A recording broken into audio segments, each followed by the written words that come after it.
I used to think silence was peaceful. Then my mom fell into a coma, and silence became the loudest sound in the world. Everything just kept piling up. And worse, it was just the two of us. No rich dad, no secret inheritance, no billionaire auntie waiting to adopt me and fix my life. I tried to stay strong, but when the nurse gently reminded me again that we still had unpaid bills, something inside me finally cracked. I just nodded, locked myself inside the restroom, and finally broke down. I had already sold almost everything I loved. My iPad, my sweatshirts, even the tiny cute things that used to make me happy. What else was I supposed to give? My hair? Both of my kidneys? I had almost lost hope. Please, I'll do anything. I'll study harder. I'll stop complaining about homework. Okay, maybe not completely, but I'll try. I won't even call the mean girls at school ugly goblins anymore. Just, please, I need a miracle. Just then, I heard a calm woman's voice speak. If you want a miracle, then look up. Wait, like treasure? You are reading it right. A special treasure awaits you. Is this a prank or something? Hello? I slowly turned around, expecting a hidden speaker or a hospital ghost with good acoustics, but there was nothing. I did not just hear a bathroom wall answer me. The wall did not answer you. I did. This is stress. People cry too hard and start hearing things, so this is totally normal, right? Just then, an arrow beneath the message suddenly started glowing. First I'm hearing things, and now I'm seeing things. What's happening? Believe your own eyes. Only that which you see is true. What is unseen is but an illusion. Okay. Let's say I believe you for 3 seconds. So, are we talking about gold? Money? Something that I could sell for millions? Because I don't need some riddles right now. I need some miracle, or at least some actual cash. Or some treasure valuable enough to change your fate. Whether it becomes salvation or disaster depends on who finds it first. And right now, you're already running out of time. Out of desperation to save my mom, I eventually gave in. I followed her out of the restroom, through the hallway, and toward the exit while she narrated every tiny step like a freaking GPS. Continue forward, and please do not look suspicious. Proceed to the exit. Step over the small crack. Avoid the wet spot. Lift your foot slightly higher. There is an unpleasant object 2 centimeters ahead.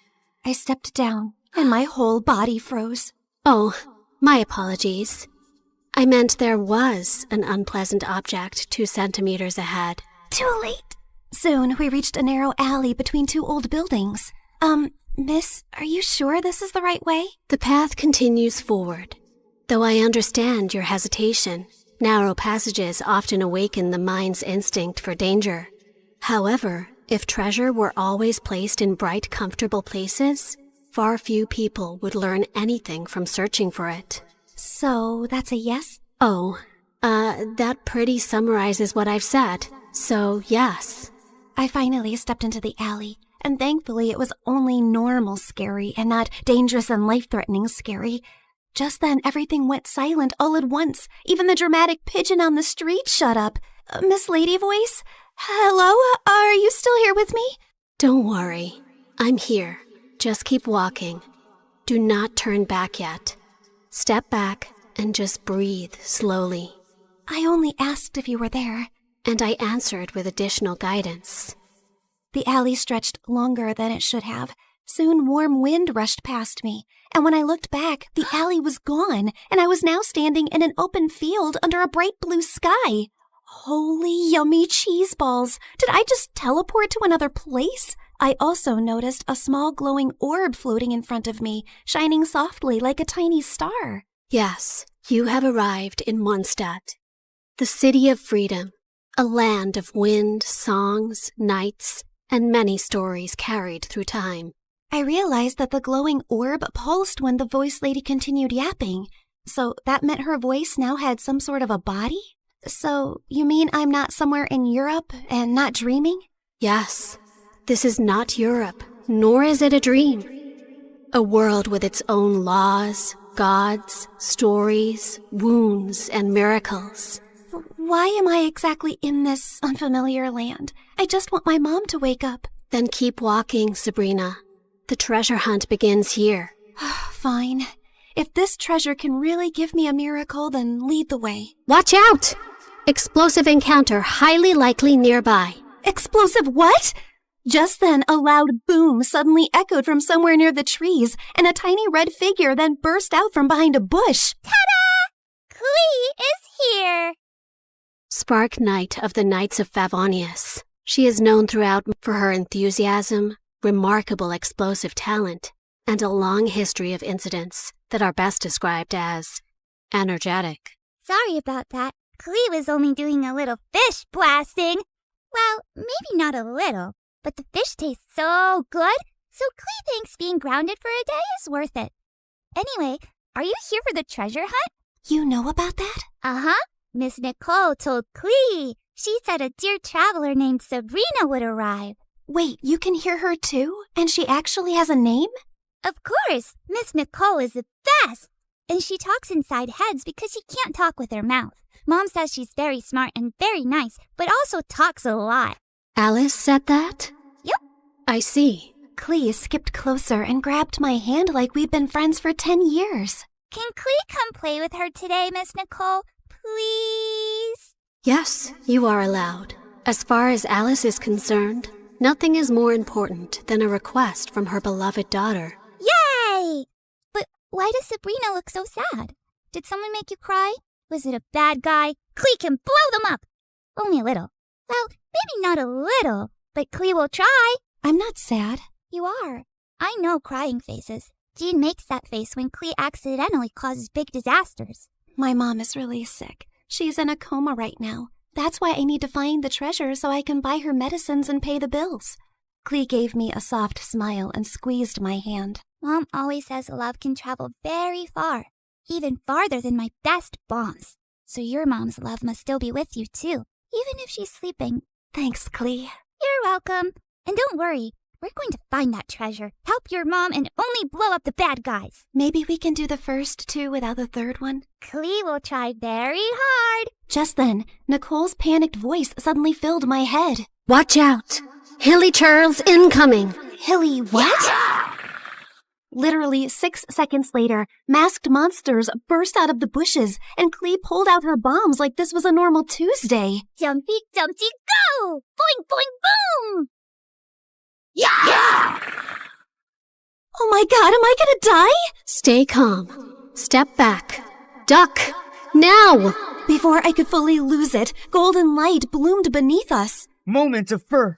A glowing flower platform rose from the ground, blocking the monsters just in time. Then a calm boy appeared above us and landed lightly. Mr. Albedo, you came! Clee knew you would. I heard explosions nearby and thought it would be wise to investigate. Finding Clee here confirms my hypothesis. Sabrina, this is Mr. Albedo. He's like my big brother, and he's super smart. Nicole quickly explained that Albedo was the chief alchemist of the Knights of Favonius, and that his knowledge of ancient mechanisms would be very useful for our treasure hunt. Clee is my little spark knight. I need to keep her safe and sound. Besides, investigating the unknown is certainly my thing, so count me in. Well, I guess the more the merrier.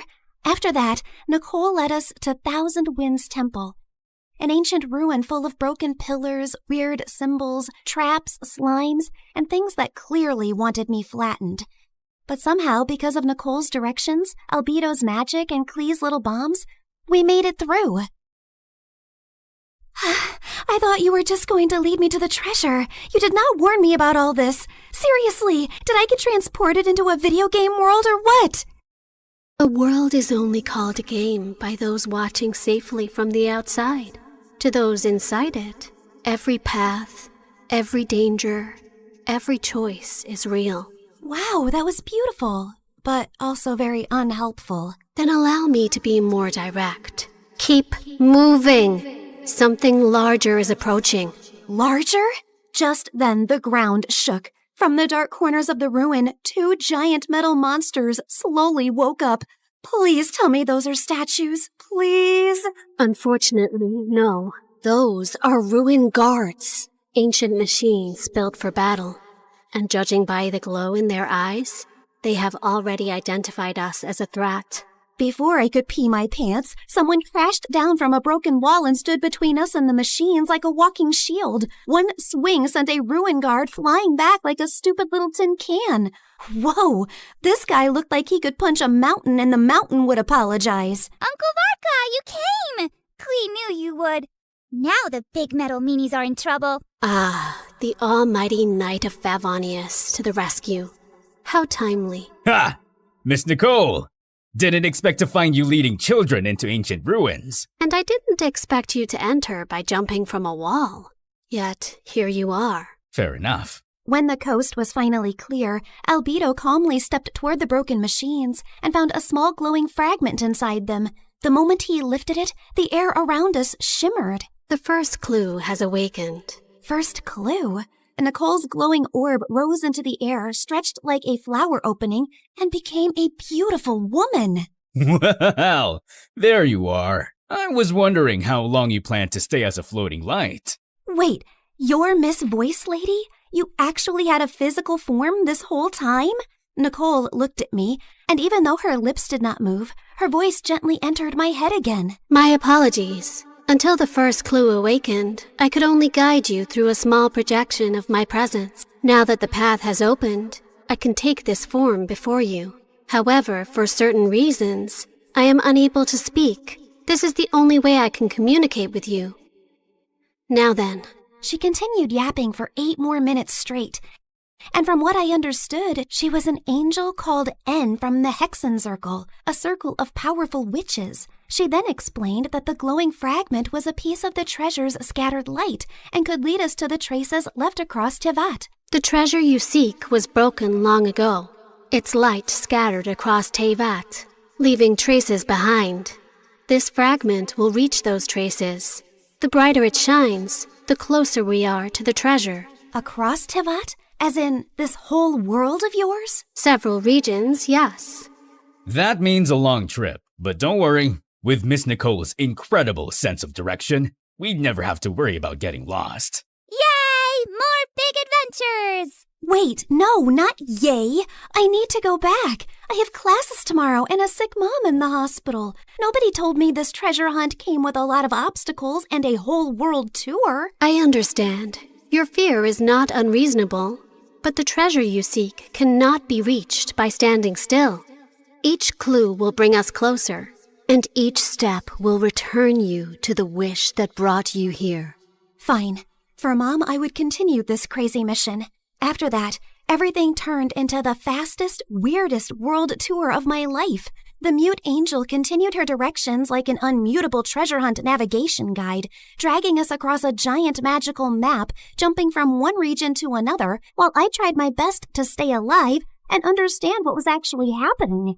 In Inazuma, the sea was angry, the sky was angrier, and my stomach was fighting for its life. Storms often remind mortals that control is an illusion, and yet... Miss Nicole, respectfully, I'm about to throw up into the ocean. I suggest you give the kid the short version, Miss Nicole. Very well.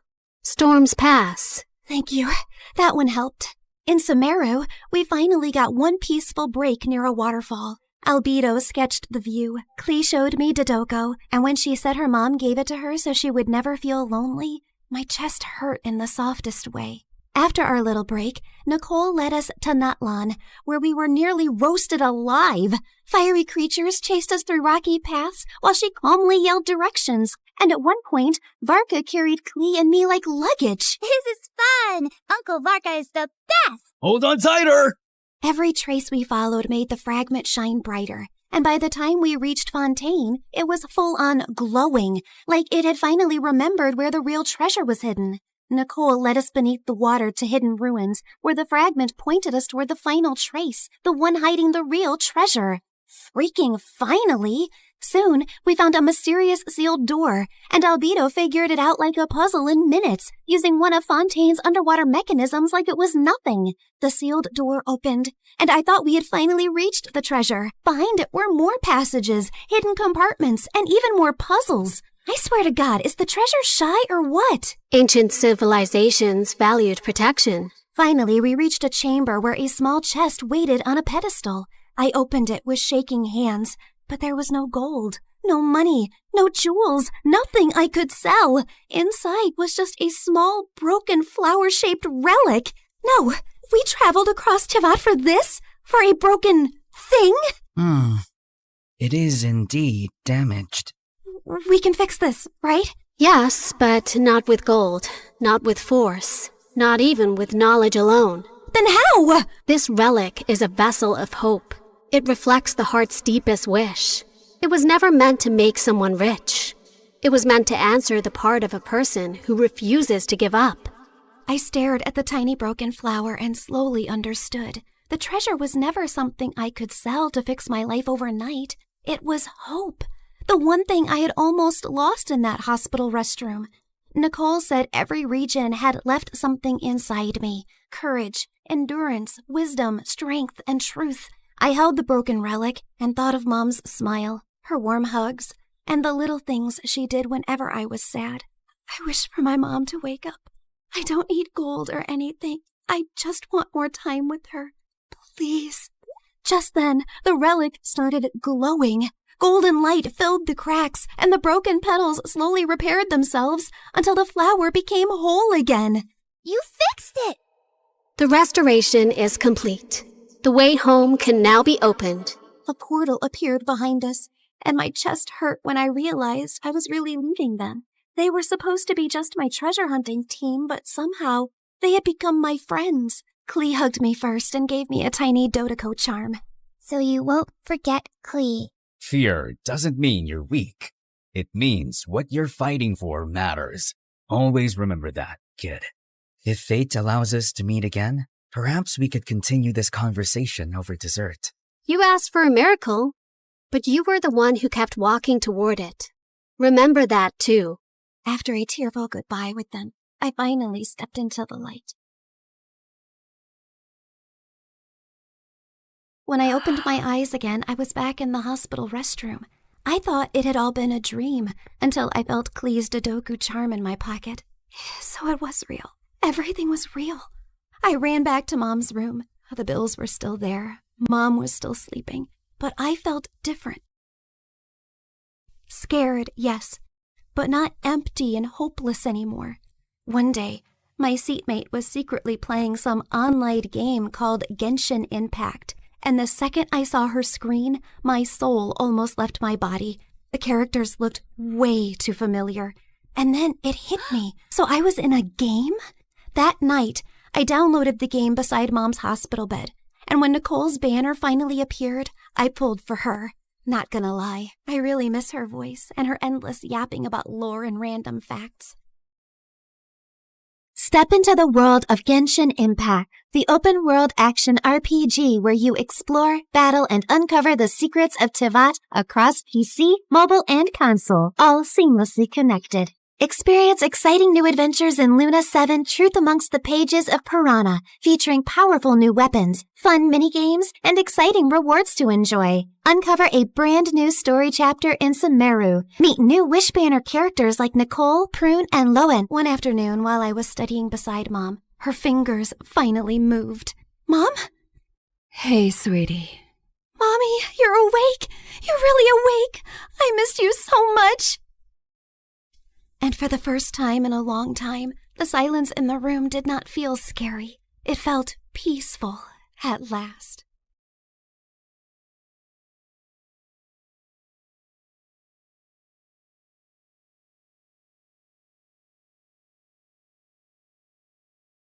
I was peacefully dozing off on a plane to China when suddenly someone yanked my hair and chomped on my ear like it was a snack. I whipped around to find a naughty-looking boy. Ow! Seriously? Keep your teeth to yourself, kid! He then burst into tears, and his mom turned to me. 你竟敢对他大喊大叫，他还是个孩子。 I wish I understood Chinese, but her dramatic glare made it clear I was the villain here. I tried to dive back into dreamland, but the woman next to me had other plans. She woke up and started chewing her gum like a goat who hadn't eaten for 300 years. It was so loud that people from 30,000 feet below could hear it. Excuse me, could you tone that down, please? Tone down the what? Oh, great. Her voice was even more annoying. I shrugged it off and reached for my trusty earphones instead. But before I could enjoy some music, the guy on my right suddenly smacked my shoulder. What is wrong with this flight? Everyone was driving me nuts. Left, right, front, and back. The culprit was so engrossed in some stupid adventure game on his phone. Hey, quick question. Do I look like a punching bag to you? A little bit. You can't play your stupid game without attacking a real person, you know. Chill, girl. It's called reflexes. Maybe if you had better ones, you wouldn't get hit. The audacity of this guy! I couldn't help but think, why do these online gamers waste their time in a virtual world when there's a beautiful one right outside the window? Real life is 1,000 times better. Or so I thought. Hi, my name is Alira, and I'm an aspiring photographer who loves traveling around the globe and capturing the most beautiful scenes and moments. I had always enjoyed doing it alone, but things took a wild turn when a weird and mysterious guy started tagging along and changed my life forever. Before I continue, please like and subscribe. After dealing with all those annoying passengers, I eventually fell asleep after listening to music while letting my imagination run wild. Soon enough, the plane finally landed, and I headed straight to my beautiful hotel. I took a short beauty sleep while waiting for nighttime to roll around, and when it finally came, I excitedly jumped out of my bed, took my camera, and immediately rushed outside. Stunning views, beautiful people, inviting lights, glowing lanterns, and the sweet traditional vibes of China. Ah, this is the dream. Walking along the streets, I stumbled upon a guy sleeping on a bench. Judging from all the stuff around him, he must be homeless. Poor thing. I found myself clicking pictures of him, my camera perfectly capturing his struggles and hardship from every detail of his form. Just then, a green owl suddenly appeared from behind the bench, perched on the sleeping guy as if he owned him, and scowled at me. Relax, little buddy. He's all yours. To my surprise, the guy woke up and scowled at me too.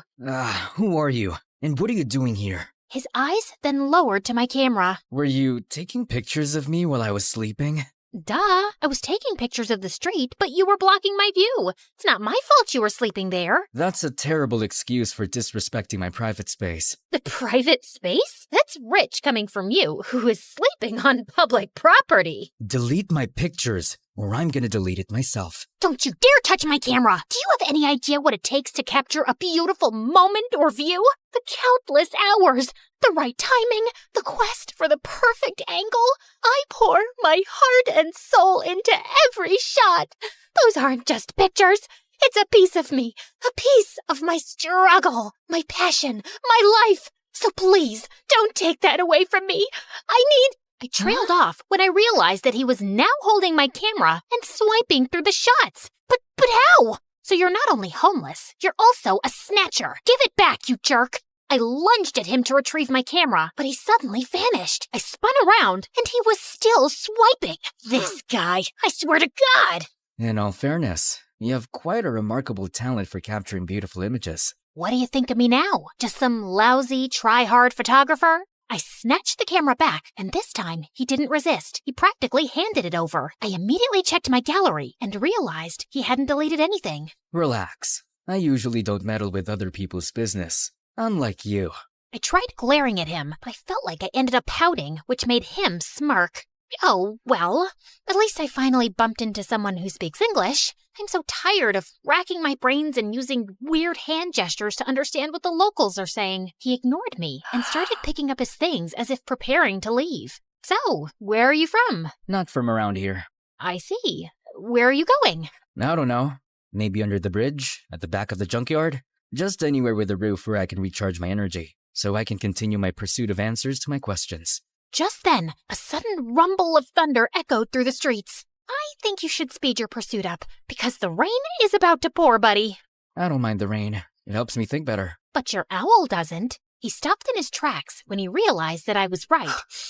You know what? Why don't you just come with me to my hotel? I'll get you a room. It's just nearby. I appreciate your hospitality, but I don't need your pity. Oh, look. Mr. Grumpy Bench Guy is being such a drama queen. Fine. But the moment the rain stops, We're out. Another thunder rumbled as we started walking away. When we reached my hotel, the receptionist immediately greeted me with a question. 给你朋友另一个房间。 As I scrambled for my translation book, Hatham suddenly swooped in. Shida, Ching.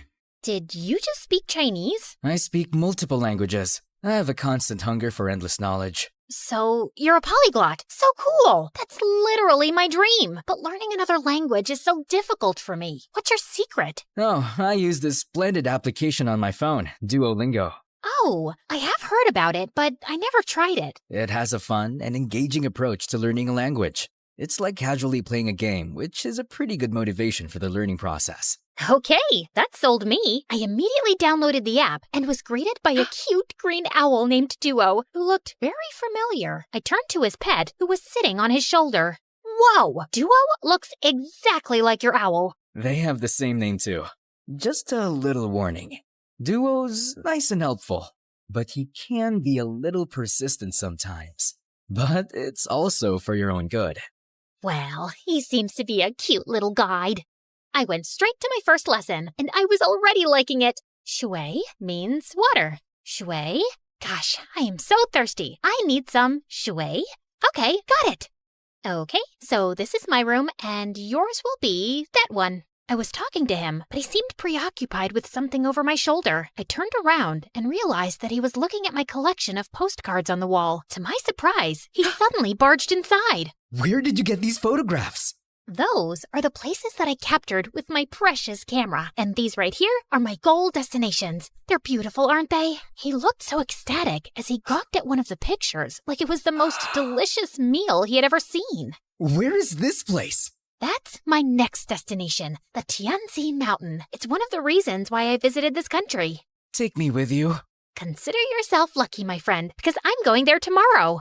I always preferred traveling alone, but maybe it was time for me to try it with a travel buddy this time, at least for a day, and just for fun. The next day, we traveled to the mountains, and when we got there, Hatham's calm demeanor instantly changed to ecstatic. The stone forest. An image of a familiar place seemed to have flashed right before his eyes. The stone, what now? He ignored me and started navigating the place, running around like he owned it. Dude, wait up! We rode a cable car, crossed a river, and jumped from one stone to another, and after an hour, I felt like collapsing. Slow down, Spider-Man. I'm not a marathon runner with endless stamina, you know. Jeez. When I finally caught up, I found him standing in front of a mysterious and ancient-looking monument. He fiddled with a rock against it, but nothing happened, and he looked super frustrated. Hello? I would really appreciate it if you would tell me what's going on. What is that thing? And what are you trying to do with it? This is a totem, and I need an electroelement to activate it. What do you mean, electroelement? Electroelement. Something, anything that produces lightning. Oh, you mean electricity? Huh? Lucky for you, I've got something here. What is that? You don't know what a taser is? It's my go-to for self-defense. Zaps people with electricity or whatever you call it. Interesting.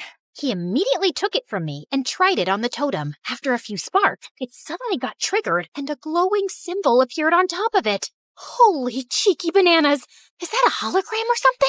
He found 2 more totems, and after doing the same thing to each of them, a strong streak of light came from above, forming a pillar. What in the world is happening?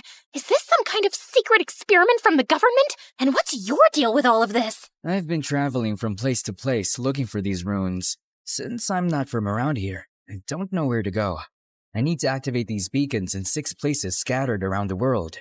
With your knowledge and resources, things are going to get easier for me now. But for what? Why are you doing all of this out-of-this-world stuff? We need to go.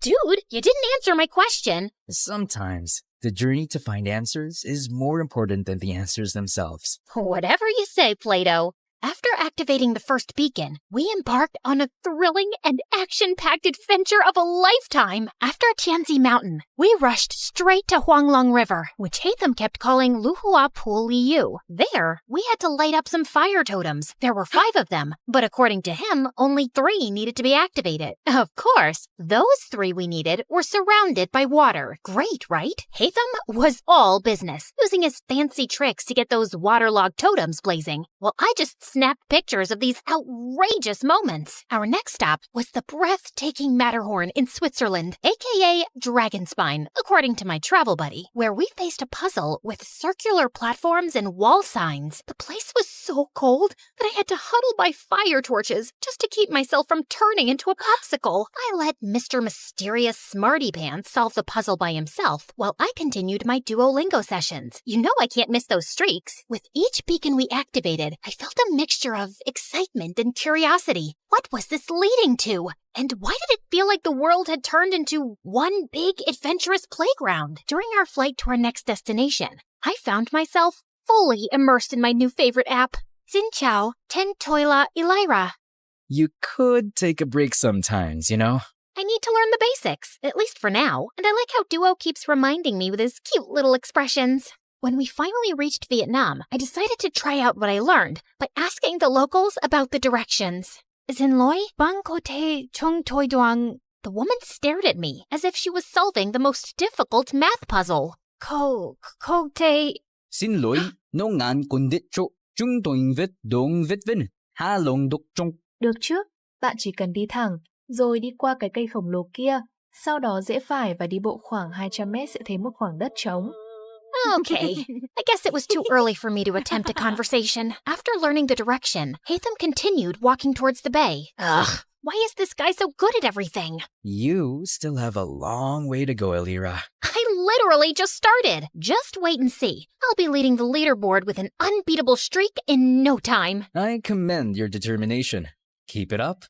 Soon enough, we were greeted by the beautiful emerald waters and towering limestone islands of Halong Bay, or as Hatham called it, the Golden Apple Archipelago. While I was snapping pictures left and right, Hatham got to work immediately. He solved a music rock puzzle thing, and after activating the place, we toured around the city and enjoyed their local food. I even tried conversing with the locals with the help of my brilliant travel buddy. It got me even more determined to learn more. So during our flight to Scotland, I got really busy with leveling up and earning rewards. I never knew that learning could be this fun. Learning could also be done in silence. Sorry. And soon, we finally reached our next destination, the Isle of Skye in Scotland, or as Hatham called it, the Star Snatch Cliff, Mondstadt. After walking around, we came across a green fan-like object. I watched in amazement as he applied some wind pressure to activate it, unleashing a powerful upward current. Whoa, that's so dope! So, what's next? Time to fly. After taking a large cloth from his bag and holding onto it, he wrapped his arm around me, and we gracefully floated in the magical breeze. I never thought I would experience flying like this, not even in my wildest dreams. If this is a dream, I hope I can keep enjoying it and not wake up too soon. Our imaginations know no bounds, Elira. They possess the extraordinary ability to unlock infinite possibilities. We then found 2 more fans along the way before we finally activated the totem at the top of the cliff and summoned the pillar. I stood there for a while and looked ahead at the seemingly endless horizon, thinking about how Hatham sees this beautiful world in his own vision. Finally, we were down to the last one, Deshra Desert Sumeru, or as we call it, the Great Pyramids of Egypt, my favorite. Hatham looked so nervous and excited while I was taking some pictures of the legendary structures. After hours of touring around, I followed him as we headed to the group of old, weathered columns. So, how do we solve this one? We need to hit the larger columns until you match them with the corresponding symbol on the smaller columns beside them. Match all 3 big ones to the smaller ones to summon the last pillar. Aye, aye, Captain. I grabbed a tree branch lying nearby and used it to help him hit the columns until we finally summoned the last pillar. All the pillars scattered across the world that we activated should be glowing now too. I dropped my jaw in amazement when their fusion created a swirling, glowing vortex or something. Is that a freaking portal? Yes, it's a portal back to my world, Elira. To your world? So there's indeed another world out there? Before he could answer me, the earth beneath us mildly shook, and a horrifying creature suddenly appeared right in front of us. Holy crunchy potatoes! Is that a transformer? Did Hatham summon that machine from their world? What if he was actually a bad guy who was set to ruin our world? Oh my gosh, what have I done? I wasn't ready to say goodbye to our beautiful earth just yet. I have yet to discover the other wonders of... My paranoid voice trailed off when I realized that Hatham was gone. Just then, I felt a strong, glowing presence behind me. I slowly turned around and saw him and Duo transforming into something with dust particles and glowing green projections dancing around them. Everything then cleared away, revealing a strikingly handsome video game character and his adorable sidekick. Hatham, is that you? This is my true form, Elira. And my real name is Zal Hatham, a scholar from Sumeru, and our academia scribe. That machine in front of you is a primal construct, only found around the desert area of Sumeru. This machine enemy is often found guarding the temples and ruins, and I need to defeat it. So it's like the final boss in the game, and you're the brave hero. I suddenly felt bad for suspecting him as a bad guy. As the primal construct started charging toward them, 3 ethereal green mirrors popped in and hovered around Hatham, radiating a brilliant emerald light that almost blinded me. He then started fighting the monster, moving with grace and precision, consistently blending freestyle moves and rotational attacks with his sword and abilities. Watching them fight was mesmerizing, as if I had been transported into an epic video game. He unleashed a barrage of reflective attacks, boomerangs slicing through the air, slashes carving through steel. Each hit dealt a lot of serious physical damage. Soon enough, the terrifying machine was finally defeated. Dude, you were so cool! How did you do that? I don't need to fight. I only need to think. Everything else is connected. All I have to do is find the weakest link, deal with the causal factors, and everything else tends to resolve itself. Okay. Enough with your deep philosophical words, dude, and maybe start explaining everything to me properly. You know, I've been following you around like a dumb little kitten and catching up with your stamina. As a gratitude for helping me, you deserve to know the truth. My friend Kaveh and I were trying to open a domain, but something went wrong. It started malfunctioning. The rule is to hit these columns using a physical attack and never use any elemental attack. Kaveh didn't know this, so he used his elemental skill because he thought it was more efficient. It made a different reaction to the process, and instead of opening a domain, it opened a portal that connected to the human world. And before I knew it, it started sucking my friend. I tried to save him, but I was the one who got pulled inside instead. I got teleported here, which was a very different place, and I have been finding my way back for quite a long time. Thanks to my friend Duo here, who also got accidentally teleported for some reason. He's been my companion since the day I got here, and he's the one who has been helping me learn the different languages of humans. Now that makes sense, and no sense at the same time. I swear, I'm stuck in a fantasy adventure novel. Anyway, I'm glad that you finally made it. I appreciate all your help in this journey of mine, Elira. As much as I wanted to discover more about your interesting world, I need to return. Tevat needs me. Oh, well, traveling won't be the same anymore without you. I'm gonna miss you a little bit, I guess. Just play Genshin Impact, and I'm sure you will enjoy the magical beauty of our world, Tevat. We have 7 nations brimming with natural wonders that you would love to capture. You'll meet a diverse set of people with unique personalities and abilities like me. And together, we will fight exciting enemies. We'll share every adventure in this enchanting realm. I felt a lump in my throat as he extended his hand, but knowing that I would be seeing him again, I shook it with a smile. See you around, Elira. I watched them as they entered the portal, returning to their world. Come here, boy. Bam, bam, eat that monkey butt. All right, Hatham, time for some snacks. Ever since I started appreciating video games, I became the annoying passenger this time. These games opened my eyes to the existence of extraordinary places that remain hidden from our physical world, places that only exist in our minds, yet they possess the power to transport us on thrilling adventures. They hold captivating magic and beauty, offering a gateway to fictional worlds. Now, I embrace the opportunity to immerse myself in both realities, and because of it, I have never felt alone again. I was so into the game that I jerked when an incoming announcement sound chimed in. Ladies and gentlemen, this is your captain speaking. We will begin our final descent to Paris shortly. And now, it's time to explore the famous beauty of Paris. Bonjour, comment allez-vous? Wait, is it allez-vous? Allez-vous? Bonjour, comment allez-vous?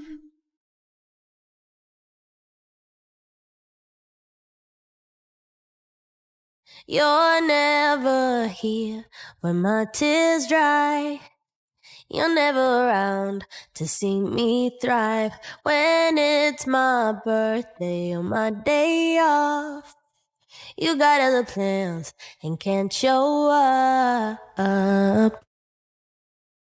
You've heard of a rags to riches story, but how about a riches to rags one? Like and subscribe to hear my reverse Cinderella story. Hi, MSA Nation. My name is Patricia, but since we're friends, you can call me Trisha, but not Patty. I hate Patty. Growing up, I was extremely rich, like next level rich, like Oprah meets Rihanna meets King Charles rich. It was all thanks to my mom, who the world knew as Cheryl. She was the most impressive person I knew. She and her best friend, whose name I won't mention for reasons that will soon become clear, were business tycoons who got a ton of investors and created a huge mega corporation right out of college. Ever heard of Amazon? Their business was kind of like that. Let's call it BFF Enterprises. It employed thousands of people all across the country, and Mom and her friend reaped the rewards of their extraordinary efforts. I aspired to have a BFF like Mom's. As a VIP daughter of a VIP, I was enrolled in etiquette classes immediately. By the time I was 5, I was practically Julie Andrews. You know, the queen from the Princess Diaries, only smaller. I was treated like a princess, with people attending my every need. When I showed an interest in art, I was gifted all of the finest art supplies and was even able to practice by creating portraits of some of the coolest celebrities. I can neither confirm nor deny that those were the celebrities who I painted. Yeah, my life was pretty much perfect until someone ruined everything. One day, there was a huge commotion next door at Mom's best friend's house. All of a sudden, the door swung open and I was shocked to see Mom's bestie in handcuffs. It turned out she who must not be named, that's what I called her, had been stealing a ton of money from their company. Because of that, their business went under and thousands of people lost their jobs. To make matters worse, an angry former employee was convinced that Mom must be to blame too. He put together a whole manifesto and brought Mom to court. Fortunately, Mom was declared innocent. I knew she always would be, of course. She who must not be named was proven guilty and sent to jail. The employee who had lodged a case against Mom ended up behind bars for defamation too. Mom's name was cleared and she and I lived happily ever after. That's the end of my story. Thanks for tuning in. Just kidding. It got a whole lot worse from there. Even though she was innocent, the public knew Mom as the face of the company, and they were mad. Mom and I weren't exactly well-equipped to fight off an angry mob, so the government intervened for our safety, and we were forced to join the Witness Protection Program and completely change our identities. We were given cover stories and everything. So, remember before when I said my name was Patricia? Well, that was sort of the half-truth. I had a different name before all of this mess. A gorgeous name. But that and everything else were taken from me when she who must not be named ruined my life. I was pulled from my life of glamour and ease and relocated to here. Yeah, the house was a serious downgrade from what I was used to. See what I mean about an opposite Cinderella story? I know this is different from what we're used to. At least we still have each other. One day, we'll live in a big mansion again. I hoped she was right. In the meantime, Mom set up security cameras everywhere. She was afraid someone would somehow find out who we were and try to break in and steal whatever valuables we had left. That fall, I started up at my new school. I thought it would be a breeze. I'd never had any problems making friends before in my fancy school, back when I had money. But here, everyone was staring at me as I walked in. I felt like a total fish out of water. What, are you like from Gossip Girl or something? It got worse in the classroom. May I use the washroom? Mayhaps the princess would like a peasant to escort her. And even worse than that, in the cafeteria. Look, Gossip Girl thinks she's at a royal banquet. Here, have some slop like the rest of us, princess. I was about ready to blow my cover and demand Mom let us move back to her old life when... Hey, leave her alone. Your mama sure would be mad if I told her that this is how you minded your manners. Wow, thank you for that. Don't mention it. Someone has to show you some proper small-town hospitality. I'm Sally. Patricia. Where are you from, Patricia? I grew up in the big city with a ton of money. My paternal grandparents invented trail mix, but my dad walked out on me and my mom and took all of our riches with him. Oh my goodness. I'm so sorry to hear that. We used to have more money too, but, well, it's complicated. It's hard, what with being one of 6 kids. Hey, if you'll let me, I would love to help you learn the ropes of a small town life on a budget. Under Sally's wing, I started to really get the hang of my new life. She taught me all the tips and tricks to finding the best deals while thrift shopping. $5, final offer. The art of sandwich making. The more cold cuts, the better. Even how to use a lawnmower. She was a hoot. While all the other neighborhood kids were riding bikes, Sally would show up places driving her dad's lawnmower. And you don't need a license for this? Nope. Weirdly, though, I never actually saw Sally's dad, but more on that later. Sally encouraged my painting, even if it meant using unconventional canvases. She was the most thoughtful friend I ever had. In turn, I taught Sally all about how to host a proper high tea and even how to ballroom dance. Sally was a total girly girl at heart, and I could tell she appreciated feeling like a princess for once. Over time, Sally and I became inseparable, and we especially loved taking her lawnmower out for joyrides. Hey, instead of zooming around town, why don't you put that machine to good use and mow my lawn? I'll throw you $20. $30, final offer. The haggling skills Sally taught me were really coming in handy, and that's how Sally and I started earning some extra cash. In the beginning, we had a handful of customers, mostly our friends' parents, who paid us to mow their lawns and rake their leaves. But then, Sally had a fabulous idea. Trisha, you're such an excellent artist. We should offer painting services too. You can even do customized designs. Oh my gosh, Sally, you're a genius. We showed up to the hardware store, excited to get all the materials we'd need to expand our business, but were shocked when we saw the prices. We were in over our heads. I went home, defeated, but then I thought of someone who just might have some good advice. Janessa, the apple certainly doesn't fall far from the tree. I'd be happy to jumpstart this business for you too. We'll finally have a new way to make money. But first, I want to see your business plan. With Mom's guidance and funding, S&T's Landscaping was born, and with her savvy advertising, our client base expanded quickly. Plus, I was having a blast customizing people's houses with my art. With Sally by my side, I was starting to finally feel at home in this small town. There was just one weird thing. Sally never invited me to her house. She always made excuses why we should meet at my place instead. Oh shoot, I totally forgot. My crazy Uncle Louie's at my house this week. He always brings all 17 of his pet chickens. We should probably just hang out at your house. I fell for it when she told me about Aunt Linda and her 6 boa constrictors, but 17 pet chickens? Yeah, right. One day, curiosity got the better of me. When Sally told me she was heading home after school, I pretended I was going to my place, but I followed her instead. What could she possibly be hiding? I followed Sally to the outskirts of town, the bad neighborhood. Whoa, Sally lives here?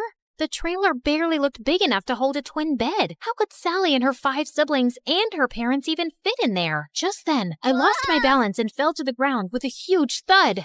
Trisha?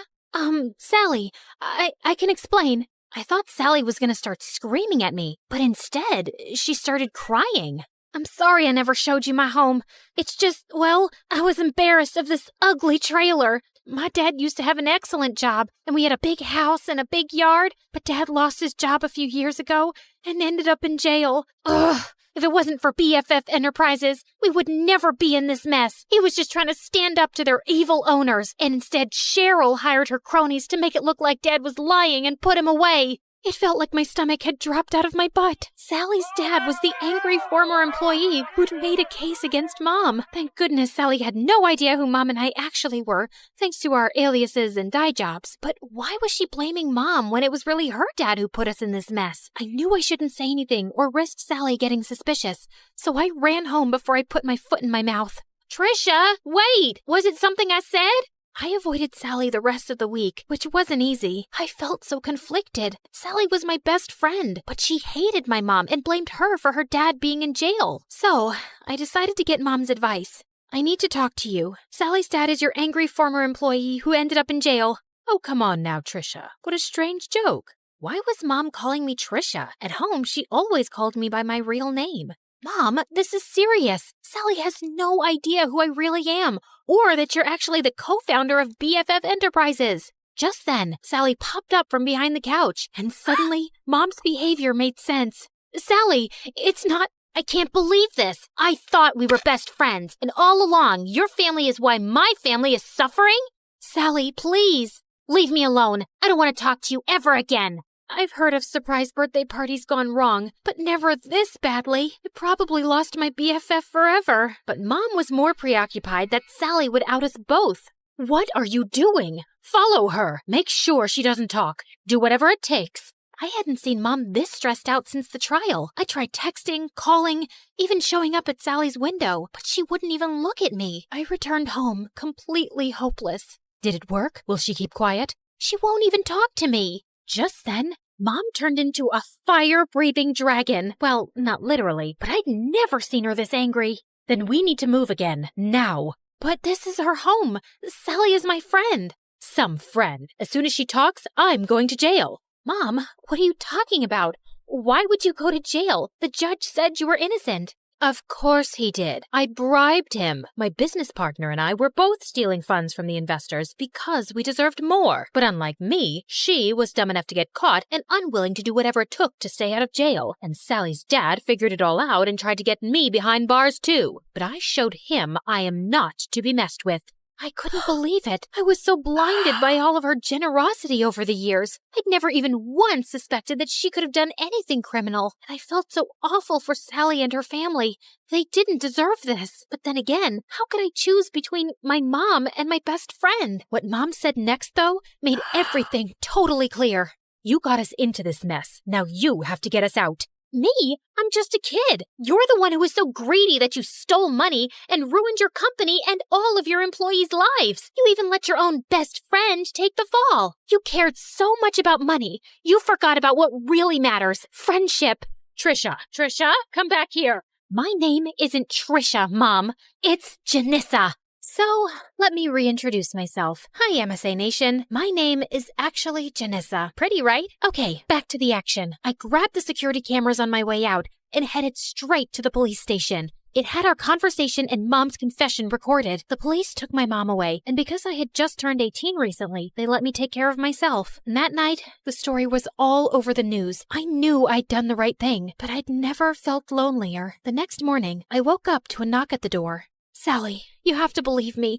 I didn't know about my mom. She told me everything for the first time yesterday. I can't believe you did that for me, Patricia. Well, I had to. It was the right thing. I mean, sure, I probably could have bounced from town to town with Mom for years, pretending to be someone I'm not, but I don't want to be like Mom, throwing my friends under the bus and not caring about hurting other people. I would choose friendship over luxury 1,000,000 times. And by the way, my real name is Janissa.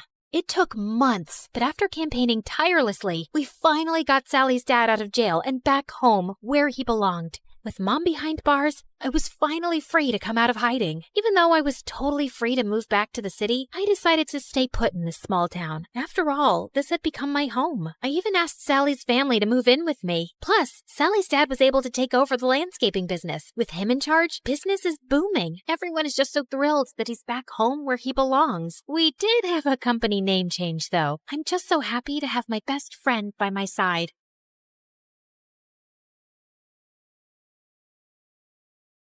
Hi, I'm Carly. This is my crazy story. Before I continue, please like and subscribe. I was born to a single mom who worked very hard to raise me and my twin sister Blake. Blake was born with a rare condition that impacted her kidneys, and she was always sick. Since Mom was busy juggling things at home and work, it was my duty to look after Blake.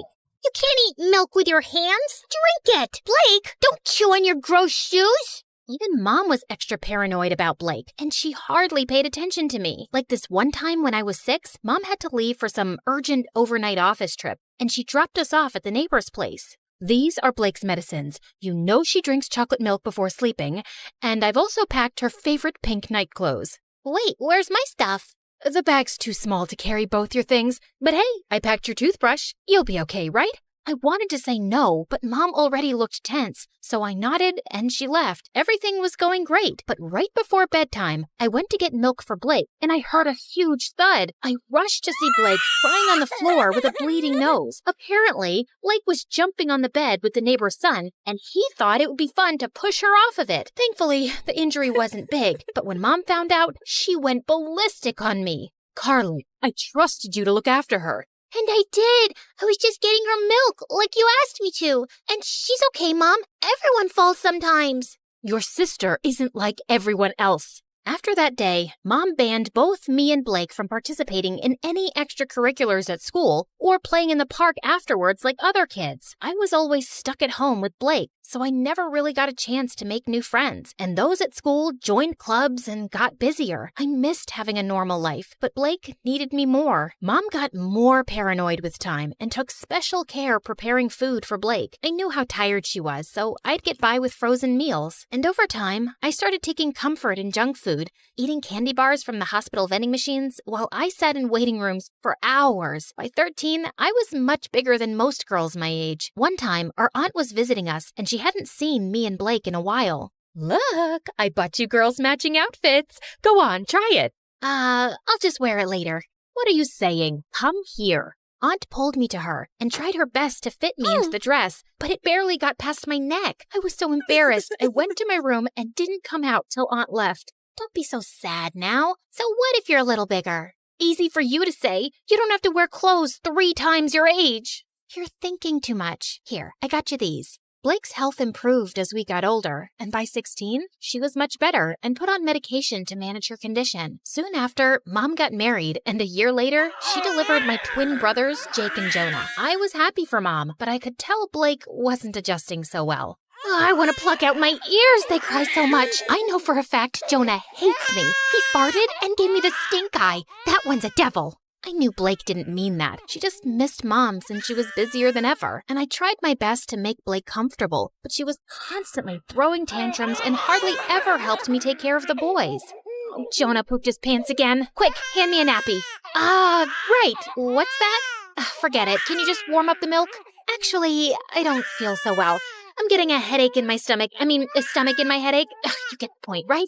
And when I asked Mom to hire a babysitter, she just gave me a lecture on money and expenses. My grades were getting affected too, and I was an overall mess. I knew it had something to do with my eating habits, so I started taking care of my health. I went for runs, ate better, and over time, I could see the results. One day I was jogging when I saw someone taking my picture, hiding in a bush. I caught him by the collar and dragged him out. What do you think you're doing? I just thought you were pretty. I'm good at taking pictures. Here, have a look. Wow, that's me? Yeah, whatever. But you should be asking me first rather than acting like a creep. I get it. I'm sorry. Can I make it up to you with some coffee? Fine, but I want a copy. Deal. Eli and I went to a coffee place close by and hit it off instantly, and soon we became good friends. He was into filmmaking and would always have his camera around his neck. Watching him, I got interested and tried my hand at handling a camera too, and it was love at first sight. Okay, so that's how you focus. Now look at that sunset. Beautiful, isn't it? Yeah, you know so much about the camera. It's really fascinating. I've always wanted to make movies, and I love the ocean too. I'll tell you a secret. I'm part mermaid. Oh yeah? Prove it. Eli got up from the rock he was sitting on and started doing an awkward dance, flapping his arms like fins. Okay, I believe you. Well, good, because I was afraid I'd have to splash you with my tail. Really? That was on your mind? Well, that and something else. With that, Eli jumped down and pulled me in for the most magical kiss. Eli and I started dating soon after, and I decided to make him finally meet Blake. So the next time he invited me out, Blake tagged along, but the moment she saw him, she burst out laughing. Oh my God! Where did you get that shirt from? Your grandpa's closet? Actually, yeah, he has a really good shirt collection. Do you like it? I can get you one. Ew, no thank you. I'd rather wear a tent than slip into something so cringe. Come on, Blake, that's not very nice. What? I'm kidding. I'm sure Ebola can handle a few harmless jokes. Eli. Blake made it painfully obvious that she didn't want Eli around, and even though Eli kept his cool, I knew she made him uncomfortable. Then one time, Eli invited me and Blake to the launch of his dad's new restaurant. I appreciated the effort he was making with her, and I hoped she would too. But I was so wrong, because minutes into the event, Blake threw a massive tantrum over pickles. What do you mean you're out of pickles? Pluck them from a tree or something. Could you please keep it down, Blake? Everyone is staring. So, you care about all these fancy people, but not your sister? No one understands me. I just had a very big lobster, and I feel like throwing up. You know pickles calm me down. This is such bad customer service. Hey, you have pickles, and you, and you. And then she started taking pickles off of everyone's plate till Eli intervened and dragged us outside. What's the matter with you, Blake? What? It's not my fault your party sucks. At least I brought some entertainment to it. Blake, let me handle this. Eli, I'm really sorry for the mess, but what? Your sister's not normal. And you are? You're so boring. If someone stole your identity, they'd give it up because it sucks. You really need to watch your tongue. And you need to watch your hands around my sister. Guys, please. Before I could say another word, Blake started hyperventilating and fainted. We immediately took her to the hospital, where the doctors told me that she passed out from anxiety and high blood pressure. Thankfully, she was out of danger. I'm really sorry about Blake, but that girl's out of control. You've got to draw a line somewhere. You saw what happened, Eli. You can't just scream at her like that. She's my sister. I can't be around her, Carly. This is going to be a problem.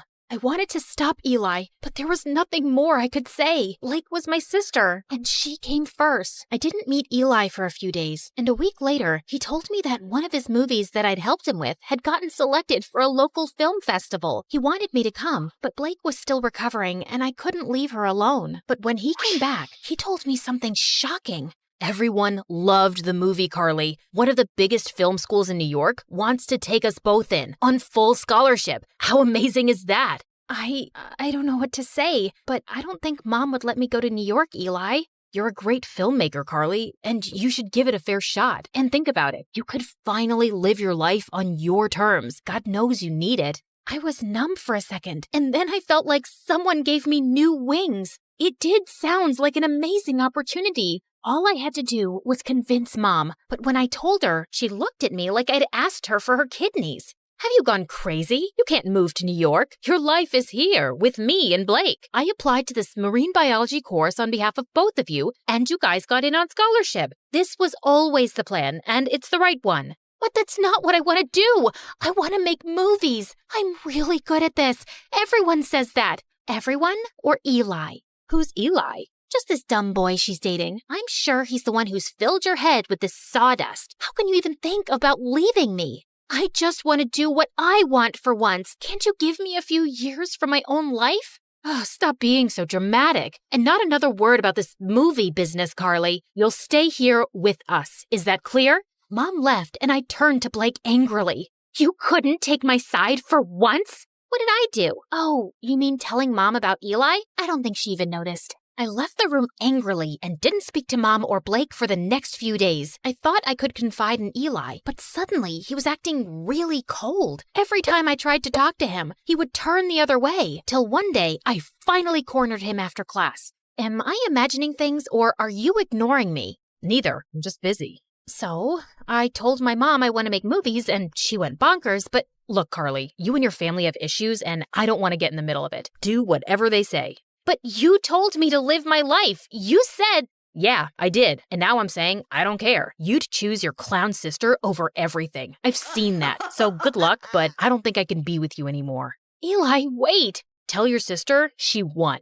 I felt frozen in my place as Eli walked away, and a week later, he left for New York. I couldn't believe he'd just dumped me like that. I felt so bummed out that I didn't come out of my room for days, and Blake was the biggest pain in the butt. Come on, we need to go shopping. It's painful to watch you in those pajamas. I'm not in the mood, but I am. Also, we'll have a nice lunch, watch a movie, just like old times. I said I'm not in the mood. Back off. Jeez, why are you so snappy? Because of that stupid boy?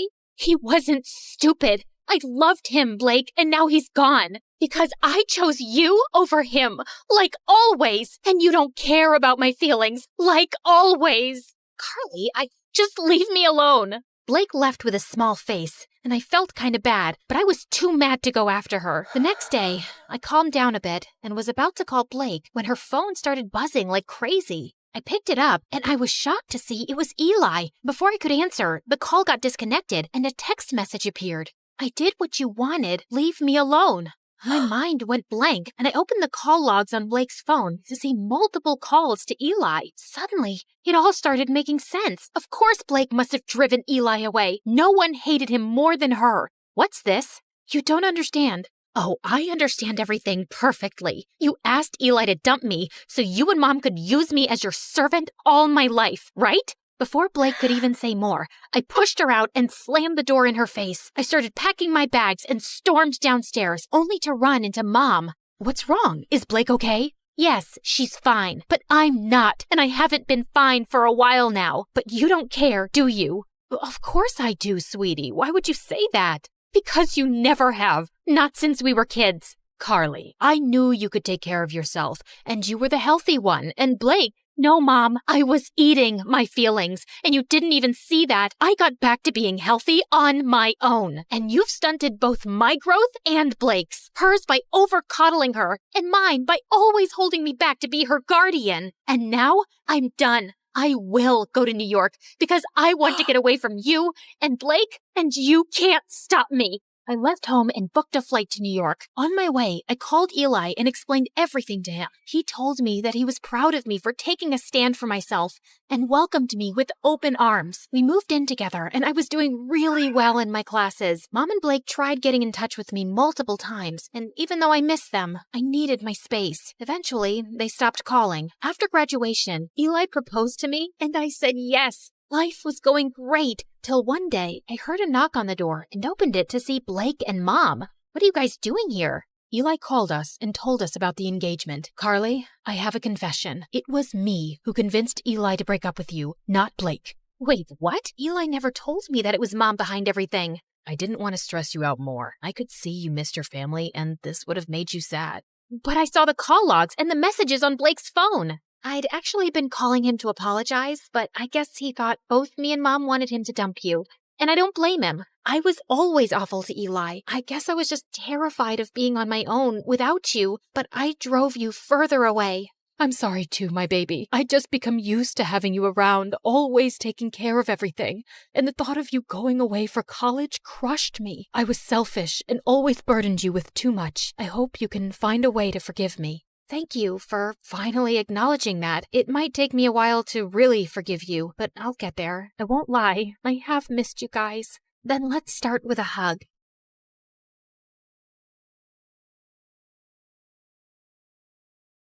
Hi everyone, my name is Marina, and I'm from Nevada. Please like and subscribe. I was raised in a small town by my aunt who owned a small bakery and loved me to bits. Aw, honey, today's your first day at school, so I packed muffins for all your classmates so you can make a lot of new friends. You're awesome, Aunt June. She wasn't super rich, but she was the richest person at heart, and that's why everyone loved her so much, including me. I always wanted to be just like her, so I'd help her out at the bakery. Marina, I'm going to go out for a bit. Can you put the pink icing on the cupcakes? Sure thing. Later, when the customer came to pick up her order, it turned out I'd caused a disaster. This was supposed to be for a gender reveal party, but you put yellow icing on the cake. Ugh! That wasn't the first time I mixed up colors. My aunt knew something was wrong with me. Turned out I had color blindness, and I couldn't differentiate between certain colors. Is it going to be like this forever, Aunt June? I'm afraid so, honey. But cheer up, because I've got a brilliant idea. The next day, everything in the house and all the ingredients in the bakery were labeled along with their colors. Aunt June made things so easy for me, and our life was just perfect. Until one day when I was in second grade, an old man walked into our bakery and offered to buy it. This bakery has been passed down from generations in our family, and there's no way I'm going to sell it. But the man's tone just got more rude. You should have signed these papers while I asked you nicely, but now you're just going to pay for your stupidity. If you don't leave now, I'm going to smash your car, and then you'll have to pay for your stupidity, sir. The old man left at my warning, but the next week, another man was back with some papers that claimed that the bakery didn't belong to my aunt because her parents never signed the deal in her name, and now we had to move out. My aunt looked around for help, but the legalities were too complicated and no one was ready to help. So eventually we had to give away our bakery and move to the city. Thankfully, Aunt had enough savings to rent a small place, and she started working in a small grocery store. And while I was trying to adjust to this new life, I saw a kid my age in the front yard one day choking on something. I immediately ran to help him, but the moment the food stuck in his throat came out, I was shocked. Why were you eating a doll's head? I wasn't. He pushed me back and ran into his house next to ours. Turns out he was the landlady's kid, Timmy, and he was so weird. Whenever I'd try to go close to him, he'd just run away. Even when I joined school, I saw some kids throwing popcorn at him, but he wouldn't budge. Hey, why won't you say anything? Why do you let those kids bully you? But instead of answering me, he just ran out of there, and I decided I wasn't going to bother with this guy anymore. But later that night, I was in my room when I heard someone crying. I looked out of my window and saw it was Timmy crying in his room. So I climbed onto the tree outside my window and jumped into his room. And he freaked out. What are you doing here? Look, I don't know the deal with you, but if there's some issue, you really need to talk about it. At first he hesitated, but then he broke down. I miss my dad. Ever since Mom and he got divorced, I haven't seen him, and the kids at school always make fun of me because of that. I hate it here. Hey, it's gonna be all right. I told him things were gonna be easy only if he fought back and didn't let those kids get to him. And it seemed like my advice worked. The next day, I saw Timmy was surrounded by a bunch of kids. I heard the cupcakes we gave you last time had Barbie heads in them. We're so sorry for that. Here, take these. They have cockroaches. And to my shock, Timmy pushed the bad guy away. Get away from me. And don't trouble me anymore or I'm going to tell the principal about you. The other kids ran away scared, and Tim turned to me with a bright smile. Did you see that? I wasn't scared, and what you said worked. After that day, we started getting along and became the bestest of friends. And Tim grew up to be really protective of me. He'd keep me away from all the bad guys and trouble in school. Then on my 16th birthday, I told him I was going to start working to support my aunt. But he had a weird reaction. No, you can't do that. Your aunt wants you to study and make a life for yourself. You shouldn't be waiting tables. And if you need money, you can always tell me. Tim was a genuine friend, and I loved how he always cared for me. But now I really wanted to support my aunt, so I took the job without telling anyone. But the very first week of my shift, something weird happened. I ended up making a mistake because of my color blindness, and the customer went bonkers on me. I want to see the manager right now and get you fired. But I told you it was a genuine mistake. But he kept shouting and started pulling my hand when one of his friends got up and stopped him. Let go of her hand and apologize to her right now. Dude, you want me to apologize to this low-life waitress? As soon as he said that, the guy landed a punch on the bad guy's face and my jaw dropped. Holy jeez! The manager immediately threw all of them out, but after my shift was over, I saw the guy who stood up for me was still sitting in the alleyway and his hands were bruised. I immediately got some ice for him. Excuse me, sir, you can use this. But for some reason, he looked really mad at me. Who do you think you are trying to act all nice, huh? Just leave me alone. I could see his eyes were red, like he'd been crying, and I thought it was best to leave him alone. But to my complete shock, I saw the same guy in my class the next day. The teacher introduced him as a new student, James. While the girls were drooling over his handsome looks, he kept staring at me the entire time, and the moment class was over, he came up to me. I don't want you spreading any rumors about me from last night. Do you get that? Before I could even reply, he just stormed away, and Timmy came running to me. What happened? Was that guy bothering you? I didn't want Timmy knowing about my job or anything about how I knew James, so I brushed it off and went ahead to prepare for my chemistry practicals. But turns out, James was already there. Minutes into the practical, I realized some of the labels on the chemicals were missing, so I asked James to help me differentiate, but he didn't even look at me. That jerk. I continued guessing and mixing the chemicals, but suddenly they caught fire, and I almost got hurt when James jumped in and pushed me out of the way. I quickly got up and put out the fire. What are you, nuts? Did you want to die? Suddenly, my eyes went to the burn on his hand, and I rushed him to the nurse's room and gave him first aid myself. Seems like you're always helping people who are hurt. Yeah, especially those who get hurt because of me, and with you, it's every single time. And that's when this tough guy finally let out a smile. You don't look so bad when you smile. I know. I don't want the chicks going crazy over me, so I keep it under check. This guy had multiple personalities. As time went by, we started spending more time together because we had similar projects, and James turned out to be a really fun person to hang out with. He'd often walk me to my work after school, and we'd enjoy all sorts of treats on our way. And even though he was a little mysterious, he was growing on me by the day. But there was someone who just hated our closeness. What's going on between you and that new guy? He's bad news. Stay away from him, Marina. What are you talking about? And how do you know he's bad? Oh, come on. Haven't you seen? He's always covered in bruises. Just stay away from him, okay? Well, I could understand Tim's concern, and there were things I wanted to know about James, too. A few days later, we were at a friend's party playing Truth or Dare when I was given a dare to kiss James. My heart raced with excitement, but I saw Timmy looking at me with furious eyes. I wanted to run out of there, but thankfully, James got up and left first, and I let out a loud sigh. But later, when I went out, he was waiting for me. Was it that bad, huh? The idea of kissing me so you sighed with such relief when I left? No, it's not like that. It's just that there's only so much I know about you and I didn't... Suddenly, he pulled me close and looked deep into my eyes. What do you want to know about me, Marina? Well, why did you cry that night in the alleyway? And is there something that you keep from me?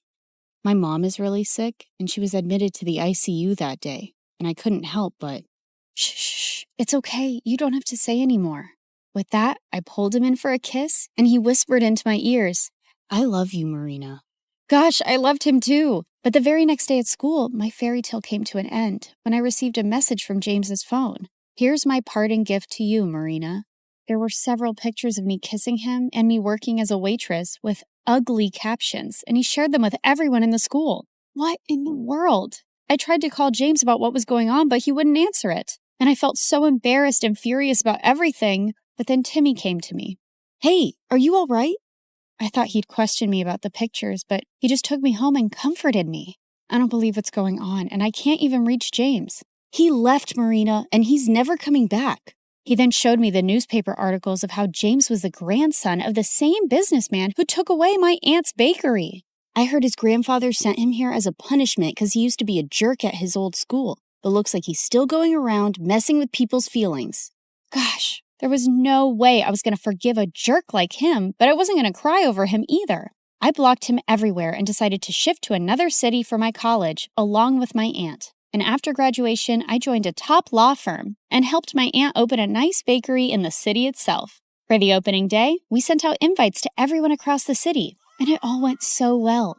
After we were done with the day, we were about to close up when Timmy took me to the roof and proposed to me. I love you, Marina. I have always loved you and...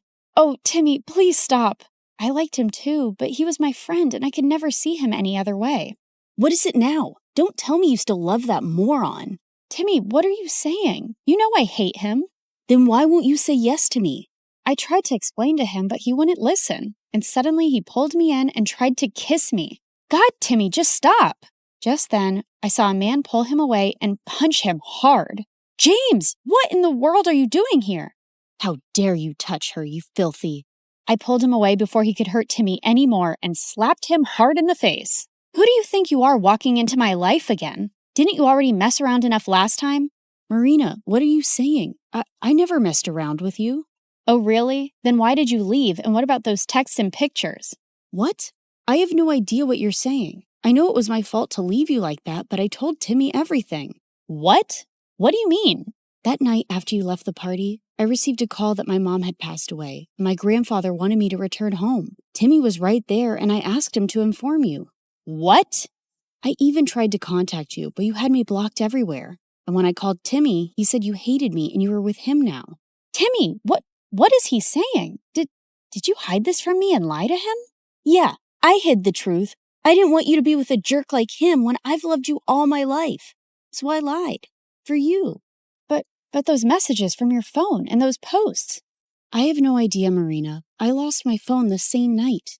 You didn't lose it, moron. I stole it and sent those messages and those pictures. Timmy, I can't believe you. You son of a witch. No, James, just let him go. He's a jerk and doesn't even deserve that. Oh, Marina, please don't cry. I'm here. I'm here for you now.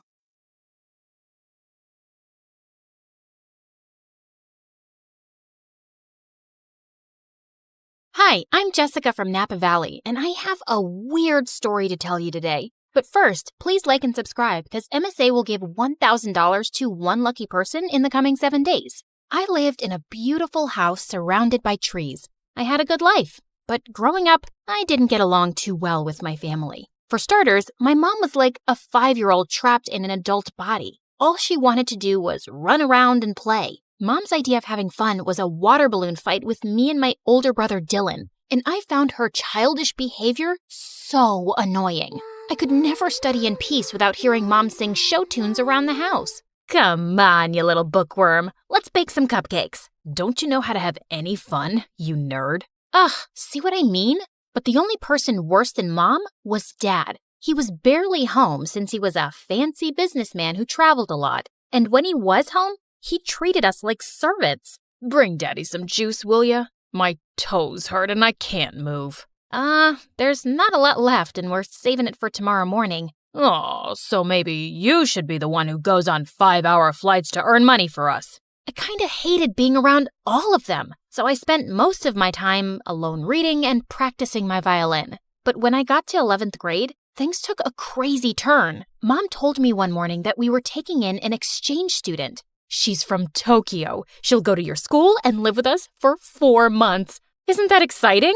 Sure, but we'll have to clean the kitchen first so she doesn't run crying. Be happy, Jessica. Now you'll have a live-in friend to bore to sleep while you play your violin. I sure hoped she wouldn't be a live-in headache like Dylan. That weekend, we all drove to the airport to pick up our Japanese guest. Her name was Queenie, and she looked like a goddess out of a wonderland. Even her fingers were beautiful. Thank you for having me. Truly, it means so much. It's our pleasure, sweetie. Look, I got you a stuffed welcome panda. Mom?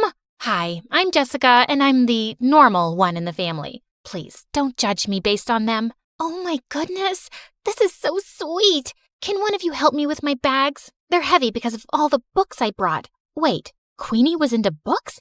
I loved this girl already. She and I were talking about our favorite authors on the way home, and after that, we really started to bond. It was nice finally having someone I had stuff in common with. Queenie was also super helpful around the house, so both of my parents adored her, especially Dad. Aren't you amazing? How about I buy a present to thank you for all your hard work? Maybe new shoes or gold earrings? I would have bought some for Jessica, but all she cares about is school and homework. That's very kind, but you guys have already done enough, really. Then one night, Queenie and I decided to go on a walk, and she grabbed a jacket from the coat closet.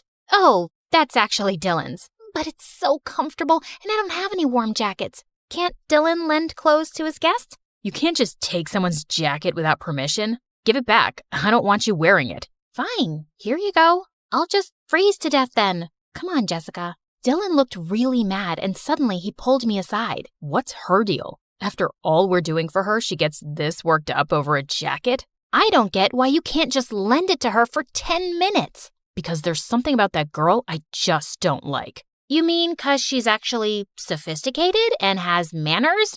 Makes sense why you wouldn't like her. Dylan just looked angry and stormed off. Jeez, what a drama king. He probably was just jealous that Mom loved Queenie so much. He'd always been Mom's favorite. The next day at school, I was studying for exams in the library when Queenie came in and sat next to me. Hey, girl, listen, I just want to apologize about Dylan being so mean to you. He must have forgotten to take his meds. Don't worry about it. Actually, I was wondering if you could help me with my English assignment later. I'm still not fully comfortable with the language. Yeah, of course. Thank you so much, Jessica. I'm really grateful for you. Queenie hugged me super tight, and I realized I was her only real friend here. I could just feel how sad and lonely she was. I waited for Queenie at her house for several hours, but she didn't show up, even though I called and texted her 100 times. Then finally, Queenie arrived carrying a small box. Sorry I'm late. I was buying you a present. Here, open it. Aw, Queenie, you didn't have to get me.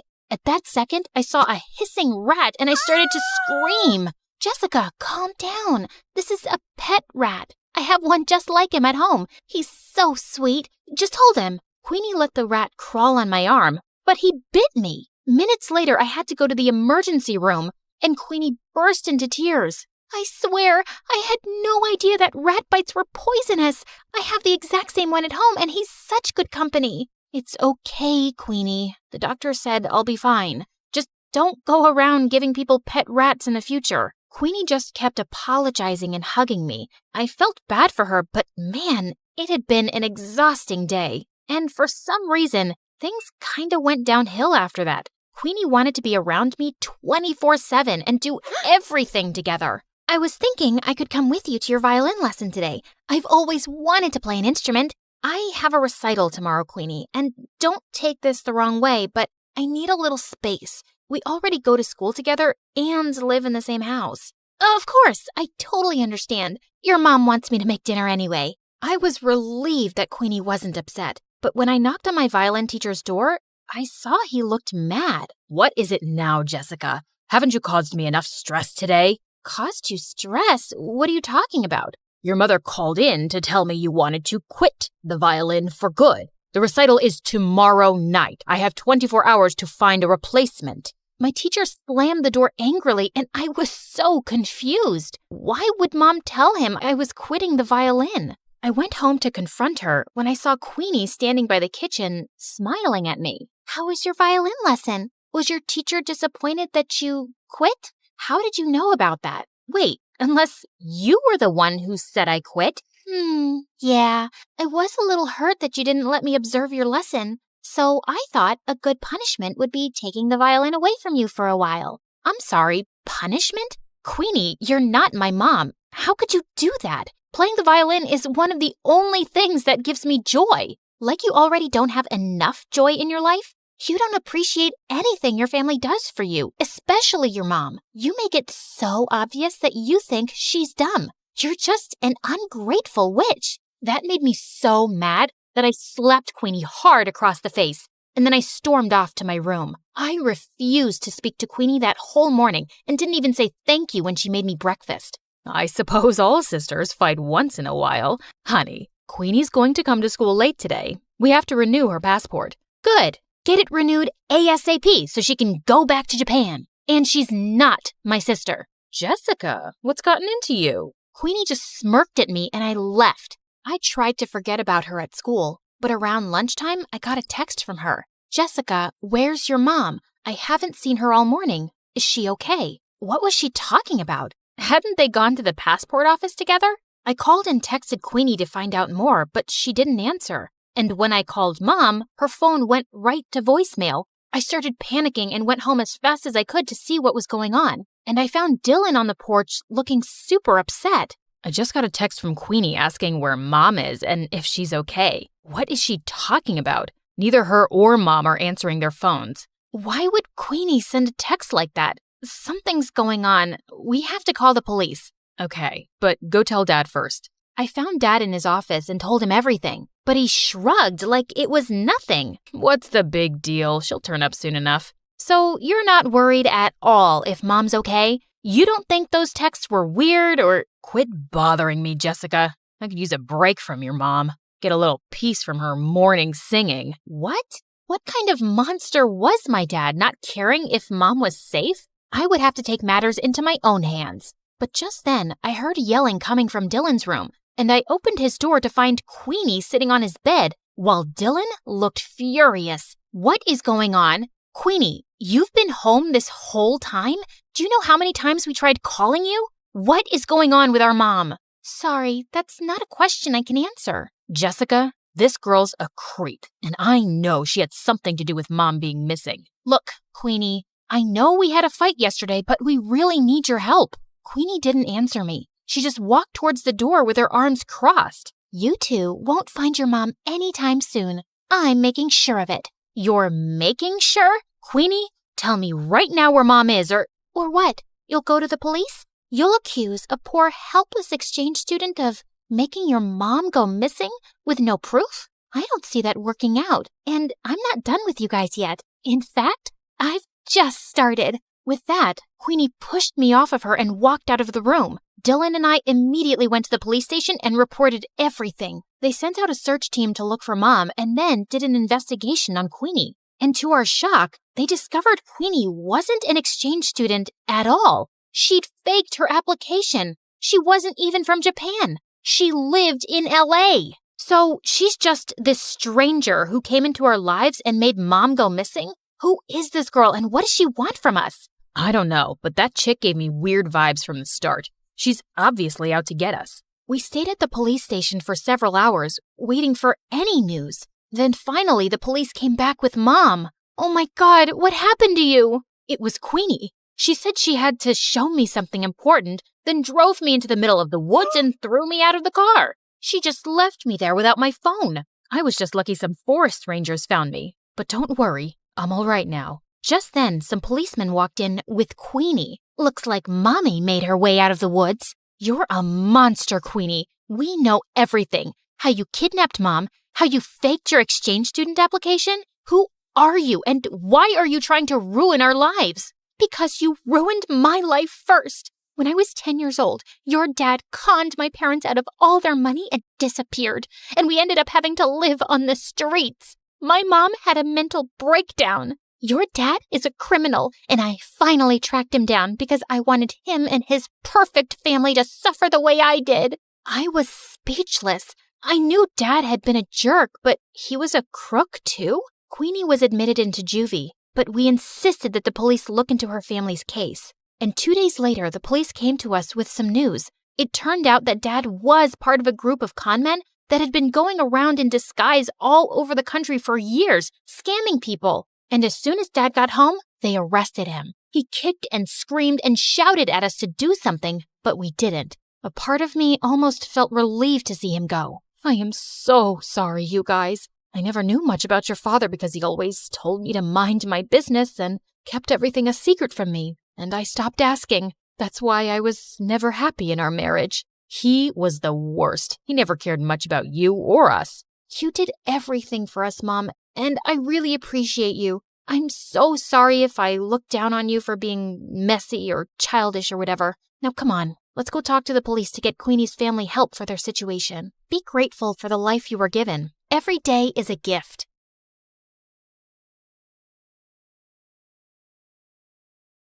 I woke up in the middle of the night feeling extra thirsty and almost passed out when I saw the time. It was 3 a.m., the devil's hour. I tried to go back to sleep, but I just couldn't. Come on, girl. Ghosts aren't real, but dehydration is. So hold yourself together and get your ice-cold water. I silently prayed as I went down to the kitchen. Suddenly, I caught someone moving in the shadows. Holy Mother of God! Was it the devil?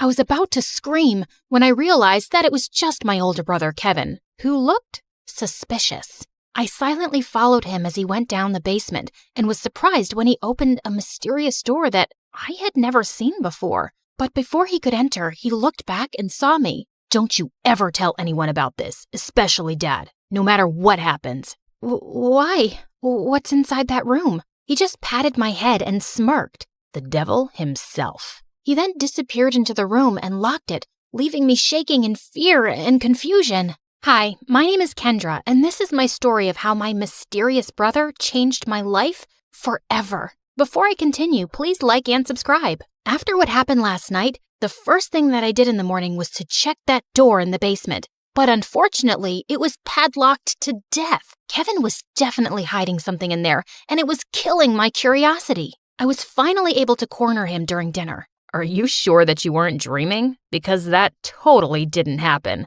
That night was really weird, so he could be right. Our conversation was cut off when Dad joined us. Son, it's time for you to take over the company. We will be holding a gala next weekend to introduce you to everyone. They're all so excited to meet you. But Dad, no buts. You're graduating in a few months, so prepare yourself. I don't want any problems. Understood? Of course my brother couldn't say no to him. He was always Dad's favorite, his golden boy, the perfect son. While me, I was just a stranger to him. If Mom was still alive, things would probably be different. Later that night, when I was about to sleep, I almost screamed when I saw Kevin leaning against my door. Can I help you? What makes you feel alive, Kendra? Huh? What's with you? Why are you being so weird? The less you know, the better. Good night, Peanut. Peanut? Where did that come from? That was the weirdest and longest interaction we've ever had. He was a year older than me, and we had never been close growing up. His time was spent in his room reading, in the piano corner perfecting his sonatas, or with Dad talking about business while playing chess. We also didn't see each other often at school because he was always with his best friend Cedric or surrounded by their crazy fangirls. The next morning, I woke up to Dad screaming from the library. I dashed to check what it was and found out that one of our maids found a letter under Kevin's pillow. I read it and froze. Kevin left. He didn't say where he went and when he was coming back. All the note said was, "Do not wait for him." I would expect something like this from you, but not my son. Kevin is a responsible young man. Well, the note says otherwise. The gala is this weekend. I need your brother to be there no matter what it takes. We tried looking for Kevin everywhere, but no one knew where he was. Even the police couldn't find him, and it was driving Dad crazy. One night, he just walked up to me and started inspecting my face. You would do. You were going to be him. Be who? Kevin. In case your brother is still on this stupid little adventure on the night of the gala, you will pretend to be him. But Dad, I don't think I can... Kendra, you are a capable young lady. Of course you can. You'll be saving our company from humiliation. I know I have not been very vocal about your accomplishments, but I do notice. Will you do this for me, sweetheart? I had never heard Dad talk to me that way, and it felt really good. So I found myself giving in. Besides, it would only be for just one night, right? I just needed to hide my hair under a wig and dress up like Kevin and just smile and avoid conversation as much as possible. Simple. When the big day finally came, I was a nervous wreck. There were too many important people, and Dad kept reminding me not to mess up. Luckily, the party was a success, and I thought my little mission was finally over until Dad came up to me. You did well. Now we just have to make sure that your brother will not fail his classes so he could graduate. You'll need to attend school as him. But how about me as Kendra and my grades? I'll call the school and tell them that I sent you out of the country for an emergency. Anything you fail, you can take for a summer class. But no buts. This was already decided. And remember, no one should ever know about this. But Kevin and I were just too different. After carefully thinking about it, I finally decided to do it. It was my chance to impress Dad. I just needed to do one little thing, which was to learn everything about my brother to make it believable. I checked his room, but I didn't find anything useful. I had to ask for help from the person closest to him, Cedric. But there was one problem. At school or whenever he visited my brother, I would usually lock myself in my room because every time our eyes met, I felt like passing out. The guy looked like a demigod, and I just couldn't handle him. But this time, I had no choice, and I knew exactly where to find him at school, the music room. As I peeked into the room, I saw him playing the violin, and I was instantly mesmerized. Just then, he stopped playing and smiled at me. Just avoid his eyes, and you'll be fine. Did it tickle your soul? Huh? The rhythm, the passion, the climax. Sorry, but I'm not into music. I stepped back, and he started walking towards me. How about this? Did it tickle your soul? I suddenly became mute. This is the first time you talked to me, and I'm surprised. What brings you here, Cupcake? Cupcake? I got a grip of myself and slapped his hand away. First of all, I'm not food. And second, I'm not here to talk about souls and music with you. It's about my brother. Suddenly, his face turned serious. I had already talked to your dad about it. Kevin ran away and he didn't want us to find him, and there's nothing we can do about it. I know, but I need your help with something. I told him about Dad's demands, and he suddenly laughed.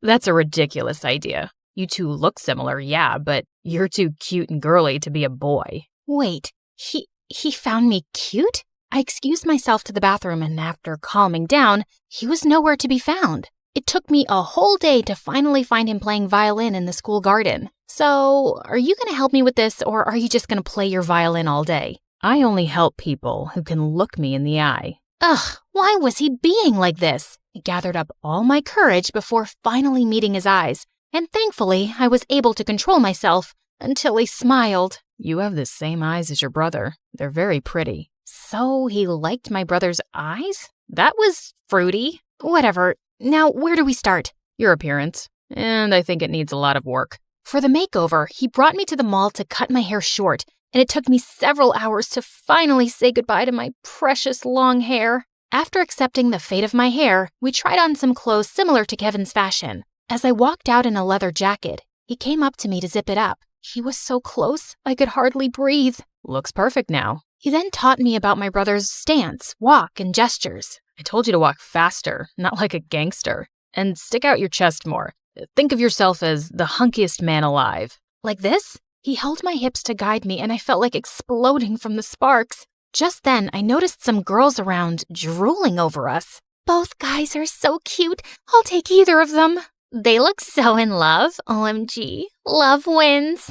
Great. And now we were a gay couple. Cedric coached me about Kevin's interests, and I was surprised. I didn't know my brother was such a dork. He loves SpongeBob so much, he even thought of diving into the ocean just to look for its real-life version. But one revelation made me tear up a bit. And he adores you so much. But he thought you didn't like him, so he always chose to give you space. What? That's not true. He's too protective of you. He even told me not to talk to you because he thought I'm trouble. Oh, yes, you're definitely gonna be trouble.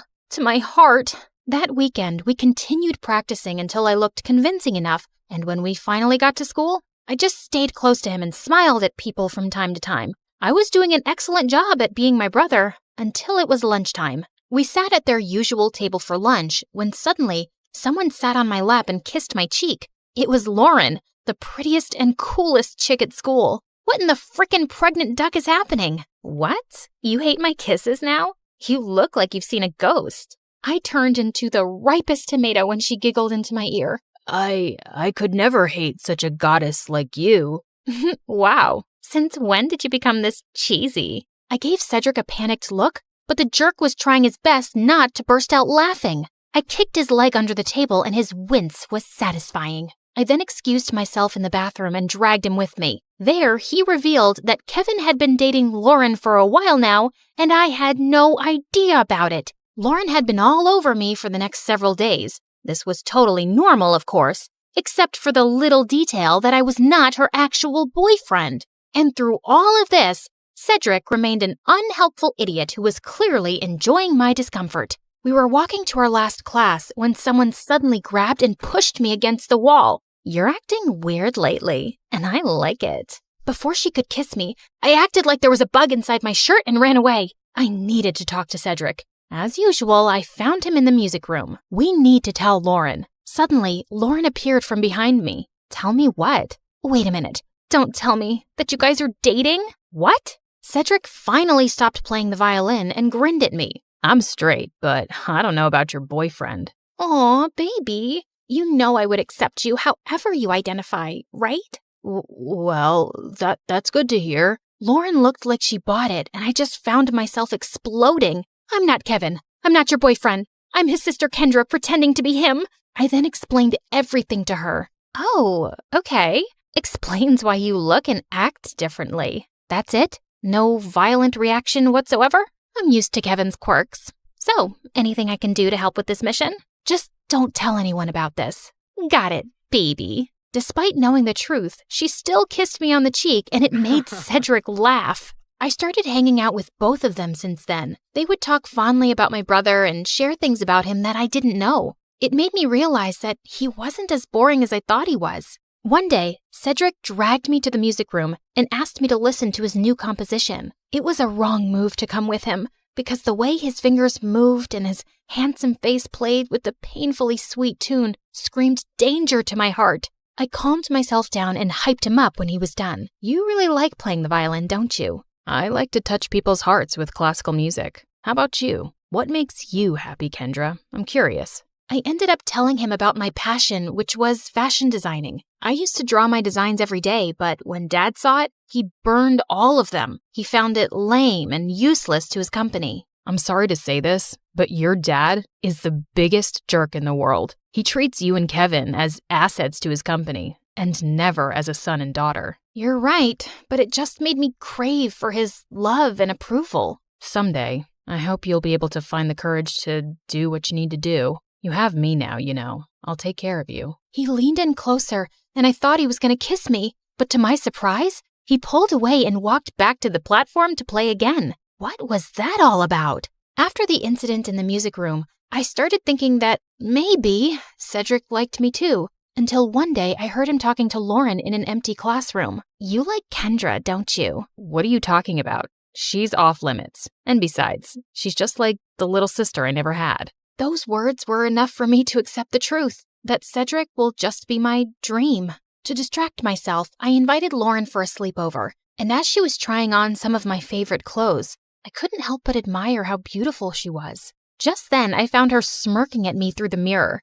Are you falling in love with me now? What? No, I wish I was as pretty as you. Oh, honey, you are prettier than me, and not to mention cute. She ended up knocking on my drawers, spilling some things. There was one thing that suddenly caught my attention. A peanut. What was it doing there? Suddenly, I remembered Kevin calling me a peanut before he ran away. Why don't we crack it open? Maybe he left a secret message or something. And he actually did. I'm finally alive. Wait a minute. That night before he left, he asked me what makes me feel alive. Lauren and I then came up with a mission. to find the answer to that question. Your brother is too mysterious sometimes. Maybe Cedric knows something. But unfortunately, he was useless. One day, Dad suddenly called me and started asking about Lauren. I learned that she's dating your brother. Her parents and I are talking about a very important business deal. We will have dinner with them tomorrow night. Make sure to be extra attentive to her.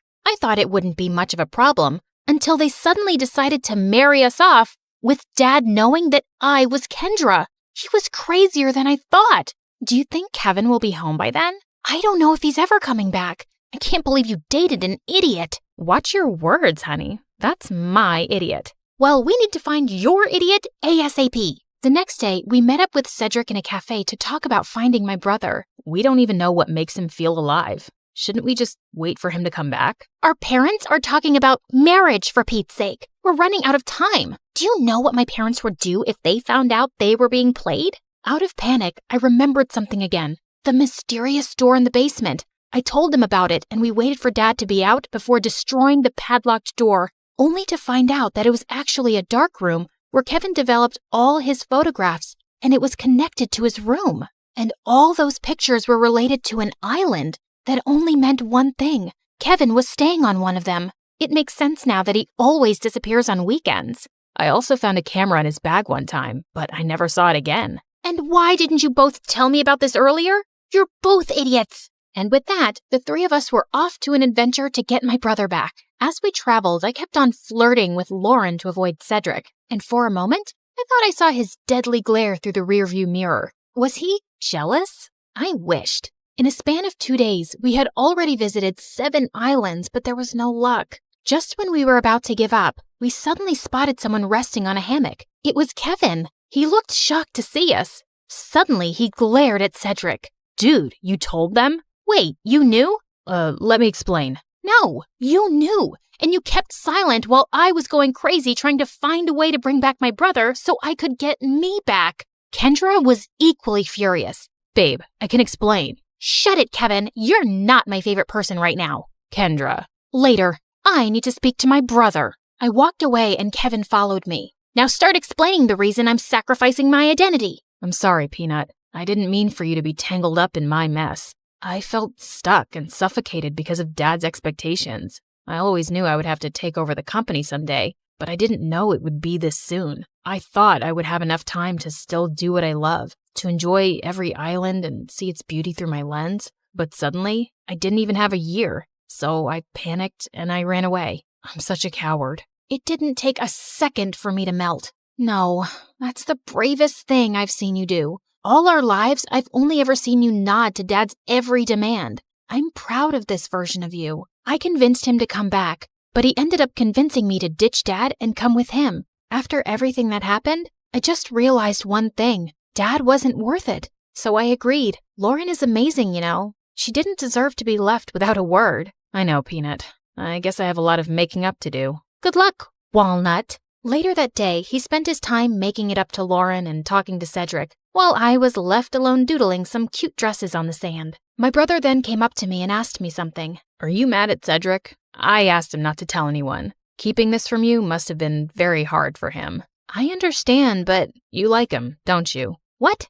No, I mean... Don't worry. I finally gave him the go signal. You two can kiss or whatever. As soon as he left, Cedric walked up to me with an earth-shattering smile. Can we talk? I couldn't look at him in the eye again. About? About us. I've always fancied you, you know. More than violins. I felt like melting at his confession. I told him about the reason why I'd been avoiding him all these years, and he responded to it by finally kissing me on the lips. Thank God I didn't pass out. So, did it tickle your soul this time? Yes. Finally.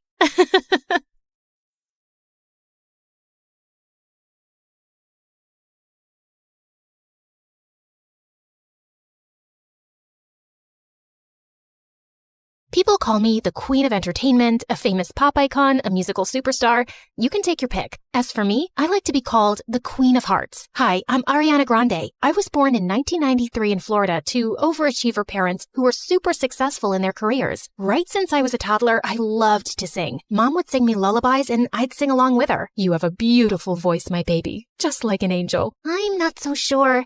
I didn't get selected for the school choir. Don't let that dishearten you, sweetheart, and have confidence in your talent. I'm sure you're meant for greater things. Although I loved singing, I was also fascinated by theater and acting. I performed on stage for the first time when I was 8 in a musical named Annie. Are you nervous, Ari? No, not at all. In fact, I can't wait to set the stage on fire. And I did just that. That musical was a great success, and it marked the beginning of my musical theater journey. After that, I performed in so many other local productions like Beauty and the Beast and The Wizard of Oz. Life was going smoothly, but then my parents got separated. I felt devastated for a while. But thank God I had my pet dogs to keep me going through that tough phase. Just so you know, I have 10 rescue pups. One of them is named Sirius Black. Yeah, I'm quite obsessed with Harry Potter. But then, aren't we all?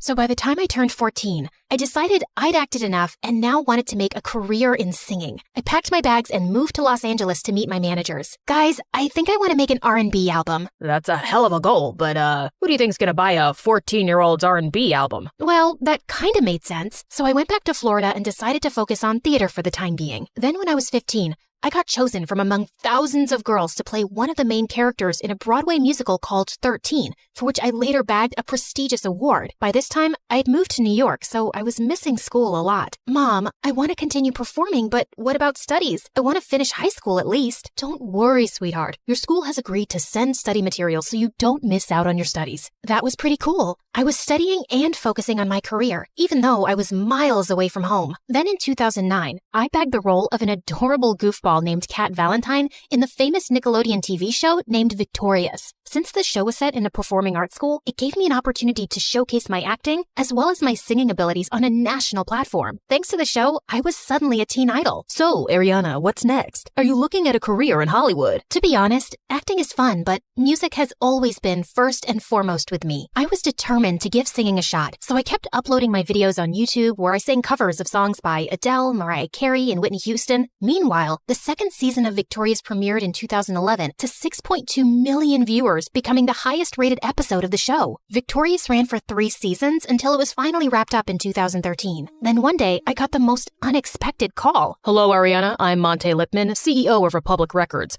I saw your YouTube videos and I want to sign you up for the label. Are you interested? Yeah, of course. I'd love that. I put down my phone and did a little happy dance. My music career was finally taking off. The next 3 years, I focused completely on my vocals and singing and collaborated with many contemporary artists. The result was my first album, Yours Truly, that debuted at #1 on the US Billboard 200 albums chart, and it sold 138,000 copies in its first week. After that, there was no looking back for me. Today, I've sold over 85 million records worldwide, broke 27 Guinness World Records as a singer, bagged 2 Grammys, and was listed among the 100 most influential persons in the world by Time magazine. So friends, I hope my story inspires you to never give up on your dreams, since miracles do happen.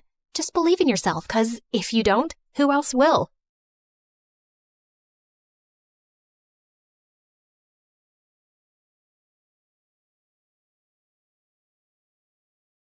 Hi, I'm Nova, and my life sucks. I used to think I was just unlucky, but thank God I later discovered it was a full-blown family curse. No, seriously. I grew up with a twin brother, Dorian, who was 2 steps ahead in everything. For starters, everyone thought he was the much better-looking twin. He'd play video games all the time and ace his tests, while I'd stay up all night studying, and my grades were still average. He was good at sports, I was just clumsy. Even our parents favored Dorian, especially Dad, who dreamt of making him a football legend. In 8th grade, I tried out for the small school talent showcase, just a silly cheer routine I made up on my own.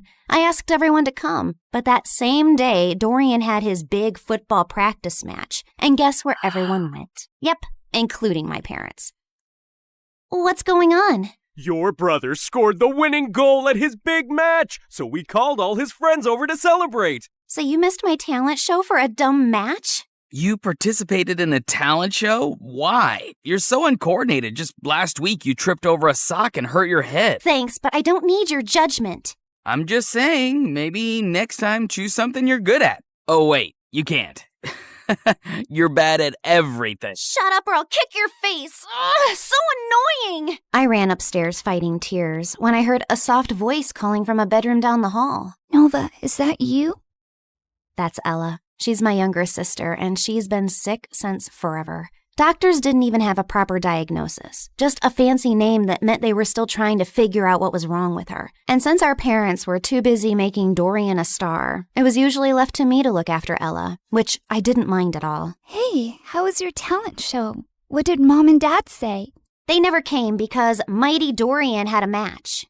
So what? Did you have fun? I almost did a backflip and only tripped twice, so yeah, it was fun. Then that's all that matters. Talking to Ella always made me feel better, but I could never tell her how I really felt. My problems just seemed so pathetic compared to everything she was going through. Even at school, I mostly kept to myself while Dorian hogged the spotlight. The only time people spoke to me was to ask for Dorian's number, so I barely had friends. Until I met Maya in high school. She was new and asked me if I could show her around, and we hit it off right away. We liked the same music, same shows, and I finally had someone I could pour my heart out to. She was the only person I felt free and happy with, but that changed on her 18th birthday. Maya decided to throw a costume party. I was gonna be French fries, and she was gonna be ketchup. It was gonna be epic. But when I got to her place, I was the only one in a costume. I checked my phone wondering if I'd missed a text from Maya, but nothing. And worse, I found her standing near the pool talking to Dorian. Oh, wow. Looks like someone didn't get the memo. What is he doing here? And wasn't this supposed to be a costume party? Oh, shoot. I thought I texted you. I wanted to have a costume party, but Dorian thought it was stupid for an 18th birthday. And since when did you start taking advice from Dorian? Since we started dating. What? He asked me out last week, and I said yes. Why? Of all the men on the planet, why him? And you couldn't stand that there was finally someone who liked me more than you, could you? Would you stop overreacting? You look like angry McDonald's French fries, and I can't take you seriously. Also, my feelings for Maya are totally genuine. Genuine my butt. Everyone at school knows you change girlfriends faster than you change underwear. Maya, listen to me. Whatever garbage this guy's been feeding you, it's not worth it. But I love him. No, you're infatuated. Like every normal girl your age is with some butthead like him. Come back to your senses. Fine, I can see this is a total waste of time. So before I embarrass myself any further, I'm leaving, and we're done. I stormed off dramatically, only to walk straight into the birthday banner. I tried to fight it, but stumbled and knocked over an entire balloon arch. Maya ran to help me, but I spun around mid-fight and accidentally slapped her in the face. Did you just hit my girlfriend? I grabbed a paper cup and hurled it at Dorian's head. Ow. Wow, that really hurt me, Nova. How will I ever recover from this concussion? Everyone laughed as I ripped the last streamer off my leg and stormed out, and went straight to Ella. She was the only person who'd understand me. Oh, wow. You look tasty. I don't know about tasty, but I am definitely tragic. Mom never let me have fries. Said they're too oily. Here, take a bite. It might cheer you up. You're weird. And you're stuck with me. And I put my head down, and we dozed off. The next morning, I woke up to a bunch of missed calls from Maya, but I ignored them. So she sent me a bouquet with my favorite ice cream scoops, flew drones past my window with "I'm sorry" banners. At one point, she actually climbed up to my window to talk to me, but I just drew the curtains and ran into the attic so she wouldn't find me. I was looking for some boxes to hide behind when I accidentally knocked one over and a diary fell out.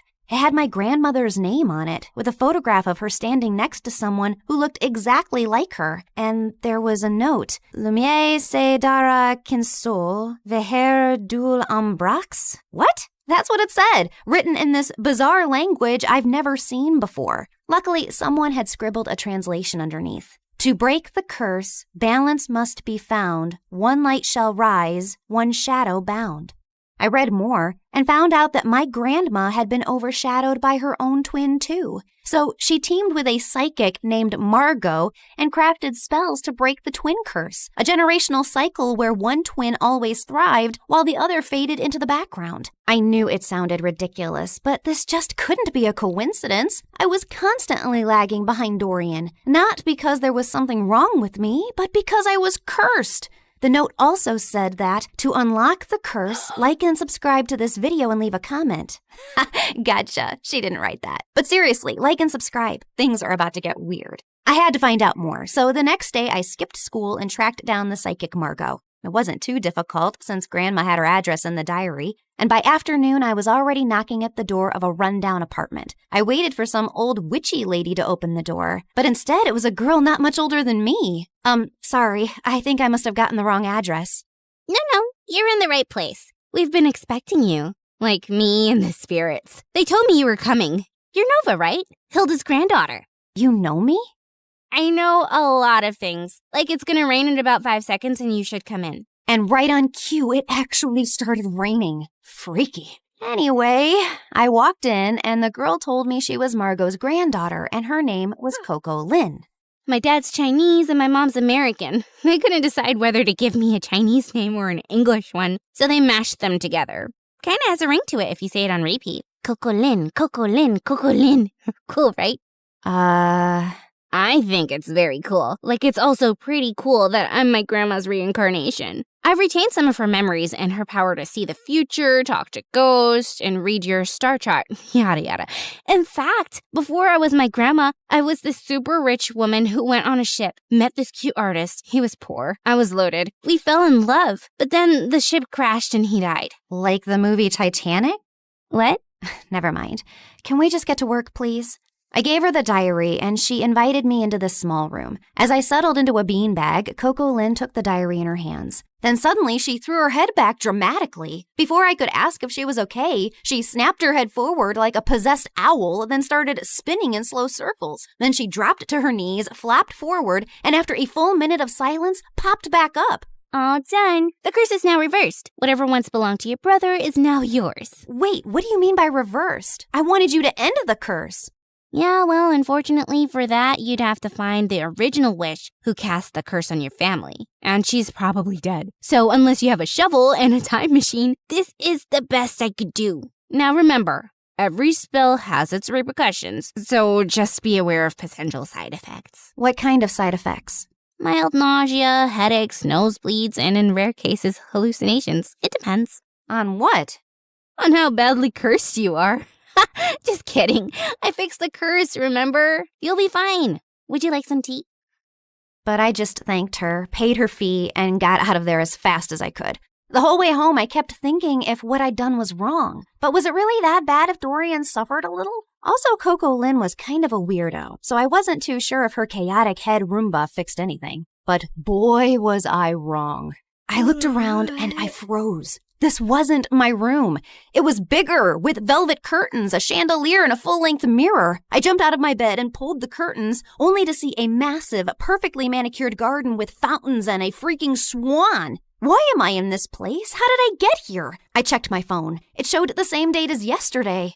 Okay, this is clearly a dream. Ow! Ow! I pinched myself hard, and seconds later, Mom burst into the room. Oh my God, Nova! Why did you scream like that? I thought some stalker tried to jump into your room again. Again? When was the first time it happened? Oh, my poor baby. You've been so traumatized lately, you've probably blocked out everything. It's fine. We can talk about it later. For now, drink your kale.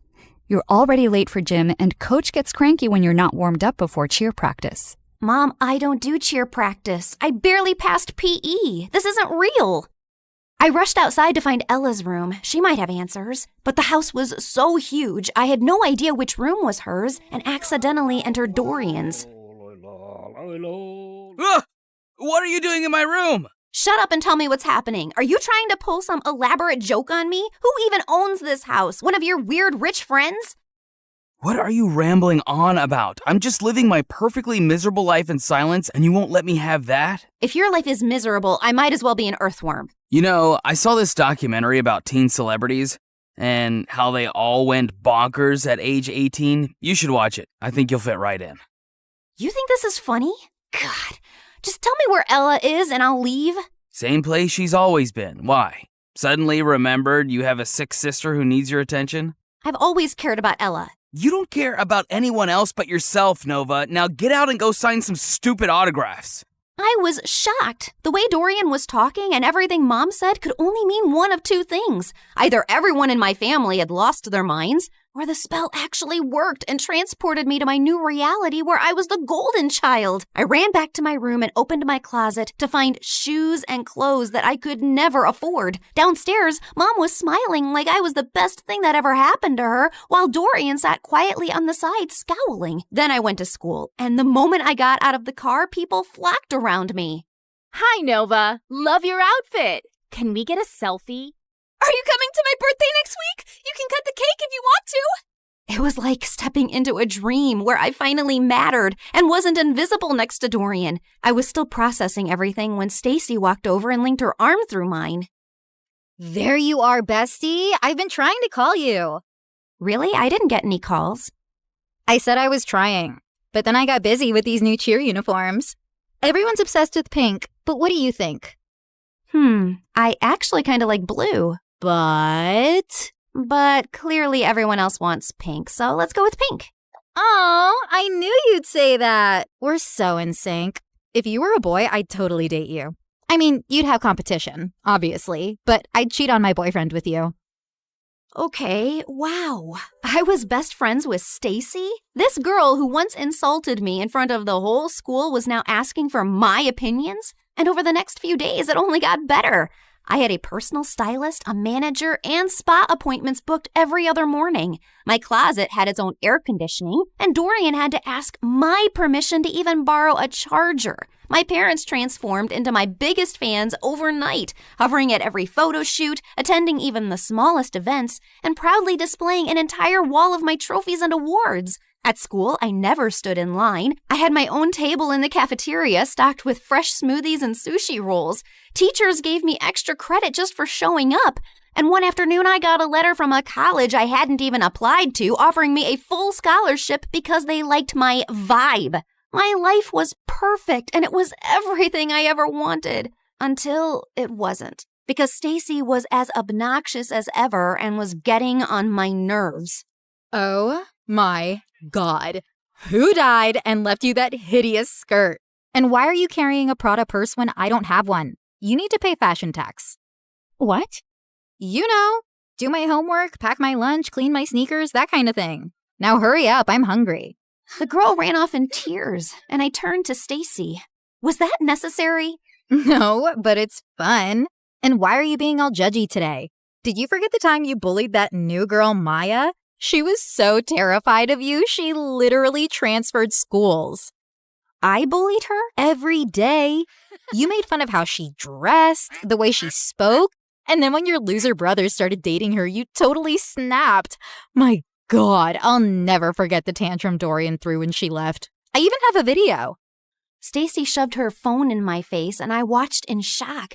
Dorian was having a full-on meltdown while I stood there laughing like a maniac. Seriously? What? And that wasn't even the worst part. The girls on my cheer team laughed and joked until I walked in. Everyone on my modeling team walked on eggshells around me. I even overheard this girl say that I should get an exorcism because I had a devil living inside of me. This one time during a shoot, my makeup artist accidentally dropped a brush. I reached down to pick it up and she recoiled like I was gonna hit her. I'm so sorry. I'll get a new one immediately. Hey, it's just a brush. Don't worry about it. You're not mad? Why would I be mad about an accident? While the photographer was adjusting his camera, I overheard two assistants whispering. She seems different today. Last week she threw hot coffee at me because I got her the wrong brand. Remember when she made Tina cry because she accidentally walked into her photos? Poor girl's still in therapy. It felt like I jumped from living under Dorian's shadow to being the most hated person on earth, and it was heartbreaking. But what truly got to me was that at home, Dorian barely looked my way, and Ella never came out of her room. And every time I tried to meet her, Mom would freak out. Her disease is contagious, sweetie. You know that. I can't lose another daughter to that stupid illness. I really wanted to see her and share what I was feeling, but I was too swamped with photo shoots, press events, and parties to process it. Has anyone ever tried snail mucus coffee? Apparently, it's very good for your skin. I'm already having my vitamin C, D, E, G, H, Y, Z, Q to keep my nails shiny and healthy. You know what, guys? If you hang upside down for at least an hour and a half, you will get the reddest cheeks ever. Or you could get a brain hemorrhage and die. Excuse me?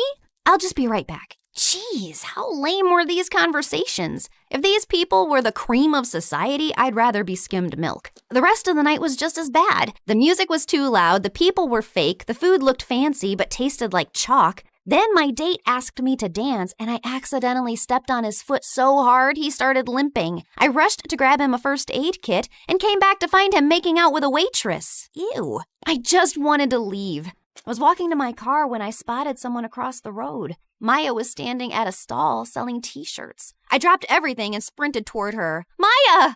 Oh my God, how are you? Leave or I swear I will call the police. Look, I know you're really angry at me and I deserve it, but I swear I didn't mean to. You didn't mean to ruin my life? Come on, Noah. You and I both know you bullied me because you're evil. But honestly, you did me a favor. That school wasn't for me anyway. The only good thing that happened there was meeting Dorian, and I'll always be grateful for that. But you, I never ever want to see again. Please, Maya, I said I'm sorry. I'll do anything to make up to you. I'll buy all your t-shirts. I don't need your charity, Nova. But if you really want to help me, then help me sell these. You're a professional model, right? She pulled out a pile of tees with the most chaotic slogans I'd ever seen. This too shall pass, like a kidney stone. The only X I want is extra money. Nice. Who came up with these? Of course I did. I've always been really creative. That's true. By the end of the night, Maya and I had sold every single t-shirt in her stall. We even clicked a bunch of pictures, and when I shared them on my Instagram, Maya's business exploded overnight. She called me the next morning telling me how people were begging for restocks. Someone even asked if she shipped internationally. I'd finally used my popularity for something good, and I was happy. But that changed the moment I entered school the next day. Why were you hanging out with peasant Maya yesterday? It's all over your Instagram feed. I was just trying to help her sell her stuff and apologized for being completely moronic. You did not. It's against every rule book ever written for mean girls. Once you bully someone, you never apologize to them, especially not if they're as ugly as peasant Maya. Stop calling her that. She's a brilliant and hardworking girl, and she's 10 times the person you'd ever be. 10 times fatter, sure. She's a real inspiration for stretchy t-shirts. Say one more word about her and I swear.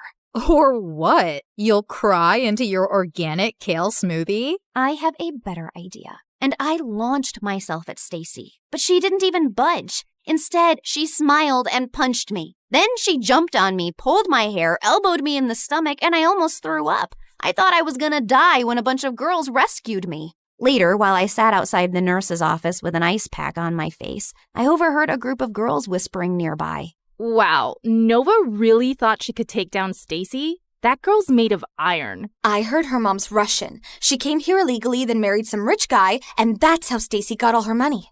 My maid's cousin works at their house. She says Stacy lives like a trash gremlin. Her room smells like stale yogurt and wet socks. Ugh, gross. Imagine strutting around like a queen bee while your closet is a health hazard. If I were Nova, I'd wash my hands with bleach just to get the smell off. They kept going, but I tuned out. Not because I was offended. Honestly, it all made sense. Stacy didn't rule the school out of confidence. She did it to distract people from the disaster she actually was. Anyway, I was feeling better, so I decided to take the day off and go home, when suddenly Dorian came running down the hallway. Nova, it's Ella. They're moving her to a hospital. Her condition's getting worse. The world blurred for a second, and I pushed Stacy out of the way and ran through the gates. We reached the hospital and saw Mom and Dad were sitting in the waiting room. Where is she? What happened? She took a turn for the worse. The doctors are doing everything they can. I sat down slowly. Ella, my baby sister, my sunshine. She was the only person who ever believed in me, and she was suffering. I buried my face in my hands, and that's when Dorian snapped. Is this all your fault? Dorian, please. No, Mom, she needs to know. I've been trying for months to act normal, but no more. What are you talking about? You were supposed to babysit Ella, but instead, you chose to sneak out and go to your dumb party with her in the back seat. You'd barely gotten the car out of the driveway when you crashed into another car. You blacked out and Ella took the hit. She's been in a coma ever since. But Mom told me her condition was contagious. That's why I couldn't see her. Well, she lied. Because you hurt your head too and forgot all about the accident. And Mom didn't tell you so you could live your perfect little life like the golden child you are. I swear, if something happens to her, I will never forgive you. And he stormed away, leaving me totally shaken. I bullied my best friend. My brother couldn't even look at me. And my little sister was in a coma because of me. This wasn't the life I wanted. I stood up quietly while everyone was still talking to the doctor, slipped out of the hospital, and ran straight home. I stormed into the attic, flung open every box until I finally found the diary. The next morning, before going to the psychic's house, I went to the hospital. I just had to make sure Ella was okay. And thankfully, when I got there, she was sitting on her bed smiling. I stopped a doctor walking by. Is she okay? Yeah, she had a seizure, but it shocked her system so hard, it jump-started her like an old car battery. Guess sometimes being on your deathbed has its perks. I took one look at Ella's face and walked in. As soon as she saw me, her face lit up. I ran over and hugged her tight. Hey there, you slept for a really long time. Yeah, well, I needed my beauty sleep. Why do you look so old and wrinkly? Probably because I'm sad and sorry for everything. I messed up your life. It wasn't entirely your fault. I was jumping around like a monkey in the back seat, remember? You couldn't even see the car behind us. I basically launched us into it. So I guess I'm sorry too. Well, I'm sorry too, Nova. I shouldn't have snapped like that yesterday. I haven't always been the best brother because I've often let jealousy get in the way. I wasn't exactly the best sister either. What I did with Maya and how I treated people around me was horrible. Yeah, but you're changing. I saw what you did for Maya. That's growth. I nodded slowly. I'd spent so long being angry about everything I wasn't. I forgot to appreciate what I had, my adorably flawed family. And all I really wanted to do was to go back and mend things now. Namaste, fellow seeker. What brings you here today? Oh, it's you. Welcome back. You recognize me? Why do you always ask the same question? Of course I do. I can see through dimensions too. Like in one of my parallel lives, I was this really hot girl who lived on the streets doing odd jobs until one day this handsome rich guy asked me to be his date. He bought me clothes, took me to parties, and eventually fell in love with me. Like Pretty Woman? Yes, I was a very pretty woman. But enough about me. Tell me what you need. I told her I wanted to reverse the curse, and Coco Lynn stared at me blankly. Are you sure? Once I reverse the curse again, the spell will seal itself. No more rewinds. So make up your mind. You can't keep jumping between realities. I already have. I want to go home. And this time I won't hide behind Dorian's shadow or bad grades. I spent so much time being angry and dejected that I never really focused on myself. And that's why I never got anywhere in life. I can't control how people treat me, but I can control how I take their opinions. So now I'll live for me, with kindness and purpose. Spoken like someone who's truly ready. She stood, cracked her knuckles, and started chanting. The candles flickered, the walls shimmered, and then everything went blank. I woke up to the smell of burnt toast and the sound of birds. I sat up slowly and looked around. My old room. My old posters, my old creaky fan spinning above me. I rushed to Ella's room and found her sleeping peacefully. Then I went downstairs and saw Dorian kicking the ball like a dork. I ran and tackled him in a giant hug. Oh my God, I missed you. Get off me. You broke my streak. Now I have to start all over again. Well, so do I. That morning, I got dressed and walked into school. And for the first time, people noticed. Not because I was a model or because I had 1 million followers, but because I held the door open. Because I helped a kid who dropped books. Because I smiled at people. For real. And that's when I realized that life isn't about being the favorite. It's about being someone you can be proud of, even when no one's clapping.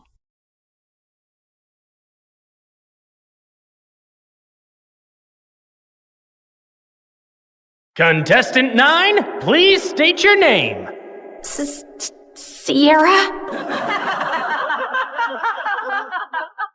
Looks like a nightmare, right? Hi, I'm Sierra, and ever since I could talk, I've had a stutter. I didn't think much of it until I moved to a new town when I was 6. Welcome to the neighborhood. I'm Dean. This is my daughter, Kelsey. What's your name, sweetheart? Sierra. Why do you talk like that? It was the first time anyone had asked me that. It wouldn't be the last.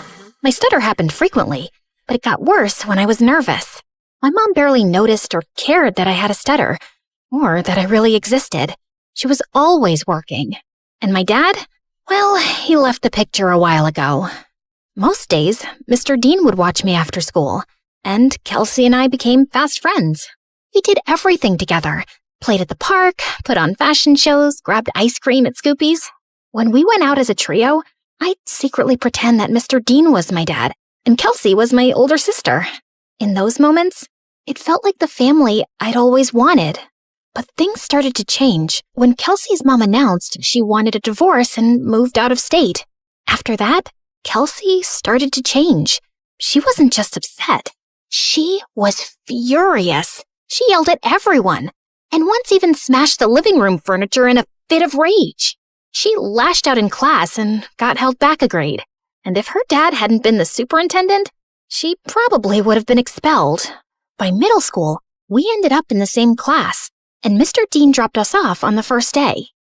Wow, your daughters are so beautiful. Aren't they? I'm a lucky dad. Kelsey looked like she was about to explode. I'm Kelsey. I'm his only daughter. My mistake. And what's your name? Sierra. Sierra? Why do you talk like that? Yeah, can you not speak properly? Or are you stupid? The class erupted into laughter, and I could feel my face burn. Since then, Kelsey wasn't my friend anymore. A real friend wouldn't do that. Through the years, Kelsey's hatred only grew.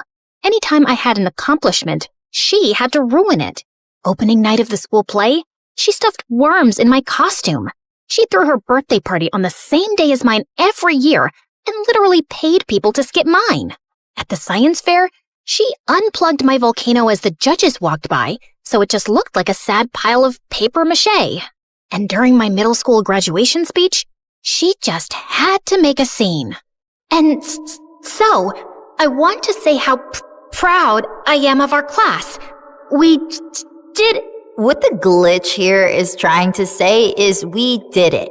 Congratulations, grads. Party at my house tonight. Everyone's technically invited, but only cool people should show up. If it weren't for being her neighbor and still being close with Mr. Dean, I would have liked to never see Kelsey again. I'm sorry about my daughter. Ever since her mom left, she's been a different person. I just wish she wasn't so mean. You shouldn't be ashamed of something you can't control. At the end of the day, your stutter is something that makes you unique. I held on to that going into high school. My stutter didn't bother me much anymore. In fact, it was getting better with age. He was right. It did make me different. And I liked that. One Friday in English, we were doing a vocabulary spelling exercise, and I was totally killing it. ESOTERIC. Esoteric. QUERULOUS. Querulous. VACILLATE. Vacillate. Everyone was surprised at how well I was doing. And honestly, so was I. Who knew I was that good at spelling? Sierra, there's a regional spelling bee in a few weeks. You should join. Who knows, you may make it all the way to nationals. That night, as I sat in my room looking over the spelling bee brochure, loud music suddenly rattled my walls. Kelsey was throwing a party in her backyard. A few classmates waved me over. Fine, just for a little. The party was fun, but I couldn't stop thinking about the spelling bee, and I decided I would sign up. I was about to leave when... What's this? She snatched the brochure out of my hand. A spelling bee? Oh, please. Like you could ever win one of these. In case you didn't know, you trip over your words. Give that back. Not so fast. I'll help you practice for your big day. She pulled out her phone and turned the flashlight on as if it were a spotlight. Some other people gathered around and did the same. I felt blinded by all the lights in my face. Why don't you show us what you got? Nothing screams fun like watching you butcher the alphabet live on stage. Your word is quiberate. That's not even a word. Okay then, your word is pathetic. I'm sure you're quite familiar with that. IRRELEVANT. Irrelevant. I'll use it in a sentence. Kelsey is irrelevant. Now give me back my brochure. but she ripped it into pieces and threw it up like confetti. I took a small step in her direction. Kelsey took a step back and fell into the pool. Ugh! You pushed me! Yeah, right. I didn't push you. Your attitude just slipped. She climbed out and stormed over to me, and I bolted. As I ran, I saw her shoving people in her way into the pool. I made it home and locked the door just as she started kicking and clawing at it. My heart was racing. By Monday, the whole school was talking about it. Someone had filmed everything, and she looked completely unhinged. I avoided her all day. After class, I asked my teacher if she would sign off on my spelling bee application, and she wrote a letter of recommendation. That night, I was recording myself practicing when I heard Mom come home early. I rushed downstairs to tell her about the bee, but she really wasn't listening, as usual. Sierra, that's great and all, but I'm working and I don't need any distractions tonight. And the Mother of the Year award goes to... Feeling annoyed, I went back upstairs and found Kelsey sneaking through my bedroom window. What are you doing here? Get out! Relax, Miss Broken Record. I'm just here to apologize. Apologize? Yeah. I saw the video from the party over the weekend. I looked crazy. It wasn't okay how I was treating you, so I'm sorry, okay? Thanks? I'm not really sure what to make of this. Yeah, well, we used to be friends or whatever. I think it's time to put the bad blood between us to bed, right? Trust doesn't just snap back into place, not after everything that's happened between us. I understand. I intend to prove it to you. Do you mind getting me some water? Climbing up the vines was harder than I thought. Uh-huh. Sure. This certainly wasn't on my bingo card for how the night would go. I brought her water, which she downed in one gulp. Thanks. I'll see you tomorrow. Maybe we can sit together at lunch? Maybe. Also, never sneak into my room again. Then she climbed out the window. What a strange interaction. But maybe we really were turning over a new leaf. The next day, I walked into class feeling good about the new era I was in, where I tried new things and made up with old friends. But that confidence vanished when I found my teacher waiting for me, looking pissed. Sierra, you will not be attending class today. I've contacted the spelling bee and pulled my recommendation for your application. What? What did I do? You should be ashamed of yourself. The principal is waiting for you in his office. What was going on? It has come to our attention that the English exam answers were sent to your entire English class yesterday. I'm sorry. I have no idea what you're talking about. That's strange. Given the exam answers were sent from your email address, you'll be suspended for 3 days. Your mom is on her way here to come get you. What? This wasn't possible. I didn't do it. When Mom showed up, the veins in her forehead were practically bursting. I begged her to believe me the whole way home, but she didn't say a thing. When we pulled up to the front of the house, she told me to get out of the car. I can't believe I missed an hour of work for this. You're grounded. Then she just drove off, and I burst into tears. I was wrongly accused, suspended, banned from the spelling bee, and all my mom cared about was missing work. Over the next few days, I stayed home and studied, and I kept practicing spelling words anyway. Failure. Failure. Dismay. Dismay. Okay, maybe I was leaning into the drama a little. When I finally got back to school, everyone basically hated me. A bunch of students had used the answers sent from my email, so the teacher failed the entire class, and now everyone was blaming me. Next few weeks were so lonely. I walked straight out of school one day and went to get an ice cream cone from Scoopy's, and Mr. Dean happened to be passing by. I told him everything that happened. Let's go talk to the principal right now. It was nice to have one person who actually listened and seemed to care. Back in the office, Mr. Dean demanded answers. It was sent from her email account. My hands were tied.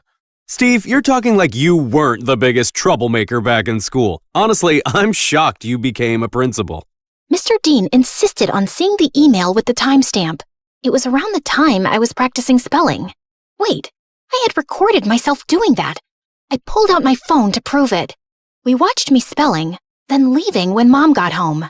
Then Kelsey climbed through my window and went for the laptop, but I walked in. Once she sent me away for water, she sat down and typed out the email. She did this. They called her into the office. Dad, what are you doing here? You framed Sierra for stealing exam answers when she's completely innocent. I did not. He showed her the video. Of course you go to defend her. She's never been completely innocent, Dad. What had I ever done to her? The principal and I had front row seats to their screaming match. Kelsey got suspended for a week, and the principal and teacher apologized to me and reinstated me in the spelling bee. That night, I heard a commotion outside. I looked out my window and saw Kelsey stuffing suitcases into her car. I'm over you, Dad, just like Mom was. She slammed the door, rammed the car into the garage, and peeled out of the driveway. I ran to Mr. Dean, who was covered in food. What happened? We were in a huge fight about what she did to you, and she threw everything in the fridge at me. I kicked her out, and she's gone to live with her mom.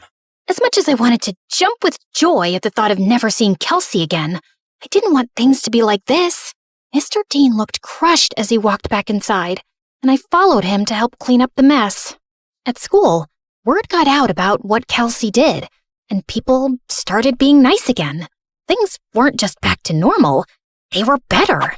I gave an incredible anti-bullying speech at a school assembly that got a standing ovation.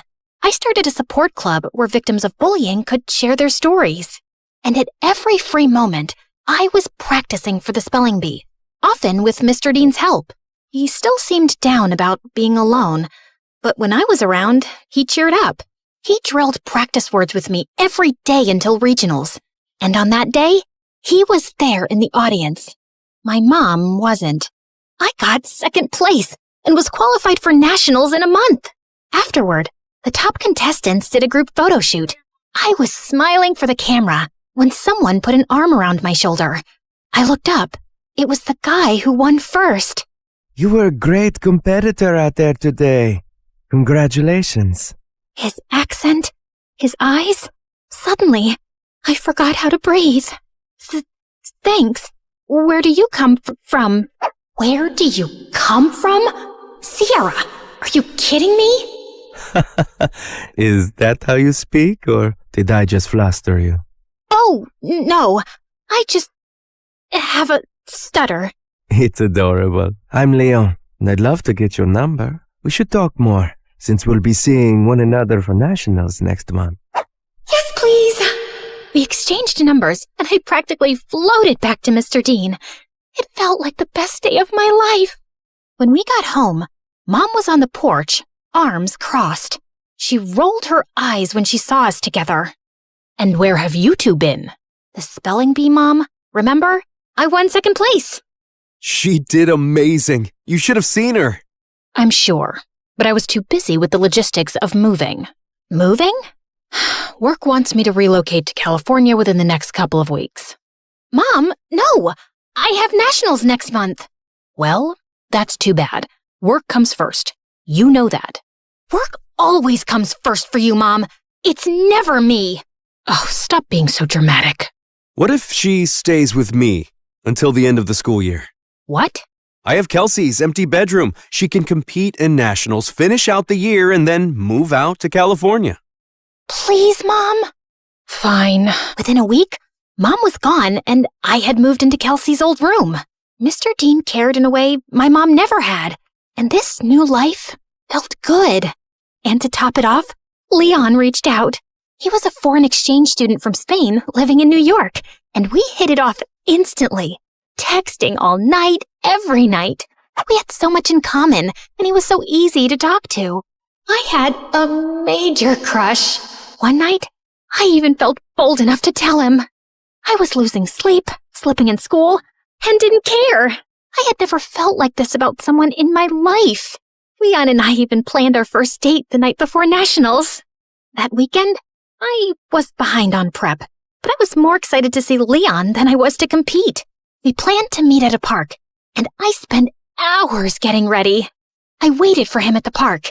He was 5 minutes late, then 15, then 30. After 2 hours, unanswered calls, and 20 unread texts, I gave up and walked home. I got in bed and cried. Had something happened? Had I been stood up? I barely slept that night. The next morning, I was exhausted. Mr. Dean and I headed to the B. I checked in and looked for Leon. Nothing. When it was time to go on stage, I scanned the crowd. No Leon. But then backstage, I heard whispered voices. I turned and saw Leon talking to someone behind him. No, I can't keep doing this. Leon, come on. It's not that hard. He pulled away, and I gasped. Their heads snapped towards me. Kelsey laughed, while Leon froze like a deer in headlights. Was this all just a setup to mess with me? Sierra, wait! My ears started ringing, and I don't remember anything else that happened until... Contestant 9? Contestant 9, please step forward! A contestant sitting next to me tapped on my shoulder, and I walked up to the mic, trying to steady myself. Sierra? Why do you talk like that? Yeah, can you not speak? Are you stupid? You should be ashamed of yourself. Like you could ever win one of these. In case you didn't know, you trip over your words. Contestant 9, please state your name. Sierra? Your word is vicissitude. Vicissitude. VICISSITUDE.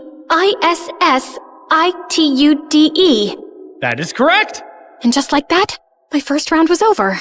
With every ring of the bell that told me I got the word correct, my confidence rose.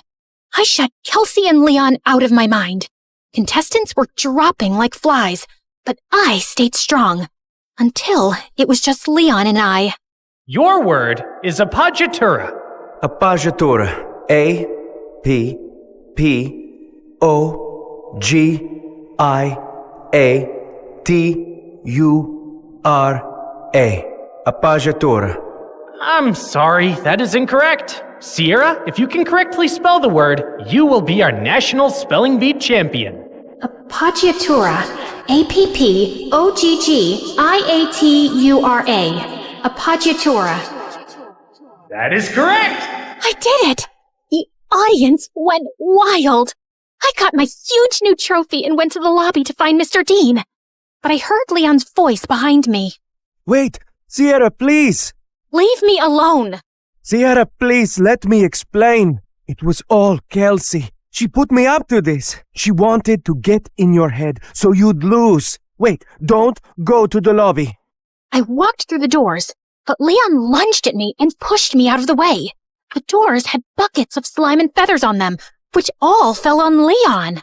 Why did you push me away? I was trying to save you from this. Listen, Kelsey moved to my school and found out I was going to regionals for the spelling bee. She said she'd pay me to flirt with you and distract you from studying. I'm so sorry. I was just a game to you? I only agreed because I really needed the money for my mom's treatments. That's why I'm even competing in the bee. I didn't expect to end up having real feelings for you. When Kelsey found out, she stole my phone and smashed it. She even threatened to get me kicked out of school. Just then, my mom and Mr. Dean walked up. Mom, what are you doing here? Mr. Dean convinced me to attend, and I had no idea you were so talented at this. We're so proud of you, Sierra. And then Kelsey walked in. Of course my dad is here to support perfect little Sierra. And Leon, I see you've betrayed me too. Guess your mom isn't going to get any better. Why are you so evil? What did I ever do to you, Kelsey? You stole everything from me. Everything! She didn't steal anything from you, Kelsey. Oh, really? Because I remember the night you and Mom screamed at each other when she found out about your little affair, when we both found out Sierra is your daughter. What? Oh, yeah. My neighbor was actually my half-sister. The girl who ruined my family and took my dad away from me. Is this true? Yes, it is. Even though this was the craziest day ever, the news warmed my heart. I'd seen Mr. Dean as my dad since I was a kid. You didn't lose your dad to me, Kelsey.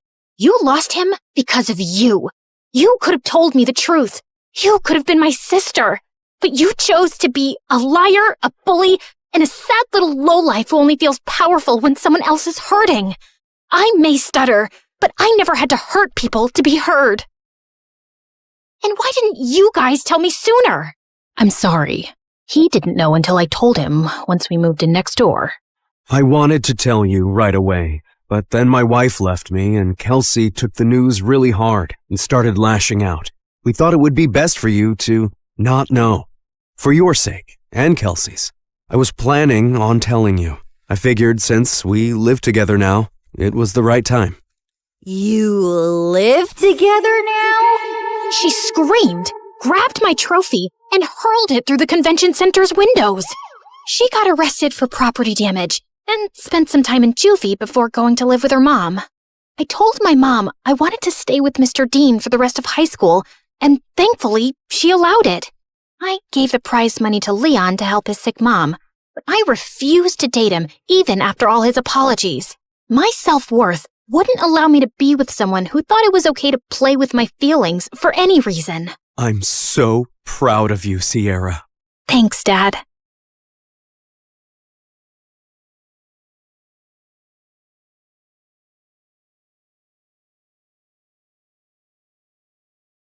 Hi, I'm Emma from Chile. Please like and subscribe to MSA. Show your love for MSA with their awesome bottles and notebooks. Peek at the collection in the description and pick your favorites. My childhood was tough. My parents were always fighting. But when I grew up, I met Clara, and my life started to become better. We met on the first day of high school, and I remember it like it was yesterday. Hi, is this seat taken? No? Great. I saw you sitting alone and thought you needed some company. Is that a choco chip muffin? I love them. You get the best muffins at this coffee house nearby, but if you eat too many, you might get gas or a sugar rush. Sorry, I'm blabbering a lot, right? Kind of.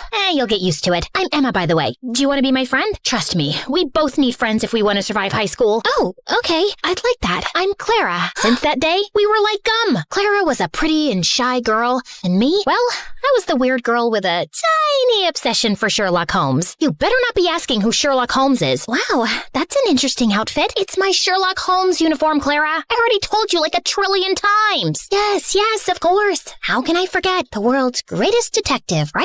The best, the biggest, the most... Wait, are you teasing me? Wow, you figured it out. Guess you are good at detecting things. It's elementary, dear Watson. What? Oh, never mind. But despite my weirdy personality, Clara always stuck by my side until one day, everything started to break. I was coming back from school and saw Mom going crazy in rage. She was screaming at Dad, throwing his stuff outside, while Dad just looked like a deer in the headlights trying to stop her. Let go of my hand. That's it. I can't live with someone who scams others. We're done. Get out of my house. Please, not in front of Emma. Why? She should know what kind of father she has. Tell her how you scammed people into investing money in your little Ponzi schemes. Tell her that you're a liar and a crook. Go on. A mouse got your tongue? Mom kept screaming at Dad, and I just couldn't take it, so I ran away to my room and locked my door. Mom followed me and was still screaming, but I just lay on my bed, trying not to cry. And later that night, she came into my room. I know you feel horrible, darling, but it's for the best. Your father was a good guy, but now he prefers money over his own family. But what happened? I don't know, dear, but I do know that you and I are going to be just fine. We're a team. Remember that, okay? The next day, I went to school feeling worse than ever, but I saw Clara and I got a little happy. Hey,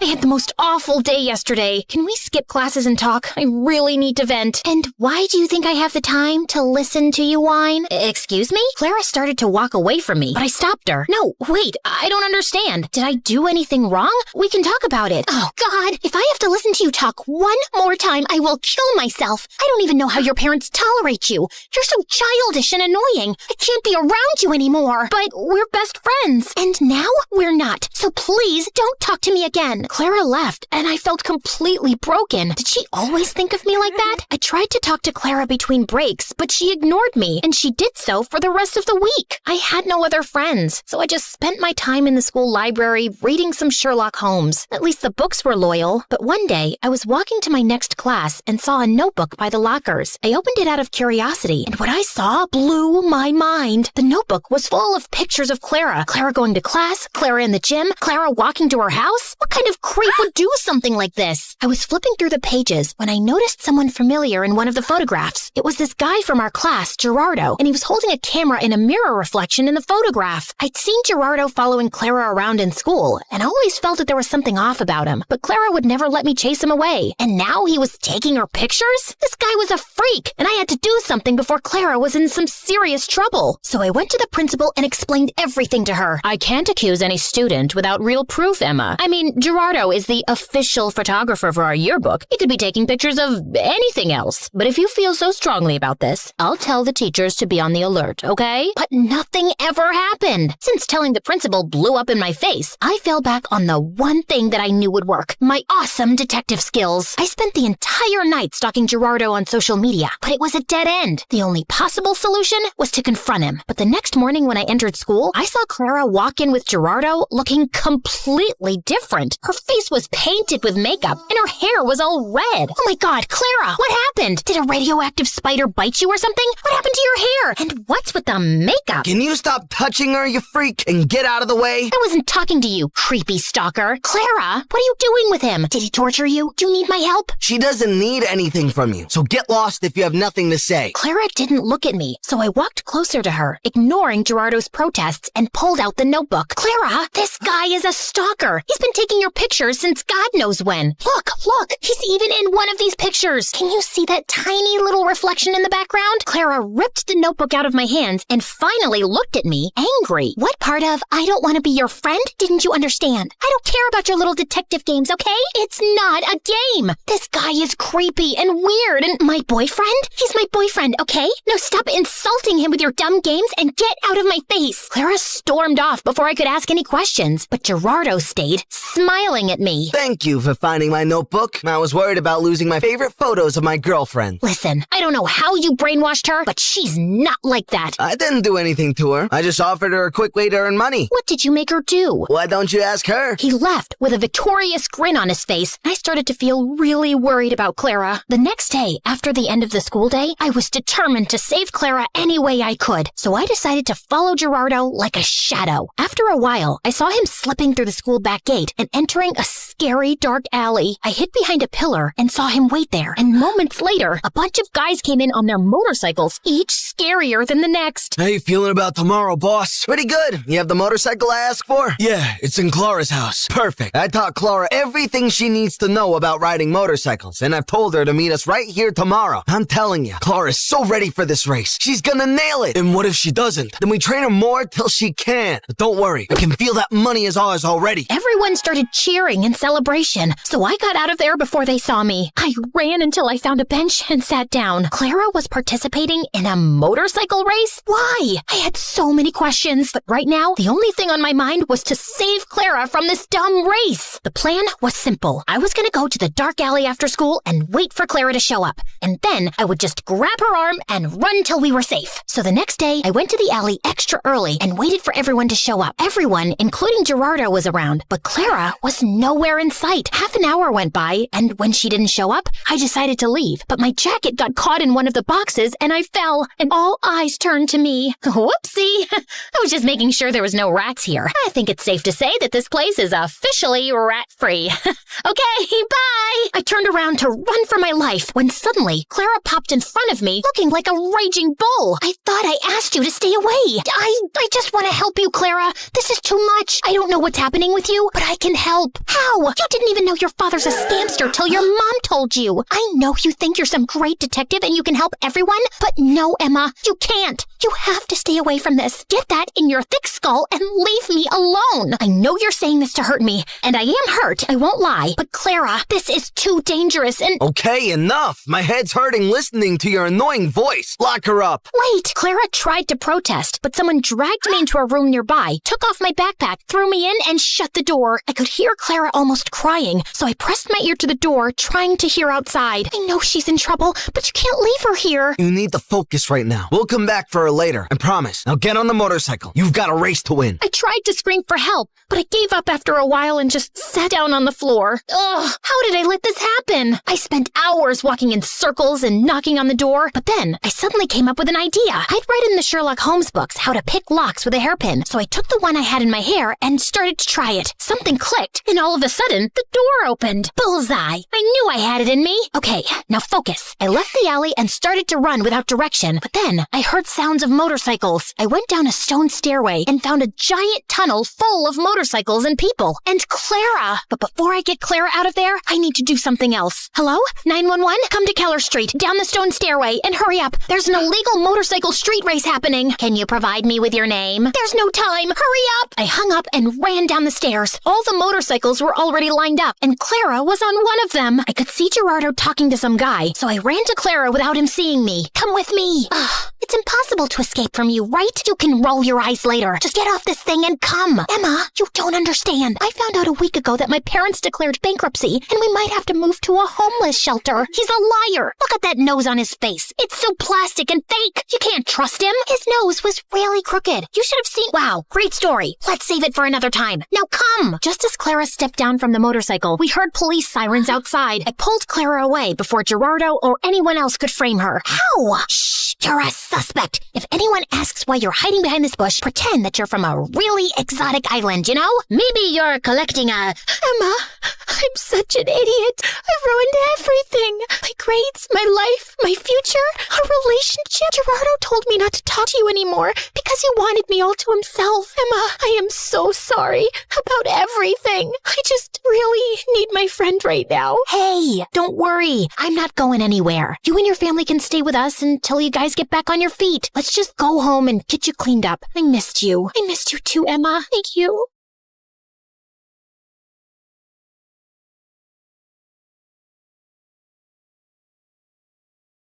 Hi, I'm Blair, and I'm about to tell you a crazy story. Before we continue, please like and subscribe to MSA.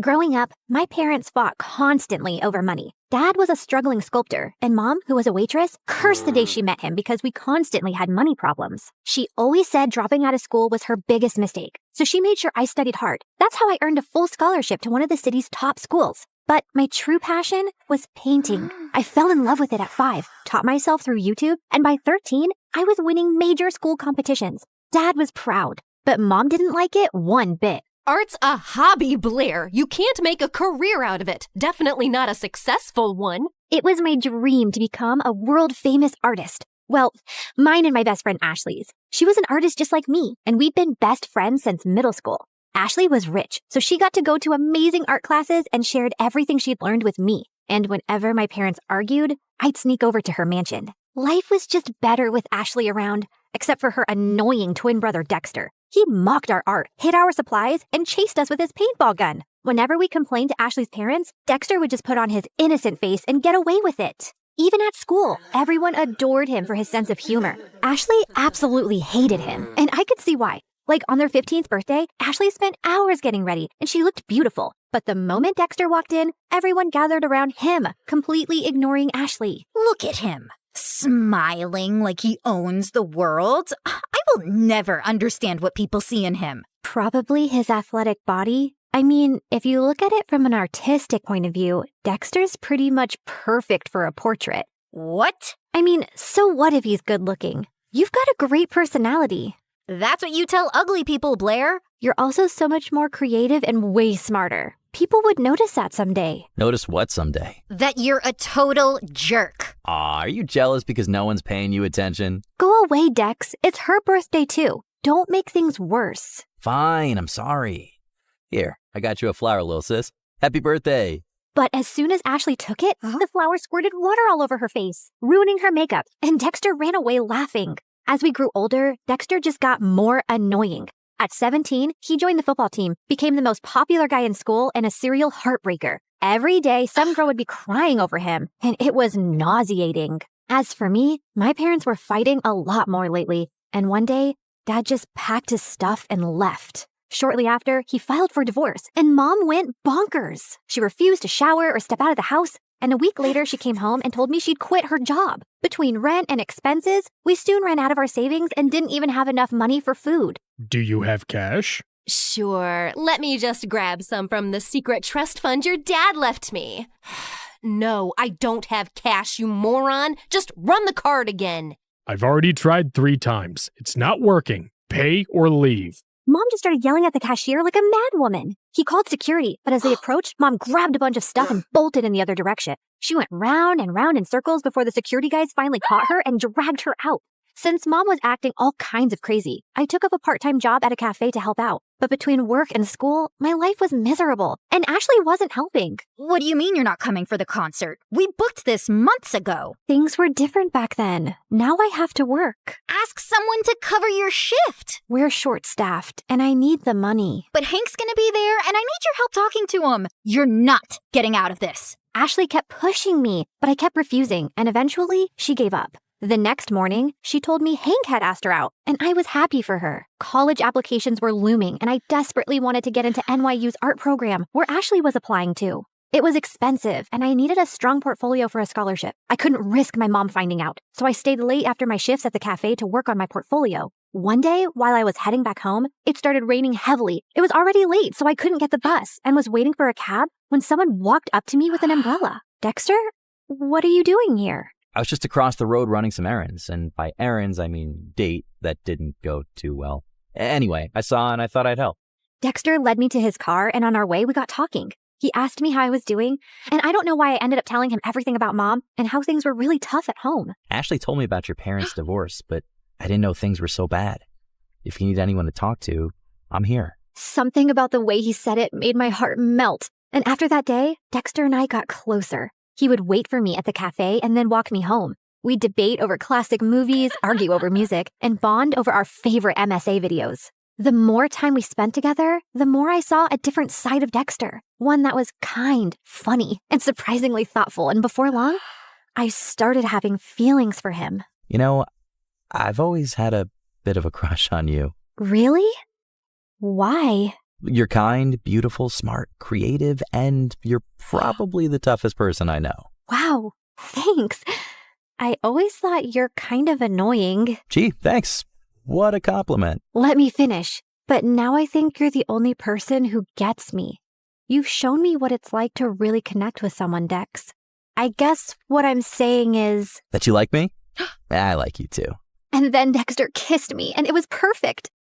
I wasn't sure how Ashley would take it, but before we can even gather the courage to tell her, we found her crying in the school garden the next day. Hank dumped me. He says my nostrils are too big and that my face reminds him of his dead cat. What kind of reason is that?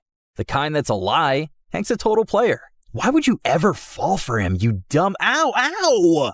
I mean, I'm sorry you're hurting, but don't weep over that idiot. You're stronger than that. Be a man, woman, girl, be a girl. Did you hit your head or something? Why are you even talking to me? Blair, I need a hug.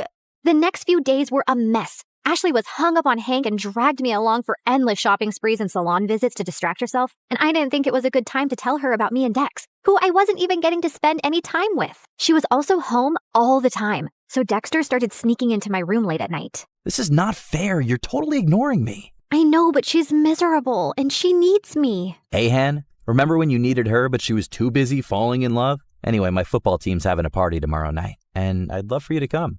It's low-key, just close friends. How close are we talking? Close enough to do this. Dexter leaned in to kiss me, but before he could, someone knocked on my door. Ashley! He hid under the bed as I opened the door. Who are you talking to? No one. I was just humming to myself. La la la. See? You tell me, what's up? No time long see. You're being weird. Anywho, I need your help. I've heard the football team is having a party tomorrow and Hank's gonna be there. I need him to know that I've moved on and this party is perfect for that. I have the invites. You're coming with me. No excuses. But I have to work on my portfolio. I promise I'll help you after the party. Please say yes. Ashley looked desperate that I couldn't refuse. Dexter was furious, though. He didn't answer my calls or reply to my texts. Even at the party, he ignored me. But I could see he kept looking my way. Ashley had hired some guy to be her fake boyfriend, so she left for the dance floor with him while I waited for Dexter. I was near the pool when I almost slipped, but someone held on to me. Careful there, sweet cakes. You'll hurt yourself.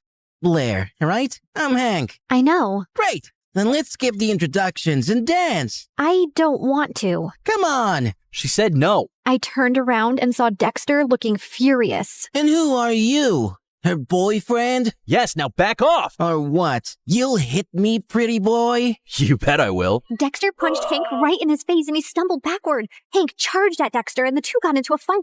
Everyone gathered around and I caught sight of Ashley's face in the crowd. She looked furious. I ran over to her, but I slipped and fell in the pool. I don't remember much after that, but when I opened my eyes, I was in a room with Dexter and Ashley staring at me. What happened? You passed out. You don't know how to swim? I didn't exactly grow up with a pool in my backyard, so no, I don't. You're bleeding. That's no big deal. Yeah, no big deal. Just like it's not a big deal to hide from your best friend that you're dating her idiot brother. How could you not tell me? I don't know, okay? I freaked out. You've always hated Dexter, and then you'd just broken up with Hank, so I didn't want to rub my relationship in your face. You don't have to treat me like I'm a child who doesn't have a handle on her emotions.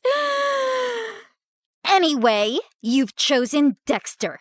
Although I can't understand why him out of all the boys on the planet. But you did, and you're my best friend. So I'll accept it on one condition. Never, never make out in front of me, or I'll projectile vomit all over you. Deal? Deal. After that, things went smoothly. Dexter and I could now date openly, which made me really popular. One of his friends asked me to create a portrait for her dad. He loved it so much that he gave me a lot of commissioned work. Soon, I was making enough to quit my job at the cafe, and life became a lot easier. I even finished my art portfolio and was working on some last-minute changes one night when Mom barged in. You're applying to an art college? Why didn't you tell me? Who told you? Doesn't matter. Have you forgotten how much we've struggled because of Dad? And who will even pay for this college? I don't have that kind of money. I'll get a scholarship, Mom. I made a portfolio. Look. No, art school is too expensive and not worth it. You'll join a community college and stay close to me. Now give me that. Mom snatched the portfolio from me and left. I followed her, but she locked herself in her room. No matter how much I begged, she wouldn't open the door. Mom didn't get out of her room the whole day, and since submission was only 2 days away, I had no choice but to give up on my dream. I was talking to Ashley and Dexter about it when he came up with a brilliant idea. Dad knows the dean personally. How about I talk to him and get you a personal interview? And we can ask my friend whose dad bought paintings from you to let us borrow those. It could be your portfolio. That'll work. It should. I'm not letting you give up on your dreams, Blair. What about Mom? She just has to make peace with it. I know you love her, but what she's asking of you is not fair. She's acting like the kid in this relationship. The interview was scheduled for 2 days later, and I spent every second preparing. On the big day, I felt really confident. But as I was on my way, I got a call from the admissions office saying that my interview was canceled. Apparently, I had called and canceled my interview, claiming my mom was unwell, even sending medical reports as proof and withdrawing my application because I needed to take care of her. I tried telling them so many times that it wasn't me, but they just cut the call. I had no idea how Mom had found out about my interview, but I was furious that she'd done this. I went back home to confront her, but to my shock, I found her passed out on the floor. I called 911 and immediately rushed her to the hospital. On my way, I messaged Dad, and by the time we reached, he was already there. And what he told me next shocked me. A month ago, your mom fainted at work and was diagnosed with a rare heart disease. She needs a transplant, but since she couldn't afford it, she turned to me for help. But why didn't you tell me? We're trying to arrange money, and we wanted to wait till then to tell you. She didn't want to worry you. And here I thought she was lying when she submitted those documents. What documents? I explained about NYU and my interview with the dean. I don't think your mom's behind this. She was skeptical, but after seeing your portfolio, she was impressed. She told me she was changing her mind about you pursuing an art degree. I thought she threw my portfolio away. No, sweetie. She was proud of you. But Dad, if Mom didn't call them, then who did? Does anyone else know that she's sick? Yeah, Ashley's dad knows. We needed money for tests, so I asked him for a loan and sent pictures of your mom's report to prove it. I told him to keep it a secret so you wouldn't find out. I immediately understood who might have done this. But just to be sure, I called the admissions office and asked them for the number they received the call and reports from. And when I saw who it was, my mind exploded with anger. I took a cab, reached Ashley's place, and barged into her house. You called the admission office and told them that my mom was sick and I won't be attending the interview? Don't even try to lie to me. I have proof. My mom was sick, Ashley. You could have told me that at least. Instead, you used that against me. Hold on, I think there's some confusion. Why would Ashley do that? Ask her. And suddenly, Ashley's face twisted into rage. Yes, ask me. Ask me why I'd go out of my way to make your life miserable, Blair. It's 'cause I hate you. There, I said it. I hate you. First, you were my best friend, and you chose to date the person I hate most, my doofus brother. It was bad enough my parents always chose him over me, but even you? Also, I couldn't stand how perfect your life was. You have a football jock boyfriend. Everybody loves your art. Everybody loves everything about you. Heck, even the boy I likes you more. I didn't want to go to college and be second to you again. So I told your mom about your art school plans, hoping she'd stop you. And when she failed, I used the pictures and did what I had to. I can't believe I trusted you. I thought you were my best friend. How can you do this to me? You've shattered everything we had. I never want to see you again. We're done. Don't think I'll cry over it. I'm going to NYU, Blair. I'll make new friends. You disgust me. Whatever. I never saw Ashley's face again, and Dexter told me that his parents heard her entire confession and ended up grounding her big time. She didn't even get through NYU, but I did, thanks to Dexter's dad who got me a second interview. Mom stayed in the hospital for a few more weeks before coming home. A month later, we found a donor. It was tough to get the money for the surgery, but we managed, and Mom made a full recovery. Today is my first day in college, and I couldn't be happier.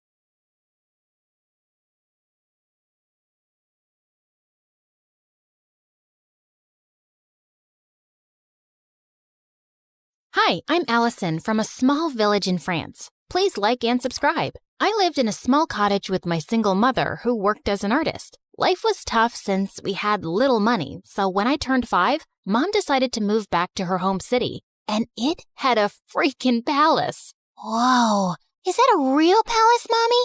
I want to see what it looks like from the inside. I want to meet the king. The king doesn't live there, Allie. Only his sister, the Duchess, does. And only those who work in the palace can go there. Soon after, Mom got a job as a royal portrait artist, and I would beg her to take me along someday. But she always said I was too clumsy, and the palace was full of delicate things. I'll be careful, I promise. Oh, I forgot to tell you. There's also a ghost who has lived in this palace for decades. Was the ghost there when you were a kid? Yep. Then it must be old by now. I can easily outrun it. Of course, I didn't believe her. If anything, it made me more curious about the palace. When I was 9, Mom was called by the Duchess to make her portrait, and this time, I followed her. Somehow, I managed to sneak inside without getting noticed. And boy, was it pretty! As I wandered around, I slipped into a nearby room full of toys and blingy things. I'd never seen anything like that before, and it was so fascinating that I grabbed a few of them. But when I reached home, I felt guilty and scared. If anyone at the palace found out, Mom could lose her job, and this was stealing. I'll bring you guys back someday when I work at the palace. Till then, you can hide here. My passion for working in the palace grew stronger as time passed. I begged Mom to teach me how to paint so I could become a royal painter just like her. And by the time I was 17, I was better than her. One day while I was painting, Mom came home with some big news. The king is coming to town after 17 years, and they want paintings for the whole palace. We started working day and night, finishing all 20 paintings in under a week. But a day before the delivery, Mom slipped and sprained her ankle. I'll ask someone from the palace to pick them up. No, I can take them. I promise. I won't break a thing. Whoa! Are you sure? We can't lose the job. Yes, Mom.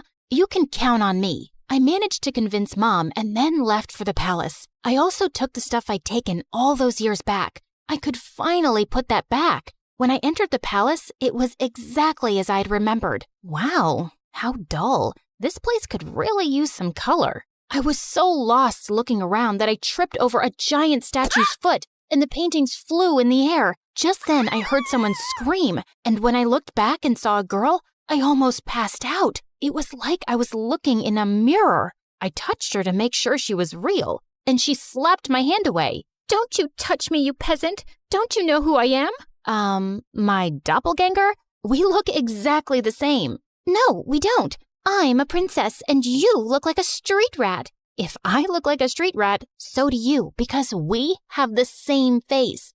"Wait a minute. Is that gold? Oh my God, you're a thief." The girl started screaming again, and I was surrounded by palace security within seconds. Just as they held me, I bit one of the guards and ran till I reached home. When I told Mom what had happened, she looked at me in shock, and minutes later, the king arrived with the Duchess. Oh, my sweet daughter, it is you. "You're what? Mom, what's happening?" My mind went blank when the king told me how years ago the nanny had taken me out for a walk, but we both never returned. Your mother and I searched everywhere for you, but we failed. She was heartbroken and no longer wanted to be here, so we left the palace. But today, when the security guards told me of an intruder who looks just like the princess, I just had to come and see for myself." "Mom, is that true?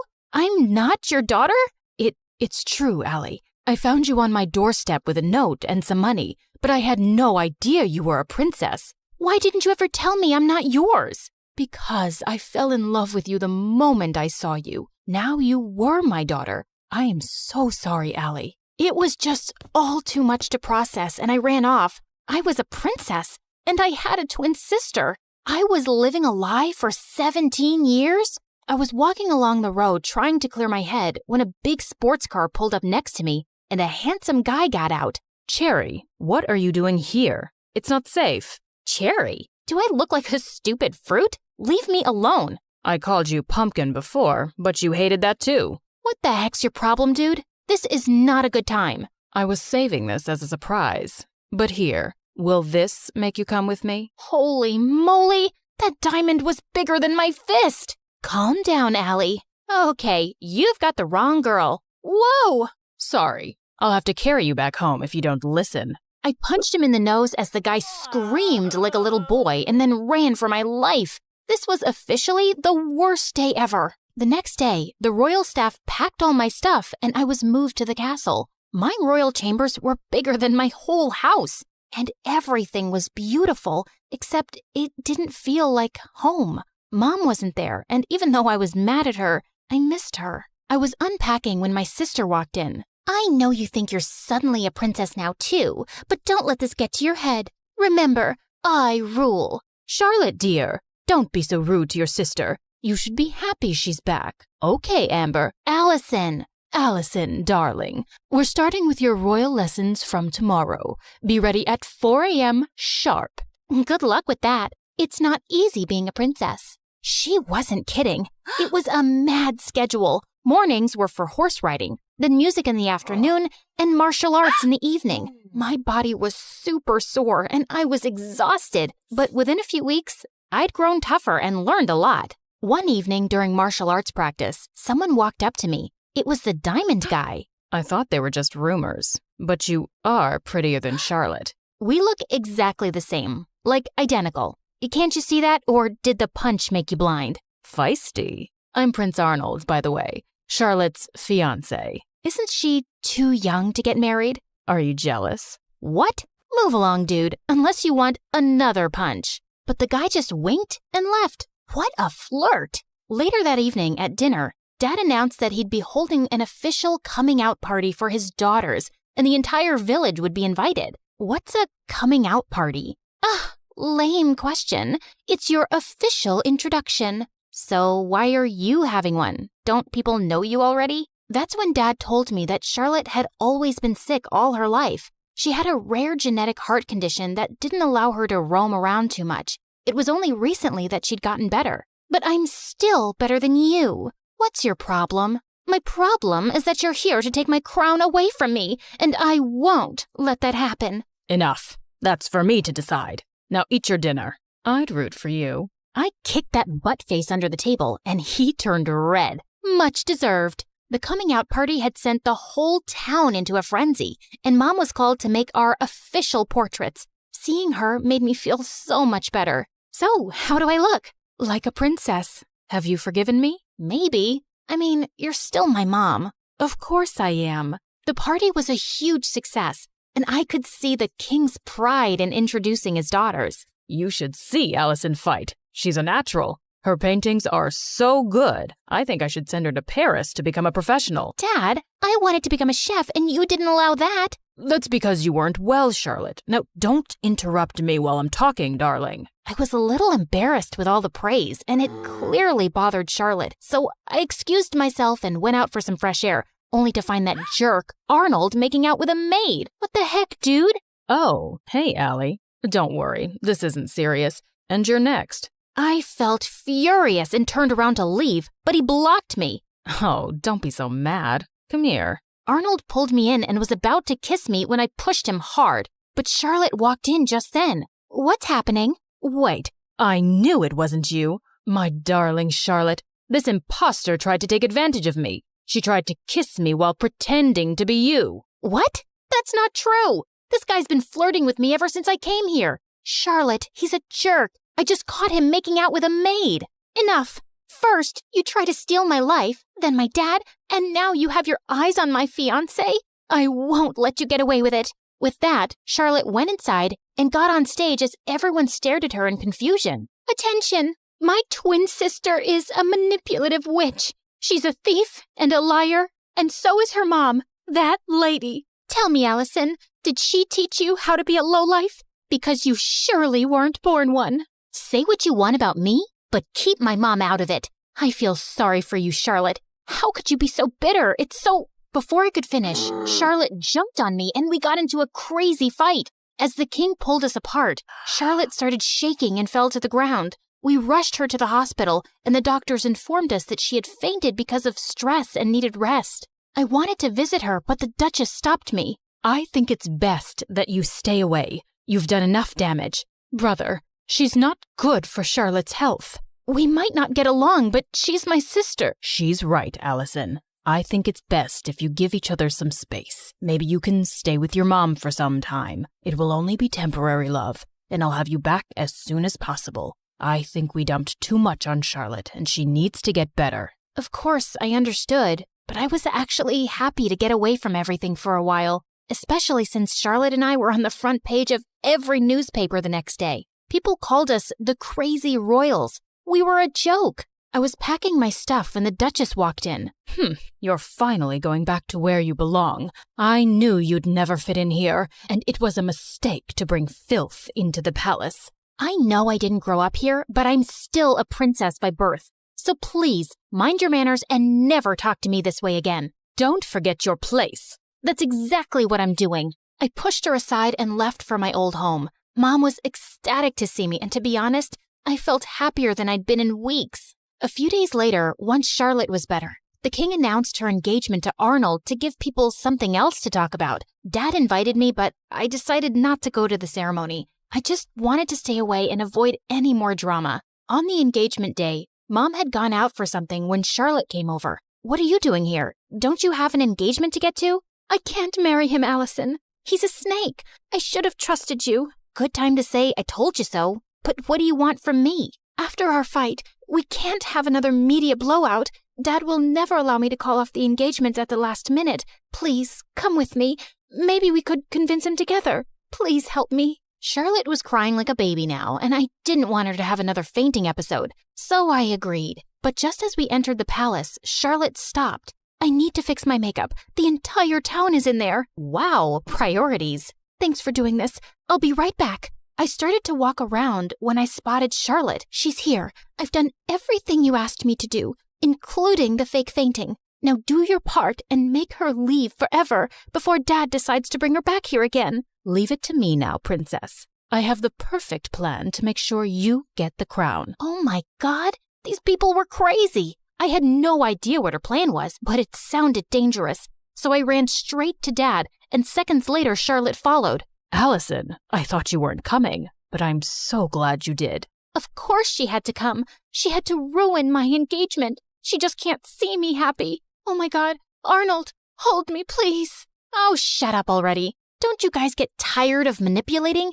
King, Dad, whatever, you should see this. I played the video for the entire hall to see, and Charlotte turned pale. Charlotte? Dad, I'm sorry, but you seem to like her more because she's tougher than me. And when Auntie told me that she was after Arnold and my crown, I couldn't take it anymore. But this was all Aunt's idea. Sister, what were you planning to do and why? Suddenly, the Duchess turned into a mad person and started screaming. I'm tired of being your servant. I'm the older sister and the crown was mine, but these girls took that away from me, and I would have gotten away with everything if this one hadn't shown up. What do you mean? You knew she was alive?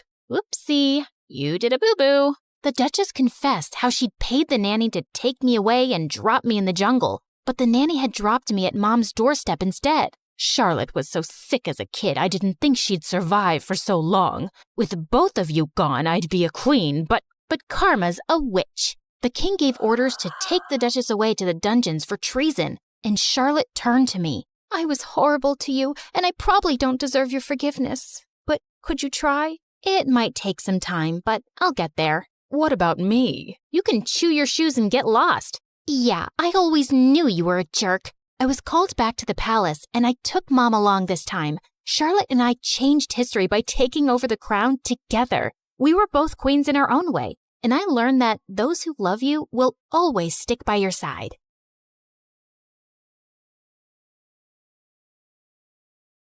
Hi there, I'm Ellie, and I've got a story that'll make you laugh, cry, maybe even question your own sanity. But hey, don't we all need that from time to time? So like and subscribe and strap in, because this roller coaster is about to take off. You see, I was born with a slight anger problem, the kind that made me want to karate chop a stuffed animal when I was just 5. Yep, I had anger issues. On a sunny day at the park, 5-year-old me just wanted to have fun on the swings and slides, but things took a different turn. I'm gonna slide like a penguin. Move it. I'm going first. Hey, no cutting. That's not nice. Do I look like I care? The bully pushed past me, smirking. Feeling furious, I climbed the ladder fast with my juice box in hand. You'll be sorry, mister. I squeezed the box hard, squirting juice straight into the bully's eyes. Then I slapped him and pushed him down the slide, and his nose started bleeding. He started crying like a baby, and his dad came running over. What is wrong with you? Behaving like a monster? You should be ashamed of yourself. I picked up a pebble and threw it at him, but it missed him by an inch.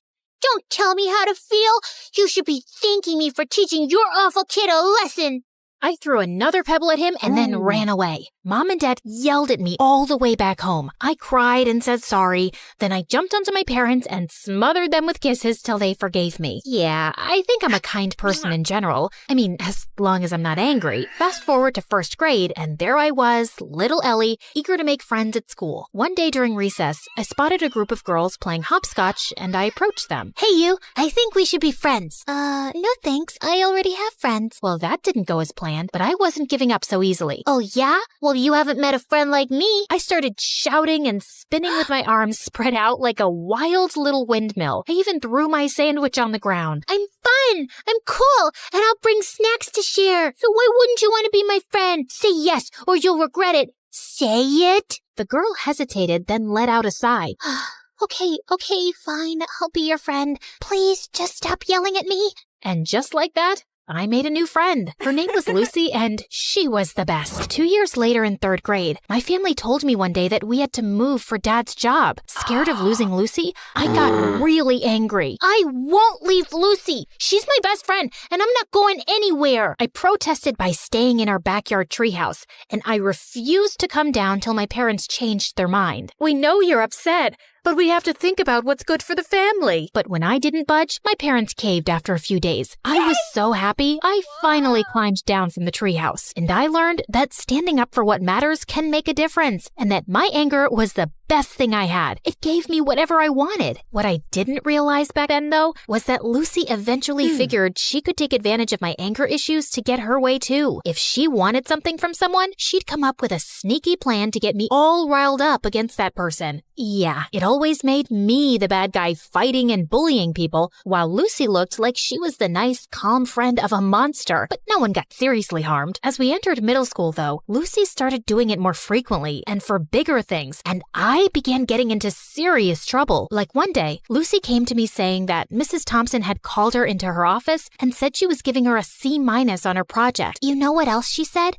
She told me that I should get myself a better friend because you're distracting me with all your fights and affecting my grades while you get good grades yourself. She even said that you hang out with me just so you can feel better than me. Can you imagine? What? That's not true. Of course I know that. Listen, in today's lesson, I'm gonna confront her about this psychological manipulation. And if she sneezes a lot, it means she's nervous that I've told you everything she said. You know all the teachers fear you, but Mrs. Thompson is always sneezing because of her allergies. Yes, but sneezing a lot means she's nervous and she's hiding something. She told us that once, but I guess you forgot. Lucky you have me to remind you. When it was Mrs. Thompson's class, Lucy gifted her a red nose, and seconds later, when she confronted her about the manipulation, Mrs. Thompson started sneezing like crazy, and I felt furious. How could you? I thought you were a nice teacher, but you're just like the rest. And with that, I pushed her hard. She fell down and screamed in pain. While everyone's attention was focused on me, Lucy sneaked into Mrs. Thompson's laptop and changed her own grade on the project. Mrs. Thompson broke her arm, and I got suspended for 3 weeks. My parents were furious with me and insisted that I tell them exactly what happened. When I did, Mom said that Lucy was the manipulative witch here. I yelled at her and didn't talk to her for days. How could she say that about my BFF? Days later, I visited Lucy, and her mom opened the door and looked at me like I was some cockroach. Ugh, you again. What do you want? I heard what happened with Mrs. Thompson. Why can't you be a normal human being? Poor Lucy, she almost failed her project because of you. What? Yeah, you're crazy and you're affecting my child. She'll end up failing all her classes because of you. Why does everyone keep saying that? Because it's true. Hey, listen, you silly woman. I was about to scream at her when Lucy showed up and pulled me inside her bedroom. Please, Ellie, you can't talk to Mom like that no matter what she says. But I'm a good friend and I forgive you. Now calm down, girl, and take the Snickers bar. I know it's your favorite candy. Lucy had clearly been spreading lies about me, but I was too blind to see it back then. And when I returned to school, things were a bit different. A new girl, Isabella, had joined our class. She was rich, pretty, and quickly became popular. Lucy seemed annoyed by her existence, but she seems like a cool girl to me. Till one day, Lucy and I saw Isabella walking out of the bathroom, and I noticed a marker in her hand. Lucy went in to use the bathroom as I waited in the hallway, but moments later, she came out, dragging me back into the bathroom with her. OMG, you gotta see this. You won't believe what Isabella wrote about you on the door. It's totally her handwriting. I'm so done with this annoying psycho Ellie. She's always bullying everyone. I want a peaceful, calm school that I can brag about to my rich friends. I offer $1,000 to anyone who can get rid of her. DM me on this Instagram account if you're interested. What a stupid, ugly witch. Furious, I stormed over to Isabella. How dare you write that about me on the bathroom door? I saw you with that marker, so don't you dare lie to me. Ellie, seriously? I had a marker, but I was working on an art project. I didn't write anything about you. Oh, yeah? Well, Lucy seems to think it's in your handwriting, and Lucy said that? Okay, you should stop listening to that friend of yours. She's just using you like a puppet. Can't you see it? For some reason, Isabella's words struck a chord with me, like she just said something out loud that I kinda already knew, but I quickly brushed my thoughts away. You don't know anything. Just leave me alone. But Isabella didn't leave me alone. She'd always make an effort to talk to me and waved at me with a smile. I started warming up to her, and we got closer. But that drove Lucy crazy. One day during lunch, I was sitting with Isabella, laughing and chatting, when Lucy stomped over angrily. Ellie, how could you ditch me for Isabella? After all we've been through together? Just calm down, will you? I'm not ditching you, just spending time with Isabella. We can all be friends, you know. Are you for real? How dare you replace me? And with that, she pounced on me. I didn't want to fight her, so I just pushed her away, but she grabbed my hair again. Luckily, someone called a teacher, and Lucy got detention for 2 weeks. And I swear, those were the best 2 weeks of my life. Things were calm and peaceful, and I didn't have a single fight with anyone. Isabella even convinced me to start getting therapy for my anger issues, and I felt really good about it. Then one day, Isabella told me something. Hey, Ellie, yesterday when I got back from school, I was shocked to find Lucy in my house. I asked her what she was doing there, but before she could reply, her mom showed up. She's our maid. I swear I had no idea. She said she'd brought Lucy over to help her clean the kitchen before Christmas. Oh, yeah, I know that her mom works as a maid for you, but we never talk about it, because I don't want to embarrass her or anything. But I don't have a good feeling about her suddenly being in your house. She might be up to something fishy. So we decided to keep an eye on Lucy that afternoon, and we watched from a safe distance as Lucy's mom gave her instructions to clean. But just a few moments later, after her mom left, we heard a loud crash, followed by Lucy's scream. We rushed to find Lucy lying on the floor with a broken shelf and scattered kitchenware around her. We tried to help her up, but she screamed in pain and couldn't move. Just then, Lucy's mom and Isabella's parents came running too. Oh my God, what happened? Oh, Mom, I was just reaching for something on the shelf, but it was unstable. It just all came crashing down on me. Lucy's mom turned to Isabella's parents furiously. This is all your fault. You knew this shelf was broken and you never bothered to fix it. I told you so many times. Now my daughter is injured because of your negligence. I'm gonna sue you for this. You'll pay for the harm you've caused my daughter. Isabella's parents tried apologizing repeatedly, but Lucy's mom didn't listen to a word and called an ambulance to take Lucy away. I couldn't help feeling sorry for Lucy, although I was almost sure she'd hurt herself on purpose to cause trouble for Isabella and her parents. She probably hadn't expected it to be this bad. And sure enough, the injury was very bad, and Lucy couldn't walk for a few months. A few days later, the teacher planned a visit to Lucy's house for the class to cheer her up. But the moment we entered Lucy's room, she went ballistic, calling me a horrible friend who'd betrayed her, and calling Isabella bad names too. I was feeling angrier by the second, but I tried staying calm. Just then, Lucy's mom walked in, and she started calling me a bad friend too. Are you here to hurt my Lucy even more, Ellie? You've made it obvious whose friend you really are. But be aware, Isabella, I'm certain she only chose you because you're rich. Ellie has always been a bad, rotten egg. Suddenly, I just snapped. I jumped at Lucy's mom and she fell back and hit her head on the floor.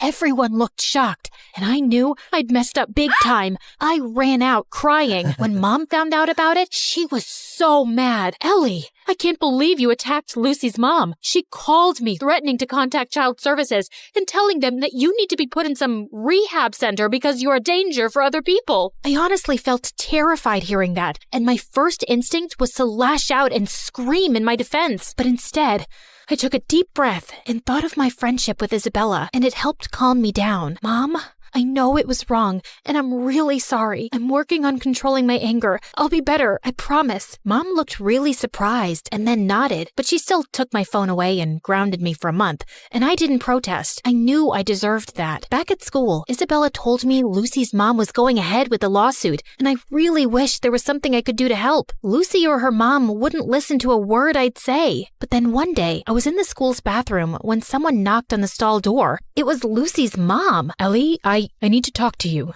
I've been reading Lucy's diary, and I've discovered the truth about her actions. She's been using your anger issues to her advantage. I sometimes had a feeling that something was off with Lucy's behavior, but I never knew for sure. Are you still gonna sue Isabella's parents or report me to child services? No, I just wanted to apologize to you, and I won't be causing you or Isabella's parents any more trouble. I'll also get Lucy the help she needs. We might even move to another town and live with my sister if it means Lucy can get better therapy. I'm so sorry for everything, Ellie, and I want to thank you for being a good friend to Lucy, despite everything. With that, she gave me a quick hug and left. I felt tears pricking my eyes. I was kind of sad I wouldn't get to see Lucy again, but I also felt lighter and free. Moments later, Isabella walked in. Ellie, everything's gonna be okay. Isabella hugged me tight, and for the first time in a long while, I felt like everything would be okay.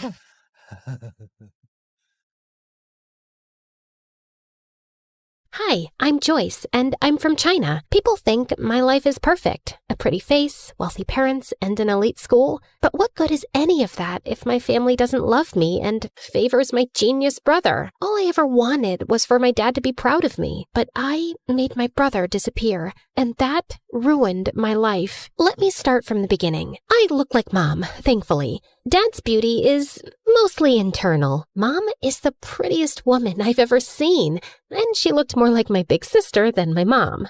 She looks like you, but I hope she doesn't have your brain, or she'll turn out useless like you. Well, I had learning difficulties and barely spoke more than a few words until I was 5. Dad hated me. He spoiled my brother Dustin rotten. I wanted to impress him too, but Dustin, 3 years younger than me, was already a genius. Dustin loved me, No matter how much Dad compared us, he never let it get between us. Like this one time on my 8th birthday, Dad decided to celebrate Dustin instead of me. He invited all his employees and business partners. Dustin was on stage reciting this long old English poem called Beowulf, and people were already yawning and checking their watches. Mom and I were late because we were at the salon, and when we finally walked in halfway through the poem, every single head turned our way. People looked at us like we were movie stars. Dad came rushing over, looking pissed. What are you all staring at, huh? It's just two girls who care more about their looks than their brains. Joyce, you're just a disappointment. Go upstairs. Actually, do us all a favor and stay there. I went to my room, and a few people, including Dustin, gave me the thumbs up and told me how pretty I looked in my dress. So I gave them my best princess bow, threw a couple of kisses like a celebrity, and kept walking. Once Dustin started 1st grade, my parents adored him even more. Dad gave him the entire 2nd floor, 3 private drivers, and 1 jet. Maybe you're wondering why a 6-year-old needs a private jet. Yeah, me too. But when you're that rich and that obsessed with your genius kid, I guess a bicycle just doesn't cut it. Anyway, once, Dustin took me on his jet to France for breakfast. And when Dad found out, he freaked out and grounded me for weeks. I knew I would never make Dad love me, so I thought maybe being close to Dustin would help. Whenever he did something wrong, like breaking a glass or messing up the floor, I'd take the blame, thinking maybe that would make Dad look at me differently. Joyce, stop! You don't have to cover for me. Dad's not gonna love you more because you're suffering, and it kills me when he talks about you like you're nothing. No, you're just too young to get it. Once, when I was in 7th grade, Dustin had a science project and wanted to test gravity and weight. He used a bowling ball from our private bowling alley and dropped it on different items. One of those items was an old watch he thought nobody wanted, but it turned out it belonged to our maid, a gift her mom had given her when she was a child my age. When she found it broken, she lost it and said she would tell our parents. I panicked. I couldn't let them think their perfect kid could be this careless. So I did something I'm not proud of. I knew our maid had a sick mother, so I called her. This is Joyce. I'm sure you know who I am. Your daughter is threatening me and my brother, and I don't like that. I know you're sick and you need monthly medications, and your husband is useless and your son steals from you. And your only provider is our maid. So I advise you to talk to your daughter and tell her to back off, or I'll talk Daddy into firing her. Do it before it's too late. Then I hung up with a tight feeling in my chest. The maid didn't say anything after that. She just kept working quietly for days, and I felt terrible. I kept giving her money from my pocket anonymously for years. Then 9th grade arrived, and something completely unexpected happened. One afternoon, I was humming in the school bathroom when the music teacher happened to be hiding in one of the stalls trying to catch girls who were vaping. She heard me, asked me to sing, and ended up loving my voice. She even said I could be the lead singer for the Christmas choir.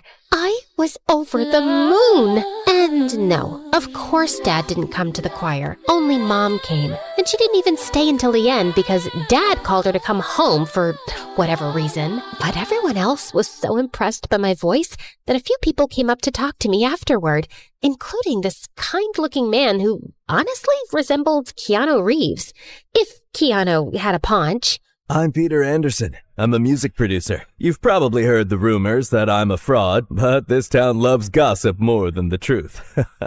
Anyway, I see real talent in you, and if you're interested, I'd love to help you become a singer. Here's my card, and maybe we can talk more in my office. I was so happy that someone finally noticed something in me and wanted to help me shine, even if it was this half-fraud kind of a mess person. Of course I kept his card with me, and I didn't tell anyone except Dustin. So I guess you're the child who'll make our family proud after all. What is that supposed to mean? I mean, Joy, people think the perfect favored child is the lucky one, but it's actually the ugly, stupid, neglected one. Like, how would you discover your voice if you lived in a cage chasing someone else's dream? Okay, wow, this is getting deep. Don't worry, I won't go that deep. I know your IQ. Anyway, I need a favor. I know you're going to that Halloween party this weekend, and Dad would never let me go. So maybe you could sneak me out with you? I really, really want to go. They're bringing Chicago-style pizza. And if Dad finds out I snuck out, at least he'll know I was with you. Which will make things even worse. come on! I'll do your assignments for the whole next semester. For the next 2 years. Fine. Shake on it. Wait, did you like this video and subscribe to MSA? Obviously. Why do you think I turned out so emotionally intelligent? Guys, interact with our video so this story blows up. What are you waiting for? Comment now! That weekend, I snuck Dustin out and we headed to this huge party 5 blocks away. Dustin was wearing a white ghost costume. Way too simple for a genius, but whatever. I dressed like Amy Winehouse, and honestly, I looked really cool. The party was wild. Everyone was having fun, and a bunch of kids were wearing the same ghost costume as Dustin. I kept an eye on him until this cute guy came up to me and started talking. I liked him, and when I saw Stephanie staring at us with jealousy, I realized she probably liked him too. She was a girl from my school who was always jealous of me, so I decided to annoy her even more. She walked over and started talking to him, and he didn't mind. So, Alan, did you know I have a really good voice? I can sing Can't Help Falling in Love by Elvis Presley if you want. They have karaoke here. It's Derek. The singer? No, my name. Anyway, I'll show you how it's done. Then she rushed to the karaoke machine and sang in front of everyone. Her voice wasn't bad, and I saw Derek nodding along. When she finished, everyone cheered, and she looked like she owned the world with that smug smile. I don't know what came over me, but I ran up, grabbed the mic, and started singing too. Everyone went silent, listening. I even saw kids showing each other their goosebumps. When I finished, Derek came over to hype me up. That's my girl. I felt amazing, especially when I saw Stephanie's annoyed face. My eyes followed her as she stormed out of the party, and I saw a few boys in ghost costumes leaving too. That's when I remembered Dustin. I tried to run after him, but kids kept stopping me for high fives and congratulations. By the time I made it outside, I sprinted to the group of ghost boys. Dustin? Dustin!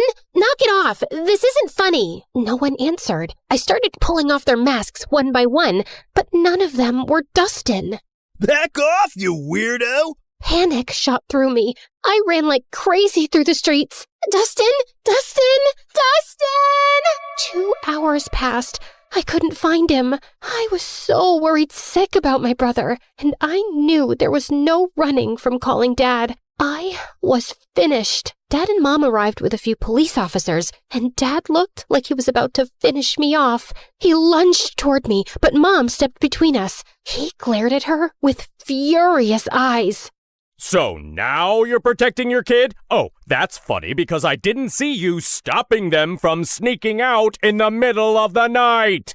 The officers tried to calm him down while everyone started searching for Dustin. But another day passed, and still no sign of him. The whole town volunteered. People searched through the nights, but nothing. Every second felt heavier than the last. I isolated myself. I text Dustin every day. Stupid messages like, "Where are you?" and "Please come home," as if he'd somehow see them and reply. At night, I'd sneak into his room and sleep in his bed, burying my face in his pillow until his smell faded away. Some nights, I'd just sit on his floor holding his favorite hoodie, feeling like I'd lost the only person who ever really saw me. Dad barely talked to me anymore. Mom didn't yell at me or blame me, but sometimes I'd catch her crying alone, and she'd wipe her tears the second she saw me. "I'm sorry, Mom." She didn't answer. "Can we talk about this?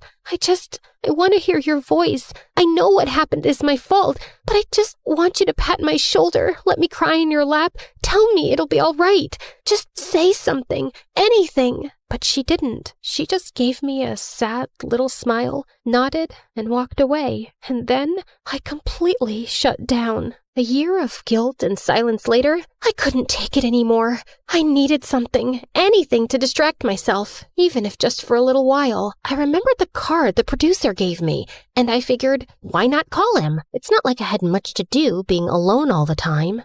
Wise decision. I'm gonna make you a star, way up in the sky, so bright, your dad's gonna regret not loving you enough. Well, that's definitely a dream to live up to. He started helping me get small singing gigs at local cafes.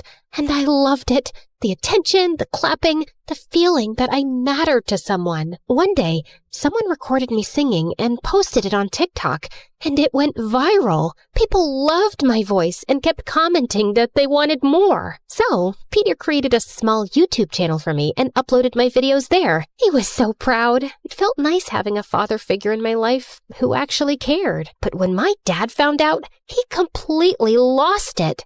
Oh, look at you! Enjoying your little fame with that fraud producer. He's not a fraud. He helps me a lot. He even made me a YouTube channel, and it's growing. Aw, and who gets paid from YouTube? Did he even give you a single cent? Or does he just toss you a few pennies you get from those miserable cafes? I'm not doing this for money. I do it because I love singing. Just like you loved your brother, right? For the first time, I felt real anger toward him. Why couldn't he see any goodness in me? But before I could say anything, he pushed his chair back and walked out. Later that night, he started having chest pains. Mom and I rushed him to the hospital. The doctor said it was stress and that he needed rest.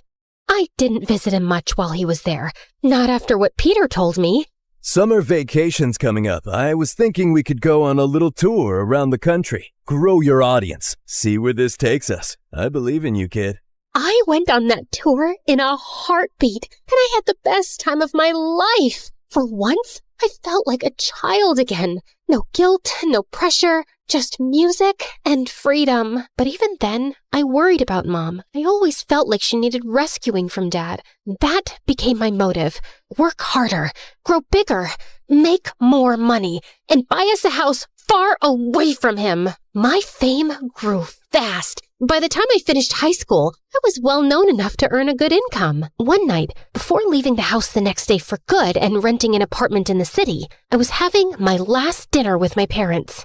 You know, Joy, now that you're getting into business and success, you should know it comes with stress. You might even end up in the hospital since you're so fragile. So I was thinking, I don't trust that knucklehead producer of yours. I should be your manager. I have a pretty good feeling I'll finally be proud of you, especially once we start making real money off your little talent. I paused. The moment I thought would never come had finally arrived. Sure, my dad wasn't nice to me, but maybe this was my chance to make him proud. Maybe I could make up for everything that happened years ago. I looked at Mom for a reaction. She gave the slightest shake of her head, but I convinced myself she didn't mean anything by it. I'll think about it. That night, I told my producer I was choosing my father as my manager.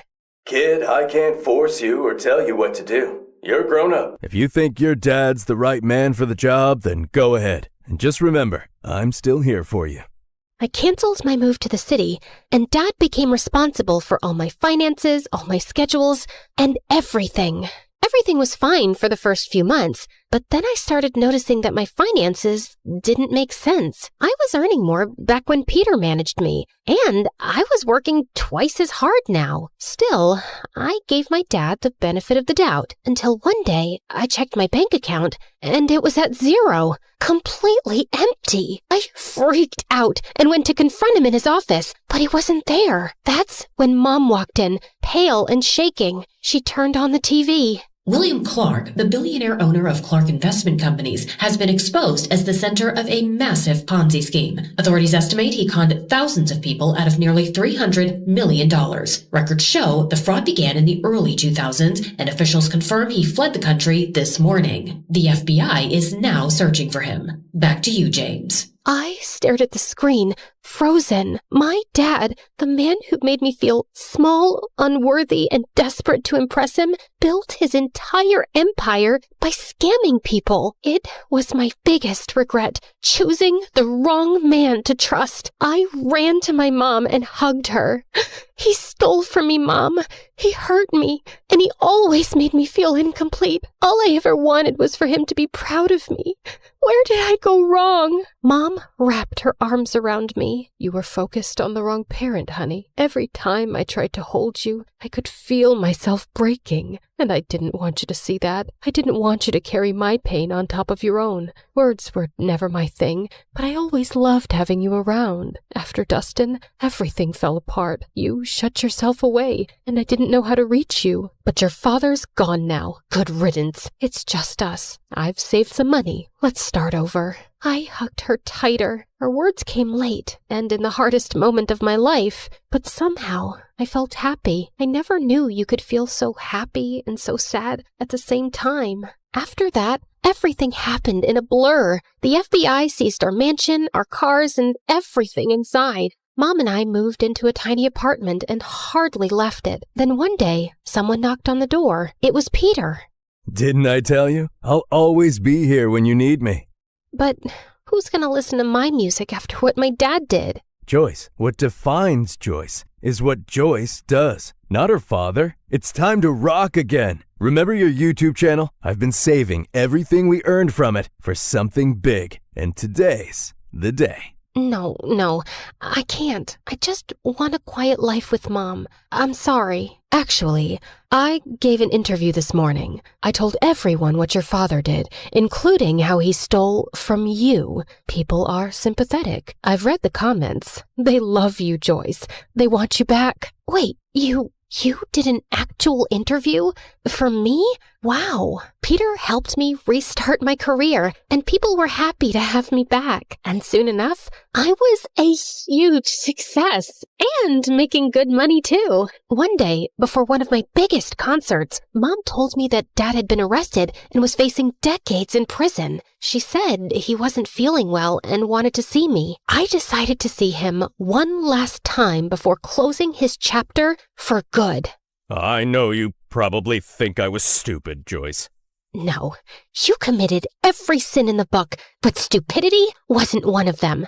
You know what? I actually feel sorry for you. You spent your whole life putting down an innocent little girl without a shred of guilt. Well, you weren't like Dustin. For Christ's sake, he was the only one who made me proud, and you had to take that away from me.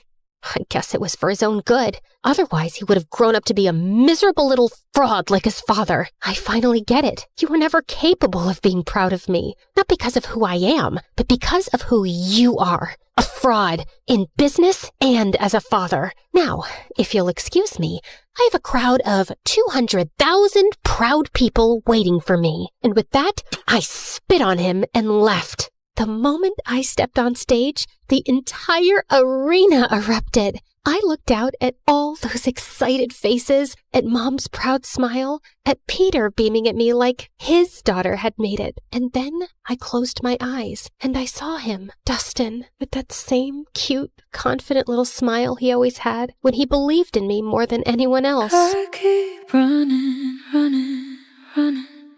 like I'm trying to outrun time. I can't stop, I can't slow down with these ghosts still in my mind. And it hits me when it's quiet, nowhere left for me to hide. So I keep on moving, just to feel alive. But as I sang, the crowd grew louder than I'd ever heard. I opened my eyes. There was a guy being lifted by the crowd, riding toward the stage, and for a second, I stepped back in fear. But then, my heart stopped. Dustin?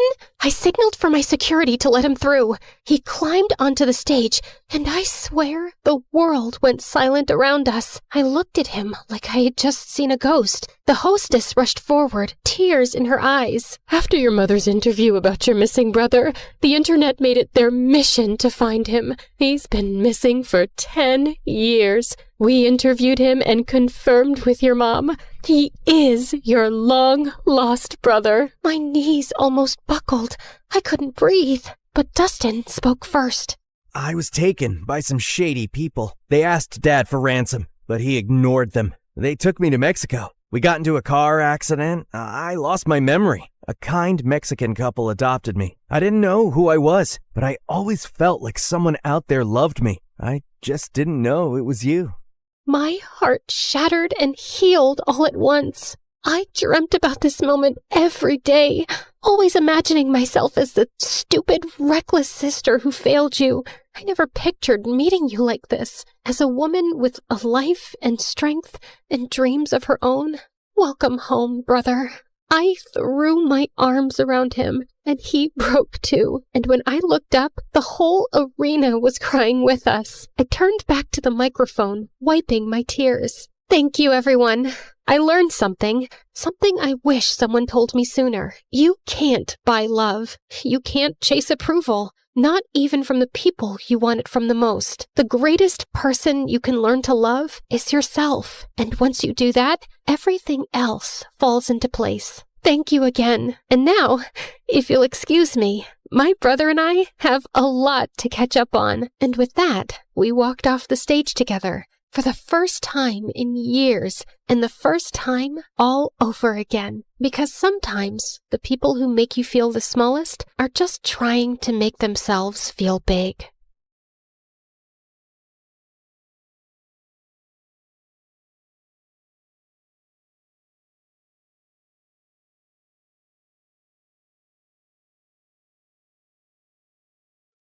Good day, everyone. My name is Odette, and I'm in the 10th grade. They say you can tell a lot from someone's face. Mine says, please look away. I'm an only child with only child parents, meaning I have no aunts or uncles. My life is boring. My parents are calm and reasonable in that polite, suburban way. I always believed even my face looks boring. You know, Odette, it's time to have some purpose in your life. Well, I'm just waiting for the tragic twist in my life arc, because you guys didn't give me a dramatic backstory to work with. Okay, maybe start with a job? Yeah, Sharon, lead with that next time. Don't make it sound philosophical. You just want another income stream. Whatever. I'm going to my room. Where did we go wrong with our one and only? A few days later, I started babysitting. It was the worst decision of my life. I got an email from a woman saying she had a disabled daughter and needed someone to start immediately. She'd already left for work, but there was a note on the fridge with a list of instructions and $300 on the kitchen table. The daughter was quiet, sweet even. I gave her food, helped her to the bathroom, and for a few hours, everything was fine. Then I started noticing things. Shadows in the hallway, footsteps behind me, classic horror movie nonsense. Long story short, she wasn't disabled. She was just pretending, for fun. People are weird. Yeah, I think my purpose in life can wait. Maybe my purpose was to find a boy instead. I saw my classmates getting boyfriends and having cute relationships, except me. I have this friend in particular. Her name is Lila, and she genuinely loves boys. God created Adam and noticed he was bored. Imagine being in heaven and still feeling bored. So Eve was made to entertain him. Can't you see it? We girls are men's heaven. All you have to do is just smile and entertain them. But Odette, you're a frowny, boring little creature. Smile so you attract good energy. And by that, I mean boys. But I didn't know how to smile to attract boys. I didn't have it in me. Whenever I saw a boy, I'd just frown and keep my head down and walk away. I once tried with the new boy. He was wearing sunglasses indoors. I don't know if he thought he was famous or had an eye infection. Either way, I decided to smile. Are you sneezing or threatening me with your face? I stared at him, frozen. Okay, I'm calling you Snarly, like Charlie, but with a snarl. People laughed, even me. That was Rafe. He went from being the new student to the popular one instantly. He had this annoying way of making fun of you and still making you laugh. From that moment on, he kept showing up in my life. Unfortunately, so did the name Snarly. Every girl tried to be his girlfriend, especially Lila. Oh, the heck she tried. He said he was waiting for someone special to have a relationship with. What does that even mean? He's a teenager, a popular, cool one. Just hang out with the prettiest girl in the school, which is me. But seriously, what's wrong with him? Maybe romantic guys do exist. Ugh, you're so naive. Anyway, what did your mom cook today? I smelled meatloaf. So, that. Again? Hey, beggars can't be choosers. Hey, you. First of all, I really don't want to stay with that ugly stepmom of mine. Second of all, I'm doing you a favor. It's not like you found a better friend. The heck, you only have me. So shut up and get me some meatloaf. Lila didn't exactly have a calm life. Her dad was a useless, handsome man who somehow got tricked into divorcing her goddess of a mom, thanks to a stepmom so ugly she could curdle milk. Her real mom either ran away or fell into depression. We don't know. What we do know is that Lila never saw her again. Then one day, Rafe was playing in the final, super important basketball game of the year. Everyone was cheering for him. Some girls were even crying. If they lose, I'll spit on their faces. Except Rafe. He can spit on mine if it helps him release some of that frustration. Do you not have even a shred of self-respect? Everyone glared at me. Apparently, I was the fun killer. And an idiot. Why are you like this? You don't have to take life so seriously. Just chill and enjoy the vibe. Then Rafe scored the final shot, and our school won. The crowd went feral. People were chanting his name. They lifted him up on their shoulders like he was a national hero. But then Rafe asked them to put him down. His face was weirdly serious. He turned and looked directly at me. Then he started walking toward me. Everyone fell silent, even me. He looked deep into my eyes and said, "Would you go out with me, Odette?" The crowd gasped, but not the cute, supportive kind. More like an, "Is this a prank?" gasp. Rafe, nice one. But Rafe didn't laugh. He just kept looking at me with this soft, serious expression. I wanted to laugh it off. I really did. But something about the way he looked at me made my stomach flip. Some girls laughed nervously and touched his shoulder. A few boys joined in, filming the whole thing.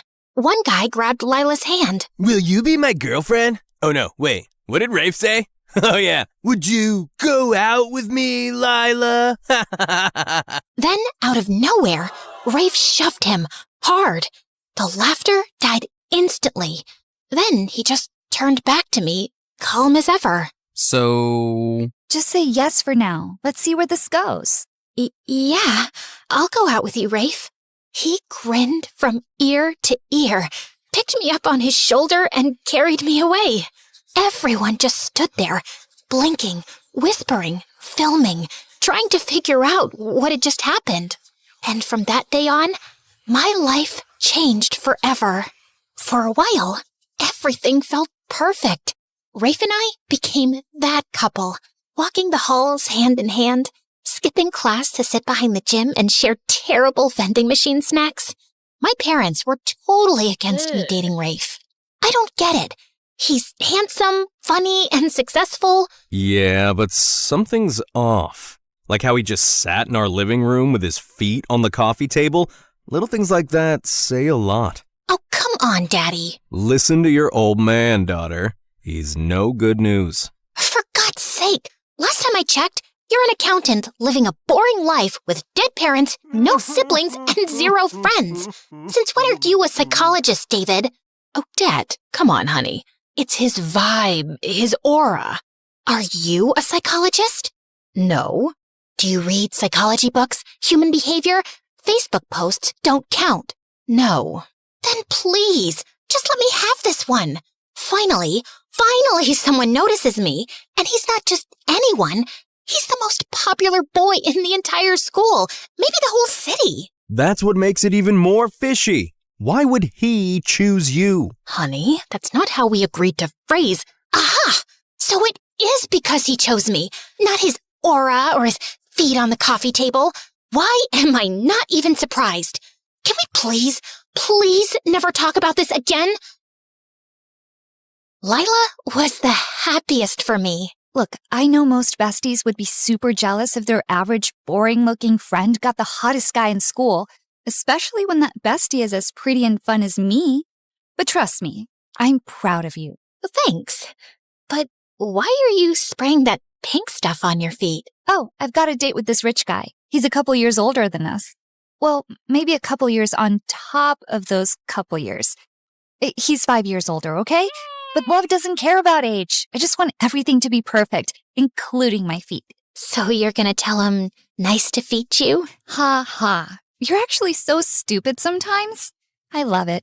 So, how's everything with Rafe? It's fine, I guess. But there's this nagging feeling. Like something's off. I don't know.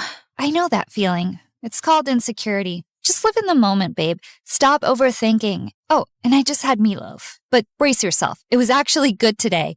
Like, edible. Anyway, I gotta go. Love ya. Mwah. Maybe Lila was right. Maybe it was all in my head. Maybe I just needed to loosen up. Until things took a different turn. I started spending more and more time with Rafe. He was sweet and generous, but he never invited me to his house. I kept asking. Then I started nagging. Finally, he agreed to take me there. I was surprised by how old and worn down the house looked. The front porch creaked under her feet. Just as Rafe opened the door, a glass flew past us and shattered onto the street. Rafe yanked me back. Where did you put the money, you useless witch? I bought food with it. What, you want me to leave money here so you can waste it on more cigarettes, you junkie? Well, welcome to my house. We stepped inside. The place was a mess. Dark, musty, with dishes piled up and clothes tossed over furniture. His mom looked pale and worn out. His dad looked like he hadn't showered in weeks. Mom, Dad, this is Odette, my girlfriend. Oh, so now it's Mom, Dad, and not Dad, Mom. Why is she first, huh? You stinking little disappointment. You can't tell me how to speak. I said what I said. What are you gonna do? Hit me? Burn me? Go ahead. What do you even want from us? Why are you still alive? Oh, trying to show off in front of your girlfriend? Like you're the man of the house? Joke's on you. She's not even pretty. Don't listen to him, sweetheart. Don't talk about her like that. Fine, let's talk about you then. Hey, bimbo, this kid you're dating still wets the bed. His mom dragged him to every doctor in town, but some people are just born failures. How dare you? She grabbed a rolled-up newspaper and smacked him across the head. I stood there, frozen. Rafe took my hand without saying a word, and we walked out. Well, I guess I'll never complain about the boring life my parents gave me again. Yeah, I get it.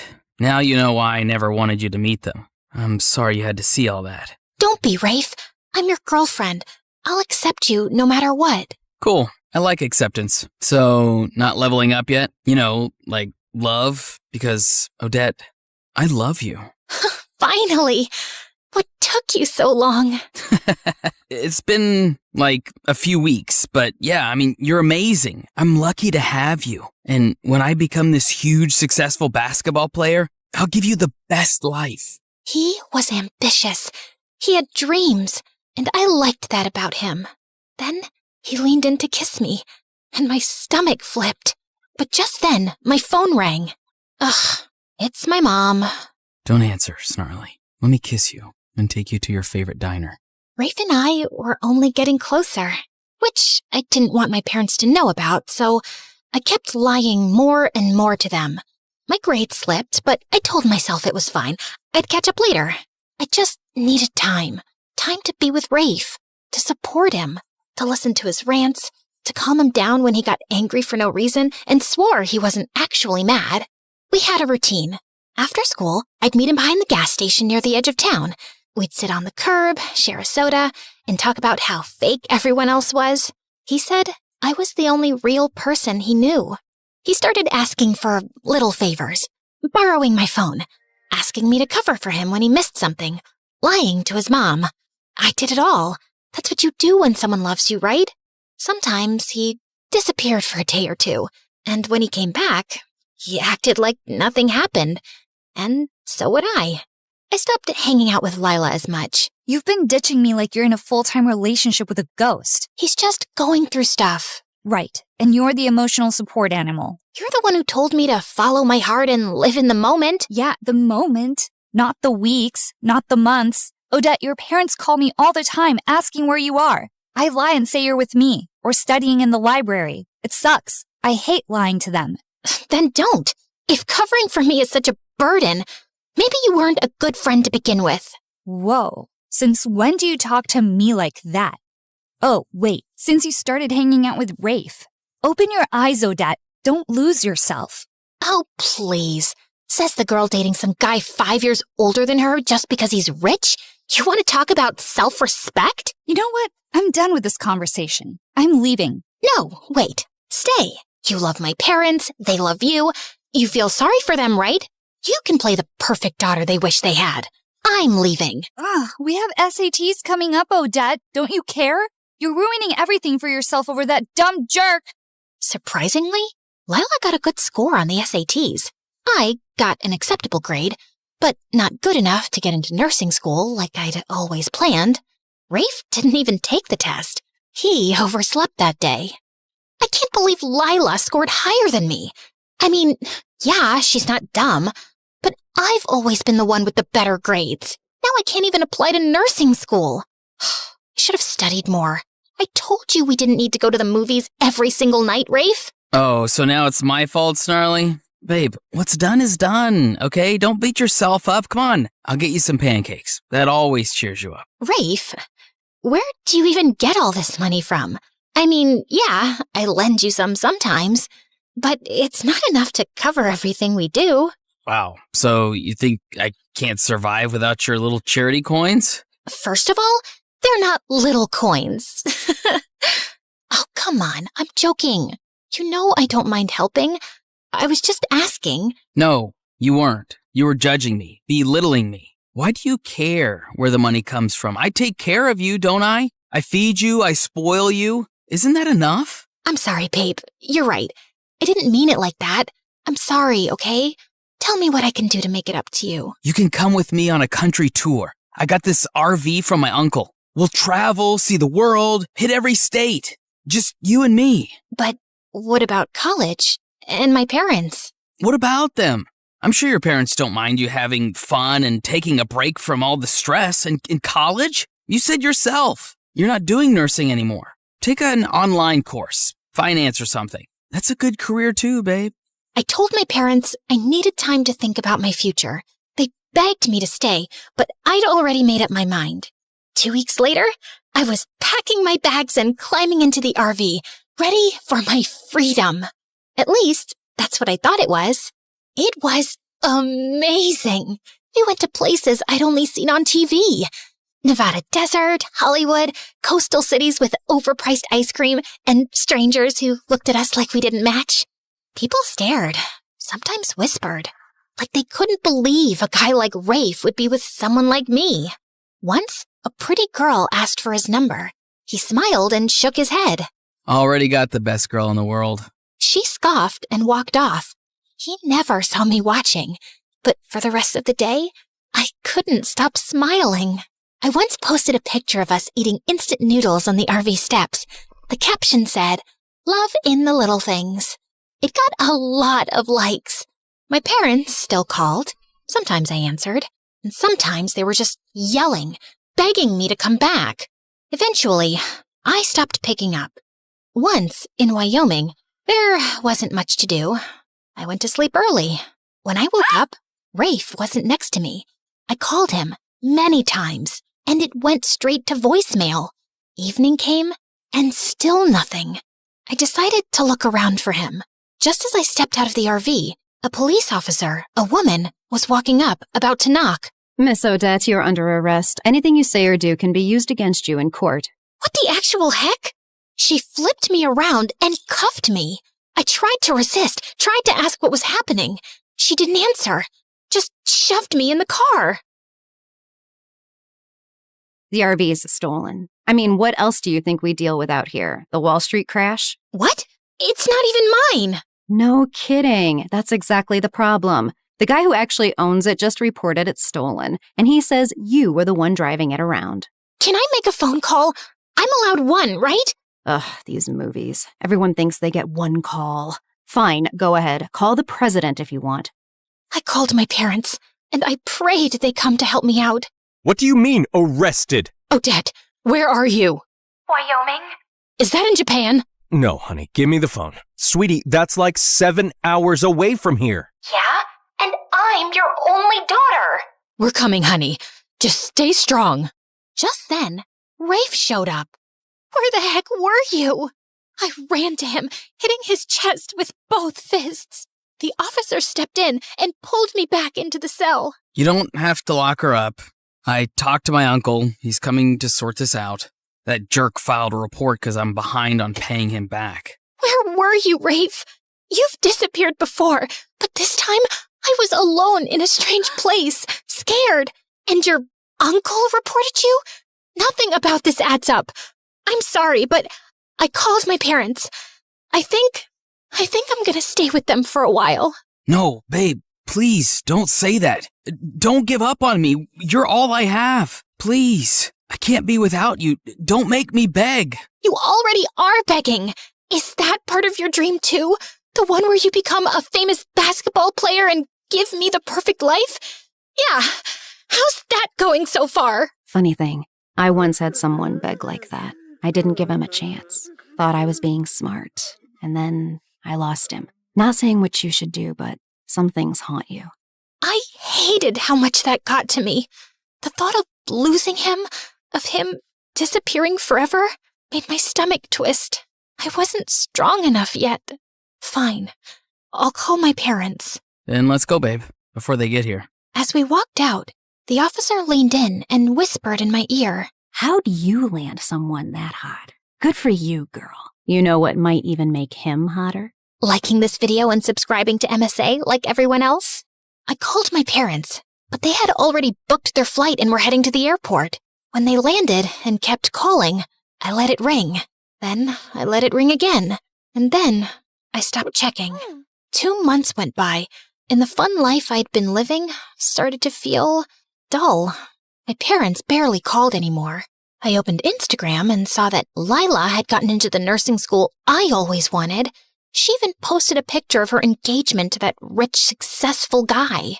Funny how I used to be the one with the bright future, while she came from a messy home and had this weird obsession with impressing men. That night, someone knocked on our door. Rafe started acting weird, like he didn't want me to see who it was. But I pushed past him and opened the door, and saw a bunch of dangerous-looking guys with tattoos on their faces.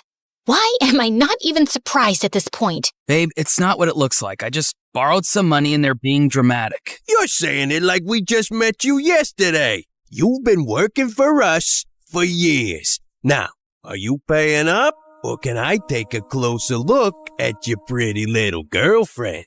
Don't touch her! I mean, babe, he thinks you're pretty and not boring. Don't touch her, you idiot. How much do you owe them? Just $25,000. Add a zero to that. 250,000 US dollars? And just like that, my stomach flipped. I gagged and nearly threw up on the mafia guy's boots. Whoa! She's so shocked she's about to hurl. I'm pregnant, you idiot. Rafe looked shocked, but also happy. His eyes lit up. Then he turned to the mafia guy and said, So, no baby discount? Are you seriously negotiating right now? I started hitting him, and one of the mafia guys actually pulled me away. Relax, miss. It's not good for the baby. For the next few days, Rafe was acting super nice. It was almost humiliating how hard he tried to please me, cutting my toenails, kissing my feet, and deep down, I felt sorry for him. With that dysfunctional family and the belittling jerk dad he had, I was sure it all made him the way he is. But I also believed I had lost so many years with him. I knew what was happening was wrong. It was just too hard to let go. That night, I left while Rafe was asleep. I had contacted Lila on Instagram sometime earlier, and we'd agreed to meet up. When I saw her, she didn't even look happy to see me. She was cold and dry. What, you want money now that you know I'm engaged to that rich guy? Whoa, you've changed a lot in the past 2 years. What the heck, Lila? Okay, fine. That was too much, I know. But still, why did you want to meet up, considering your poor life choices? I know you've had problems ever since that thing happened when we were kids, and you can't carry a baby. So, I'm offering you something. Please don't take it as charity. I'm pregnant, and I thought maybe you'd want to adopt the baby. Lila looked shocked. Then her eyes lit up. She smiled wide and hugged me. Oh my God, my man doesn't even know I can't have kids. I've been too afraid to tell him. He'd probably leave me. But this is perfect. I'll just fake being pregnant, and when you give birth, I'll take the baby as mine. Wait, you don't mean legally? You don't want the papers to show I'm the biological mom? Who cares? You always said your life was boring. Abandoning a baby just fits you. I know this might feel hard because, well, having a baby might be your only achievement in life, but babe, if cats can do it, it's not that deep. Let me get this straight. You think this is about achievement? Do you even know how hard it is to give up a baby that came from your own body? Not so hard for you, apparently. I mean, you're handing the baby away the second you found out you had one. What kind of mother does that? And bam! I slapped her. She slapped me back. This'll slap you back to reality. You were my safest place, idiot. Look at you now. Take this. Do you hear yourself? Wake up, you stupid witch. Take this and this and this. So, what are you gonna do? If you can't adopt my baby, then maybe adopt me. Odette, nothing is forcing you to stay with him. But he loves me. And let's be honest, Lila. Girls like me don't exactly get love stories. That's a lie Rafe told you to believe. You're lovable. You just forgot. And sometimes love destroys people, Odette, especially when it's too much, when it blinds you. But he's a victim, Lila. He grew up with an abusive dad and a wrecked home. That messed him up. Maybe so, but your support has to stop when it starts destroying you. Don't turn yourself into the victim of your own choices. I don't even know why I gave him another chance. Maybe I didn't have the strength to leave, or maybe I was afraid of being pregnant and alone. Maybe I believed him when the tears came and he promised he'd change. In the next months, Rafe came home bruised, limping, once even from jail. Other times, he just didn't come at all. I spent nights alone at the hospital while he lost track of time. And when he did show up, it was with apologies and bruised knuckles, not flowers. Then one evening, I came home from a long hospital checkup to find him sitting outside the RV, staring into nothing. I have to sell it, the RV. I owe them and they want their money. Wait, what? No, don't sell it. I think I can help. He looked at me like I was a ghost, then grinned. You're gonna borrow money from your parents. Borrow. As if we'd ever pay them back. I didn't answer. What, are you gonna rob a bank or maybe call a friend that hates me? Just wait for tonight. You'll know. I love you, Snarly. What would I do without you? That night, I messaged Lila, asked her to meet me halfway. I told her I needed to go home, and she came and didn't ask me any questions. The drive was mostly silent. I watched the highway lights. She hummed softly. When we reached my parents' house, I braced for anger and shame. Instead, Mom opened the door, saw my swollen face and belly, and pulled me into an embrace so tight it cracked everything I'd been holding in. Oh, sweetie, welcome home. We missed you so much. I thought being loved meant being useful. I mean, why else would a handsome guy love someone like me? Dad draped my old blanket, the one I'd sworn I didn't need, over my shoulders. The next morning, I enrolled in online classes. Nothing grand, just something manageable with a baby coming, and a life to rebuild. Weeks passed. I got bigger, slower, tired, and then the baby came. It was a long night, too long. I was sweaty, shaking, crying, maybe screaming. I don't remember half of it. But when the nurse placed him in my arms, everything went quiet. He was so tiny, red, wrinkly, angry at the world already. His eyes didn't even open yet, but mine did. I looked at him, and I swore, I'm going to give you the life I never had, the love I spent years begging for. You won't have to earn it. You'll just have it. I found out sometime later that Rafe had been arrested for attempting some robbery. I guess he'd gotten desperate to pay off his debts. I almost felt relieved. He was better off in jail than being killed by some criminal on the streets. And he was no longer my problem, because some people just can't be helped. But my mom was by my side, holding my hand. My dad brought me soup. And Lila sent a message that just said, "I'm proud of you, idiot." And for the first time in years, I didn't feel like running. I was exactly where I was meant to be. Sometimes, the bravest kind of love is the one you give yourself.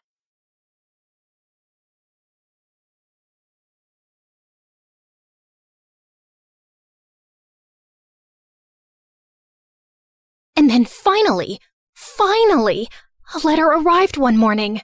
My hands were trembling so much, I almost ripped the letter trying to open the envelope. Dear Drizella, my delegation has been extended and my duties have grown. I'm far too busy now to keep up with our correspondence. I hope you understand and wish you well. Prince Henry. I read it 3 times, as if expecting other words to magically appear the more I stared at the paper. But that was it. Just this cold, impersonal letter after all these months. I told myself that he was really busy with big, important things. It had been almost a year since he left, and people can change. It's not like he ever said he loved me or promised me anything. And of course, there was nothing left to do now but move on with dignity and grace. I found great comfort in pastries and gained a lot of weight.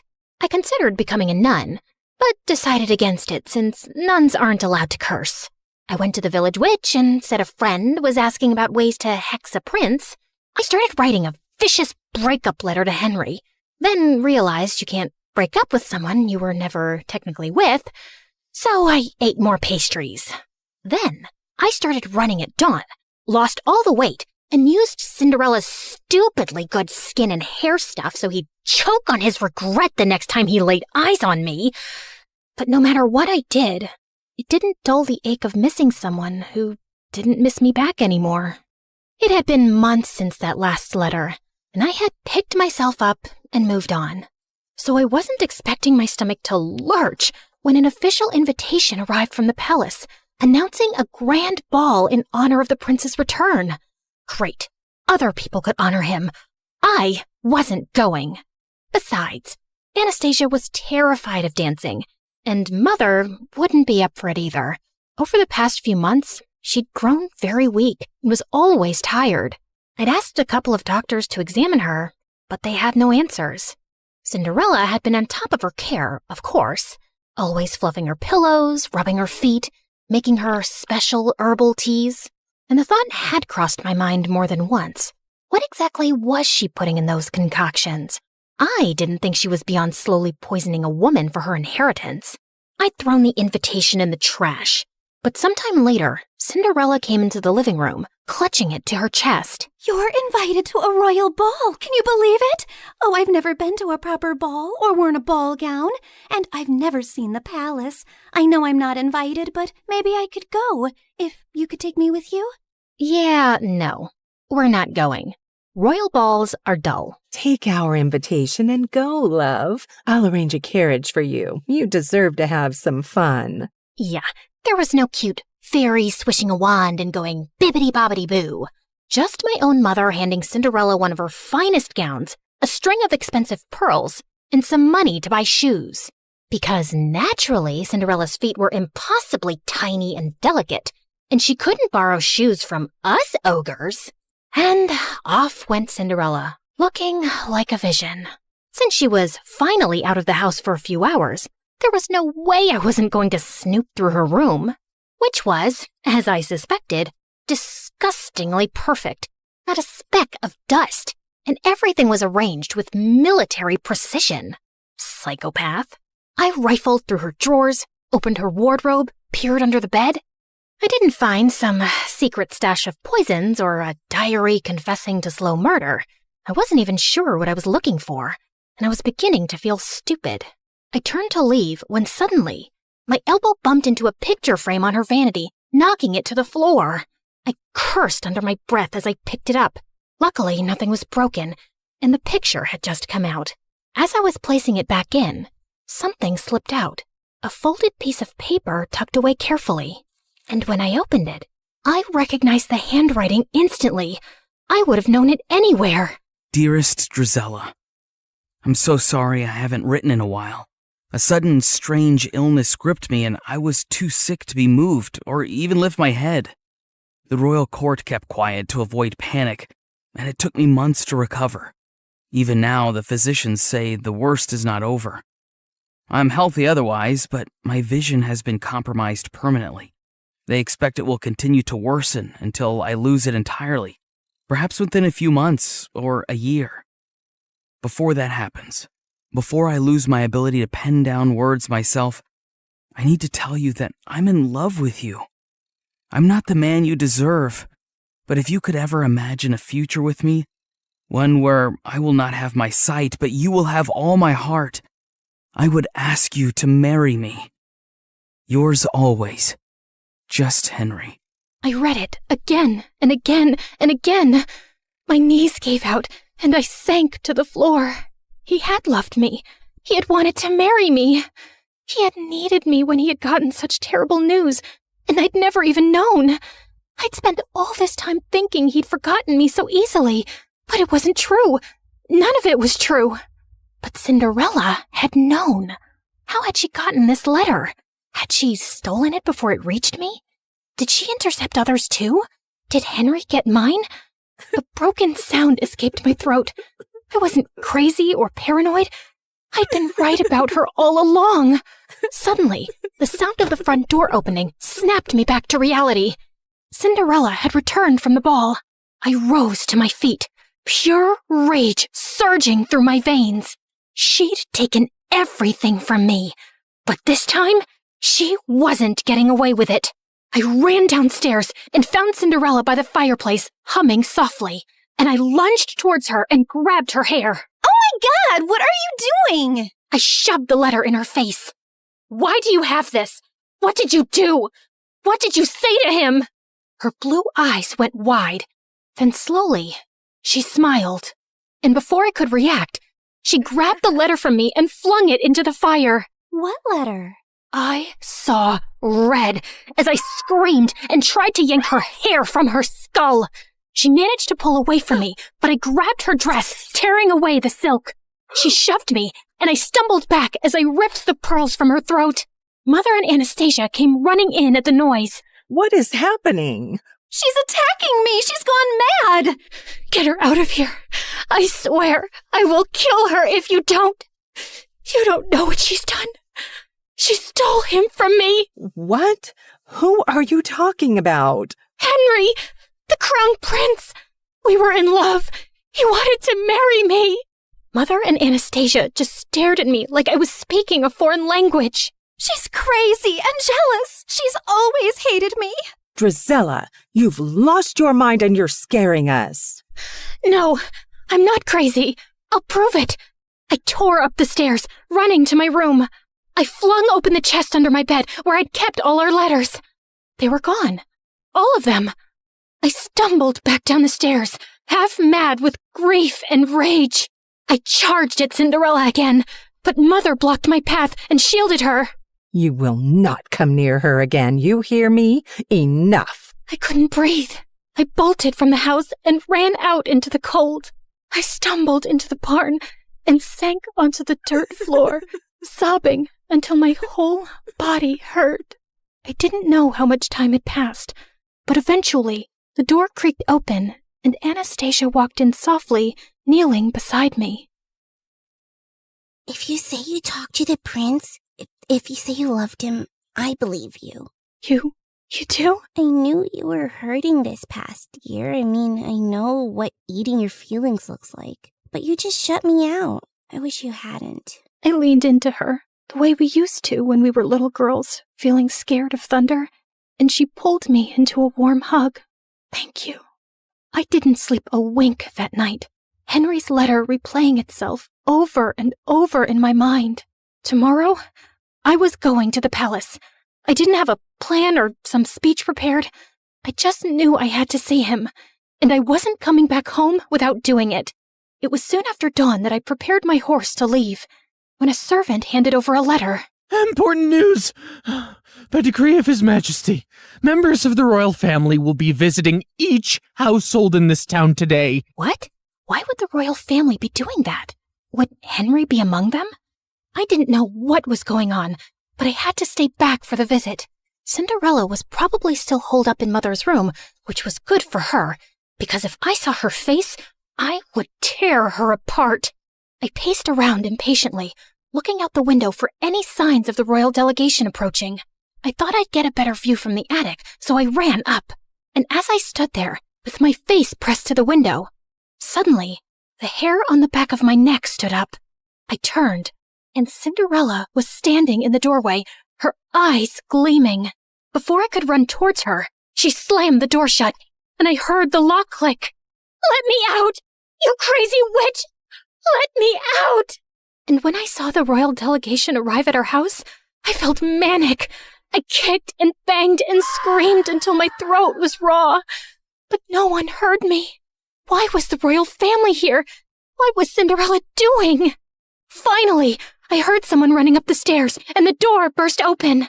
The prince, he's here. He's here. And he just asked Cinderella to marry him. The words punched the air out of my lungs. You have to go. You have to stop him. Hurry.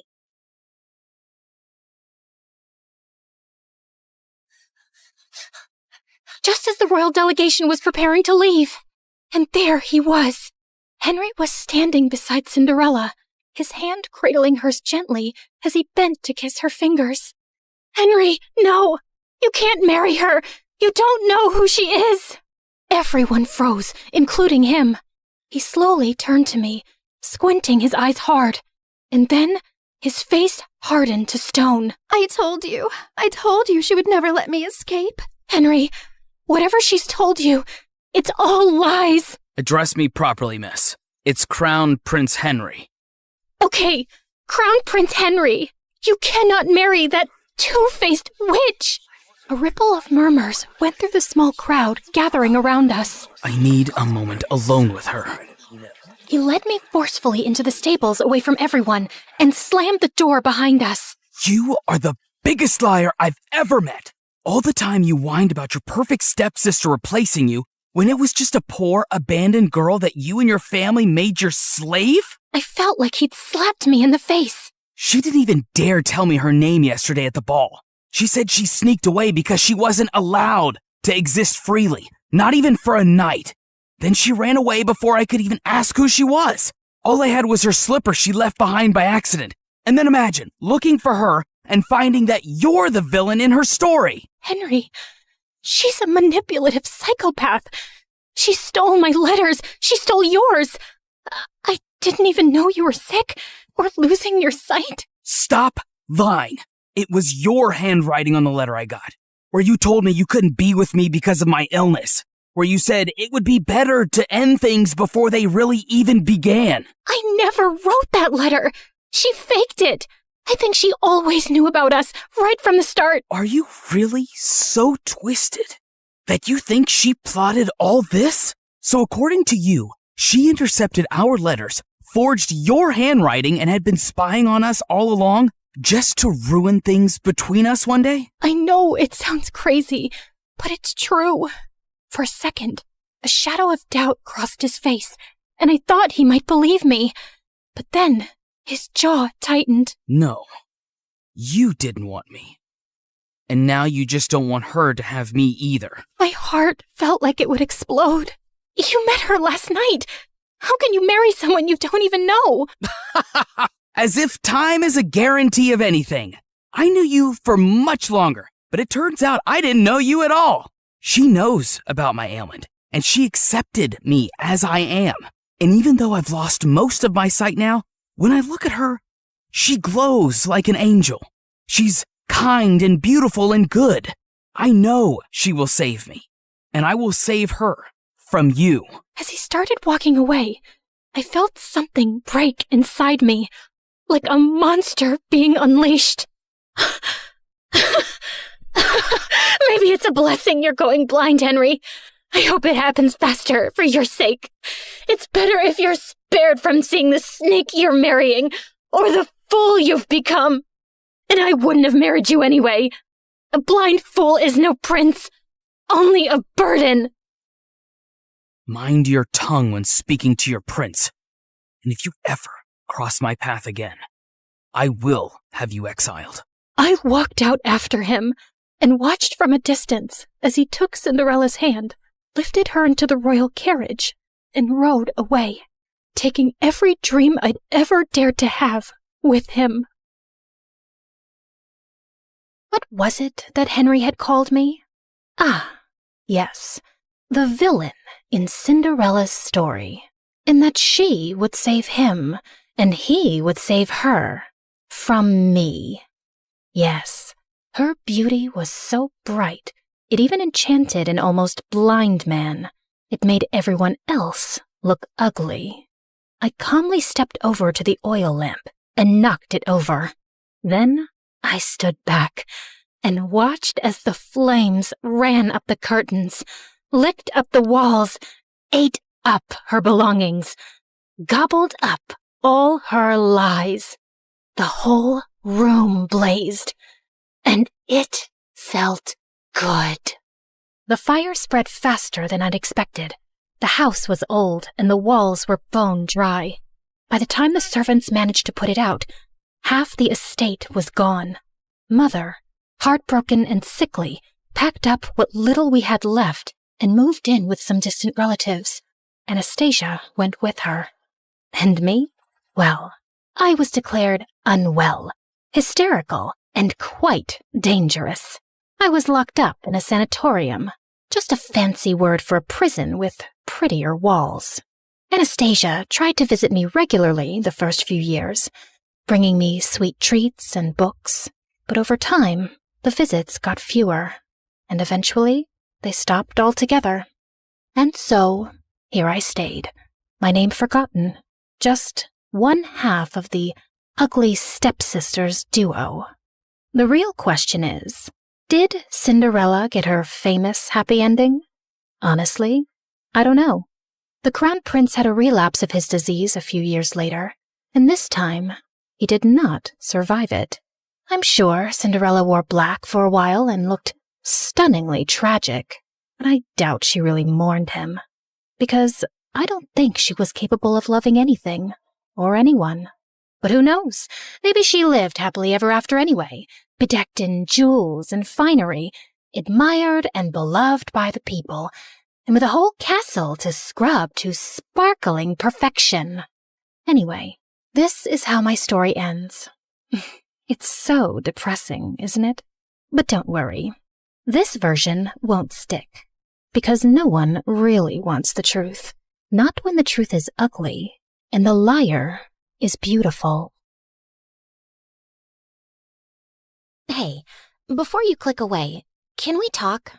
Like, really talk? You just spent time with me and my story. Not 30 seconds, not a quick swipe, actual time. And that's kind of rare now, isn't it? Look, I get it. TikTok is addictive. Those quick dopamine hits, one after another. But here's the thing. Do you remember any of those videos from last week? Last month? They blur together, don't they? But a story? A real story sticks with you. It changes how you see things. Maybe after watching mine, you'll think differently about the villains in other stories. Maybe you'll question who's really telling the truth. That's what stories do. They don't just pass time. They change us. We're fighting to keep this alive. Every animation you see took weeks. Every character, every expression, every scene, crafted by humans who believe stories matter. We could pump out 3-minute clips with AI voices reading Reddit posts. We could chase trends. We'd probably get more views. But we don't, because you deserve better. Here's the truth. Platforms push short-form content because it keeps you scrolling longer. But we're not trying to steal your time. We're trying to earn it, to give you something worth those minutes. So if this story made you feel something, anything, then please share it. Not for the algorithm, not for us, but for everyone who's hungry for real stories and doesn't even know it yet. Send it to that friend who says, I wish movies were like they used to be. Drop it in the group chat where people actually discuss things.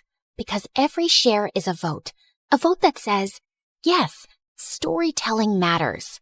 Yes, we still want narratives that challenge us, surprise us, make us think. The art of storytelling survived thousands of years. From cave paintings to campfires to Shakespeare to cinema. Don't let it die on our watch. Not for a 5-second dance trend. Help us prove that in a world of infinite scroll, some things are still worth stopping for. Share this story. Save storytelling. It sounds dramatic, because it is. In Grimm's version of the fairy tale, apparently my sister and I weren't even worth naming. But at least we were rightly described as beautiful.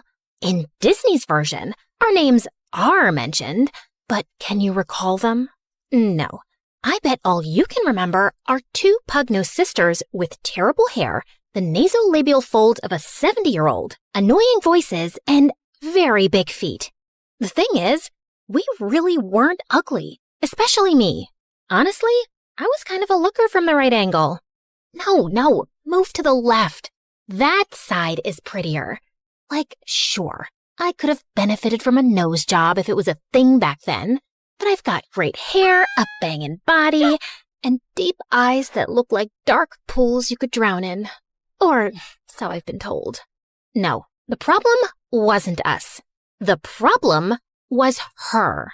Because next to her, anyone would look like a gnarly potato. You know how one day you feel you're looking really good?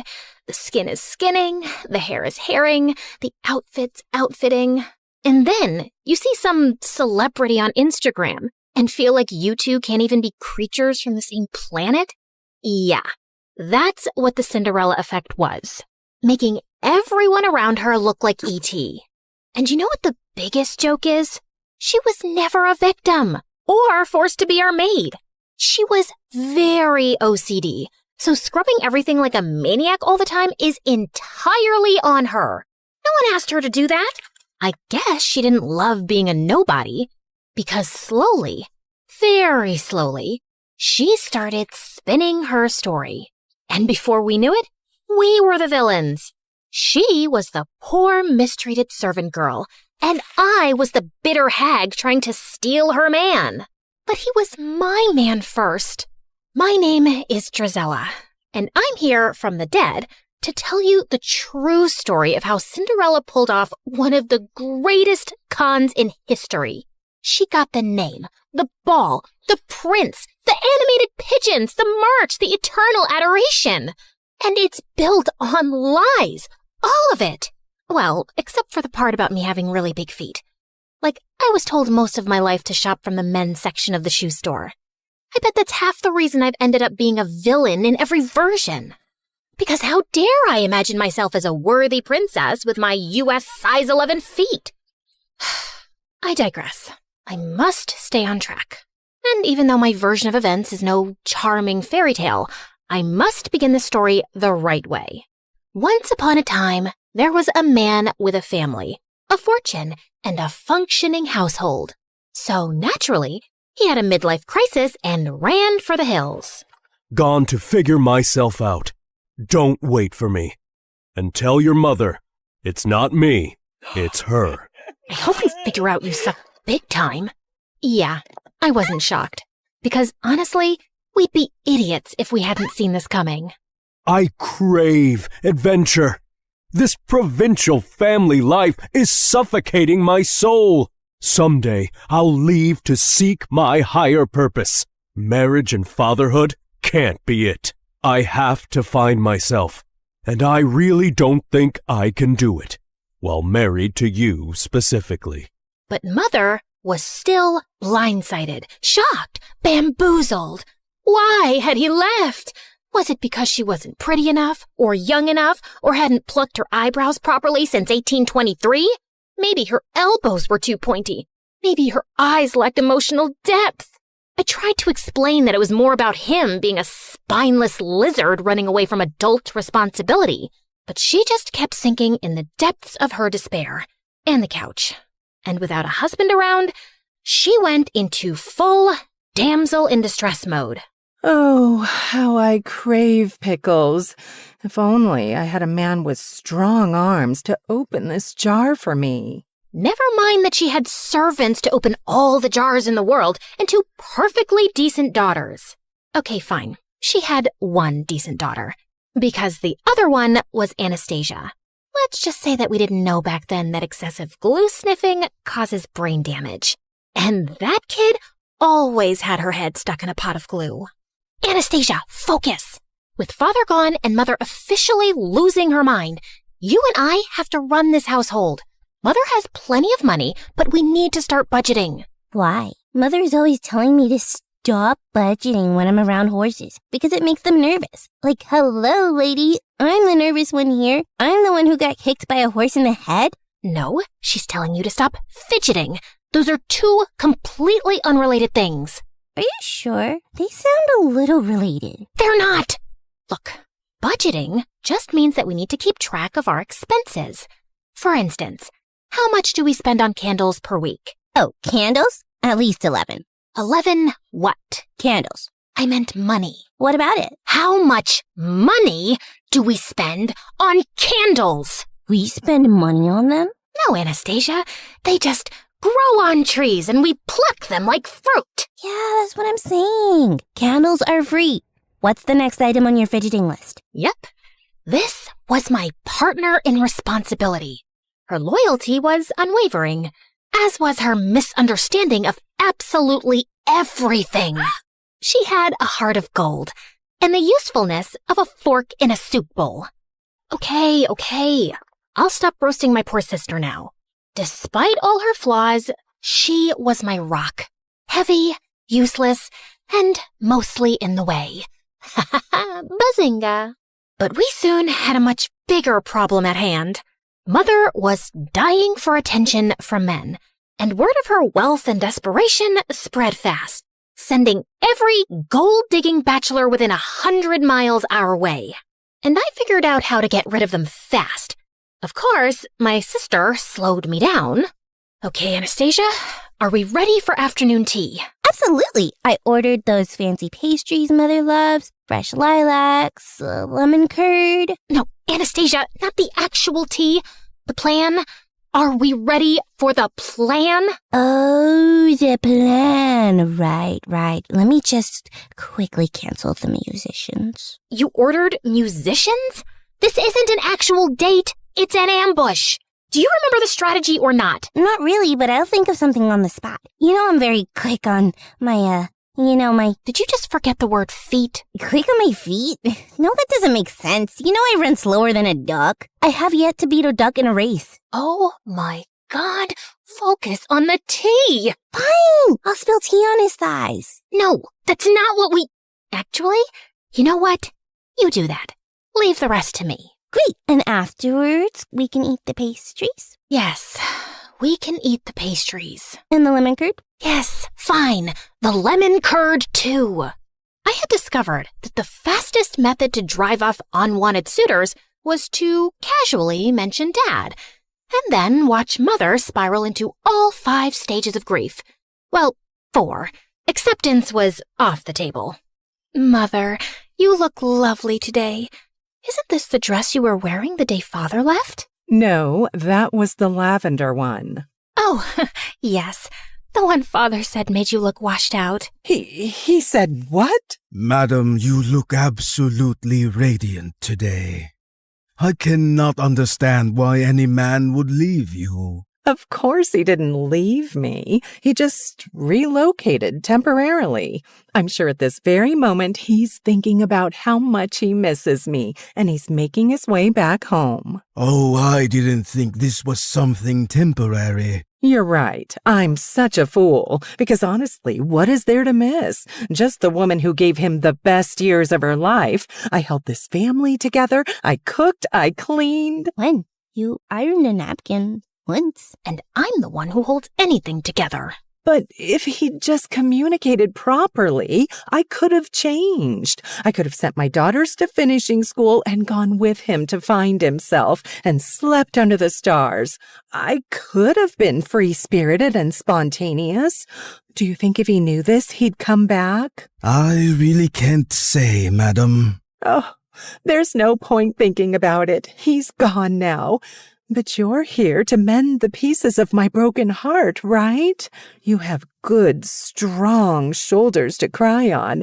I'm going to cry on them so much. It's getting kind of late for my hostess dinner. This has been lovely.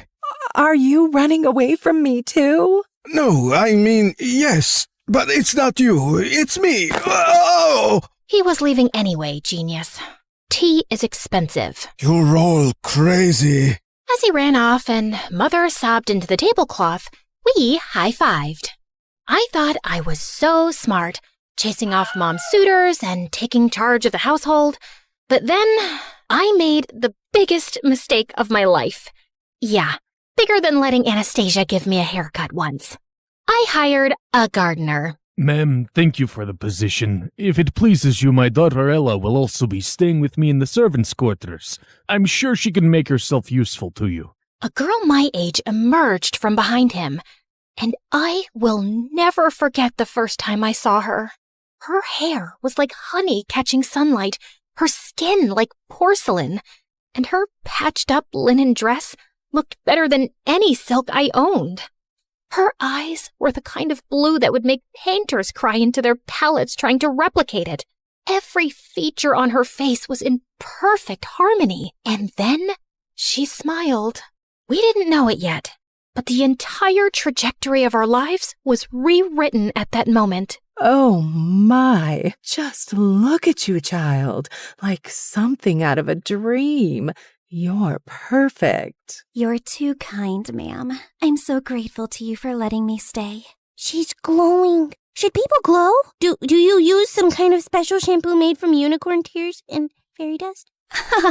You're funny. I like you. Did you hear that, Gisela? She likes me. As Mother led her father away to show him their living quarters, and, I don't know, Anastasia went after a butterfly, Cinderella stayed back and looked directly at me. Drizella, isn't it? Yes. And you're Ella? Yes, but my late mother nicknamed me Cinderella because I'd always sleep by the fireplace and get covered in ashes. You know how nicknames stick. You don't have one? No, but you can call me Miss. You hired my father, Miss. That means you changed my life, and I'll be sure to return the favor. I felt a chill down my spine that had nothing to do with the weather. As she walked away, I just knew I disliked her intensely. Part of me thought it was because I was jealous, and yeah, of course I was.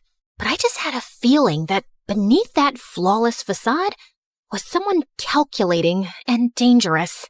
And oh, how I wish I wasn't right for once. At first, she just helped. She polished the silver, dusted the bookshelves, organized the pantry, but then she started having ideas for everything. She rearranged the furniture, suggested new colors for the curtains, and started embroidering tablecloths and crocheting bedspreads. It's like watching angels knit. Even I couldn't deny her taste was impeccable. And soon, Mother wanted her opinion on everything. And then she was suddenly instructing all the maids, the butlers, and even the cook. The cook! That toad never listened to anything I said. The house sparkled, the cutlery gleamed, the food actually had flavor, and I could see my reflection in the floors now. How could I complain about that? But I couldn't help being bothered by how she had Mother and Anastasia wrapped around her little finger. She would make them face masks and hair oils, play the piano for them like she was Mozart's daughter, and sing like a nightingale. And then there was the dancing. There was a celebration, as always, at the end of the harvest season. And as the servants gathered to dance, Cinderella joined them. She didn't dance like a girl raised in servant quarters. She danced like the air was conspiring to hold her up, like the music was written just for her, like she'd spent her whole life rehearsing her steps to perfection. Everyone was mesmerized. She's so graceful. Not like my girls. That was the first time I heard her say it. Not like my girls. But it wasn't the last. Soon, Mother was drawing comparisons between her and us all the time, telling us how we could try to be more like her. And I swear, I would have given up and accepted her perfection and superiority if it wasn't for the bird incident. Come here, Gisela, look! A robin's nest right outside Ella's window. Isn't it sweet? It's going to have babies soon. Yes, lovely. But I bet it won't be so sweet when they're all screeching at dawn. The two of them continued to look utterly enchanted, and I lost interest soon and left. But the next morning, I ran outside to Anastasia screaming. I found her standing under the tree, and the nest lay on the ground, completely destroyed. The eggs and the robin were gone. Anastasia cried half the day, wondering if it was the work of an evil squirrel, or an evil raccoon, or an evil eagle. Later that evening, Cinderella walked into the living room, holding something behind her back. Mother, I made you a gift. Mother? Since when did she... Then I saw the gift, and my blood ran cold. It was a delicate comb, woven with tiny blue-gray feathers twisted through gold thread. Oh, my dear, it's exquisite. Mother kissed her on the cheek. Anastasia clapped, while I just stared, stunned. This couldn't just be my imagination running away with me, right? Still feeling uneasy, I was going up to my room for the night when I found Cinderella polishing the stairs banister vigorously. Still cleaning? You really love it, don't you? Oh, yes. It really helps me think. And all the work makes me sleep soundly at night. You should be sleeping well tonight anyway. You know, without all that chirping right outside your window. Yes, such a noisy little thing that robin was. I wonder what happened to it. And we both know it wasn't an evil squirrel. Cinderella straightened and met my gaze, smiling. Please, Gisela, do I look like the kind of girl who murders birds? No, but looks can be very deceiving. People only see what they want to see. Luckily for me, they always want to see an angel. Without a shadow of a doubt then, I knew. This girl was a psychopath. I just stayed away from her as much as possible. I was also glad that Mother was spending less time with her since she'd recently found gardening and spent hours outside taking interest in dirt and compost. I was happy she had a healthy hobby. Until I walked into the living room one afternoon to find her and Cinderella's father sipping tea and holding hands. What's going on here? What does it look like? I'm hoping he's about to flip your palm over and read your future because no other explanation will make much sense. Gisela, I know it's been hard on you since your father left and you miss him. Nope, not even a little, not even at all. Speak for yourself. Honey, a woman needs a man in her life. His companionship, his strong hands, his opinions. What I'm trying to say is, Mr. Rivers and I, we're... No. If your next words are in love, I'm throwing myself out the window. Will you just let me finish? Fine. In love. Great. Fantastic. Open the window with your strong hands, Mr. Rivers, so I can throw myself out.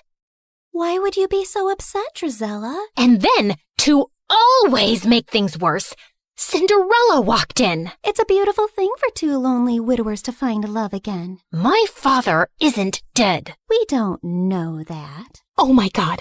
Had she found a way to get rid of him too? No, she was just saying things to irk me. Cinderella put her hand on my arm. We're like family already. This just feels like it was meant to be. I really thought I might gouge Cinderella's blue eyes out with a fork. So I stormed off, grabbed a horse, and rode furiously, not even sure where I was headed. I just had to get away. I remembered an old estate on the hill that had burned down decades ago. It had never been rebuilt, but the library had survived. I'd sneaked in there a few times before, and I definitely needed abandoned ruins to rage in right now. I pushed open the creaky library door, grabbed a book randomly from the shelves, and plopped myself onto the couch next to a pile of dusty blankets.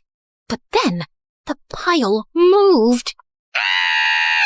I turned around, terrified, to see a boy emerge from under the blankets. Oh, wow, it's just one girl. I thought an army of banshees had descended upon me. Are you a ghost? No, but that scream should have woken all dead people within a 5-mile radius. Ow!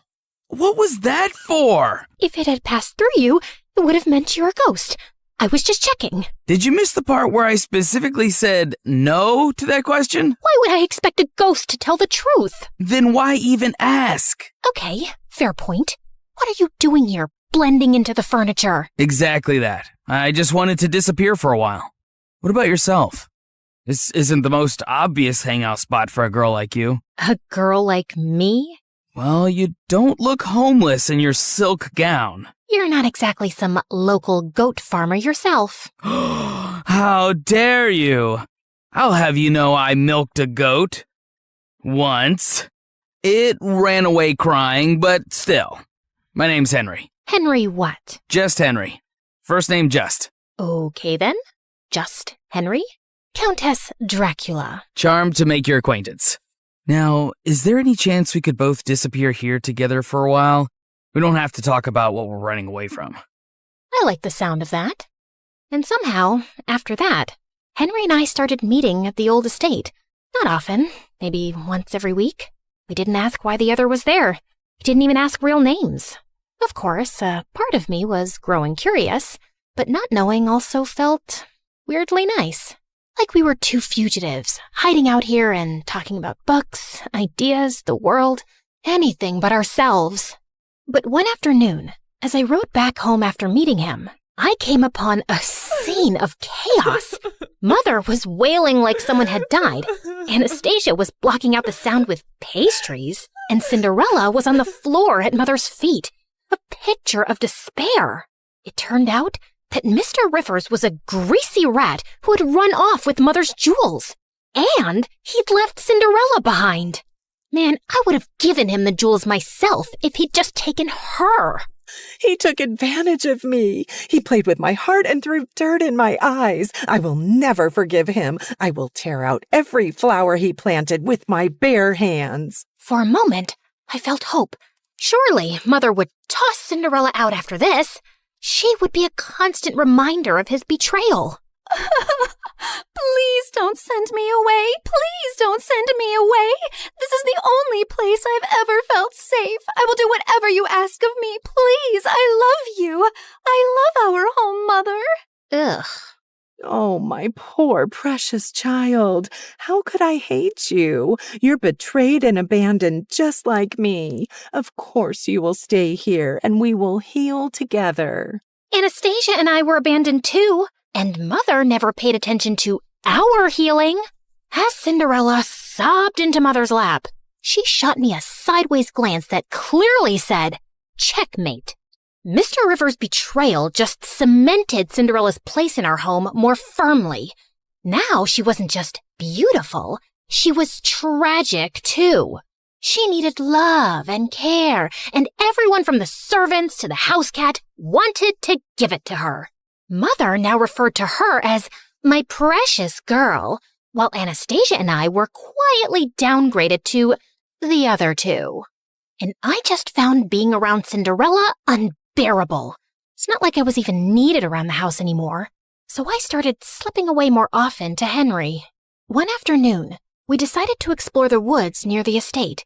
And barely 20 minutes in, there was a loud snap, a startled yelp, and I turned around to see Henry dangling upside down from a tree in a hunter's trap. I couldn't help laughing as he flailed around, trying to reach up and unhook himself. A little help before I pass out, maybe? I was just waiting for you to ask. I started tugging at the trap rope, but Henry kept giving me instructions nonstop. You're doing it wrong. Step to your left. Pull tighter. Then twist. No, not like that. Oh, you'll break it. Do you think I'm a helpless little girl who can't possibly figure out a rope trap for herself? Have you ever seen a rope trap before in your life? Of course not, because all I do is embroider cushions and sigh dramatically. I bet you don't even know how to embroider. You're right. I hate it. My threads get so tangled up that I want to poke someone in the eye with my needle. Violent and unladylike. You're a real catch. I yanked hard at the rope, and his face swung towards mine. Suddenly, we were too close, and his lashes were longer than any boy's had a right to be. Ooh, your eyes are really pretty. Flattery isn't going to make me help you faster. No, really. They're dark and deep, like pools one could drown in. That's just the blood rushing to your head.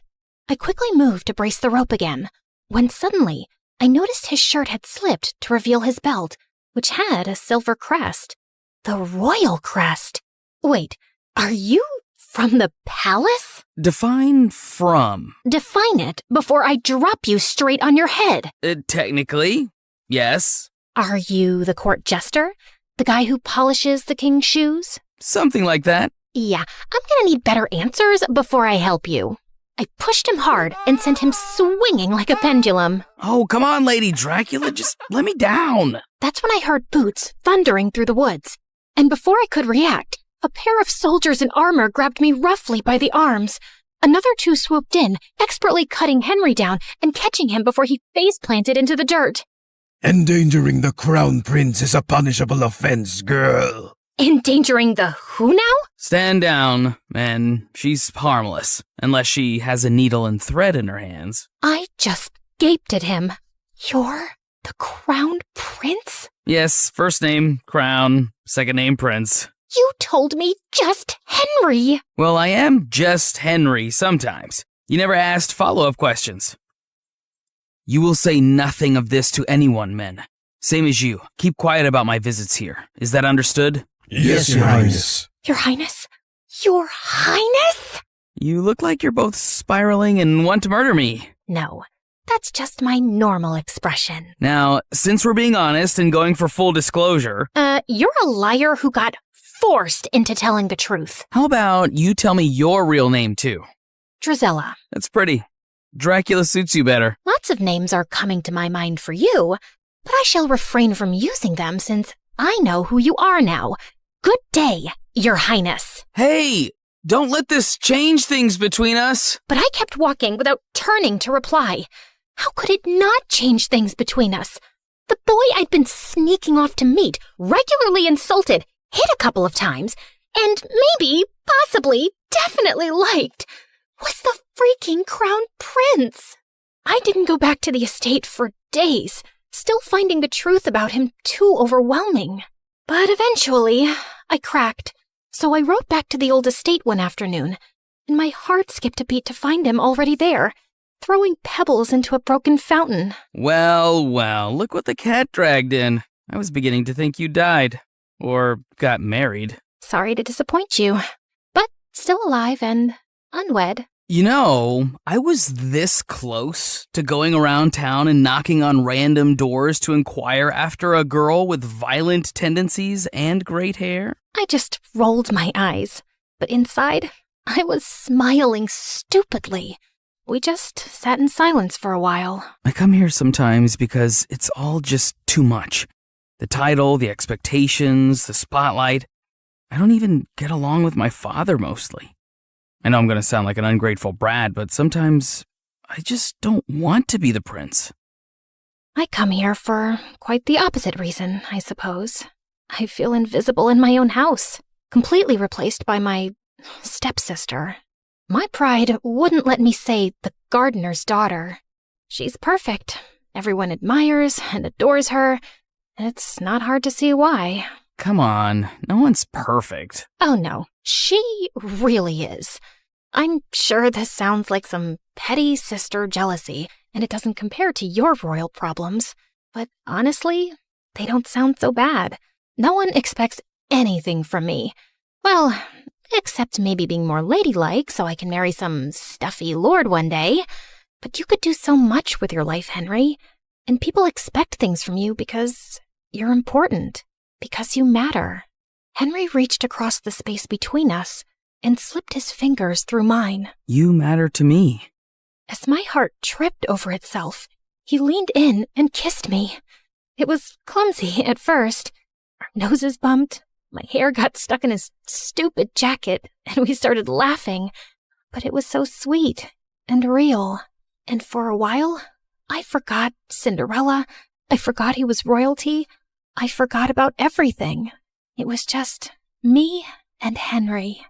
I floated through the next few weeks like some lovesick idiot.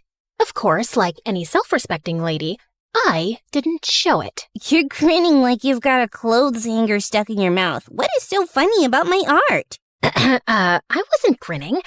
And what art? The one you're staring at, my masterpiece. I made this cat sculpture from old socks and glue. Ah, that art. The one cleverly disguised as garbage. It's the loveliest duck I've ever seen. Cat. It's a cat. Yes, that's what I said. It was the happiest I'd ever felt in my entire stupid life, which naturally meant the universe had to kick me in the teeth soon. One afternoon at the estate, Henry sat me down with a serious look I didn't like one bit. I have to leave for a while. What, running away to join the circus? No. Father's sending me across the sea for an official royal delegation. It could be months, even a year, maybe. I forgot how to breathe for a few seconds. Drizella, you made me realize that I need to take my position and privilege more seriously instead of whining about it. So, yeah, I'm really trying. I'm really proud of you, Henry, and I just know you're gonna be brilliant. But a small, selfish part of me wanted to scream, "Don't go. Just stay." We promised to write regularly, no matter what, and for a while, his letters were the only thing keeping me sane. Of course, I always picked them up from the post office. I didn't want to draw anyone's attention to our correspondence. Dearest Countess Dracula, you will be thrilled to know that the local delicacy here is fermented fish eyeballs. Guess who had to eat 3? Smiling all the while. I cannot sleep at night because I keep imagining those eyeballs swimming around my gut, winking at each other. Send help. Dearest one-time goat milker, I regret to inform you that my life is way more exciting than yours. Just today, Cinderella invented chamomile soap and taught our cat to fetch her ribbons. Anastasia lost an intense staring match to a goat. Mother tried flirting with the milkman, and he fled on the aforementioned goat. I am so close to faking my own death. P.S. I miss your face and your insults. Mostly your insults. Fine. Also your face. P.S. I miss insulting you too. I'm forced to practice my skills on vendors at the market, but it's not the same. They cry too easily. Of course, it wasn't ideal, but every letter kept him close, and for now, it was enough. But then, the letters stopped coming. At first, I told myself it was all fine. There could be a million reasons for delays. But when 2 months passed by with no word, I started to feel a bit crazy. Still nothing for you, same as earlier this afternoon. You want me to save you a trip and scream no at you from across the street every morning? You might consider picking up a hobby. How about embroidery? I wasn't getting any letters, but I didn't stop sending them. Pages filled with jokes, questions, news, bad drawings. But weeks and weeks went by, and still there was no reply. By now, my heart was filled with dread. What if something had happened to him? But if that was the case, the news would be everywhere. And then finally, a letter arrived one morning. My hands were trembling so much, I almost ripped the letter trying to open the envelope. Dear Drizella,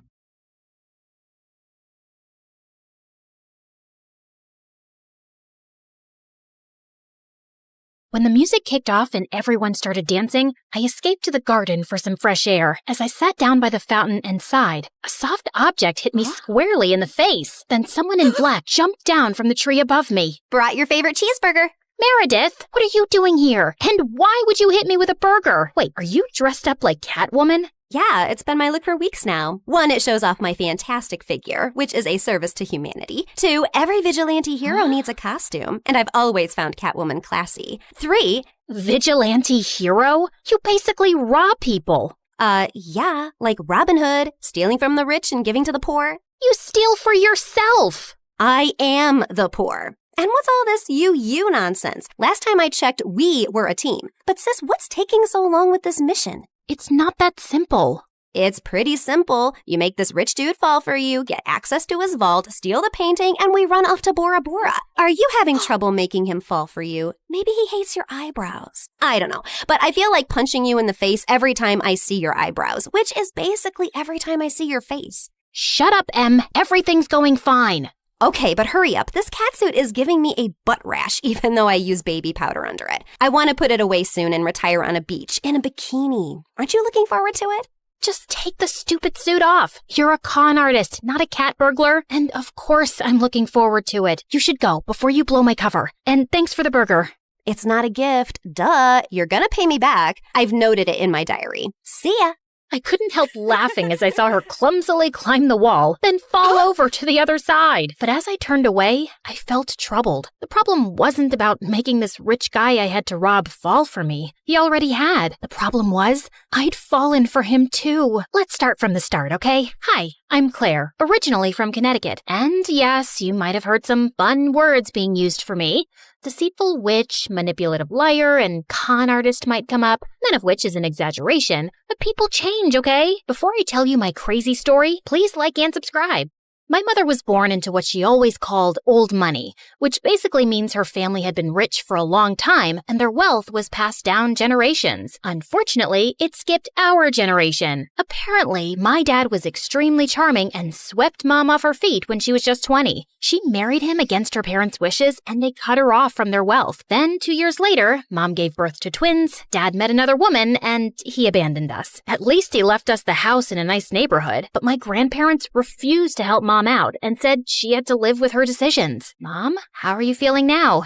Like my organs are shutting down one by one. So, same as this morning then. Here's some chicken soup. There's no chicken in it. Well, you asked for chicken soup when there was no chickens in the fridge, so I guess we all have to use our imaginations, don't we? Oh, the soup at my parents' house always had chunks of chicken and big fat prawns. What has life come to now? I was raised as a creature of luxury. I'm like that fairy tale princess who couldn't sleep because of a single pea under her mattress. So you say, but there's a bunch of sharp pebbles under your mattress and you sleep like a log and snore like a bear. What? How could you put pebbles? I do not snore. Leave me to decompose, please. Well, you have to return to your waitressing job, so get well soon, Mom. Shall not. I loved Mom, but she was basically a spoiled, selfish child who just couldn't adapt to her changing fortunes and start acting like a freaking parent. My sister Meredith and I were twins, but we looked nothing alike. With her soft blonde hair and big baby blues, she looked like the kind of sweet soul who saved kittens from trees, helped old people across the road, and sang to birds. She didn't look like she had an ounce of evil in her, which wasn't true, like at all. But we'll come back to that later. From an early age, it was clear to me and Meredith that we had to be resourceful for money. I started doing odd jobs for our rich neighbors in the 8th grade, like raking their gardens, walking their dogs, and babysitting their kids. But Meredith was always finding more creative ways, like taking stupid boys in her class on paid exclusive tours to an alien site she'd discovered in the nearby forest. I'd seen her digging up the crater where the spaceship had landed, or selling youth water to high school girls, claiming she'd traveled far to the Fountain of Youth over summer break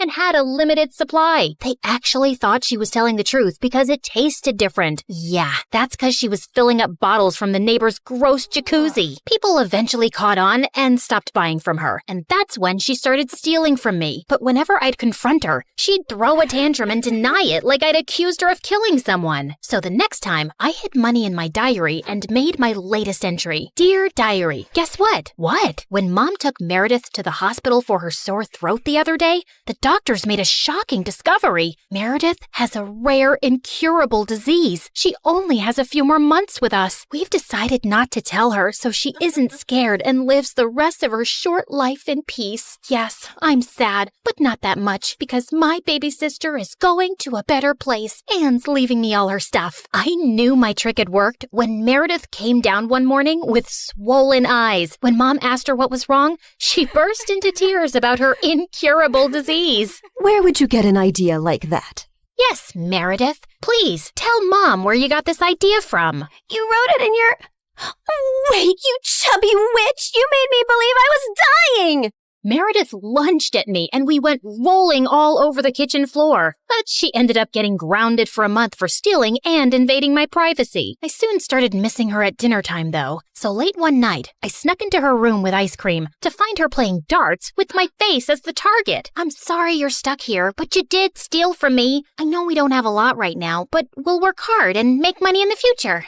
But the future is in the future. What do I do now when I need money for mascara and gummy bears? Maybe we can think of some business idea. Oh, I thought you'd never ask. She pulled out a box from under her bed full of t-shirts. So you know my friend George, the next-door gardener's nephew? Apparently he volunteers at a mental institution every weekend. The owners got t-shirts made from all the patients, but they refuse to wear them, blah, blah. So now the mental place has hundreds of these lying in storage. George said he can score them for me, and we could have our own t-shirt range with cute things written on them. Look, here's one I made for myself. I want to go to Bora Bora, but I'm Bora Bora. Please help me. Funny. I'm very serious, actually. I'm gonna live in Bora Bora one day. So, are we selling these t-shirts?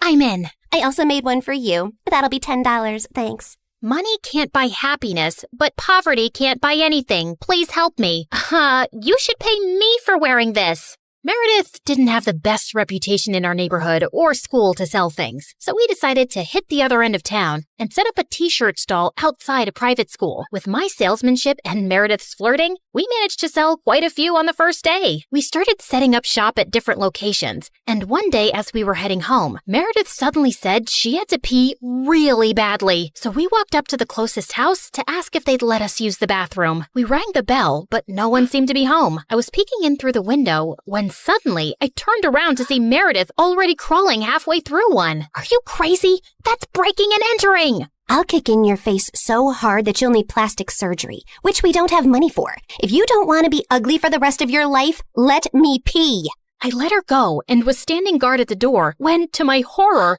a car suddenly pulled into the driveway and a snooty woman stepped out. Hey, you girl. What are you doing lurking around my house? Were you thinking of breaking in? What? No, of course not. I'm a Girl Scout selling cookies. Yeah, I study in the, Aston Bridge School for Girls.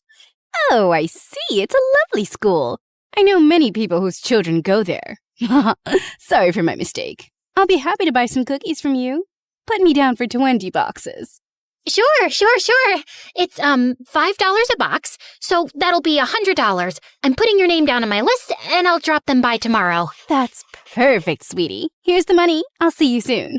Just then, I saw Meredith slip out the window, and as soon as the lady went in, we ran like crazy down the block and then collapsed on some grass. Look, I took some pastries from her kitchen. Perfect for a spontaneous picnic. That's stealing. Oh, you're one to talk. I heard the whole cookie conversation from inside. You took that lady's money, and you're never going to give her any cookies. I was just trying to distract her before she caught your butt. I didn't think she'd be dumb enough to actually give me the money. I can return it. Look, she didn't do it out of the goodness of her heart. She's a rich snob who was being really rude till she thought you were someone rich, too. You didn't force her to give you money at gunpoint. Oh, Claire, this has just given me the best idea. You're not serious. Yes, I am. Dumb people deserve to be tricked. And what does $100 mean to someone who has a gold toilet seat? I knew it was wrong, but it was also so easy. And before I knew it, Meredith and I were wearing private school uniforms and hitting different neighborhoods, collecting money for Girl Scout cookies that we had no intention to deliver. We made $2,000 in a month. But one day, when we went up to a rich old lady's house, she invited us in and even offered us cake as we signed her up. How many boxes will that be, ma'am? Oh, none, thank you. You see, I don't buy imaginary cookies. What? I'd heard that there were 2 conning Girl Scouts in town, And I was ready for you. I've called the police, and you two will end up in a detention center. Just then, there was a loud bang and the power went out. In the confusion, Meredith kicked the old lady and yelled, "Run!" As we were sprinting down the street, I suddenly noticed a nerdy-looking boy my age running beside us too, grinning and waving at us. Hey, hold on. Who are you? I'm your new neighbor, Freddie. I'm the one who saved you from that old crow. What? I'm so confused right now. New neighbor? You moved into the house next to ours? Why are you here? I was bored and saw you girls leaving your house, so I followed you for fun. Don't worry, I won't tell anyone about your little cookie secret. When I heard that old lady threatening you, I went to the main circuit board and pulled out a wire with my tweezer, which I always keep handy. You could have been electrocuted. You're either incredibly smart or exceptionally dumb. My mom says the exact same thing, except for the incredibly smart part. Listen, you geek, what do you want? If you think you're gonna get a cut of our profits. No, my parents are well off. They're neurosurgeons. I just want to be friends. I swear, I don't have any siblings and I don't know anyone here. What if we say no? I'll keep following you around until you say yes. Okay, fine. Congratulations. You got yourself 2 friends. Oh, I'm so happy. Merry Christmas and a Happy New Year. And from that day on, that goof really did become our best friend, especially mine. He was like the sibling I never had. I mean, the nice sibling who did my nails and watched the channel I wanted to watch on TV without arguing. He was also really generous. I didn't want to take advantage of it, but Meredith and Mom had no problem keeping all the gifts he was always getting us. We decided to lay low with our conning activities in case the old lady had actually told the police about us. But soon after we joined the 11th grade, a new drama unfolded in our lives. A family moved into the huge white house across the street. Apparently, the couple who'd bought the place was loaded, and they had 5 teenage boys. Finally, some eligible bachelors on our street. Thanks. My feelings aren't hurt at all. Oh, I'm sorry I left you out, sweetie. Maybe you'll find someone too. I mean, they have 5 boys. There's a good chance one of them is gay. What? Why would you think? Okay, girls, here's a basket of goodies for you to take over as a welcome present. Now go, throw yourselves at those boys. Meredith and I rolled our eyes, but we decided there wasn't any harm in checking them out, and we were welcomed by the ugliest quadruplets ever. They were really sweet and really excited to see us, but with their orange hair, acne, and buck teeth, they were not a pretty sight. Man, I feel sorry for those parents. Like, Mom got one average-looking kid, but God made it up by giving her me. But those parents, God decided to use copy-paste on that ugly model. They must have done something terrible to deserve this. Huh? You are so rude. Oh, shut up. I know you're thinking the same. I just have the guts to say it out loud. But then a day later, I'd just woken up when the bell rang, and I opened the door to find the most gorgeous boy ever standing outside.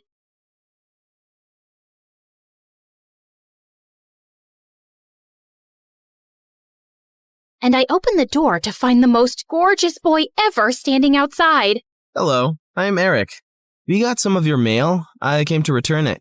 I just stared at him, dumbstruck, feeling acutely aware of how terrible I looked. Just then, Meredith pushed me out of the way. Hey, thanks. You're such a lifesaver. Haven't seen you around before. I just moved into the house across the street. The big white one with the quadruplets? Yeah, they're my brothers. What? No, they can't be related to you. They're very unattractive. Meredith, can't you ever sugarcoat anything? I am sugarcoating. Did I call them ugly ogres? I am so sorry. It's okay. People have this reaction often. I'll see you girls around. He flashed his beautiful smile at us and then left. Wow, Eric stole his brother's luck, the schoolboy's luck, the neighborhood boy's luck, and his mother's and his father's luck, and the whole town's. I agree. He's beautiful. I hope he's smart and funny and kind too. I'm sure he is. I never believed in love at first sight till I met Eric. Okay, maybe love is an exaggeration, but I was crushing on him hard. Freddie, how does this purple dress look on me? Claire, what the? You can't just come in without knocking? What if I wasn't wearing a towel? Well, you are. So unclench your butt. Now, what do you think about the dress? Hey, Freddie, I want your opinion on this red dress. Oh, hi, Claire. I didn't know you were here. Have some respect for my privacy. What are you talking about? Actually, I don't care. Now tell me, I look hot, right? Of course I look hot. I could wear a potato sack and I'd look hot. I can do hot in my sleep. What's the dress for? The party at Eric's place? What, did you think you're the only one who got invited? The red's a bit much for a casual housewarming party, no? Yeah, you're right. It's more of a second date dress. Thanks, I'll look for something else. And your dress looks lovely.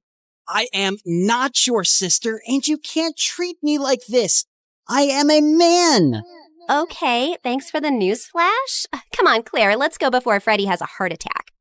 The party was coming up soon, but I knew there would be many guests, and I wouldn't really get a chance to talk to Eric then. So I decided to drop by to borrow some sugar one evening. But my heart sank when I spotted Meredith and Eric in the kitchen, and they were kissing. I couldn't believe that witch. It was so obvious I was crushing on Eric, wasn't it?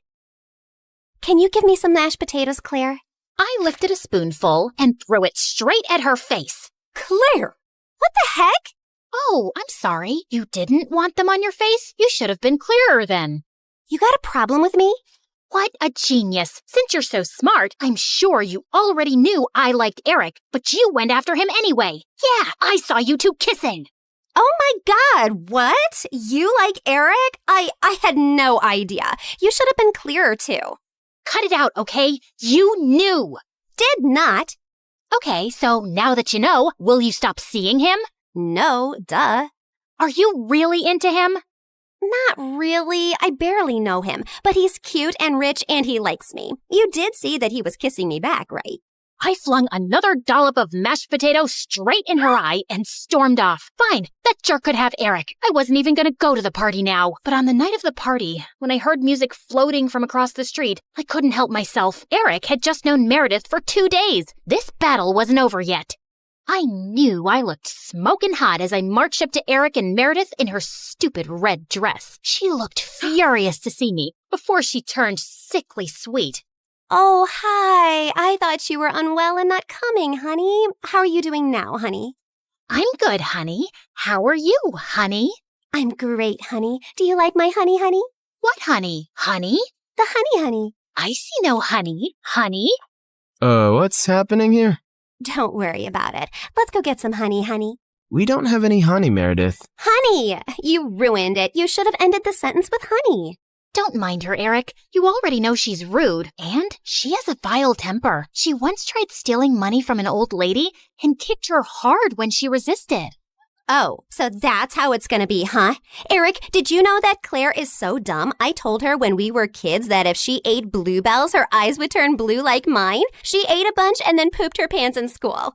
Didn't Meredith tell you she used to fart in the neighbor's jacuzzi just because they said they liked me more than her? It went on for a month.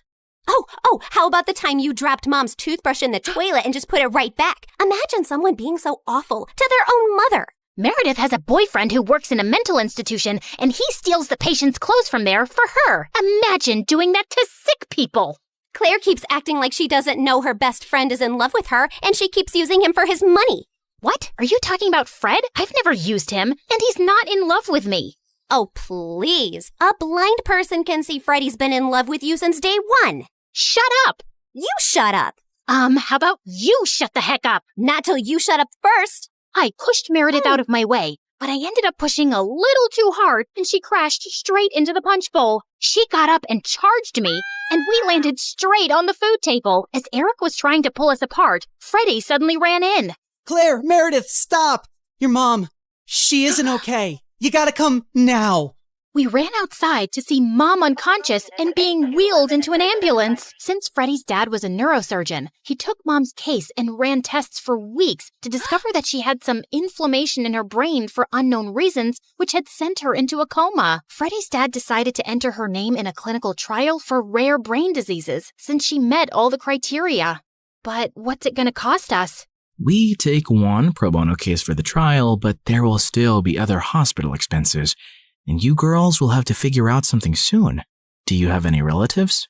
We had to contact our grandparents, but to our surprise, Mom didn't even have their numbers saved in her phone. All we had was a framed picture with their names signed at the back. Freddie offered to hire a private investigator, and within a week, he said they'd been found and were flying over to see us. But I couldn't help noticing as they got out of the cab that they didn't look rich at all.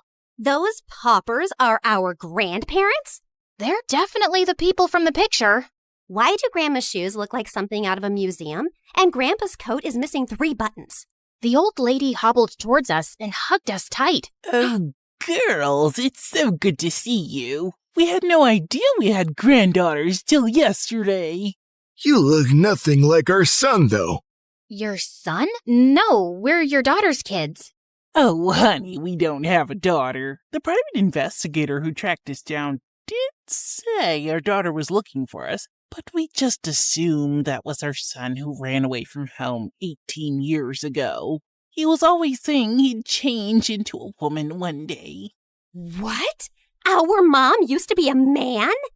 No, this is crazy. Look at this picture. Does this woman look anything like your son? Our son is ugly, and I remember this woman.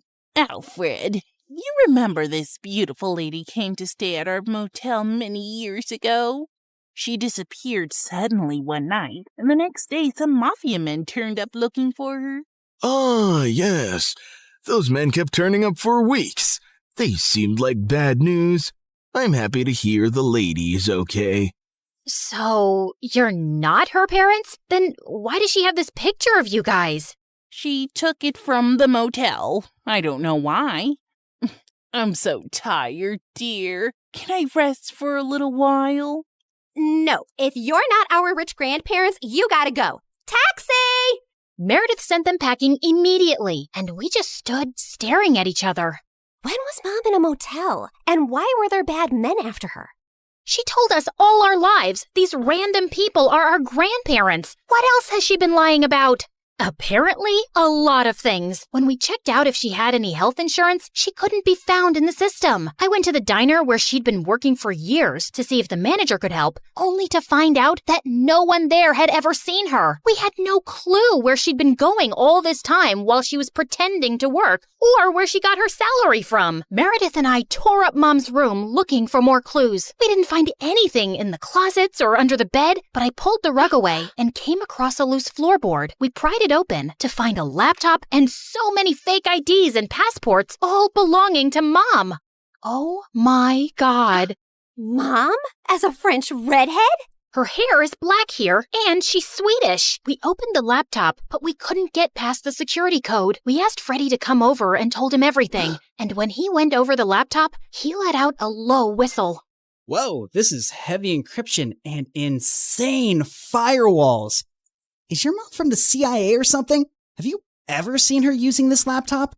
Yeah, I have once, but she told me she borrowed it from a friend to watch Keeping Up with the Kardashians. Who is this woman?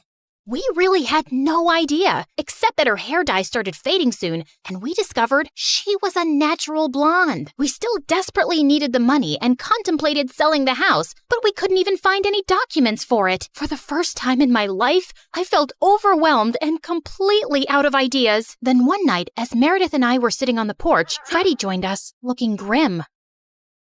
I need to tell you guys something about the clinical trial. There's only a 50% chance that your mom will get the drug that could make her well. What do you mean? Doesn't everyone get the drug?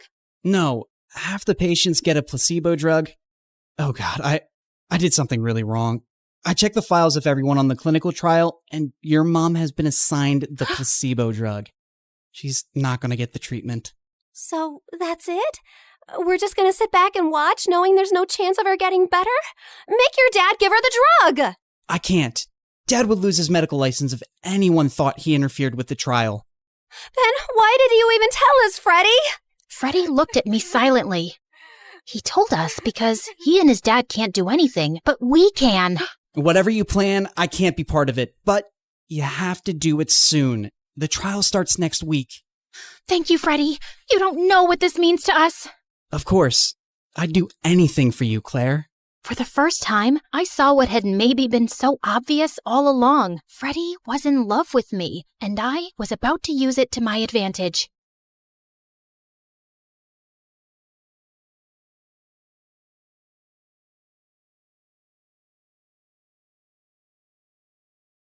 Your mom, she isn't okay. There will still be other hospital expenses, and you girls will have to figure out something soon.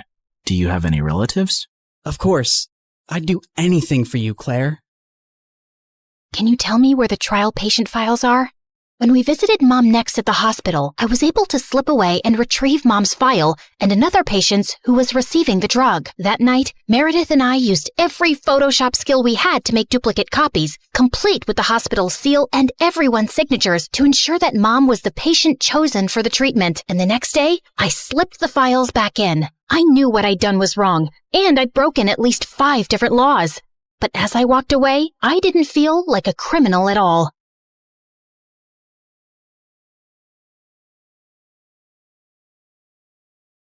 I was walking down the hospital corridor with Freddie when Meredith came running towards us. Where have you been? Mom's awake. She's finally awake. Oh my God, seriously? This better not be a joke, Meredith. I swear on my beautiful face, it's the truth. The doctors are just checking her vitals. Can you girls stop making so much noise?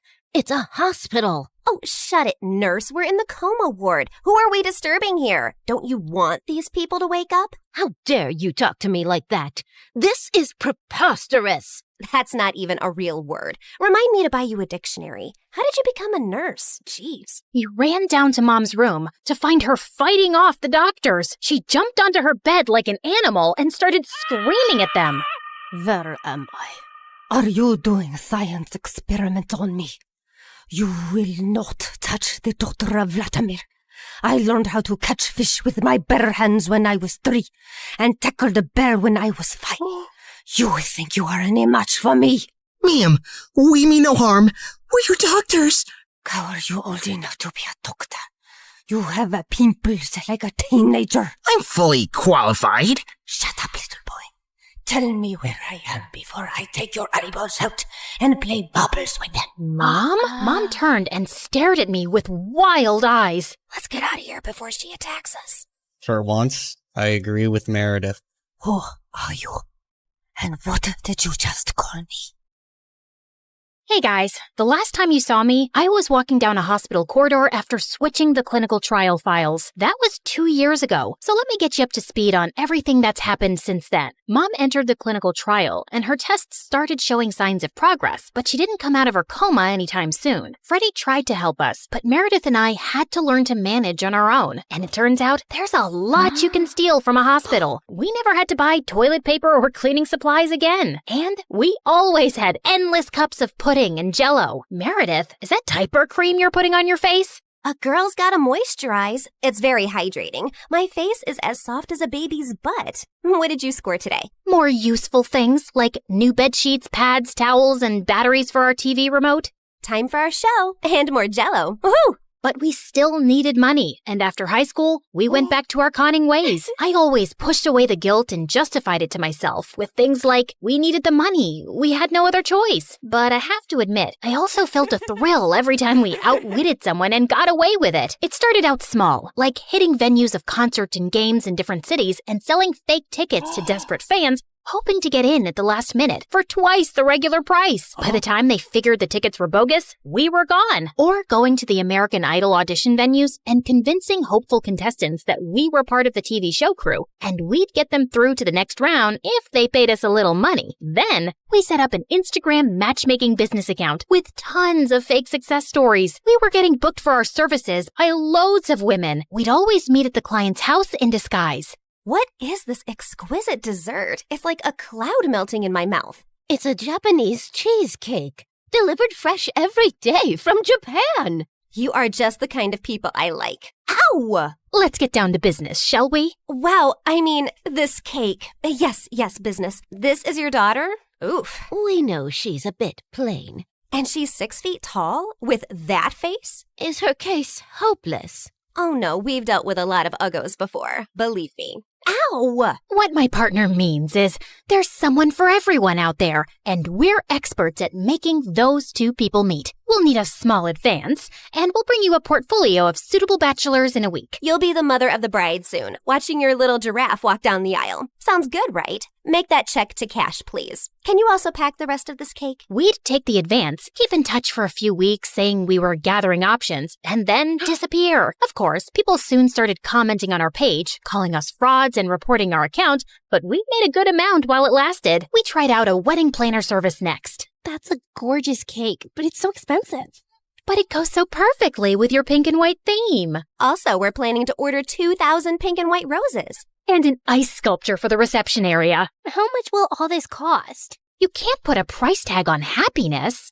Daddy will have a heart attack. He's gonna have one anyway. I just saw him eating a block of cheese. Why should that stop you from having the wedding of your dreams? Really, you deserve the best on your big day. Okay, I'm sold. Let me write you a check. When that went bust, we became travel bloggers and influencers. With our huge number of fake followers, we managed to get into the best hotels for free as long as we wrote a review. When I'm rich, I will buy a hotel and live there. They have the best beds. Room service? Yes, we'll have 2 lobsters, 4 sushi platters, 2 beef burgers with fries, the prawn tempura, the fish tempura. Okay, anything with the word tempura. And why don't you bring up the entire dessert menu? Thanks. Of course, none of these businesses lasted too long, and we were always on our toes, traveling from place to place, changing disguises, trying not to get caught. The only person who had any idea of our activities was Freddie. But whenever we went back home, he was always happy to see us and never asked questions. 2 years had gone by like this, and Mom was finally awake, except she didn't remember being our mom. Now, we had no chance to ask her about the fake IDs and laptop we'd found, because all she seemed to remember was her childhood in frickin' Russia. We showed her pictures of us together, and the doctors explained that she'd lost most of her memory, and they were unsure if she'd regain it. Oh, my girls. I am so sorry I don't remember anything about you, but I feel a connection to you, as strong as the frost on my toes, walking barefoot in snow, and as sweet as the smell of my grandmother's honey cakes, and as deep as the violet skies of Siberia, and— Yeah, we get it, Mom. We love you too. As the 3 of us sat in a cafe later, I was still trying to process everything when I saw Meredith had a faraway look on her face. I know that face, Em. What are you planning? Oh, nothing. Just thinking how excited Arthur will be when he finds out Mom is awake. You're talking about our neighbor, Arthur? Yeah, he's been visiting Mom every week for 2 years. He's always been in love with her. He'll be happy, but she won't even remember him. That actually works in his favor. Mom always found him irritating. What are you saying exactly? What if we convinced Mom that she was deeply in love with Arthur before she went into a coma? I'm sure he won't have any problem playing along. Maybe we even say that they were engaged before she got sick. If we set them up, Mom will be taken care of for life. Arthur is rich with a capital $sign. Wow, Meredith, you're a frickin' genius. Jeez, why are you girls always scheming? Because our parents are not neurosurgeons. You can't use that excuse forever. Watch me. Like we expected, Arthur immediately agreed, and we got to work. We photoshopped tons of pictures of Mom and him, and soon he even turned up with a giant emerald ring. You chose this Russian emerald ring from an antique shop where I proposed to you. Oh, it is so beautiful. I wish I remembered all of these moments. But I do feel a connection to you, as strong as the smell of lavender on a Russian summer breeze, and as warm as Papa's fur coat, and as comforting as a bowl of kidney pickle soup, and— Kiss her, now! As Arthur and Mom kissed, Meredith and I walked out of the room and burst out laughing. We laughed till we almost peed our pants. Oh God, my tummy hurts. Are we doing the right thing? Fooling Mom? She's no fool. She asked me how rich Arthur is yesterday. Now she feels very connected to him. And within a month, Mom was walking down the aisle in a grand wedding in Arthur's garden. Of course, Meredith and I had made all the arrangements and totally overcharged Arthur. I promise to cherish and to love you forever, and follow you to the ends of the earth. We will go to Russia and start our new life there in the lovely house you have bought me as a wedding gift. And yes, I will cherish and love you and whatever, etc., etc. Now you may exchange rings. Did you just hear what I just heard? Are they moving to Russia? That can't happen. Is it too late to object to this wedding? Shh! You guys are ruining the ceremony. What's wrong with you? Are you a moron? You know she can't go to Russia? Why not? She's Russian. Isn't she? Oh, yeah, she shouldn't go to Russia. Hold it, everyone! Sorry, Mom, but you can't go to Russia. Oh, sweetie, I will take you girls with me, don't worry. We're taking them with us?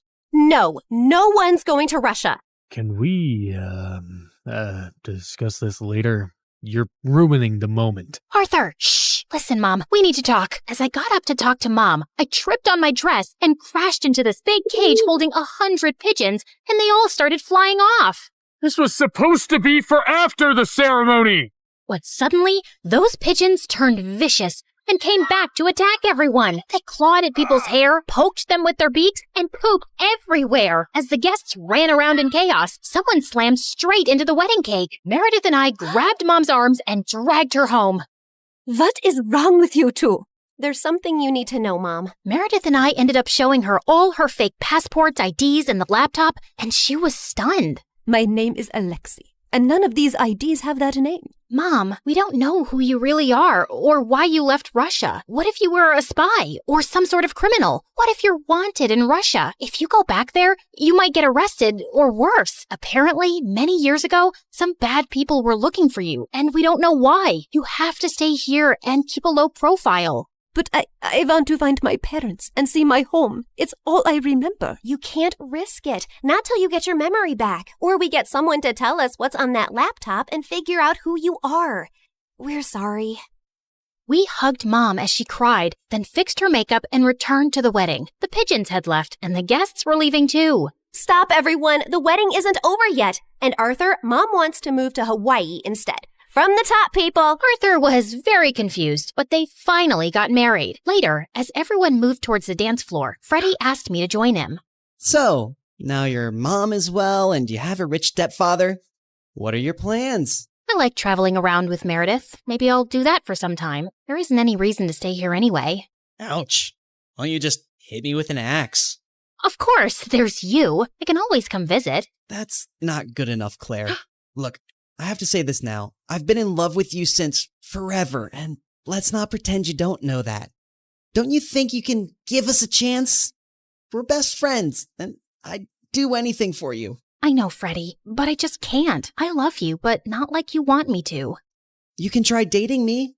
Maybe you'll feel differently. I don't think I will. And I can give you a good life. You don't need to live like a freaking criminal anymore. Some people might call me an artist. Con artist, yeah. Still a criminal. Maybe I enjoy being one. It's kind of thrilling.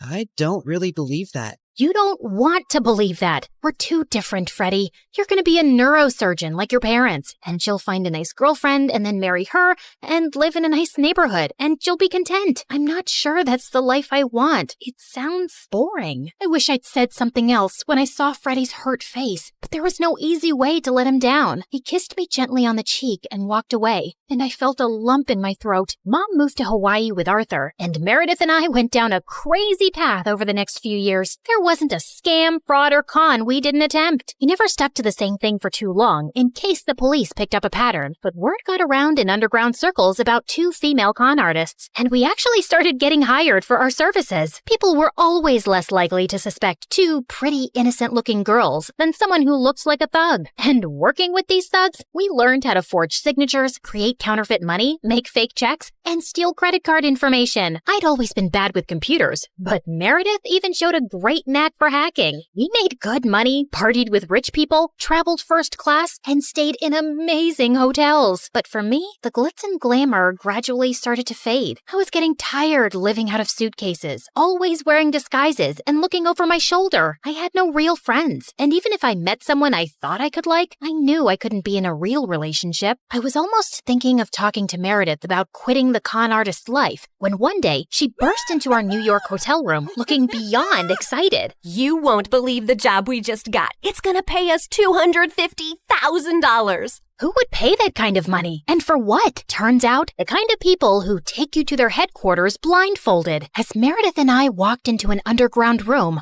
a large chair swiveled around to reveal...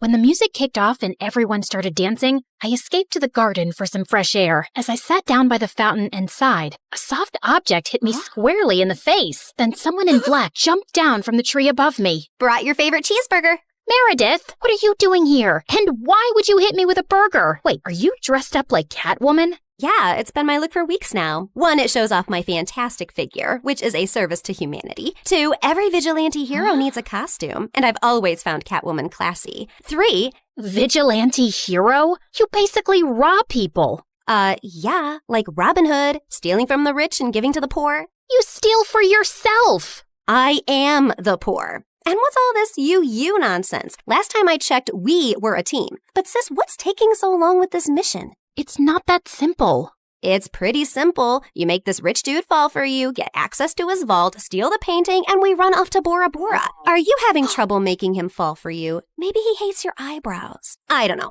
but I feel like punching you in the face every time I see your eyebrows, which is basically every time I see your face. Shut up, Em. Everything's going fine.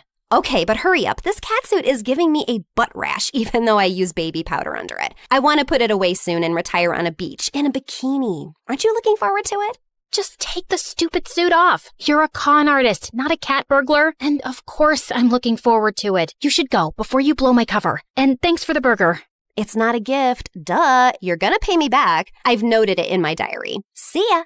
I couldn't help laughing as I saw her clumsily climb the wall, then fall over to the other side. But as I turned away, I felt troubled. The problem wasn't about making this rich guy I had to rob fall for me. He already had. The problem was, I'd fallen for him too. Let's start from the start, okay? Hi, I'm Claire, originally from Connecticut. And yes, you might have heard some fun words being used for me. Deceitful witch, manipulative liar, and con artist might come up, none of which is an exaggeration. But people change, okay? Before I tell you my crazy story, please like and subscribe. My mother was born into what she always called old money, which basically means her family had been rich for a long time and their wealth was passed down generations. Unfortunately, it skipped our generation. Apparently, my dad was extremely charming and swept Mom off her feet when she was just 20. She married him against her parents' wishes and they cut her off from their wealth. Then, 2 years later, Mom gave birth to twins, Dad met another woman, and he abandoned us. At least he left us the house in a nice neighborhood, but my grandparents refused to help Mom out and said she had to live with her decisions. Mom, how are you feeling now? Like my organs are shutting down one by one. So, same as this morning then? Here's some chicken soup. There's no chicken in it. Well, you asked for chicken soup when there was no chickens in the fridge, so I guess we all have to use our imaginations, don't we? Oh, the soup at my parents' house always had chunks of chicken and big fat prawns. What has life come to now? I was raised as a creature of luxury. I'm like that fairy tale princess who couldn't sleep because of a single pea under her mattress. So you say, but there's a bunch of sharp pebbles under your mattress and you sleep like a log and snore like a bear. What? How could you put pebbles? I do not snore. Leave me to decompose, please. Well, you have to return to your waitressing job, so get well soon, Mom. Shall not. I loved Mom, but she was basically a spoiled, selfish child who just couldn't adapt to her change in fortunes and start acting like a freaking parent. My sister Meredith and I were twins, but we looked nothing alike. With her soft blonde hair and big baby blues, she looked like the kind of sweet soul who saved kittens from trees, helped old people across the road, and sang to birds. She didn't look like she had an ounce of evil in her, which wasn't true, like at all. But we'll come back to that later. From an early age, it was clear to me and Meredith that we had to be resourceful for money. I started doing odd jobs for our rich neighbors in the 8th grade, like raking their gardens, walking their dogs, and babysitting their kids. But Meredith was always finding more creative ways, like taking stupid boys in her class on paid exclusive tours to an alien site she'd discovered in the nearby forest. I'd seen her digging up the crater where the spaceship had landed, or selling youth water to high school girls, claiming she'd traveled far to the Fountain of Youth over summer break and had a limited supply. They actually thought she was telling the truth because it tasted different. Yeah, that's because she was filling up bottles from the neighbor's gross jacuzzi. People eventually caught on and stopped buying from her, and that's when she started stealing from me. But whenever I'd confront her, she'd throw a tantrum and deny it like I'd accused her of killing someone. So the next time, I hid money in my diary and made my latest entry. Dear Diary, guess what? What? When Mom took Meredith to the hospital for her sore throat the other day, the doctors made a shocking discovery. Meredith has a rare, incurable disease. She only has a few more months with us. We've decided not to tell her so she isn't scared and lives the rest of her short life in peace. Yes, I'm sad, but not that much because my baby sister is going to a better place and leaving me all her stuff. I knew my trick had worked when Meredith came down one morning with swollen eyes. When Mom asked her what was wrong, she burst into tears about her incurable disease. Where would you get an idea like that? Yes, Meredith. Please, tell Mom where you got this idea from. You wrote it in your... Wait, you chubby witch! You made me believe I was dying! Meredith lunged at me and we went rolling all over the kitchen floor. But she ended up getting grounded for a month for stealing and invading my privacy. I soon started missing her at dinner time, though. So late one night, I snuck into her room with ice cream to find her playing darts with my face as the target. I'm sorry you're stuck here, but you did steal from me. I know we don't have a lot right now, but we'll work hard and make money in the future. But the future is in the future. What do I do now when I need money for mascara and gummy bears? Maybe we can think of some business idea. Oh, I thought you'd never ask. She pulled out a box from under her bed full of t-shirts. So you know my friend George, the next-door gardener's nephew? Apparently he volunteers at a mental institution every weekend. The owners got t-shirts made from all the patients, but they refuse to wear them, blah, blah. So now the mental place has hundreds of these lying in storage. George said he can score them for me, and we could have our own t-shirt range with cute things written on them. Look, here's one I made for myself. I want to go to Bora Bora, but I'm Bora Bora. Please help me. Funny. I'm very serious, actually. I'm gonna live in Bora Bora one day. So, are we selling these t-shirts? I'm in. I also made one for you. That'll be $10, thanks. Money can't buy happiness, but poverty can't buy anything. Please help me. You should pay me for wearing this. Meredith didn't have the best reputation in our neighborhood or school to sell things, so we decided to hit the other end of town and set up a t-shirt stall outside a private school. With my salesmanship and Meredith's flirting, we managed to sell quite a few on the first day. We started setting up shop at different locations, and one day as we were heading home, Meredith suddenly said she had to pee really badly. So we walked up to the closest house to ask if they'd let us use the bathroom. We rang the bell, but no one seemed to be home. I was peeking in through the window when suddenly I turned around to see Meredith already crawling halfway through one. Are you crazy? That's breaking and entering! I'll kick in your face so hard that you'll need plastic surgery, which we don't have money for. If you don't want to be ugly for the rest of your life, let me pee. I let her go and was standing guard at the door when, to my horror, a car suddenly pulled into the driveway and a snooty woman stepped out. Hey, you girl. What are you doing lurking around my house? Were you thinking of breaking in? What? No, of course not. I'm a Girl Scout selling cookies. Yeah, I study in the, Aston Bridge School for Girls. Oh, I see. It's a lovely school. I know many people whose children go there.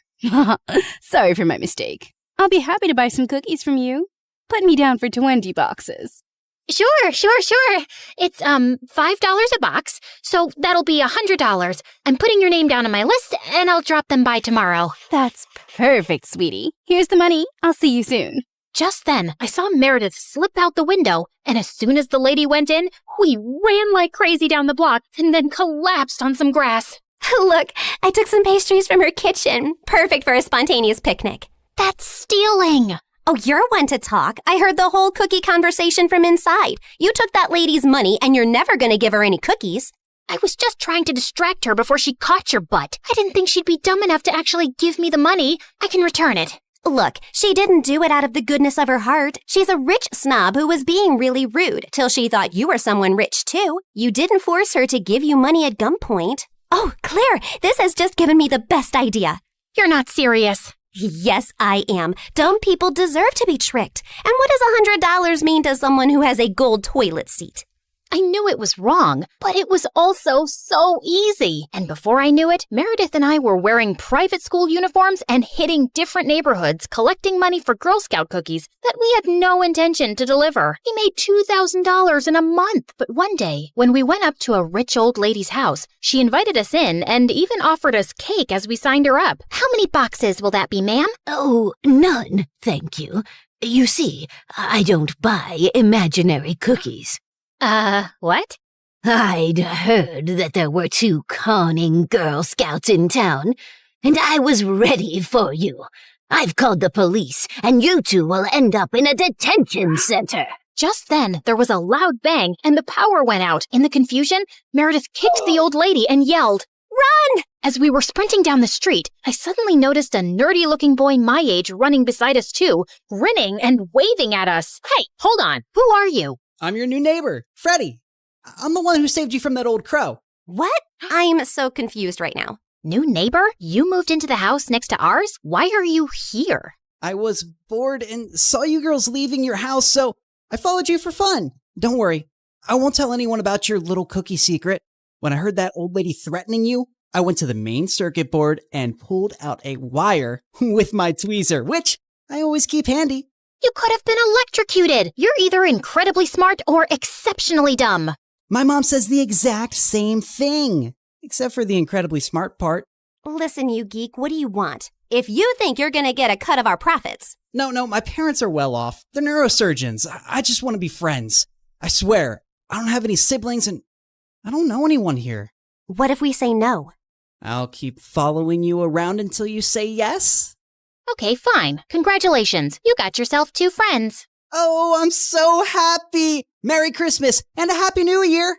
And from that day on, that goof really did become our best friend, especially mine. He was like the sibling I never had. I mean, the nice sibling who did my nails and watched the channel I wanted to watch on TV without arguing. He was also really generous. I didn't want to take advantage of it, but Meredith and Mom had no problem keeping all the gifts he was always getting us. We decided to lay low with our conning activities in case the old lady had actually told the police about us. But soon after we joined the 11th grade, a new drama unfolded in our lives. A family moved into the huge white house across the street. Apparently, the couple who'd bought the place was loaded, and they had 5 teenage boys.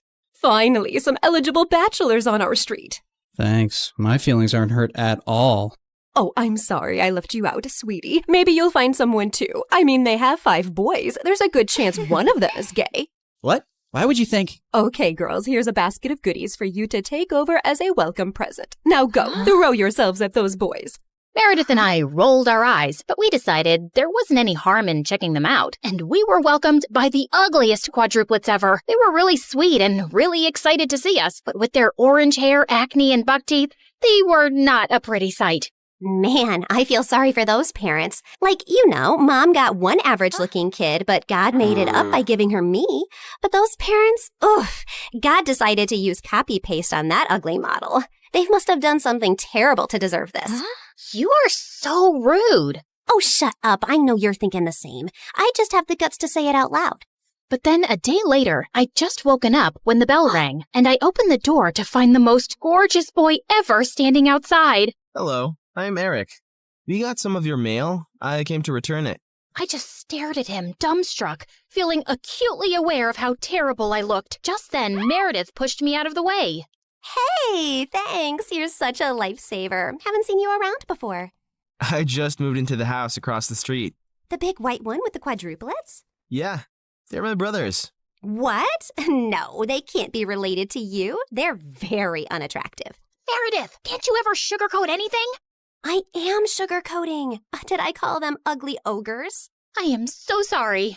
It's okay. People have this reaction often. I'll see you girls around.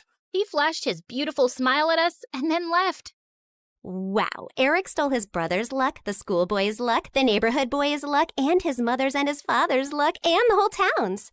I agree. He's beautiful. I hope he's smart and funny and kind too. I'm sure he is. I'd never believed in love at first sight till I met Eric. Okay, maybe love is an exaggeration, but I was crushing on him hard. Freddie, how does this purple dress look on me? Claire, what the? You can't just come in without knocking. What if I wasn't wearing a towel? Well, you are. So unclench your butt. Now, what do you think about the dress? Hey, Freddie, I want your opinion on this red dress. Oh, hi, Claire. I didn't know you were here. Have some respect for my privacy. What are you talking about? Actually, I don't care. Now tell me, I look hot, right? Of course I look hot. I could wear a potato sack and I'd look hot. I can do hot in my sleep. What's the dress for? The party at Eric's place? What, did you think you're the only one who got invited? The red's a bit much for a casual housewarming party, no? Yeah, you're right. It's more of a second date dress. Thanks, I'll look for something else. And your dress looks lovely. I am not your sister, and you can't treat me like this. I am a man. Okay, thanks for the news flash. Come on, Claire, let's go before Freddie has a heart attack. The party was coming up soon, but I knew there would be many guests and I wouldn't really get a chance to talk to Eric then. So I decided to drop by to borrow some sugar one evening. But my heart sank when I spotted Meredith and Eric in the kitchen and they were kissing. I couldn't believe that witch. It was so obvious I was crushing on Eric, wasn't it? Can you give me some mashed potatoes, Claire? I lifted a spoonful and threw it straight at her face. Claire! What the heck? Oh, I'm sorry. You didn't want them on your face? You should have been clearer then. You got a problem with me? What a genius. Since you're so smart, I'm sure you already knew I liked Eric, but you went after him anyway. Yeah, I saw you two kissing. Oh my God, what? You like Eric? I had no idea. You should have been clearer too. Cut it out, okay? You knew. Did not. Okay, so now that you know, will you stop seeing him? No, duh. Are you really into him? Not really. I barely know him, but he's cute and rich and he likes me. You did see that he was kissing me back, right?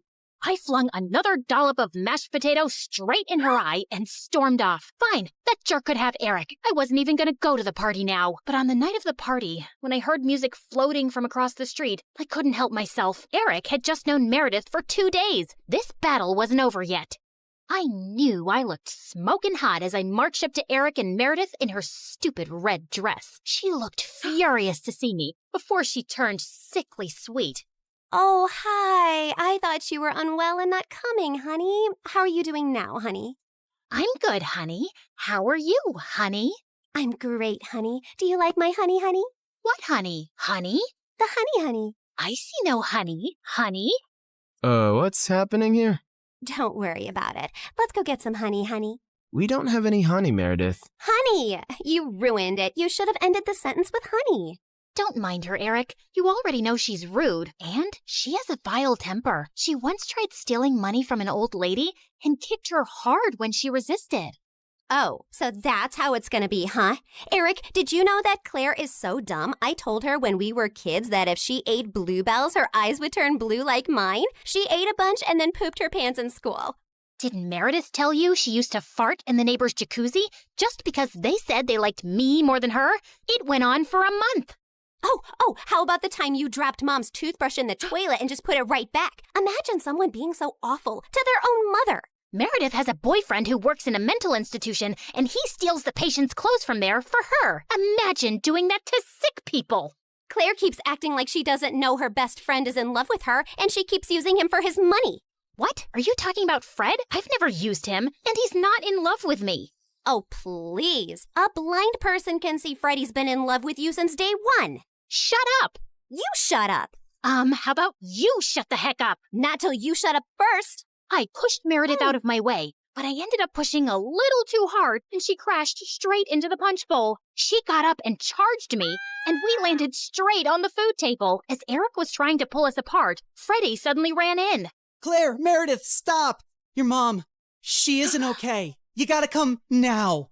We ran outside to see Mom unconscious and being wheeled into an ambulance. Since Freddie's dad was a neurosurgeon, he took Mom's case and ran tests for weeks to discover that she had some inflammation in her brain for unknown reasons, which had sent her into a coma. Freddie's dad decided to enter her name in a clinical trial for rare brain diseases since she met all the criteria.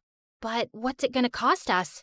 We take one pro bono case for the trial, but there will still be other hospital expenses. And you girls will have to figure out something soon. Do you have any relatives? We had to contact our grandparents, but to our surprise, Mom didn't even have their numbers saved in her phone. All we had was a framed picture with their names signed at the back. Freddie offered to hire a private investigator, and within a week, he said they'd been found and were flying over to see us. But I couldn't help noticing as they got out of the cab that they didn't look rich at all. Those paupers are our grandparents? They're definitely the people from the picture. Why do Grandma's shoes look like something out of a museum? And Grandpa's coat is missing 3 buttons.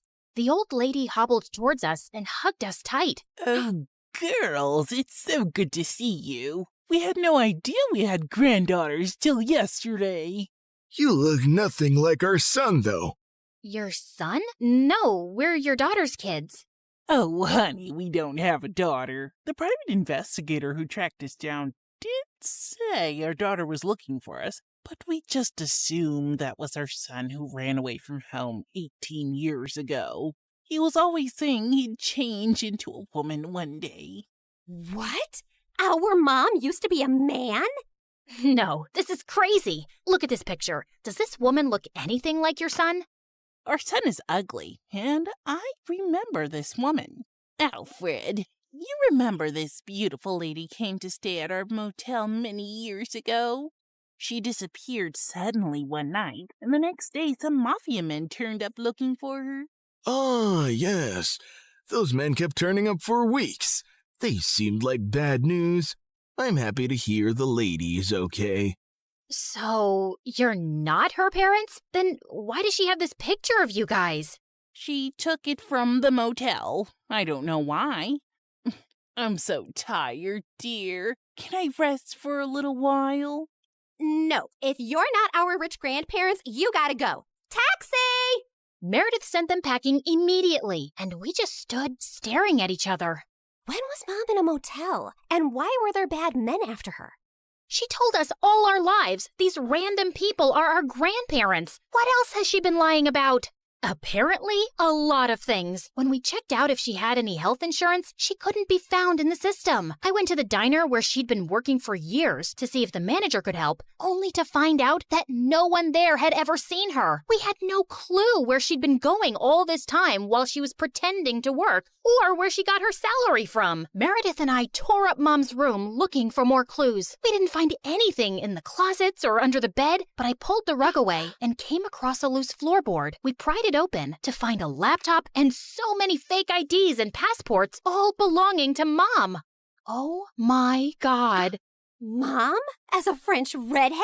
Her hair is black here, and she's Swedish. We opened the laptop, but we couldn't get past the security code. We asked Freddie to come over and told him everything. And when he went over the laptop, he let out a low whistle.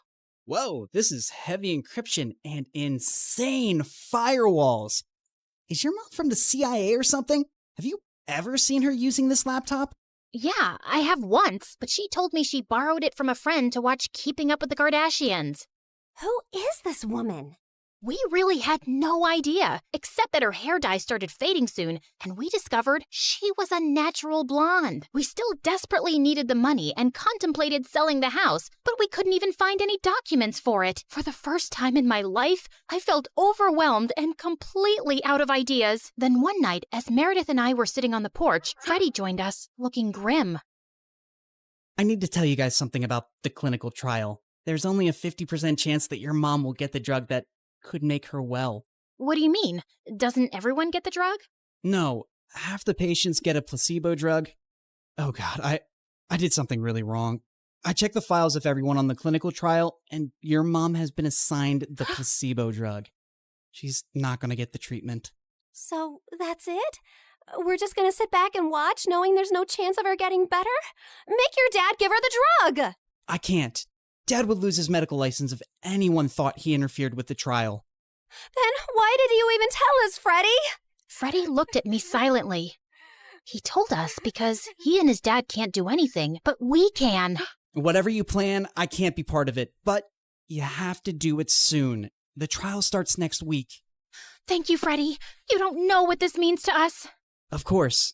I'd do anything for you, Claire.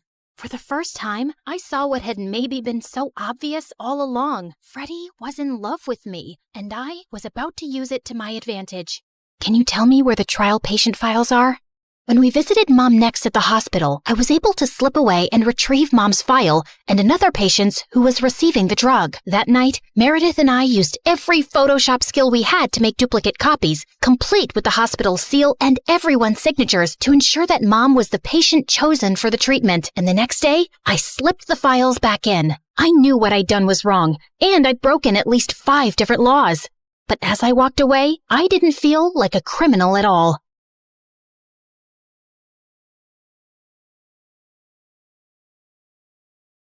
I was walking down the hospital corridor with Freddie when Meredith came running towards us. Where have you been? Mom's awake. She's finally awake. Oh my God, seriously? This better not be a joke, Meredith. I swear on my beautiful face, it's the truth. The doctors are just checking her vitals. Can you girls stop making so much noise? It's a hospital. Oh, shut it, nurse. We're in the coma ward. Who are we disturbing here? Don't you want these people to wake up? How dare you talk to me like that? This is preposterous. That's not even a real word. Remind me to buy you a dictionary. How did you become a nurse? Jeez. You ran down to Mom's room to find her fighting off the doctors. She jumped onto her bed like an animal and started screaming at them. Where am I? Are you doing science experiments on me? You will not touch the daughter of Vladimir. I learned how to catch fish with my bare hands when I was 3 and tackled a bear when I was 5. You think you are any match for me? Ma'am, we mean no harm. We're your doctors. How are you old enough to be a doctor? You have a pimples like a teenager. I'm fully qualified. Shut up, little boy. Tell me where I am before I take your eyeballs out and play bubbles with them. Mom? Mom turned and stared at me with wild eyes. Let's get out of here before she attacks us. For once, I agree with Meredith. Who are you? And what did you just call me? Hey guys, the last time you saw me, I was walking down a hospital corridor after switching the clinical trial files. That was 2 years ago, so let me get you up to speed on everything that's happened since then. Mom entered the clinical trial, and her tests started showing signs of progress, but she didn't come out of her coma anytime soon. Freddie tried to help us, but Meredith and I had to learn to manage on our own. And it turns out, there's a lot you can steal from a hospital. We never had to buy toilet paper or cleaning supplies again. And we always had endless cups of pudding and Jell-O. Meredith, is that diaper cream you're putting on your face? A girl's gotta moisturize. It's very hydrating. My face is as soft as a baby's butt. What did you score today? More useful things like new bed sheets, pads, towels, and batteries for our TV remote. Time for our show and more Jell-O. Woohoo! But we still needed money, and after high school, we went back to our conning ways. I always pushed away the guilt and justified it to myself with things like, we needed the money, we had no other choice. But I have to admit, I also felt a thrill every time we outwitted someone and got away with it. It started out small, like hitting venues of concerts and games in different cities and selling fake tickets to desperate fans, hoping to get in at the last minute for twice the regular price. By the time they figured the tickets were bogus, we were gone. Or going to the American Idol audition venues and convincing hopeful contestants that we were part of the TV show crew, and we'd get them through to the next round if they paid us a little money. Then, we set up an Instagram matchmaking business account with tons of fake success stories. We were getting booked for our services by loads of women. We'd always meet at the client's house in disguise. What is this exquisite dessert? It's like a cloud melting in my mouth. It's a Japanese cheesecake, delivered fresh every day from Japan. You are just the kind of people I like. Ow! Let's get down to business, shall we? Wow, I mean, this cake. Yes, business. This is your daughter? Oof. We know she's a bit plain. And she's 6 feet tall? With that face? Is her case hopeless? Oh no, we've dealt with a lot of uggos before. Believe me. Ow! What my partner means is there's someone for everyone out there, and we're experts at making those two people meet. We'll need a small advance, and we'll bring you a portfolio of suitable bachelors in a week. You'll be the mother of the bride soon, watching your little giraffe walk down the aisle. Sounds good, right? Make that check to cash, please. Can you also pack the rest of this cake? We'd take the advance, keep in touch for a few weeks saying we were gathering options, and then disappear. Of course, people soon started commenting on our page, calling us frauds and reporting our account, but we made a good amount while it lasted. We tried out a wedding planner service next. That's a gorgeous cake, but it's so expensive. But it goes so perfectly with your pink and white theme. Also, we're planning to order 2,000 pink and white roses. And an ice sculpture for the reception area. How much will all this cost? You can't put a price tag on happiness. Daddy will have a heart attack. He's gonna have one anyway. I just saw him eating a block of cheese. Why should that stop you from having the wedding of your dreams? Really, you deserve the best on your big day. Okay, I'm sold. Let me write you a check. When that went bust, we became travel bloggers and influencers. With our huge number of fake followers, we managed to get into the best hotels for free as long as we wrote a review. When I'm rich, I will buy a hotel and live there. They have the best beds. Room service? Yes, we'll have 2 lobsters, 4 sushi platters, 2 beef burgers with fries, the prawn tempura, the fish tempura. Okay, anything with the word tempura. And why don't you bring up the entire dessert menu? Thanks. Of course, none of these businesses lasted too long, and we were always on our toes, traveling from place to place, changing disguises, trying not to get caught. The only person who had any idea of our activities was Freddie. But whenever we went back home, he was always happy to see us and never asked questions. 2 years had gone by like this, and Mom was finally awake, except she didn't remember being our mom. Now, we had no chance to ask her about the fake IDs and laptop we'd found, because all she seemed to remember was her childhood in frickin' Russia. We showed her pictures of us together, and the doctors explained that she'd lost most of her memory, and they were unsure if she'd regain it. Oh, my girls. I am so sorry I don't remember anything about you, but I feel a connection to you, as strong as the frost on my toes, walking barefoot in snow, and as sweet as the smell of my grandmother's honey cakes, and as deep as the violet skies of Siberia, and— Yeah, we get it, Mom. We love you too. As the three of us sat in a cafe later, I was still trying to process everything when I saw Meredith had a faraway look on her face. I know that face, Em. What are you planning? Oh, nothing. Just thinking how excited Arthur will be when he finds out Mom is awake. You're talking about our neighbor, Arthur? Yeah, he's been visiting Mom every week for 2 years. He's always been in love with her. He'll be happy, but she won't even remember him. That actually works in his favor. Mom always found him irritating. What are you saying exactly? What if we convinced Mom that she was deeply in love with Arthur before she went into a coma? I'm sure he won't have any problem playing along. Maybe we even say that they were engaged before she got sick. If we set them up, Mom will be taken care of for life. Arthur is rich with a capital dollar sign. Wow, Meredith, you're a frickin' genius. Jeez, why are you girls always scheming? Because our parents are not neurosurgeons. You can't use that excuse forever. Watch me. Like we expected, Arthur immediately agreed, and we got to work. We photoshopped tons of pictures of Mom and him, and soon he even turned up with a giant emerald ring. You chose this Russian emerald ring from an antique shop where I proposed to you. Oh, it is so beautiful. I wish I remembered all of these moments. But I do feel a connection to you, as strong as the smell of lavender on a Russian summer breeze, and as warm as Papa's fur coat, and as comforting as a bowl of kidney pickle soup, and— Kiss her, now! As Arthur and Mom kissed, Meredith and I walked out of the room and burst out laughing. We laughed till we almost peed our pants. Oh God, my tummy hurts. Are we doing the right thing? Fooling Mom?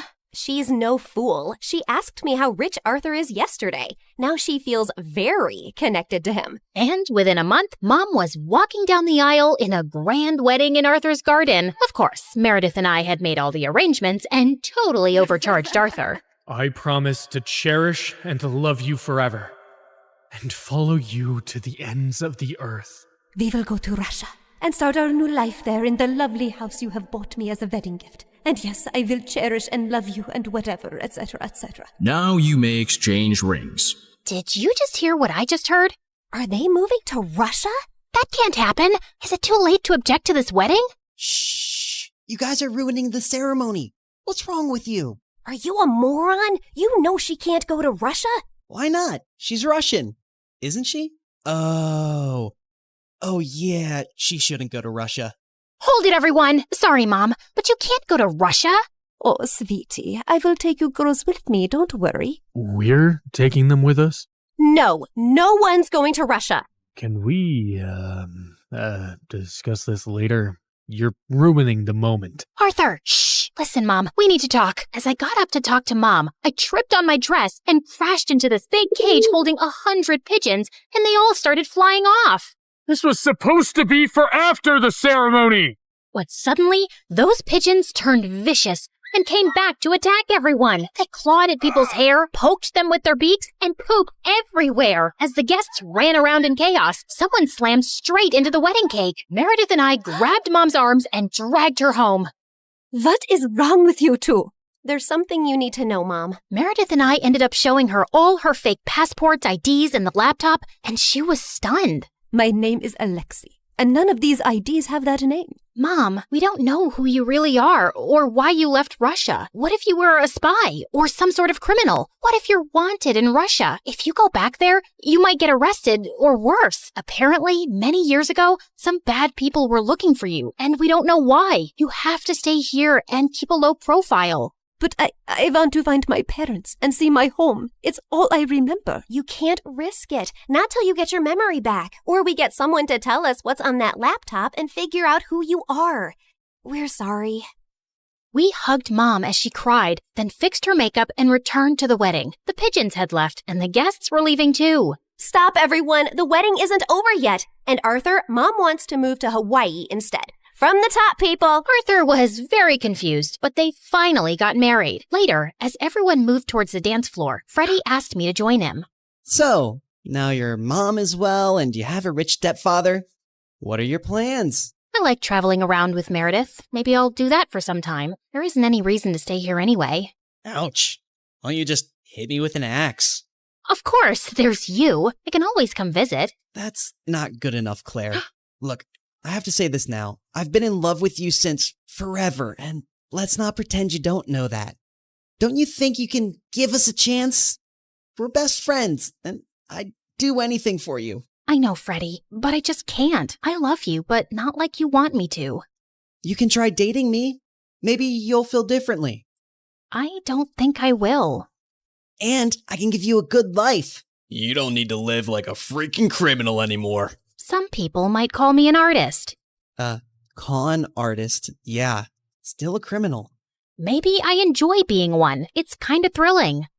I don't really believe that. You don't want to believe that. We're too different, Freddie. You're going to be a neurosurgeon like your parents, and you'll find a nice girlfriend and then marry her and live in a nice neighborhood, and you'll be content. I'm not sure that's the life I want. It sounds boring. I wish I'd said something else when I saw Freddie's hurt face, but there was no easy way to let him down. He kissed me gently on the cheek and walked away, and I felt a lump in my throat. Mom moved to Hawaii with Arthur, and Meredith and I went down a crazy path over the next few years. There wasn't a scam, fraud, or con we didn't attempt. We never stuck to the same thing for too long, in case the police picked up a pattern, but word got around in underground circles about 2 female con artists, and we actually started getting hired for our services. People were always less likely to suspect 2 pretty, innocent-looking girls than someone who looks like a thug. And working with these thugs, we learned how to forge signatures, create counterfeit money, make fake checks, and steal credit card information. I'd always been bad with computers, but Meredith even showed a great knack for hacking. We made good money, partied with rich people, traveled first class, and stayed in amazing hotels. But for me, the glitz and glamour gradually started to fade. I was getting tired living out of suitcases, always wearing disguises and looking over my shoulder. I had no real friends, and even if I met someone I thought I could like, I knew I couldn't be in a real relationship. I was almost thinking of talking to Meredith about quitting the con artist life when one day she burst into our New York hotel room looking beyond excited. You won't believe the job we just got. It's gonna pay us $250,000. Who would pay that kind of money? And for what? Turns out, the kind of people who take you to their headquarters blindfolded. As Meredith and I walked into an underground room,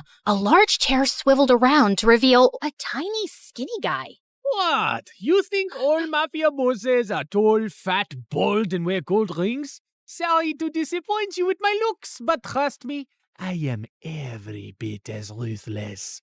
Something about his steely gray eyes sent a shiver down my spine.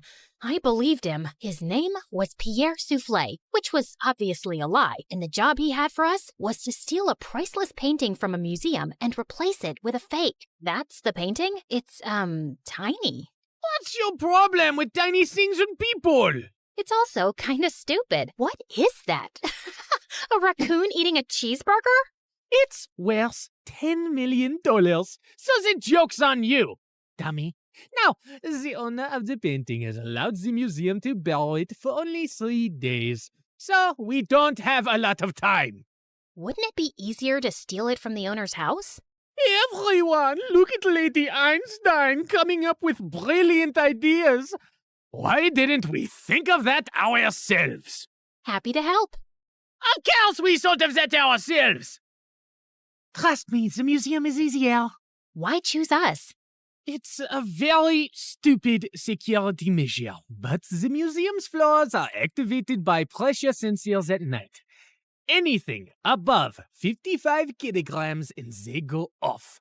I haven't been able to find a boy who weighs less than that. Harry, get the weighing scale.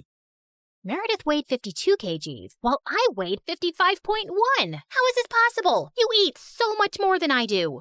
What can I say? I got all the good genes. Okay.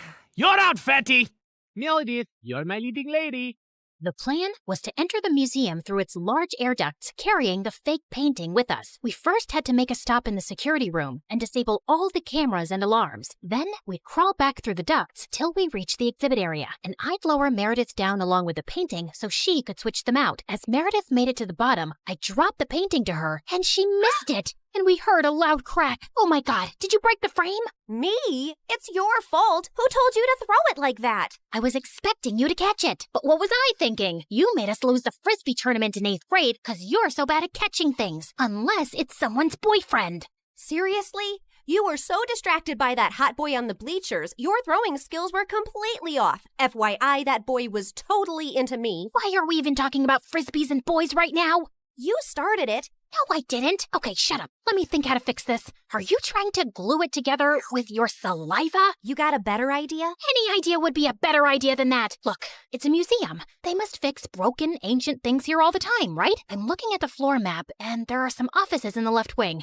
I'll go get some glue. It took me an hour to find glue and return to our spot. And I found Meredith eating a bowl of ramen. Where did you get that? I brought a packet of instant ramen with me, and you were taking forever, so I went to make it in the staff kitchen. There was someone's chicken sandwich in the fridge, so I used the meat from that. And there was also some tofu, and I added a dash of oyster sauce. I'm so happy you chose this moment in your life to become a gourmet chef. Just send the painting back up so I can fix it. Tried to fill in the crack as best I could, then sent it back down to Meredith, who took the real one off and put the fake one on the wall. But just as she started walking back, the whole floor lit up suddenly, and a blaring sound went off. Oh my God, what's happening? I don't know. Is the painting heavier than the fake one? Just hurry up. We gotta get out now. They pulled up Meredith and the real painting and closed the opening in the ceiling seconds before security burst in. We crawled down the ducts and out of the building as fast as we could. We ran a few blocks down where Pierre's van was waiting for us, and we sped away. Oh, I would have preferred if you hadn't alerted all of New York about the break-in. Now I'll have to move this painting around with cops crawling all over the city. Never mind. Here's your check, and Claire, try to lose some weight. Au revoir.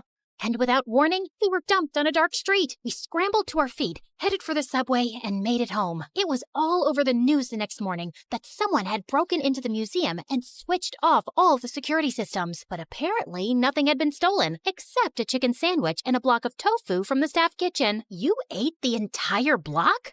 Hey, I'm not the one who needs to watch her weight. I do not need to... whatever. Listen, I've been meaning to talk to you about something. It'll have to wait. I got a hair appointment. We'll talk over dinner? Yeah, sure. I was gonna tell Meredith that I wanted a break from this life, and I wasn't sure how she'd react. As I sat in a cafe later, I suddenly found a cute guy next to my table. Mind if I sit here? There are no other empty seats. I won't disturb you. I promise. We actually ended up talking for over an hour, and I found him sweet and charming. I'd love to meet you again if you're free. I don't live in New York, but I come every weekend. You come here for work? No, actually, I came to visit my mom who's admitted in the hospital here for a medical trial. She has some rare brain issue that sent her into a coma. Oh, I'm sorry to hear that. How long has she been in a coma? 6 years now. It's been the toughest thing I've ever dealt with. Actually, she was part of this other really promising clinical trial before, but that didn't work for her. He was in a hospital in Connecticut. As he kept talking, I suddenly felt like I was spinning around very fast, and I could hear my heartbeat in my ears. My chest felt heavy, and I could barely breathe. I don't know what I said to the boy, but I just ran out of there and didn't stop till I got to our hotel room. Hey, I was about to call you. What's wrong? Claire, are we in trouble? I am a terrible person. Hey, you're not that terrible, just a bit ugly. You don't have cops after you, do you? Meredith, I met someone. It's not a cop, is it? No, I met a random guy in a cafe, and his mom was in a clinical trial. I hope this gets interesting at some point. In a hospital in Connecticut. Oh my God, the same hospital Mom was in? And the same trial? what a small world. No, it's not the same trial. It's a different hospital, too. Okay, I'm bored again. The coincidence made me interested for a bit. Meredith, his mom's been in a coma for 6 years. We did that to someone. Didn't you just say it's not the same trial? Yes, but for a few seconds, I thought it was the same trial. And I just realized for the first time today that we did something awful to someone out there. When we switched the patient files, we took away someone else's chance to get better. You realized this just now? Are you dumb or something? Of course that's what we did. I mean, I never really thought about it like this. It was just a name on a file. But meeting someone who's going through that with their mom for years, it just made it so real. We're really bad people. Not really bad, if you consider all the bad people in the world. Okay, look, we didn't have a choice. If I had to do something like that to save Mom all over again, I'd do it in a heartbeat. Okay, so we did that to save Mom, but what about everything else? We had a choice to not continue living this life, but we didn't stop, and I want to stop. What's the big deal, man? It's not like we're stealing from poor people. It doesn't matter who we steal from. It's not about them. It's about us and the people we've become. I don't want to be this person anymore. Look, just calm down. I'll get you a pina colada and everything will seem better. But I pushed her away angrily and she landed on the floor. She looked up at me, stunned. No, I am done. Meredith and I barely spoke over the next few days, and I had no idea what was going through her head. But I'd made my decision. I was gonna go home. I sent Freddie a text to say I'd be coming next week, and he called me back. Hey, I'm actually in New York with my parents for the weekend. Can we catch up? The moment I saw Freddie, I just burst into tears and he hugged me tight. As we talked over dinner, he assured me that he'd talk to Meredith and try to make her come home too. We had just stepped out of the restaurant and walked 2 blocks down when suddenly a black van screeched to a halt beside us and some men pulled us in, handcuffing and blindfolding us. When our blindfolds came off, I realized we were in Pierre's quarters and I found Meredith there too. What's going on here? Welcome. We just gathered here to discuss a teensy-weensy, itsy-bitsy issue. Now, Meredith, go ahead and tell them the moronic thing of titanic proportions that you just did. Apparently, Meredith had found her way to Pierre's headquarters and stolen the real painting from him. She had then tried to sell it to a buyer she'd arranged, and while the exchange was about to happen on the docks, the cops had showed up. Meredith had barely managed to escape, but the buyer and the painting were in police custody. The police didn't let it get out in the news, but they knew the real painting had been stolen and replaced with a fake. They were probably watching every dock, airport, and train station to see if someone would try and move it out. And your sister practically handed it to them. What were you thinking? It's your whole quitting the biz talk that made me do it. I did it for us, so we could sell the painting and retire to Bora Bora for good. And what the heck is Freddie doing here? Hi guys, I'm Freddie, old friend. Nice to meet you. Not terrified at all. You made me lose a fortune, and you double-crossed me. And Pierre does not take betrayal well. Harry! Sam! Yes, sir! You know what to do. Boss? I'm not really sure how I feel about punching a girl. Yeah, boss, I am not really comfortable with this. Maybe we can just punch the boy. I'm not really a boy. I used to be a girl. Ask Claire and Meredith, we practically grew up like sisters. Please don't hurt him. He has nothing to do with this. Silence! You buffoons! I didn't say hurt anyone yet. I just wanted you to threaten them. But of course, you're useless. I'll do myself. Torture Harry and Sam after this meeting. Now, get lost. Then Pierre shifted his cold gaze to me. That painting is everything to me, and I want it back. And now the only way we can get it is from the owner himself. You, Claire, will be executing this mission. The heir of that painting is a young, charming millionaire. And you will get to know him, become his girlfriend, kiss, cuddle, yada, yada. You need to earn his trust completely, so he lets you into his life and his home. Then, when the time is right, you'll steal the painting from a high-security vault inside his house and bring it back to me. You will do this if you care about your own sister and this girl/boy and his family and your mother and their stupid husband and your whole neighborhood. What if I fail? I don't think you want the answer to that. But once you succeed, I'll give you two enough to go to Bora Bora and never return. I'd be ecstatic to never set eyes on you annoying girls again. I had my eyes on the target from across the street. As soon as I saw him walk towards the cafe, I headed for the entrance. Just as he opened the door, I bumped straight into him, spilling coffee all over his shirt. Oh, God, I'm so sorry. I wasn't looking. I'll pay for the dry cleaning. His arm rested gently on mine. Hey, it's okay. It was an accident. I looked up into his bright green eyes. In fact, you're the one who's without a coffee now. Can I get you a new one? Sure, I'd like that. Can we also start over? Hi, I'm Christina. Hello, I'm Eric. Do y'all remember Eric? You know, the guy Meredith and I were fighting over the night Mom went into a coma? The guy who was so hot he made boiling water look cool?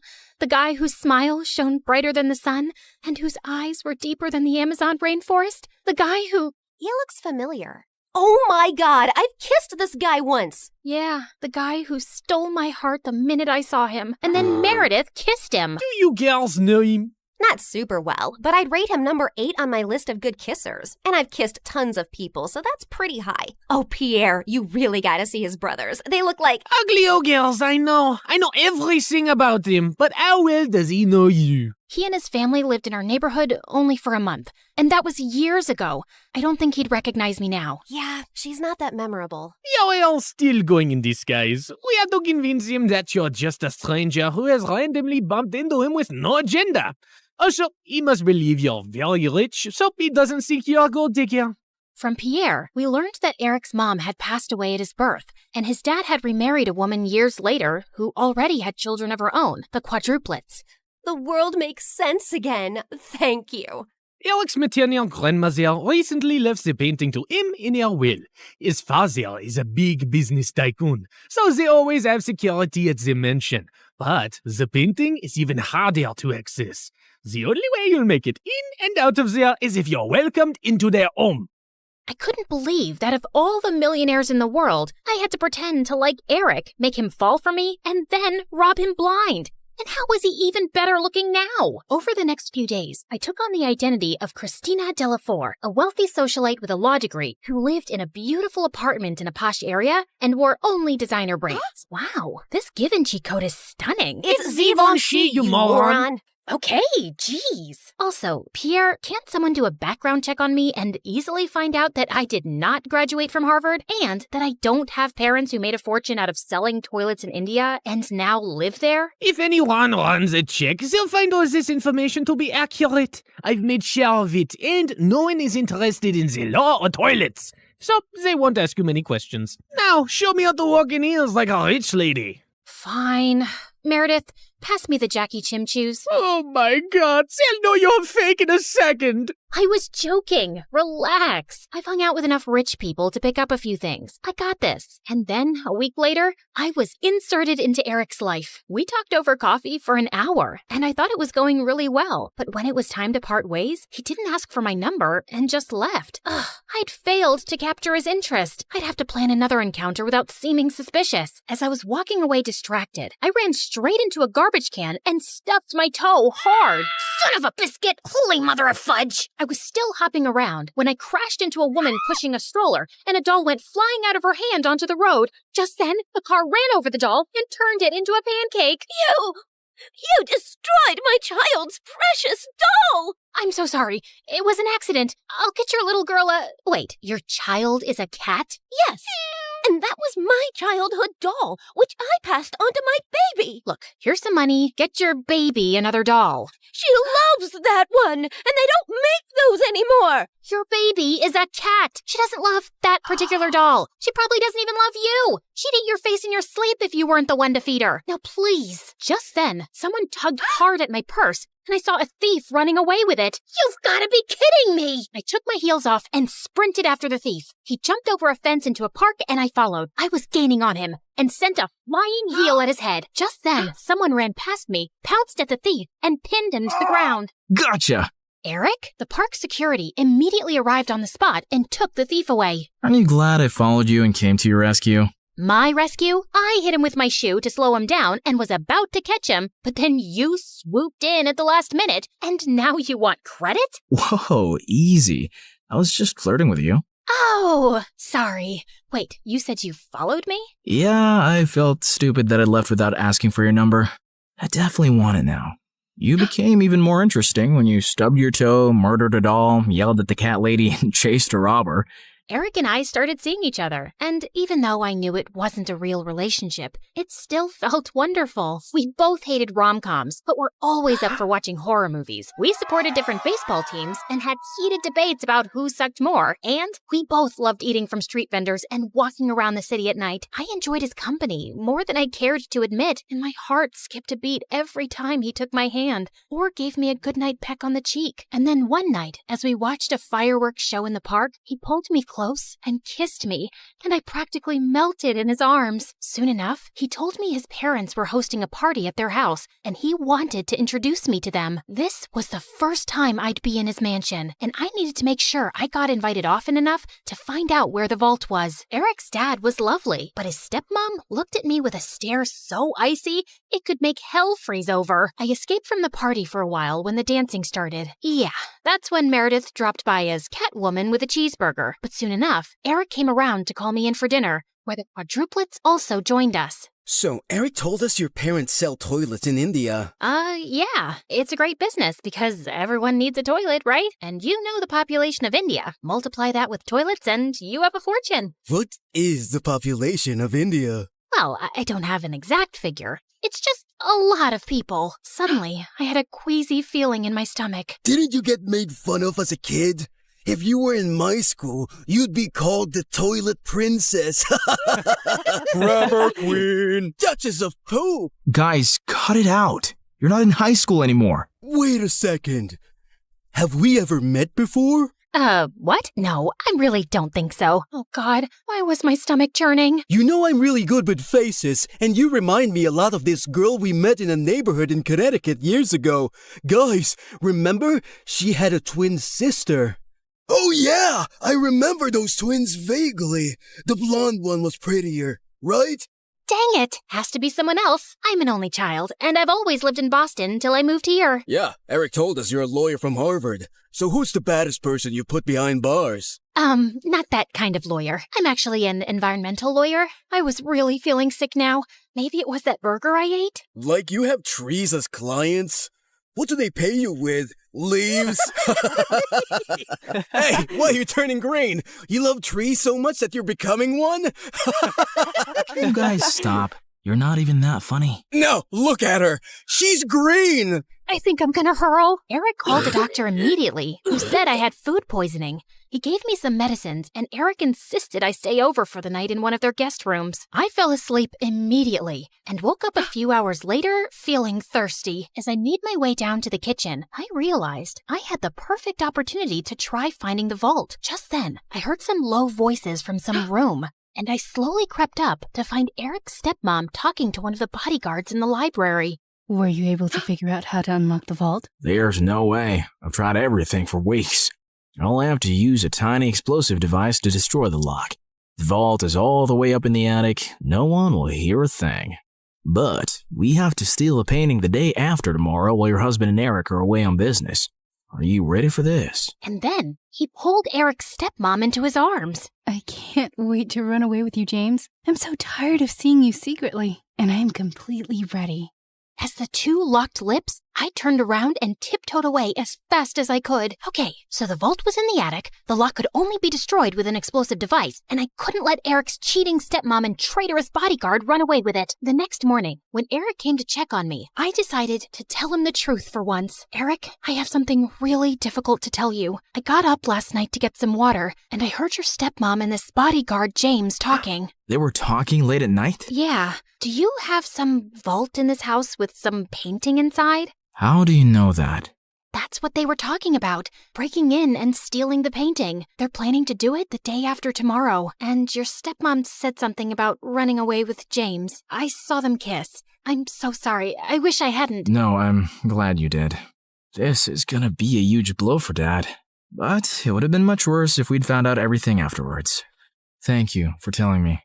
And please, keep all this to yourself. I know I can trust you. Eric kissed me gently before walking away, and 2 days later, when the bodyguard and Eric's stepmom were about to escape with the painting, police officers immediately arrested them. This is fantastic. They might link the museum robbery to the bodyguard and stepmom too, and assume the painting is now safe. So it'll be easier for you to steal. Good job, mon chéri. I knew you was a smart twin. After Pierre left, I sank into my armchair, but then I noticed Meredith staring at me. What? You should be happy, but you don't look happy. What's up? Nothing. I just can't wait for this job to be over. You can steal the painting soon, right? You know exactly what to do, and Eric trusts you. By the way, have you two kissed? I've been dating him for 2 months. Of course we've kissed. We text every day and you never mentioned it. I didn't know I had to. So, how is it? It's fine. It's whatever. It's like kissing anyone. My memory's a bit fuzzy, but you know I've kissed him. You never let me forget. And I definitely wouldn't call it a whatever kind of kiss. Yeah, okay. It's nice. It's good. Nice? Good? Oh, wow. Don't make me jealous with all the passion. Okay, you want to know what kissing Eric is like? It's like flying through space, like a meteor that explodes into 1,000 stars, and then jumping into really cold water that makes you feel alive all over, and then feeling warm and tingly down to your toes, like having hot chocolate next to a fireplace on a snowy winter night. So, I'm guessing it's better than kissing the pillow you used to practice on? I did not. Shut up. You're in love with him, aren't you? I was about to snap at her again, but then I just sighed. Yes, I am. The night of the heist arrived, and I felt sick to my stomach, but I just wanted to get it over with. Eric's dad was away, and Eric was holding an important shareholders' dinner, with which most of the household staff was busy. I'd volunteered to host the dinner with him, and got ready to leave before their meeting started. Thanks for your help tonight. You're the best. Oh, it was nothing. Don't thank me. So, I'll see you tomorrow at our coffee shop? It's a date. As Eric walked away, my heart felt like it was breaking into 1,000,000 pieces. This was the last time I'd ever see him again. I gulped down my tears, and instead of leaving, I sneaked up unnoticed to the attic. Inside, I found a heavy metal door to a vault. I took out the tiny explosive device Pierre had given me, placed it on the lock, and activated it. In a few seconds, there was a tiny pop and a sizzling sound. Then, I heard the lock click open. I walked into a tiny, dark vault and found the painting under a glass case. Praying to every god that no alarms would go off, I lifted the case carefully, put the painting in my bag, and started sprinting down the stairs. But just as I'd reached the second-floor landing, one of the ninja turtles blocked my way. What are you doing? Hey, bro! You know when I stayed over a few weeks ago? I dropped a necklace, and I was looking for that guest room, and I got lost. But it's fine. I'll just get new earrings. See you later. He suddenly grabbed my bag and pulled out the painting. Do you think I'm a moron? A moron? You? No way! Sorry, which one are you? Michelangelo. Okay, no one has time for that. Now listen, Mike, you're definitely the smartest of your brothers, and just a tiny bit better looking than all of them too. We're identical. That's what they want you to believe, but I know you're better. I think you and I can strike a deal, okay? I'll sell this painting, and you and I can go halvesies on it. Just give me an account number and I'll wire the money to you. No, you're not leaving with it. Okay, look, dude, I'm doing this for your mom. I have to sell this painting so I can pay for her bail and get her a really good lawyer. Don't you want that? No, my mom's in jail because she did something wrong, and she abandoned us all. She shouldn't have stolen Eric's painting. What do you care about Eric? Don't you hate Eric? He's so good looking and smart and perfect and gets all the ladies. It makes you guys look even worse than you really are. You should want to hurt him. So let me take the painting. That'll really hurt him. Eric's the best brother in the world, and I love him. Okay. I have an offer you can't refuse. How about I become your girlfriend? I bet you've never had one. I'm gay. Jesus! All right, I surrender. Just one last thing. Without warning, I punched his face so hard that he went reeling back with shock and dropped the painting. Then I kicked him into a room and locked the door shut. I'm sorry, Mikey. You're a really good guy. I sprinted down another flight of stairs and jumped out of the first-story window. I ran across the garden to the fountain, climbed the tree next to it, jumped onto the wall, and then landed softly outside on all fours. Just as I got up, I found myself facing Eric. What are you doing here? Isn't the meeting going on? Nope, that's just what I told you. I sent everyone home and was now waiting for you to steal the painting and run away with it. What? After the painting was stolen from the museum, the FBI contacted me to help them catch the guy they suspected was after it. Does the name Pierre Souffle ring a bell? Nope, never heard of him. What a dumb name. They told me he would probably strike again. I really didn't suspect you until one of my brothers said something about you looking like a girl we once met in Connecticut, who had a twin. I just couldn't shake that off, and wondered if you were hiding something. I had the FBI look into you, and most of your information checked out, but then they told me that they'd seen a suspected art thief and a girl your age leave your apartment a few times. Okay, so let me get this straight. Tonight was a trap? How could you trick me? Hello? Should I get a mirror for you? You've been tricking me from the very start. That's different. Only if different means exactly the same. You'd really send me to jail? You'd really walk away with that painting? Eric, I have to do this. I don't have a choice. It's to protect everyone I love from Pierre. And I'm guessing that list doesn't include me, does it? As we stared breathlessly at each other, suddenly Pierre's van stopped beside us. Good Lord, get a room! And before I knew it, his men had grabbed both me and Eric and put some rags on our faces, and I instantly drifted into unconsciousness. When we came about, Eric and I found ourselves tied to chairs on some boat. Ah, the sleeping beauties are awake just in time for me to say goodbye. You're not getting away with this. Oh, yes, I am. It's not like you were smart enough to call the police to your house when you caught Claire. Yeah, that's her real name. You didn't call the police? What was your plan then? My guess is he was just going to take the painting from you and give you a chance to run away. I think he even gave his own security men the night off.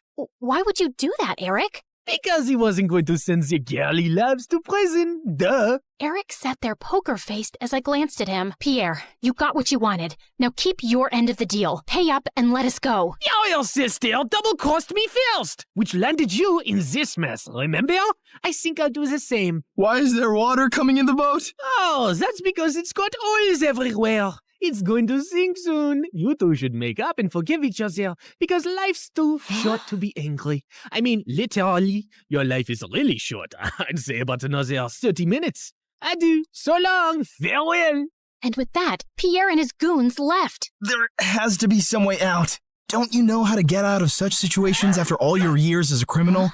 I'm a con woman. I don't know how to trick my way out of these ropes. Great. Then I'll just die here with you of all people. Who would you rather die with? Maybe that really pretty, extra smiley waitress at the restaurant you love so much? You know what? Let's just not talk. Fine by me. We sat silently for a few minutes as the water kept seeping in. I've never had boba tea. What? You know, a few years ago when everyone really got into boba tea, and I never had boba tea. I always thought I had time to drink boba tea, and now I'll never drink boba tea. It's nothing special. You didn't miss much. You really mean it? Nah, it's amazing. Who is stopping you from trying boba tea? No one? Oh, you're the worst. Let's go back to not talking. As we sat there in silence again, I slipped my fingers through Eric's. Eric, I'm so sorry for getting you into this. I really wish I'd never crossed your path. He pushed my hand away. For the first time today, I agree with you. Just then, the door burst open, and Meredith came running in. Thank God, Em. I knew you'd come for me. You could have told me, too. I would have panicked less. Hi, Eric. Remember me? We kissed once. We'll talk more later. Gotta go now. Meredith cut through our ropes quickly, and we splashed through the water, climbed onto the paddle boat outside, and rowed back to shore. I had a feeling Pierre was up to no good. I followed his van to Eric's house and saw him take you two and bring you here. I had to wait for him to leave before I could rescue you, and that jerk left without giving us a dime. We have to get that painting back. He can't get away with it. What is so special about that stupid painting? Why is it for $10 million? Apparently, it's worth much more. My grandmother bought it at some auction a few years ago, but I don't think she ever knew its real worth.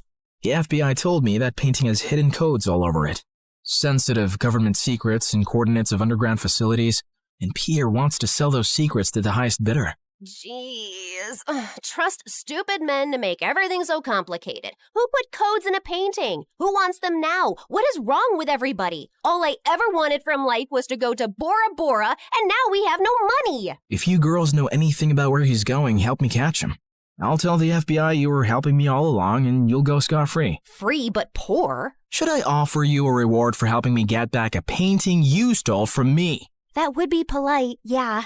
Meredith, do you have any idea where Pierre's going? Yeah. I've bugged everything that man owns. His phone, his coat, his shoes, that painting. I know where he's going. Oh, by the way, Mom wants us to come home. She says she has something important to tell us. And yeah, her memory is back, and she's very angry we made her marry Arthur. What? More about that later. Eric immediately got in touch with his FBI contacts, who picked us up from our spot and followed Meredith's trackers on Pierre. He was headed for a train at the Grand Central Station, and seconds before he was about to get onto his ride, he was surrounded by officers. Don't manhandle me, you orangutans! My outfit costs more than your yearly salary! I lose the day I ever laid eyes on you two! I'll make sure I take you down with me! I'm taking all your coats, Pierre. They fit me perfectly, you tiny mafia boss. Get used to an orange jumpsuit, because you'll be wearing that for a long time. As the FBI officers took him away, I turned to Eric with a worried face. He'll give them information against us. You've helped recover a really important painting and capture a criminal the FBI has been trying to nail for ages. I promise, I won't let you get into any trouble. Thank you. We stood there in awkward silence. Okay, this is super uncomfortable. Do you guys need privacy to talk or something? I'll grab us some hot dogs. Do you want relish or mustard or... No, actually, I think we're done here. I have to go.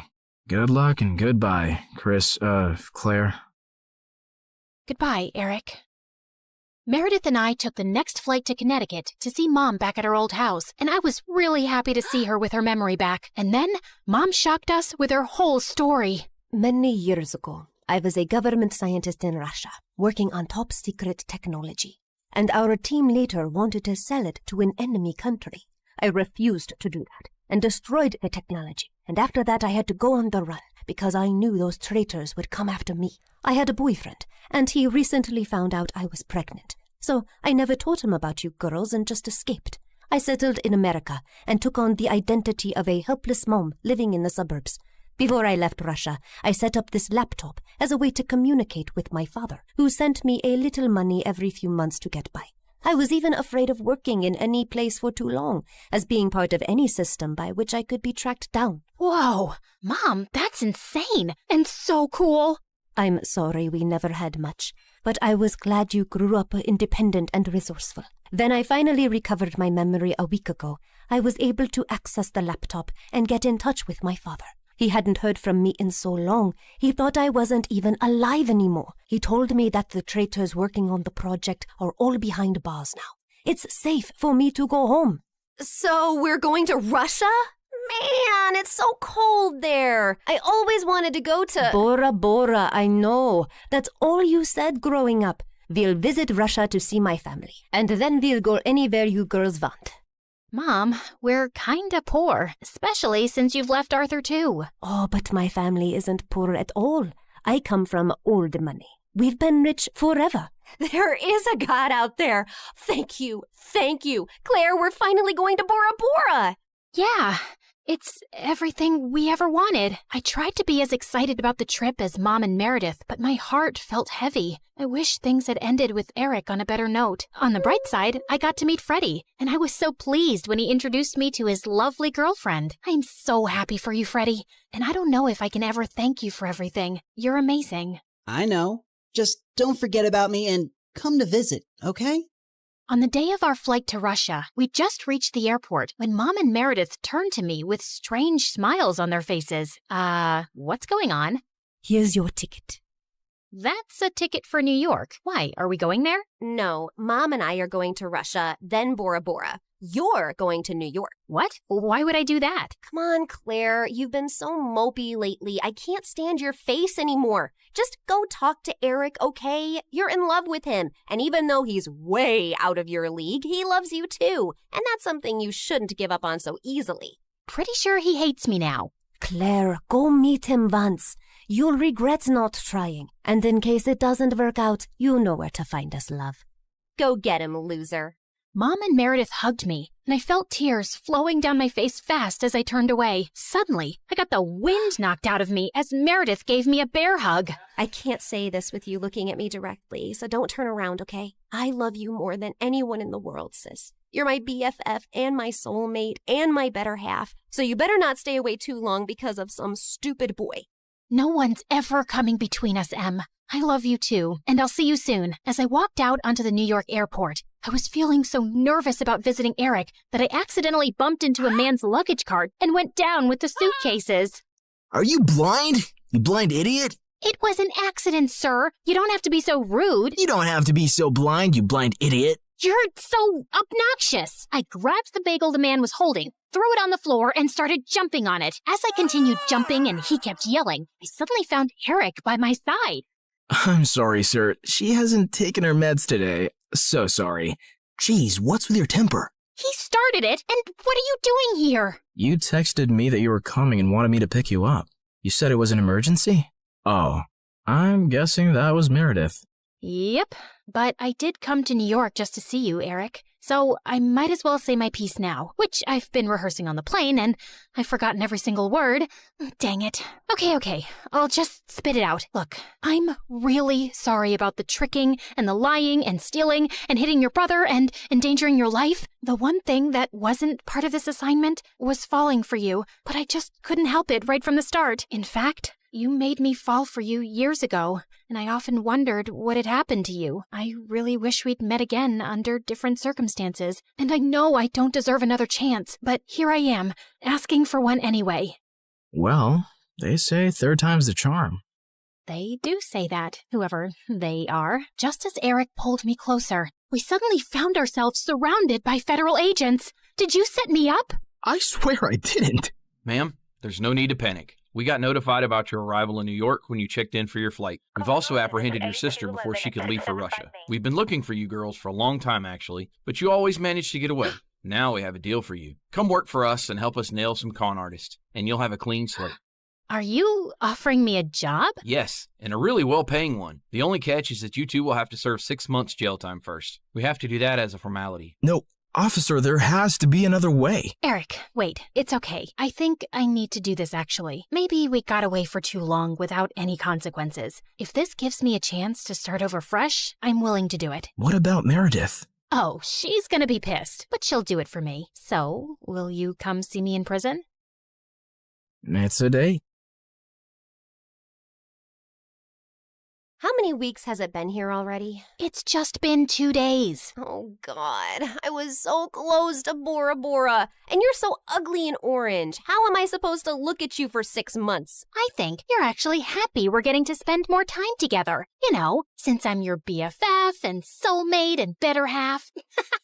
That was so cheesy. Ow!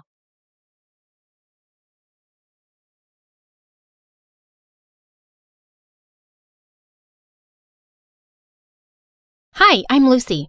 Get some popcorn and settle down because my story is bonkers. Don't forget to like and subscribe to MSA. My childhood was crazy. Mom was super strict and was always breathing down my neck to make sure I followed all her dumb house rules. Lucy, this placemat is 0.5 inches to the left. I'm so disappointed in you. Seriously? I got no dessert because of freaking placemats. And Dad was a complete weirdo. He stayed in his study all day long and only left at night with a suspicious-looking briefcase. But whenever I asked him what was in it, he would always tell me to mind my own business. So rude. One day, I was playing football by myself in the park when 2 mean-looking men grabbed my ball and squished all the air out of it. Hey, are you stupid? You're supposed to kick the ball, not squish it. She's a little firecracker. Where's your dad, little girl? He owes us an apology. Why? Who are you? And what did my dad do to you? You ask too many questions. Let's just say your father isn't a very nice man. Selfie! And they took pictures with me and left. What was going on? I ran home and confronted Dad. He looked panicked but told me it was no big deal. But I wasn't going to let it go. That night, I sneaked out of my room like a ninja and tried to get into Dad's study. But suddenly a loud alarm went off and red lights flashed all over the house. I nearly jumped out of my skin in fright. Dad was so furious, he made me write 200 times, "I will mind my own business." But the next day, he was gone. I looked for him everywhere and called him, but his phone was off. And I felt guilty. Had he left because of me? But Mom refused to talk about him. Aren't you even a little bit worried about Dad? He's missing. He's a grown man. I'm sure he can take care of himself. People said he's a bad man. What did he do? What have I told you about listening to idle gossip? And straighten your back. Ugh, she was the worst. Rather than go to the police and file a report, she moved us to a new city. I was so mad at her that I stopped showering for a week. Then I accidentally smelled my own armpits and nearly fainted, so I finally took a bath. But I stopped doing chores according to her ridiculous rules. Lucy, I told you to dry the laundry, not dye it. Oops. But I was only getting started. I always put the forks and knives in different drawers around the house after washing them and screwed up the TV remote so it wouldn't work properly. I dyed my hair orange and got fake piercings and tattoos, but told her they were real. She was so upset, she got me enrolled in an insanely strict school. They have uniforms and rules. I'm sure they'll knock some sense into you. Not if I knock them over first. St. Mary's was a mansion with super rich kids. The lawns were perfectly kept, and the halls were so clean they shone like diamonds. But I got in trouble on the very first day. I was putting my books in my locker when suddenly someone threw a hoodie in my face. "Wear this. Your ugly face is gonna make me vomit." "Then look somewhere else, creep. This is a respectable school. We don't want people like you, so you better clean up." She knocked the milkshake out of my hand and pushed me down in the mess. I saw red. I was about to get up and slap this crazy witch when suddenly a boy came running down the hall and stood between us. Picking on the new kid on the first day? You're really desperate for attention, aren't you, Crystal? Mind your own business, Anthony. This is my school, not your dad's office. What I say goes. Maybe I should give him a call and we'll see who really runs this school. Crystal looked furious. She flipped her hair and left with her minions, and Anthony helped me up. Hey, I'm sorry about Crystal. Just because she's the principal's daughter, she thinks she can boss everyone around. Thanks for coming in like a knight in shining armor. I always wanted to save a damsel in distress. Oh, you didn't save me. You saved her from me. But the teachers at the school were like Mom Pro Max. They gave detention for everything. Need to sharpen your pencil twice a day? Detention. Spend more than 5 minutes in the bathroom? Detention. The last straw for me was when one of the teachers took away my bag of candies and threw them in the trash. Just keep your candy at home. Mom is a bigger candy police than the teachers. One time I had more than one M&M and she took me to the dentist for a cleaning. That's intense. Come over to my place and we can play video games and eat all the candy you want. Anthony's house was bigger than the White House. There were guards all over the place and a whole room dedicated to gaming consoles, snacks, and a freaking cotton candy machine. Fart in my face to wake me up because I must be dreaming. You are so weird. We played till our eyes hurt, and it was the best time I'd ever had in my life.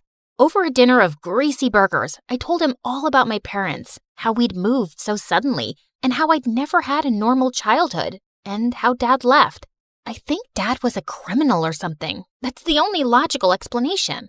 Is that why he disappeared? Maybe. This is the best burger I've ever had.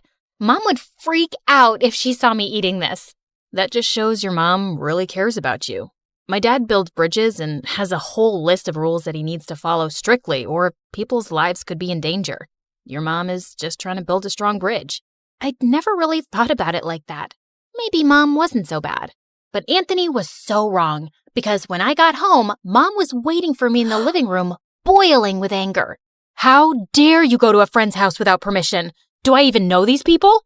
You'd know about my friends if you cared about anything other than your stupid rules. You're grounded. I hated my life at home, and Crystal was making me miserable at school. She was the student body president and was always after me for breaking some rule, which she made up herself. Ugh. I know you can't fix your ugly face, but at least have the decency not to smile. Your crooked teeth really make everyone cringe. Detention. For smiling? That isn't against the rules. No, but it should be for you. Well, if I'm gonna do the time, I might as well do the crime. I was getting detention so often that kids in school had started calling it getting a Lucy. It was ridiculous. So I decided to get even in the most Lucy way possible. I came in super early one day, did a little dance for the security camera, and drew poop emojis all over Crystal's locker. But why stop there? The whole school was a blank canvas. So I drew the little brown swirls on every whiteboard and bathroom stall. The school went nuts. One of the teachers fainted. The principal called me into her office, and soon after, Mom showed up with Dad's briefcase. She told me angrily to go outside for a few minutes. You're definitely going to get expelled, Lucy. That's what happens when you don't follow the rules. But just then, the principal came out looking pale and sweaty. Well, Lucy, I've decided not to expel you. I can see you don't do well with rules, so maybe we can relax a few and make learning easy for you. What? I was shocked, but Crystal had a full-blown meltdown. This loser drew poop all over my locker. She can't get away with this. I want her out, Mommy. Kick her out. The principal had to drag Crystal into her office because she was kicking and screaming like a 5-year-old. And Mom grabbed my hand and took me home for the day. What just happened? What did you say to the principal? Did you threaten her? What's in that briefcase? That's none of your business. Just keep your head down at school. I saved your butt this time, but it won't always work. No, maybe you're a criminal just like Dad. I don't trust you at all. I won't do anything you ask until I know the truth. I ran out the door and went to stay with Anthony. It was the only place I felt safe. Mom kept calling, but I ignored her calls. The next day, people in school were looking at me like I was some kind of hero.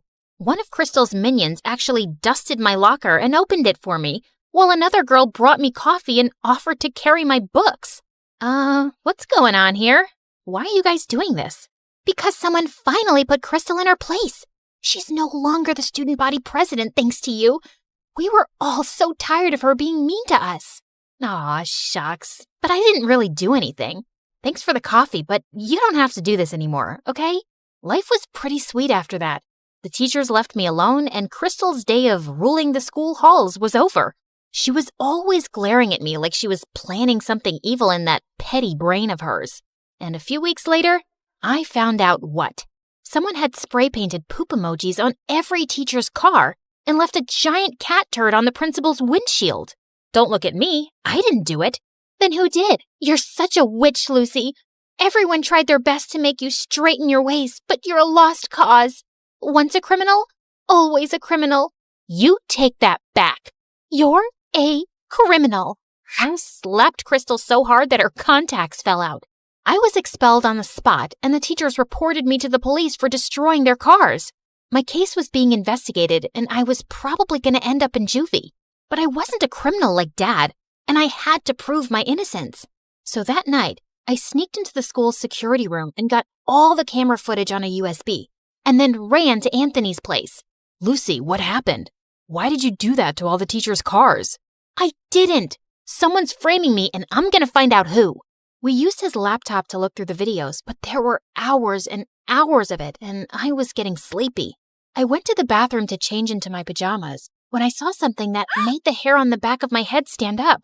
Hey, Lucy, I think I found the footage, but it's no good. The person's wearing a hoodie and a mask. I don't think you'll be able to prove it wasn't you. And that's exactly what you wanted, didn't you? I threw the hoodie and mask in his face. They had the same spray paint stains as the one used to make the emojis. He looked shocked at first, but then an evil grin spread on his face. No one is going to believe a nobody like you. They shouldn't have believed your dad either. What are you talking about? What does my dad have to do with any of this? He has everything to do with this. When you joined the school and I read your name, I knew you had to be that nosy journalist's daughter. Journalist? Stupid, naive Lucy. Doesn't even know anything about her own parents. Yes, he found some stupid evidence against my dad for fraud and ruined his reputation. He sent him to prison. And now I'm going to send his precious daughter to jail. Just then the door slammed open and the police rushed into the room. Anthony, you're under arrest for property damage. What? It was her. You have no proof it was me. Actually, you slipped up. I have a dashboard camera in my car, and that caught your face when you were ruining it. Lucy, are you okay? Suddenly, Mom came into the room, and I was so glad to see her. I gave her a bear hug. I was so scared, Mom. Anthony told me some weird stuff about Dad. He's a journalist? Yes, sweetie. He is a very brave man who exposes criminals and bad men in the government. People are always trying to harm him, so he had to leave the country. And that's why we moved, to keep you safe. But how did you know I was here? I know I'm gonna sound like a psycho stalker, but I got your phone tracked.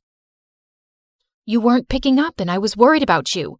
The minute I saw Anthony's last name, I realized who he was, and I knew you were in danger. I am so glad you stalked me. I didn't realize you were living with so much stress. And tell me now, Mom, what's up with the briefcase, and how'd you scare the principal? It has your father's research and proof that he's used to expose people. I told your principal I had dirt on her. Do you? Nah, but it scared her enough to let you stay on in school. But you don't have to go back there. We can find you a better school. That's okay. The kids aren't half bad there. But when can we see Dad? I was thinking we could visit him in the summer. Would you like that? I would love it, Mom.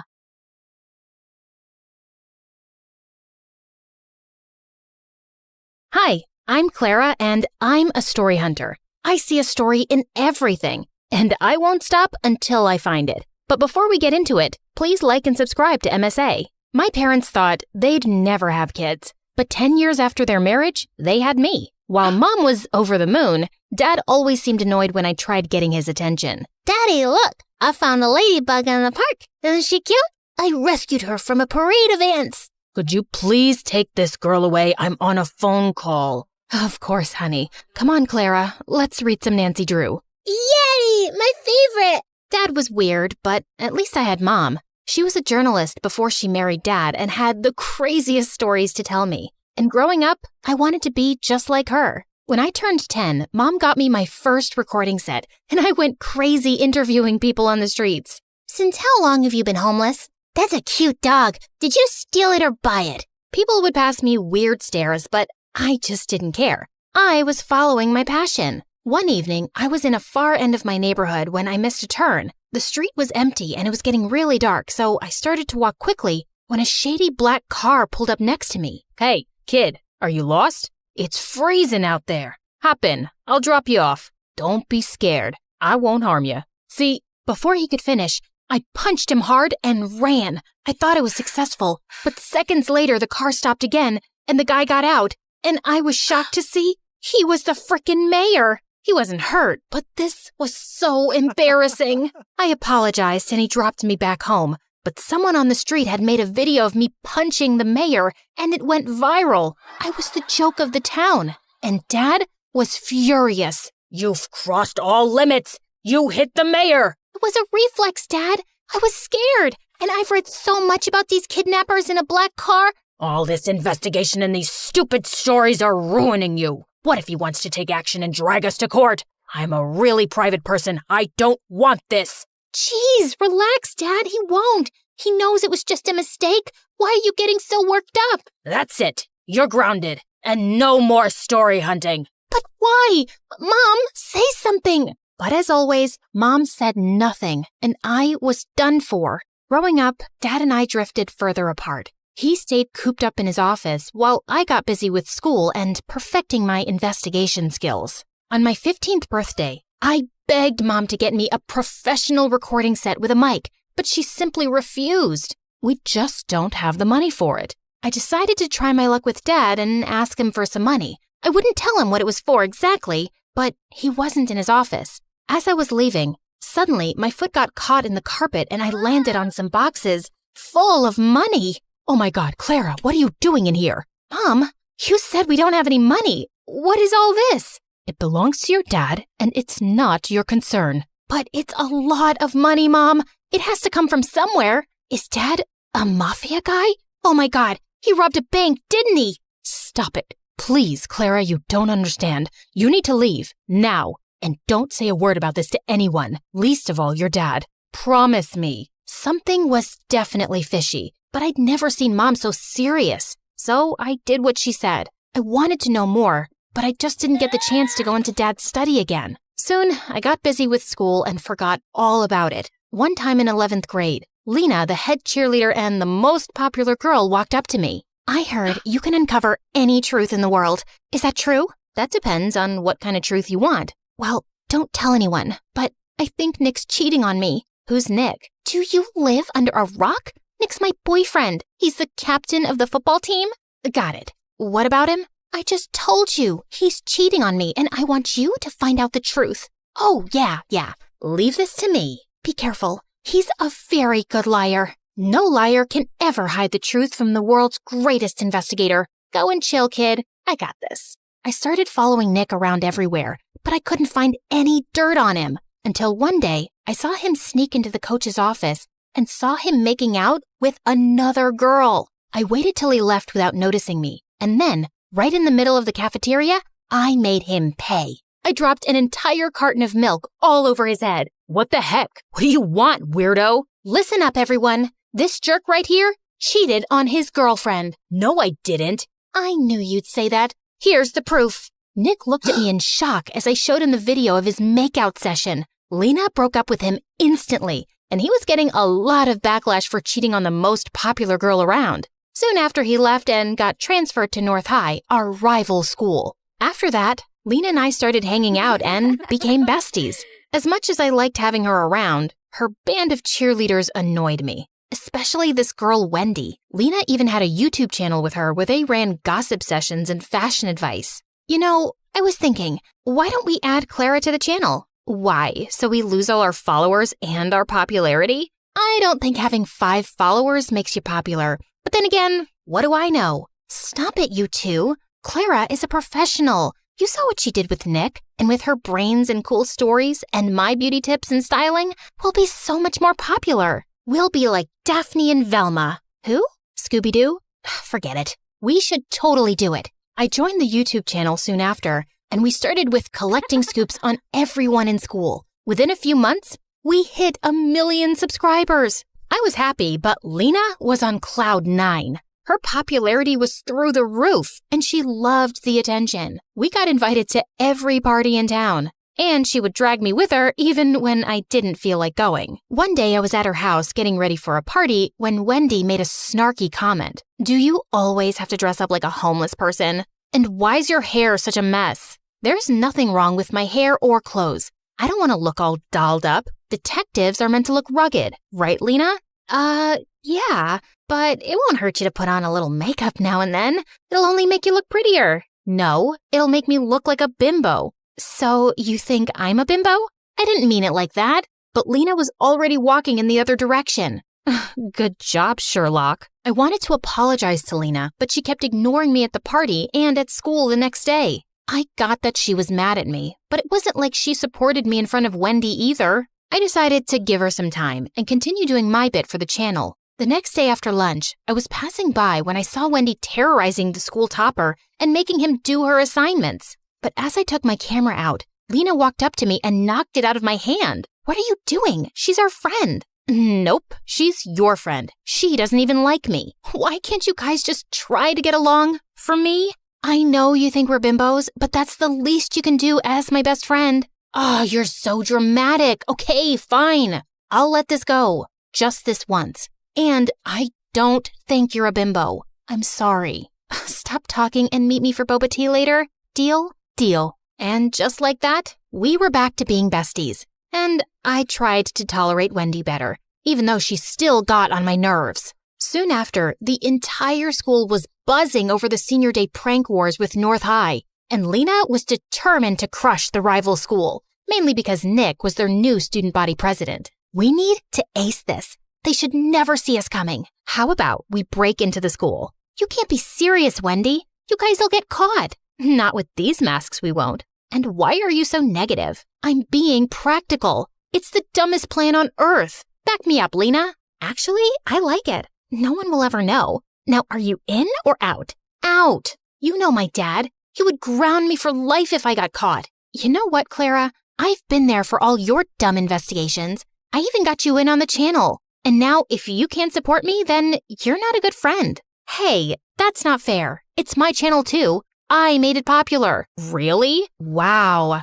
tell me why she's here again? Oh my God, I can't deal with you guys right now. I'm going. Lena turned to leave. I didn't want her to be mad again, so I reluctantly tagged along. But just as we reached there, all the cheerleaders took out spray cans and started trashing lockers and vandalizing the walls. I tried to stop them when Lena banged into me and I went flying into a statue, crashing it to pieces. Those statues are like thousands of dollars. I told you this was a dumb idea. Oh my God, what are we supposed to do? We don't have time. Run! As I made my way home, my heart couldn't stop racing. I'd just made the most terrible mistake of my life, and I prayed no one would find out about it. But the next day at school, I felt numb when the principal called me into his office, with both Dad and Nick waiting for me there, along with a few other people from North High. Clara, where were you last night? I was vandalizing property, right? Are you really that dumb not to know that every school has security cameras? The school authorities checked last night's footage, and guess what they found? Nick flashed the phone in my face with footage of me crashing into the statue and breaking it. Everyone else had a mask on, but me. How could I be so stupid? But it was a mistake. Was it? And who are these other girls with you? Do you have a name? I wanted to punch Nick in the face. He knew I wouldn't rat Lena out, even though I was mad at her for putting me into this mess. Now, either you pay for the damages, or you get expelled for a month, or you give me the names of all the other girls involved, and I'll think about reducing your punishment. I can't. I'm sorry, Dad. Expel her. There's no way I'm paying that money. With that, Dad simply got up and left, leaving me in tears. How could he do this to me? I knew it was my fault, but he was my father. Wasn't he supposed to look after me or something? That evening at home, I had the worst argument with Dad, while Mom just stood in a corner like a stone. Were you at that school for some dumb story? You're such a nuisance. I can't believe you're my kid. I can't believe you're my dad either. What father gets his own child expelled over a few bucks? You never supported me, and you always acted like my existence bothers you. And it's not like you're so perfect yourself. What do you even do, Dad? How do you really make money? How dare you talk to me like that in my own house? I don't have to take this. Mom, are you just going to stand there and say nothing? The suspension will go down on my record. How can you be such a coward? What is she gonna say? Listen to me, kid. You better stop throwing tantrums and do as I say, or you'll be out of here. I wanted to scream in Dad's face, and I felt angrier at Mom for being quiet. That night, I felt the most alone I'd ever been. The worst part about this was I couldn't talk to Lena either, even though she'd tried calling me 1,000 times. That night, I slept with the worst headache of my life. And the next morning, I woke up to loud noises and Lena shaking me like a mad person. Wake up, dummy. Wake up. Fine, I'm up. What is that noise? Get dressed and come out. Your mom needs you. It's your dad. He's been arrested. Arrested? For what? Just come down. I rushed downstairs, and I was shocked to see our entire yard was surrounded by police cars and reporters shoving cameras in my face, asking a million questions all at once. How does it feel to be the daughter of a lying thief? Did you know about your father's crimes this entire time? Oh my God, what was happening? Just then, I spotted Mom talking to one of the reporters. Mom, what's happening? And why is Lena saying that Dad's been arrested? What Mom told me next shook my entire world. Your father is a criminal, Clara. He was laundering money from his company to fake accounts abroad. I just knew it. That's what all the money was for, right? Yes. I didn't say anything because I wanted to protect your dad. But what's the point of saving his sorry butt when he couldn't even stand up and protect his daughter? So I told the police everything. I even gave them evidence. I don't want to live like a coward. Mom, I'm so proud of you. And I'm sorry for calling you that. It's okay. I know it was a lot for you. Now, let's start afresh. Talking about a fresh start, can we be friends again? I miss you, and I'm sorry for dragging you into this mess. Looks like you did me a favor there. If not for you, I wouldn't have been expelled, and Mom would have never taken the step forward. So, thank you. So that means we're cool? Well, will you treat me to boba tea later? And keep that Wendy away from me?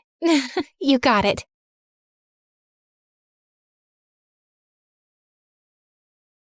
Hi, I'm Catherine from Arizona. Please like and subscribe. When I was born, my parents were very young. Dad was an inventor and Mom was an aspiring model. Mom spent most of her time at auditions and fancy parties, while Dad and I stayed home in his lab. The two of us would go from business to business trying to sell Dad's inventions, but no one ever bought anything. I love that Dad let me help with his experiments, even though I was clumsy. Like once when I was 7, I tripped over my shoelace and ended up spilling some beakers, and the whole lab stank of rotten eggs. Nobody could pass by our house for a week without gagging. Another time, I left a burner on the lab and went to the park, and by the time I returned, I found a fire brigade outside the house. Mom was furious when she came home, but Dad always had my back. He was the sweetest, but Mom fought with him over everything, especially the fact that he didn't make enough money. And then one day, Mom just left with her new friend. Dad said she was going on a business trip and would be back soon. Well,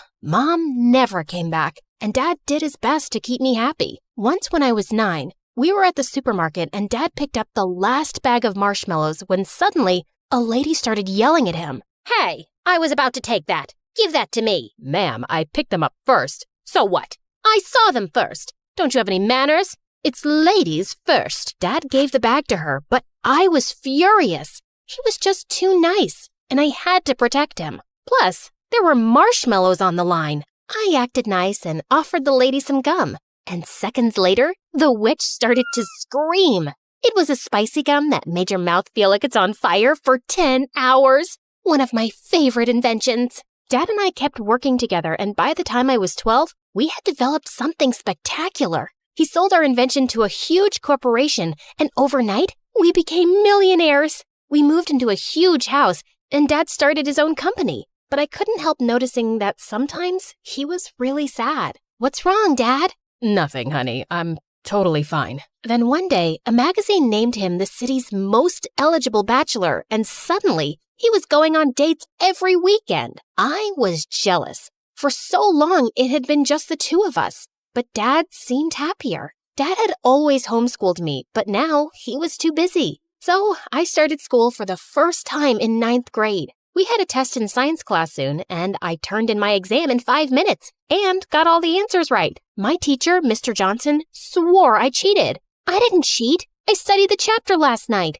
I stood up and recited everything from the chapter word for word. Mr. Johnson was stunned and immediately apologized. After that, he was much nicer to me and even asked me to assist in class. Soon, I was even tutoring kids after school, and people called me a genius. Everyone loved me, except for a kid named Gabe. Gabe and I had competed against each other on the school's debate team. Every time I came in first, and he came in second. Later that year, Gabe and I competed in the science fair. The teachers were really impressed with Gabe's project. That is, until they saw mine. I won first place, and Gabe came in second. You think you're so awesome, don't you? Well, you're not. Things are just easy for spoiled brats like you. Excuse me?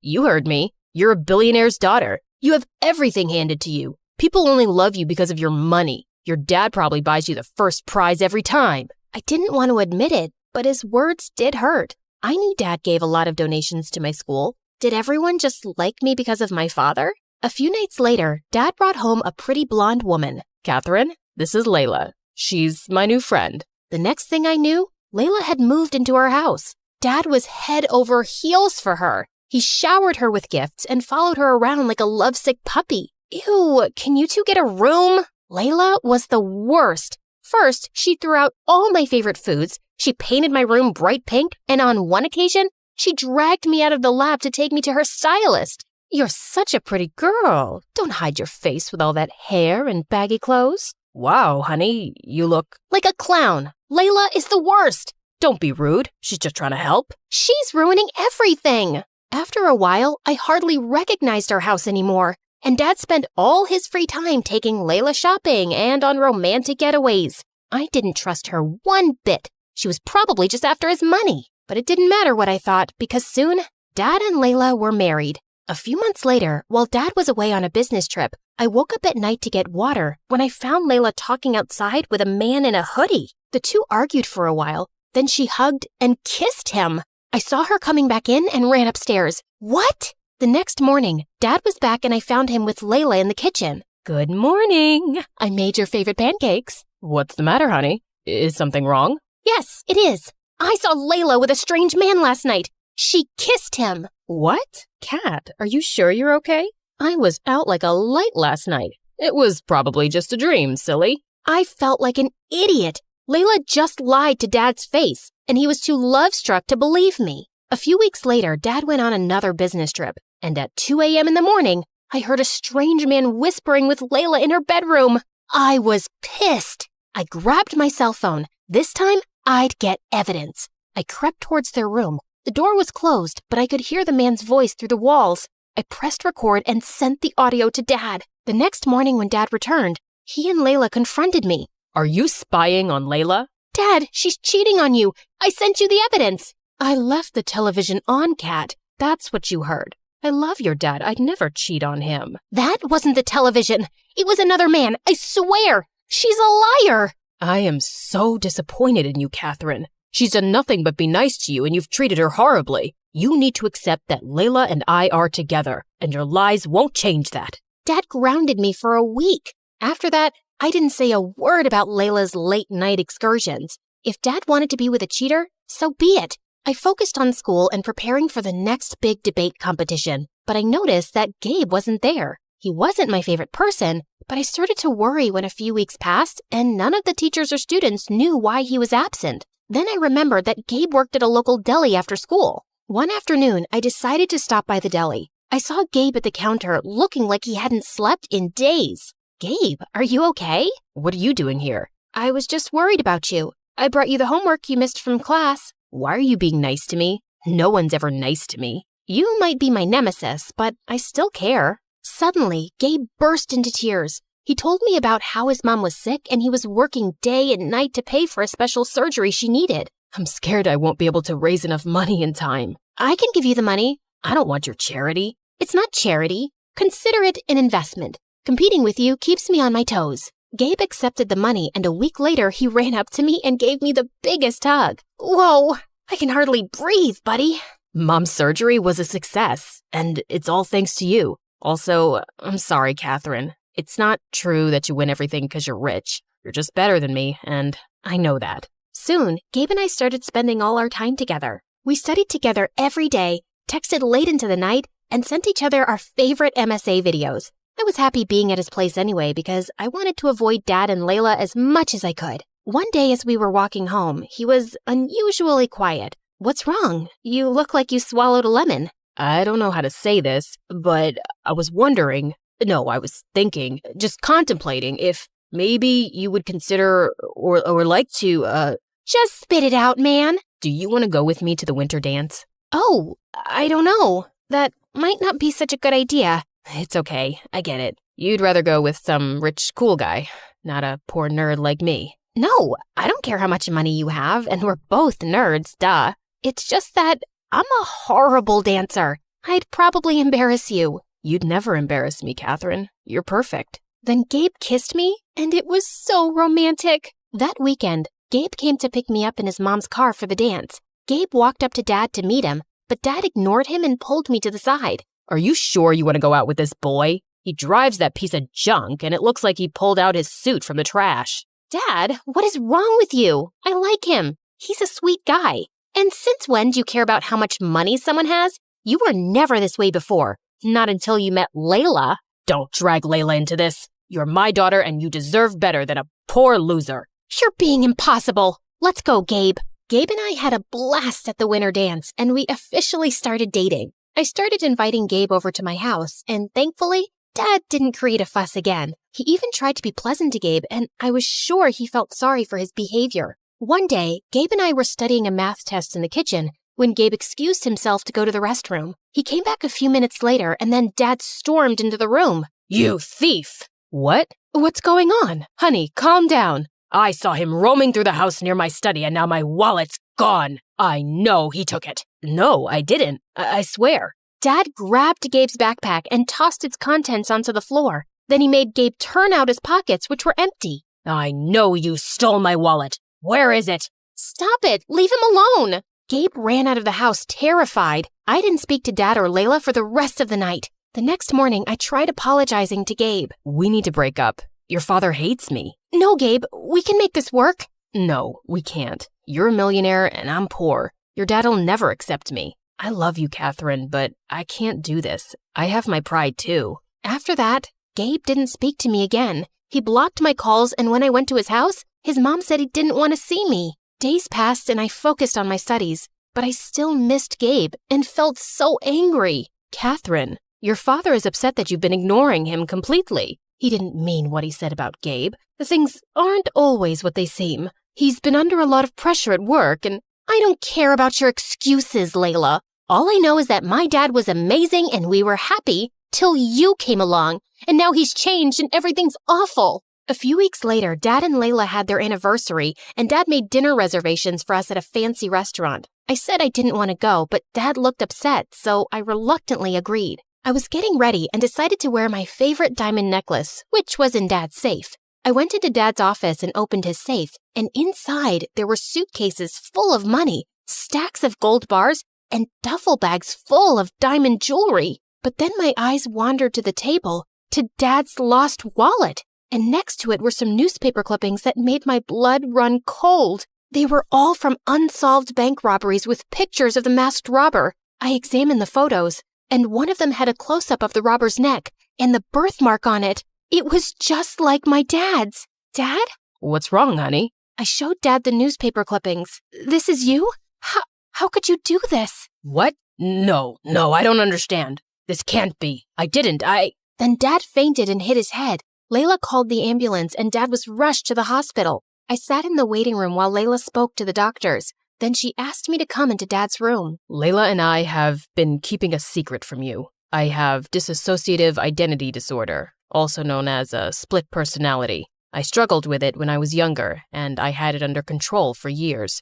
I was his psychiatrist and fell in love with him. He was good for a while, but then his condition got worse. That was your dad in the hoodie outside the house that night, and he was the one you heard in the bedroom. He was supposed to be out of town getting treatment, but both times, he came home acting strange and saying things that didn't make sense. He didn't ever let me tell you because he didn't want you to worry. I have no memories of the robberies, Kat, I swear. I didn't know things had gotten that bad. I'm so sorry, honey. I hugged my dad and Layla. I felt so bad for Dad and for how I'd treated Layla. Dad was released from the hospital. The judge decided not to press charges for his crimes, but ordered him into therapy, and we returned all the stolen goods. Layla and I supported Dad through his treatment, and a few months later, the doctors released him from the psychiatric facility. And over this time, Layla and I grew closer. One day, when I got home from school, I opened the door to see Gabe and my father standing inside. Layla told me I chased your friend away, and I've apologized for how I treated him. I'm sorry for the pain I've caused you both.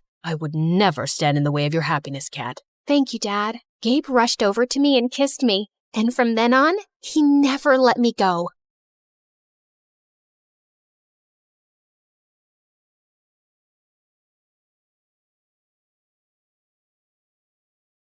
Lots of little kids say they want to be an astronaut when they grow up, but I was one of the only ones who actually did it. Hi everyone, I'm Marisol from Dallas. Please like and subscribe. Okay, so I wasn't technically an astronaut yet, but I was getting close. I've gone to space camp every summer since I was little. While the other kids were doing basic algebra, I was solving complex calculus equations just like the engineers at NASA.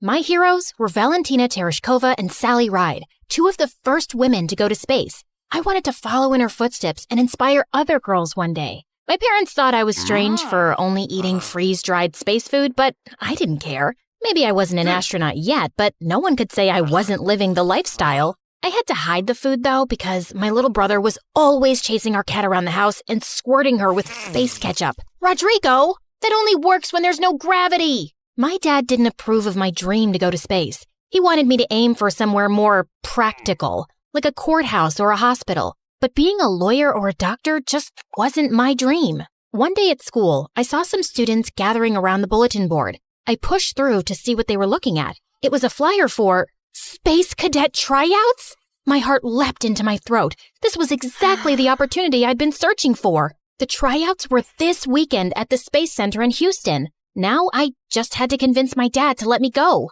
Absolutely not. It's out of the question. But Dad, an opportunity like this might only come along once in a lifetime. You need to focus on your studies. I have straight A's. You have chores to do. So if I get all my chores done before the weekend, you'll let me go? I could tell my dad was trying to think of another reason to say no, but I didn't give him a chance. Thanks, Dad. I mowed the lawn, trimmed the hedges, and vacuumed and scrubbed the floors faster than I ever had before. The house was spotless. But every time I told Dad I was finished, he just gave me a longer list of chores.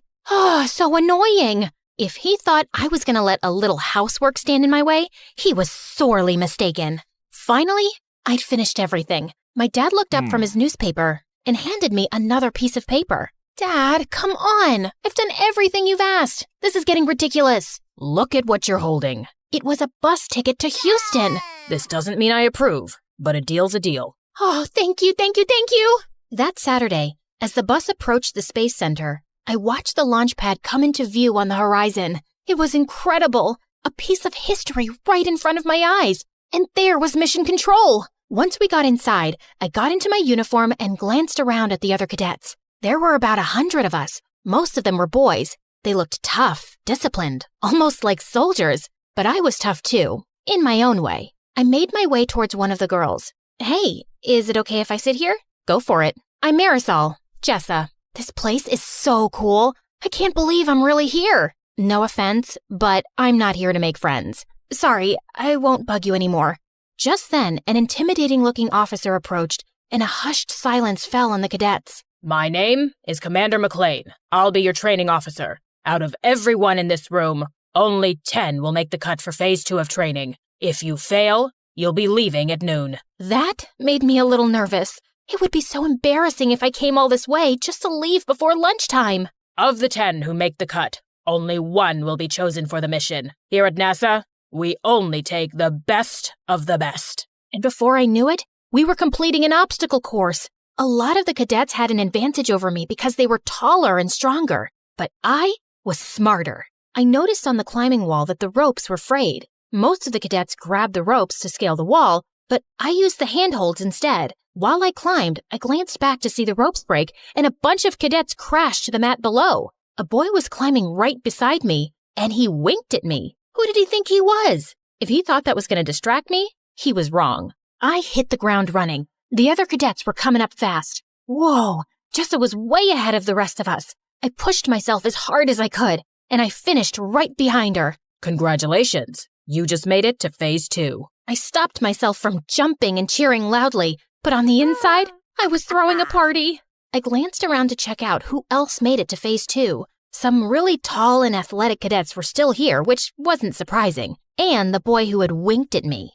I was so excited and really wanted to chat with Jessa, or someone anyway. Here I was, in a room with 9 other people who shared my passion for space exploration. But maybe Jessa was right. They were my competitors, and I needed to be serious if I was going to be the top performer. Forget about everyone else and just focus on training Marisol. After lunch, the same boy winked at me again. I could feel myself blushing, but I was annoyed. I'm not here to make friends. Okay. Our next training exercises made the obstacle course look like a piece of cake. We had to master all kinds of skills, like working the life support systems, orbital mechanics, and space medicine. Thankfully, all my time practicing calculus equations gave me a huge leg up here. The next exercise was the one I'd been most excited to try. Zero gravity training. We floated around the chamber like it was a sea without water. It was amazing. Be aware, your bodies are not yet used to the effects of zero-G. Most of you will get space motion sickness. Sure enough, when I looked over at the boy who'd winked at me, his face turned green and he threw up. I didn't mean to, but it made me laugh. I caught the boy's eye and he grinned at me. Jessa was floating around like this was just another walk in the park to her. She was the only one who didn't get sick. During our next break, I decided to explore the Starship Gallery. There were a bunch of spacecraft and even a real moon rock on display. I thought I was alone, but then I noticed the boy checking out the lunar module. It's incredible, isn't it? I'm Nick. It really is.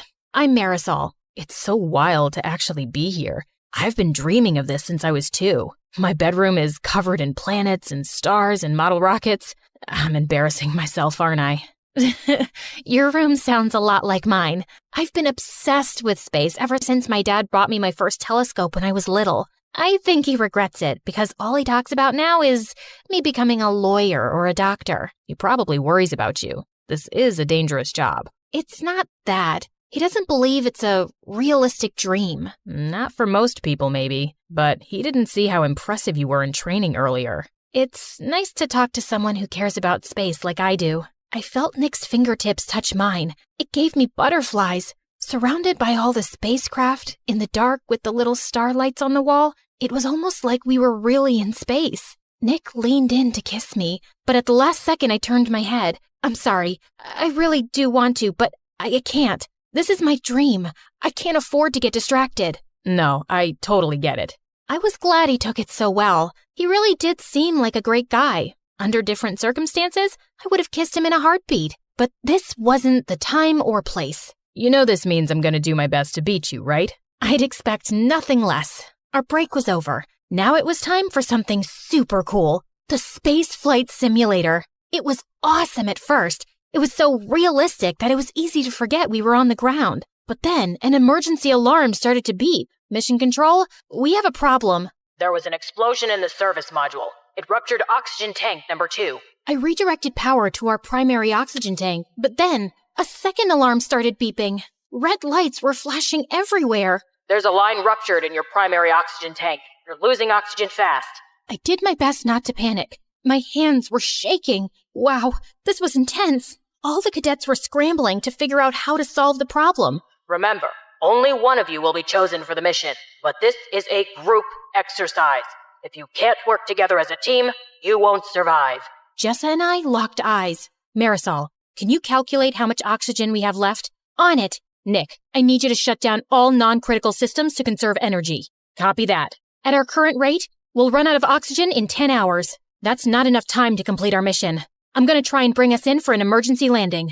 All of us got to work, nervous and sweating, but we were in sync. It's too rocky. There's no safe place to land. You got this, Jessa. We believe in you. Even though it was just a simulator, I had to admit, it was scary. What if this happened on a real mission? That's what you're preparing for, Marisol. So if it does, you'll be ready. Suddenly, the emergency signals were silent. We all looked around at each other, breathless. Congratulations, cadets. You've just successfully executed an emergency landing. All of us cheered. I even gave Nick a hug. We really pulled together and overcame the odds. It made me stop seeing the other cadets as my competition. They were good people who wanted the same thing I did. And when one of us succeeded, we all did. Later, I was hanging out in the observation area overlooking the launch pad. The sun was setting outside, and it cast a beautiful glow on the shuttle. Mind if I join you? Of course not.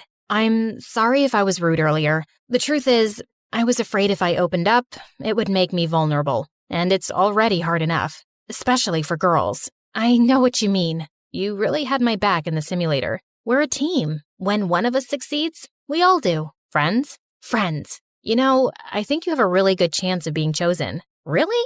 But you're like the best pilot here. I can't do math like you can. Let's make a pact. No matter which of us wins, or if neither of us do, we'll still support each other. Deal. The next morning, it was time for the announcement. We gathered around and waited for Commander McLean. I think everyone was too nervous to chat. Finally, the commander approached. All of you did good work here. I want everyone to walk out those doors with their heads held high. But as I said, there can only be one. I tried so hard to keep it together, but I was dying to know who was chosen. Cadet Jessa, congratulations. You're our top performer, and you'll be joining our crew for our next mission. I felt all the wind go out of my sails. Don't get me wrong, I was happy for Jessa, but I'd wanted this all my life. I'd gotten so close, and now it was out of reach. Still, I told Jessa I'd support her, and I meant it. I gave her a big hug, and we promised to keep in touch. Nick and I exchanged numbers too. When I got home, I looked around my room. Maybe it was time to grow up. I took down my space stuff and put it in a box. Then I decided to take one last look through my telescope. Orion and the Big Dipper were shimmering in the sky. It was so hard to say goodbye. What are you doing? You were right. I should find something more realistic. Please, don't say I told you so. Oh, Marisol, I wasn't right. You were. What? Maybe being an astronaut isn't the most realistic goal, but that doesn't mean it's not achievable. This world needs dreamers. If anyone can make it happen, it's you. From that moment on, I never doubted my path again. I was going to give it my all, no matter what the odds were. And maybe, just maybe, one day I would inspire a little kid. just like my heroes inspired me.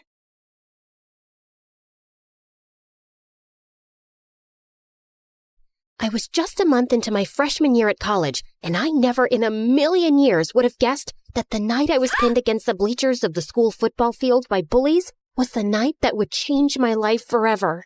Well, Sydney, you have two choices. You can kiss my shoe or lose your hair. I have a rule that I never kiss cheap shoes. Now get away from me. Oh, look, she's gonna cry. I have a lot of practice holding in my tears, and these bimbo bullies weren't gonna break me. Hair grows back.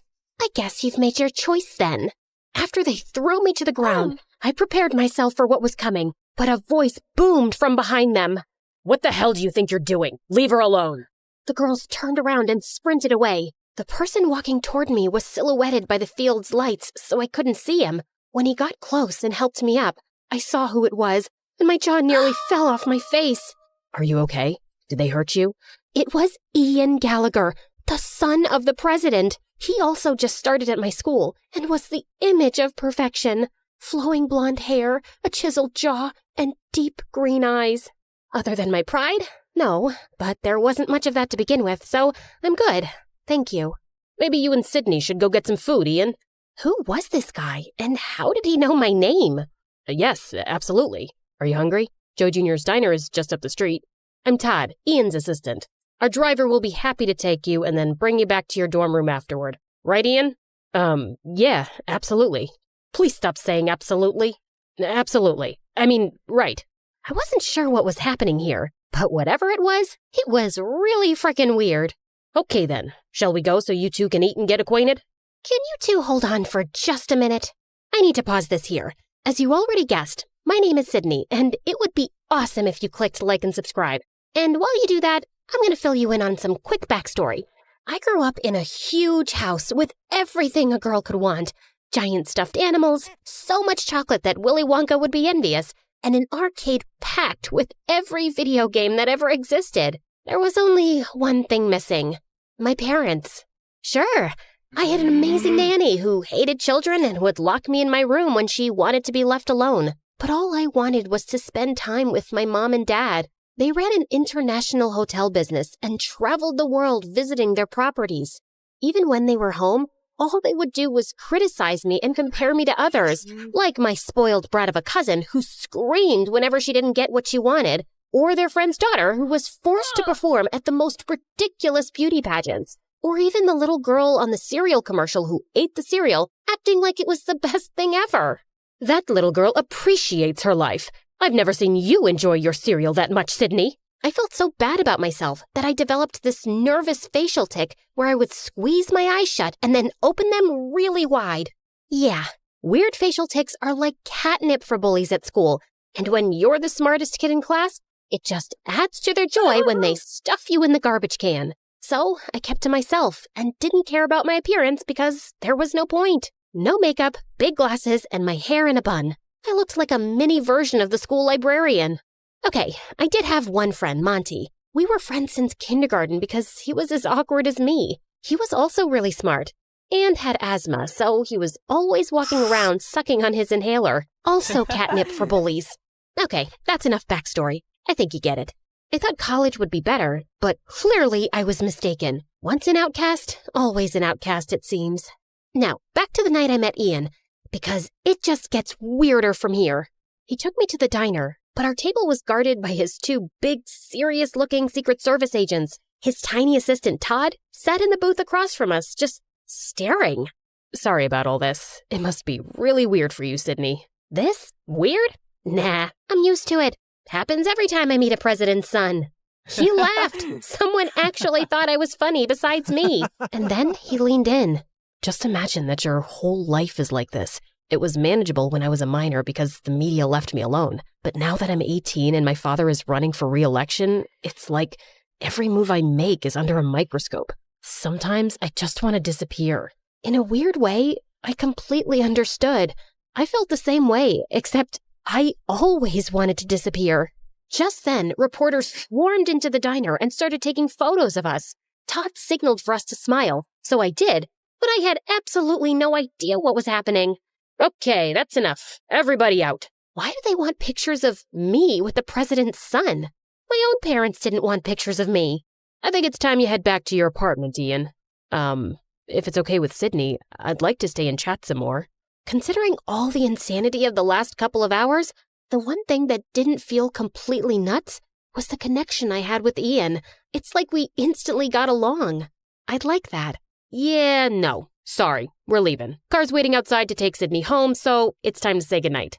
I couldn't believe how Ian's assistant was treating him like a child. And then I felt something touch my hand underneath the table. Ian slipped me a piece of paper with his cell number. But then Tiny Todd stuck his face in mine. Listen to me carefully, Sydney. Under no circumstances are you to try and make any contact with Ian unless you check with me first. Is that clear? Sure. Good girl. And if he or the press tries to talk to you, you call me. Wow, this little man just good girled me. Yeah, no. Maybe I won't feel like it. Well then, I'll make a single phone call and have you expelled, which I will also do if Ian learns about this conversation. So we're going to keep this between you and me, right? I was frozen. If I got expelled, my parents would disown me. All I wanted to do at that moment was to wrap my fingers around Todd's throat and choke him. But instead, I just nodded. When I got back to my dorm room, the first thing I did was call Monty. Yeah, we both applied to and got into the exact same colleges. And then, like the weirdos that we are, we chose to go together. That's crazy. So you hit it off with Ian Gallagher, like for real? I wouldn't say we hit it off, but I feel like we kind of get each other. You mean like you and me? Yeah, but the difference is, he's the president's son. But why me? Because you're amazing, Sydney. You're like the smartest person I know. You're funny. You're not deserving of Ian's attention, that's for sure. That's not true. You're deserving of anyone's attention. You're just saying that because you're my best friend. I want to call him, but I'm scared his tiny jerk assistant will find out and get me expelled. So don't let him find out. I stared at the number on the piece of paper for like an hour before I got the courage to call Ian. And then, late that night, he snuck out of his apartment and picked me up. I'm so glad you called. Now hold on to me. They let you have a motorcycle? Nope. They have no idea.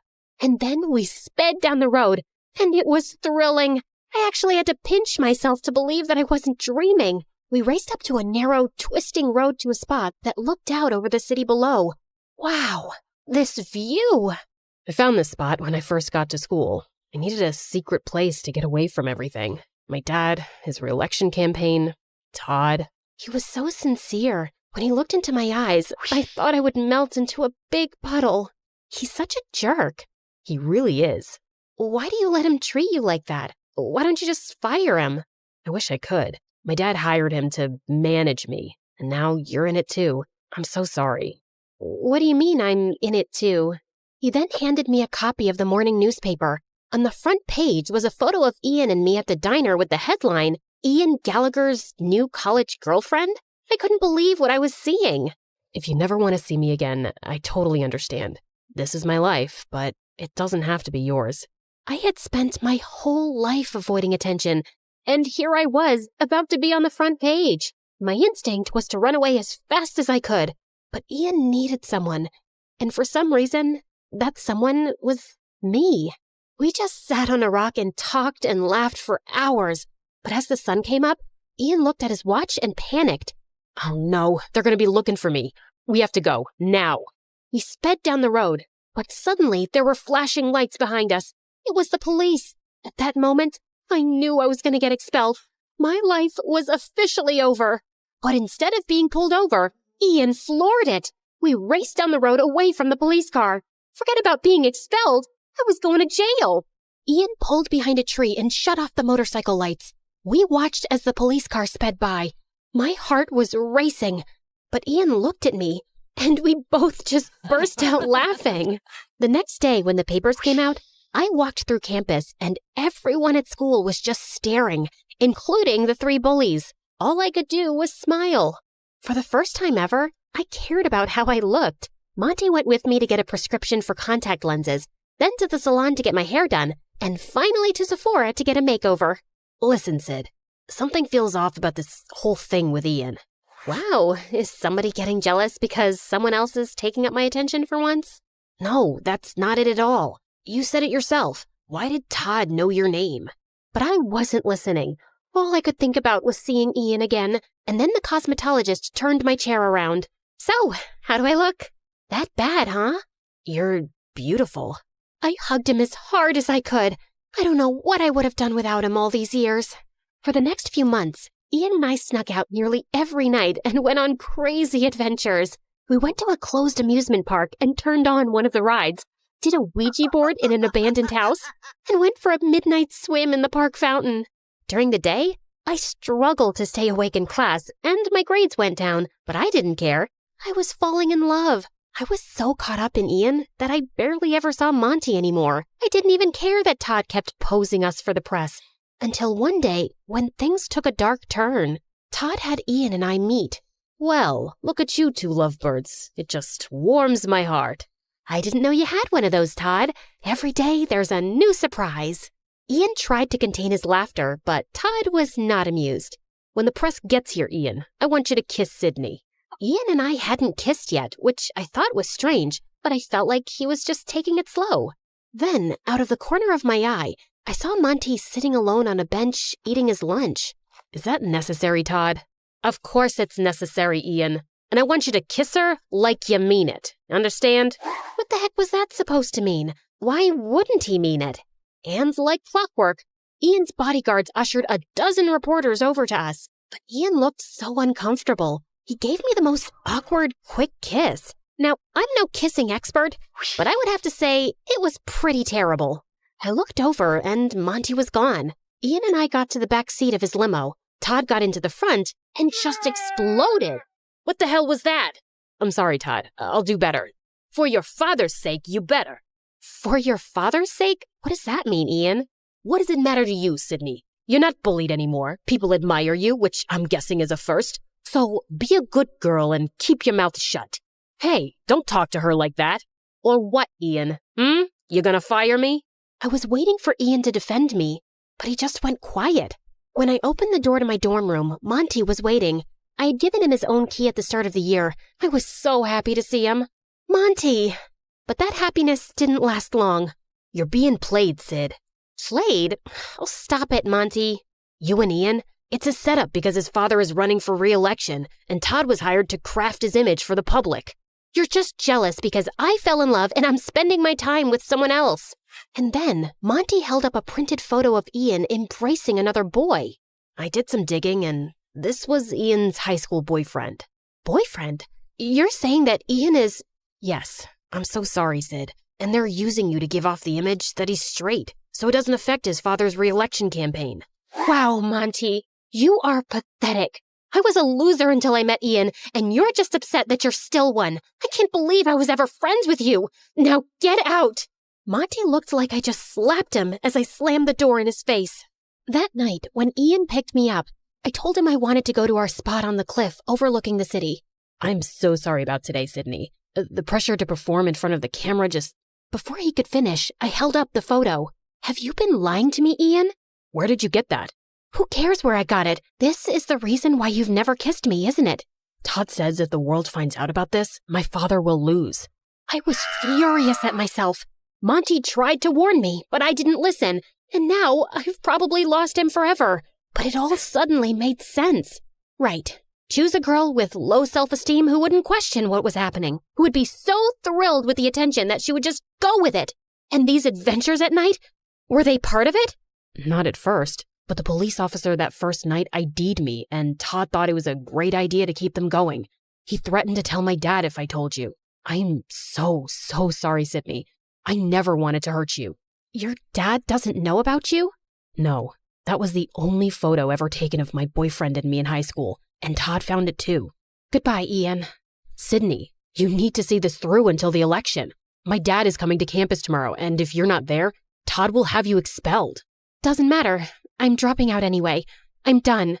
Ian dropped me off in front of my dorm, and I turned to him one last time. If you want to live your life trying to be someone you're not just to prove yourself, it will crush you. Trust me.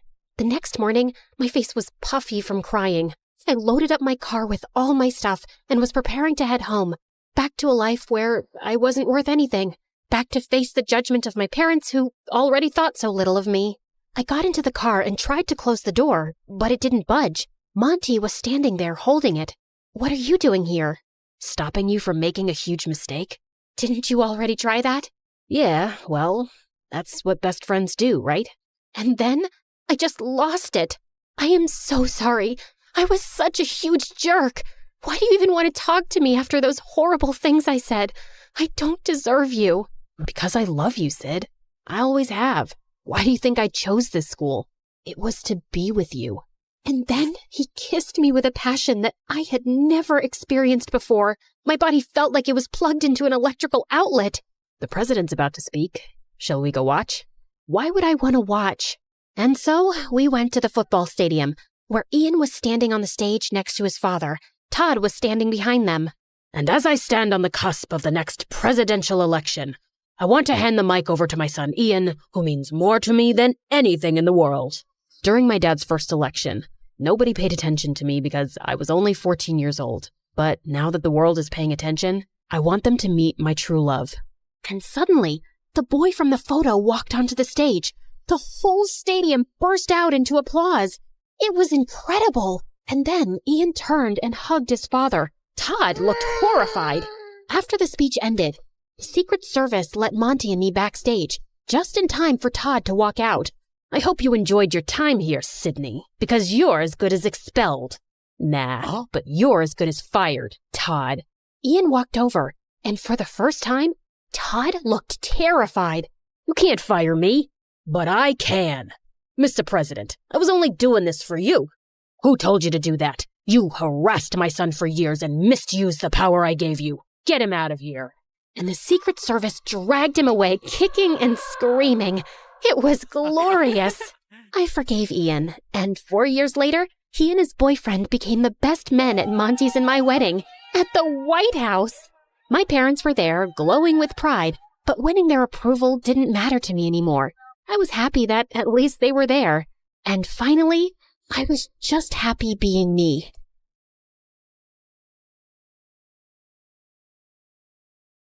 Brianna waited impatiently in the cinema parking lot. Her date was 40 minutes late. Just as she was about to leave, the car door pulled open without warning. Whoa, gotcha! Are you a clumsy dummy, or did you plan this to fall into my arms? How would I plan?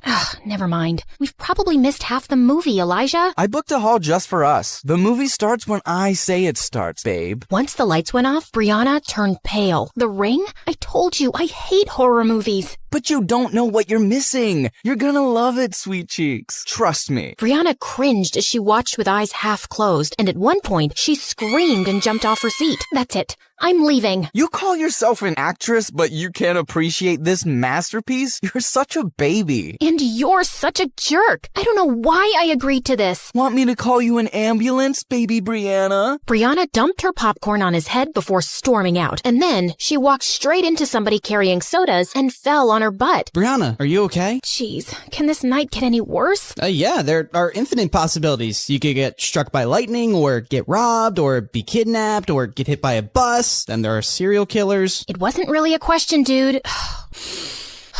I'm sorry. I wasn't looking. I'll pay for the drinks. I can take care of this. Thanks. What's your name? Wow, you don't even know my name? Why would I? I know your name. Yeah, because I'm, famous. What's your excuse? I'm in your biology class. I joined your school 3 weeks ago. Brianna was embarrassed. The teacher did introduce some new scholarship kid, but I've hardly noticed him since. It's okay. I'm not offended. It's what I'd expect from someone like you. I'm Charlie. I'll see you around. He smiled and walked away, and Brianna felt kind of bothered. What did he mean, someone like me? Charlie knew Brianna wasn't kidding about being famous. He had seen some of her TV show on Stargirl. At school, she was surrounded by girls just like her, and guys who changed sports cars faster than clothes. Of course she hasn't noticed someone like me. The 3 most popular girls in school chilling at a pool party was a sight to behold. Their leader, Madison, was a rich socialite and model, and her childhood childhood bestie Amber was an Instagram influencer who started the weirdest fashion trends. But the most popular right now was Brianna, who'd joined them in 8th grade and shot to fame with her teen TV series. People called them the Barbie Angels because they screamed perfection, but they weren't feeling great lately. Things are starting to get boring.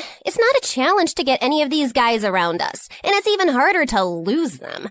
I made out with a red-haired model last week, and later my boyfriend found a red hair on my sweater. I said I'd hugged a sad clown on my way home, and he actually believed me. I dumped his stupid butt.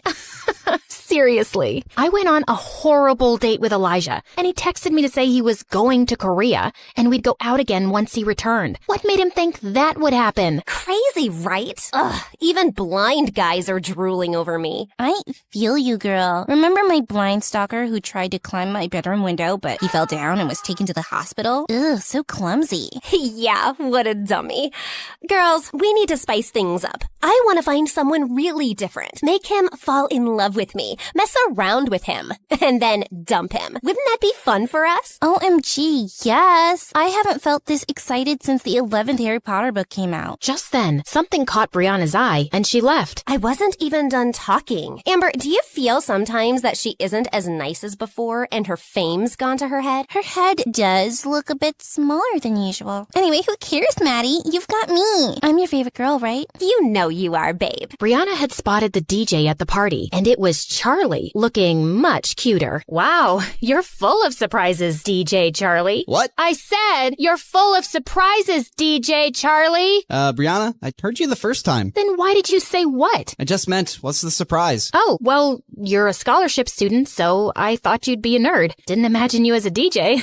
Guess you have a limited imagination then. My imagination's just fine, thanks. In case you didn't know, I co-wrote the series I acted in, the one that's really famous. That reality show with a bunch of rich girls doing rich things? Yeah, my coworker made me watch a few episodes. I'll have to get your autograph for her sometime. She's a huge fan. And with that, Charlie switched up the music louder. Every time I speak to him, why do I end up feeling insulted? So annoying. I have just the guy for Project Plaything, Maddie. See the DJ? His tacky t-shirt. But he's kinda cute. Why him? He's nothing like the guys we date. He's a scholarship student in my bio class, and he seems unimpressed by everyone at our school, including us. Well, that's new. I love a good challenge. The question is, will he buy it? The most popular girl in school suddenly notices him? He might think it's a prank. We'll just have to make it believable then. Plus, no guy is immune to my charms, Brie Brie. He'll be eating out of my hands in no time. Like a baby shark. I don't think it'll be so easy, but I'm looking forward to it. The girl's first move was to get Madison on Charlie's radar and paint her as an angel. So 2 days later, Charlie found Madison walking into the cinema, who he instantly recognized as Brianna's friend, and she had a line of kids behind her. Hi, could I please have 30 tickets for the new Minion movie and whatever snacks the kids want? Are these kids from an orphanage? Yeah, I volunteer there, and I thought I'd treat them. It's not often that they get to go out, so I want them to have a really good time. Wow, she doesn't even have a PR team taking pictures. Charlie led the excited kids into the theater, and as he was leaving, Madison touched his arm. Wait, you were the DJ at a pool party recently, right? Right. I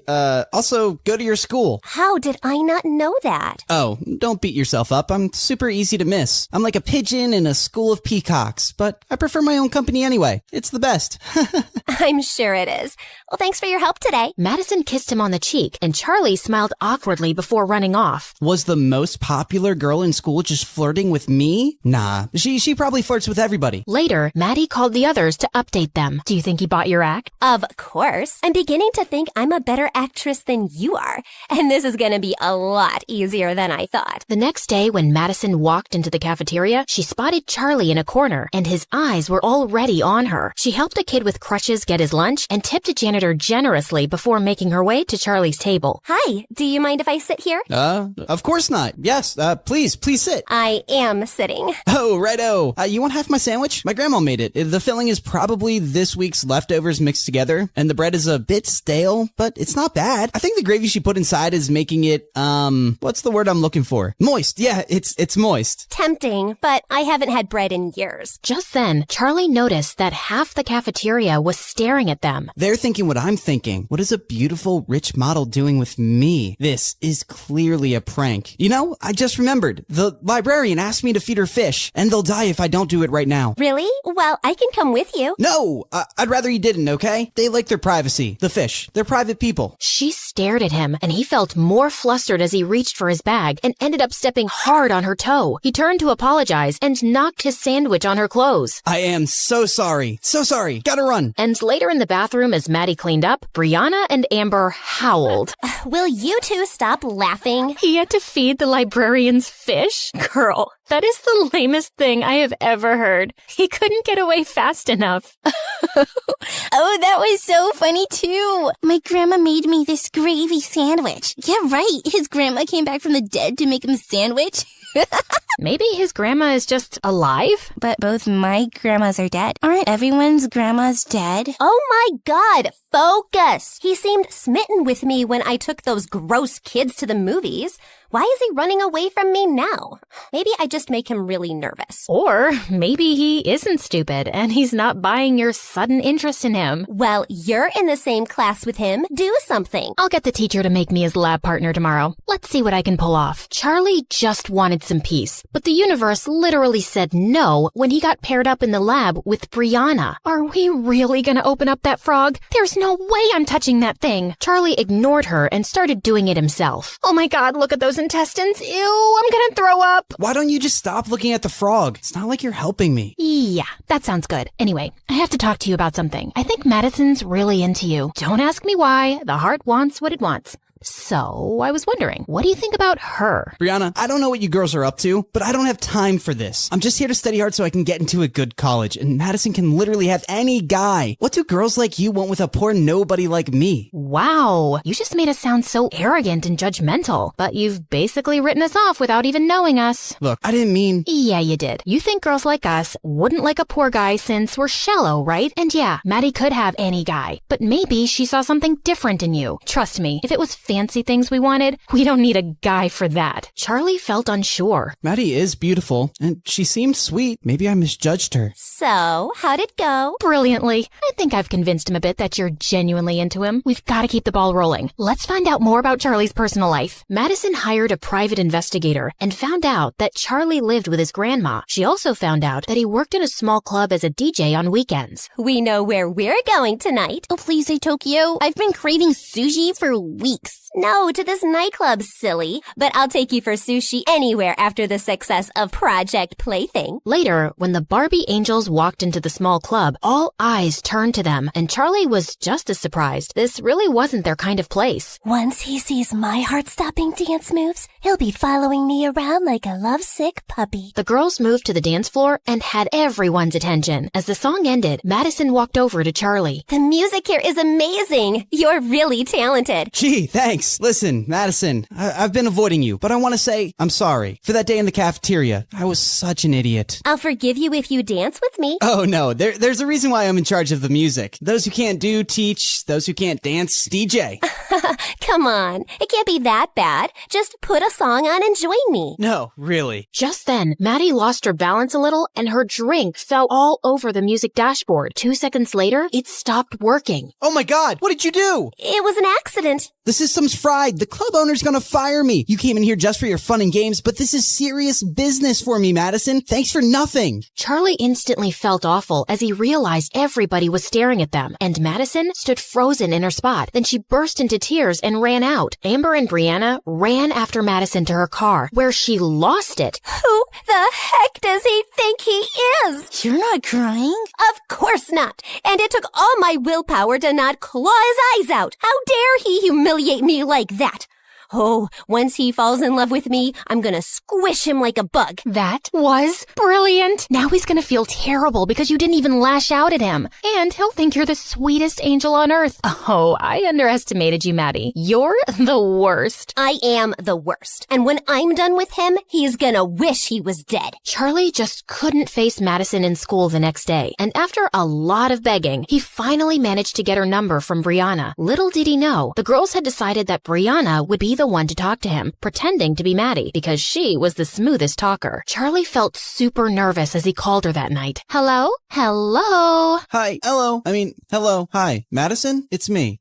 Charlie. What do you want? Listen, before you hang up, please don't hang up. I'm really, really sorry. I just lost it and you didn't deserve that. And you didn't even scream at me or hit me, which you should have. You still can. Charlie, I get it. You freaked out. I hope you didn't get fired. I did. But it's okay. I'll find another gig. I'm sorry. Are you for real? Don't say sorry to me. Do you think we could just start over? Yeah, I'd like that. Hi, I'm Charlie. Nerd by day, DJ by night, and I get free popcorn once a month at the cinema. You go. I'm Madison, and I'm a famous model. Also, I've been on a diet since forever, so I don't remember what popcorn tastes like anymore. That's the saddest thing I've ever heard. The two ended up talking and laughing for hours, and she kept surprising him. She was funny, well-read, and had great taste in music. It was 4 a.m. when they finally said goodnight. I can't remember the last time I had such a good conversation with someone. The next day, Brianna updated Maddie on everything they'd talked about, but she didn't see Charlie in her biology class. The girls hadn't seen him at recess either. So Brianna sent him a text as Maddie, and he replied, "Grandma broke her hip this morning. I'm at the hospital. If you really want to seal the deal with Charlie, you should go see his grandma." Ew, I hate old people with their wrinkly skins and their weird smell. Come on, they're cute. Just be nice to her. Charlie will love it. Should I really interact with her? I don't think I could be nice to an old woman. Brianna then thought of a better idea. After 3 days, Charlie's grandma was discharged, but he had one problem, the hospital bill. He decided to talk to the hospital staff about paying in installments, but then they told him that someone had already settled it. What? Who? The person had chosen to be anonymous, but Charlie insisted so much that the staff revealed the sender's identity, Madison. Why did you do it, Madison? What do you mean? You paid my grandmom's hospital bill and tried to hide it. Why? Because I knew you wouldn't accept the money if I offered it to you, and I made you lose your gig. It's the least I could do. I care about you, Charlie. You can have any guy you want, Maddie. Why me? Well, I've dated enough guys from my circle to know they're not very nice people. They're mostly after my money or fame or my parents' influence, and you don't care about any of that. You're like a breath of fresh air. But if you don't feel the same way, I won't hold it against you. Charlie was about to reply when his grandma called him, but he couldn't stop thinking about Maddie. What you did for me is amazing, but I feel scared about falling for someone like her. Charlie hadn't come back to school for a week, but he and Brianna had been exchanging texts, as Maddie, of course. She was laughing at a meme he'd just sent when she found Elijah by her locker. Ugh,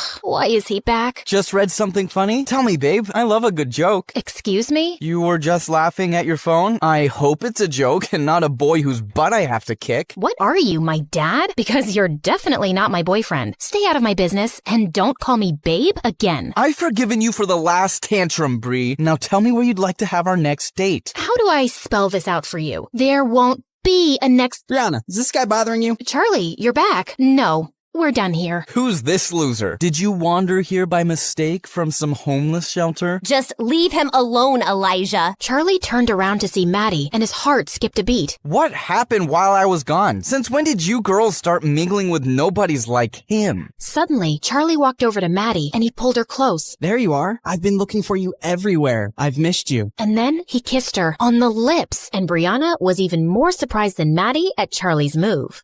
Elijah gritted his teeth and walked away. Wow.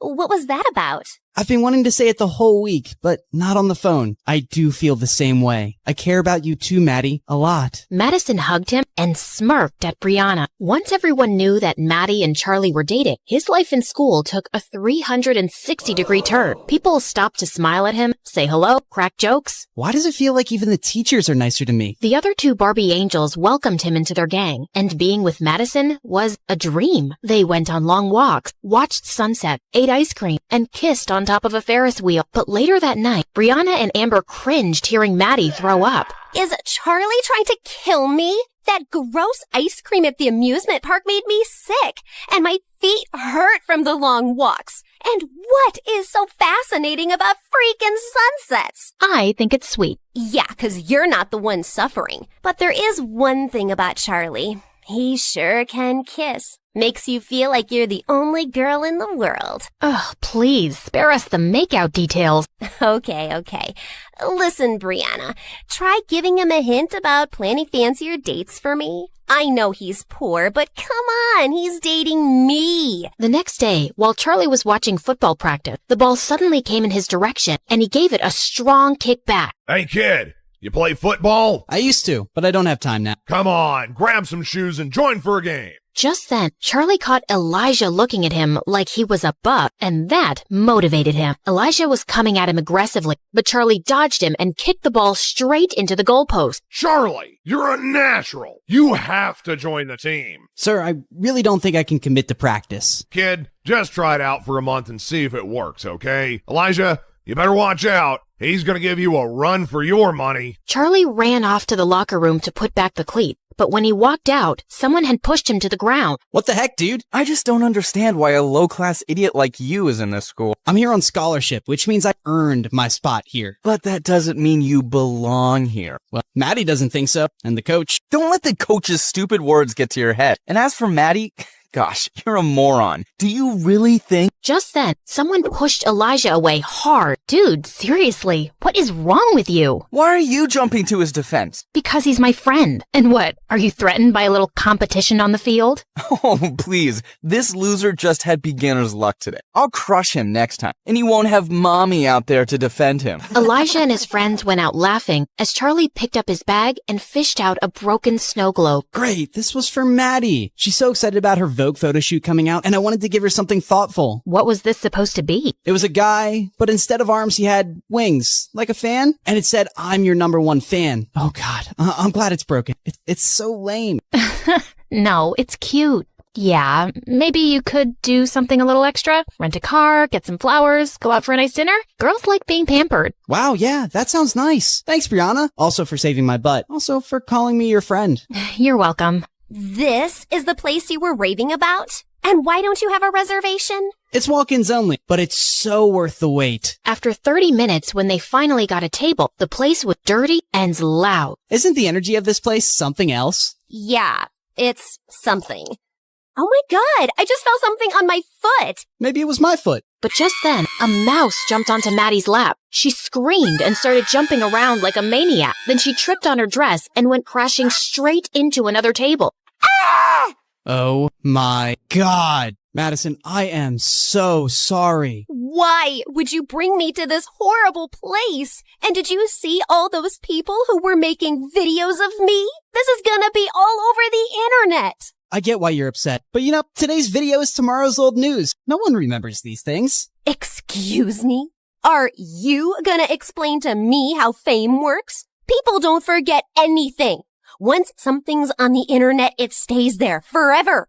People can pull it out anytime they want. Ugh, this is officially the worst day of my life.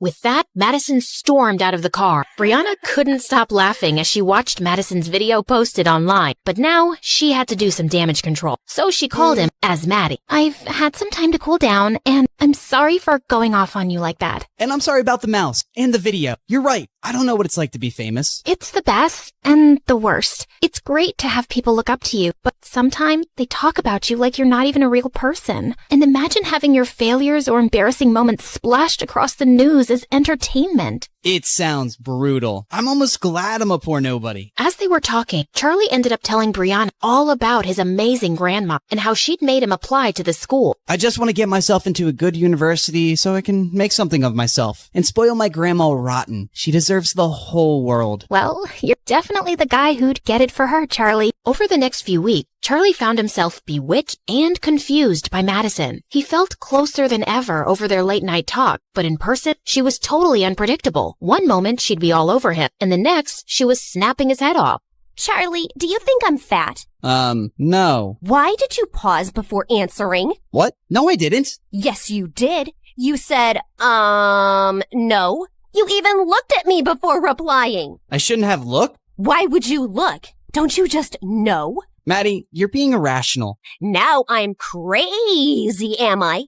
Well, I'm not fat. I'm PMSing, so I'm bloated. I hadn't noticed. Really? Ugh, You're so insensitive. You have no idea what it's like to go through this every month. Right now, I feel like killing someone. And I also really want that Thai red curry ice cream. I'll get it for you, babe. Whatever helps you feel better. You getting out of my face would make me feel better. And yes, the ice cream. Now. You got it. Amber and Maddie started laughing hard as soon as Charlie was gone. I really hope he gets a few tubs of that ice cream. Sounds delicious. I'm pretty sure there's no Thai red curry ice cream, but let's see what he does. Anyway, for Christmas, my parents and I are going to our ski resort as usual, and I'm inviting you girls with your parents. Should I invite Charlie? You have to, right? He's your boyfriend. Yeah. And at least 3 of my exes will be there. And I'd rather not show up single, but I'm gonna have to give Charlie a makeover before I take him. On his first day at the resort, Charlie slipped out of his room at 5 in the morning and found Brianna waiting in the kitchen. Oh, you're here. I almost thought you wouldn't come. I almost thought that too. I don't know why I agreed to the early morning skiing lesson. Because you're a good person and you like me? I'm just saving Maddie some embarrassment, because you'll definitely make a fool of yourself without my help. Couldn't agree more. They headed out to one of the smaller slopes, and she explained skiing techniques to him. I think you're ready. Well, as ready as you'll ever be. If I die, please break the news gently to Grandma. You play football against Elijah. You'll survive this too. Now don't be a wuss. Time to go! Brianna whizzed down the slope, and the cold wind in her face made her feel alive. She turned around to look at Charlie, who looked like a baby goat learning to walk. Charlie, just loosen up. Come on, I'm racing you down to the end. Charlie took deep breath and relaxed. He was gaining momentum and actually starting to enjoy it. Brianna was flying ahead effortlessly, but he was catching up. But then suddenly, he was going too fast. He tried to slow down, but he just couldn't. And moments later, he felt himself crashing straight into Brianna, and they went tumbling into the snow. Oh my God, Brianna, are you alive? Is your neck broken? Please don't die. Say something. Oh, can you shut up for just 1 second? Yes, of course. Oh, I thought I'd killed you. Charlie pulled her into a bear hug. You're really okay? Yeah, I just got the wind knocked out of me. Imagine the headlines if something had happened to you. Stupid, worthless nobody injures beautiful teen goddess. You think I'm beautiful? Well, duh. It's not even opinion. It's just a scientific fact. The sun rises in the east, water boils at 100 degrees, Brianna's beautiful. You got some snow on your face. As they started making their way back, Brianna felt her heart racing. Oh, shake it off, Brianna. You cannot be attracted to your best friend's fake boyfriend. After an exhausting day of skiing, Charlie wanted to crash, but he had to dress up for a fancy dinner instead. The seats next to Maddie were taken, so he quickly took one next to Brianna. Please tell me, why are there 6 forks in front of me, and which one can I use to stab myself in the eye? Oh, definitely the meat fork for a quick death. Madison watched the two laughing, and she didn't like it. I don't want her getting more attention than me, even if it's from stupid Charlie. Hey, Charlie, could you sit next to Amber, please? Her parents couldn't come, and she, broke up with her boyfriend. She could use some cheering up. Charlie nodded reluctantly and took the seat next to Amber. So, Amber, you want to talk about your breakup? Okay, sure. Why not? It happened 3 years ago, and his name was Leo. And that's what you're sad about today? That's a bit offensive. I'm not sad. Do I look sad to you? Charlie was relieved as they were served their first fish course, but Amber was staring down at her plate in tears. I'm so sorry. Please forgive me. What are you talking about? You will be missed, Nemo. Right, Charlie? Tell him he'll be missed.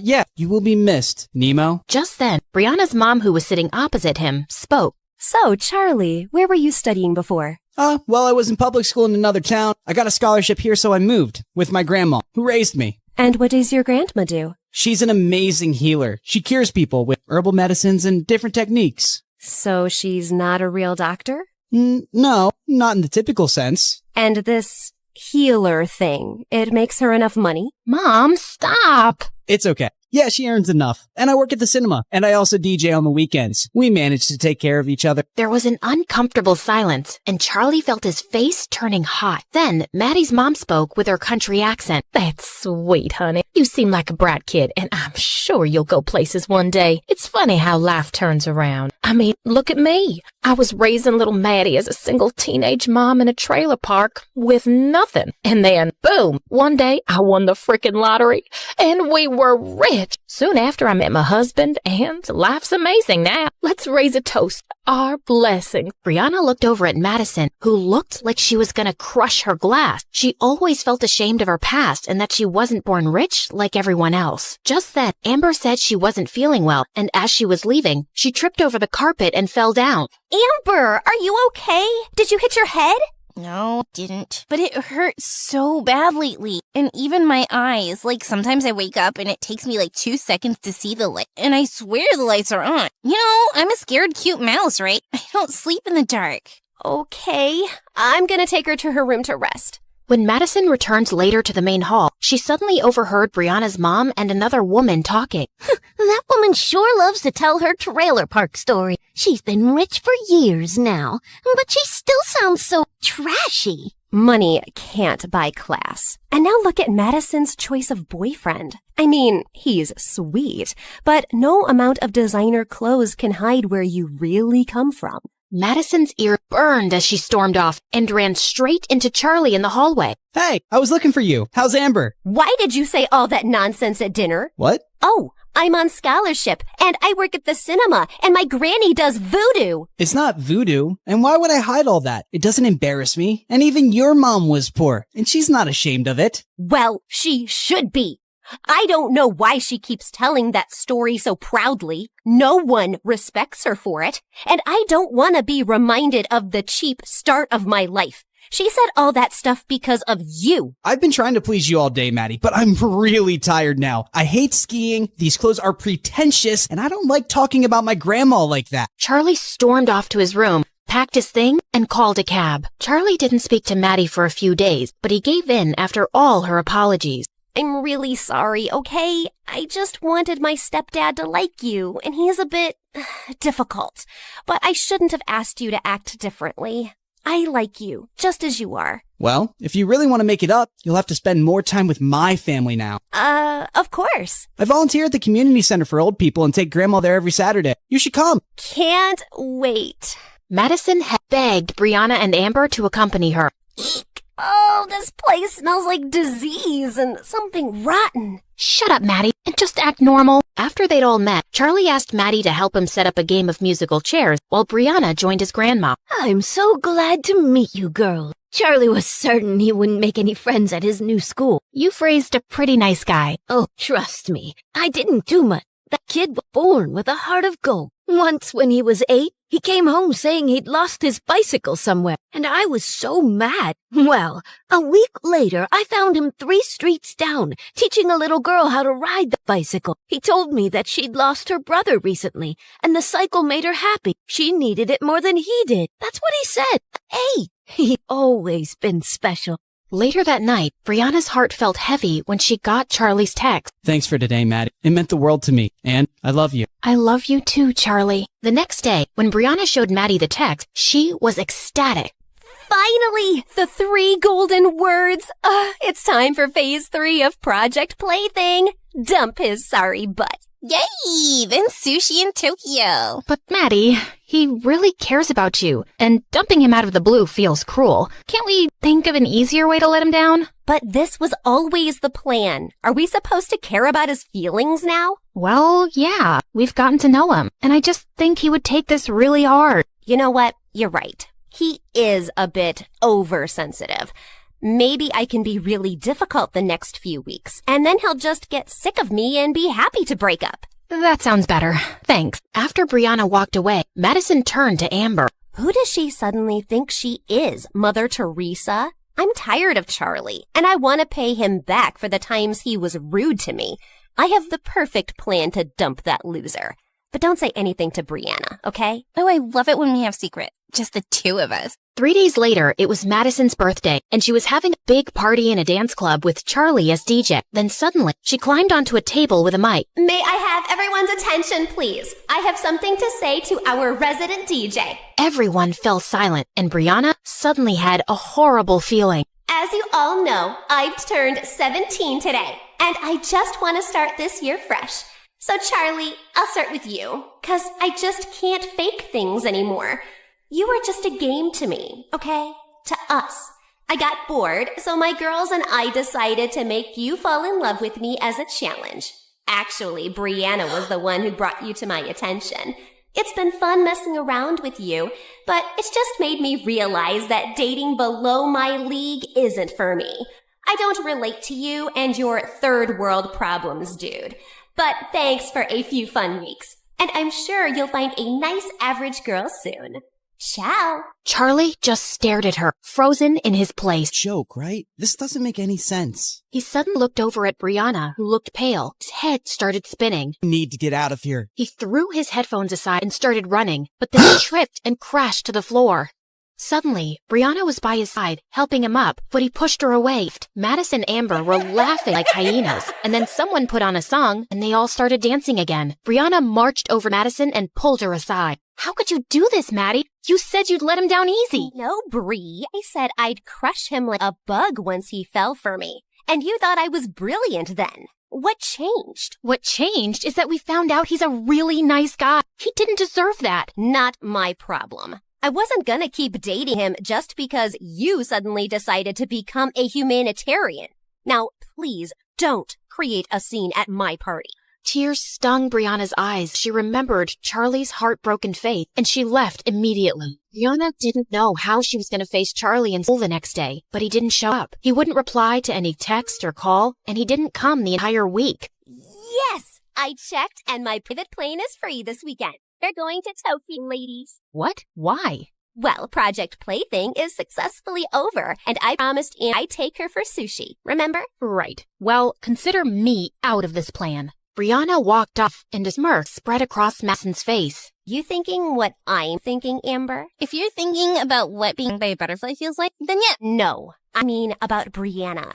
Why do you think she isn't in any mood to celebrate with us? Maybe she's racist and doesn't like sushi. Or maybe she's in love with that trashy Charlie. Ew. Who likes trash? Looks like our Bree does. Imagine crushing on someone with that social status. You know, maybe you're right. When we were at the resort, I saw those two sneaking out at 5 a.m. I had a headache and I went down to lift some gummy bears. They always make me feel better. Maybe Charlie loves her too. Of course he doesn't. He fell for me, not her. She's pathetic for wanting him. That evening, Brianna went to the cinema, and she was relieved to find Charlie counter. She walked in, her heart pounding. Hey, Charlie. He looked up at her coldly. Can we talk? Do you moment? He walked out from behind the counter and went outside, and Brianna followed. How dare you show up at my workplace and force me to talk to you? I just need a chance to explain and apologize. Please. I know how you must feel. How could you possibly know that when you're heartless? How evil are you, and how empty are your lives that you decided to hurt someone just for fun? Charlie, you're right. It was cruel. Not only did the girl that I thought I loved completely humiliated me, I also find out that the person who acted like my friend is a snake. Don't say that, please. I thought you'd listen. Why? Because I'm a nice guy, so you thought I'd feel better after treating me like dirt? And why are you here apologizing now? I know I was a part of the whole thing, but then I got to know you, and I didn't want to do it anymore, especially after all those late-night calls. That was you? So I never talked to Madison on the phone? No, that was all me. And you and I, we have some connection. What are you talking about?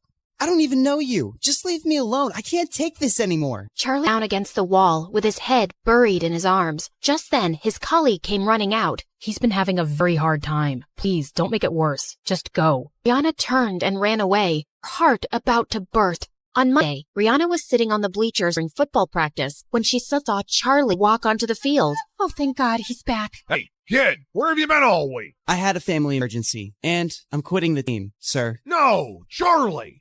You're so talented! I'm sorry, but I have a scholarship to maintain, and it's all I can film right now. Thank you for giving me an opportunity, though. I was expecting to run off like a scatty little cat soon enough. No trash talk, Elijah. All right, let's take a break, everyone. Just then, Madison and Amber came and sat on the bleachers, and Charlie made eye contact with Maddie for a few seconds, then walked off. Wow, he really looks heartbroken over me. And to me, or does Charlie look kinda hot with that broody cold face? He was just too nice before, like a puppy. Looked like a loser before, looks like a loser now. I just knew you couldn't be dating him for real. He's twice the guy you'll ever be. You said something, Brianna? Yeah, I said he's twice the guy you'll ever be. Oh, really? How'd you reach the conclusion? Well, firstly, he's clearly better than you at football. Secondly, he's definitely smarter than you. Thirdly, he's a pretty cool DA. And fourth, and most importantly, he's not some arrogant, self-absorbed jerk like you who makes me cringe every time I look at him. There was a stunned silence as everyone stared at Brianna. Elijah forced a grin. Feisty. I like that. So how about we go on a third date and you can continue talking about there? Not even in your dreams. As Brianna started walking off, Elijah blocked her way to tease her, but she suddenly pushed him with unexpected force. He fell down a couple of steps and his knee hit the ground hard. What is wrong with you? Brianna looked just as shocked by what she'd done. At the dinner table, Brianna's dad was cheerfully trying to make conversation, but Brianna seemed lost. Just then, her mom walked in, looking mad. Brianna, do you just enjoy making my life difficult? Look, if this is about Elijah, You pushed him down the bleachers? He was pestering me, so I just pushed him away. I didn't mean for him to fall. He's hurt his knee seriously, and he's on bed rest for 2 months. His mother, my new business partner, is furious. If she pulls out her investment. She said it was an accident. Surely his mom would understand. Well, it's not like Brianna hasn't rejected Elijah or been rude to him before. I don't expect his mom to understand anything. I don't care what his mom thinks. Because you don't care about me. I've built everything for you.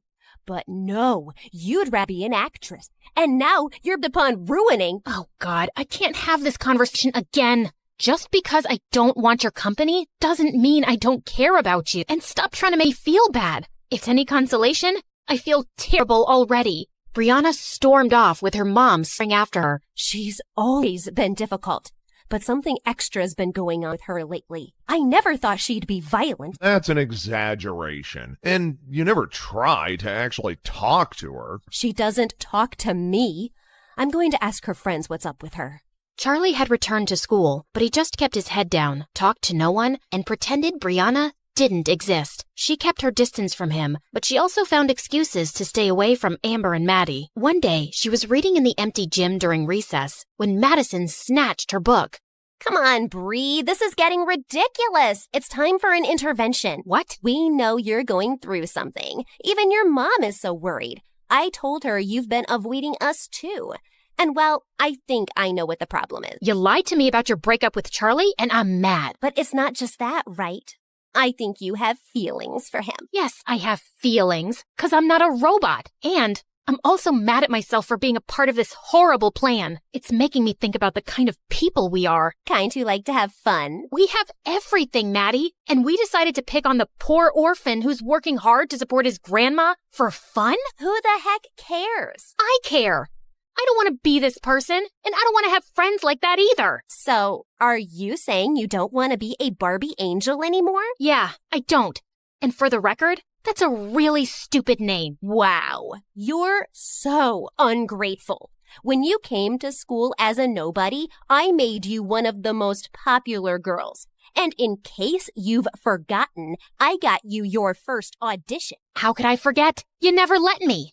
Yes, you got me the audition. But I got the role because of my talent, and it's not a good enough reason for me to follow you and do whatever you say anymore. We're done. Oh, if you think. Just then, Amber fell to the floor with a thud. Amber, get up! That's not funny. But Amber was unresponsive. She'd actually fainted. They immediately rushed her to the hospital, where she regained consciousness, and the doctors ordered some tests. Oh, my head. It feels like there are 1,000 cactuses inside. You're gonna be okay. Just go, Brianna. It's not like you care. You made her faint by stressing her out. You were the one shouting at me. Please, both of you, shut up. All of Amber's tests turned out clear. Her parents even sent her reports to the best doctors around the world, but no one could figure out her problem. Meanwhile, her headaches and fainting spells continued. But one day, Brianna's mom brought up something unexpected while visiting Amber. Someone at work had a back problem, and she swears this healer fixed her after the doctors gave up. I know it sounds a bit ridiculous, but maybe you could try it? At this point, we'll try anything. Who's this healer? Well, these girls know her grandson. It's Charlie's grandma. Amber's parents went over to Charlie's house, and they were told she can't see them. What did you expect? She hates us, of course. Why is she making this personal? Why won't she help someone if she can? Look, maybe if we go in there and convince her how sorry we are, she might listen. Fine. The three girls went over to Charlie's place one evening, and to their dismay, Charlie opened the door. What are you doing here? Don't flatter yourself. We're not here for you. We want to talk to your grandma. She doesn't have time for people like you. I made that clear before. Charlie, please. I need your grandma to take a look at me. Something's really wrong with my head. You got that right. We're not messing around. Really. Amber is suffering, and the doctors can't figure out what's wrong. Not my problem. You people are rich enough to find someone else. Just leave me and my grandma alone. Wait, I'll see her. No, you don't have to do that, Grandma. Step aside, Charlie. Charlie stormed off angrily, while Grandma led the girls to her healing room. After Amber described all her symptoms, Grandma made her lie down and prepared her healing herbs, then started a strange ritual on her as the others watched. Once she was done, Grandma made Amber drink some tea. How do you feel, dear? I feel good. My head feels lighter, like there was a whale sitting on it before and now it's jumped off. I haven't felt like this in weeks. Thank you. Grandma told her to come for 2 more sessions, and the girls got ready to leave. I need to apologize to you for what we did. Maybe you think I'm lying, but I really am sorry. I wish I could take it back. I don't think you're lying, Brianna. I'll see you girls soon. After they left, Grandma found Charlie sulking in his room. You turned away Amber before, too. I wasn't expecting this from you, Charlie. Why does everyone keep expecting me to be an angel? You know what they did. They're awful. But it's my duty to heal people, whether they're awful or not. And what they did was wrong. But you have to let go of the anger and move on. I'm trying, Grandma. I really am. I just feel so stupid. How could I let someone treat me so badly and humiliate me? It's because you see the good in people. Yeah, it's called being an idiot. Don't lose that heart of gold, kid. You'll find the right person one day who will really love you for it. Charlie decided not to let the spoiled brats get to him anymore. He worked really hard for the midterms, and when the results came, he was at the top of his class. What are you grinning about, Charlie? Found a golden ticket in a chocolate bar? Wow, I'm surprised you actually read a book. And I'm just happy about my grades, which have improved since we stopped hanging out together. Maybe your dumbass was rubbing off on me before. You can't talk to me like that. Just because your grandma helped Amber doesn't mean you're anything special. You're still a nobody. I'd rather not talk to you at all, Madison. And thanks for making it so easy to move on from you. I can't even remember what I liked in the first place. You go, Charlie. As Charlie walked away, Brianna impulsively called out, "Hey, Charlie, wait." What is it? I just wanted to say thank you to your grandma for helping Amber. I'm sure you already thanked her. Yeah, but I was hoping, Charlie, is there no way we could be friends again? We used to get along so well. But that wasn't real, right? And now I'd never be able to trust a word you say. So yeah, not gonna happen. But really, that was an Oscar-worthy performance. I'm sure you'll have an amazing career as an actress. After Amber's last session, Brianna wanted to thank Charlie's grandma, so she dropped by his place with some gifts when she knew he'd be working. She was surprised to find the front door already open. Then she gasped when she saw Grandma on the kitchen floor. Oh my God, are you okay? Brianna, what are you doing here? What happened? Shh, not so loud. You have to leave. What? Someone broke into the house, and he's upstairs right now. Please. I don't want to put you in danger.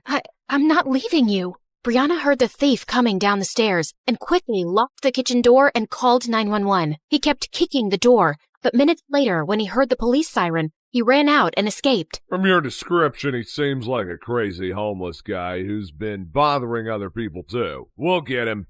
Did he hurt you, ma'am? No, I just fell when he pushed me aside, but I'm fine. We should still get a checkup. I should call Charlie. Sweetie. He's out of town for a day. Please don't tell him right now. Well, you can't be here alone for the night. I'll be just fine. But Brianna was so persistent that Grandma had to give in. Brianna took her home and made her comfortable in one of the guest rooms. You should have asked me before inviting your guest. Maybe I would have liked to say no. Mom, she cured Amber. Letting her stay for one night is a pretty small thing to do. Charlie hurried over to Brianna's house as soon as he was back. Hey, is Grandma okay? She wasn't hurt, right? She's completely fine, but she's asleep right now. You can come in and wait. I'm fine right here. Charlie sat down on the porch seat, and Brianna turned to go back in. Wait, I'm sorry. I just want to thank you. Grandma told me on the phone how brave you were, and you didn't leave her, and then you brought her here, and you didn't have to, but I'm so grateful. What? Why are you smiling at me like that? You sound like the old Charlie today, the one who talks too much. I missed him. Brianna, this doesn't fix everything. I appreciate what you did, but I'm wondering even now why you helped Grandma. Why do you want to be friends with me? Why are you trying all the time to make up for what you did? Brianna gulped and walked closer to him. There's something I need to get off my chest, so just hear me out, okay? Somehow, getting to know you has changed me, Charlie. You're the sweetest, kindest guy I've ever met, and nothing has ever hurt me more than hurting you. But you know what? It started feeling really bad even when you were still dating Maddie, because I realized that I was falling for you. I know I don't have the right to say that, but I just had to, or I'd explode. And I know you don't feel the same way, and it's okay, but I'm in love with you. That's all. Brianna turned to leave, but suddenly, Charlie took her hand. And then, to her shock, he kissed her. Brianna's mom spotted the two kissing on the porch and stormed off angrily. I knew these beggars were going to be a nuisance. Everyone in school was shocked to see Brianna and Charlie walking into the hallway holding hands, and all anyone could talk about at recess was the brand new couple, and Madison and Elijah were pissed. I always knew Brianna wasn't really one of us, and she's proved how low class she is. To think that she had a chance with someone like me, and she chose that gutter rat. Trash likes garbage. But later in the hallway, Amber caught up with Charlie and Brianna and gave them a hug. You guys are so cute together, and I'm so happy for you. Really? I'm pretty sure I heard you call us trash and garbage. That's just an act from Maddie. You know how she gets? But I always knew you'd end up together. I have an eighth sense about these things, like an octopus. Just then, Elijah and Maddie walked into the hallway, and Amber jumped back. Ew, it hurts my face to look at you two. When I become president one day, I will ban scholarships for poor people in rich schools. She winked at them as she walked off, and Charlie and Brianna couldn't help laughing. A few days later, Brianna and Charlie were hanging out in their favorite park, and Charlie could see Brianna seemed distracted. Brianna, don't freak out, but there's a giant tarantula next to your head. Yeah, sounds cool. Wait, what did you say? I was kidding. Where are you lost today? It's nothing. Well, it's not nothing. Ugh. Here, read this critic's review on the latest Stargirl episodes. It's awful. You can't be taking this seriously. You don't sound like you have a half a brain, and your acting isn't underwhelming. Come on, this guy doesn't know what he's talking about. Yes, he does. And I know the show isn't the best, but I had to start somewhere, right? Of course. And people love it. Except that the show's ratings are tanking, and the next season might be canceled.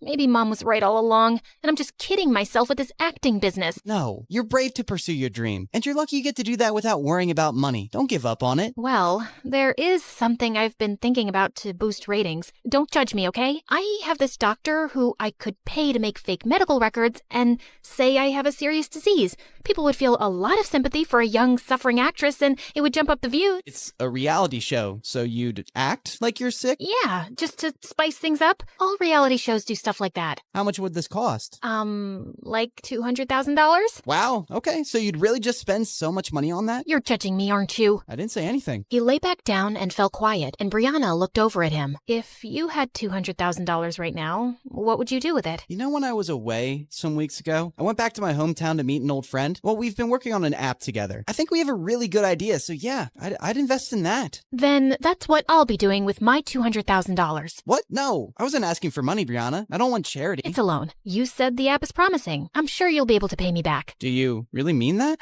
Please, you're saving me from spending it on something stupid. I really mean it. Charlie stared at her, then let out an excited whoop and hugged her as she laughed. A few days later, Charlie walked into the boys' locker room to find the coach and Elijah sitting on a bench looking pale. Coach, you called me? Charlie, I know this is a lot to ask, but we have the season's biggest game next week, and Elijah still can't play. He's hurt himself in practice, and we need a captain.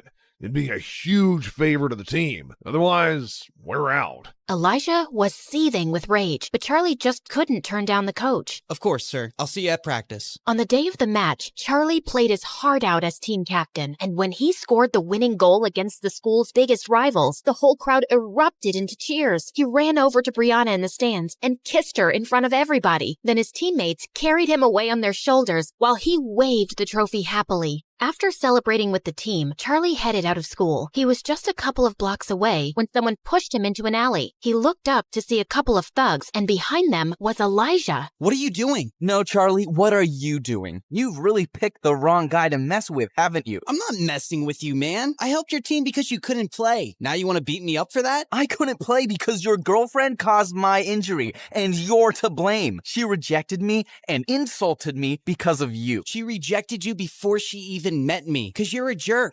You little weasel. You might be flying high right now, but I've been trying to warn you, you don't belong here. What makes you think Brianna is so different suddenly?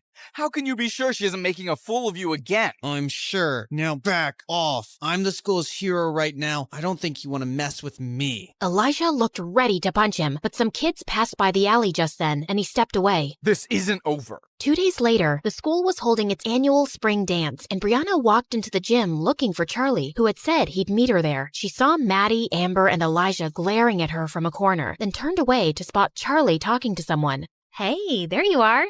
You look good. She leaned in to kiss him, but he gently pushed her away. We need to talk. I can't delay it any longer. Okay, you sound serious. What is it? Brianna, I'm breaking up with you. What? Haha, very funny. Do I look like I'm joking? Charlie, come on, what are you doing? I said I'm breaking up with you. I don't understand. Can we please? Are you really as dumb as everyone says? I thought you were the smartest of the Barbie angels. Did you really think I was in love with you? No, Brianna, I was just playing your game. When you told me how you were desperately in love with me, I saw it as the perfect chance to take revenge. I decided to make you believe I loved you too, and then dump you publicly just like you girls did. Brianna stared at him speechlessly as everyone stared at them. Then Charlie walked closer and leaned in. How does that feel? Being fooled and humiliated. I thought you should experience it. Oh, also one more thing. I won't be returning the $200,000 I borrowed from you. I've spent it already, treating myself to some nice things. I figured it's fair compensation for everything you've put me through. With that, Charlie left while Brianna stood frozen in her spot. Suddenly, she found Amber by her side. Come on, let's get out of here. As they walked out into the hallway, they heard Madison cackling loudly behind them. Wow, that was epic! I've never respected Charlie more in my life. He really played a number on you, Bree. And Amber, get away from her. She's not your friend anymore. Brianna didn't respond and continued walking away. We really broke him, didn't we, Brianna? Turned a perfectly nice guy into a heartless jerk. Now that's a high school project I'll always remember. Suddenly, Brianna turned around and lunged at her. Madison screamed as she tried to fight Brianna off. A few kids, including Amber, finally managed to pull them apart. God knows I've been wanting to hit you since the day I met you, and that's a memory I will cherish for years. Brianna turned away and ran out, breaking out into sobs. Brianna refused to go to school and just stayed in bed for days, feeling completely miserable. One morning, a maid brought her a letter. It was from Charlie. She anxiously ripped it open, and the check she'd given him for $200,000 fell out. He didn't even use it. He was just teasing me. I really don't get this jerk. He's completely messed me up. She buried her head in her arms and started to cry, but then she stopped and picked up the check. I don't care what Charlie thinks of me. I'm going to use this to save my show. She jumped out of bed, stuffed the check in her bag, and put on her coat. A few days later, Charlie and Grandma were watching the local news on TV when suddenly Brianna's face appeared on the screen with the headline saying, "Young TV star diagnosed with Crohn's disease." Charlie stared in shock, then his face darkened. Poor girl. That's terrible news. Charlie, I don't know what happened between you two, but I think we should go see her. She's lying. What do you mean? She's not sick, Grandma. This is all an act to get ratings and views for her show. What? No, she wouldn't do that. Why do you have to assume the worst about people lately? Because they are the worst. She told me of her plan to do this herself. Well, she must have some reason. Brianna isn't like that. Yes, she is. Why do you need to see the good in everyone, Grandma? Least of all these people. They're awful and shallow, and they think people like us are more worthless than the gum stuck to their shoes. I made a huge mistake convincing you to attend this school. I thought nothing could ever change you, but I was wrong. I hardly recognize you these days, Charlie.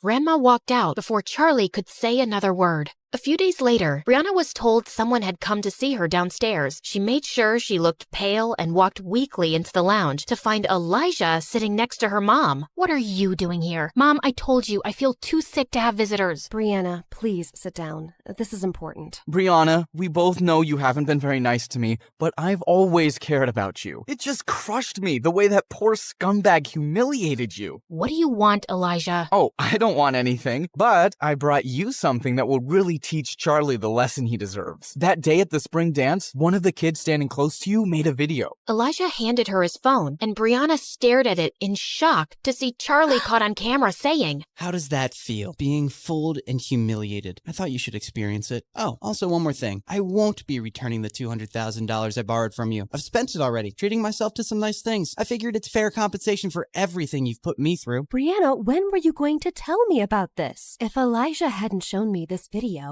I would never have checked your account and known that $200,000 have been withdrawn. How dare he threaten to not return your money? Oh God, how can I tell Mom that Charlie returned the money? If she asked me where I spent it, I can't tell her I used it to bribe the doctor. Brianna, answer me. Has he been making any other threats? No, Mom, he hasn't. Please, I'm just too sick to deal with all this. He'll give it back. Oh, you bet he will. When I sue him, I'll have my lawyer send him a notice today. No! I don't want to do that. Honey, I'm not asking you to be a part of this. You just need to rest. I'll take care of everything. There is no way I'm going to let some good-for-nothing beggar rob us blind. He's treated you very poorly, Brianna. Don't worry, we'll make him pay. Brianna got up and left the room, feeling panicked. When Mom accuses Charlie, he'll rat me out. What if the news gets out and everyone discovers that I faked my illness? My reputation will be ruined for good. Oh God, what have I done? The next night, Charlie found a courier at his door, handing him over a legal notice to appear in court the next morning. It was served by Brianna's mother, accusing him of stealing $200,000. He crumpled the paper and threw it aside, holding his head in his hands. Moments later, he got up and looked at himself in the mirror. I gave her back the money, and she used that to bribe the doctor. But of course she didn't tell her mom, and now she's too scared to tell the truth. So her mom thinks I still have the money and I'm some thief. If I said the truth, Brianna's reputation would be ruined. I won't stand a chance against people like them in court. Why should I suffer anymore because of Brianna? I shouldn't even go. But I will, because I'm in love with her. The next morning in court, Brianna nervously stole glances at Charlie as she sat next to her mom and Elijah. Charlie just sat there blankly, not turning to her once. Would the plaintiff's lawyer please read out the charges made against the defendant? The defendant, Mr. Charlie, is accused of the theft of $200,000 from Miss Brianna. We have submitted video evidence where he admits himself that he has no intention to return money given to him as a loan. The defendant is also accused of bullying and harassing Miss Brianna, causing severe emotional and psychological damage. We have submitted documents of Miss Brianna's recent illness, triggered by extreme distress. Objection, Your Honor. Is there any medical evidence to prove that? Your Honor, I know it's not my place to speak, but as a mother, I simply cannot stay silent. My only child has fallen extremely sick after being harassed by him. Her school, her work, her health, everything has been affected by his actions. Her doctors will vouch for it. And people like Charlie are predators who prey on the feelings of rich young women to get money out of them. He must be made to pay for it. Brianna's mom burst into tears as she took her place, while Brianna stared at her in shock. She's a better actress than I am. Would the defendant like to say something in response to that? Charlie rose from his seat, slowly. No, Your Honor. Did you intend to return the $200,000? No, Your Honor. And do you believe your actions have caused Miss Brianna psychological and emotional damage? Yes, Your Honor. Young man, do you understand that the charges against you are very serious? If you are unable to return the loaned money as well as damages, you could land for 2 years in prison. Charlie looked up and hung his head. I understand, Your Honor. Very well. Since you have pleaded guilty on all counts, the court gives you a day to arrange $500,000 or face prison. No, this is enough. Brianna, what are you doing? What I should have done before. Your Honor, I want to immediately withdraw this case. There is no case against Charlie. He returned the money,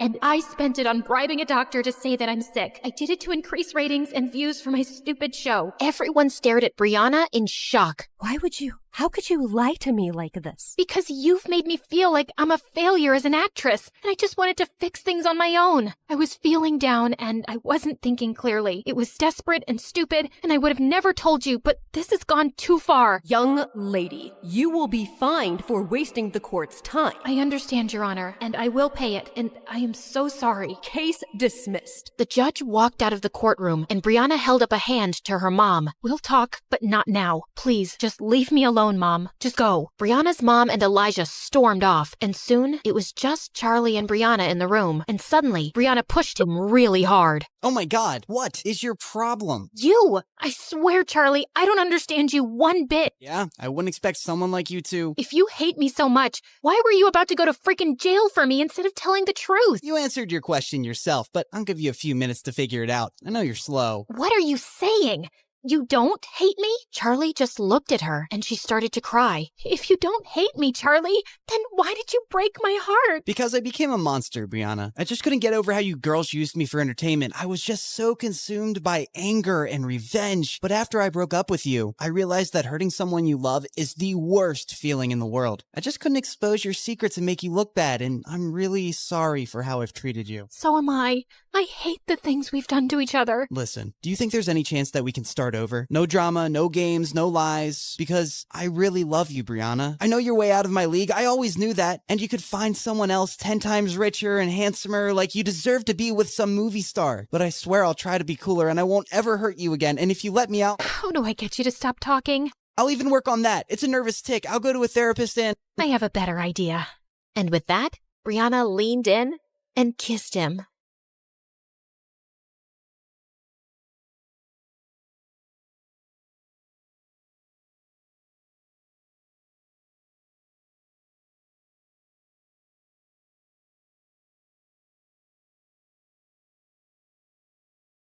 Hi, I'm Hope from Honolulu. Please like and subscribe to 4Eve. My parents always said I was born beautiful. I received so many compliments and modeling offers for baby products that they launched my modeling career when I was just 3. But I never really knew my parents. When I was 6, they started a clothing line named after me and got really busy with it. So they mostly left my older sister Leilani in charge, and she hated me. You promised we'd play with the dolls. You can't always be the center of the universe. I have to take this call. Fashion Kids magazine wants you again. She'd always lie and say we'd do one thing, but we'd do another thing instead, and I'd suffer. You said after my fashion show, we'd go home. I'm tired. Just sign a few more autographs and don't be so ungrateful. Sometimes I wondered if she was so mean to me because she was jealous of my fame. Once when I was 12, I was at a signing event and I escaped from the crowd. I stumbled into an alley where a girl my age was looking through the trash with her mom. I offered them some snacks from my bag, and their reaction was so wonderful. Just then, Leilani found me and dragged me away. And later, when we were on a video call with our parents, she told them what had happened. Hope, it's not okay to sneak off like that. And that poor family could have robbed you. Or taken a lock of your hair to sell on eBay. No, they were nice, and I liked helping them. Nonsense. You're too busy and famous to be doing anything else. Anyway, we heard your sister booked you on a morning show for the launch of your new toy line. Little Hope dolls. They're gonna sell like hotcakes. Sometimes it felt like my parents just used me for money. In fact, I felt people were friends with me for the same selfish reasons. But I never gave up on the idea of using my wealth for good. When I turned 14, I held my first fundraising event for homeless people, and it was a big success. But my second fundraiser turned into a complete nightmare, because the day after it, my face was all over the news with the words, "Teen Thief." Hope, they're saying you kept all the funds for your business. What? Why would they think I took all that money? The news is saying they got an anonymous tip. This can't be good for your career. It's all over social media. They're calling it the biggest scandal of the year. You need to stop all this charity nonsense. We need to work on saving your reputation so you won't lose out on any modeling contracts. I didn't care if I never modeled again.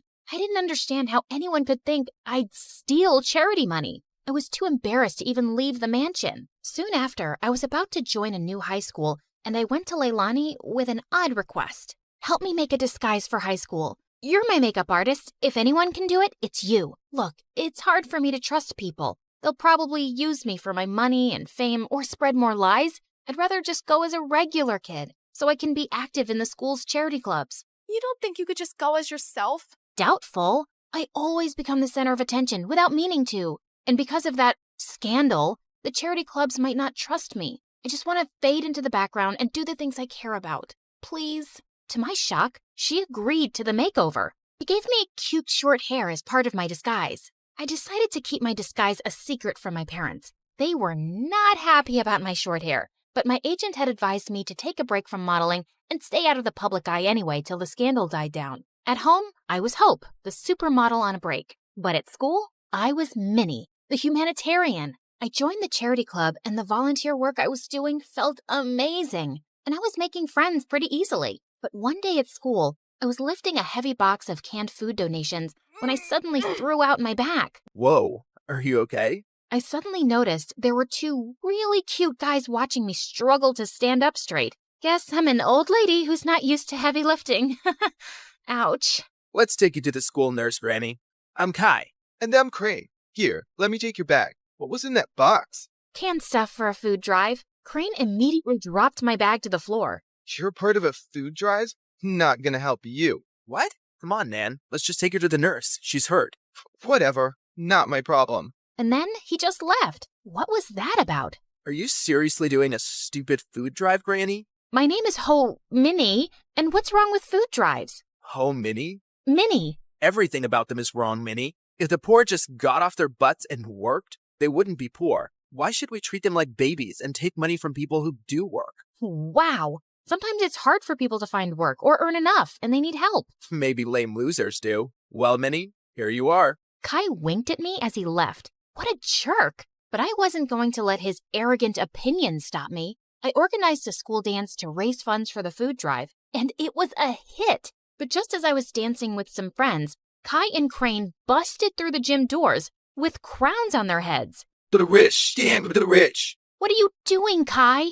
We're here to tell everyone the poor are pathetic and charities are scams. Don't be fooled. Just then, Crane started kicking down the display of food donations like a maniac. Luckily, the teachers there kicked both out before they could do more damage. What planet were these jerks from? But I forgot all about them when I got home that afternoon and saw Dad running out to me. Didn't you check your phone, Hope? I think the battery died. What's wrong? Your mom and sister got into a car accident, but the doctor said they'll be okay. They both had some broken bones and will need bed rest. I started to cry, and Dad hugged me. I couldn't remember the last time he'd done that, and I decided I'd stay home for the next few weeks to take care of Mom and Leilani. The next evening, my bodyguard drove me down to the food bank to drop off the school's donations. To my shock, I saw Kai step out of his car in front of us, and he was dropping off bags of donations. What the hot fudge? I snapped a picture of him, and I confronted Kai in the school hallway the next day. Saw you at the shelter last night. What are you talking about? This? How did you... Okay, please, listen. Crane is against charity work, not me. He convinced me to think that way a long time ago, but I don't agree with him anymore. Years ago, Crane's family fell into a big scam by some fake charity, and they lost a huge fortune. Oh, no. Yeah, his dad had to work so hard just to get them back on their feet. Now, he talks trash about all charities, and he doesn't trust the poor. He actually enjoys shutting charity work down in public. He bullied me into crashing that dance. And well, I'm sorry I did, really. He looked really sincere. If that's the truth, I understand. But you gotta stand up to Crane sometime. You can't keep pretending to be someone you're not. Kai offered to walk me to class, but I explained I was just there to collect my books as I was homeschooling for a while. He asked for my number, and I kinda left with butterflies in my stomach. Kai and I texted every day for weeks, and he even started coming over. I kept saying it was best to give my mom and sister space to recover, so we'd always hang out in my backyard. Keeping Minnie away from my parents and Hope away from Kai was getting exhausting. I was also developing the biggest crush on the real Kai. He was nothing like the jerk I'd first met. Once I found him waiting for me in my backyard with the most amazing picnic laid out. Hey, what's all this? Just a little surprise for your big day. Happy birthday, Minnie. Kai, my birthday isn't for another 5 months. What? Really? I looked for you over social media, but I couldn't find you because you're apparently the world's most private person. Then I went to go check the school records, and I guess I got the wrong Minnie. I guess so. But thanks anyway. It's the nicest thing anyone's ever done for me. Just as I sat down, Kai opened a bottle of soda and the cork went flying straight into my eye. Oh my god. I am so sorry, Minnie. Wait, stop rubbing your eye and let me see. He lifted my chin gently as he looked deep into my eyes. Your eyes. They're Yes? They're what? they're not the same color. What? Suddenly I realized that my contact lens had fallen out. Oh, my lens must have popped out when I rubbed my eye. I wear them for my eyesight because I'm as blind as a bat. I see. But why would you wear those green lenses and hide your lovely blue eyes? His face was so close, and I didn't have an answer to his question, so I just kissed him. He looked really surprised, but then he kissed me back, and it felt wonderful. Soon after, Kai and I hosted a fundraising car wash for a soup kitchen, but suddenly a car honked at us angrily. Well, what do we have here? Crane, listen, buddy. I know how you feel about this stuff, but I'm asking you to back off. I want to do this. What? Support lying, dirty thieves? Did you forget what happened to my family? Of course not. But that was one bad experience. Not all charities are scams. It's this witch. Winnie's brainwashed you. It's Minnie, and Kai is free to do whatever he wants, but you need to leave. Just then, Crane went red. He threw a punch at Kai, but Kai blocked it brilliantly and stepped back. Crane, walk away right now.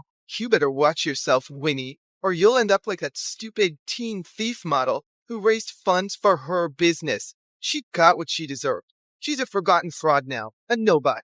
Suddenly, I froze in my spot. Was it possible that Crane had started that rumor? He was crazy enough to do it. And what if Kai had been involved back then too? Crane drove off angrily, and Kai turned to me. This may be the end of my friendship with Crane, but I feel relieved. I'm proud of how you stood up to him. Kai smiled at me warmly, but now I felt guarded. Did I fall for someone who might have framed me? Later that evening, as he drove me home, Kai suddenly took my hand. Minnie, I love who you are and who you've helped me become. Will you be my girlfriend? Kai, no, I can't. What? Why?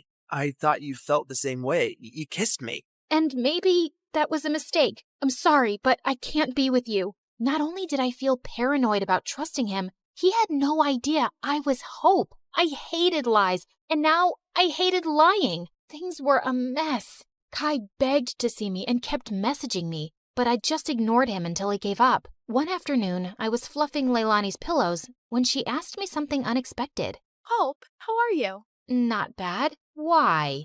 Nothing. I just noticed that you looked a bit sad these days. I kinda lost someone I cared about. Wait, Leilani, why are you crying? Oh, Hope, I just need to tell you something. I can't keep it in any longer, especially after you've taken such good care of me. And to my shock, she confessed how she was the one who had started the rumor that I'd stolen the charity funds. I know it was really wrong, and I'm sorry, but I just got so resentful. I was left in charge of you, and you always came first. And you were always in the limelight, while I never even got thanks for anything I did. I got carried away. Leilani, how could you? I really regret it. That's why I agreed to your makeover request, because I didn't want to stand in your way again. I know how good-hearted you really are. Do you know what you've done? I immediately thought of Kai, this great guy, and how I'd shut him out. I wanted to slap Leilani, but I just stormed off angrily. I told Mom what Leilani had done and said I couldn't stand to be around her right now. To my shock, Mom agreed that I should take a break from her. We arranged for me to stay at my bodyguard's house, and I found out that he lived close to Kai. On my first night there, I walked over to Kai's place. I needed to fix things between us, but his butler informed me that he'd gone to Tokyo for 2 weeks or longer. My heart sank. For 3 days, I texted and called Kai, but he never answered. I knew he was avoiding me, and I deserved it, but I wasn't giving up. I called Mom and explained everything about Kai to her, and she actually listened. Tokyo might be a nicer break for you. OMG, Mom, you'd let me go? Yes, sweetheart. Ever since the accident, your dad and I have been thinking how hard we've pushed you and your sister. We just wanted you girls to know success early on, but we've realized there are more important things than success and money, like happiness and family. You've been amazing during our recovery, honey, and you really deserve to go. Thanks, Mom. I love you. And the next day, I was on a flight to Tokyo with my bodyguard. and checked into the same hotel as Kai. Just as I stepped onto the elevator, I was shocked to see Kai inside. He looked awkwardly at me. Hi, can I help you with something? I suddenly realized he couldn't recognize me without my disguise. Kai, you're the reason I'm here. I came to tell you the truth. I'm Minnie. Minnie? Minnie from Honolulu? Yes, except my real name is Hope. What? I told him everything. My trust issues and my disguise and what my sister did, how awful I felt for abandoning him, and how I tried calling him. I'm using a different phone here, and I understand why you wanted to hide yourself, Hope. I've missed you. Do you think we could give us another chance? You flew all the way here to make things right? I'd be a jerk if I say no. But could you do just one thing? Give your sister another chance. Come on, charity starts at home. I will. I promise. My thumbs flew over the controller at lightning speed as I battled my coworker Andy while everyone else cheered from the sides. How did you get that level up? Where have you learned these moves?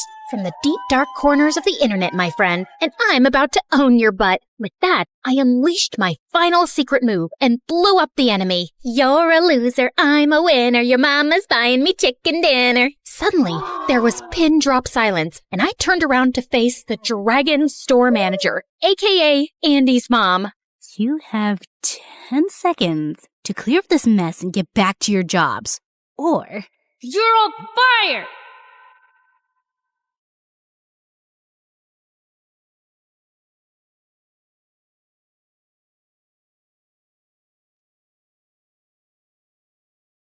Hi, my name's Ellie. I'm a computer expert, gamer, hacker, and overall top-notch geek. I led a very exciting life in the virtual realm, but in the real world, my life was pretty average. Until one day, everything changed. Yeah, we say that a lot around here, don't we? But before I continue, please like and subscribe. Ever since I was a kid, I was obsessed with computers. And by the time I was 12, I was writing code, developing software, and even doing some basic hacking, and I was addicted to video games. I thought I was cool, but that was not a popular opinion. By the time I reached high school, I was pretty much used to having a seat at the outcast table, and things weren't much different at home. I was raised by my single mom, who was my polar opposite. She was a social butterfly who loved throwing lavish parties for her wealthy friends and was always trying to set me up with her sons. A nightmare. Mom, can I go to my room? I ate too many dumplings earlier. I don't feel so good. You're not fooling me, Ellie. See that boy over there? He's single and very rich. Go talk to him. That boy played football at my school, and he was surrounded by some popular girls. And I walked over. Hi, oh God, save yourselves! Then I threw up all over the boy and the head cheerleader. Of course, I was a laughing stock in school the next day, and I started hiding out in the library. One day, I was playing a game when I got an invite to a virtual treasure hunt with a huge cash prize. The disclaimer read, "Only super smart hardcore gamers need apply." It was like someone was describing me. I breezed through each challenge, but when I got to the last level, my computer suddenly froze, and then it became lifeless.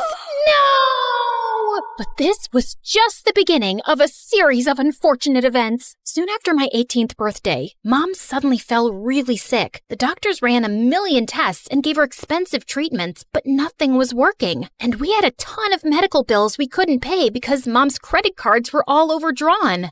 We're poor and I'm sick. Find a rich man so you can have a good life. How am I supposed to do that? Boys don't even notice me. We're poor. Find a rich man. A rich man. Find my daughter. What did I say? Daughter, find rich? My man?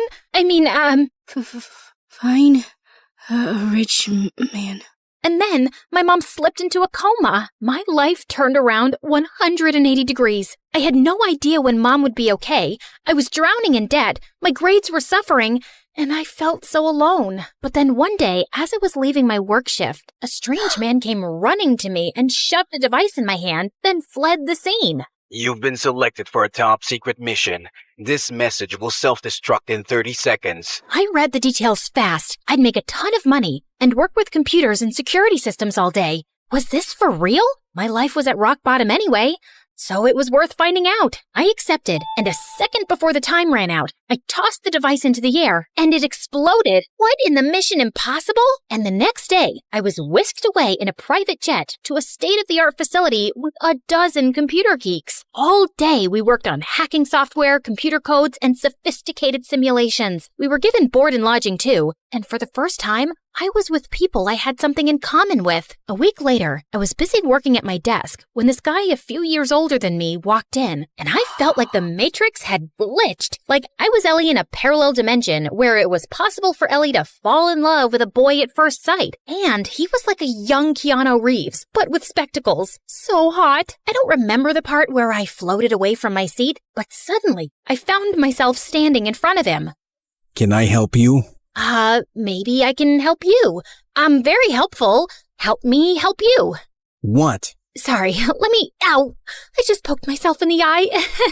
Let me introduce myself. Hi, I'm Ellie. It's short for Eleanor, or Elena, or Elaine. I extended my hand, and as he shook it, I screamed.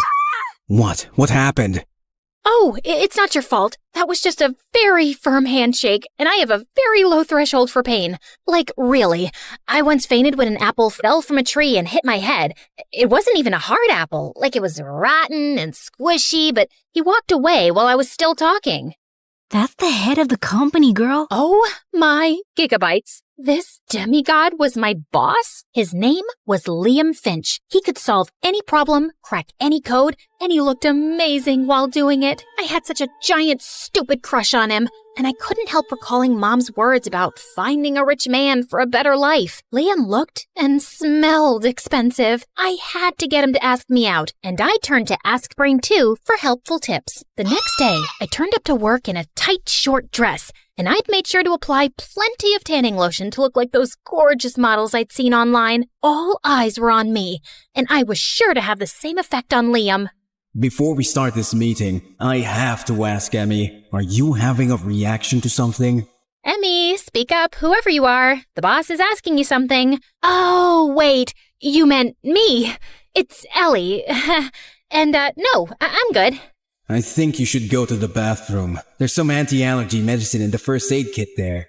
This wasn't the reaction I'd expected, but when I looked at myself in the mirror, I screamed. The tanning lotion had turned so orange, I looked like a radioactive carrot. The next day, I came to work wearing huge fake eyelashes, but those stupid things made my eyes feel heavy and I couldn't stop blinking. Later in the cafeteria, one of my coworkers came up to me as I waited in the lunch line, and he had some ketchup on his upper lip. Hey, Ellie, I saw you in the meeting today. Okay. I saw you too, buddy. But first, you got something right here. Out of nowhere, the guy pulled me close and planted a moist kiss on my lips. I pushed him away and punched him hard. Ellie, what the heck? First you keep winking at me all through the meeting, and then you ask me to kiss you, and then you hit me? Excuse me, what? He kicked up a huge fuss to Liam about being assaulted, and then he quit. That was one of our best coders and you've made him leave! Well, he hit me first. He was hitting on me, and it was gross. Are you sure? Why would anyone want to hit on you? Why wouldn't anyone want to do that? But Liam just walked away without replying. A couple of days later, Liam threw a small farewell party for his secretary, Jessica. She was so annoyingly model-like, and I couldn't be happier to see her leave. Hey, Jessie, I'm really sad you're leaving. Want me to help you pack? I'm very helpful. Wait, isn't that a company paperweight? No, it's mine. I brought it from home. I'm pretty sure it belongs to the office. But hey, it's just a paperweight. Are you calling me a thief? Why don't I just take that from you? We won't mention this to anyone. Give it back to me, you witch! It's not yours, Jessie! You're robbing the boss blind! As we both pulled at the paperweight, I suddenly lost my balance and let go, and it went flying straight into Jessica's perfect fake nose. Emmy, what's the matter with you? Do you think I care if my secretary takes a useless paperweight from the office? I was just trying to do the right thing, sir. The right thing would be to stop injuring my employees. The next morning, I gave myself a pep talk in the staff room before work. Okay, the last few days have been bad, Ellie. But today's a new day to show everyone what a cool, brilliant chick you are. You got this, girl. Now show yourself some self-love. I kissed my reflection, but when I opened my eyes, I was horrified to see Liam standing behind me. Can you please keep things professional and practice your makeout skills in private? Which, I might add, need a substantial amount of work. Jeez. What? No, that's not what it was. Oh, God. This was almost as bad as the day Mom went into a coma. The next day, while I was busy coding, I couldn't help thinking about my makeout skills. I turned to my trusty advisor, Google, but when I opened up the first link, some kind of virus popped up on everyone's screens. Your system is under attack and will be immediately destroyed. Goodbye. And then every screen went blank. There was a wave of shocked silence across the room. Who the heck opened an insecure link? I felt about as small as an ant. I am so sorry, Liam. It was a small error of judgment. Small error? Your small error may have catastrophic consequences for our national security. Sorry, what? I thought this was a private security company. I recruited people I believed I could train to be the very best. Because every code we write and every firewall we construct has massive importance. But you've caused a major breach, and now I have to fix your mess. And I was clearly wrong about you. You don't belong here. Pack your things. You're going home tomorrow morning. And it's not Liam. It's Mr. Finch. I felt like I'd been punched in the stomach. This place was the most at home I'd ever felt, and I'd really screwed things up. The next morning, I was going to the office to turn in my employee card. When I stopped short, the building had been sealed and was surrounded by police officers, and my coworkers were being arrested. I slipped away quickly, my heart racing. What the heck was going on? The only thing I could think of was finding Liam, if he hadn't been arrested already too. I made my way to his place and rang the buzzer a few times, but no one answered. Then I overwrote the code of the security lock and the door clicked open. I'd just taken a few steps in when someone leapt at me and pushed me to the ground. And I found Liam on top of me with a chopstick. Emmy, how did you get in? And why do you know where I live? It's a top secret location. We sell that lock at the store where I worked at before, so I'm very familiar with the software. And I, hacked your smartwatch to track your whereabouts a few weeks ago. Just for fun, I swear. See, smartwatches aren't actually that smart. They should be kind of called dumb watches. Also, were you gonna poke my eye out with a chopstick? Get up. Why are you even here? Because I went to the office and everyone was getting arrested. Well, it's all your fault. What? Since our security systems were down after you downloaded that virus, something invaluable was stolen from us last night. And now, we're all in big trouble, and I have to go into hiding. You're leaving? Will I ever see you again? Unlikely. You've ruined everything. Just go home. Look, Mr. Finch, this is ridiculous. There are plenty of problems in your security system that I've been studying for the past few weeks, and someone would have figured those out sooner or later anyway. So stop blaming me, and please tell me what's going on. Also, why is it so hard for a genius like you to remember that my name is Ellie? Liam looked surprised at my outburst, and just as he was about to speak, we heard cars screeching outside. The police are here for me. I gotta go. Whoa, wait. I'm coming with you. I can't survive jail or torture. I told you, I have a very low threshold for pain. Oh God, just shut up. Liam grabbed my hand and led me to the kitchen, where he opened a trap door in the floor and started climbing down, and I followed. Dark, narrow spaces. I hate dark, narrow spaces. I'll die if a mouse jumps on me. We ran through an underground passageway, climbed up another ladder and out of a gutter hole and onto a main street several blocks away. Liam dashed towards a car and we jumped in, but just as we were driving off, several police cars came to a stop in front of us. Wow, we managed to escape for all of 2 minutes. Okay, Mr. Finch, Liam, whatever. If I never see you again, I just want to say that you're the most beautiful... Suddenly, Liam hit the pedal hard and started driving in reverse like a maniac. Oh my God, what are you doing? I'm too young to die. I've spent all my life behind computer screens. I haven't seen the world. I've never even been on a beach. You know what? I'll go to jail. You can drop me off anywhere convenient. Liam took a sharp turn into a street, avoiding a truck by half an inch. He turned the car around 180 degrees and started driving even faster. I saw 2 black cars hot on her tail. Emmy, I need you to get a freaking grip and tell me the coordinates of the city's main bridge. We're gonna be jumping off of it. You can swim, right? Of course I can't swim. I'm terrified of water. That's why I've never been to a beach. We're not jumping off any bridge, you psycho. Can you please do what I'm saying and just trust me? There's a life jacket under the seat. Strap that on and find me the bridge. Now!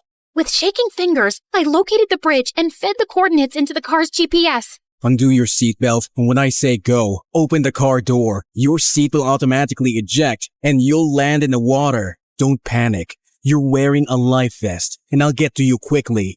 You ready? I've never been less ready for anything in my life. Okay then, go! Liam swerved the car off the bridge and into the air. My seat ejected immediately, and I landed head first into the water. Before I could panic completely, Liam swam over to me swiftly, grabbed me by the waist, and pulled me onto the shore. We ran down some docks where Liam found an unlocked car, and we sped away in it. I was too shocked to even speak anymore. Liam drove us out of the city to some abandoned warehouse, where we were let in by an elegant older woman. Hello, Agent Skywalker. I was expecting you to be alone. So was I. Agatha, trust me, this wasn't part of the plan. All right, I've had enough. Can you tell me what's going on, Agent Skywalker? Liam finally told me that he was a CIA agent who had been assigned the task of recruiting a special security team to protect the government databases and national secrets. But there's another CIA agent who has gone rogue, and yesterday, she broke into our facility and stole the key to a new weapon the government's developing. And she's framed me for the theft. Now everyone thinks I'm a traitor. Luckily, the key's heavily encrypted, but someone will break the code soon, and I have to get it back before they do. It's the only way to clear my name. That's why I couldn't let myself get arrested. And Agatha here's an old friend. She's the only one I can trust right now. So, what's the next plan of action? I have a fairly good idea where the rogue agent took that key, so I'm going there, and you will stay here. Look, I can hardly believe I'm saying this after the horrible day I've had, but I think you should take me with you. I'm a really good coder and hacker, and I can help. I'm very helpful, actually. I just haven't had a chance to... Okay then, let's go. What, now? I thought you'd offer me some food first, and I wouldn't mind a nap. Now! Wait, Agent Skywalker, aren't you forgetting something? What? You know, the thing.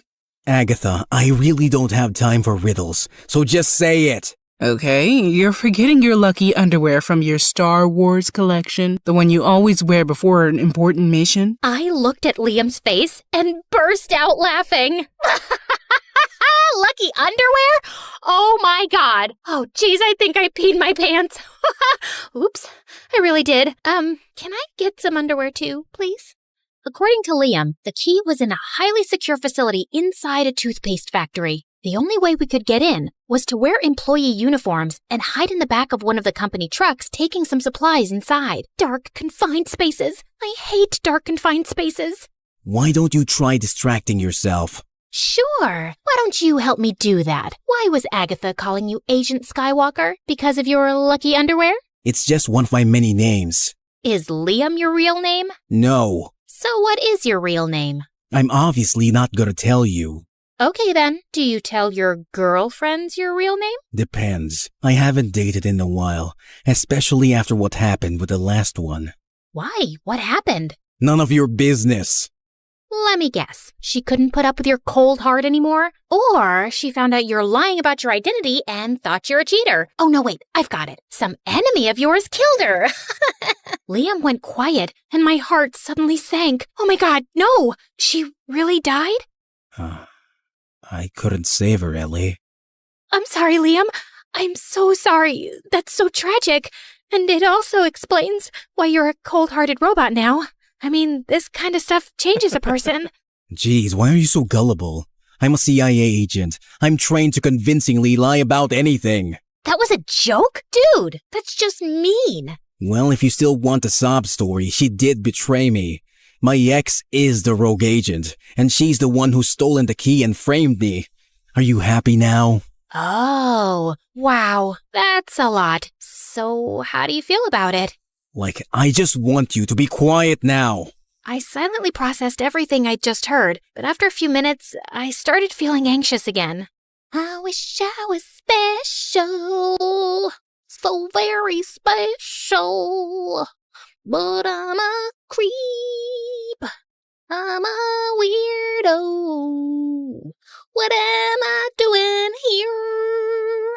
I don't belong here. Please stop. You're sucking up the limited oxygen in here. You're not the boss of me. Well, you were, but then you fired me, remember? And since you won't talk to me, I'm gonna sing. How you gonna make me shut up, huh? I can think of at least one way.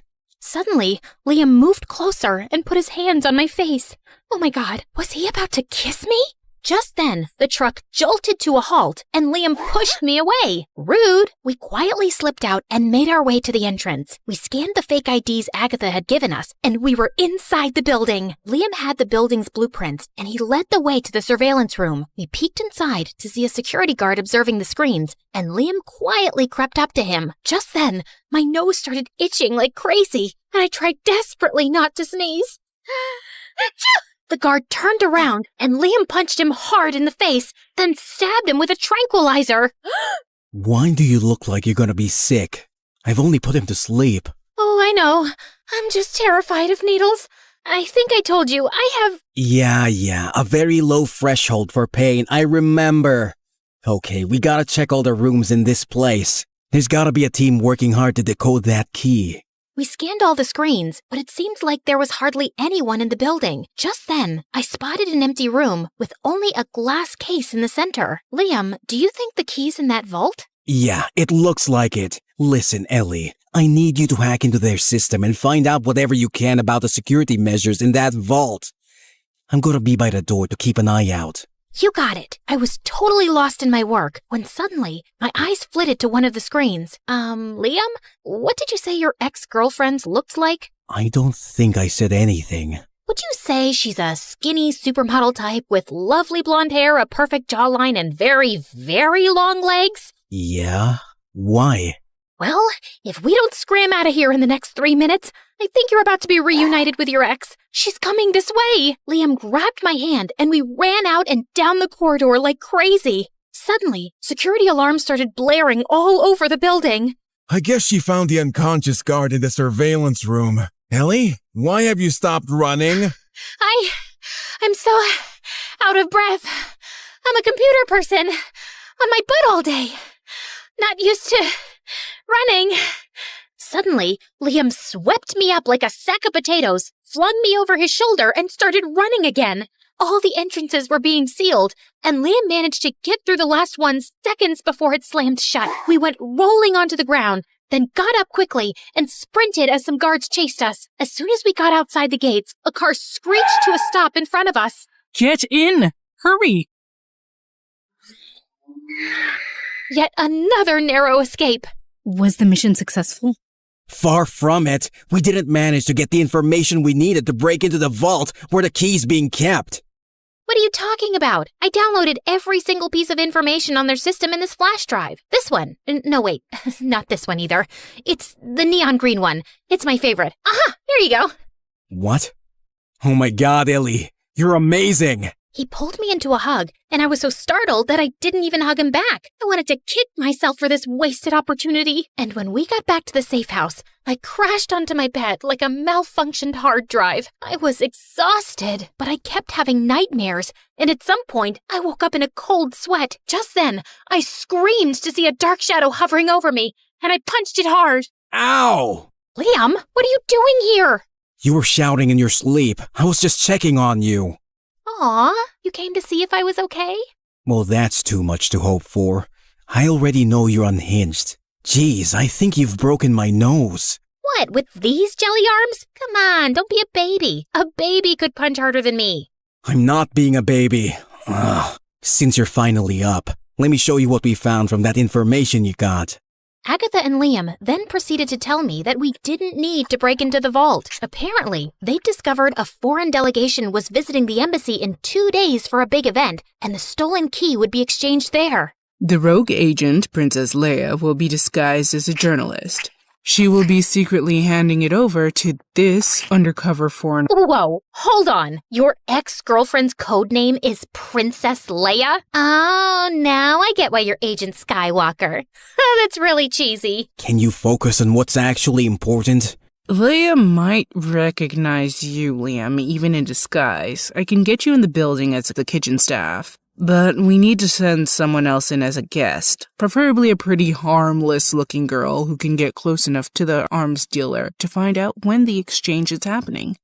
I'm not sure I can. Wait, Ellie, you're a girl. Gee, thanks for finally noticing. She's not a trained agent. It's too dangerous. Yeah, man, stop putting me in danger. You'll just be like any other guest at the event, and I'll be close by and constantly in touch with you. Please, Ellie, this is my last chance before the key leaves the country. Okay, fine. You can act like a cute, flirty girl, right? I'm used to my mother throwing me at rich guys, so yeah, I have some practice. You should be prepared for anything.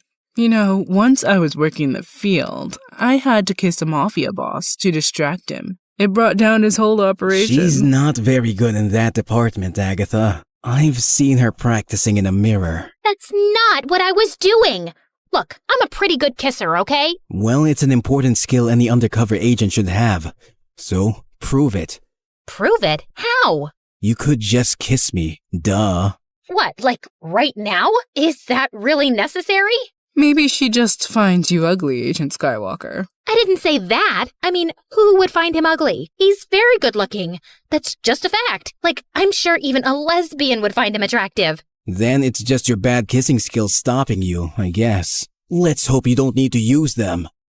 You know what, man? Just shut up. I suddenly grabbed Liam and kissed him hard. He kissed me back, and my brain exploded with fireworks. Well, that was not half bad. It was good. Great, even.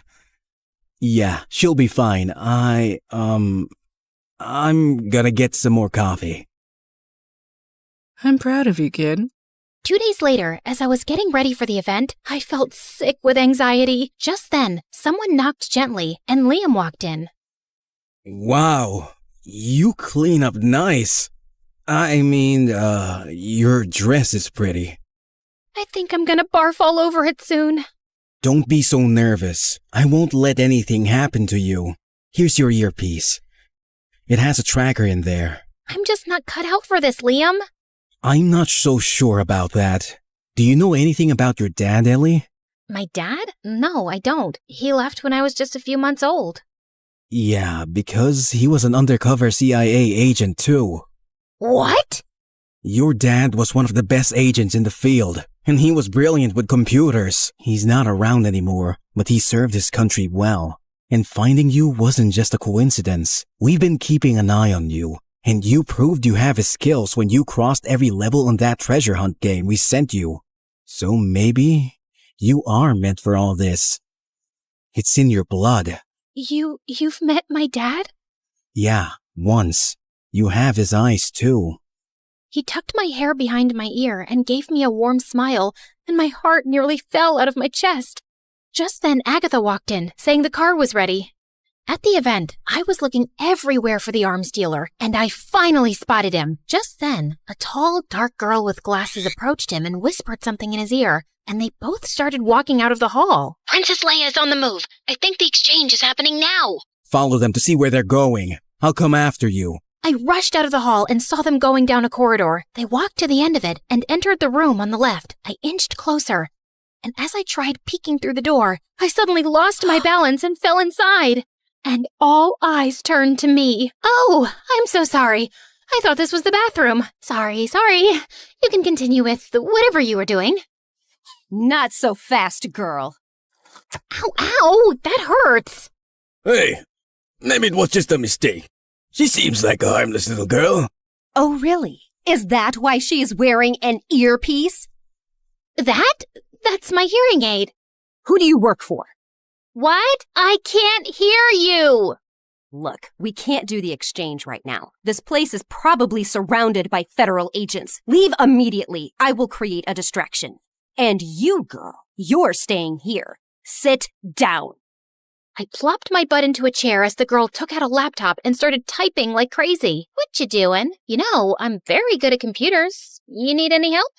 Oh, I'm just activating an explosive device linked to this laptop that will go off in 5 minutes and blow up half of this place. So that should create a nice distraction. What? I gotta run, babe. It was nice meeting you. Ciao. She then ran out of the room and locked it from outside. Oh my God! I stood frozen in panic, staring at the screen, seeing my life flash before my eyes. But then somehow, I managed to muster some courage. Okay. Calm down, Ellie. It's just a laptop. Any software can be overwritten. Anything can be decoded. You can do this. You got this, girl. I tried everything I knew, but nothing was working. And then I had a brainwave. I opened Google and typed in the website from where I downloaded the virus at work. I clicked on it and the screen turned red. Your system is under attack and will be immediately destroyed now. Goodbye. And then the laptop went blank. I'd actually done it. Oh my God. I collapsed to the floor. And just then the door burst open and Liam pulled me into his arms. Ellie, are you okay? Leia took your earpiece and I ended up following her instead. Did you manage to stop her? Did you get the key? Yeah, I did. Agatha hadn't told me before, but she'd call in the other agents to help. And I'm really glad. We needed it. Leia's under arrest, and so's the arms dealer. That's amazing! And Liam, did you know that I just defused a very large explosive device and saved many lives? You did what? The federal agents evacuated the embassy and scanned the entire building and found the device that had been linked to the laptop. You're a hero, Ellie. Seriously. You're the smartest girl I've ever met. I'm hiring you back immediately. We can train you to be a field agent. That's very kind of you, but I'd actually like to go home. Earlier today, I got a message from the hospital that my mom's out of her coma. She's been asking for me. Oh, wow, that's great news. But you can come back when she's better, right? You know what? I don't think so. Yeah, my dad was an agent, but I'm not meant for this life of high stress, crippling anxiety, and close calls. I'm just an ordinary nerd who's happy behind a computer screen. Okay, no field agent, just a desk job then. Ellie, I'm trying to say something here. I would personally like you to stick around. Maybe we can even go out for dinner sometimes. I owe you a decent meal. Look, Liam, it's not exactly a secret that I've had a giant crush on you since we met. But the truth is, I don't have a crush on the real you because I don't know the real you, and I probably never will. I mean, what's your real name? Liam just looked at me silently. Yeah, I thought so. But I get it. You're meant for this life, and it suits you. But it's not for me. Just one thing. Can I take this dress with me? It's all yours. I extended my hand and he shook it gently. Then I got into the car waiting for me and left. Back at home, I was overjoyed to see Mom doing well. And with my large paycheck, I was able to take care of all our bills and then some. Oh, my daughter, we're rich! Did you find rich man? No, Mom. I worked very hard for this money. And I'm in charge of the finances now. But to celebrate Mom's recovery, I decided to throw her one lavish party with all her friends at Christmas. And I was trying not to zone out of a very boring conversation with some rich, dumb jock when suddenly the doorbell rang. Liam, what are you doing here? It's Norman. Huh? What's Norman? My real name! Oh, Norman! Ouch, that's not a cool name, dude. I know that. Listen, Ellie, I miss you, okay? You're crazy and you talk a lot, and you're an awful singer. There's never a dull moment with you around, because you're also smart and beautiful and adorable. And I tried to keep a cold front because I didn't want to get too close. But despite my best efforts, I can't stop thinking about you. You're anything but ordinary. So yeah, my real name's Norman, and I'm willing to tell you more if you agree to go out with me. I'm not even your type. Evil Longlegs Barbie is your type. Not anymore. Geeky jelly arms computer nerd is my type now. And then he pulled me into a kiss.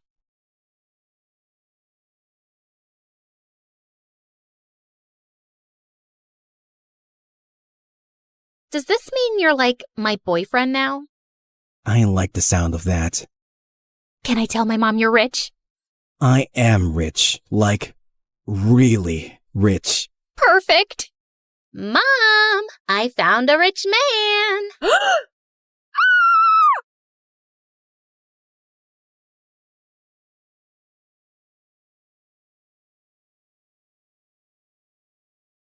A large chair swiveled around to reveal a tiny, skinny guy. What? You think all mafia bosses are tall, fat, bald, and wear gold rings? Sorry to disappoint you with my looks, but trust me, I am every bit as ruthless. Something about his steely gray eyes sent a shiver down my spine. I believed him. His name was Pierre Soufflé, which was obviously a lie, and the job he had for us was to steal a priceless painting from a museum and replace it with a fake. That's the painting? It's, tiny. What's your problem with tiny things and people? It's also kinda stupid. What is that? A raccoon eating a cheeseburger? It's worth $10 million, so the joke's on you, dummy. Now, the owner of the painting has allowed the museum to borrow it for only 3 days, so we don't have a lot of time. Wouldn't it be easier to steal it from the owner's house? Everyone, look at Lady Einstein coming up with brilliant ideas. Why didn't we think of that ourselves? Happy to help. Of course we thought of that ourselves. Trust me, the museum is easier. Why choose us? It's a very stupid security measure, but the museum's floors are activated by pressure sensors at night. Anything above 55 kilograms and they go off. I haven't been able to find a boy who weighs less than that. Ellie, get the weighing scale. Meredith weighed 52 kgs, while I weighed 55.1. How is this possible? You eat so much more than I do. What can I say? I got all the good genes. Okay, you're out, fatty. Meredith, you're my leading lady. The plan was to enter the museum through its large air ducts, carrying the fake painting with us. We first had to make a stop in the security room and disable all the cameras and alarms. Then we'd crawl back through the ducts till we reached the exhibit area, and I'd lower Meredith down along with the painting so she could switch them out. As Meredith made it to the bottom, I dropped the painting to her, and she missed it. And we heard a loud crack. Oh my God, did you break the frame? Me? It's your fault. Who told you to throw it like that? I was expecting you to catch it. But what was I thinking? You made us lose the Frisbee tournament in 8th grade because you're so bad at catching things. Unless it's someone's boyfriend.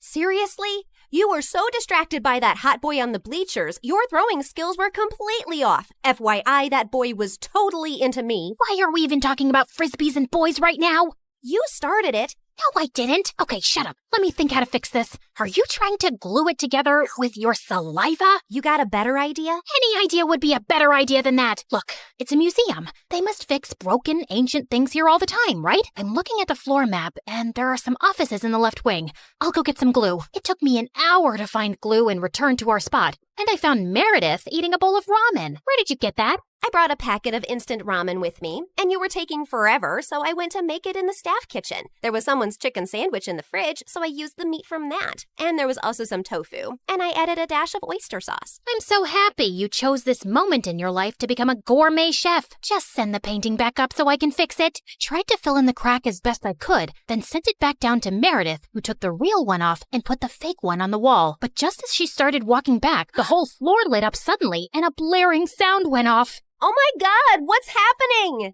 I don't know. Is the painting heavier than the fake one? Just hurry up. We gotta get out now. They pulled up Meredith and the real painting and closed the opening in the ceiling seconds before security burst in. We crawled down the ducts and out of the building as fast as we could. We ran a few blocks down where Pierre's van was waiting for us, and we sped away. Oh, I would have preferred if you hadn't alerted all of New York about the break-in. Now I'll have to move this painting around with cops crawling all over the city. Never mind. Here's your check, and Claire, try to lose some weight. Au revoir. And without warning, we were dumped on a dark street. We scrambled to our feet, headed for the subway, and made it home. It was all over the news the next morning that someone had broken into the museum and switched off all the security systems. But apparently, nothing had been stolen, except a chicken sandwich and a block of tofu from the staff kitchen. You ate the entire block? Hey, I'm not the one who needs to watch her weight. I do not need to. Whatever. Listen, I've been meaning to talk to you about something. It'll have to wait. I got a hair appointment. We'll talk over dinner? Yeah, sure. I was gonna tell Meredith that I wanted a break from this life, and I wasn't sure how she'd react. As I sat in a cafe later, I suddenly found a cute guy next to my table. Mind if I sit here? There are no other empty seats. I won't disturb you. I promise. We actually ended up talking for over an hour, and I found him sweet and charming. I'd love to meet you again if you're free. I don't live in New York, but I come every weekend. You come here for work? No, actually, I came to visit my mom who's admitted in the hospital here for a medical trial. She has some rare brain issue that sent her into a coma. Oh, I'm sorry to hear that. How long has she been in a coma? 6 years now. It's been the toughest thing I've ever dealt with. Actually, she was part of this other really promising clinical trial before, but that didn't work for her. He was in a hospital in Connecticut. As he kept talking, I suddenly felt like I was spinning around very fast, and I could hear my heartbeat in my ears. My chest felt heavy, and I could barely breathe. I don't know what I said to the boy, but I just ran out of there and didn't stop till I got to our hotel room. Hey, I was about to call you. What's wrong? Claire, are we in trouble? I am a terrible person. Hey, you're not that terrible, just a bit ugly. You don't have cops after you, do you? Meredith, I met someone. It's not a cop, is it? No, I met a random guy in a cafe, and his mom was in a clinical trial. I hope this gets interesting at some point. In a hospital in Connecticut. Oh my God, the same hospital Mom was in? And the same trial?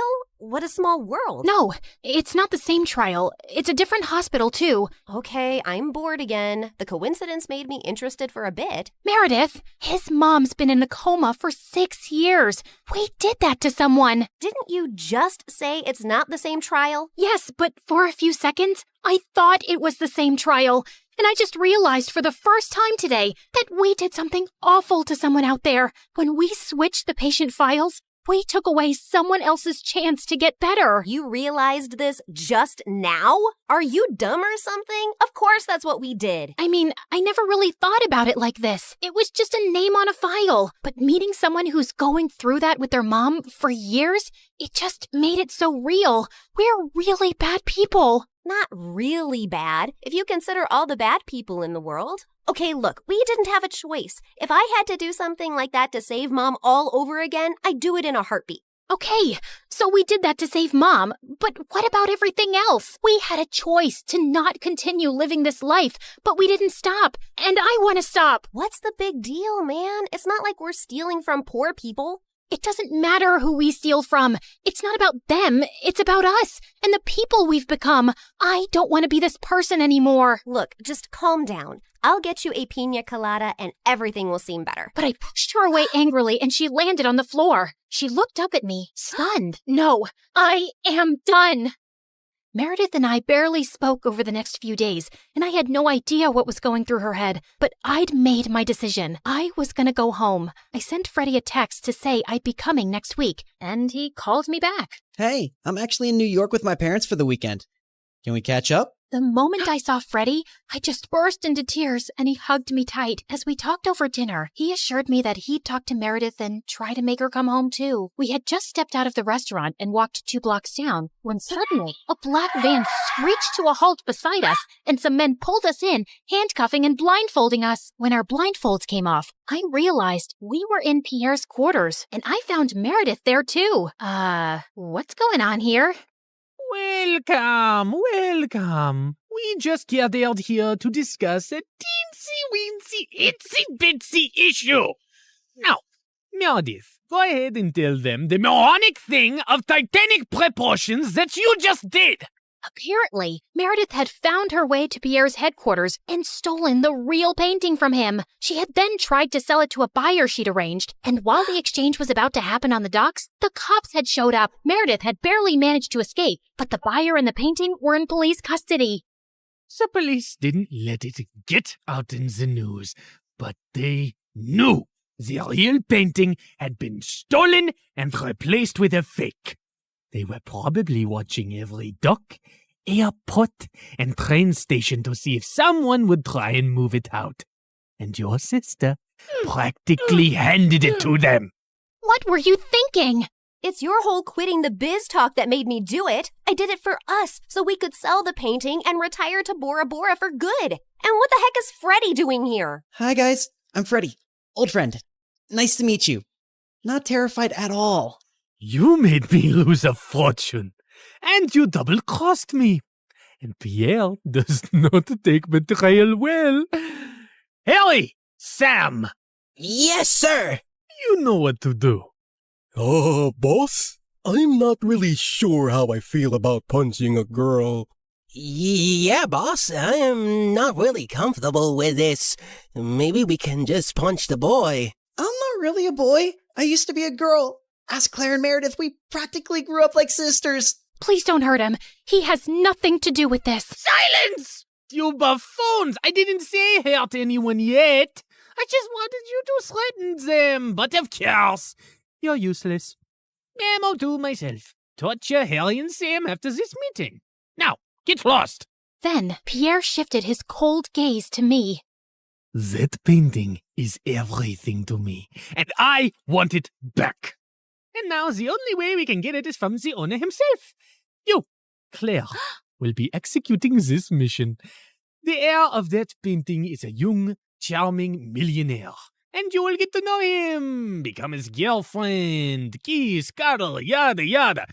You need to earn his trust completely, so he lets you into his life and his home. Then, when the time is right, you'll steal the painting from a high-security vault inside his house and bring it back to me. You will do this if you care about your moon sister and this girl/boy and his family and your mother and your stupid husband and your whole neighborhood. What if I fail? I don't think you want the answer to that. But once you succeed, I'll give you two enough to go to Bora Bora and never return. I'd be ecstatic to never set eyes on you annoying girls again. I had my eyes on the target from across the street. As soon as I saw him walk towards the cafe, I headed for the entrance. Just as he opened the door, I bumped straight into him, spilling coffee all over his shirt. Oh, God, I'm so sorry. I wasn't looking. I'll pay for the dry cleaning. His arm rested gently on mine. Hey, it's okay. It was an accident. I looked up into his bright green eyes. In fact, you're the one who's without a coffee now. Can I get you a new one? Sure, I'd like that. Can we also start over? Hi, I'm Christina. Hello, I'm Eric.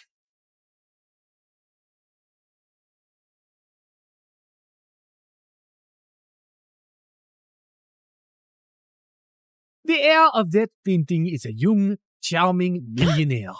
And you will get to know him. You need to earn his trust completely, so he lets you into his life and his home. Then, when the time is right, you'll steal the painting from a high-security vault inside his house and bring it back to me.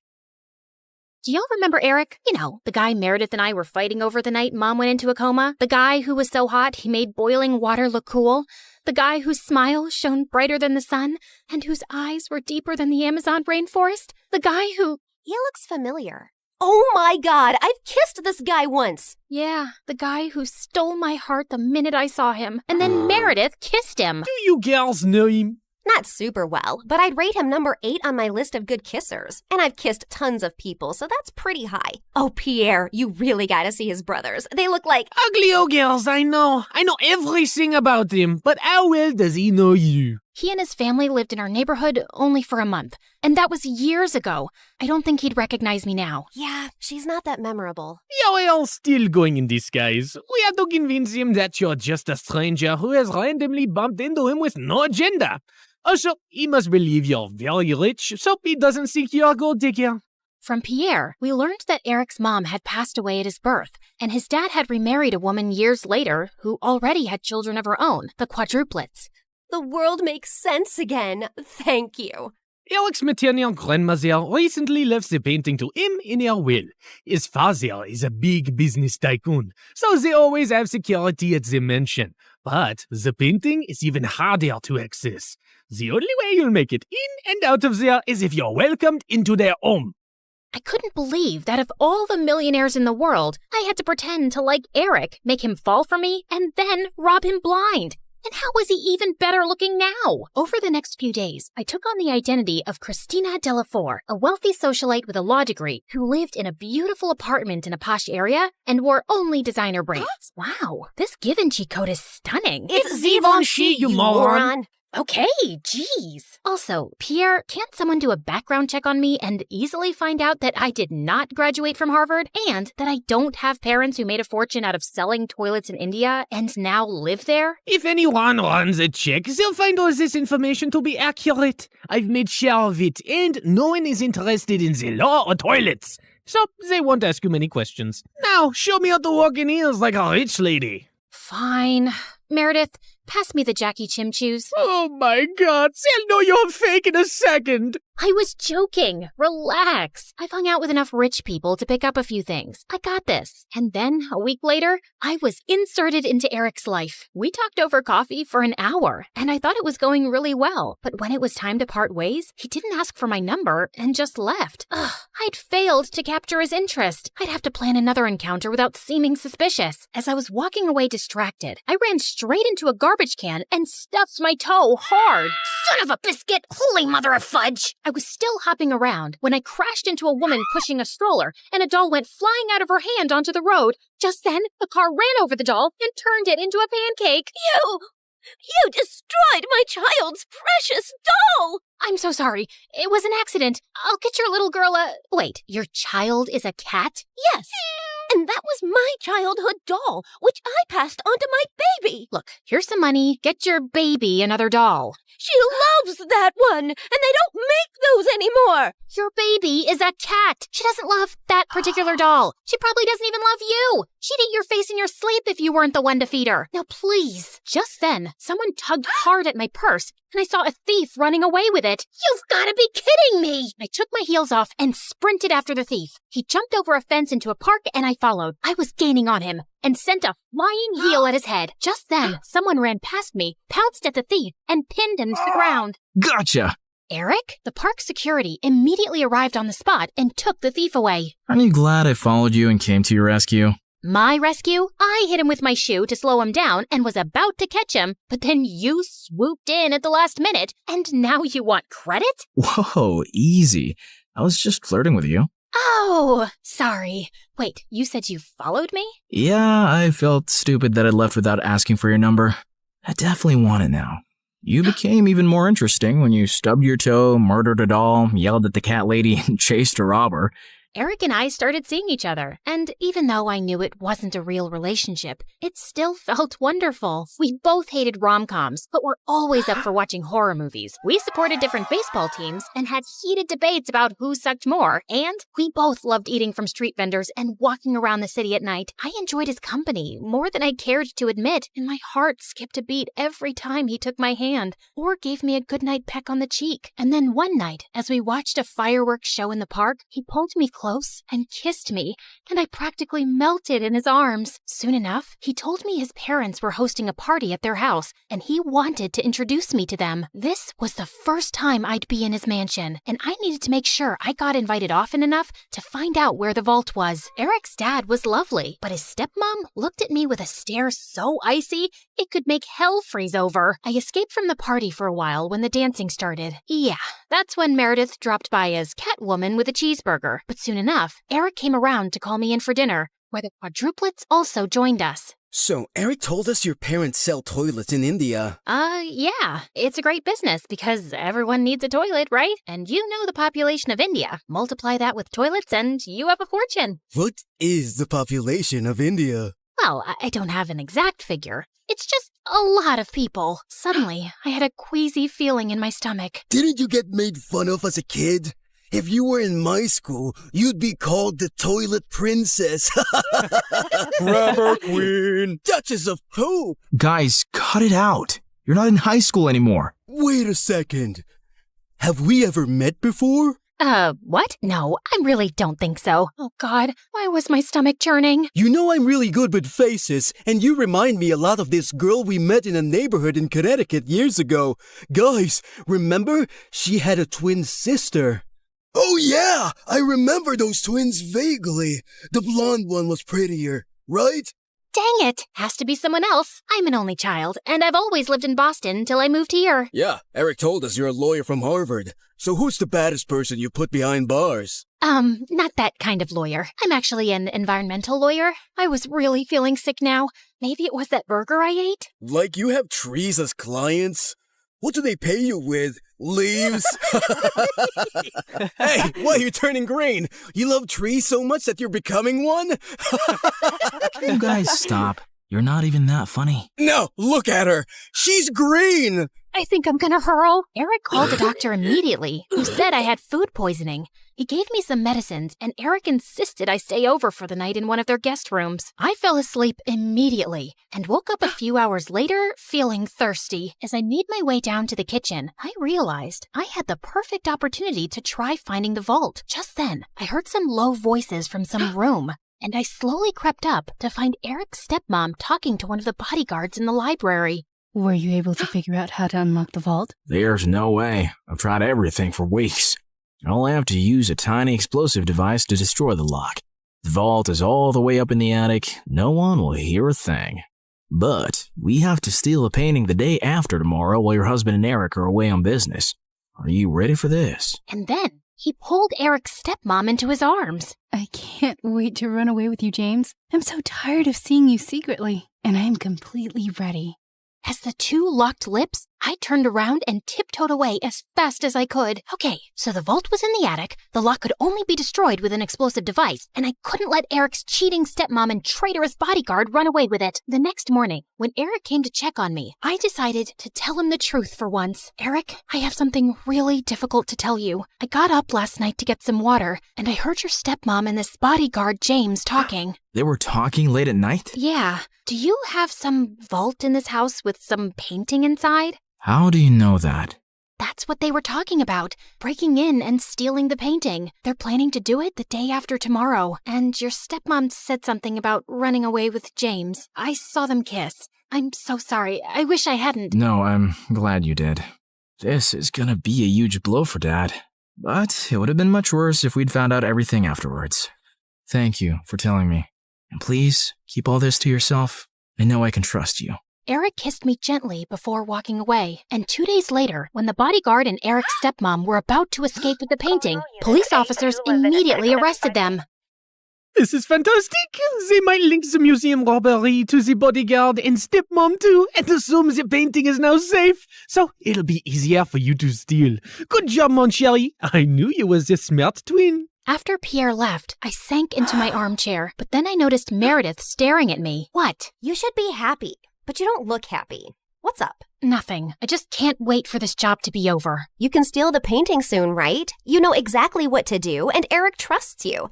By the way, have you two kissed? I've been dating him for 2 months. Of course we've kissed. We text every day and you never mentioned it. I didn't know I had to. So, how is it? It's fine. It's whatever. It's like kissing anyone. My memory's a bit fuzzy, but you know I've kissed him. You never let me forget. And I definitely wouldn't call it a whatever kind of kiss. Yeah, okay. It's nice. It's good. Nice? Good?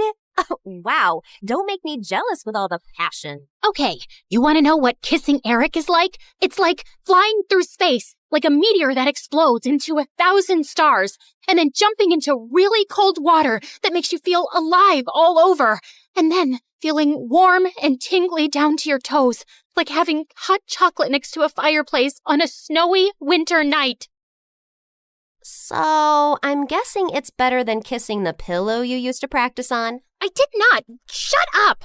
You're in love with him, aren't you? I was about to snap at her again, but then I just sighed. Yes, I am. The night of the heist arrived, and I felt sick to my stomach, but I just wanted to get it over with. Eric's dad was away, and Eric was holding an important shareholders' dinner, with which most of the household staff was busy. I'd volunteered to host the dinner with him, and got ready to leave before their meeting started.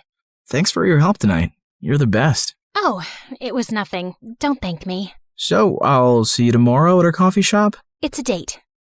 As Eric walked away, my heart felt like it was breaking into a million pieces. This was the last time I'd ever see him again. I gulped down my tears, and instead of leaving, I sneaked up unnoticed to the attic. Inside, I found a heavy metal door to a vault. I took out the tiny explosive device Pierre had given me, placed it on the lock, and activated it. In a few seconds, there was a tiny pop and a sizzling sound. Then, I heard the lock click open. I walked into a tiny, dark vault and found the painting under a glass case. Praying to every god that no alarms would go off, I lifted the case carefully, put the painting in my bag, and started sprinting down the stairs. But just as I'd reached the second floor landing, one of the Ninja Turtles blocked my way. What are you doing?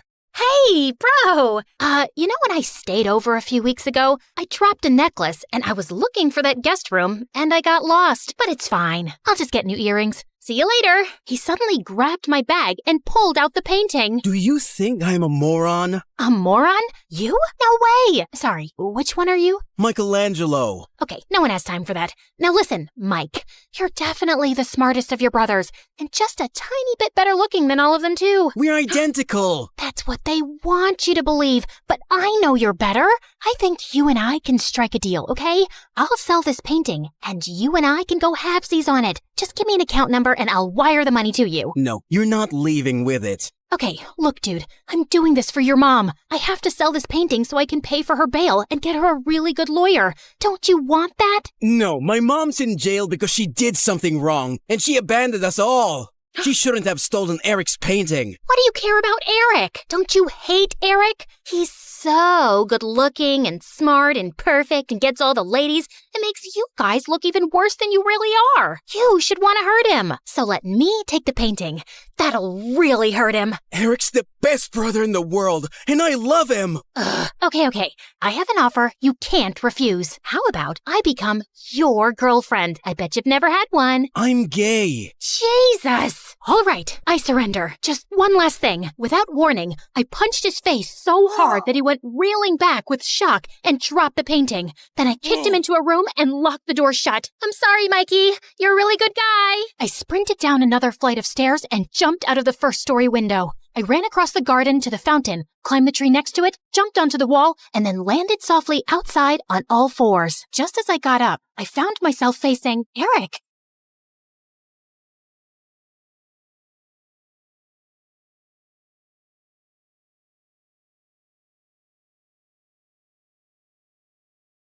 Just as I got up, I found myself facing Eric. What are you doing here? Isn't the meeting going on? Nope, that's just what I told you. I sent everyone home and was now waiting for you to steal the painting and run away with it. What? After the painting was stolen from the museum, the FBI contacted me to help them catch the guy they suspected was after it. Does the name Pierre Souffle ring a bell? Nope, never heard of him. What a dumb name. They told me he would probably strike again. I really didn't suspect you until one of my brothers said something about you looking like a girl we once met in Connecticut, who had a twin. I just couldn't shake that off, and wondered if you were hiding something. I had the FBI look into you, and most of your information checked out, but then they told me that they'd seen a suspected art thief and a girl your age leave your apartment a few times. Okay, so let me get this straight. Tonight was a trap? How could you trick me? Hello? Should I get a mirror for you? You've been tricking me from the very start. That's different. Only if different means exactly the same. You'd really send me to jail? You'd really walk away with that painting? Eric, I have to do this. I don't have a choice. It's to protect everyone I love from Pierre. And I'm guessing that list doesn't include me, does it? As we stared breathlessly at each other, suddenly Pierre's van stopped beside us. Good Lord, get a room! And before I knew it, his men had grabbed both me and Eric and put some rags on our faces, and I instantly drifted into unconsciousness. When we came about, Eric and I found ourselves tied to chairs on some boat.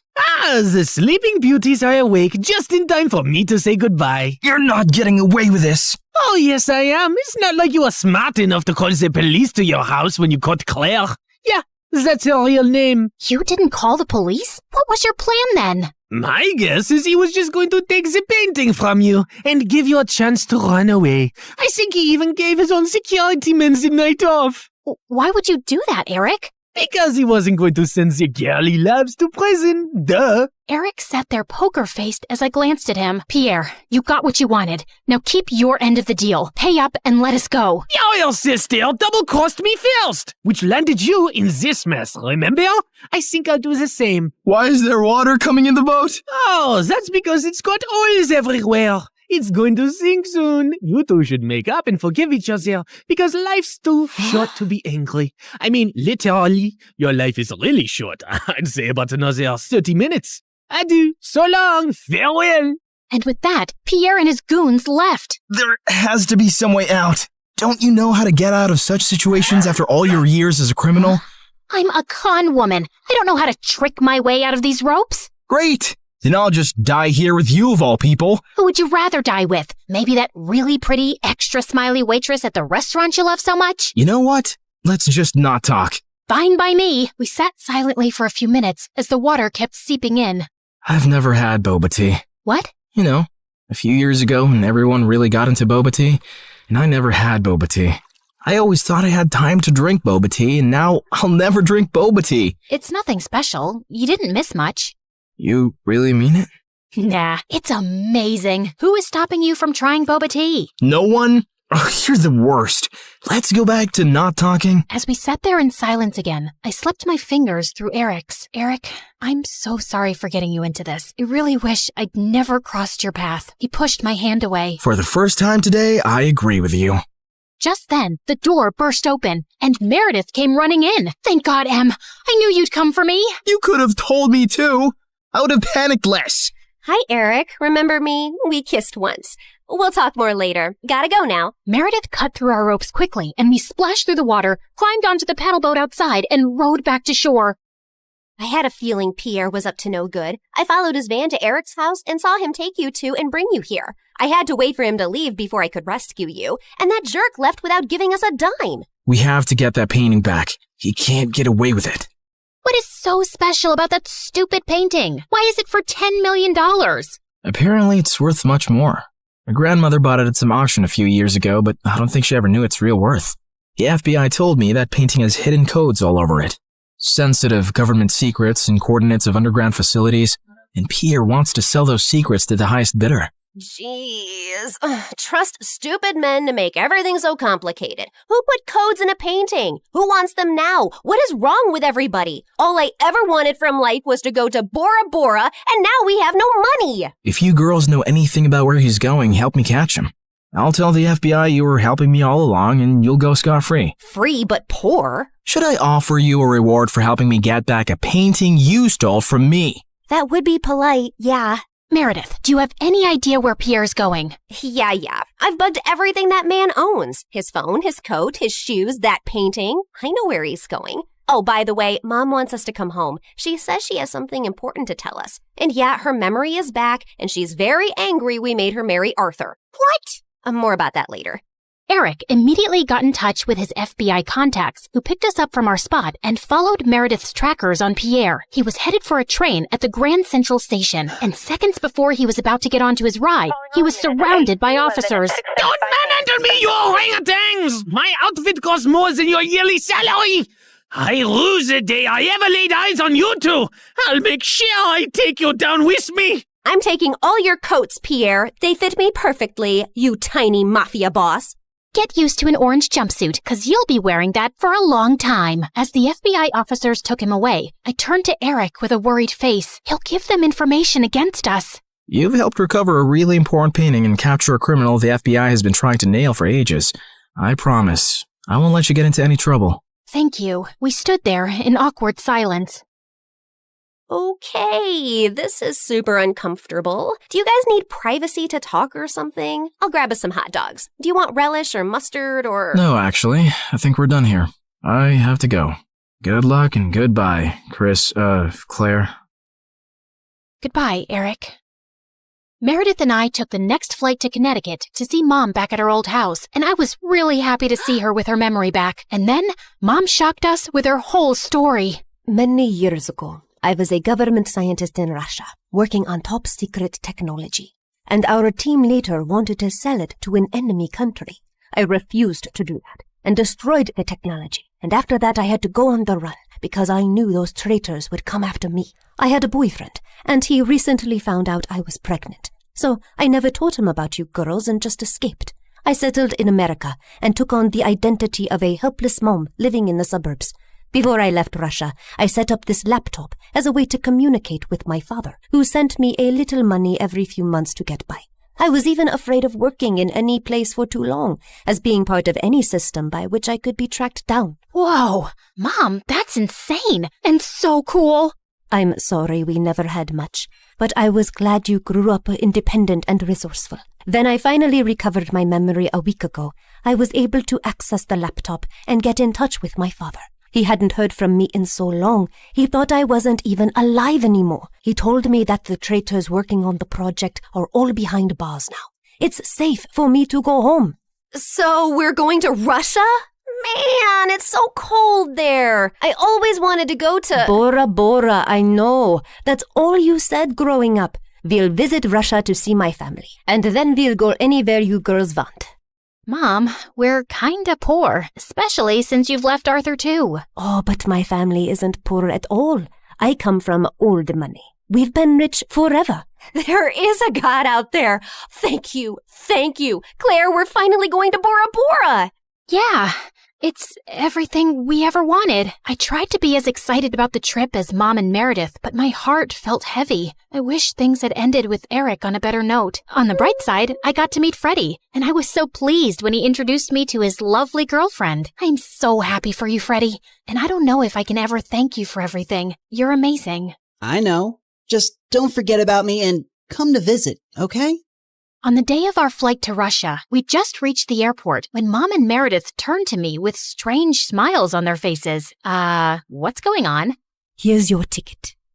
That's a ticket for New York. Why, are we going there? No, Mom and I are going to Russia, then Bora Bora. You're going to New York. What? Why would I do that? Come on, Claire. You've been so mopey lately. I can't stand your face anymore. Just go talk to Eric, okay? You're in love with him. And even though he's way out of your league, he loves you too. And that's something you shouldn't give up on so easily. Pretty sure he hates me now. Claire, go meet him once. You'll regret not trying. And in case it doesn't work out, you know where to find us, love. Go get him, loser. Mom and Meredith hugged me, and I felt tears flowing down my face fast as I turned away. Suddenly, I got the wind knocked out of me as Meredith gave me a bear hug. I can't say this with you looking at me directly, so don't turn around, okay? I love you more than anyone in the world, sis. You're my BFF and my soulmate and my better half, so you better not stay away too long because of some stupid boy. No one's ever coming between us, Em. I love you too, and I'll see you soon. As I walked out onto the New York airport, I was feeling so nervous about visiting Eric that I accidentally bumped into a man's luggage cart and went down with the suitcases. Are you blind? You blind idiot? It was an accident, sir. You don't have to be so rude. You don't have to be so blind, you blind idiot. You're so obnoxious. I grabbed the bagel the man was holding, threw it on the floor, and started jumping on it. As I continued jumping and he kept yelling, I suddenly found Eric by my side. I'm sorry, sir. She hasn't taken her meds today. So sorry. Jeez, what's with your temper? He started it, and what are you doing here? You texted me that you were coming and wanted me to pick you up. You said it was an emergency? Oh, I'm guessing that was Meredith. Yep, but I did come to New York just to see you, Eric. So I might as well say my piece now, which I've been rehearsing on the plane, and I've forgotten every single word. Dang it. Okay, I'll just spit it out. Look, I'm really sorry about the tricking and the lying and stealing and hitting your brother and endangering your life. The one thing that wasn't part of this assignment was falling for you, but I just couldn't help it right from the start. In fact, you made me fall for you years ago, and I often wondered what had happened to you. I really wish we'd met again under different circumstances, and I know I don't deserve another chance, but here I am, asking for one anyway. Well, they say third time's the charm. They do say that, whoever they are. Just as Eric pulled me closer, we suddenly found ourselves surrounded by federal agents. Did you set me up? I swear I didn't. Ma'am, there's no need to panic. We got notified about your arrival in New York when you checked in for your flight. We've also apprehended your sister before she could leave for Russia. We've been looking for you girls for a long time, actually, but you always managed to get away. Now we have a deal for you. Come work for us and help us nail some con artists, and you'll have a clean slate. Are you offering me a job? Yes, and a really well-paying one. The only catch is that you two will have to serve 6 months jail time first. We have to do that as a formality. No, officer, there has to be another way. Eric, wait, it's okay. I think I need to do this actually. Maybe we got away for too long without any consequences. If this gives me a chance to start over fresh, I'm willing to do it. What about Meredith? Oh, she's gonna be pissed, but she'll do it for me. So, will you come see me in prison? It's a date. How many weeks has it been here already? It's just been 2 days. Oh, God. I was so close to Bora Bora. And you're so ugly and orange. How am I supposed to look at you for 6 months? I think you're actually happy we're getting to spend more time together. You know, since I'm your BFF and soulmate and better half. That was so cheesy. Ow!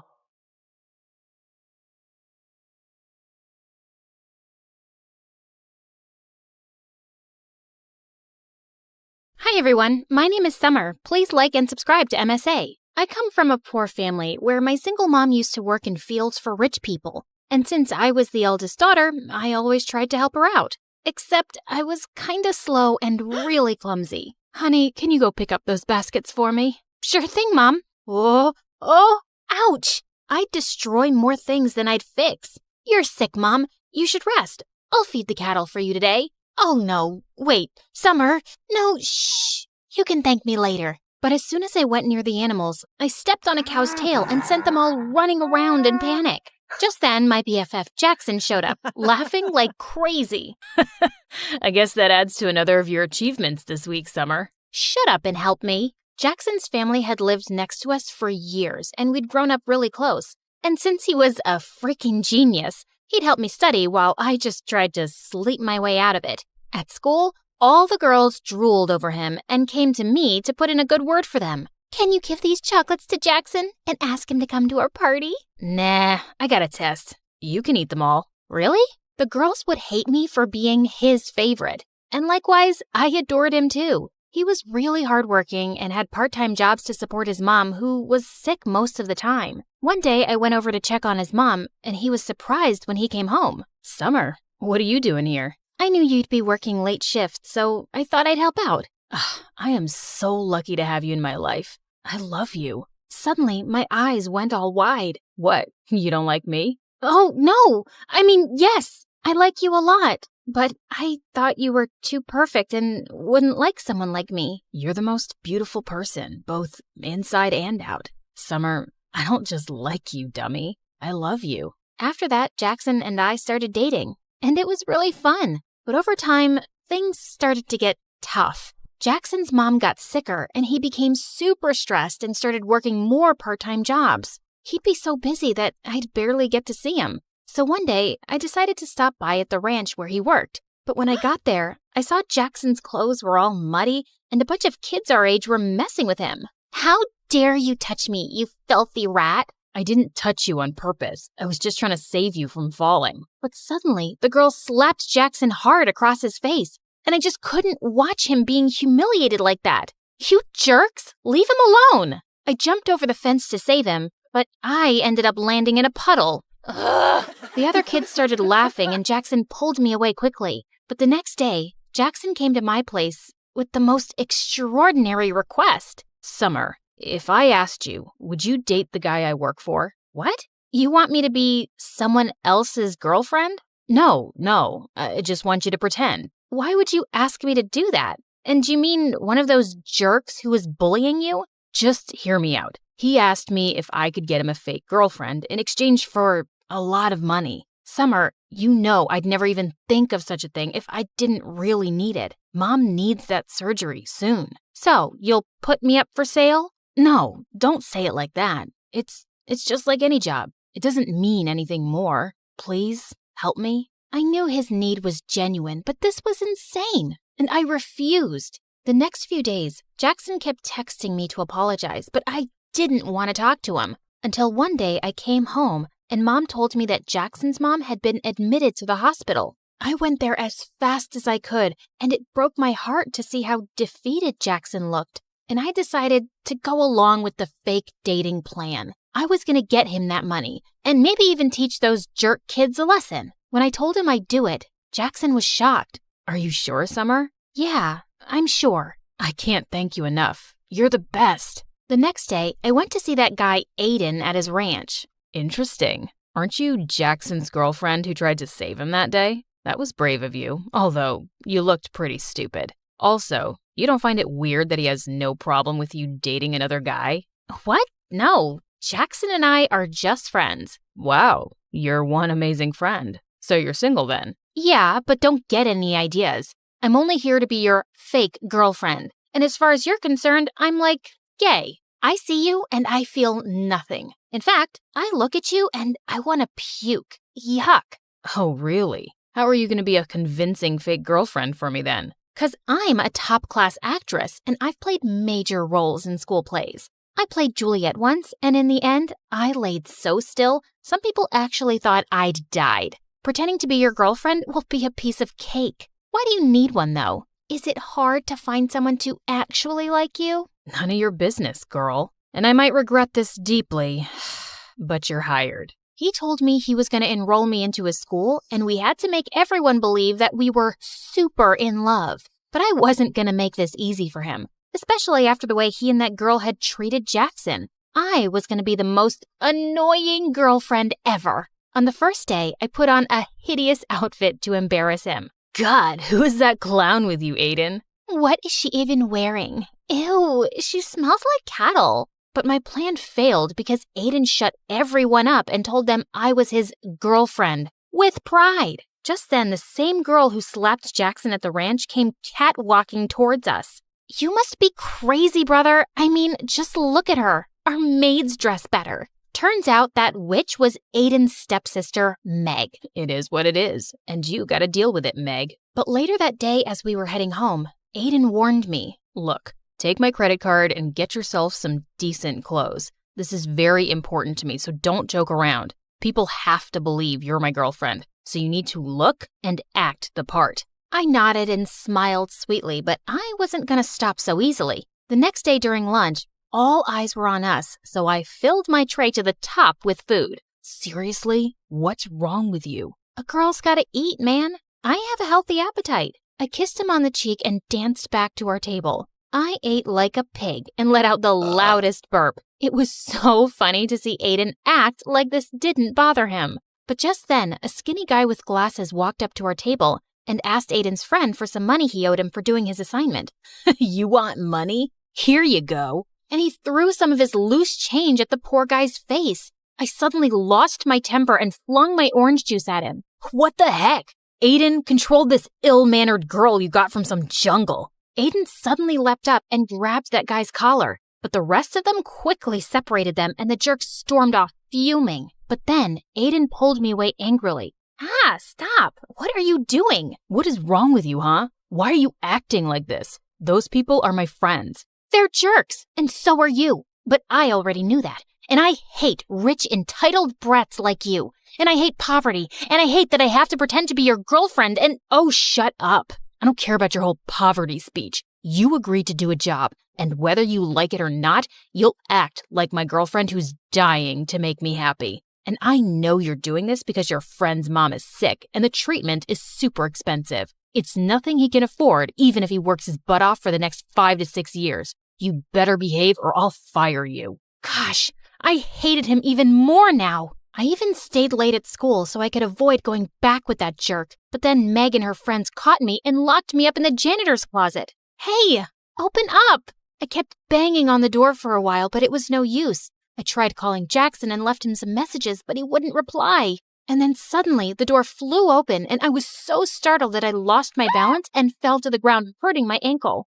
Ouch! Are you okay? Aiden lifted me up in his arms and took me to his car. How did you find me? I heard my sister talking on the phone with her friends, and I ran here immediately. Also, I'm sorry. What? It's because of me that they're treating you like this. Also, I'm sorry about what I said to you earlier. I acted like a jerk. It's just that my life will fall apart if this plan doesn't work. What do you mean? My dad wants me to get engaged to his business partner's daughter, but I don't want to do that. I want to become a musician and be with someone I love, not be part of some business deal. So I lied. and I told him I already love someone else. But now he wants to meet that person. That's why I hired you. I could tell that he was having a really hard time, and I decided not to make things worse for him anymore and play my part properly. Later, when we reached home, Aiden even dropped me to the doorstep in his arms. But as I limped in, I saw Jackson waiting for me. What do you think you're doing, Summer? You're supposed to pretend and not actually jump into his arms like his girlfriend. Huh? I hurt my ankle and he just helped me. You could have just walked. What? I'm doing all of this because of you in the first place, and you're being so... Okay. Don't get mad at me, please. It's just that I love you and I got kind of jealous, and I'm sorry, okay? It felt kind of weird, but I could understand his jealousy. And now I just wanted to get this job done as soon as possible. My weird and clumsy habits would come in my way often, but Aiden didn't make me feel bad about it. And I discovered that he was actually a nice and kind person. Once when he was dropping me off at home, he suddenly dialed someone's number and wished them a happy birthday, warmly. That was my old nanny. I adored her when I was a kid, and we've stayed in touch. That was actually really sweet. I couldn't remember the last time I'd even called my favorite aunt on her birthday. And it was things like this that made me warm up to him. And we slowly became good friends. A few days later, it was my birthday, but Aiden told me he had a party at his place and wanted to introduce me to his parents. When he picked me up that evening, I saw him in a suit looking so handsome. Whoa, you look so pretty. You don't have to pretend. No one's watching us here, Aiden. Suddenly, I lost my balance, but thankfully, Aiden caught me in his arms. For seconds, he kept staring into my eyes, and my heart raced like crazy. It's a shame we aren't dating for real. Somehow, I pulled myself back up and stomped on his feet. I would never have dated you for real. You're not my type. Later at the party, Aiden was about to introduce me to his parents, but on the way, Meg stepped on my dress and I ended up crashing into the party cake, which went flying into Aiden's parents' face. Holy freaking cake monsters! It was such a disaster and I just ran out of there. But on my way out, I crashed into Jackson. I hadn't seen him in days. Jack, what are you doing here? And where have you been lately? I came to work here for the night so I could make some extra cash. And I've been busy, but I'm surprised you even noticed or cared. Why wouldn't I? You're my boyfriend. And do you know what day it is today?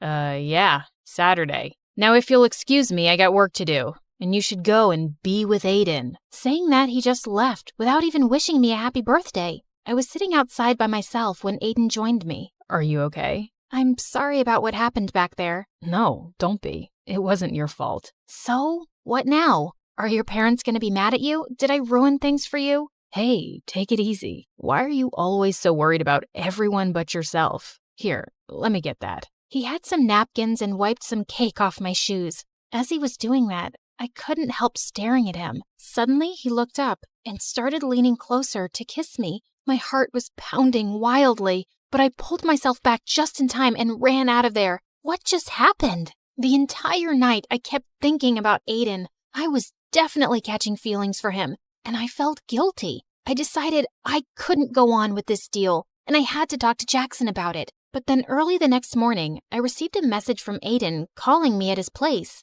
When I got there, I didn't see Aiden, but his parents and Meg were there, and so was Jackson. Look who's here. The famous gold digger who's trying to rip my brother off. I have no idea what you're talking about. Your brother and I love each other. Oh, really? Then who is this? Meg told us she heard you calling him your boyfriend last night. So, you've just been playing with my son's heart because he's rich? That's why rich people like us can't trust you filthy lowlives. You're all liars and frauds. I looked at Jackson, but he just stood there. But Aiden suddenly appeared and stepped in front of me. Leave her alone. I told you, I love her, Meg, and if you hurt her again, it's not going to end well for you. Then it's not going to end well for you either, son. If you're going to be with this girl, you can just leave with her as well. I already felt so humiliated, and I didn't want Aiden to get in any more trouble, so I ran out of there, and Jackson followed me. I'm really sorry, Summer, but it would have messed up our plan if I'd jumped in to save Aiden's girlfriend.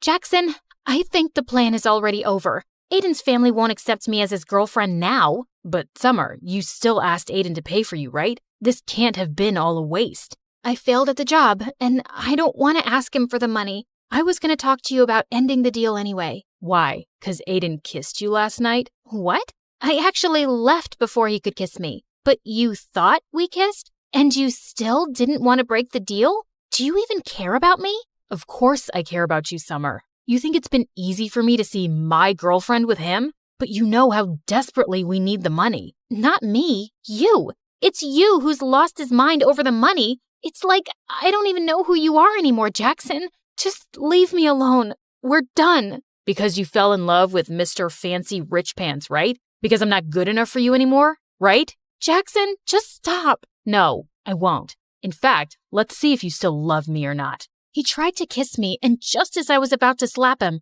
Aiden pulled him back and punched him hard. You piece of garbage. Step away right now if you ever want to see a penny of that money. Jackson stood there looking furious for a minute, then walked away. I couldn't believe him. So, Jackson is your boyfriend. So what? It shouldn't matter to you anyway. It matters to me, Summer. You deserve so much better than this jerk who didn't even hesitate to sell off his girlfriend. I knew he was right, but I was too embarrassed to accept that in front of him. The next few days, Aiden kept calling me and I didn't answer. Jackson didn't even bother, and I'd sure he'd gotten his money. And then soon after, I left for college, cutting contacts with everyone. But only a few months later, I was walking down my college campus when I heard a familiar voice. You look great, Summer. Aiden, what are you doing here? I came to look for you. But why? Because I want to be with you. I was always under so much pressure from my family, but after you left, I left home too. Somehow, you've made me stronger. I chased my dreams and started my own music band, but there was still something missing. You. What? I fell in love with you really quickly, Summer. But whenever I'd say anything, you'd think I was pretending. And after you left, I realized I was such a fool not to tell you earlier. So tell me you don't hate me, at least. I don't, but you'll have to take it slow, 'cause this time, I want it to be real too. I promise.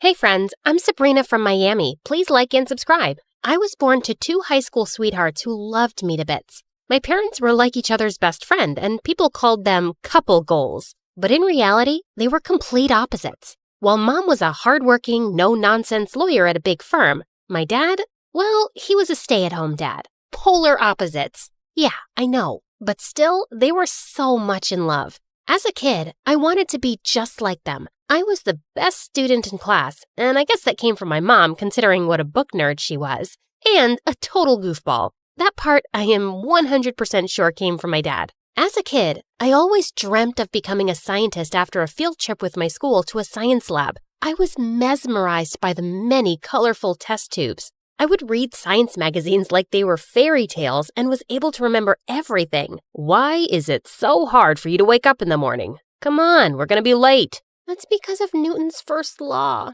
A body at rest wants to stay at rest. 5 more minutes. Pretty please. Not happening. And don't throw your science facts at me. Ah, you little rabbit. Okay, fine. I could take a 5-minute nap too. Growing up, I was always close to Dad because he was the parent mostly around. One time, Dad took me to the water park and I was having so much fun. When I went for the water slide, I spotted a girl crying and instantly recognized her. It was Gemma from my school. Even though we were in different sections, I had often seen her. Hey, what happened? Are you hurt? No, my mom. She wants me to go down the slide. But look at it. It's so scary. It's dark. I'm scared. This one? It's for babies. Come on, I'll be right behind you. The trick is to close your eyes and enjoy. Ready? Okay, ready. Saying that, I pushed her and then followed her. When we came out on the other side, the look on the girl's face had changed. OMG! It was perfect!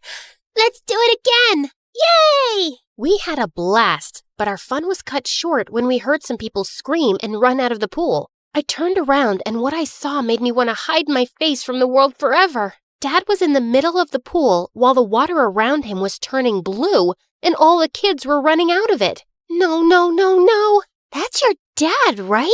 I'm not with him. Yeah, I'd say the same thing if my dad did that. You see, my dad was adorable, but he could be pretty annoying at times. I guess that was the reason why Mom was always saying that she had to raise 2 kids instead of 1. Well, Gemma and I became pretty good friends, and the fact that she kept the whole pool thing a secret made me like her even more. While I was happy to finally have an awesome friend, things at home were going south. I started to notice that Mom and Dad were always at odds. One moment they would be smiling at each other, and the next they'd be arguing like kids. They'd bicker over the smallest things, like who would take the trash out, who squeezed the toothpaste from the middle, who left the dishes dirty, and whatnot. One time, they started a huge fight over air conditioning. Yeah, it's frickin' freezing. Where's the remote control? Do you have any idea how much last month's bill was? So, now you're gonna throw the I'm the one who brings the money in thing at me. Mom?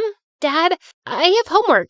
Can you help me? How about later, honey? Daddy has to go out with his friends. Friends? Yeah. Run away like a little boy. Ugh, you're always acting like a kid. I always hated their fights, but on my 10th birthday, they crossed all limits and started arguing on my birthday in front of so many guests. I had enough. Oh, please. For once, I really wish you guys would either stop fighting or just leave each other. Because of Mom and Dad, I officially hated love. As if my wish came true. The next day, Mom left for New York, and when Dad found out, he was heartbroken. I can't believe it. How could she do this? I know we had our differences, but this? How come she didn't ever think about you? The realization stung. Mom didn't just leave Dad, but me too. For many days, my mind was in chaos. Seeing me so quiet at school, Gemma asked me what the matter was, and I told her everything. I am never falling in love. It's stupid. Totally. Friendship is the best ship. With Gemma by my side, I felt like things would be all right. But boy, was I wrong. With Mom gone, Dad was out of control. It was like his life's mission to embarrass me. One time when I had participated in a debate competition, Mom was a no-show and I knew the reason. As for Dad, he was in the audience all excited for me, dressed up like a cheerleader, carrying a huge sign. Oh my God, I might die because of embarrassment. Come on, your dad is so supportive and cute too. After my speech was done, I heard noises from the audience. This idiot has been screaming in my ear for an hour now. It's time he gets taught a lesson. What? If cheering for my daughter is a crime, then I'm a Ah! Before Dad could even finish his sentence, the other guy gave him a black eye. I so hated that my dad got his butt kicked the same day I got an award for the best debate, but he was always acting like a kid on a sugar rush. Once we got home, I was so angry at Dad that I locked myself in my room, even though Dad apologized many times. When I finally came out, Dad was relieved. Honey, I am so sorry. I just wanted to make you laugh. Happy. I thought if I acted like a friend, we'd be... Wait, but why a friend? I want you to be my dad. I can have many friends, but only one dad. I guess my words struck a chord because after that day, I saw how slowly Dad was becoming more responsible. He was managing the house and even started a small business from home, which was going well. He even started to help me with homework, and when I had a science fair at school, he worked with me and we made the best project. On the day of the fair, I stood proud with my project and Gemma was with me. Everything was going fine until I spotted Phoenix, the school's outcast. In grade 1, poor Phoenix had vomited all over a girl, and since then, everyone called him Puke Boy behind his back. For some reason, Phoenix was always smiling at me, and Gemma would often tease me by saying the guy had a crush on me. Looks perfect, just like you. You're in the way. Phoenix, can you maybe move aside with your snacks? Right when Phoenix turned, someone shoved him hard. The jerks from the basketball team were here, and Phoenix happened to be their favorite target. Puke Boy fell on his food. Again! Aw, are those tears in your eyes? Hey, want a hand? Nah.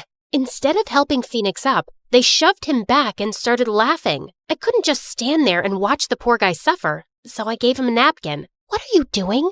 Are you all right? Whoa, we got something going on here. Sabrina and Phoenix sitting on a tree. Kissin.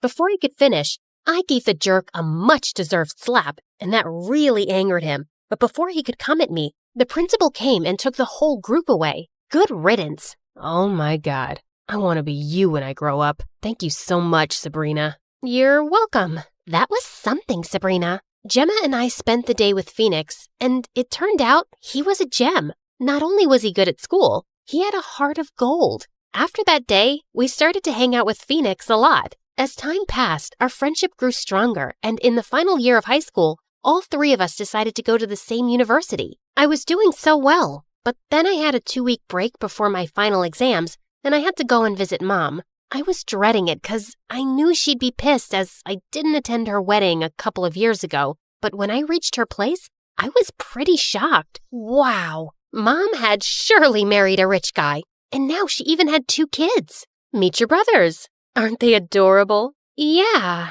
So, we're going out. How about you look after the boys?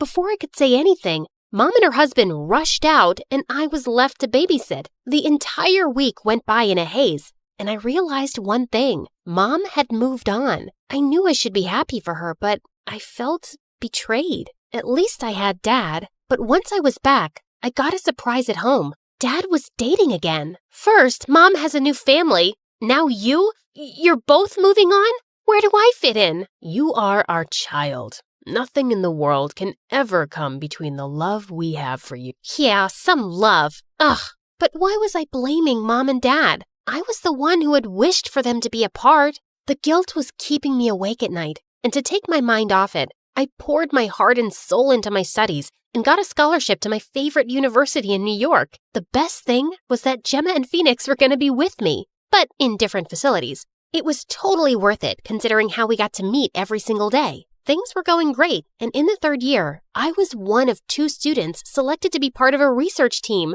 That was huge! Finally, my dreams of becoming a scientist seemed so near. While working for a research assistant, I met Jacob. The guy was sure amazing, and every time I'd meet Gemma and Phoenix, I'd be telling them about him. Looks like someone has a crush. A crush? Yuck!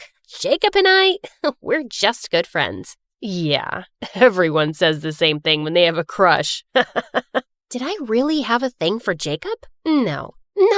I needed to focus on my studies and research. So I started avoiding Jacob, even though I felt bad about it. One time, I was late in the lab with my professor when I had a total eureka moment. I created a new material that looks like plastic, but 100 times safer than plastic. Oh my God, this is unbelievable. Professor, you have to come and see what I found. What? Impossible. Look, I tested it again and again. The results are the same. Yeah, she's right. Congratulations, Sabrina. This is fantastic. This will revolutionize science. Well done, Sabrina. I always expected the best from you. I was so happy, but when the research paper was published, I got the shock of a lifetime. It was named after my professor and didn't say anything about my contribution, but I discovered it. And who will believe a science student over a double PhD scientist?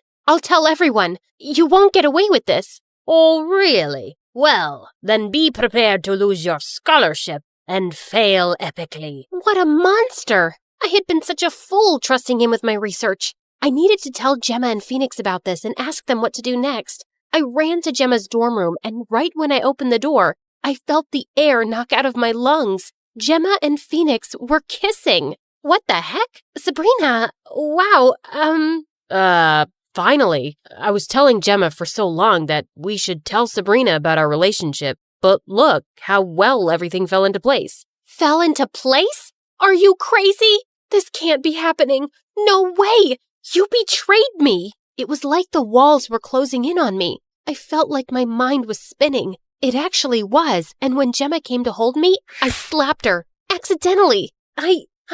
Gemma, I am so... What has gotten into you, Sabrina? You hit her. I didn't mean to. Saying that, I ran out of there. I had been walking in the rain for what felt like forever. All my dreams were crushed. My family, my friends, and my career, everything. I didn't know why, but that night I ended up knocking on Mom's door. Oh my God. What happened, sweetheart? Mom? It was the first time I opened up to Mom, and in the end, I came clean. I told her how my wish had caused her and Dad to leave each other and how the guilt ate me because of them, how I hated love. It was never, ever your fault. You're a grown-up now. Listen, everything breaks if you don't take care of it. Your dad and I, we didn't take care of the love we had. Things fell apart. Don't be afraid of love. Don't run away from it. Otherwise, you'll never know the real joy of life. Remember, whatever life throws at you, you've got to be steadfast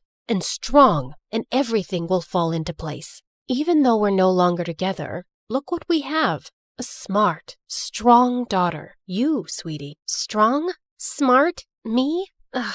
And then I told Mom what my professor did and what a fool I was for trusting him. Well, Mom, boy, was she pissed. She then brought in the big guns. She sued my professor. Perks of having a lawyer mom. On the day of the hearing, it was the first time I saw Mom in action, and boy, was she fierce. Jacob was also there to support me, and in the end, the judge ruled in my favor. I was so happy, but the victory didn't feel complete without my friends, and I knew what I had to do. Today is my wedding day. Gemma, my bridesmaid, and Phoenix, the best man, look absolutely amazing. I am so happy that they're part of my big day. It was all because I had finally accepted my fears and came clean to them all those years ago. I had told them how I was afraid that our trio would break up because of them dating, but it was Gemma who assured me that taking a chance at love was totally worth it. And I finally gained the courage to tell Jacob how much I liked him, and he felt the same way. As I'm about to say I do, I realize how I didn't have to run away from love, but run towards it, because it's the best joy of life.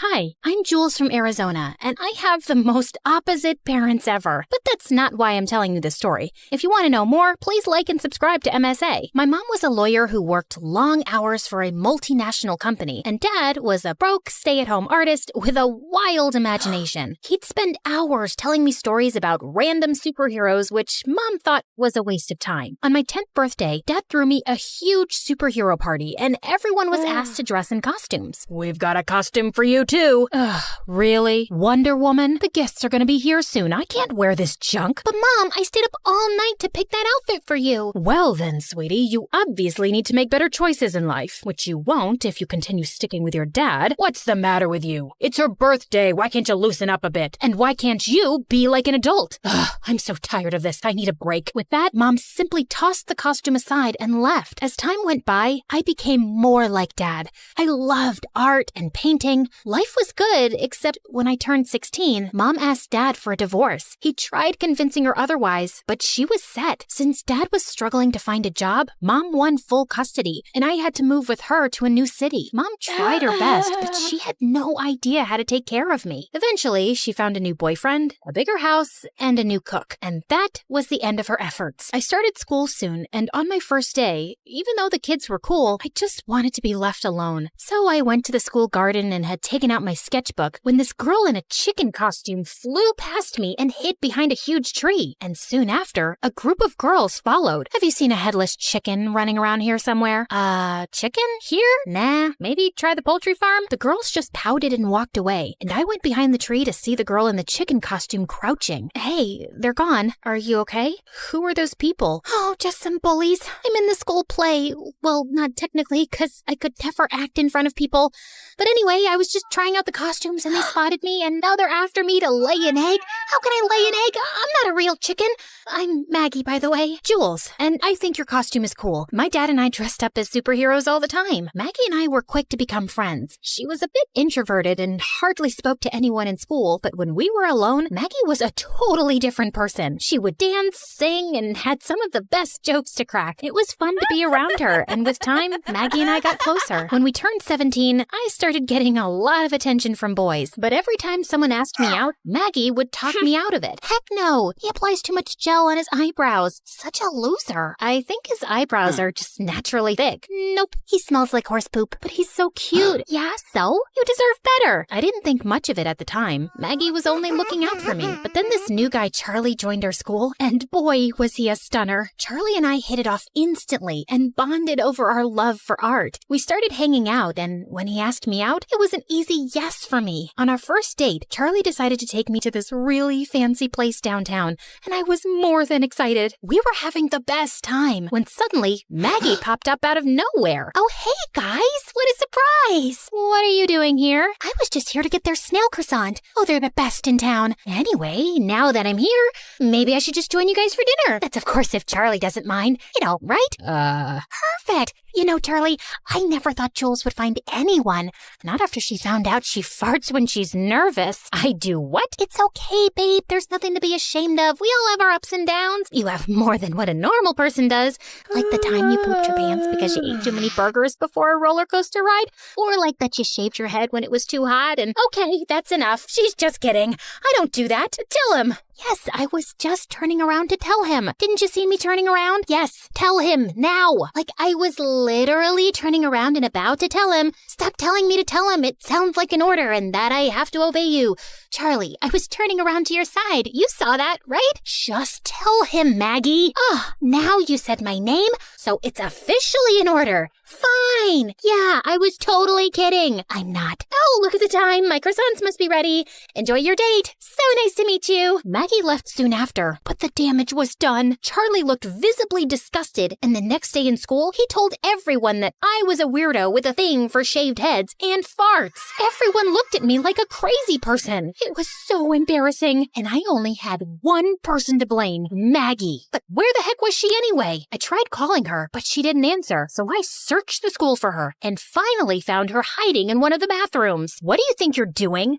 Oh, Jules! Hey! I was just cleaning some spider webs. What's up? What's up is that the whole school is laughing at me after what you said on the date. Why would you do that? Charlie is a knucklehead, okay? I said all those things because I wanted to see how he'd react, and look, he acted like a jerk. That's a sign. He doesn't deserve you. Stop it, Maggie. No one is ever good enough for me according to you. I'm so done with this. Just go and tell everyone that you made everything up. Maggie did end up telling Charlie that she lied, but obviously he didn't believe her, and no boy in school ever asked me out again. I was so mad at her. I refused to meet her or even take her calls, even though she kept apologizing. It was frustrating. I had no one to share my feelings with. So I picked up painting again to distract myself and even applied to a few prestigious art colleges. And one evening, I was wrapping up an application form when someone knocked on my door. Maggie, what do you want? I love your stairs. They're powerful and impressive and a step above the rest. Are you seriously gonna sulk all your life? I said I'm sorry. No, you didn't. Okay, then I'm saying it now. I'm sorry, Jules. I went a bit overboard, but honestly, I was just looking out for you. Can we start fresh? Pretty please? We're best friends. I'll think about it, but you better behave yourself. I promise. And Maggie stayed true to her word. A week later, I got accepted to one of the best colleges in the city, and Maggie volunteered to help me set up my room. We were almost done when this gorgeous girl walked in. Where do you think you're going? To my room? Wait, are you my new roommate? Nope, that'd be me. Oh, thank God. I thought I'd have to spend the next 2 years with this weirdo. I'm Alice, by the way. Jules. And I'm Maggie. Good to know. Alice was the professor's daughter and was hands down the prettiest girl I'd ever seen. Apart from being a great artist, she was also the lead singer in one of the college bands, and one night, she asked me if I wanted to join her at one of her performances. We got to talking, and Alice was really charming, fun, and intelligent. I loved being around Alice, except Maggie kept demanding me to hang out with her. We should catch the new Avengers movie. I kinda saw it last night with Alice. What about an MSA video marathon then? We haven't done one of those in a while. I don't think so. Alice and I have this project to work on, and Alice! I am tired of listening to her name. You just met the girl, and I like her. She's my friend. Sounds like more than friends to me. I didn't know what Maggie meant by that, but a few days later, I was at one of Alice's shows when Maggie walked in. You didn't tell me you were coming. Well, since you won't hang out with me, thought I'd come to you. Why? Are you not happy? Before I could say another word, the performance started, and as always, Alice blew my mind. Watching her on stage was always amazing, but something in my heart jumped when she blew a kiss at me while singing. Ew, that was so cringe. Stop blushing like a moron, Jules. And what's the whole hype about this Alice? She literally sings like a pregnant horse. I could do so much better than that. And with that, Maggie went on stage and pulled the plugs, and the crowd went silent. What do you think you're doing? Saving people from your horrible voice? Give that back. Alice tried to snatch the plug from Maggie's hand, but Maggie pushed her. Then Alice got up and she pulled Maggie's hair, and the two of them got into a huge fight. Before I could butt in, Alice shoved Maggie, and she tripped over something and ended up falling off the stage, unconscious. Alice and I took her to the hospital where the doctors told us she had a broken arm.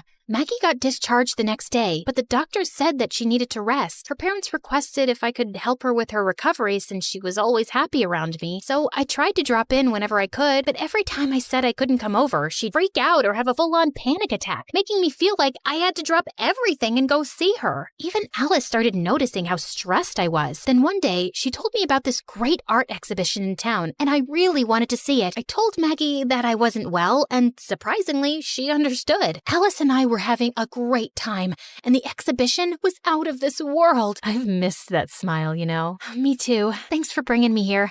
I don't remember the last time I felt so happy. Stick with me, and you'll always be happy. Alice brushed a strand of hair away from my face, and I felt my insides explode. She came closer, like she was about to kiss me, when suddenly someone screamed my name. I turned around to see Maggie staring at us furiously. So that's why you couldn't come over, huh? Because you wanted some time away from your girlfriend? I thought you were sick, so I brought you chicken soup. But then I saw this dumb art fair invite, and I knew you tricked me. You didn't leave me a choice. I'm sick of babysitting you. I have my own life too, and it doesn't revolve around you. So it revolves around Alice? I've seen how you two look at each other, and it's not just friendship. That's none of your business. Stay out of this, you witch. Enough. You can't talk to Alice like that. So you'll take her side over mine? With that, Maggie started crying like a banshee. She picked up expensive art pieces and started smashing them to the ground, one by one. I tried to stop her, but she ran around like a mad person before security finally caught up to her. The police were called, and Maggie and I were immediately taken in for questioning. Our parents were called, and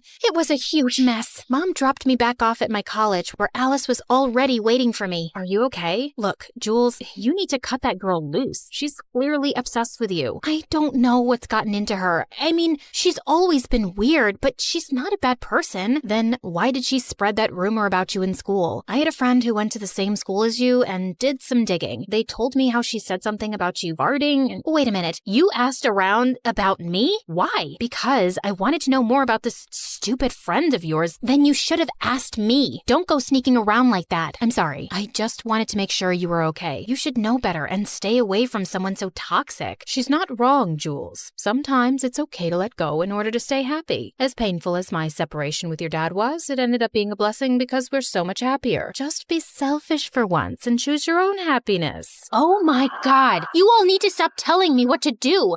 I'm not some kid, okay? I can make my own decisions and do my own thing too. With that, I stormed off. I knew what Maggie did wasn't right, but I was so tired with everyone trying to make decisions for me. Maggie got out soon after, and she would send me gifts and bouquets to say how sorry she was, but I was done with her. Alice tried talking to me too, but soon after finals started and I got busy with my studies. I just needed some space from everyone. Then one day, I was buying groceries when I spotted Maggie in the line ahead of mine. She saw me too and immediately walked over. You've been avoiding me, but I don't blame you. I pushed your buttons too hard, and I deserve this. But I miss you, Jules. Maggie, you're a great person, but I think it's better if we don't stay in touch anymore. I'm finally happy in my space, and I want to keep it that way. I get it, but at least can we have coffee? One last time, for the sake of our friendship? I wanted to say no, but looking at Maggie's desperate face, I agreed. She led me to her car and started driving, but I noticed soon that we were not headed in the right direction. I asked her, and she told me that it was this new place a little outside the city. I felt uneasy and asked her to stop the car, but Maggie started speeding up. What the heck are you doing? You'll get us killed. You said you were my bestie forever, and then you dumped me for that stupid Alice. I loved you, Jules, you know that? What? Yes, I loved you, but you told me you were into guys. That's why we couldn't be together. I kept begging Maggie to slow down, but she just wouldn't listen. Panicked, I tried to take the wheel from her hand, but the car slid off the road and hit a tree. Within seconds, a crowd gathered around us and helped me and Maggie out. Thankfully, we weren't injured. Jules, I'm so sorry. Are you hurt? Get away from me, you freak! Don't you dare touch me! 15 minutes later, both our parents arrived. Maggie's parents apologized and begged me not to press charges, even though I really wanted to. Mom took me home, and this time, I decided to cut Maggie off for good. I got a restraining order from the court, and after that day, I never saw Maggie again. I went to therapy and started feeling a lot better. A few days later, Alice asked me to meet. We sat on the hood of her car watching the sunset. So, I've been thinking about you, and I feel like we have a spark. No, it was just a firefly. Really? Such a pity. Yeah, I know. These sparks are getting out of hands lately. Maybe we can set them on fire? We grinned at each other, knowing exactly what was going to happen next.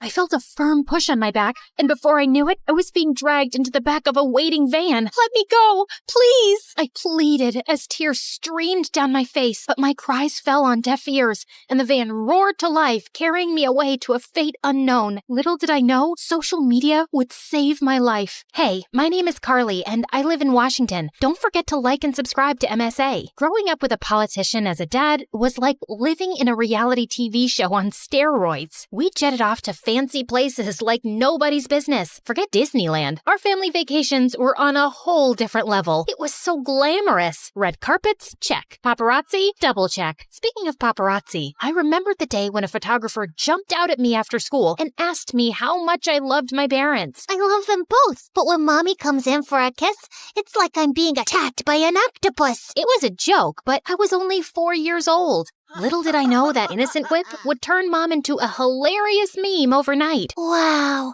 Mom, you look cute. But when Mom saw them, she felt terrible, and I suddenly realized that this must not be good. I'm so sorry, Mom. I didn't mean for this to happen. I know you didn't, sweetie, but sometimes people can be cruel, especially on social media. It's better to just avoid it overall. Growing up, I realized the challenges that came with my family's position. People were green with envy and jealous as heck. Like when I noticed an old woman afraid of crossing the street, I rushed to help her, but I ended up getting a lot more than I bargained for. As soon as I handed her purse back to her, someone recorded it and posted it, but they twisted it and made it look like I was stealing her purse. What a bummer. And just then, my dad's political enemies used the video and all hell broke loose. Suddenly, Dad started losing his supporters faster than a contestant on The Voice. I was chill until I saw Dad walking like a ticking clock. Tick-tock, tick-tock. I felt terrible, so I stayed away from social media. But as I entered high school, Twitter, Instagram, and WhatsApp became big parts of everyone's lives. Even my best friend Sarah was always on her phone, chatting with guys on social media. Who are you talking to? Oh, wow. Our soccer champ just sent me a friend request. I'm so cool. Should I accept or make him wait? I couldn't help but feel a twinge of jealousy. I started thinking of using it. Should I? Shouldn't I? Okay. You won. And I was stuck with my boring SIM card for texting, and soon all my friends ghosted me. It was so annoying. But at least I had Sarah, who never got bored of me and always knew how to cheer me up. We made silly videos of ourselves doing fun things. Like that time I was singing my song, Money in the Bank, I got it. Living like a rock star, party like a pop star. You can call me queen, I'm popping like a court star. And Sarah posted the video on her Instagram without my permission, which made me really upset. Relax, no one will see it. You don't know that. Yes, I do. You're no Beyonce, and no one's losing their minds over your silly skills. Yeah, she was right. It only got a few comments, but it was still fun and addictive to read them. I was done playing the good angel role. It was time to explore. So I caved in and created my own social media account with a different identity just to see the comments. It was fun. Sarah and I continued to make silly videos, and we always played silly characters. But soon enough, Savannah, the TikTok girl of our school, was furious when she heard her friends gushing over my videos. She was so mad that she could have TikTok danced her way to Siberia. You think you're so cool with your little videos, don't you? Huh? What do you mean? Just stick to your own lane. Who made you queen telling Carly what to do? Just because you got no talent doesn't mean you gotta bring others down. Bye, Felicia. Get off your throne. We both laughed, and Savannah just rolled her eyes and walked away, like she was Kim Kardashian and I was just an extra in the Kardashian reality show. But then I quickly put an end to our Instagram or TikTok war when Matthew joined our school. school. He was Justin Bieber's son. I mean, he looked like him. Actually, he was the son of my dad's faraway friend. And the second he stepped through the door, he had everyone's attention. He was smart, handsome, and had a charm that Savannah was all too eager to bask in. She was practically throwing herself at him. Hey, Matthew, you're looking good today.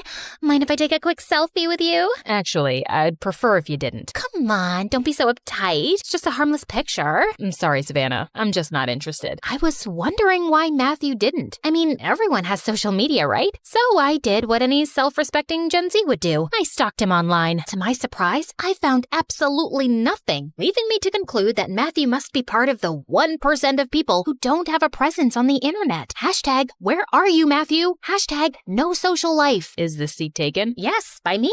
Just kidding. It's all yours, thanks. Hey, I noticed you haven't been very active on Insta lately, or, oops, why am I always in a rush? Someone's stalking me? Well, I like my privacy. I can't stand social media. What about you? Ugh, I hate it too. I recently deleted my account. I turned red. Why did I just lie? Same. I mean, what's the point of having thousands of followers if you don't even know them in real life? Yeah, totally. I'm sure all my followers were robots anyway. As we chatted, I felt myself opening up to Matthew like a book. Pretty soon, I realized that I was falling for him faster than a ton of bricks. Why are we waiting? Let's go for a class. I'm just waiting for the montage of us running through a meadow hand in hand. You're different from all those other girls. You don't need to seek validation from others. Matthew seemed to feel the same way, and we started spending more time together. And next, I was expecting a romantic dinner, but instead, I got a hiking invitation. At first, I felt let down a little, but it turned out amazing as we spent the entire day there. And when we were making our way down, my foot slipped, and that's when I got my chance. So I pretended to be in real trouble. I stretched out my arms and closed my eyes, expecting Matthew to scoop me up like in the movies. But instead, he ruined the moment by calling the rescue team to help me out. Talk about a buzzkill. And for the next few days, I was tossing and turning until one morning when I finally mustered up the courage to tell him how I felt. As we sat on a hilltop watching the sunset, I looked into his perfect eyes. I need to tell you something. Me too.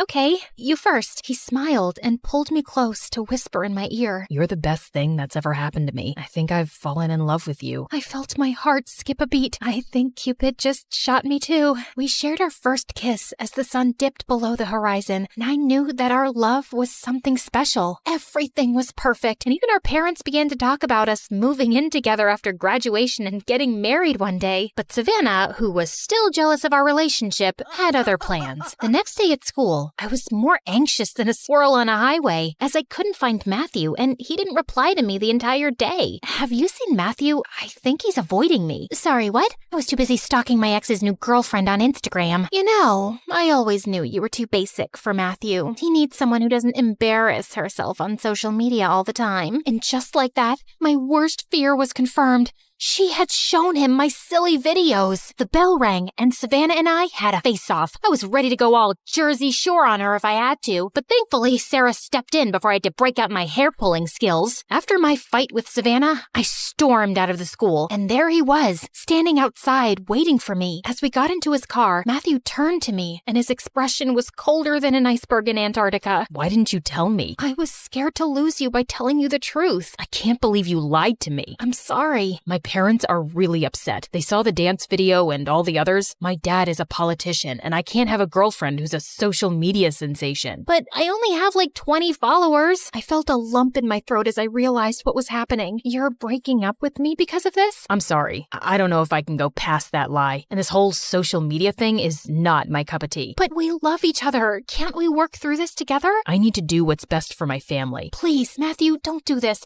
I'll delete my account. I'm sorry, Carly. I need some time to think about things, but we can still be friends. I got out of the car and watched him drive away. Friends? As I walked home, I noticed a van following me. At first, I didn't think much of it, but then 2 men got out and dragged me into the van. I was terrified and confused, wondering what was happening. As we drove to a secret location, I kept thinking it was a prank. Savannah must have paid these guys to play a joke on me. Is this some kind of punked episode? Do I get to meet Ashton Kutcher now? Seriously, if this is Savannah's idea of a joke, tell her it's not funny. As As the van stopped in the middle of nowhere, I realized this was no prank. It was real, and I was in trouble. Look, I don't know what you guys want, but all I have is some gum and a half-eaten granola bar in my backpack. There was silence from the guys in the front of the van, and I started to feel a little uneasy. Suddenly, the kidnappers hopped out, and I heard a dial tone. Hey, we got her. No, we didn't hurt her. Sure, we're ready, as agreed, asking for a ransom. A ransom? Who do they think I am? A Kardashian? After what felt like an eternity, I heard the sounds of footsteps approach the back of the van. I knew this was my chance to escape. I braced myself for what was to come. But then, I heard a familiar voice. Carly? Are you in there? I couldn't believe it. It was Sarah. She found me. Or was she one of them? The back door opened, and I saw Sarah and Matthew standing in front of me with a group of police officers behind them. Are you okay? I'm so sorry for what I said earlier. I can't ever lose you. I nodded, too overwhelmed to speak. Matthew lovingly scooped me up like a pizza from the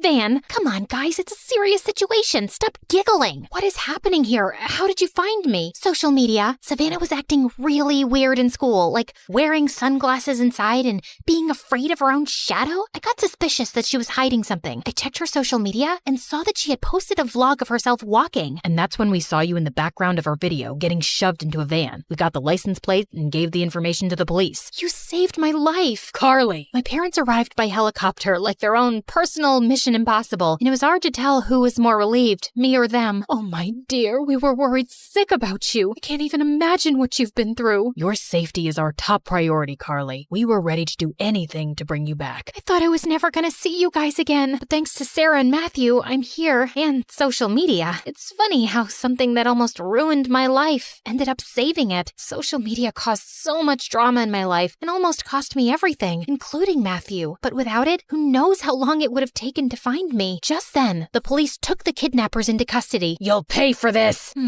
Something just doesn't feel right. The police stripped the bad guys of their belongings and shook hands with my dad. I quickly dialed the last number and saw my dad pull out his phone and drop the call. It was him. I was horrified. My own father orchestrated my kidnapping? That night, Dad admitted to it and asked for my forgiveness. I know it seems extreme, but it was the only way to win back my voters. If I lost the election, my opponent would have won and ruined everything that I've worked for. I don't care about losing, but people would have suffered. There would have been no social security, no free education, and no health insurance. I couldn't let that happen. But you put your political things ahead of your own daughter's safety? And if it was for good, why didn't you involve me in your plan? I could have helped you, or at least have been prepared for what was going to happen.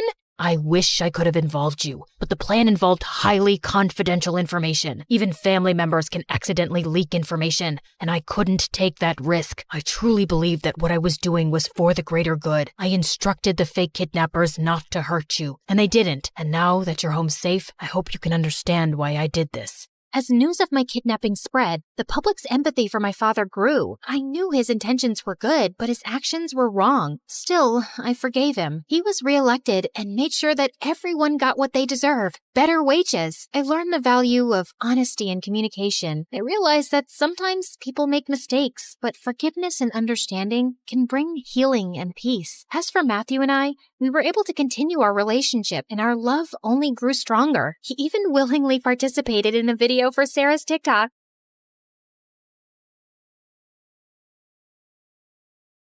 Hi everyone, I'm Hayden from California. Before I continue, please hit like and subscribe. I was born into a big, happy family, and growing up with 4 spunky older brothers was always a blast. And we ran into a lot of trouble, like when we kicked the ball into our neighbor's window, and another time when we all fell into the pond and Mom thought slime monsters were invading the house. Yeah, we were all grounded, except for my younger sister Rose, the only odd one out who never joined us and only cared about her looks and her clothes. Ugh, Hayden, I can't believe you dress like that. Why can't you wear a proper dress? I can't believe you like those clothes. Look at this t-shirt. It's large so I can get underarm ventilation. And I can stuff my face without fearing my waist. And these pants, they have pockets. Here, want to see the frog I found? Eee! Well, my brothers became super boring after they started high school. They got girlfriends and hobbies. Ugh, it's not like I need them to have fun. I can find my own friends. One day, when I was on my way home from school, I spotted some meanies hassling a puppy. Not under my watch. I grabbed a stick and rushed over to them screaming, but then I trod on a stone and fell. They all started laughing at me, but I got back on my feet. Let that puppy go. Or what? You'll fall on your face again? Or I'll teach you a lesson. Ew, we're shaking in our boots. An army of ants is coming our way. That boy was my new neighbor, who was the same age as me, but half their size. And then the puppy bit the bully's hand, and the new boy rushed in and snatched the puppy away. He grabbed my arm, and we started running until we got away. Wow, that was brave. I'm Rashid. And you got there just in time.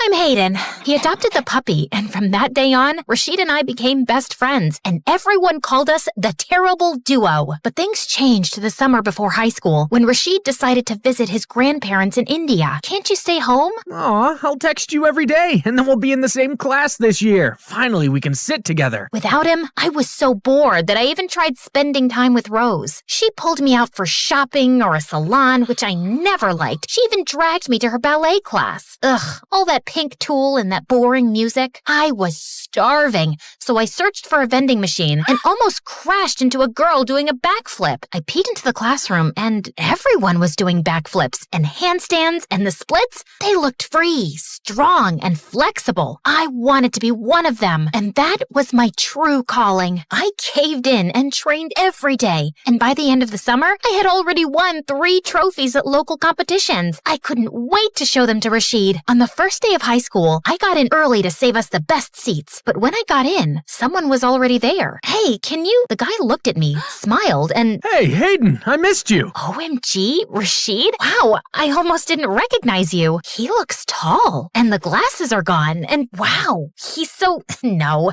he's the same guy as before. Don't act all weird around him now. Every time Rashid looked at me, I felt myself blushing, and if we bumped into each other, my insides turned into a giant knot. I needed bug spray to kill all the butterflies flying around me, and I felt so jealous when I saw all those girls falling for him and fighting for his attention, though he dodged the swooning like a ninja dodging throwing stars. Ugh, I don't know what to do. What if he decides to date one of those girls? Try to give him some hints and see if he likes you back. So I decided to put Rashid to the test. I left my lunch at home, and he shared his with me, but then he did the same for my classmate the next day. And when it started raining, he also shared his umbrella with me and my sister. Why does he have to be so nice to everyone? Ooh, I smell heart trouble. My sister has a crush on her best friend. How predictable. Unfortunately, he likes girly girls. Girls like me. He sees you as one of his buddies. I was crushed. Not only did he not like me romantically, I wasn't even part of the competition. I liked the person in the mirror. I liked that I was strong enough to walk on my hands, or that I could sleep more in the morning because I wore no makeup. And then I decided that if Rashid liked those girls, I could be one. And like Cinderella, I just needed a fairy godmother to help me with the transformation. Or rather, will you give me a makeover, sis? OMG, I thought you'd never ask.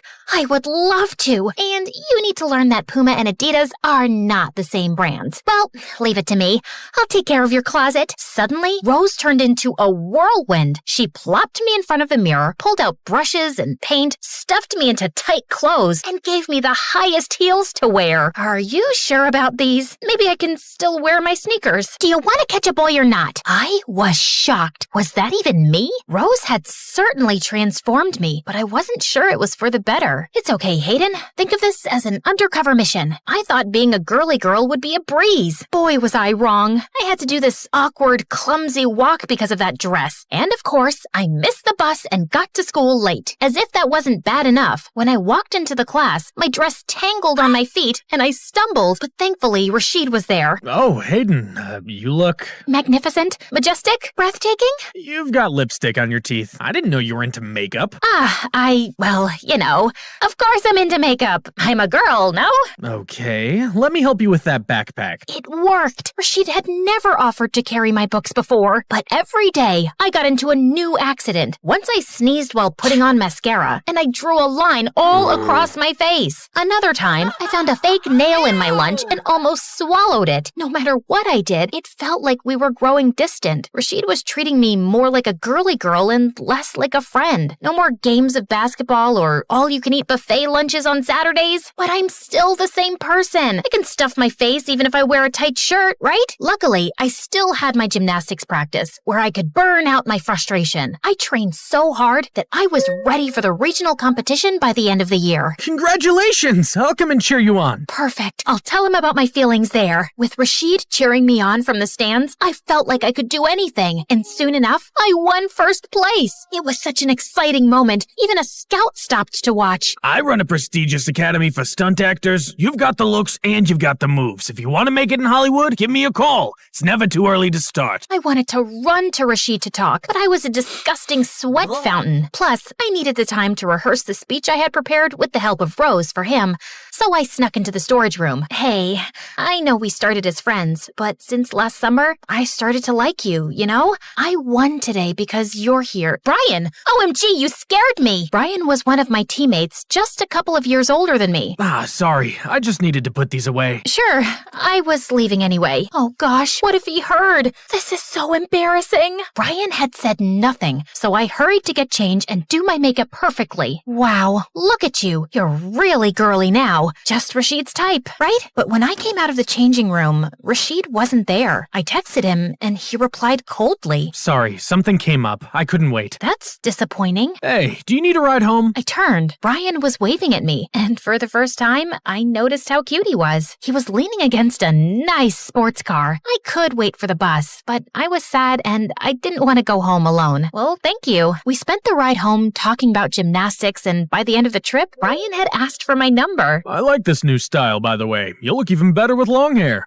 Long hair is such a chore, but I guess that's what guys like. From that day on, Brian started texting me, and soon he asked me out on a date. I still liked Rashid best, but he had barely spoken to me since the gymnastics competition. It was clear he wasn't interested. I might as well go out with someone who appreciates me. Brian had booked a super fancy restaurant. I wore my high heels, and I even borrowed a wig from Rose to complete the look. When I walked into the room, I felt everyone looking at me with awe. You look stunning. All the boys here are jealous that you're my date. Wow, this is what being a girly girl looks like? Everyone is always staring at you? Brian was impressed, and we started chatting about ourselves. Brian already had his life figured out. He would work for his father's company. And what about you? I don't know. I might consider this stunt acting gig. I'd get to kick butt for a living. Aren't those film stunts too dangerous for a girl? What? How could you say? Just then, the fire alarm rang, and a fire started erupting from the kitchen. Everyone started running toward the exit, but I heard a cry and turned around. An old lady had fallen, and nobody had noticed. But with my high heels and tight skirt, I couldn't run. So I took off the shoes and ripped the dress and rushed to help the lady up. We made it out just in time, and nobody was hurt. I can't believe you rushed back like that. Thank God you made it out, but you look like a proper fright. Well, I wouldn't have had to rip my clothes if I wore my old t-shirt and sneakers. Of course I look a fright. I just ran into a building on fire. Oh, wait. Please don't sit in the car. You see that ash on you? Ugh, let me call you a cab. You know what?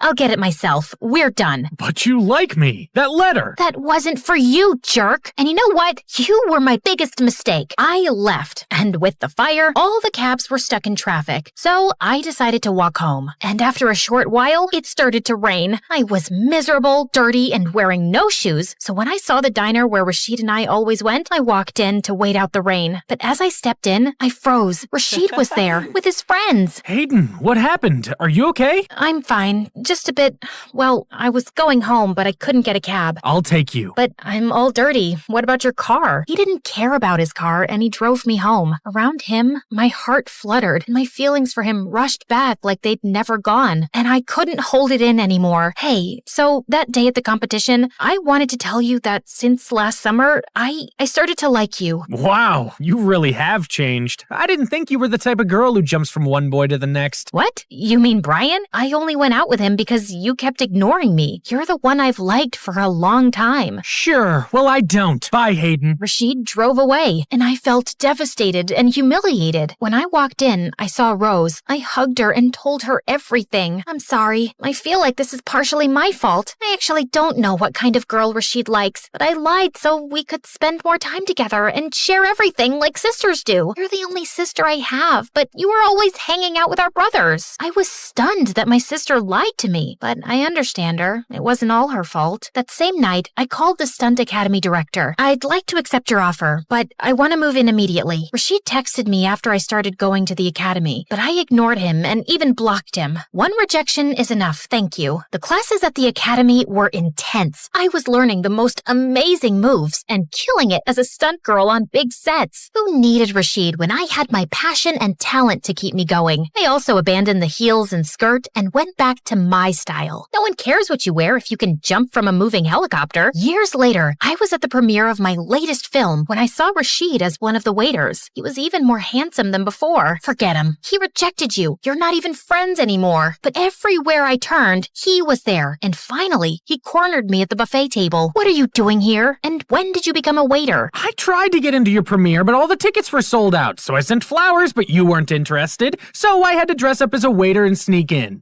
Whatever. Hayden, please stop running. Talk to me. At least let me explain. You were very clear the first time. Look, when we were at the competition, I overheard your confession, and I saw Brian, so I thought it was for him. When you confessed to me, it kind of made me feel like I was your backup plan.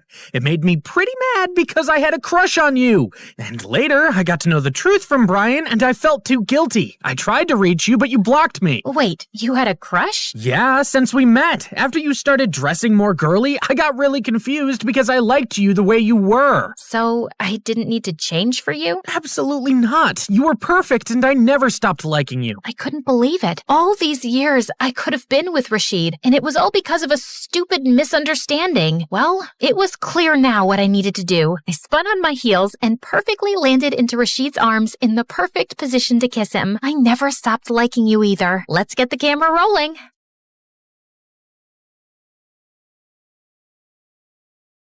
Hey friends, I'm Jessica from Pennsylvania. Please like and subscribe. I was born 2 minutes after my triplet sisters, Zoe and Dana. And even though we look alike, Zoe and Dana always made me feel different. They stuck together, wore the same outfits, and even had their own language, just so they could talk about me behind my back. Hosaka Gelago. Kosaka Gelaga Mene. What is the deal with you two? You sound so dumb when you talk like a duck. No, we don't. You're just jealous because you're not part of our cool club. Whatever. They were right. I hated being the odd one out. I think my sisters were jealous because I was prettier, taller, and smarter. And when I turned 13, I landed my first modeling gig for an international teen magazine. And we just grew more distant. They begged Mom and Dad to get them into modeling too, and my parents went out on a limb to get Zoe to walk a fashion show, but she kept throwing tantrums. OMG. This color makes my eyes look small. Is this Diet Coke? No? Get lost then and get me one. This makeup artist looks like a homeless person. Get me a prettier one. It was so bad, they kicked her out and she never got a call back. I don't get it. We're dressed up better, obviously prettier, and yet somehow you get all these great gigs. Ugh, don't whine if you can't get what's mine. And I'll let you in on my secret, but you have to promise me never to tell Mom. I walk on my arms 3 times a day, every day, for at least 50 minutes. That's ridiculous. We've never seen you do that. I won't do it in front of you, dummy. It's called a secret for a reason. Walking on hands helps me with my posture, and I walk better on the ramp. It was a lie, of course, but my sisters were so dumb. They tried doing everything, but couldn't even land a handstand. And one time, Zoe ended up falling and crashing right into Mom's $1,000 vase, smashing it into pieces. Mom was furious, and they both ended up getting their butts grounded, while I had the TV all to myself for a good 2 weeks. Absolute bliss. But after that day, they never trusted me, but I couldn't care less. Eventually, they gave up on their dream of ever becoming a model. As for me, I continued being the professional that I was, and I only got more famous. One day while working on an ad, I was a bit confused about my lines. It makes me look hot. Excuse me, this is supposed to be a winter wear commercial, right? The lines are all wrong. Let me see. I turned around and saw Peyton walking in my direction. He was modeling royalty with over 10 million followers on Instagram. I was doing this commercial with him? How did I miss the memo? Say it like this. I feel so hot when I'm wearing these, I can barely feel the cold. You try. I feel cold, hot. No, wait. I can get this right. It's okay. I have that effect on girls. I'm Peyton, by the way. I'm sure you've heard of me. Who hasn't? It's such an honor working with you. Peyton and I absolutely nailed that winter wear ad, and our chemistry was so good, we ended up doing a lot of ads together. We started hanging out more and more, and soon became good friends. The more I got to know him, the closer to him I felt. You know, apart from good looks and almost perfect body, I also happen to be an amazing singer. Oh, how cool. I've always wanted to be a model, but do you want me to sing for you? Oh, yes. I'd love to. Before I could even finish my sentence, Peyton started singing, and it was so bad. I could feel my eardrums cry. But despite that horrible singing, When Peyton asked me out that evening, I happily said yes. And when my sisters found out, they burned with rage. Seriously? You think I won't know you're talking about me and Peyton? Guess your secret language doesn't make you cool enough to be with someone like him, so I'm just gonna ignore you. Ignore us all you want, but you can't ignore the fact that Peyton is too good for you, and you'll never be able to keep him happy. Say what you want, I'm late for my meeting with my super hot boyfriend. It felt so good to rub it in their faces. The next few weeks were bliss. The news about me and Peyton being an item skyrocketed our reputation, and everyone wanted to sign us up. Life was perfect until my agent booked us for a Christmas ad, and this time they wanted to use my whole family, including Zoe and Dana. I begged my agent not to go through with it, but she didn't give a rat's butt about it. The press is big on this, Jess. If you guys crack this, people will run to get in line for your autographs. Come on, I'm sure your sisters are not that bad. They're horrible! But if this brings more work, then I'll try and give it a shot. I tried to make peace with it, but the next day when the photographers came, Zoe plopped her butt right next to Peyton, and I felt my insides explode. Every time Dana gave Zoe a look, Zoe whispered something in Peyton's ear, and they burst out laughing. What? What's so funny? Tell me too. Forget it. Your boring brain wouldn't get our jokes. It's okay, Jess. I'll just tell you everything later. And with that, Zoe whispered another joke to him. The photo turned out great and did a fab job at making us look like a perfect family. If only they could see my inner rage. As the photographer was packing up, I had some final paperwork to sign. When I looked up, Zoe and Peyton were nowhere to be found. I went to look for them outside when I found the two of them hugging. You know you can tell me anything, right? Thanks, Zoe. Feels like I can talk about anything with you. Thanks for being the perfect friend. Excuse me? I thought I was your perfect friend. Jess, that's not what I meant. Then what did you mean? Can you stop being so pushy? Jeez, poor Peyton is going through so much in life. Did you even know that he has a sensitive throat? He can't sing anymore. Oh, wow. Really? Newsflash, he could never sing. He sang like a toad with a throat infection. You want to be friends so bad? Then go ahead. But I'm done with all of you. Jess, wait. Oh, just leave her. You're better off without her. Peyton kept shouting at me, but I was super mad. The next morning, I was feeling a bit better, so I called Peyton, but he didn't answer. Instead, my agent called me up and gave me the shock of my life. The company we did the Christmas ad for loved Zoe and Peyton's flawless chemistry, and they want to go ahead with them. They want you off the project. Are you kidding me? She's the worst model ever. I'm really sorry, Jess. I was devastated beyond words and rushed to give Zoe a piece of my mind. But when I went to her room, I saw something interesting. Zoe and Dana were arguing over Peyton. You shouldn't keep him all to yourself, okay? We decided I'll get a fair chance to impress Peyton too. Really now? I don't think he's interested in anyone. I mean, look what happened to Jess. She's prettier than both of us combined, and he chose me over her. You don't stand a chance. We'll just see about that. Just stay away from him till I ask him out on a date, okay? Wow, at least they accepted I was better than them. But this was the first time ever I'd seen them argue. I thought this was the worst they could do. But a few days later at the success party of our Christmas ad campaign, Dana walked up to me asking if I'd seen Zoe, and the perfect idea struck me. I think I saw her go upstairs in the study. Oh, Dana, I think she's with Peyton. If I were you, I'd let them be. She's what? I'm gonna kill that witch! Dana looked like a raging bull as she ran upstairs, and of course, I followed. She opened the door dramatically, just as Zoe was about to kiss Peyton. Get your filthy hands off him. Oh my God, Dana, are you crazy? Get out. Not before you tell me what's happening. What do you think is happening? We're making out? And then Dana jumped on Zoe, and the two broke out in a huge fight. Peyton and I tried to separate them. But suddenly, Zoe lost her mind and somehow ended up smacking Peyton across the face. Oh my God, perfect. Peyton left angrily and Zoe followed him, while Dana ran and locked herself in the room. I celebrated with the team alone and managed to impress them so well, they gave me another individual project. That evening, as I went onto the porch to get some fresh air, I saw Dana sobbing silently. Here, drink this. It's vanilla milkshake, your favorite. What? Suddenly, she hugged me tightly and started sobbing inconsolably. I'm so sorry. I'm the worst sister in the world. Please, please forgive me. Ew, you got a booger all over me. Yuck, Dana. Sorry. It's just that I've been awful to you all my life. I even tried to get in the way of your career and love life, and look where it landed me. My life's a mess. No, it's not. Get a grip, girl. And why are you sorry now? Did you not think about the time you left me alone while you gossiped in Egyptian with Zoe? What? Your dumb secret language? Oh, that was actually nothing. We just said some nonsense to piss you off. It was Zoe's idea. So you're telling me there's no language at all? Man, you guys are evil. Wait, Jess, I know we've been really bad to you, but how about we join forces and get some good old-fashioned revenge on Zoe? You know you want it, and God knows she deserves it. And how am I supposed to trust you? You have to take your chances, but I won't let you down. I promise. I had to admit, that sounded pretty tempting, but I wasn't a spiteful person. Or maybe I was. Either way, I wanted Zoe to pay for butting into my life and stealing Peyton from me.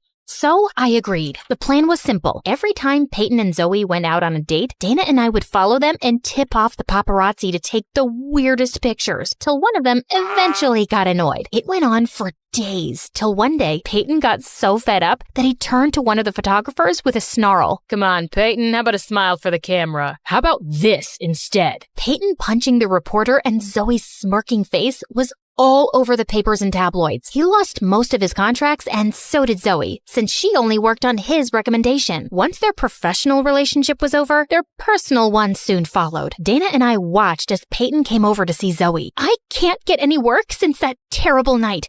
Why couldn't you control yourself? It wasn't such a big deal. Of course it's not a big deal to you. You like the attention. I don't. What do you mean? I mean that a small-time dumb model like you would want cameras to follow you everywhere. Wait a minute. Maybe it's you who keeps tipping them off. This makes no sense. Oh, it makes perfect sense. Getting photographed with someone as famous as me would be a dream come true for someone like you. Shut up, Peyton. You can't talk to Zoe like that. Why are you jumping to her defense? Did you forget how she took over your life and your boyfriend? Seems like she did me a favor there, because I can do a lot better than a bug-eating idiot like you, and so can Zoe. Now do us both a favor and get out before I knock your teeth in. Peyton pouted and left, and Zoe turned to me. Why did you do that? I clearly don't deserve your sympathy. You're my sister, Zoe. The only person who can talk down to you is me. But I hope you learned a lesson. I did, and I'm sorry for everything. All the times I've been mean to you. Yeah, we're sorry too. We're the ones who tipped off the paparazzi. It's okay.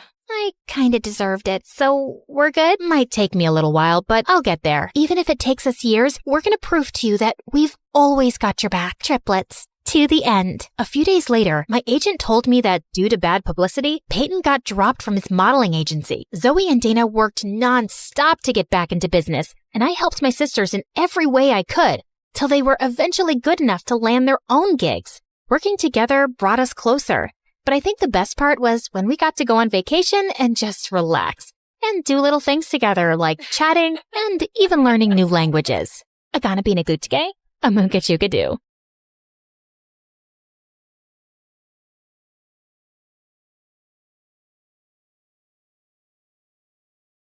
I can see the clouds of danger swirling around her. She has a curse, and to protect her, you must follow these rules. She must never open a closed door, and always eat in the eastern room of the house. She must wear mismatched shoes, and never address a stranger first. But fear not, I also predict happiness for her. On her 16th birthday, the first boy she sees will be her one true love.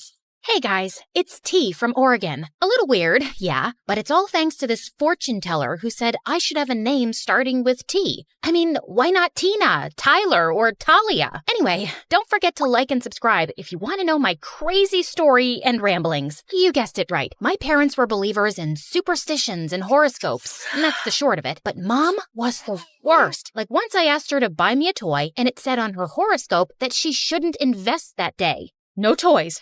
It's a sign. I didn't understand it at the time, but when I was 5 years old and I was at my aunt's house playing with her cat, I opened the back door, and suddenly an enormous box full of dishes and glasses came crashing down in front of me. It slightly hurt the cat, and an icy chill ran down my spine. My mom was totally right. She knows best. My parents immediately took me to the fortune teller for more advice, but they couldn't find her anywhere. She was gone. So they removed all the doors in our house and told me to stay inside. But Mom, what fun am I gonna have inside? Oh, honey, I'll play with you. My parents did their best to make me happy. We would play The Floor is Lava and build blanket forts, play hide and seek, and play makeup games. But growing up, when I tried to ask anything about the prophecy, Mom reminded me about my safety. A part of me also believed it, especially when I dreamed about my one true love and all the trips we would take together. I had a map full of pins with my ideal destinations, and I knew all the capitals of the world by heart. He will open all the doors for me and greet every stranger first. Only 2,017 days left. The summer I turned 13, many good things happened at once. I got a new phone for my birthday, and a new next-door neighbor moved in. I spied on him from my window, and he was super dreamy. Long legs, sparkly eyes, and that smile. Calm down.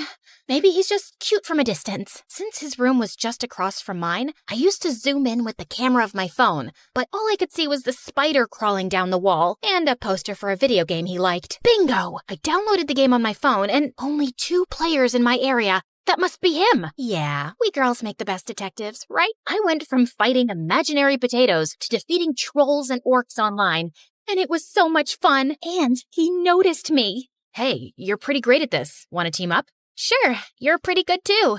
Thank you. I saw from your profile that you're local. There's a gathering of players this weekend. Want to come? All those new people? What if I slipped and talked to someone by mistake? Sorry, I can't. You see, Can I tell him the truth? What if he thinks I'm a weirdo or a liar? But I was a weirdo. I asked him for his number and started texting him. Shh, I hit up his Insta and Facebook, but we all do that, right? And soon, I poured my heart out and told him everything.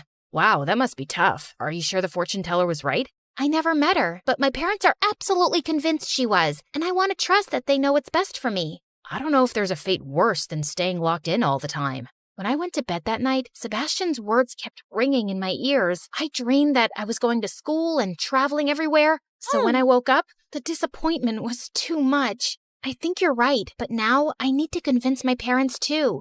And so, my campaign for free tea began. I stuck my forehead closer to the radiator to fake a high fever, but I just got a red forehead for my trouble. Then, I turned on the water tap in the kitchen to flood the floors and send my parents outside. But my mom just got out the mop, and I ended up having to help her clean. I wrote letters pretending to be a long-lost cousin needing help, and even snuck out at night. But I was caught by the traps my dad had set up. Nothing worked. Oh dear, she's gotten to the rebellious age, right?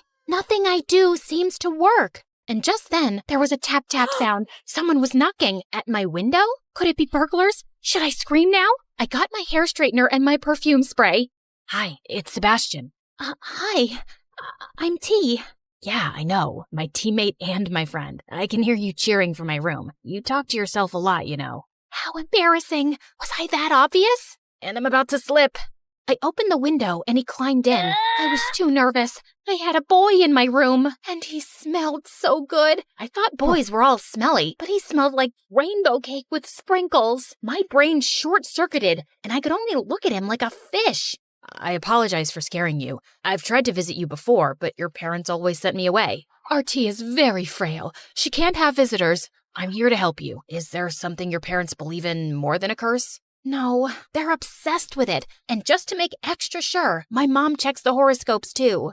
The horoscope. That was the answer. Sebastian printed a free daily horoscope and put it every morning under our front door. Then we set out to make its predictions true. On the first day, I had him hide out of the window with the water hose. Look, this horoscope says it'll rain with a clear sky. And look outside. It's raining, but the sun is also shining. The next day, he put a super smelly fish under the hood of our car, and the day after, he threw a ball at our window, which landed in my mom's soup. All of it was predicted by the horoscope. This went on for a few months, and Sebastian even asked some of his friends to set up predictions for my mom. She believed in it so much, she wouldn't leave the house without checking it. It's time to make our move. Look, Mom, it says that girls named after a drink will have good fortune all year. I'm sure this counteracts the fortune teller's warning. This horoscope is never wrong. I really want to go to school. I'm not sure. But T's all grown up now. She knows she must not open any doors, right? Yes, of course, Dad. I finally enrolled in school. The evening before my first day, I was super nervous. Am I doing the right thing? What if the fortune teller was right? What if something terrible happens? I tried a million outfits, and Sebastian stood at his window giving the outfits votes with a pedal like in a fashion competition. It doesn't count if you give me all 10s. My first day was fantastic. I asked Sebastian not to tell anyone about my curse because I knew no one would believe me. He agreed and didn't laugh when I opened my backpack, and instead of books, all of the good luck charms my mom had stashed in it fell out. Here, you can read mine. I still had to eat alone in the supply closet because it was the room to the east, and I became a pro at never opening doors. If one was about to close, I'd just throw my books at it to stop it. At once, I couldn't get out of the bathroom because no one was there to open the door for me. And fortunately, Sebastian came to my rescue. Oh, thank you. I was about to climb into the cubicle. You can't really believe this rule about the door, T. There's no such thing as a curse. What if there is? I'm not so sure I can risk it. Or, I don't want to put anyone else at risk. As my 16th birthday approached, I eagerly anticipated meeting my one true love. But I like Sebastian. He's kind and funny, and he wants to travel too. I just needed to make sure I gave fate a little help. Again. So the morning of my birthday, I stared at Sebastian's window, waiting for him to appear, but the blinds never came up. Maybe they're broken. I waited outside his house for him to step out. Come on, T. You'll be late for school. I hoped that he just got out super early and I had missed him, but when I got to school, the first person I saw was the janitor. No, the fortune teller said boy, and he's a man. I still have a chance, so I kept my eyes closed and started inching toward my class. Hey, watch out. OMG, it's Francis. He was the hottest guy in school. He was tall, had the best hair, and was in a band. All the girls in school wanted to date him, but he'd never gone out with anyone. Aren't you the girl who always eats alone in the supply room? Yeah, I know it's weird, but... No, I dig it. Make your own rules, you know? What's your name? T. Wow, that's a cool name. Unique. See you around. He smiled at me, and suddenly, everything was really warm. Oh no, maybe I'm sick. Wait, no, that's what happens when you blush. Does it mean he is my one true love? What about Sebastian? I called Sebastian. Why aren't you at school? I got food poisoning, and I'm sick at home. Sorry, I didn't get to wish you a happy birthday in person. I was super disappointed, but the fortune teller was very clear. The first boy I saw on my 16th birthday was Francis, not Sebastian. It's not like he ever confessed. Maybe he doesn't even like me. Suddenly, Francis was everywhere. Wow, you decorated this supply closet like a restaurant. I'm participating in a door opening competition. Let me help you. Oh, this is your house? Wow, what a coincidence. I was cursed, but I wasn't stupid. Are you following me? I guess I kinda am. Sorry, but you're different, and I like that. Would you like to go out with me? Crash! I turned around and saw Sebastian looking at me from his garden. He seemed super angry, but before I could say anything, he stormed back inside. Remember, T, he's not your one true love. You don't have to feel bad. He's my friend, and he'll understand. I started going out with Francis, and I became super popular. Everyone wanted to be like me, and the supply closet became so crowded that there was a line outside to eat. The only one who avoided me was Sebastian. He even stopped playing our video game. Now he was always angry, and one day he snapped at the teacher and he was told to sit in her office. This is my chance. If I also get detention, we'll be sitting together and he'll have to talk to me. So I stepped on my desk and danced as if I was at a party. Why aren't you talking to me? I thought we were friends. I thought we were more than friends. Can you imagine how crushing it felt to see you going out with Francis? Can't you see he's using you to make himself look better? Like he's a lion tamer at a zoo and you're a weird animal. Wow, you're calling me a weird animal? I'm saying he treats you like one. I think you're great and cute, but I can't stand that you've let the word of a stranger rule your life. But the fortune teller, she's a fraud. Here, look. He showed me his phone, and there was a video of a woman in prison. It's not my fault if people are so gullible. I told parents their child was cursed, and to get rid of the curse, I gave them two options. Either follow some impossible made-up rule, or buy one of my magic charms. And yeah, most parents went for the charm. But there was this one couple who decided to do both. They named their kid something like soda or latte or cappuccino. I mean, come on, guys, you're just asking for trouble with a name like that. I was so shocked, I almost dropped the phone, but Sebastian had left the room and closed the door behind him. I was trapped. Open the door. Nothing will happen. Trust me. This was the hardest thing I'd ever done in my life, but Sebastian is on the other side, and I trust him more than I trust anyone else. I closed my eyes, pushed, and I fell on the other side, right into Sebastian's arms. You caught me. I will always catch you. Everything was good so far, and I looked into Sebastian's eyes, but Francis appeared, ruining the moment. Hey, I made a My Girlfriend is Cursed t-shirt. Wait, what's going on here? What are you doing with him? I finally see reason. I'm not cursed. What? So you're like normal now? As normal and boring as it gets. Let's break up, okay? Not even a teeny tiny curse? Bye, Francis. I had done the right thing with Francis, but I still had to talk with my parents. I ran straight home and showed them the video, but they wouldn't believe it was her, especially my mom. I love you guys, and you can believe what you want, but I can no longer follow your rules. I want to be free, and I don't want to believe in some silly superstition. I tried to convince them, but I knew it wasn't easy for them to change. But at least they understood that they wouldn't control me anymore. I went to school, I ate in the cafeteria, and I opened every closed door there was. Now, I have 18 ways to open doors. And yes, my parents get mad when I do it with my foot. And of course, I took Sebastian's face and kissed him in front of everyone. Because you should always follow what your heart tells you. The heart is always right.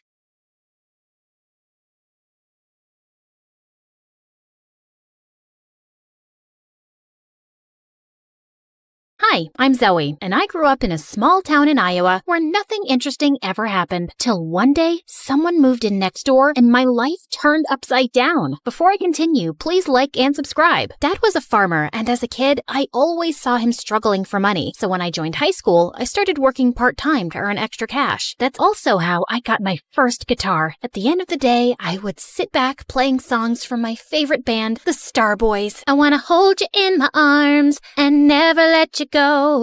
You're the sunshine that I want, that makes my life flow. These guys were like California's BTS, only more popular, especially their songwriter and lead singer, Nico. He was so mysterious though. He didn't even have a social media account and hardly came to interviews. But my favorite was Dylan, the other singer in the band. I had his posters everywhere in my room, and I prayed every night I could meet him just once. I must have prayed extra hard because a week after my 19th birthday, a huge truck pulled up at the house across the street and 4 familiar boys jumped out of it.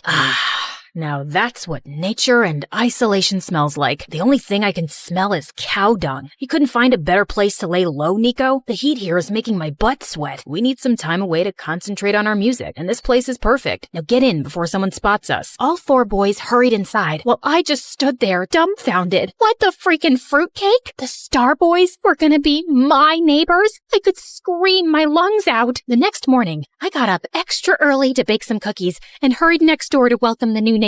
Okay, stay cool. It's just Dylan. Dylan, the love of your life. And no, Dylan. Just Dylan. I tried to stay calm, but then Dylan opened up and I jumped on him. Oh my god, it's you. It's really you. Are you for real? Can I touch you? Who are you? Oops, sorry. We haven't met. I mean, I've met you in my dreams lots of times, but you obviously don't know me. Before I could finish, someone pulled me inside and pinned me to the wall. Nico! Who sent you? Which newspapers? Spill or I'll call the police on you for trespassing. Zoe, neighbor, cookies, baked, love Dylan, huge fan. I can't breathe. So you're not the paparazzi? No. Now, can you move away? Your cologne is too strong. It's giving me a headache. You might not be the paparazzi, but you can still go around telling people we're here. We can't risk it, Dylan. Let's pack our bags and go. No, please. I won't tell a soul. Just let me hang out with you guys. I'm your #1 fan. I can do anything. Cook, clean, play guitar. You name it. I'll be your Snow White, but not as white. I can even entertain you with my very professional magic tricks. Now watch this carefully. I'm gonna pull this tablecloth and everything will stay just as it is. You have to be quiet. Let me concentrate. Abracadabra! I pulled the tablecloth, feeling confident. But I guess I pulled it too hard and everything came crashing down. It doesn't always work. But, yeah, not a magician. Snow White, remember? That's enough. Look, we don't need anyone. Just shut up and leave. I wanted to argue more, but Nico looked really mad, so I ran off. Over the next few days, I tried everything, from posing as the pizza delivery guy to prank calls, but nothing seemed to get past Nico. Then one evening, I was pretending to jog outside their backyard, trying to get a glimpse of Dylan, when I heard someone arguing. You really have no business telling me what to do when you're not as half as talented as I am. We're here because of my talent, Dylan. I'm the one who writes all the songs. If people knew how fake you are, you wouldn't be standing here. What? I wanted to hear more when suddenly I heard someone unlatch the door. I turned around too fast, got a head rush, and landed flat on my face. I tried to sneak away, but Nico caught up with me. How long have you been standing here? I wasn't standing. I was just getting a feel of this grass. It's so nice and dewy at this time of night. Snow White likes nature and... Stop lying. I know you heard something. Oh, you mean how Dylan's fake? Yeah, okay. I heard everything. So he's not the singer everyone thinks he is? Does he use auto-tune? OMG, that's big. Dylan, yeah. That's it. You caught us. He's totally fake. But listen, Zoe, no one can know. It'll destroy the band. Do you want that? No, I don't. Okay, fine. I can stay quiet, but you'll have to buy my silence. Help me date Dylan. Even if he's fake and all, he's still cute and I want him. That's impossible. You're not his type at all. Cool, then maybe the press is his type. I'm sure he'd love to have a little date with them. Wait. Okay, I'll think of something. But you have to promise to me to keep your big mouth shut. Shake on it. And just like that, I was in. Nico welcomed me into his home as the new housekeeper, and everyone, including Dylan, was so confused. But Nico explained how I was really good at cooking and cleaning, so everyone got on board. In the house, I kept a close watch on Dylan. I noted the time he ate, slept, pooped, everything. I tried to get close to him, but Nico ruined the moment every time. Hey, Dylan, want me to help you with that? I'm really good at applying sunscreen. You are? Great. Too bad Dylan has to leave. We have to discuss the new song. Chop chop. Dylan! Oh, you're working out. Let me help you with those crunches. Go 1, 2, 3. Give me one more. Yes! That's very inspiring. But I'm starving. Make me an apple pie and some pumpkin spice latte because I'm craving Starbucks. Do it right now or you're fired. So annoying. I pulled Nico aside the next time I saw him. What's wrong with you? You're supposed to help me date Dylan, but you keep pulling me away from him. Relax. You need to play hard to get. Boys like that. Have patience and stop drooling all over him. But I was anything but patient. Then one evening, I was leaving for home when I saw Dylan swimming. And holy cow, he looked so hot. I was just admiring his perfect body when suddenly I saw a strange guy in a hoodie tiptoeing his way around the pool. He was definitely some intruder. So before he could harm Dylan, I sprang into action, but he dashed inside the house. I was running after him when I slipped and landed into the pool instead, right on top of Dylan. I tried to get out using Dylan's shoulders as a makeshift ladder without realizing that I was pushing him into the water. What do you think you're doing? Stop drowning me. There's an intruder. He just went inside the house. Help me get out. Put your hand under my butt and lift me out. Now! What? You're crazy. Dylan got out of the pool and stormed inside, and I followed. Fire this stupid girl or I will. What's wrong? I saw an intruder run in just now. I'm sure he's hiding here somewhere. We need a game plan. You two go that way. Nico, you go to the right, and Dylan and I can search the bedrooms. Zoe, we've been here the whole evening, and if there was an intruder, we would have seen him. But I just saw him come in. You're hallucinating, weirdo. You've ruined a perfect evening, so thank you and go away. As Dylan left angrily, Nico turned to me with a towel. I swear I saw someone go in, Nico. Or, I don't know, maybe I was imagining things. I mean, sometimes I see little pixies flying here and there at night. And we all know pixies aren't real, right? Oh God, I messed up everything. Dylan hates me. The Snow White plot isn't working. He doesn't hate you. He's always been a little short-tempered. How am I supposed to win him over when he doesn't even look at me? And you're not helping at all like you promised. I told you to be patient, but I guess that was clearly a mistake. Hold on, give me your phone. Ew, Zoe, what is this? Oh, I always keep a banana with me. What if the world runs out of food? What if I'm stuck in a hurricane with no food? Girls gotta be strong, and bananas are a great source of potassium. You want some? No thank you. Just go online and see some of the girls Dylan's dated in the past. The more you look like them, the more he'll notice you. I spent the night studying each girl carefully, and the next morning I dressed exactly like them. But Nico took one look at me and burst out laughing. What is wrong with your face? You look like you were in a bar fight. It's called makeup, and you're the one who asked me to dress like those bimbos in the pictures. You've clearly done a fab job. Come with me. We went to the mall with Nico in sunglasses and a baseball cap, and he started picking out clothes like crazy. I was trying them on when he got a phone call and left. When he came back, he looked really tense. We need to leave now. Thanks. We'll take them all. What? These clothes are worth both my kidneys and a good chunk of my liver. And why are we leaving? Don't ask questions. Just do what I say. Nico threw some cash on the counter and we left in a cab. I tried asking him what happened, but he didn't respond. Instead, he got off somewhere in the middle of the road before asking the driver to drop me back home. What was that all about? The next morning, I was still thinking about what happened with Nico, but then Dylan walked up to me and I lost track of everything. Hey Zoe, you look nice today. What are we having for breakfast? A few eggs and some bread. Sounds great, babe. Dylan winked at me and I felt my knees go weak. He called me babe. I wanted to update Nico on the progress, but he was nowhere to be seen. Then later that evening, I was leaving when finally Nico came home. Where were you? I've been waiting for you all day. Why? Relax, Snappy. Just wanted to tell you that Dylan noticed me today. Finally, like Snow White's prince and all. And why are you so tense all the time? You know you can tell me all your secrets, Nico. I'm a very good secret keeper. Okay then, here's one. I think you're very annoying. That's not a secret. You make that pretty obvious. Give me more. I'm busy, Zoe. We'll talk later. Nico didn't talk to me for a couple of days, and I was getting really distracted and impatient. I guess Nico noticed because a few days later, he told me that the boys wanted to go for a hike, and he'd convinced Dylan to take me with them for directions, so they won't get lost. Here's your chance to get on Dylan's good side. And for that, we need to work on your conversation skills. They're horrible. What are you saying? I'm a very interesting person. Yeah, if interesting and crazy mean the same thing. That's not very informative. Look, all you have to do is act shy around him. Say something romantic. Like this? Nico, your eyes remind me of my dead grandmother. Calm and pretty. Dead grandmother? Really? Try this. Your voice is like a warm hug on a chilly day, and your laugh is like a symphony of joy that fills my life. I'm addicted to the sound. And can you try not to have feathers and leaves stuck in your head? Nico tucked a strand of hair behind my ears and then walked away, and I felt something strange in my tummy. But it was probably that expired tuna I'd eaten the night before. On the day of the hike, I did everything Nico asked me to. Acted shy, kept quiet, and even tried to flirt a little. I guess it worked because by the end of the hike, Dylan asked me out on a real date to a club. I spent hours getting ready. I chose a black dress and was almost done with my makeup when Nico showed up at my door. Heard Dylan finally asked you out on a date. Wait, you're wearing that? Yeah, what do you think?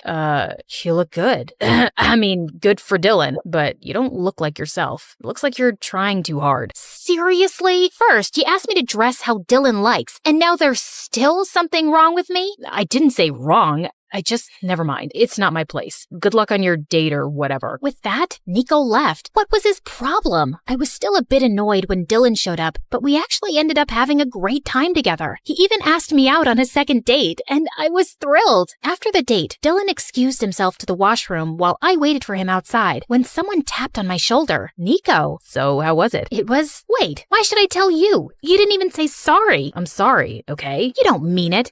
Hold on. Have you been waiting here all this time? I had to make sure you didn't end up making a fool of yourself, and it looks like you didn't. One sec. Nico came closer and opened my hair, setting them loose, and I felt something turn in my belly. I really needed to stop eating tuna. Just as he left, Dylan walked up to me and we left, but I couldn't shake Nico off my mind. It was so difficult to figure him out, and I was failing miserably at it. Dylan and I started dating officially. The first few days were great, but as time went by, I realized that we had nothing in common. He was totally self-obsessed and didn't give a hoot about anyone else. What do you think about my hair? How about my shirt? This is vintage Prada, by the way. I'm pretty sure you've never seen a shirt like this before, right? Well, you will now, because you're my girl. Have you seen my shoes? By the third date, I was practically yawning on Dylan's face, and I thought he felt the same, except at the end of the night, he kissed me. Before I could react, a bunch of photographers jumped out of nowhere and started taking our pictures. I thought Dylan would tell them off, but instead he started posing. I panicked and hid behind a tree. Who is that? The paparazzi, obviously. They've tracked me down. Look, just come out. You can't hide like this. They'll make a joke out of me. Dylan pulled me out and introduced me as his girlfriend. At one time, this would have been my dream, dating Dylan, but now I just wanted to run away. Soon, Dylan and I were the hot topic, and everyone wanted to know about the poor girl he was dating. We were constantly getting interviewed, and it was exhausting. Does Dylan snore while sleeping? Do I look like his mother? How am I supposed to know? Are you dating him because he's rich or because he's very rich? Are you talking like this because you're dumb or because you're really dumb? Calm down, babe. We fell in love. Although I must say, Nico tried his best to sway her. She's so pretty, I wouldn't blame him. And he always wants what I have. Obviously, am better, and that's why we're together. That's not true. Nico, oh, look at the time. I'm late for practice. Before I could say more, Dylan rushed us out of the interview. Why did you lie about Nico and me? He'd be so upset. You think I care? And you're supposed to be my girlfriend, so you should be on my side. I didn't know we were choosing sides. I thought you guys were a team. Team? Nico's anything but a team player. He's nothing like what he seems. You aren't either. With that, I slammed the car door and left. I was furious at the way Dylan was behaving, and I knew in my heart that I didn't want to be with him. I wanted to talk to Nico about it, but for the next few days, every time I tried, he'd make up excuses about being busy with his songwriting and just walk away. Then one day, I was coming out of the grocery store when I noticed Nico sitting in the coffee shop across the street. I was on my way to him when suddenly, a black van screeched out of nowhere and 2 men in dark suits grabbed him, pushed him inside, and left. Nico was getting kidnapped. I stood there horrified for a few seconds, and then my brain sprang into action. Hey, can I borrow this bicycle? No? Never mind. I'm taking it anyway. Stop crying. It's important. Okay, so it was a really small bicycle, but it did the job. I pedaled with all my might and didn't stop till I finally saw the van. Get out now and release Nico, or I'll kick your butt to whatever prison you came from. Step away from the car, you freak. You've damaged it. And I'll do a lot more than that if you don't let Nico go, you kidnapper. Mommy, who's this crazy lady? Wait, this wasn't the right van? Dang it. I apologized and ran home immediately to inform the rest of the boys that Nico had been kidnapped. But as soon as I got there, everyone was gone. Like all their stuff was gone too. I tried calling Dylan, but he didn't answer, and neither did anyone else from the band. Had something happened to all of them? I decided to wait another hour before informing the police. But I guess I dozed off because when I woke up, it was morning already. I rushed downstairs to Dad watching the TV, and what I saw next was the most shocking news of my life. The news report said that Nico had faked his voice and had hired someone else to sing in his place. In fact, he never sang at all. He was just a songwriter. That was not true. Dylan was the one with the fake voice. I needed answers, and since no one was giving them to me, I decided to take things in my own hands. I knew it from the news that the Star Boys were holed up in a hotel in California, so that's where I was going. Hey, Dad, can you feed the chickens and make sure the pig doesn't run away again? I need to be somewhere. It's important. Okay, thanks, bye. I reached the hotel, but the place was bustling with media. Somehow, I made my way to the reception. Luckily, the staff recognized me as Dylan's girlfriend from all the useless interviews I gave with him and led me to their room. What are you doing here? First, I'm here to dump your sorry butt. And second, how dare you frame Nico and spread false news about him? It's you who's fake. You hired someone to sing in your place. You're the liar here. Calm down, you walking carnival. The only liar here is your beloved Nico, and you're about to find out why. I turned around to see Nico on TV with the same intruder guy I'd spotted in the boys' house. The news you've all been hearing is true. Everyone knows my dad's a big music producer who gave us our first break, and I wanted to take the top spot as the lead singer for myself. But I can't sing a note, so I hired this guy to do it for me. I'm ashamed of lying to my audience and my fans for so long, and I have no excuse except saying that I was young, naive, and stupid. I ask you all to forgive me, and also, I'm quitting the band. He's quitting the band? He can't. He writes all our songs. Aw, you're scared you'll have to actually prove you're better than Nico now? Dylan glared at me angrily, but I ignored him and left. But I was still reeling with shock at the truth. All of social media exploded with Nico's news. People were calling him a liar and a cheat. Even his dad was facing backlash. It was a huge mess. I was still shaken as I left for home that evening. When I got there, I saw Nico waiting on the porch for me. Nico, what are you doing here? And how are you? What do you think? I messed up big time. At least you're okay. First, I thought you were kidnapped. Then I thought Dylan had framed you. Then I found out you're a big fat liar. It's been a lot to process, man. About that day at the coffee shop, those guys you saw, they were my dad's bodyguards. I messaged Dad that I wanted to come clean, and he came down here immediately to talk me out of it. And that's all. I wasn't getting kidnapped. But yeah, you're right. I am a big fat liar. But Nico, why did you lie? Because I was stupid and spoiled and wanted popularity. And then I got addicted to it. But over time, it can become a huge burden living a lie. You feel like you've lost yourself. And then I met you, and you're the most original person I've ever seen. You inspired me to be more myself. And I should have never asked you to change for Dylan. Yeah, I'm an inspirational person. People tell me that all the time. In fact, when I was a kid... I'm still talking? Sorry, go on. Wait, I'm feeling a little itchy. Can you please scratch my back for me while you talk? What? Fine. Basically, when What I'm trying to say is that I like you, Zoe. I did almost from the start, but you always had your heart set on Dylan, so I stayed quiet. And now I think it's too late. What's late? Oh, you mean your confession? You know why I keep a half-eaten banana in my pocket, Nico? It's because I'm always prepared for the worst. And also because I'm always hungry.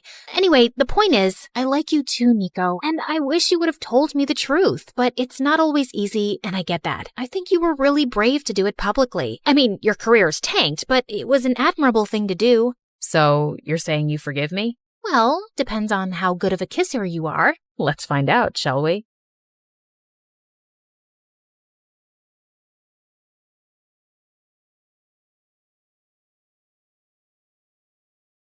Hey, it's Juniper, the rhyming whiz. Ever since I was a kid, I've loved poems. It all started with my amazing grandma and her incredible library. People would line up just to catch a glimpse. But when I turned 13, something really bad happened. My grandma left us, and because of a big business loss, my parents had to close down the library she loved so much. It was heartbreaking to see her special books being sold off. I felt so sad and lost without her and the library. Life went on, but one day, I spotted a real gem, my grandma's collector's edition book of Emily Dickinson's poems. I knew I had to get it to honor her memory. OMG, OMG! Mom, Dad, I need to have this. Please, please! It's pretty expensive. I know you want this because it once belonged to your grandma, but honey, we can't afford this. And you're just 16. Do something fun, like some TikTok dances. Isn't poetry like watching grass grow? I knew Mom and Dad would never understand my love for poetry, so I decided to take matters into my own hands. I took every job I could, from mowing lawns like a boss to delivering newspapers. I was working hard. One day, while I was sweating like crazy, Mrs. Peterson, our neighbor, approached me with an offer I just couldn't refuse, to babysit her toddler son, Tim. But I was a bit unsure. While Tim was as cute as a button, his older brother, Jim, was a handful. We were in the same class, and that dude had a special talent for getting into sticky situations with his failed magic tricks. But beggars can't be choosers, so I accepted the job. So there I was, babysitting like a pro, changing Tim's diapers and trying to keep Jim out of trouble. And one day, Jim called for help, all tangled up in chains while attempting a magic trick. I helped him out of the tangled mess, all the while laughing my heart out. You really need to be careful with your magic, Mr. Magician. Oh, I'm so sorry. But you know, it's all part of the magic charm. How about being my assistant? Every magician needs one. One day in the library, I was reading a poem, and Jim looked over. What's so fascinating about those words? Poetry is like a secret language of feelings and thoughts. It's like life in a nutshell, bro. You should try it. And he did. For the first time, I had a friend who showed interest in poetry, and I appreciated it. One day, Jim and I were hanging out at the bowling alley, and he went to get me some water. Right then, something totally unexpected happened. Aaron, of all people, came over to me. I'm not gonna lie, my heart was literally racing with excitement. But what he said next shocked me. What are you doing here with Jim the Dim? Shouldn't you be with someone like me? Did he really have to? No way I was gonna just stand there and listen to him diss my bestie. Hey, don't call my friend that. Just look. He's so dumb. He couldn't even figure out how to get water without making a total fool of himself. What an idiot. Whatever. At least he's not a jerk like you. Fuck off, Aaron. Once Jim finally returned with a water bottle, he could tell something was up just by looking at my face. Hey, what's going on here? Is he bothering you? Back off, loser. Can't you see we're having a little chat here? She is my friend. If you're bothering her, you're bothering me too. That's right. We're a team, so just back off and let us enjoy. Aaron's face turned redder than a chili pepper at a hot sauce convention as he walked away, and I realized he's definitely not the guy I thought he was. I mean, sure, he's hot, but I should have known better. The dude's got a black belt in meanness. Lesson learned. Next time, check for both hotness and kindness before developing a crush. But the next day at school, when I saw Jim, I was stunned. He had a black eye. What the what? Who did this? It's nothing. I fell from... Don't you dare give me that fell from the stairs. Spill the beans. What happened? I got into a fight with Aaron. He did that? Oh, I am so gonna teach that jerk a lesson. Saying that, I ran to the parking lot where I knew Aaron always hung out with his goonies, and the moment I saw him, I threw a punch at him that left him stunned. You'll regret this, Juniper. I'll make you pay. How? By hitting a girl? You're worse than I thought you were, Aaron. Back off, Jim. It's between Juniper and me now. So, Junie, you think you're tough? Yes, she is. Want to see how tough she is? Let's settle this with a rap battle. Yeah, I know you've been preparing for it. So, Aaron, are you up for the challenge? 'Cause Juniper destroyed you here, and she's gonna destroy you there, too. Bet I will. I'm not afraid of you, Aaron. We'll see about that. But just so you know, if I win, you'll have to go on a date with me. No way. Oh, you will. And if I lose, I promise I'll apologize to Jim in front of the entire school. Fair deal, right? Bring it on. As Aaron walked away with his friends, reality hit me hard. I had just agreed to a rap battle with Aaron, and if I lost, I'd have to go on a date with him. While I would have been thrilled about the idea before, now that I knew Aaron was a jerk, I had zero interest. Jim, I don't know if I can do this. Juniper, you don't have to do this if you don't want to. But think about it. The cash prize is a whopping $5,000. We can split it. You can finally get those poetry books you've been dreaming of, and, well, I can perhaps get that PlayStation 5. My mom's been denying forever. His words sparked a glimmer of hope within me. Maybe, just maybe, I could pull this off. All right, let's do this. And so, we went all in, writing and rehearsing like crazy. Aaron and his crew seemed just as determined, and we saw them often practicing at the nearby park every day after school. One rainy afternoon, as I was on my way home, I was about to slip in a puddle, but Aaron caught me just in time. Careful there. I didn't need you to rescue me. Even though I didn't want to, we both ended up finding shelter under a small roof. And there, I felt a bit uneasy. It was a tight space, and we had to stand close, making the situation all the more awkward. I never thought I'd be stuck in the rain with my archenemy's BFF. I don't know why you think he's your enemy. Jim's an amazing guy. It's you who's a grump all the time. Just like everyone else, you also probably think I'm just a jerk. Duh. You think you've got it all figured out, huh? Well, I've got it figured out that a tough guy act you put on, it's to keep others away. You know, you don't have to be a meanie all the time. Whatever. It's just that things at home aren't good. Everything feels like a mess. Well, everyone has problems, Aaron. I guess it's time you realize that and perhaps show people the goodness in you.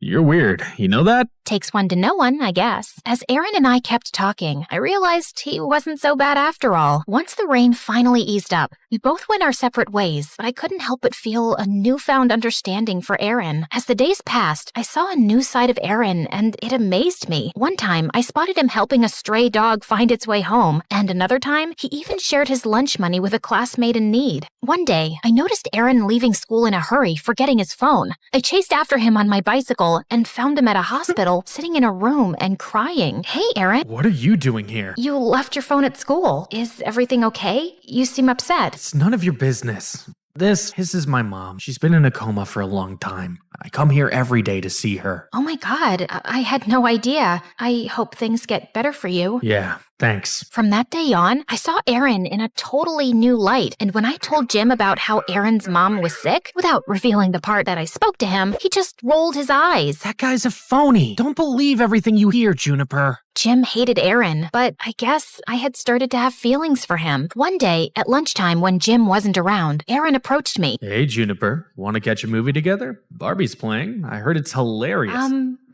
Sure. Why not? But just as friends, right? But Barbie? Are you sure? Absolutely. I know you'll love it. If you love it, I'm sure I'll love it. I'm talking too much. See ya. Day of the movie arrived, and I had come up with a plan to watch Barbie with Aaron without Jim knowing. I told Jim I was feeling sick and needed to rest, which wasn't entirely a lie because I felt butterflies in my stomach at the thought of spending time with Aaron. At the cinema, Aaron and I laughed our hearts out at the silly scenes in Barbie.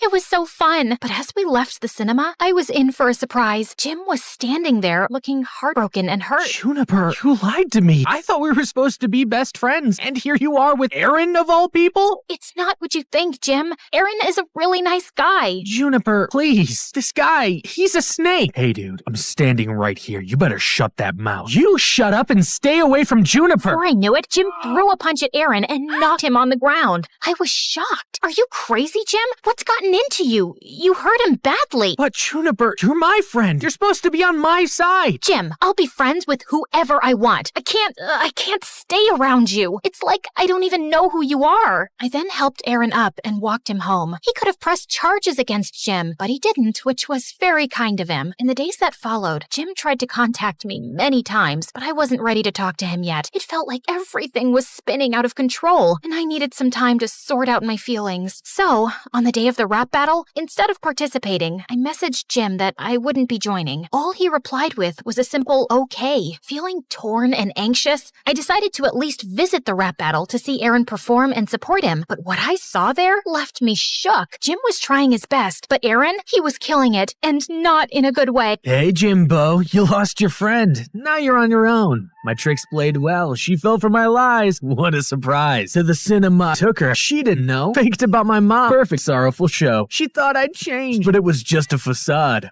Remember that call? I tipped you off. So odd. To gain her sympathy, I took a punch so tough. Now she's on my hook. My power to show it's enough. My emotions went wild as I heard Aaron's hurtful words. Seeing Jim's pained expression, it hit me hard. He was right about Aaron's tricks. It all clicked. He had done the whole nice guy act to distract me from the rap battle. He messed with the wrong girl. Without even thinking, I jumped on the stage next to Jim. Jim, my buddy, you know I got your back. Through thick and thin, we never lack. Fake friends leave, but we stand tall. Bonds unbreakable, never gonna fall. They're just haters, but we're the real deal, and that's all. As for you, Aaron, you're a fake, always playing games. Lies, manipulation, it's all the same. Emily Dickinson said, tell the truth but tell it slant. But your lies won't fool me, they won't enchant. With Jim, I stand firm, your tricks won't grant. Hearing this, Jim jumped up and down and hugged me tight. I knew you'd come. I had to. Now come on, let's win this thing. Jim and I were doing amazing. We were spitting verses in the mic like we were on fire. In the end, it was us against Aaron and his gang, and I decided to bring my A-game and finish him once and for all. But before I could speak, Jim took the mic and left me totally blown. You call my friend naive, but let me retort. She's like a rainbow, shining bright, never short. Like twinkle, twinkle, little star, she'll reach for the sky while you're stuck in the dark, telling lie after lie. Life's a journey, not a devious scheme. In the little engine that could, she follows her dream. She'll rise and shine while you're left in the dark with no true friends. No real spark. The rap battle ended. Jim dropped the mic, leaving Aaron speechless. OMG, how did you do that? Learned from you, Juniper. In the end, we totally nailed it and won the cash prize. As Aaron tried to get off the stage, I quickly called out his name. Hey, Aaron, remember the deal? Apologize to Jim in front of everyone. Come on. Yeah, come back on stage. Aaron's face turned red as a tomato, and like a kid who was punished, he took the mic and apologized to Jim. Now that was a mic drop. Once we left the venue, Jim took me straight to the bookshop where my grandma's book was. Get that poetry book you've always wanted. But it's not just my money. We both won. You get part 2. No, I wanted to win just for you, Juniper. OMG, you're the best friend ever, Jim. Remember, true friends got your back, no matter what. Fake people and lies can't break real friendship. Trust your buddies.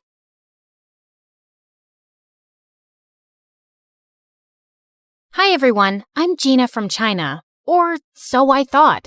Please like and subscribe. I was only a newborn when my adoptive dad found me outside a Shaolin temple in China one night. He was a martial arts teacher and the owner of the Shaolin temple. He tried to find out who my parents were, but when nothing turned up, he decided to take me in and raise me like his own daughter. I knew nothing of my real family, but the only clue I had was a very unique-looking necklace they'd left with me. Growing up, I was weaker than the other kids, but Dad was always there to look after me and trained me hard so I'd become stronger. But the kids at the temple were the worst, and they always made fun of me. Their nasty comments would make me really upset. What happened, Gina? What's wrong? Everyone says you're not my father and I should go back to where I came from, Dad. Oh, honey, you should not let their words get to your heart. You are my daughter, and you're super strong. But I'm so small. No, you're not. Look at that ant. It may seem small, but see how she's lifting a sugar cube? The same way, your strength should come from your mind and not your body alone. Dad's words always encouraged me, and I started focusing on myself. By the time I turned 8, I had a sudden growth spurt, and suddenly I was taller than most kids my age. With time, even my martial arts skills improved a lot, and I started winning many competitions. But the kids at the temple would feel jealous and try to mess with me all the time. This went on until I was 17, and then one day, something weird happened. I was in the market when I crashed into someone, and all my groceries fell to the floor. Hey, watch where you're going, and say sorry. But he just ran off into the alley, and I went after him and pinned him down. Oh God, stop! Are you gonna kill me? What were you trying to do, huh? He told me his name was Drake, and he was a super famous singer from the US. And now he was running away from some crazy fans who were chasing him. I left my hotel in disguise to take a walk around the city, but my fans somehow recognized me. I'm totally lost. Please, help me get back. I decided to help him, but he didn't even know the name of his hotel. What? But you have your phone, right? Call someone. I left it at the hotel. Gosh, he was such a handful. Take me with you. What? I can't do that. No outsiders were allowed inside the temple, but this guy kept begging me, and I decided to sneak him in. You have to stay all quiet in here, okay? Ugh. I sneaked in my share of the food, and he ate like he was starving for days and didn't leave any for me. That's it. You're gonna have to leave tomorrow morning, or you're saying all this because you have no idea how popular I am. Otherwise, you'd have never wanted to let me go, baby girl. Huh? Who did he think he was? Suddenly, he grabbed my phone and started showing me all these pictures of himself online, and that's when I noticed something very strange. A woman in one of those photos was wearing the exact same necklace as mine, and she looked so much like me. Who is she? You want to know her and not me? Fine. She's a family friend, but why? Could I really have some connection with this lady? But what were the chances? The next day, I woke up to loud noises in the temple and saw Drake was being taken by his security people. Turns out, one of the girls from the temple knew him and reported it to his managers. I didn't even get to say goodbye. But ever since that day, I kept wondering about who my real parents were and why they left me. And my dad could tell soon that something was bothering me. Gina, it seems like you're lost, my dear. What's the matter? I told Dad everything that was going on in my mind, and he had the best advice. If it bothers you so much, you should go out there and seek the truth for yourself, my love. But Dad, how can I leave you and go all by myself? I raised you to be strong and independent. I know you're going to be just fine. Oh, Dad. A few weeks later, when I reached the U.S., I tracked down Jake's place and went over, but his security people wouldn't let me in. But I know him well. Oh, yeah. All the crazy fangirls know him well and try to break in all the time. You see that line over there? That's why we're hiring personal bodyguards for him. Yeah, that's exactly why I'm here, to be his bodyguard. Nice try, but it's male bodyguards only. Now off you go, little girl. I couldn't give up like that. Only Drake could lead me to that woman, and I had to find a way to get to him. So I bought some makeup and wigs from a nearby shop and disguised myself as a guy. Later, when I went to audition for the job, everyone was fascinated by my smooth martial arts skills, and they hired me in an instant. They even gave me a room to stay at Drake's mansion. On my very first day, Drake's manager told me that he was running late for a photo shoot and asked me to go wake him up. But when I reached his room, I saw a girl trying to click pictures of him while he was asleep. You, get away from him. I pulled the sheets from under their butts and they both fell to the floor. What? Are you nuts? You broke my butt. Before she could record more, I took her phone and threw it out the window and she jumped onto me. You jerk! That was my brand new iPhone. Seconds later, Drake separated us and told me that she was his girlfriend. Then why was she clicking your pictures like that? Turns out, Drake's girlfriend, Blythe, was a social media star, and all she did was post pictures with Drake for popularity. She stuck to him like chewing gum and wouldn't give me any time to be alone with him. Even when we'd step out, she'd join us and give me death stares. Why do you keep following me all the time? Ma'am, I'm Drake Sir's bodyguard, and it's my job to protect him. That's enough, Blythe. He's just doing his job, so cut it. But she wouldn't miss a chance to mess with me. There was a fan signing event for Drake soon, and Blythe was live streaming when she tried to make me fall and humiliate me in front of Drake and the crowd. But I moved aside just in time, and she ended up bumping into one of the fans and falling face flat. Are you blind, moron? Can't you see? When the fans saw her rude behavior, they got real mad, and Blythe ran out of there to save her butt. But some of the anti-fans started throwing rotten eggs and tomatoes at Drake. I ran towards him and shielded him from all the nasty stuff and took him inside safely. When all the chaos was over, I realized I smelled gross, and I immediately ran to the washroom. But the moment I started washing my clothes, I heard a loud scream and Blythe came running towards me. You moron!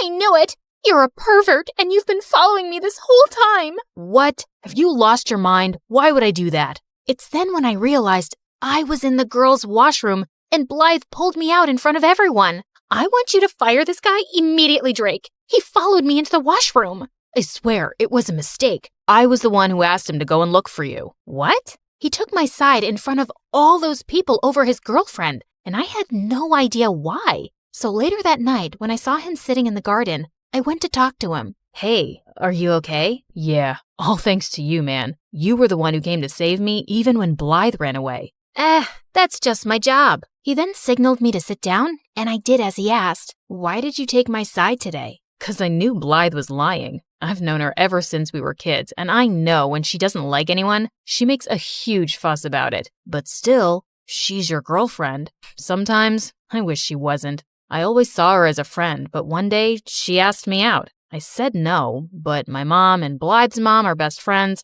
and Mom said I couldn't break Blythe's heart. But you should have told your mom you didn't love Blythe. I did, but she didn't listen. Like she never listens to me about wanting to quit music for a while. But I thought you loved creating music. I do love music, but I just want to do it at my own pace. But my mom keeps pushing me into advertisements and other projects all the time. Then you should tell her to stop. If you don't like something, you don't have to do it, Drake. You're right, man. I'm just sick of everyone trying to use me for their own benefit. I can't even talk to any of them about this. But I'm so glad I found a friend like you, whom I can trust. Those words pierced my heart. I was staying by his side and lying to him for my own benefit, too. Just then, I spotted a mouse running on the ground towards me, and I just squealed loudly and jumped onto Drake's lap. Oh my God, what's wrong? I don't know why I thought something was about to attack you, and I was just protecting you with my body, like a human shield.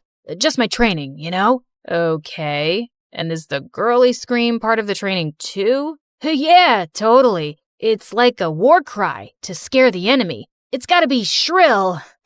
Makes sense. You want to get off my lap now, princess? I jumped off his lap, muttering something, and excused myself quickly. I'd acted like such a moron and almost given myself away. I just couldn't tell him who I was now. He trusted me and would feel so betrayed. So I started keeping an eye on all the women around him by myself, hoping I'd find the woman from the picture soon. And Drake learned to take a stand for himself with his mom and instead started doing things that he loved, like playing soccer. He also started ditching Blythe more often, and we'd sneak out to go on motorbike rides and eat the greasiest burgers across town. Come on, you can't finish a burger? Be a man. I'll finish it, dude. Not all of us inhale our food like you. Wait, you got mustard on your face. And without thinking, I leaned forward and wiped the mustard close to his mouth with my thumb. He just looked at me quietly, and I swear I had butterflies in my stomach. Luckily, just then, his phone started ringing and the moment passed. I was pretty sure he thought I was his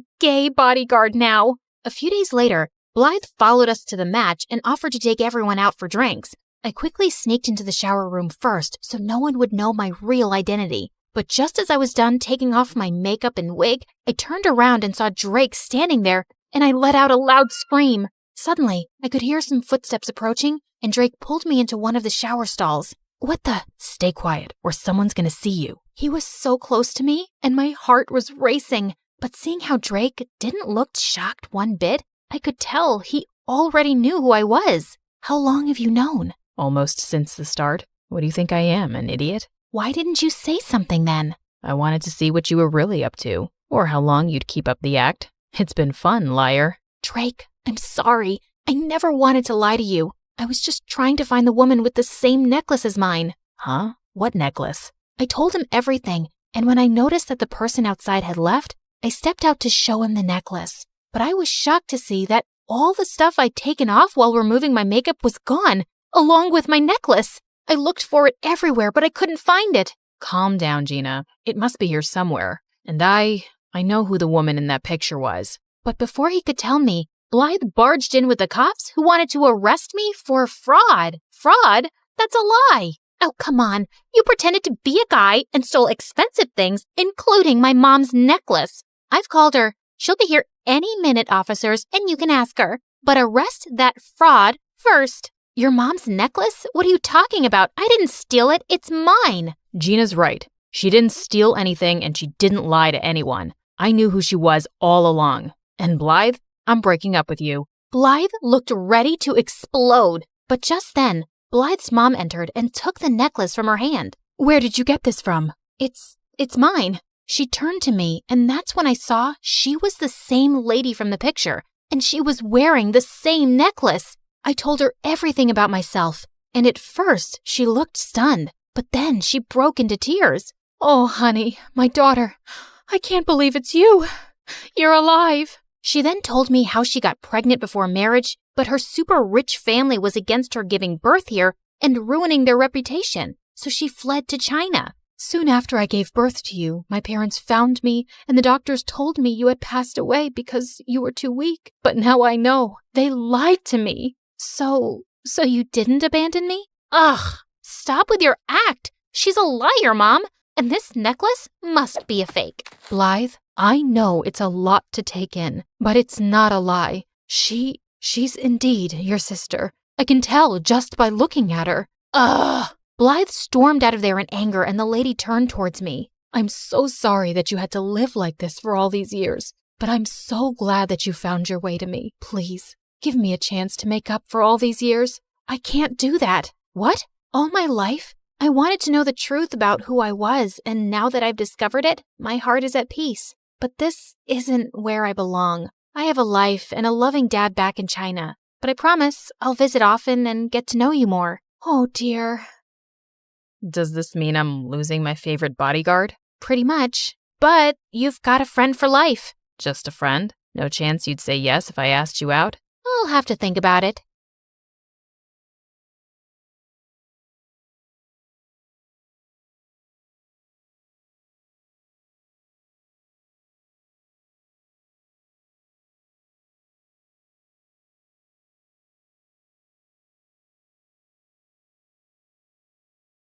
It had been a day. My evil nemesis had taken my spot as valedictorian, a solid gold helicopter landed in my backyard, and I was being stalked by a prince. And it all began when I almost went into a coma. It all started as I was walking around the school garden. I spotted my favorite purple flower, but as I held it up to my nose, I panicked when I heard that all too familiar buzzing sound. I tried to swipe it and run away, but it came right at me. Ow! I dropped everything, fell to my knees, and desperately searched for my medicine. You see, I was severely allergic to bees, and if I got stung, it was just moments before I would stop breathing. "I've got you." I turned to see Chandler, the mysterious new student at school who always wore dark sunglasses and a long coat, holding my medicine and rushing toward me just as I passed out. As I woke up, I was staring into the most beautiful yet unfamiliar face I had ever seen smiling at me. Who is this? "You're okay. I gave you your injection just in time." I touched his face and realized that I was in his arms. I must be hallucinating because one of your eyes is brown and the other is blue. Must be the way the light is hitting it. He suddenly got uncomfortable and jumped up quickly, putting his dark coat and glasses back on. I immediately pushed him away when I realized it was Chandler. Wait, were you watching me? Don't be so dramatic. This isn't your private garden. Besides, I only saw you because you were running in circles screaming like a lunatic. I looked around to gather my things and pick myself up. "And what's with the outfit, Dracula? Are you afraid I am going to discover your secret identity?" And as I turned towards him, he was already gone. Okay, no one ever has to know that the class weirdo saved my life, or that for a minute I thought about him as someone other than a Twilight cosplayer. I mean, the first time he actually talks to me and then he runs away like a crazy person, and now I'm talking to myself like a crazy person. Ugh! Hi, my name is Monica, and this is my story of how my biggest nemesis became the reason I found happiness. But before I continue, please like and subscribe.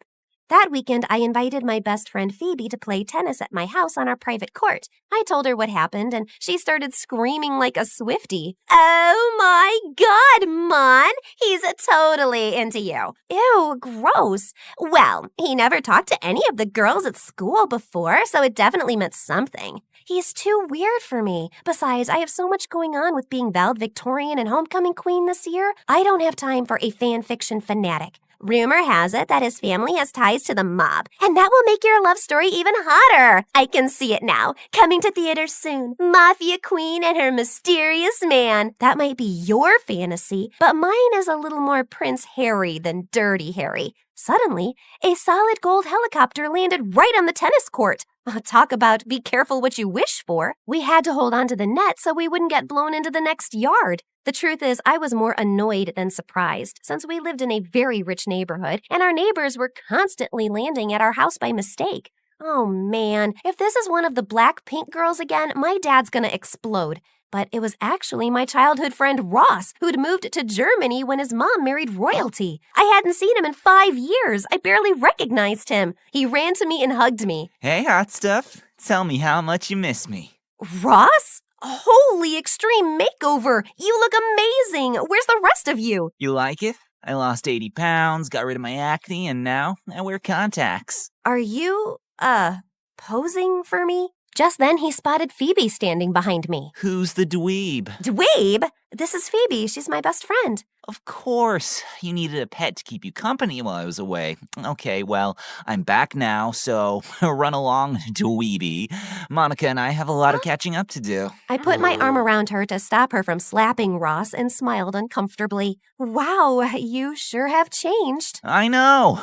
The new and improved 3.0 Ross-O-Rama. He flexed and winked at me. Why don't you go say hi to my parents? I'll meet you inside. Just as Phoebe was about to say something to him, I put my hand over her mouth. I know he seems like a jerk, but growing up he was the sweetest guy. Please, just give him a chance.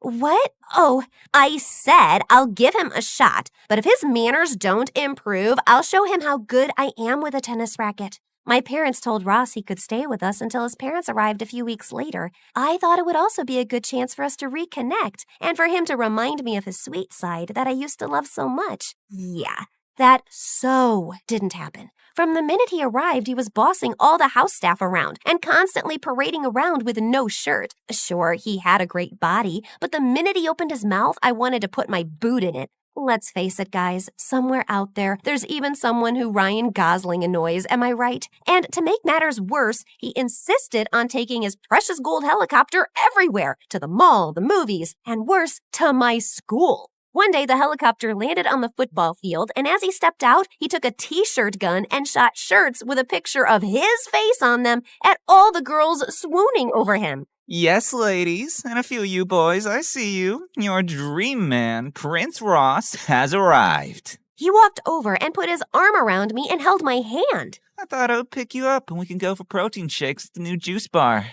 Just then, Rachel, the most spoiled little rich girl in our school and my arch nemesis, rushed up to him. We have never actually had royalty here. Would you sign this for me? Ross dropped my hand and proceeded to flirt with her. What's your name? Rachel, but you can call me yours. Aha! Yours. Until someone else comes along in 3, 2, 1. Excuse me. Let's face it, you change your mind about boys more often than a traffic light says go. And speaking of that, why don't you just go? Rachel went to charge at me, but Ross got in between us both. Aw, ladies, I know it's hard, but don't fight over me. I was so disgusted that he was acting this way. You know what? You can have him. Later that day, he came up to me at the house. Can we talk? If it's about how amazing you are, no thanks. I think I've had enough of the Royal Ross reality show to last me a lifetime. Actually, I wanted to tell you I'm sorry about how I acted, and I brought you these. He handed me a bag of gummy worms. Remember when we were little and we used to bury them in the backyard because we wanted to set them free? You remember that? Of course. You were, and hopefully still are, my best friend. You are. It's just that you were acting... I was just trying to impress you. You befriended me when no one else did, and I wanted to show you that I was finally worthy of you. You don't need all that to impress me. I chomped on a gummy. Just you, me, and maybe we eat the worms instead of burying him this time. We stayed up all night talking, and it was like I had my best friend back. I was in such a good mood until I got to school and heard the announcement. Our new valedictorian and also homecoming queen for this year's senior class is Rachel. I didn't hear anything after that. My blood boiled. How could she have beaten my GPA? Wasn't she failing math last week? I was so mad I wasn't looking, and I bumped into Chandler and almost fell over, dropping all my books. But he caught them and me before we hit the floor with almost superhuman speed. He pushed his sunglasses to the tip of his nose, and he looked at me with a hypnotic stare as he held me. Running from another bee? I could only manage to mutter as I started to melt into his gaze. GPA, homecoming. Oh yeah, I heard. You should definitely ask for an investigation because Rachel is as likely to have gotten those 2 honors as I am to wear ballet slippers to school. I felt like time stood still, and I never wanted it to start again. But then Phoebe walked up with a big grin on her face and tapped me on the shoulder. "What you doing?" I was startled, but Chandler didn't let go. His big, strong arms just held me. I'm okay now. You can let me go. He released me, took a step toward me, and whispered in my ear. I don't know if I can let you go. Okay, Twilight. If you're done talking with my bestie into joining your coven, we're late for class. As we walked to class, Phoebe couldn't help but tease me. He's too weird for me. I don't have time for that. I want Prince Harry. Yeah, I know. I'm just saying. Hubba hubba. I had after-school activities that day, so I got home late and walked into an unusually quiet house. Mom? Dad? Where is everyone? Even the staff was gone. Something was wrong. Then I heard a strange noise from the living room. I grabbed an umbrella from the closet and held it up, ready to beat up the intruder, and slammed open the door.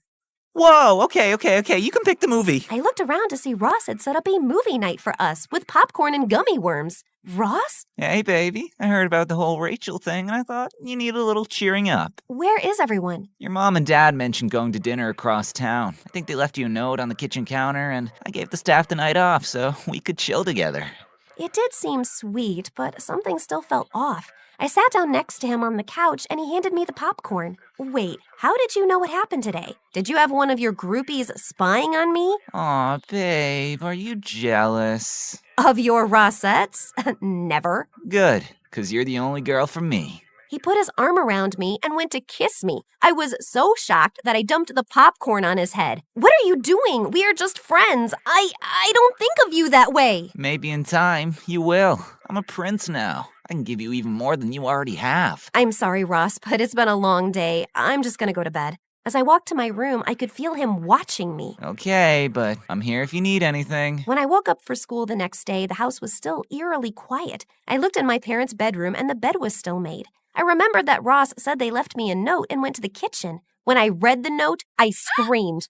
What is it? What's wrong? The note. My parents have been kidnapped. They said if I call the police, I'll never see them again. It's okay. I'm here for you. We'll find them. He went to hug me, but I had a bad feeling, so I moved away and reached for my phone instead. Who are you texting? I need Phoebe. No! I'm your best friend. You don't need anyone else. You have me. He knocked the phone out of my hand, smashing it into pieces. I ran out the door. I had to get as far away from Ross as possible. Instead of putting Phoebe in danger by going over to her place, I ran towards the one person I knew who could possibly handle the kidnappers, someone who lurked in the shadows. I need Chandler. I ran all the way to school and snuck in, just in case Ross was around. But trying to find Chandler was like looking for a needle in a haystack. Just when I was about to give up, I felt a hand on my shoulder. Looking for me? You scared me! We need to work on you approaching people head on, but yes, I need you. I'm flattered. No, you don't understand. My parents have been kidnapped, and I need you to use your mafia connections to help me get them back. He stopped for a minute, then burst out laughing. You are horrible! You are laughing that my parents got kidnapped? I knew this was a mistake. Forget you. Forget all the boys. I'll do this myself. No, wait. I'm sorry. I was just laughing because you think I'm involved in organized crime. I mean, I've heard all the rumors about me. I have fangs. I'm a spy. My favorite is that I'm a 30-year-old undercover cop, but the mafia, that's a new one. He touched my face and wiped my tears. Wait, you're not? No, sorry to disappoint you. No, that's actually a good thing, although this might have been the one time I needed it to be true. I'm so sorry to hear about your parents, and of course, I'll help you find them. Maybe it was his confidence or the fact that I didn't know who else to turn to, but I believed him. So, the first thing is... Just then, Ross came barreling down the hallway in attack mode, heading straight for Chandler. Take your hands off of her. I'll save you, Monica. Chandler whipped off his trench coat and mocked Ross by waving it at him like a bullfighter. Taro! Just as Ross was about to pounce, Chandler pulled back the coat to reveal a locker, and Ross drove head first into it. That should slow him down for a little bit. But Ross got up and was as angry as ever. She's mine. And as soon as I stop seeing double, I'm coming for her. Or maybe not. Time to go. He grabbed my hand and we rushed out of the school doors to his motorcycle. I'm not getting on that thing with you. But then I turned to see Ross running towards us. Change of heart? He tossed me his extra helmet and we took off. We drove for a while to make sure we weren't followed, then pulled over. I think we should go back to your house, see if we can find any clues. Good idea, but we have to be careful because I don't want to run into... The Rossinator. But before we go, I need to know, why did you agree to help me? We don't even really know each other. You mean saving your life doesn't fall under the category of we're friends now?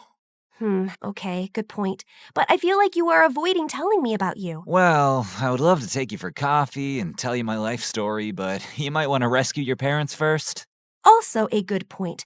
Okay, there's a door at the back of the house that leads to the wine cellar. It's been sealed off, but if we can get in, I can get into the house from there without anyone seeing.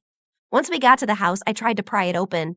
Ugh, it's been closed so long it must be rusted shut.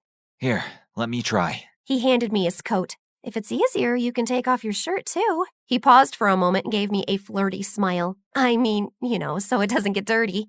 Oh, I think you would like me if I was dirty. Then he tore off his shirt, and it was like I had won the hot guy lottery. Yet when he tried to open the door, he only got it to move a little. Maybe if we both try. You grab the handle first, and I'll wrap my arms around you and we'll pull together. The one time I don't have my phone to post this on Instagram.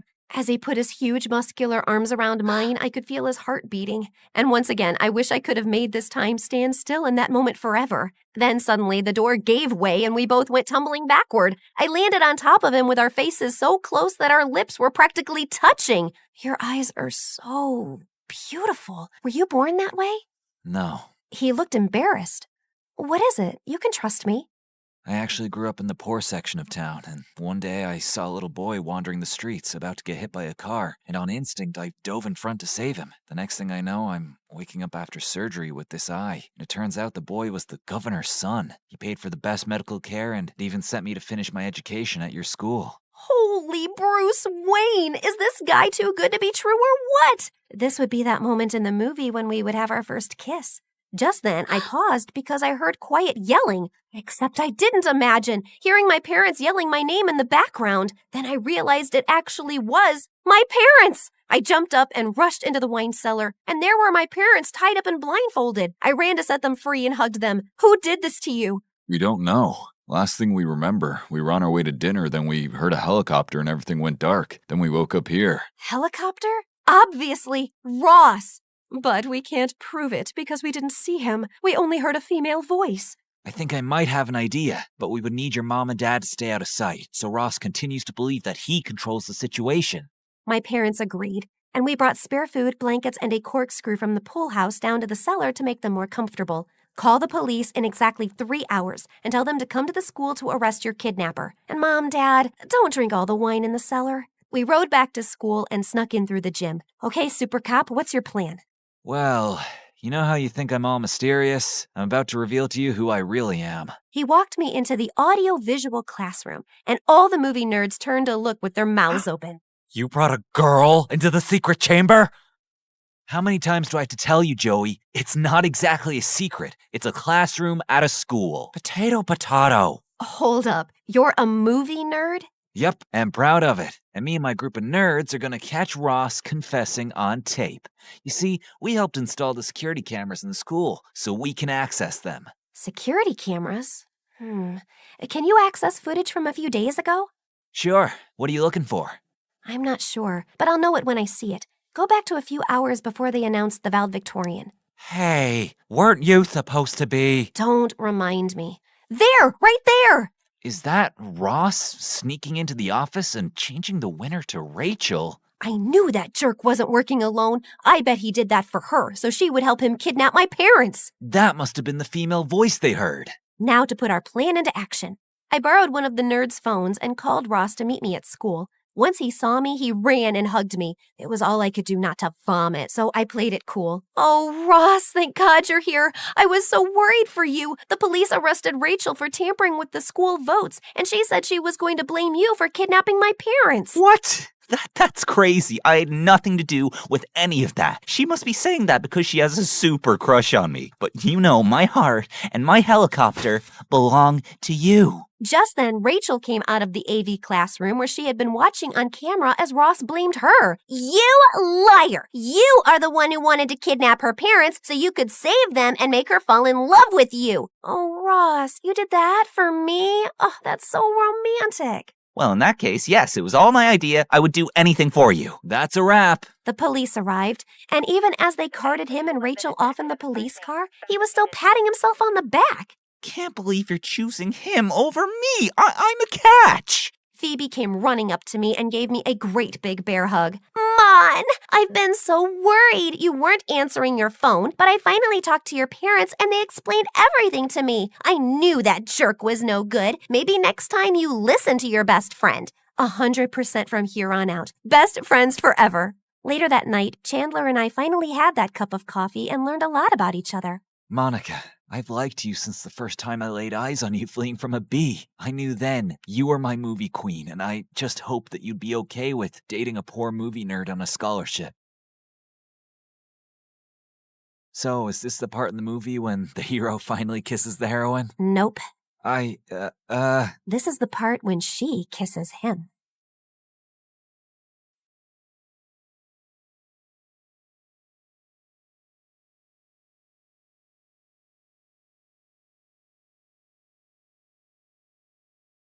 Hi, I'm Sasha from Florida. Please don't forget to like and subscribe. My mom always told me that when I was born, I came like a ray of sunshine in their lives. My parents were struggling financially and were the poorest in their families, but I was a special kid. They could tell from the start that I was super bright and I could read and count when I was only 3.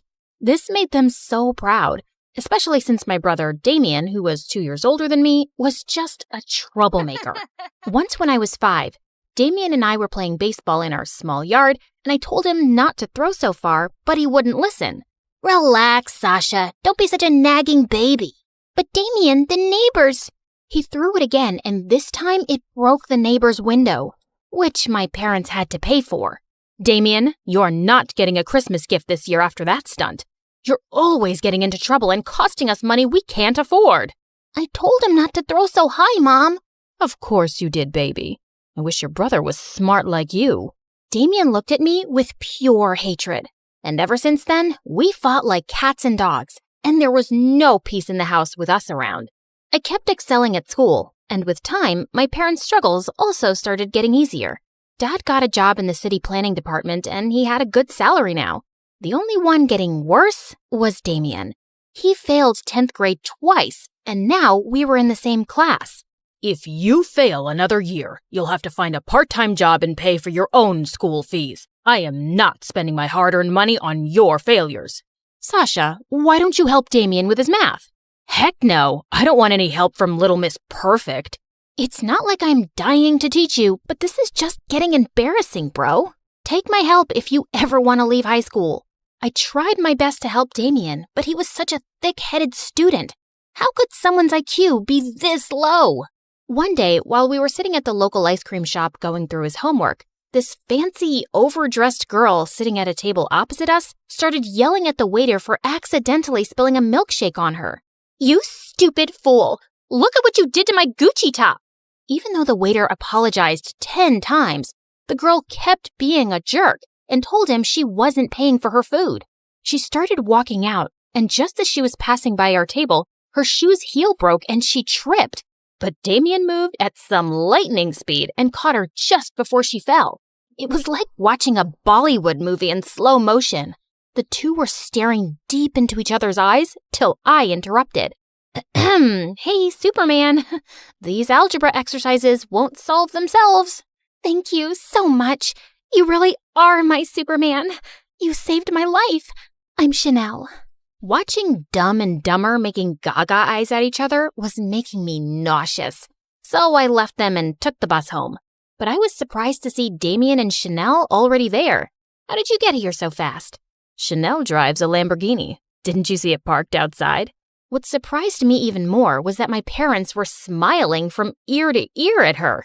Her father is actually one of the richest people in town. Yes, and your brother and Chanel are dating now. Isn't that amazing? Dating? They just met. I had no idea what this girl saw in my brother or what she wanted from him.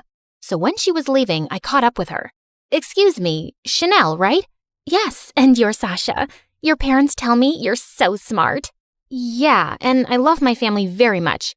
And even though my brother's dumb, I don't want to see him get hurt. So what's your deal? What do you mean?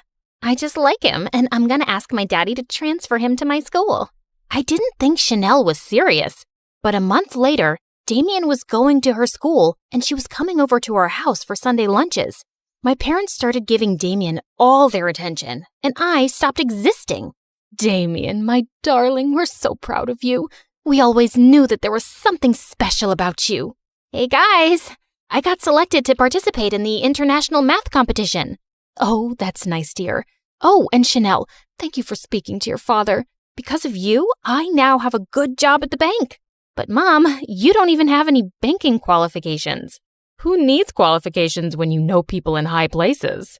My house was turning into a fake zone, and everything was about Chanel and Damien now. I wasn't used to this at all. When I was in 11th grade, Chanel invited us to her mansion for her birthday party. We were welcomed warmly by her mother, but her father was forever on a phone call. While my family were busy mingling with the rich, I found a quiet place on a balcony. Just then, this tall Superman-type guy appeared beside me, and I immediately felt nervous. The view is beautiful from here. I'm Clinton, by the way. I haven't seen you at any of Chanel's parties before. I'm her boyfriend's sister, not really a close friend. How are you related? Oh, I'm her ex-boyfriend. Why would you come to her party? Her father and I are very close, and he still wants me and his daughter back together. What? But she's with my brother. Chanel's father has helped me and my family a lot, so I'd do anything to help him out. Like, break up my brother and Chanel? Is that what her dad wants? And you'd do it? That's just crazy. They've been together for a year now, and they're in love. That's what you think. Sasha, what are you doing here with this jerk? He's obsessed with Chanel and keeps asking me to break up with her because he wants her back. You are such a fool. I'm just trying to help you, dude. Damien lunged forward to punch Clinton, who pushed him away roughly to defend himself. Just then, Damien tripped on a rug and landed hard on the floor. Damien! He was unconscious, and we quickly called an ambulance. While my parents and I sat in the hospital waiting room, I went to get some water when I found Chanel in Clinton's arms. You lying, cheating snake! My brother's seriously hurt, and you're here playing makeup with your stupid ex. You can't talk to me like that, Sasha. Oh, drop the act, you witch. Sasha, why are you making such a commotion? Because your son is in the hospital, and it's all because of this stupid girl you adore. Just then, I spotted Grandma's pearl necklace around Chanel's neck. Hey, what are you doing with that necklace? It was a gift from your mother. Mom, why would you give her that? You always said it was mine. Sasha, please calm down.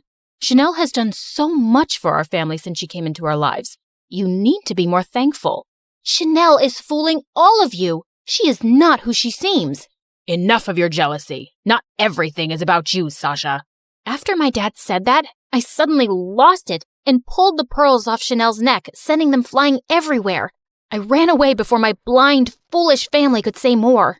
When I went to see Damien later, he did not look great. You bruised like a peach, bro. But I'm glad you're awake. Where's Chanel? Listen, there's something I need to tell. I'm right here, Damien. Oh, you had me really scared, babe. Damien, don't trust anything she says. Just hear me out first. Sasha, just mind your business, okay? Chanel is the love of my life. Now please, get out. I saw that I was just wasting my time with my family, so I stopped talking to everyone and minded my own business. But a week later, everything came crashing down. Damien came home looking devastated because Chanel had broken up with him without any explanation. And when Mom returned, she said she'd also lost her banking job. I should have listened to you, Sasha. Chanel just threw me away like a toy she got bored of. And now, I'm back to being nothing. But you were never nothing, Damien. Yes, I was. I was always a disappointment next to you. But once I started dating Chanel, they finally noticed me. I was worth something. It was true. I'd enjoyed all their attention without ever thinking about how he felt. And for the first time, I hugged him. Just then, Dad appeared, looking frantic.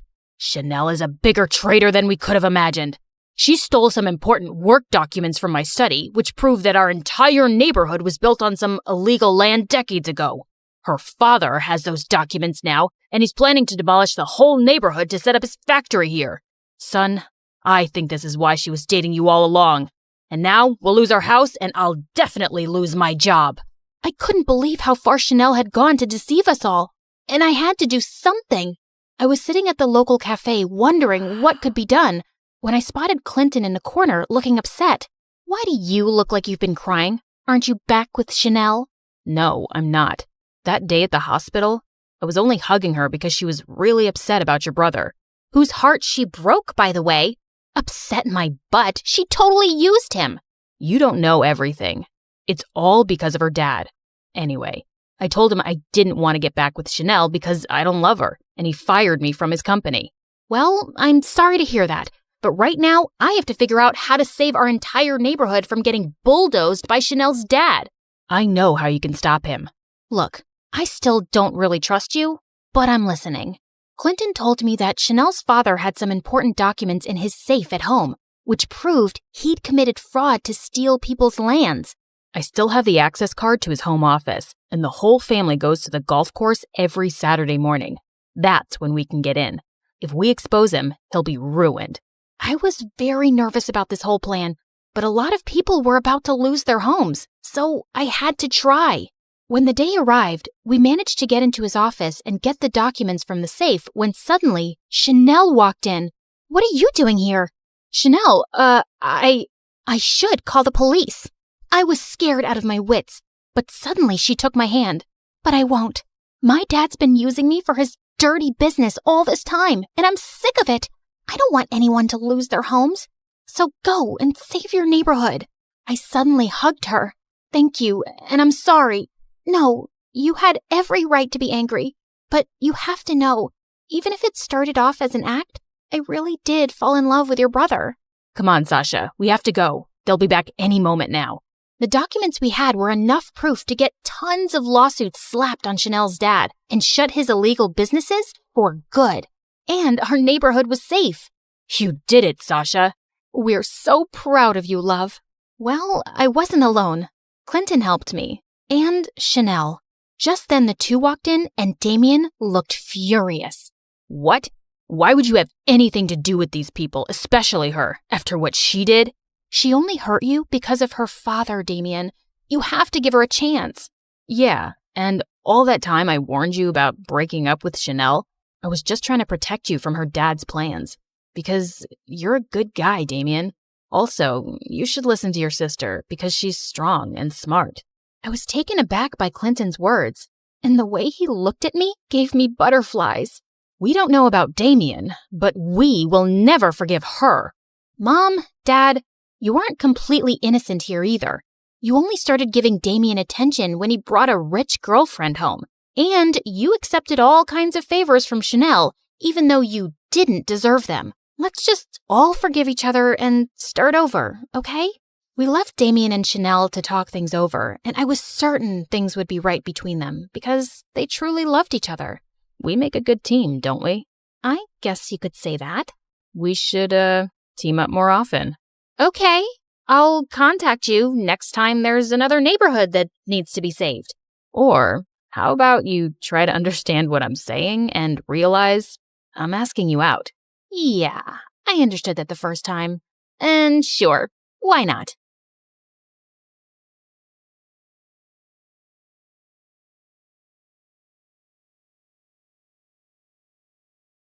My name is Lily, and from the outside, my life looks super exciting. I've lived all over the world. India, Singapore, Alaska, even civil war-ridden Myanmar, where I was kidnapped for a week by a military coup. Pretty cool, right? But the craziest adventure I'd ever gone on was in a boring suburban home in Boston. But first, let me tell you more about myself. My parents were investigative journalists, and they went wherever the story was. Corrupt government, church cult, mysterious disease outbreak, serial dog napper. Sure, they were living a life full of intrigue, and my younger brother Jacob totally idolized them. But for me, it was constant whiplash. I craved normalcy, stability, and safety. And my parents' homeschooling techniques were questionable at best. So I spent most of my time teaching myself science and biology. The plan was to become a doctor one day. You know, something stable. Then one day, my mom delivered life-changing news. We're moving to Boston to cover a story on the mayor's disappearance. We figure it'll take at least 2 years to crack. So, we're sending you to high school. I screamed with excitement. The most we'd ever stayed put was 6 months. Of course, the transition to normalcy was tricky. But then one day, when I was performing surgery on a mouse in biology class, I did the unthinkable. I made a friend. Girl, you're such a natural. I'm impressed. Thanks. I want to start my own doctoring practice one day. Hole up in one place, find some loyal patients, and really be there for them, you know? That's beautiful. Oh, can you take a look at this mysterious fungus on my foot? Just kidding. But hey, you want to hit up the mall after this? Suze was the best. Funny, smart, loyal. We got super close in no time. And then, exciting news. We solved the mayor's disappearance. Turned out, he faked his own death. So we're moving to Hawaii to cover the illegal capturing of the Hawaiian monk seal. What? No, I love it here. I finally feel like I have a life. You said 2 years. Sorry, honey, but we're just too darn good at our jobs. Well, I'm not going. I've spent 16 years being carted around like a chihuahua in your purse. I'm not just an accessory to take with you whenever you want to pick up and leave. So many kids would die to be in your position. Getting to see the world, experiencing new things. If only you could be grateful like Jacob. Well, I'm not Jacob, and I'm not leaving. Ugh, I can't stand being your daughter. That's it. Now you're really not leaving. You're grounded. I was done listening to my parents. I ran out of the house and hopped on my bike, pedaling as fast as I could to Suze's house. I was in such a frantic state, I didn't even see the truck turn into my lane. And smack! I went flying off my bike, launched into the middle of the road when my head slammed against the cement. And then, everything went dark. When I woke up, my head was throbbing, and my bike was destroyed. But otherwise, I felt weirdly fine. I could have died, and it was all my parents' fault. I'll admit, I was a little disoriented. I didn't know if a day had passed or a week. And when I finally got home, I was shocked to see that my parents' cars weren't in the driveway. Were they out looking for me? When I walked inside, I thought my eyes must be deceiving me. The entire house was empty. No family photos, no TV, no furniture, no family. A sinking feeling overcame me. Hello?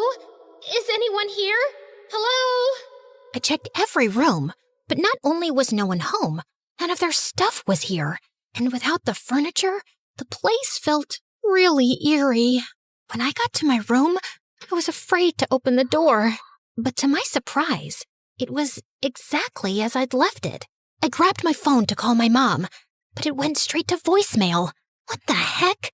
Did my parents seriously move without me and were now blocking my calls? I looked around for a note, but there was nothing. This was insane. But then it occurred to me, maybe this was my parents' way of letting me have my way. So I decided to stay put. I'd live my life, graduate in a year, and go to college. I'm sure my parents would call me back tomorrow, and I'd deliver the news. But that night, as I was falling asleep, I heard footsteps. I ran downstairs to see who it was. Hello? Mom? Dad? Jacob? Guys? I tried to turn the lights on, but they didn't work. Then something brushed past my foot. Ah! It was just a mouse. Okay. I was just freaking myself out. Everything would be fine. And then a strange, cold breeze swept over me and disappeared. Maybe I'd sleep at Suze's house, just for the night. I grabbed a backpack and opened the front door, but it was jammed or something. I pulled and pulled, but it was stuck. I tried the back door, but it wouldn't budge. What was happening? Something felt off.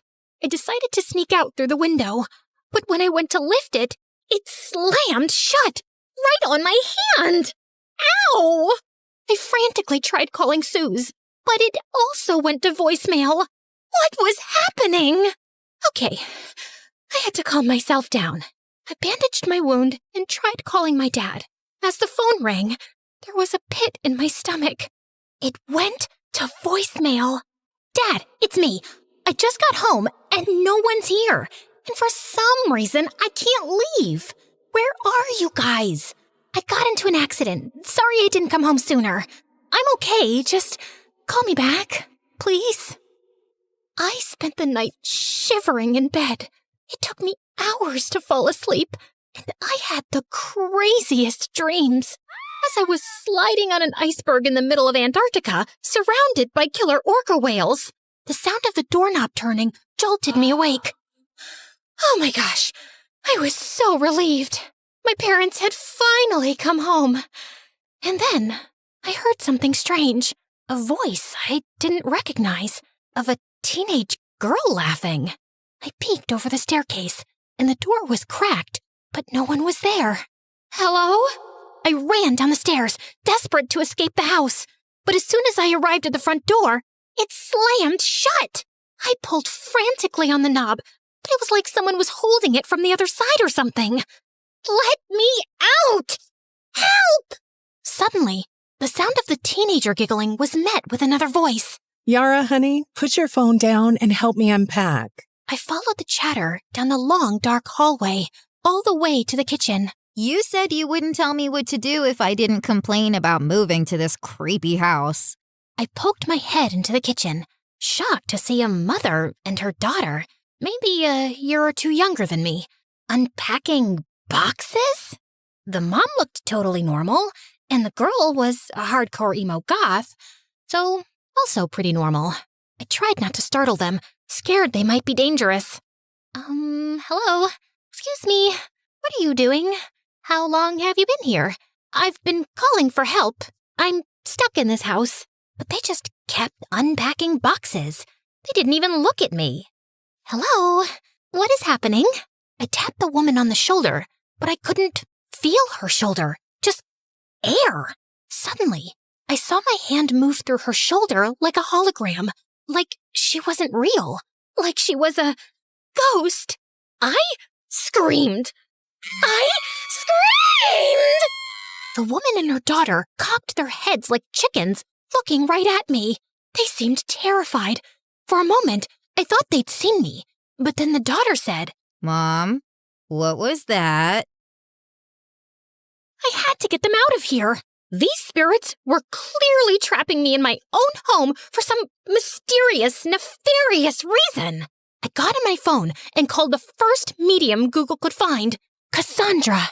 According to her website, she could commune with any spirit, any age, any gender, anywhere. But of course, her number went straight to voicemail. Unfortunately, I'm performing an urgent exorcism. So if you have any phantom menaces, if you will, please leave a message with as many details. Yeah. Hi, Cassandra? My name is Lily. There's a mother about 47 years old. I don't know, it's hard to tell. She looks like she's had a lot of work done. She could be 40. Okay, I was fear rambling. Just one of my many defense mechanisms. Sorry, so yeah, her and her, grumpy 15-year-old daughter, they won't let me leave the house. And I mean, let's be honest, I don't know how ghosts work, but I think they're blocking calls to my family too. And I've already missed 2 days of school, so it's kinda urgent. My address is 4332 Pine Grove Alleyway Road. Come quick, please. I didn't know what to do, so I barricaded myself inside my bedroom. I fell asleep and woke up the next morning to the smell of bacon? I went downstairs and peeked into the kitchen. The mother had a full breakfast buffet going. Bacon, eggs, waffles. It smelled delicious. I should have been starving, but I was way too traumatized to be hungry. Mom, what is the largest organ in the human body? Then I saw the daughter was doing biology homework at the kitchen table. Was this normal ghost behavior? Mom, what's the answer? I don't know. I'm a future bed and breakfast owner, not a scientist. The lungs? Yeah, that's right. Wrong. It's the skin, obviously. I saw the girl filling it in on her paper, and for some reason screamed, "It's the skin!" But she couldn't hear me. So I wrote it on a Post-it in big red ink and slid it in front of her. She slid back in her chair, almost toppling over. Did she see the note? Who are you? Why are you in our house? Honey, stop with the hysteria. Mom, you're not supposed to call women hysterical, especially your own daughter. There's an evil being here. I can feel it, and I'm not going to be around when it enacts its vengeance. Whoa, whoa, whoa. Who was she calling an evil being? She had it totally twisted. She ran towards the door, making a run for it. Hey, don't you leave this house. But was met instead with a super tall, slender woman wearing a robe, carrying a Dan's Donuts tote bag with a bunch of supplies. This was... Hi, name's Cassandra. Someone called in for a phantom cleanse. Oh, thank God. What the heck? How could we both hear Cassandra? Cassandra looked at the three of us. It was unclear who she was looking at since she was wearing sunglasses. Give me a second. I need to talk to the spirit. It's reaching out. Desperately. Thank you. Cassandra approached me, standing inches away from my face. She took her sunglasses off, and her eyes shot open, like she was activated. What is your purpose here? I called you. I have ghosts. You probably can't see them, but they're standing right behind you. Oh, darling. Oh, sweet dear. No, you are the ghost. What? Then how are you talking to me? Because I'm a medium, and you are in between. Wait, are you sure? How do I know you're not a ghost pretending to be a medium? And you answered my call. Only a human would be able to call you? She called. Cassandra pointed to the 15-year-old girl cowering behind her mom, watching this strange lady seemingly speak to me, a ghost. No. There's no way. I was fine after the accident. I can't be... In a coma. You're in a coma. Cassandra showed me the news article on her phone. Apparently, the bicycle accident left me in a coma. And my body is just hanging out in a hospital bed in Hawaii. So, is this like a figment of my coma dream, or... No, this is real, sweetie. Your presence is haunting these lovely ladies. The daughter was just standing behind Cassandra, mouth hanging open in disbelief, while her mother was squeezing her daughter's shoulder like it was a stress ball. You okay, Mom? I told you. Yep. Okay, don't blame me.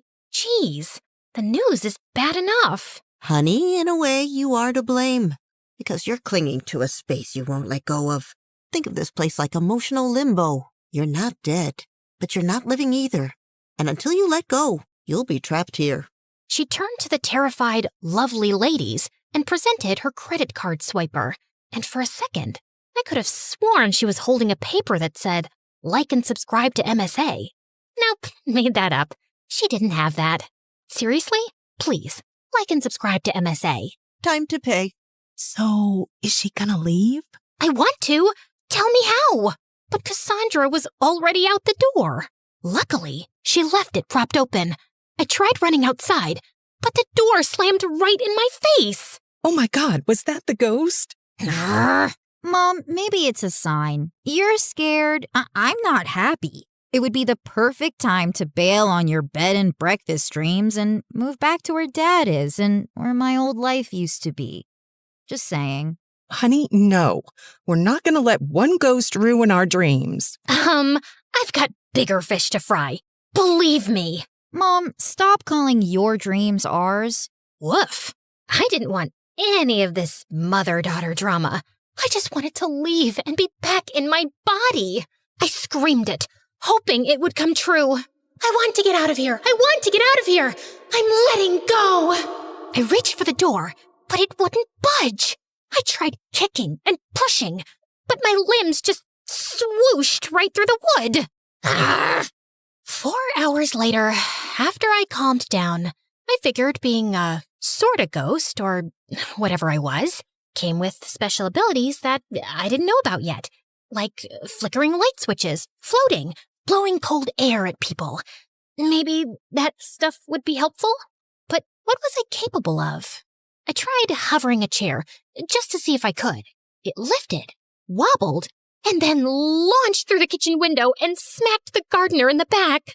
Michelle ran outside screaming apologies and ended up giving him a free night stay and a $40 please don't sue me bribe. Then I tried levitating a spoon. It spiraled into Michelle's coffee and smacked her right in the eye. She didn't even scream, just sighed, of course, and started Googling real estate agents. After a lot of trial and error, I learned that my super abilities sucked. All I could do was levitate pencils and move furniture around for some reason, all while having to watch Michelle turn my old house into a bed and breakfast. And she was working fast. And to make things worse, I could hear Yara on the phone complaining about me. I feel like the ghost is eavesdropping. She's so noisy. She doesn't even do anything cool. I mean, the least she could do is make this boring place more interesting. Ugh, I just want to be with you, Harry. You ghostly freak, stop eavesdropping. Get a life. Or afterlife. Whatever. Fine, I was eavesdropping. Sue me. Coma Purgatory was super boring too. Soon, I learned that Yara had a boyfriend back home that she was obsessed with. And her dad divorced her mom a year ago and married another woman. So I didn't take her hostility too personally. A few days later, on the opening day of the bed and breakfast, I found all my bedroom furniture was gone, vanished, and everything I ever owned. Photos, clothes, all of it. My room had been turned into a guest room. I was being erased. Hey, I'm still here. I was so scared that leaving my room would be the end of me that I stayed. I put up with an endless stream of disgusting, smelly, nose-picking, farting guests. Just when I thought things couldn't get more uncomfortable, they did. Yara invited her boyfriend over, Harry, the one she'd been sobbing about into her hoodie since day one. Apparently, he needed a break from his toxic stepmom, and for some reason, Michelle said yes. From the second he walked in, the house started smelling like Axe body spray and microwave bacon. He flopped right onto my bed, kicked off his sneakers, and yelled, "Yo, babe, this Airbnb is fire! You guys got snacks or what?" Then he opened a soda, chugged half of it, and let out a fart so long it had segments. I wish I was exaggerating. Michelle passed by the door with this forced, hostage-level smile and said, "Let me know if you need anything." "Yeah, a TV in here would be clutch." I swear, she blinked twice like it was Morse code for help me. Later, I tried to spook him out. Just a gentle ghost nudge. I floated a cereal box off the counter and dropped it right into his lap. He didn't flinch, just went, "Yo, Yara, your ghost is hella chill. Wanna help me make a TikTok?" And she actually giggled. You're so dumb. They released the video with the caption, "Me vibin' with the ghost girl." It got 3,000 likes. I've never felt more personally attacked in the afterlife. That night, after he clogged the downstairs toilet for the second time, Michelle snapped.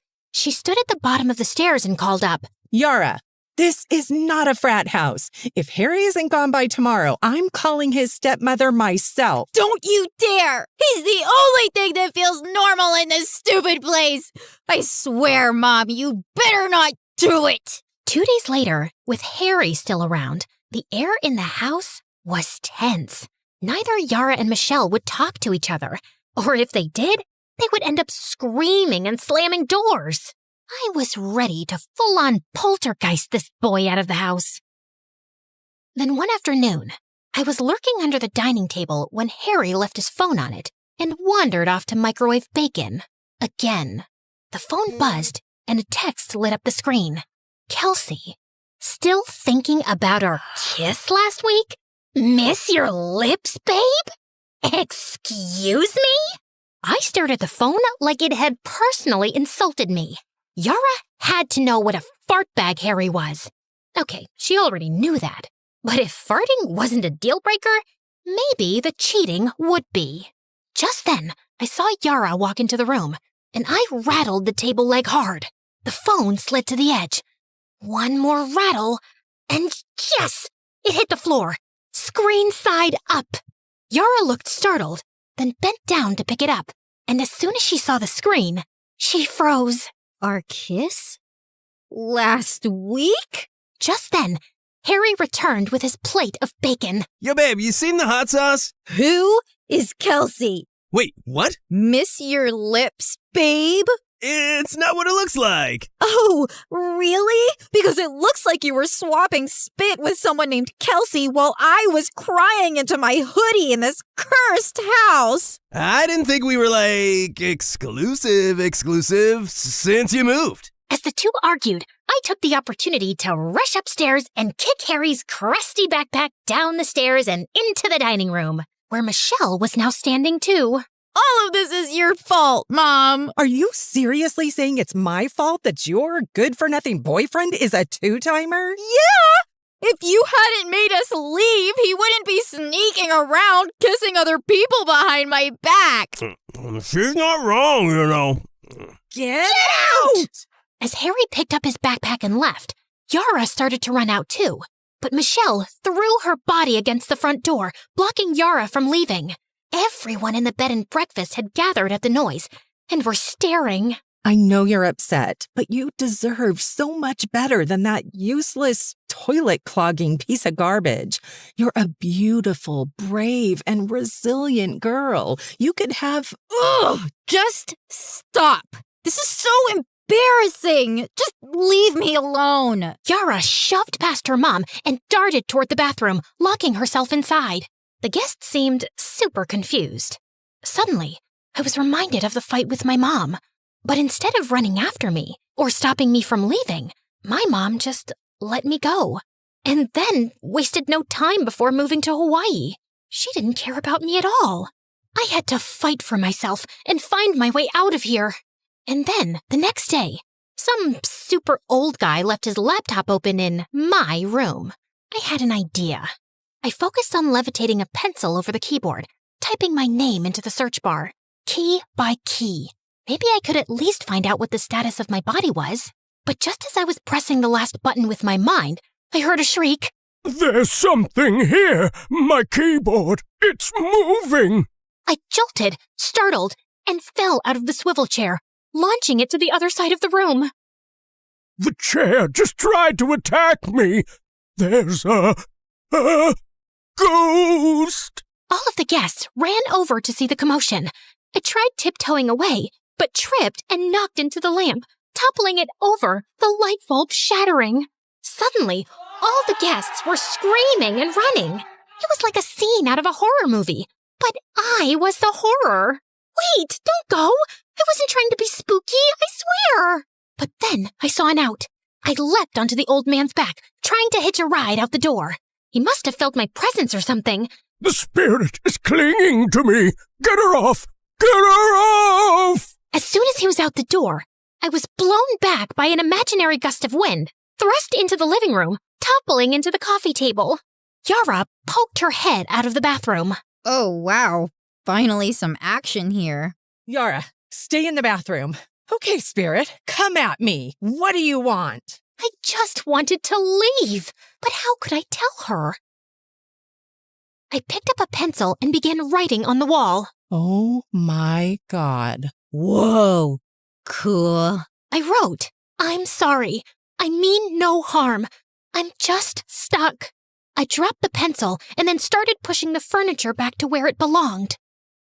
Michelle and Yara watched me, stunned. I think she's been trying to leave, Mom. Help her. Suddenly, Michelle collapsed to her knees. She started breaking down, crying. I don't know how. And now the business is ruined.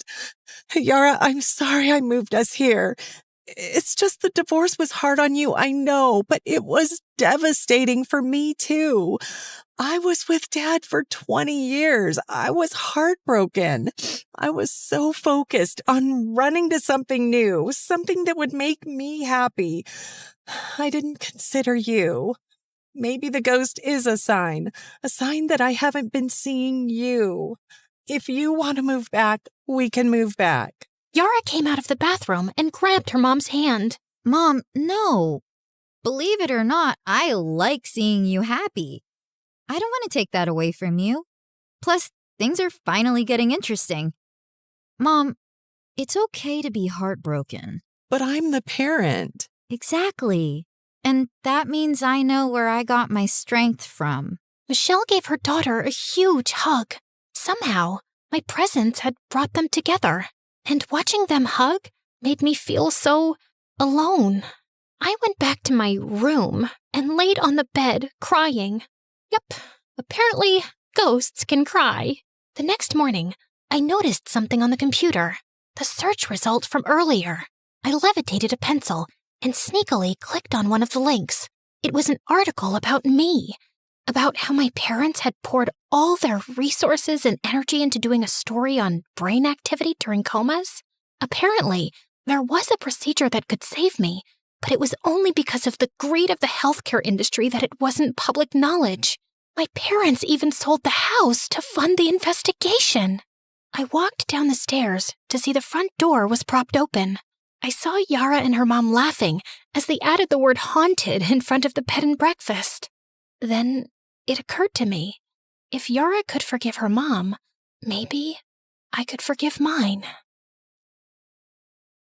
Beep, beep, beep. She's awake! Honey, come here! I was so disoriented, but I could see my mom in front of me, tears streaming down her face, clutching my hand in hers. Mom, is this real? Her teardrops landed on my hand. It definitely felt real. Oh my goodness, Lily, I am so sorry we put ourselves before you. You and Jacob are everything. It's my fault for driving you away. I'll never forgive myself. Mom, it's not your fault. You're great at what you do, and if you weren't, I'd never have woken up. But we didn't even do the operation. You just woke up all on your own. Maybe Cassandra was onto something. It wasn't the house I had to leave behind. It was my anger. Mom, Dad, you were just chasing your own happiness. You deserve that too. I'd rather have parents with a passion for life, especially after witnessing just how easily it can be taken away. I love you guys. Your forgiveness means everything. And I promise you'll like Hawaii. We can stay as long as you want. Actually, I have another idea. My parents agreed to pay for me to stay at the bed and breakfast until I graduated high school. Suze was over the moon to have me back. And when I confessed to Yara that I was the spirit, we became fast friends. I told her she could probably take down the haunted sign now. But she said, "No way! Business is booming because of it. Turns out a lot of people are obsessed with ghosts." Turns out I didn't need to leave the house to finally be seen. I just had to stop running from it. And yeah, my craziest adventure? Not Myanmar, not the monk seal. It was becoming the ghost in my own house and finding my way back to life.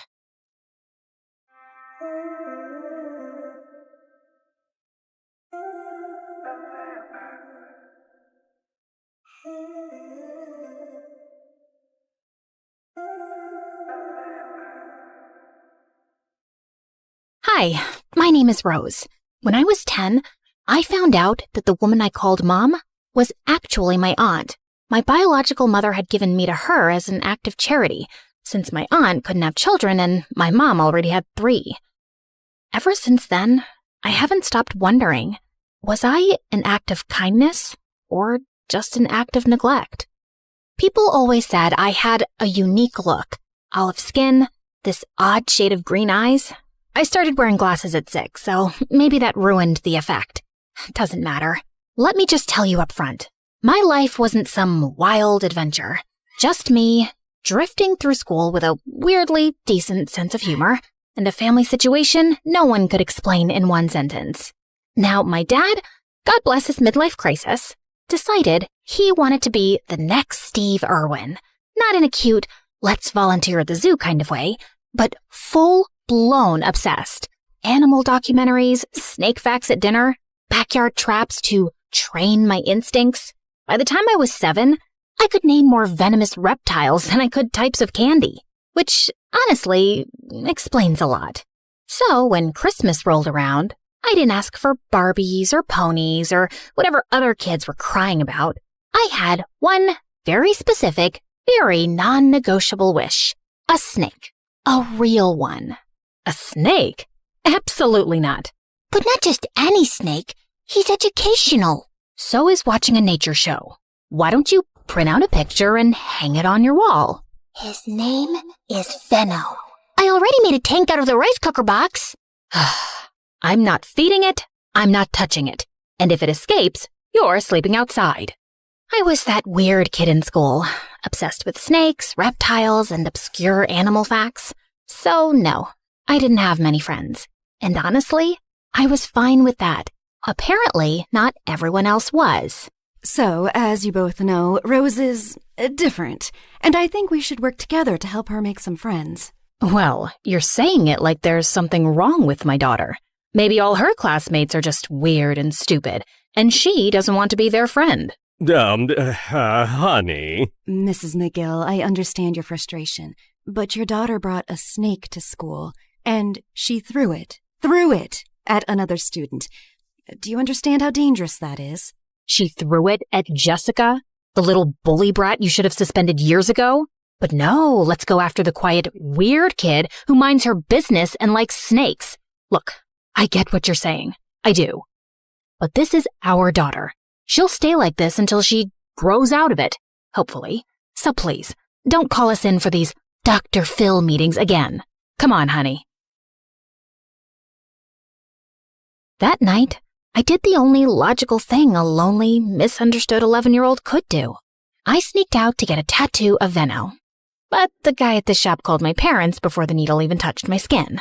And yes, I got an earful the entire way home. Things stayed the same until I turned 17. And then, everything changed. I stumbled across this online ad for something called the Reptile Lovers Retreat. It was this once-a-year, deep in the jungle kind of event, a snake nerd paradise where people from all over the world camped out and swapped stories about their pet snakes and lizards. Next thing I knew, I was on a private jet for the first time in my life. Turns out, the whole retreat was organized by Matthew, a teenage billionaire with a thing for snakes, drama, and 5-star everything. He was the kind of guy who could throw a party mid-air like it was just another Saturday, and somehow make everyone feel like they belonged there. Nice tattoo. Thanks, bro. Got it last week. Finally. Been trying to get it for years. You look familiar. Have we met before? Oh, come on. Are guys still using that line? Is that, still a thing? What? You've been eyeing me since the party started. Well, yeah. You looked familiar. Haha, see? Classic move. Old but gold. Babe, what's so funny? Jessica? What the heck are you doing here? Existing? I'm here on a trip with my boyfriend. I'm not some weirdo snake girl who flies across the world just to hang out with reptiles. Take it easy, babe. Anyway, nice to meet you. Sir. Roser? She means loser. But yeah, that's me. I barely had time to process what was happening before the world tilted sideways. Literally. We were falling fast. Then crash. Everything went black. Where am I? The world around me was buzzing, but somehow we all survived. We were bruised, shaken, and freaked out for sure, but no one was seriously hurt. Just a lot of stunned faces and a growing sense that we were officially in the middle of nowhere. My vision was a blur without my glasses, but I tried to keep my head in the game. Come on! Where's the signal? I don't think there's any service out here. What do you mean no service, you stupid losers? How are we supposed to? All right. First things first. We need water. I'll look for a stream or anything nearby. Just stay here, don't panic, and for the love of snakes, don't wander off. We need to keep track of everyone and conserve energy until we know what we're dealing with. I'll come with you. Babe, it's so humid out here. You mean dangerous, yeah? Fine. I'll come with you. No way I'm letting you wander off alone with that ogre. I rolled my eyes, and the three of us started walking. My eyes started itching, and Matthew told me they looked red. For hours, Jessica kept making snide comments whenever she could squeeze them in, but I was too focused to give her the reaction she wanted. It's so humid. I swear I just felt a bug crawl into my shoe. Welcome to the wilderness, babe. Why are you even on this trip, Matthew? You look like someone who's never even been outside a spa. Excuse you? I'm very outdoorsy. My family made me do survival camps every summer. You know, learn grit. Apparently being born rich means you have to earn your personality. Hey, Rose, remember in 5th grade when you brought that snake to school? You were running to the bathroom and it got out of your bag and you turned around to grab it, then peed your pants? I'm sure that didn't happen. Come on, Jess. Yes, it did. I remember because it was my 12th birthday that day. Wait, why were you 12 in 5th grade? Were you held back? I saw your passport. You're older than us. She wasn't held back. Some people just start school later than others. Why are you defending her? Because she's a helpless little weirdo who will jump at any chance to be my friend. And fine, yes, I was held back. There, I said it. What now? You gonna break up with me? No, babe, I was just... Save it. I'd rather walk alone and get eaten by a wolf than spend another second with you and that snake perv. Whoa! Just then, Jessica fell into a trap. A rope whipped around her ankle and yanked her up, leaving her dangling upside down midair. Help! Help! Oh, what are you two idiots doing? Oh, sorry, babe. Not you. Her! Say sorry to Rose first. Matthew, listen. The fact that there's a trap here suggests there might be hunters nearby. Maybe we finally found someone. Wait, I hear footsteps. I'll be with you, Rose, after Jessica apologizes. Come on, Jess. I heard the footsteps getting closer, fast, so I climbed up a fallen tree trunk, crawled along the branch hanging above Jessica, and started cutting the rope, bare-handed, then with my teeth. Matthew, behind you! I looked up. A group of people stood there, dressed in what looked like traditional tribal gear. They were watching us. Their leader, a tall, stone-faced man, stepped forward. Everyone went silent. I awkwardly bit the rope one last time, and Jessica fell head first onto the ground with a thud. Ouch! And who are these people? Are they gonna save us or eat us for dinner? They didn't speak any English, and while Matthew tried to communicate with them, I noticed their leader staring at me. Then he took a step closer, and just like that, the whole group went still. Soboki Nina Ayame. He's looking at my snake tattoo. Then he turned to his people and said something in a language I didn't recognize. Suddenly, they bowed to me, like full-on prostrated. The leader gave a signal. 2 of them came over, lifted me onto their shoulders, and started chanting something as they carried me away. Matthew and Jessica followed in shocked silence. What are they saying? Shikboko mayon koslaki fi. I think he said, I like the cut of your jib, kid. You got guts. We were taken to the center of the tribe, where dozens of teepees circled around in open space. The leader climbed onto a rock and gave what felt like a heartwarming speech. I mean, it sounded heartwarming. Then again, I had no idea what he was actually saying. Once again, the entire tribe bowed down. A few of them stepped forward carrying a wooden chair, decorated with ribbons and colorful fabrics. They set it down, motioned for me to sit, and then lifted it up, carrying me like I was royalty. Why are they treating her like she's their god? They do think she's their god, Jessie. All hail our goddess Rose. I looked down at all these people, delighted to have me, at Matthew's proud smile and Jessica's jealous glare. And for the first time, I didn't see myself as an act of kindness or neglect or charity. I saw myself as a gift to humanity, or maybe a god. For starters, They placed me in a decorated teepee with round-the-clock security and women assigned to care for me. They bathed me in milk, washed my hair with oils that smelled like heaven, and fed me their best food. Every evening before sunset, they paraded me through the village on my chair and set me down at the center, where people lined up to kiss my hand and touch my feet, hoping for my blessings. Matthew and Jessica were given a separate teepee, way out on the edge of the tribe. I didn't speak to them for days. I only saw them from afar, where Jessica looked visibly annoyed. I knew they wanted to be saved, to go home, to call someone, but I figured that could wait. Besides, it's not like I could communicate with the tribe very clearly anyway. The tribe leader had a habit of presenting people to me during these blessing sessions, one person each day, so I could examine them and decide if they were worthy or pure. Naturally, I said yes to everyone. Who was I to judge?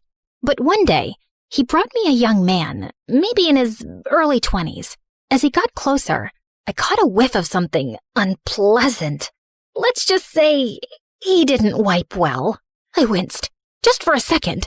It wasn't dramatic, just a face.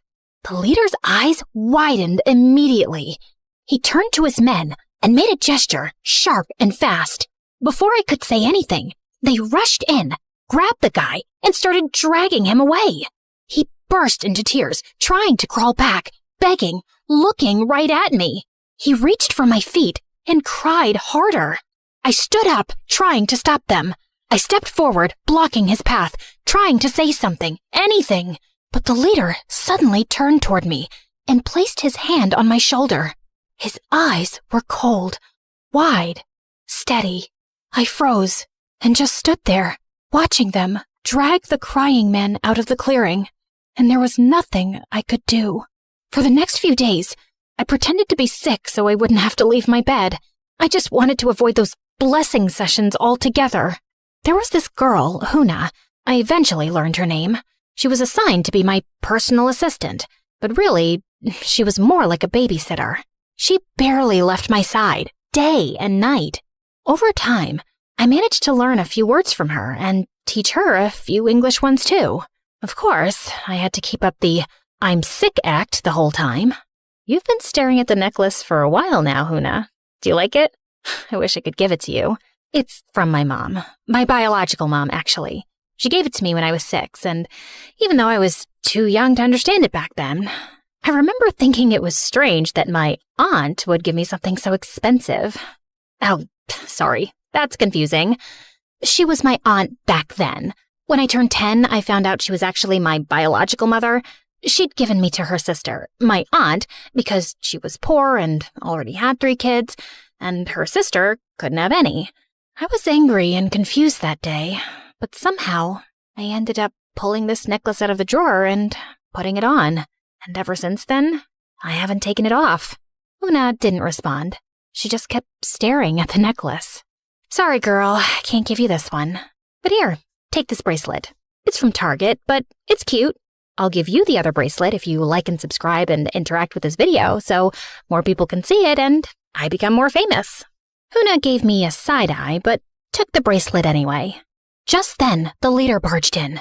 He looked furious. Without saying a word, he grabbed Huna and pulled her to her feet. He started scolding her and pointing at me.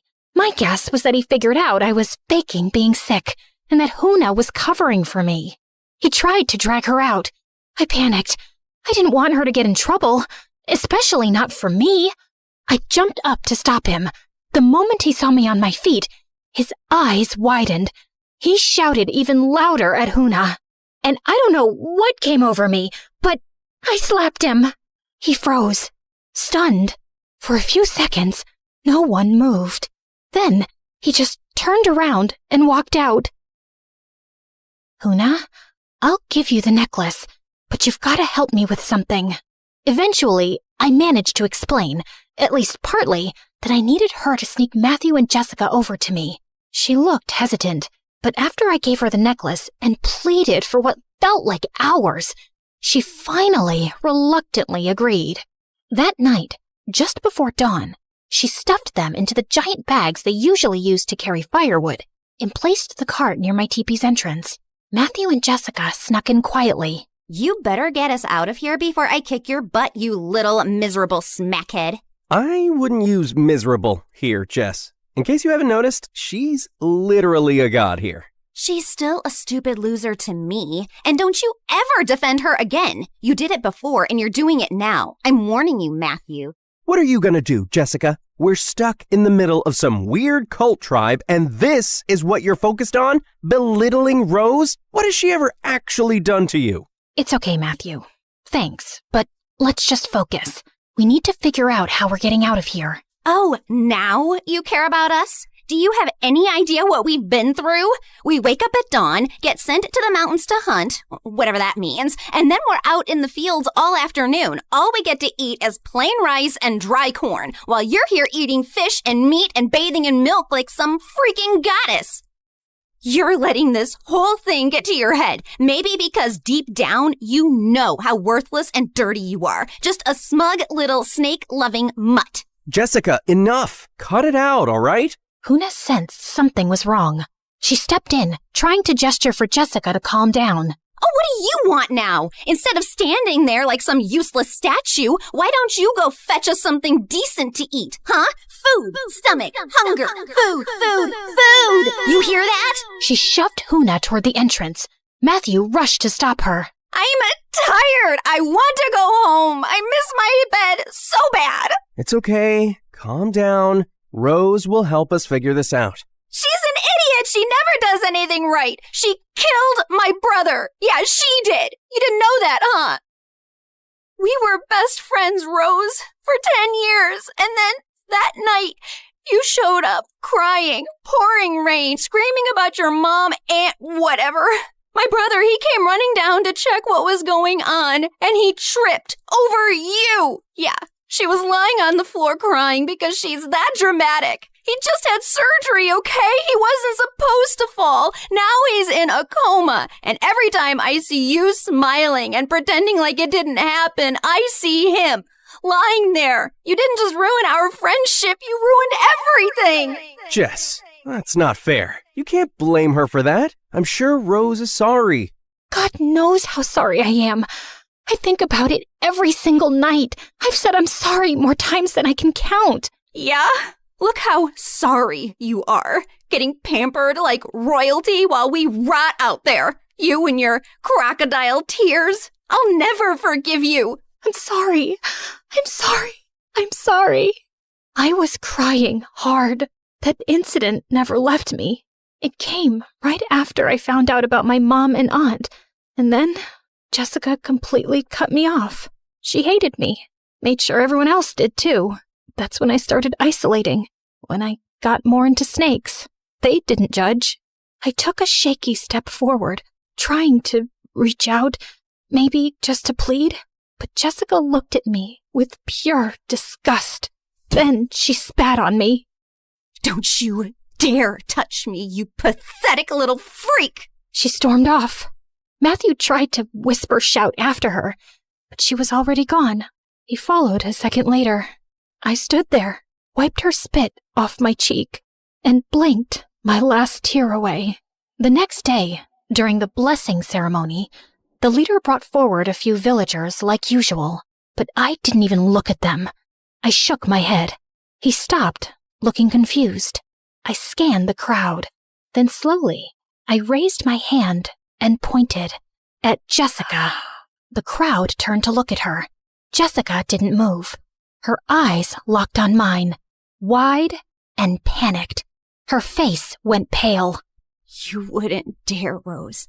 The leader ordered his men to bring her forward. She didn't resist. She walked with them, calm, composed, almost proud. When she got closer, she looked straight into my eyes, cold, like she was daring me. What are you going to do, Rose? So now I'm just Rose?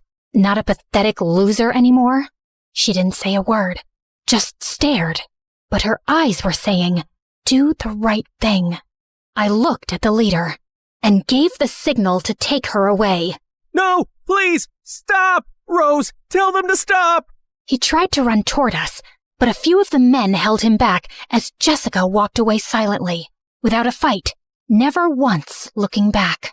That night, I sat in my teepee with the worst headache of my life. My eyes were burning. I'd already kicked Huna out because I needed a break, some rest without someone hovering around me like I was prey. Just then, Huna tiptoed back in, dragging Matthew by the ear. Matthew, why were you outside walking around my teepee? Do you know how dangerous that is? Good evening, Rose.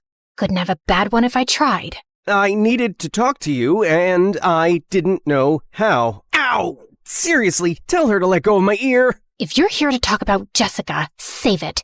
She got what she deserved.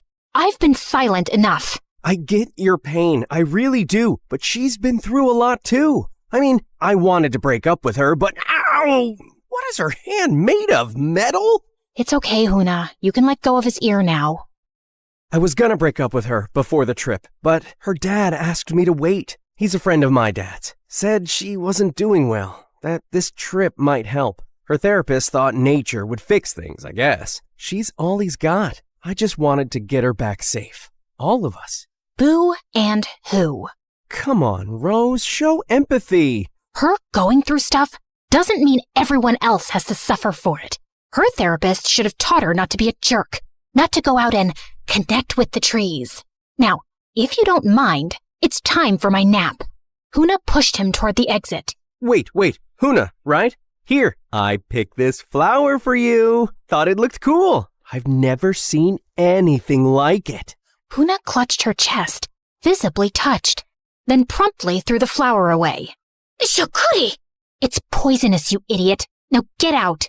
Huna gave him one last glare and dragged him out. That night, we had one of the biggest ceremonies yet. A celebration marking the night of arrival. A sacred tradition passed through generations, where they believed a god would descend from the sky to guide them. Apparently, I was that god. At one point, I noticed a kid staring at me with hatred. It was the first time I'd seen that kind of look directed at me here. Huna caught the tension. From what I could gather, the man they dragged away during the last blessing was his father. I was so tired of people blaming me for things that were completely out of my control. I mean, I was sorry it happened, but it wasn't my fault. Not really. So I stuck my tongue out at the kid. He hid behind his mom. A few moments later, the men came to carry my chair for some ritual. They lifted me high into the center of the gathering. Some people cheered, others bowed, and as I sat above them all, I felt it. No matter what I did, they would keep worshiping me. Even that boy from earlier had been pushed forward by his mom to join the celebration. Funny how I was someone's discarded kid. Now I'm someone's god. I still don't know which one hurts more. The boy stared straight at me. Then he pointed behind him. I followed the direction he pointed, half expecting nothing. But then, completely unrelated, I saw a glow. The glow was faint at first, but it quickly grew into visible flames, rising higher and spreading fast through the dark. I raised my hand and pointed, and the music slowly faded as people turned to look. Then came the gasps, and the shouting followed soon after. Panic broke out, and someone rushed to carry me away to safety. The next morning, smoke still hung in the air. Half the village was reduced to skeletons of ash and cinder. And yet, no one cried. Instead, they moved with an eerie calm, lining up in silence, carrying the last of their grain, jewelry, hand-carved trinkets, all for me, for their goddess. Children clutched burned dolls.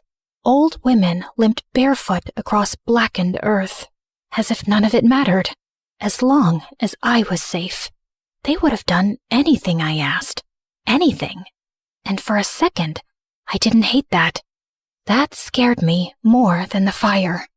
How can I be a goddess if I can't even help them? I'm just an idiot, like Jessica always says. I attract chaos everywhere I go. The leader had dragged me away the moment he saw the flames. While others burned, he made sure I was untouched and adored. Now he stood beside me, perfectly clean, arms folded, like nothing had happened. Why isn't anyone upset? Just then, the leader spotted a woman near the back of the line, clutching something under her clothing.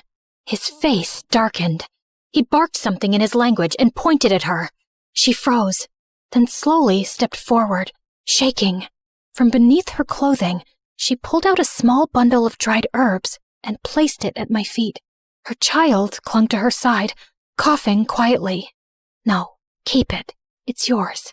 You need it for your child. I tried to hand it back, but the leader yanked it from my hands and gave it to his men. He pointed at my hair, then nodded approvingly, muttering something about the herbs, as if they were meant for me, as if some miracle hair treatment was more important than a sick child. What is wrong with you? These people lost everything, and all you care about is them giving me things? What am I going to do with all this stuff? What kind of leader are you? Just then, I spotted Jessica in the crowd and ran to her. Are you okay? Why do you care? If you must know, I was assigned to clean the poop hole. Guess the fire saved me. Never thought fire could be a blessing, but here we are. We need to find a way off this island, Rose. I know, but we can't just leave them like this. We have to help them. Well, gee, isn't that wonderful? Help yourself first, Rose. Before I could respond, the leader started shouting orders, telling the villagers to rebuild. No rest, no mourning, just obedience. First we were asking how we'd survive the jungle. Now I'm wondering how we survive him. His men approached me again. I knew what that meant. Back to the teepee. Back to playing goddess. I didn't resist. I just walked silently, trying to figure out how the heck we were going to get out of here. That night, I sat in my teepee, waiting for Huna to sneak in Matthew and Jessica. But just then, I heard voices outside. I peeked through the fabric and saw the leader and several villagers gathered, tense and angry. In the center was Huna. The leader was holding my mom's necklace. They must have found out she had it and assumed she stole it. But why wouldn't they ask me first? Why jump to punishment? That was it. I stormed out and pushed through the crowd. I grabbed the leader by the horned band on his head and stared down at him. Everyone, he's not pure. I don't give him my blessing. Take him away. Why are you looking at me like that? I said, take him. But no one moved. They all looked down. And then, quietly, so did he, his chin dipping just slightly, like he'd expected this, like he knew they would choose him over me, even now. So who do you fear now, God or man? I walked over to Huna and helped her to her feet, and for a second, everyone just watched, waiting for me to lead, to fix it. The weight of it hit me all at once, and it made me realize something. Maybe my biological mom didn't give me away because she didn't love me. Maybe she was just overwhelmed, trying to survive with more than she could carry. I used to hate her for that. But now, faced with such a big responsibility to help Huna and the others, I finally understood how overwhelming it could be. And I was going to make a different choice. I wasn't walking away. Inside, Matthew and Jessica were already waiting. Hey, Huna. Looking lovely today. Anyway, Rose, we found a boat on the shore. It looks solid, newly built. Since everyone's busy rebuilding the village, we figured we could take it. Tonight. Get ready. And leave everyone? With that jerk still in charge? You didn't seem to mind when he was pampering you. Yeah, and you're really making it hard for me to regret punishing you. She rolled her eyes. Anyway, you guys can go. Try to get help. Sounds like I'm the only one who can stop that man from hurting more people. I'm their god, remember?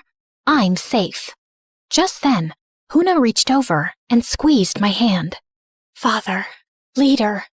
Wait, he's your father? Wow, this man just keeps giving. Huna gestured for us to wait and slipped outside. 5 minutes later, she returned with folded clothes, disguises. We changed quickly and followed her out. We walked through the woods in silence for about 20 minutes. Remind me again, why are we following this primitive girl deep into the jungle? What if she's leading us to be sacrificed? Let's go back, guys. I mean, this place is messed up enough, even for you, Rose. They think I'm something sacred, like a spirit their ancestors waited for. The tattoo, the crash, the timing, it all fits some old legend, I guess. Yeah, plus those weird red-green eyes and your olive skin. I mean, you're also like goddess-level beautiful. Whoa, look at that! We had arrived. In front of us was a hidden stash. Crates of food, piles of fruit, and even gold. Not a few coins, but full chunks and trinkets. All hoarded by the leader, probably taken from the people or gathered during raids. I wasn't even sure if he knew what gold was, or just kept it because it looked shiny. We need to leave tonight. If we make it to the mainland, maybe we can bring help, especially if we tell them about this. Smart thinking showing us this spot, Huna. Huna blushed, smiling shyly. Jessica rolled her eyes and ran toward the pile, stuffing gold into her pockets. If I'm gonna die in the ocean, I might as well die rich. I'm staying. I'll help these people. Or die trying. Just then, I spotted something. Movement. A snake slithering behind Jessica. I lunged, grabbed it, and flung it into the woods. It was right behind you. Are you okay? Yeah, I'm okay. Thanks, Rose. I gave her a small, tired nod. Come on, let's move. We've got some escaping to do. Why are you so excited about this? You do realize it's not one of your yacht trips, right? Yeah, and I was sent to jungle camps before I even learned how to shave. My dad called it character building. Character and mosquito bites. We get it. You're rich but humble. Very Disney Prince of you. The three of us laughed, and we kept walking toward the shore. Are you guys sure about this? More than ever. And I want to say something. I think I'm sorry for blaming you all these years. Look at me now, facing death and holding on to the thing that kept me bitter. Great speech. Now let's move on, babe. Don't babe me. I know you've been planning to leave me since forever. Just waited because you felt sorry for me. Pray I don't kill you on the way. Or maybe I will. Therapy is all about release, right? Hey, Huna, take care, all right? And then, to everyone's surprise, Huna hugged him. What was that? Seriously, what was that? What can I say? Everyone loves me, tribal or not. The next morning, I didn't wait for anyone to carry me out. I stepped out of my teepee on my own, hair tied up, eyes tired, but clear. The sky was still gray with ash, but the smell of smoke had dulled overnight. All around me, people were back to working, repairing what they could with what little they had. They didn't look up when I passed. No one bowed. Maybe they were tired of pretending. Maybe I was too. I walked up to the group building a new shelter frame and rolled up my sleeves. Where do I start? Before anyone could answer, the leader stormed over, his expression tight. Tako mohana, biki hana so. He pointed toward my teepee. It was clear. He wanted me to go back, to sit on my chair, to play the part again. No, I'm not going back. He stepped closer, his eyes narrowing. You want a goddess? Fine. But what good is a goddess who sits around while her people rebuild the world? I'm not above them. I'm one of them. And if I stay, I help. He didn't answer, just stared for a long time. Then, without a word, he turned and walked away. That was the last time he tried to stop me. Over the next few days, I did everything I could. I carried water buckets on my back, helped tie wooden beams with vine rope, sat with the old women, and learned how they cooked with next to nothing. Huna showed me how to sharpen sticks into tools, and even taught me the word for thank you in their language. I said it a lot. Some of the villagers still looked at me with confusion, others with quiet surprise. But a few started nodding back, offering me fruit, smiling, just a little. It was a slow shift, but it was real. This is how freedom is made. Working together, sharing what we have. Don't you want to live in a place where we smile at each other as we pass, instead of hurrying away worried you might be punished? Where you get to choose your leaders, not fear them? I took Huna's hand and spun her around into a playful dance. She laughed, shy at first, then let herself enjoy it. Freedom doesn't mean chaos. It means you get to choose when to work, what to believe, who to follow. You don't have to give your food or your herbs or your memories to a god just to feel safe. You're already worthy. You're already free. You just forgot how to be. And then, on the 5th morning, I heard the sound. A low hum at first, then louder, unmistakable. A helicopter. I dropped the woven basket I was holding and ran. Others followed behind me, some hopeful, some scared. We burst out of the trees just in time to see it land in the open field beyond the village. Doors swung open. Medic stepped out first. Then 2 people ran past them. My dad and my mom, and behind him, her, my biological mother. I froze. She ran to me first, arms wide, eyes brimming. Rose! Oh my God, Rose! I let her hold me. She was shaking. I didn't know what to say, so I said nothing. I just let her cry into my shoulder. Eventually, the rescue crew tried to approach the villagers. They offered help, food, clean water. Some of the villagers nodded politely, but backed away. Others disappeared into the trees. They didn't want saving, not from strangers. I didn't blame them. Before we left, the leader and Huna approached me one last time. I stepped forward and hugged her tightly, burying my face in her shoulder. Come with me. You don't have to stay here. You can go to school, dance when you feel like it, be away from him, be free. But she gently pulled away and gave me a small, sad smile before stepping back beside her father. I wanted to scream at her, tell her to run while she could, but I didn't, because deep down, I knew what it felt like to still need the person who failed you. I reached back into my bag and took out my mother's necklace. I pressed it into Huna's hand and closed her fingers around it. She blinked at me, stunned. It's yours now. The leader held something out, a single, rough chunk of gold. I stared at it for a long moment, then slipped it into my bag. I'd never say where it came from. Some things deserve to stay buried, but some people, even the broken ones, deserve the right to choose what freedom means to them. Man, I'd kill to live this life. Freedom at its finest.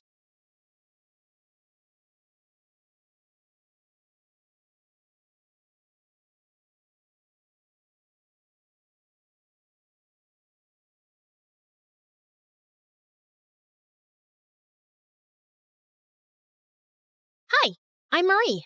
Growing up, I liked all things geeky. Comic books, anime, and most of all, video games.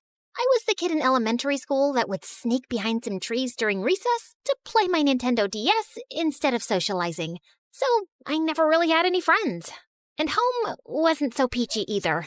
Dad left soon after my sister Ava was born. And Mom, well, let's just say she tries. She worked as an attorney at some huge firm, so she always had money, just not enough time to look after 2 kids. What's wrong? Mom's cooking again. She watched some stupid show on TV, the one where they wear big hats and cook fancy meals, and now she thinks she can do the same. She's gonna burn the house down, Marie. I'm scared. I rushed to the kitchen, only to see the stove on fire and Mom desperately trying to put it out. I immediately grabbed a damp towel and threw it on top of the flames. And that wasn't all. Once, Mom tried fixing an exposed wire and ended up short-circuiting the entire house. Another time, she decided to grow her own vegetables. But a month later, she quit. And now we have a half-dug garden that turns into a swampy mud pit every time it rains. At least if you guys like and subscribe to MSA, it'll make all this a little more worth it. I always had to be the adult around at home, and basically brought up Ava all by myself. But even though my real life wasn't very cool, I kicked butt in the online realm. Video games were my thing, and no one could beat me at that. Except Hero. The first time we met was on the first day of high school. He was new, and the teacher asked me to help him catch up. And I quickly found out that, just like me, Hero loved video games. His mom didn't make a lot, so he was always jumping from one part-time job to another. And it was his dream to become a world-famous gamer. Slowly, we became friends. And every weekend I'd invite him over and we'd go bonkers on my gaming system. Easy peasy, lemon squeezy. I'm the winner. You're just lazy. That's not even a phrase. But you get the point, right? So yeah, having Hero around was fun, and I was glad to finally have a friend. But then I turned 18 and things kind of glitched. Hero and I had planned on checking out this new game store in town, and I was waiting for him at school, but he never showed up. I even tried to sell, but he didn't answer, and his social media accounts were gone. He disappeared without a trace, and as weird as it was, I decided to stop chasing after him and move on. I threw myself into my studies, topped my class, and got into a good college. With Ava in high school now, I figured she could handle herself, and I could finally get a fresh start away from home. Then one night, I was in my dorm playing video games when I got stuck on this one particular level. After my 5th attempt, I was ready to throw my controller out the window when I heard someone behind me. Need a hand? I turned around and found myself looking up at Adam, a senior, and easily the most charming guy on campus. What are you doing in my room? Just came by to say hi to a friend down the hall. And then I saw you struggling, so I figured I'd stop and help. I appreciate your not-so-called-for help, but hey! Adam had snatched the controller from my hands and started pressing buttons like a pro. Within minutes, he'd cleared the level like it was nothing. The trick is all in the NPC interactions. They each have coded movement loops that line up with the mission objectives. You pick up on those patterns, follow the right ones, and they practically guide you to the finish line. Of course I knew that. I was just trying to improve my timing. Right. You know, my friends and I are playing at the video game arcade tomorrow. You could join us if you want. Thanks, but I like to play alone. Suit yourself. But just in case you change your mind... And he wrote his number on my desk and left. I tried to shake off his offer, but then I thought it had been a while since I was playing solo and maybe teaming up with others wouldn't be so bad. So, the next day I called him and he sent me the address. I expected it would be a casual gaming session with a few friends, but I was stunned to see that it was a massive gaming tournament. Hundreds of gamers sat around, dead serious, fingers flying over controllers, and eyes glued to screens. Just then, Adam spotted me and ran over. Hey, perfect timing. You're playing with me. I nodded and took a seat next to him. And together, we breezed through every challenge. The games were tough, but our sync was on point. And by the end of the tournament, Adam and I were on top of the leaderboard. That was incredible. I knew you had skills, but this is next level. I couldn't even tell it was our first time playing together. You know what? You've got to meet my dad. I don't think I should. But Adam was already pulling me through the crowd before stopping in front of this tall man who looked like he ate gigabytes for breakfast. Dad, this is Mari. I think she'd be perfect for a team. Ah, such a pleasure to meet young prodigies like yourself. Tell me, Maria, has the world of digital gaming always intrigued you? It's Marie. I know. But I prefer Maria. It has a certain melody to it, like the soft patter of keys under one's finger in the heat of play. Sorry, what? He just means you have a nice name. Anyway, Dad's a game developer and a professional gamer himself. He's the reason I picked up gaming. He's my hero, the legend, the person I look up to the most. Also, he'll be coaching us. For what? The tournaments, of course. Adam told me he played for an international esports team. They traveled the world, competed in the biggest tournaments, and now they wanted me to join them. Playing international esports had always been my dream. So it didn't take me long to say yes, and the next few months turned into a wild roller coaster. We traveled from one tournament to the next, diving headfirst into the tense, fast-paced life of esports. And while I loved competing, Adam's dad made things really complicated. Our primary objective is to establish dominance in the early stages by monopolizing resource nodes and obstructing adversarial progression. What is he saying? He wants us to capture as many resource points as we can at the start and block the other team. Why doesn't he just say that? That's just how he talks. You'll get used to it. But Adam's dad's constant hovering and descriptive plans made every practice session feel like a mental marathon, and I just couldn't keep up. Then one day, after a grueling practice, I was scrolling through my phone when I came across an invite to the closed beta test of Infinity Nikki, a game that had been making waves as the coziest open-world experience out there. I was tired of playing endless battles and high-stake combat games with Adam, and I was looking for something that felt more comforting and fun. And the game seemed like the perfect escape. So I enrolled for access to the closed beta, got in, and boy, was that the best decision ever. The game took me into the magical world of Mirrorland, where Nikki, the main character, went on amazing quests with her cute companion Momo.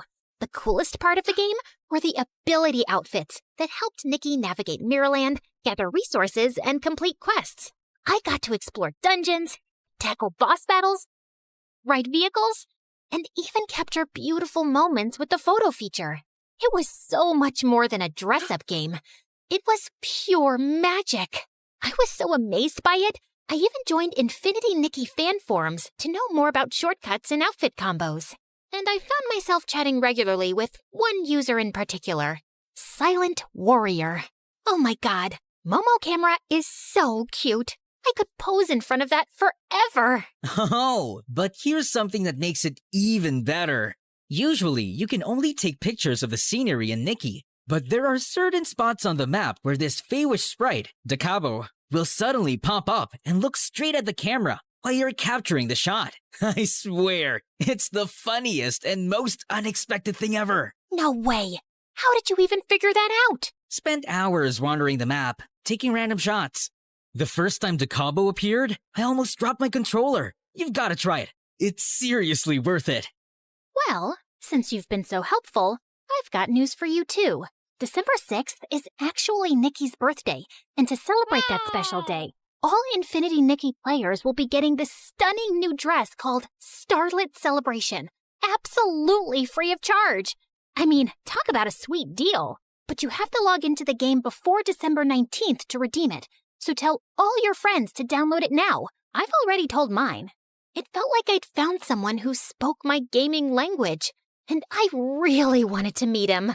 So, naturally, a week later, I was one of the top players invited to play Infinity Nikki live at an exclusive arena. I walked in feeling excited, and I was at the snack bar getting a soda when another hand reached for the same can. I looked up and froze as I saw Hero smiling at me. Didn't realize this one was yours. Well, it certainly doesn't have your name on it. Just then, the announcer called all gamers to the stage for a quick face-off, and I hurried to the stage. I was settling down in my seat when Hero pulled up the chair next to mine. He opened his mouth to say something, but I shushed him and focused on my game. I entered the breezy meadow, collected a bunch of daisies, and was just enjoying my walk through the vibrant flowers when Momo told me that there was a Whimstar nearby. So I hurried through the meadow, collected the Whimstar, and upgraded to a new outfit. Wow, you're still as good as I remember. Oh, so you do remember me. I thought the way you vanished, you probably forgot all about me. Okay, yes, I deserve that. But I had a reason for leaving so suddenly, Mari. That's when Hero told me that his mom had lost her job, and since they lived in her employer's house, they had to pack up and move to a new town, almost overnight. You could have dropped a text, at least. I just couldn't find the time to. I had to pick up jobs to help Mom out, until I figured out a way to make money through gaming. You have no idea how many times I thought about calling you, but I just didn't know what to say. So when I saw your name on the Infinity Nikki forum, I decided to send you a message. as silent_warrior. Wait, you're Silent Warrior? So you took me for a fool not once, but twice? That feels good. I'm sorry, I just didn't know if you'd talk to me. I even learned the whole game just to get to this live event and meet you, Mari. So, what do you say? Can we restart? I kinda miss you. Okay, yeah, I missed him too. Hero was the one person who always understood me, and he did genuinely sound sorry for the way he'd acted. So I agreed, and we reconnected. We spent hours chatting about games, and I told him everything about my new team and life at college. Our conversations felt effortless, and I was happy to have him back in my life. But while things with Hero got better, with Adam, it only got more tense. Maria, grab the plasma cannon next to you. You're wasting essential resources. I'm pinned down by these two enemies. I need to deal with them first to advance. Incorrect. Your role is to support Adam. He's leading the mission. Provide suppressing fire, and use that weapon to neutralize the opposition. But if I expose myself, I'll get eliminated. Then strategize smarter. Honestly, you're making me question your tactical skills. Did we make a mistake by bringing you onto the team, Maria? Oh, I don't know, sire. Maybe you did. So why don't you go ahead and find someone who's better than me and can understand what you're actually talking about? And yeah, for the record, my name is Marie. And I just threw the controller down and walked out. And seconds later, Adam followed. How dare you talk to my dad like that? He's constantly breathing down my neck, Adam. It's annoying. He just wants you to do better. And honestly, Mari, you could use a little extra practice. Dad doesn't think you're ready for the tournament, and he might be right. Your dad thinks no one is ever ready. And every time I talk to him, I feel like I'm in the middle of a test I didn't prepare for. I don't think I can play like this. And before Adam could get out another word, I flung my bag over my shoulder and left. I was so distracted that evening, I could barely focus on my game with Hero. I had to jump through some glowing hoops in a sequence before the time ended, and I just couldn't keep up. Hero immediately understood something was off and asked me what happened. And I told him everything. Why are you even with them if they don't value your skills? It's not all bad. The rest of the guys on the team are great, and Adam's a bit edgy, but he's a good player. It's his dad who gives me the ick. My mom's a saint compared to him. At least she never trash-talked me the way he does. Mari, you're a great player, and from what you're telling me, this Adam sounds like a jerk. I think you should just quit and play with me instead. We're good.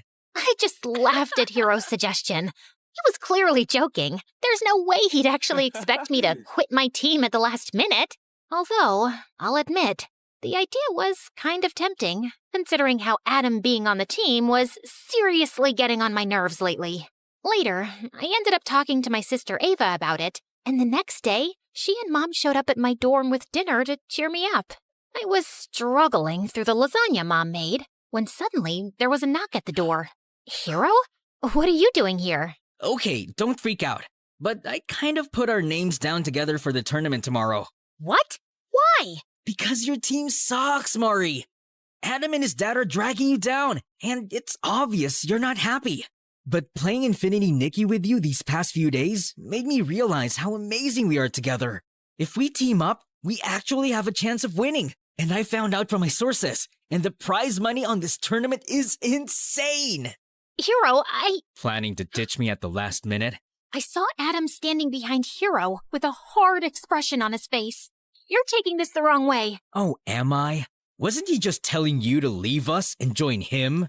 My dad gave you the opportunity to be a great gamer, and you tossed that aside to play Infinity Nikki with him? It's that same dress-up game you keep raving about, right? It's more than a dress-up game, Adam. It teaches you about friendship, care, and warmth. And it tests your skills and presence of mind. You have to strategize your way through each puzzle. It's not easy. Sounds like a pretty easy game to me. Really? Then why don't you and I go head-to-head? First one to complete his quest wins. And Mari joins the winner's team. That's the stupidest thing I've ever heard. Why? Scared I'll kick his butt? We'll see about that. But the food's getting cold. Believe me, Mom, no one wants to eat that. And this is way too entertaining. Adam shoved me aside and took over my gaming system while Hero pulled out his laptop. And they both dove into the game. Hero skillfully switched between Nikki's ability outfits, jumping between platforms with precise timing. The puzzles were tough. Rotating tiles that moved unpredictably, hidden traps waiting to catch him off guard, narrow pathways requiring precision, and lasers that could slice through in an instant. But Hero kept his pace steady. Adam, on the other hand, was clearly struggling. The caged greed towered over him, and he just couldn't figure out how to break through its defenses. While Hero completed his challenges with absolute ease. This is not fair. I was just getting the hang of the game. Besides, you already knew the shortcuts and how to switch between the ability outfits. Fine. Then how about we do a dress-up contest? Mari can rate which dress combo looks nicer. Does that sound fair to you? Huh. I breathe fashion. Bring it on. The combat started, and just like before, Hero nailed this one too. He carefully curated a stunning look. A bright yellow playsuit called the Sunny Agenda, paired with a set of elegant stockings and white high-top sneakers. He finished the outfit with a sleek ponytail and the sweetest headband, creating a perfectly coordinated ensemble. I was just watching him work in awe when Adam jumped up. That's how you do it, baby! Adam, why have you paired the red shimmery gown with the green shimmer jacket? And what's up with these blue glitter stockings? So, it's all glitter, and I know girls like glitter a lot. Yeah, if you're 5 and dressing up your doll, your outfit has no synchrony, Adam. Everything looks great individually, but together, it looks like Nikki fell into a pool of glitter. It doesn't make any sense. And that's why I vote for Hero. Hero smiled at me proudly, and I was about to shake hands with him when Adam jumped in between. You're a cheat. Obviously, you'll vote for Hero because you like him. Hero won because he's good, and he genuinely made an effort to learn the game. Yeah, right, liar. What's your problem, dude? I beat you in 2 games straight, and you're still crying like a baby. Be a man and just admit you suck. What did you just say to me? And with that, Adam launched himself at Hero, grabbed his laptop, and threw it across the room. Hero lost his mind, swung back, and the two of them got into a fight. I tried to stop them, but they kept swinging at each other. And then Hero pushed Adam, and he went flying into the table with all the food. Oh my god, I made that with my own 2 hands. It took me hours to get the flavor on point. And somehow it still sucked. What did you just say to me? Ah! Shut it! All of you! What is wrong with y'all? And Mom, I love you, and I'm happy you're here, but you've got to stop cooking. As for you two, I'm not teaming up with either of you. I've decided to go solo. What? Oh, don't look surprised, Adam. After the way you and your dad have pushed us around, it's a miracle I stayed as long as I did. But I'm a gamer with ethics, so I stuck it out for my team when it mattered. And Hero, these past few days have been fun, but you can't just show up and expect me to jump on your team. You didn't even know about this tournament until I mentioned it. And now you want to participate for the prize money? I get that it's a big opportunity, but I can't make decisions like that on a whim. Maybe someday we'll team up again, but for now, I need to do this my own way. And I totally respect your decision. I don't. It's a stupid decision, and I'm not letting you get away that easily. Adam grabbed my hand, but I twisted his arm around in one swift motion, and he winced in pain. Guess I picked up a thing or two from your so-called combat games. Maybe you could learn a little something from Infinity Nikki and handle defeat with a little grace, instead of throwing a tantrum every time things don't go your way. Wait till my dad hears about this. You and your dad can both eat slugs for all I care. Now get out and don't come back. Adam left that night, but I knew he wasn't going to stay quiet. Not that I cared. I'd already made up my mind to pull my name from that stupid tournament. I didn't want to be part of something that sucked the joy out of the one thing I loved. It was time to take back my happiness, to focus on what made me feel alive again. And for the first time in weeks, I felt free. It's showtime, baby.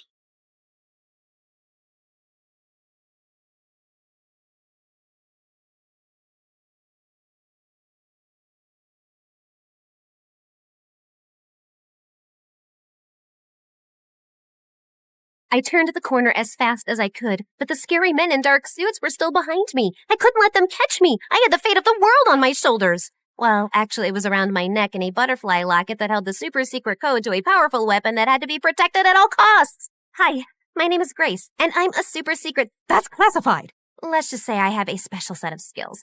But before I continue, please like and subscribe. I darted into the subway and raced down the stairs just as the train slid into the station. The men were right behind me, yelling for me to stop. Sorry, suckers. Better luck next time. I hopped on the train, raced down the aisle, and bumped into the most beautiful boy I'd ever seen. His face screamed perfection. He had the body of an action star, and his smile could melt the polar ice caps. My special AI glasses analyzed him in half a second. His name was Nate. He was the quarterback of his high school football team, and his dad was a successful businessman. He seemed too good to be true. And then he opened his mouth. Hey, sweet thing. Yeah, I know I'm handsome. I'm a perfect 10. No, an 11. Maybe a 12. I'm the best looking guy you've ever seen. Am I right?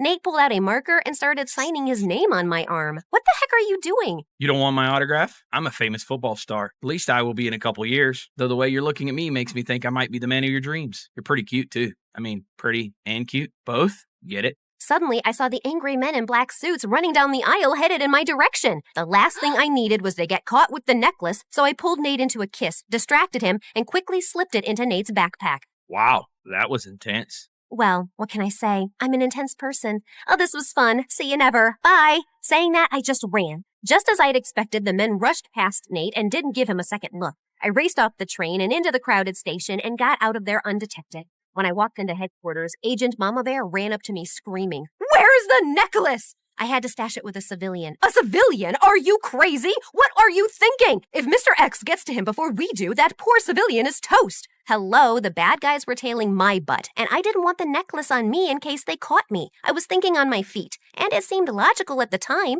The president should be thanking me. Actually, he should put my name in the super secret agent handbook. I knew you were too young for this mission. I can fix this. I'll just get the locket back. Fine, this is your last chance. Hold on, I can see you guys are confused. Mr. X is actually a criminal mastermind who stole a super secret government weapon, but he can't use it because it works on a code that's hidden in a butterfly locket that I stole from a secret underground bunker. And now Mr. X wants to catch me, take the code, and sell the weapon to a group of evil men that are up to no good. You get the drill, right?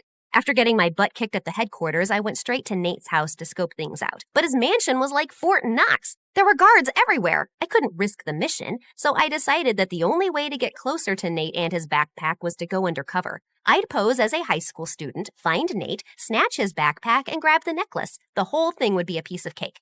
The next morning, Agent Mama Bear enrolled me into Nate's school. The moment I stepped on campus, I was on a hunt to find Nate. But every time I tried to get near him, he was surrounded by an army of lovesick girls. Nate, you're so strong and your muscles are so big. I know. I go to the gym every day. Your eyes are so perfect, Nate. Thanks. I use a special kind of eye drops that Robert Pattinson used in his vampire movie. That's why his eyes were shining so much. He winked. A couple of girls cheered and some begged him to take a selfie. I wanted to barf.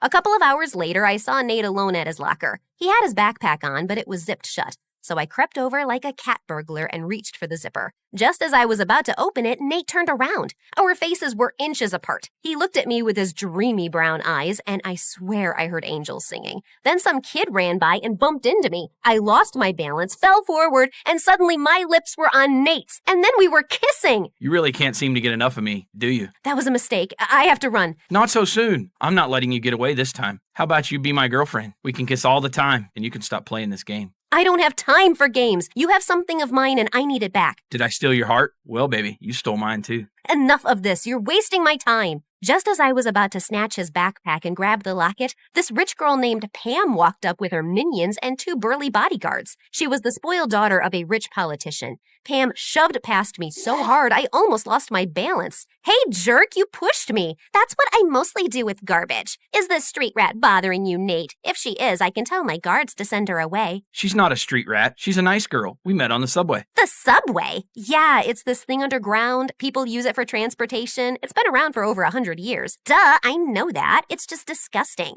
How many times must I tell you, Nate? You shouldn't hang out with peasants. You could get cooties. Cooties aren't real. Yes, they are. My cousin got them, and she was in the hospital for a week. Nate, let's go. I'm allergic to poor people. If I stay near that girl any longer, I'll get a rash. Pam grabbed Nate's arm and whisked him away. Nate looked back at me and winked. After that, every time I tried to talk to Nate, Pam showed up and acted like a maniac. I saw Nate outside at lunch, but when I approached him, Pam started screaming and threw herself on the ground to get his attention. Nate, help! Monster ants are eating me alive! Of course, Nate fell for her act. He rushed to her side, picked her up, and held her in his arms like she was an overgrown baby. She was beyond annoying.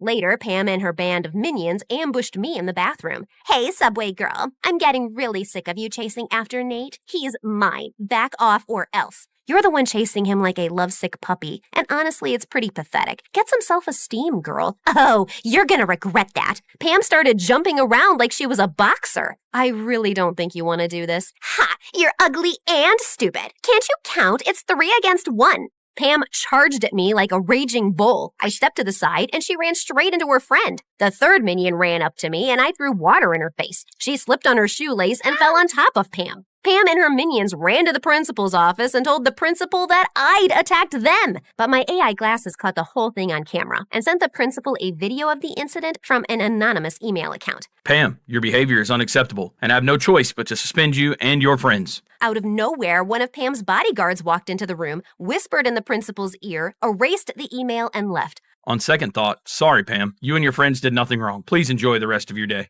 What the fudge? Then the principal sent me to detention. And by the time I got out, the school day was over and I couldn't find Nate anywhere. God, I needed that necklace desperately. I checked his social media and saw that he was out partying at Pam's mansion, at a nightclub, and raced around the city in a limousine. Pam's bodyguards were stuck to them like glue, and her driver was guarding Nate's backpack like a hawk. I couldn't go near it without raising an alarm. It was almost 3 o'clock in the morning when Pam's driver dropped Nate off at home. I was so tired from following them around all night that I could barely keep my eyes open. I parked my car to rest my eyes, but I must have drifted off to sleep because when I woke up it was morning and Agent Mama Bear was glaring at me from the passenger seat. I thought you were working. Ah! Ah! Oh, here you go, as fresh as a daisy. I was working, I just dozed off. We don't have time for naps. You can't let Mr. X get that locket before you do. Anyway, I've got some fresh information. Agent Mama Bear told me that Nate's dad was holding a fundraiser at his house tonight. The mission was for me to enter Nate's house dressed as a maid, grab the locket, and leave. And Agent Mama Bear was my backup. We changed into our disguises and walked right up to Nate's front door. The guards let us in without a hitch. When the time was right, I went around the house looking for Nate's room and finally found it. I slid inside like a fast ninja and immediately spotted Nate's backpack. I opened it, searched for the locket, but it was gone. I panicked. How could this moron lose the locket? I turned the room upside down but couldn't find it anywhere. I glanced out the window. Nate was lounging near the pool, sunbathing his six-pack with a stupid smile on his face. Gosh, he's so cute. Nope. Get a grip, girl. I rushed down the stairs, and just as I was about to step outside, I saw a tired old woman scrubbing the floors, and then I saw Nate walk in. I immediately hid behind a pole to avoid getting spotted, while Nate walked over to the old woman with an envelope of cash in his hand. Ma'am, please take this money and use it to go see the doctor. I can't, sir. I have to work to help your father with the party. If I leave, he'll be very upset. Don't worry about my dad. I'll talk to him. Come back when you're feeling better. The old woman thanked Nate and left. I was shocked. I'd never seen him act so selfless. I was about to say something, then Nate's father rushed past me. Have you lost your mind? No, it's where I left it this morning. This isn't funny. I saw what you did for that maid. You think money grows on trees? I swear you're as dim as a broken light bulb. Try not to embarrass me tonight in front of Pam's dad. And why haven't you asked Pam to be your girlfriend? By now, you should be engaged. Marrying that girl will make you filthy rich, and then you can invest a ton of money into my business. Dad, I don't want to marry Pam. She's a nice girl, but I'm not interested in her that way. I didn't ask you for your opinion. You're too simple to make good decisions. You just focus on throwing your football and staying in shape and getting that girl to fall in love with you.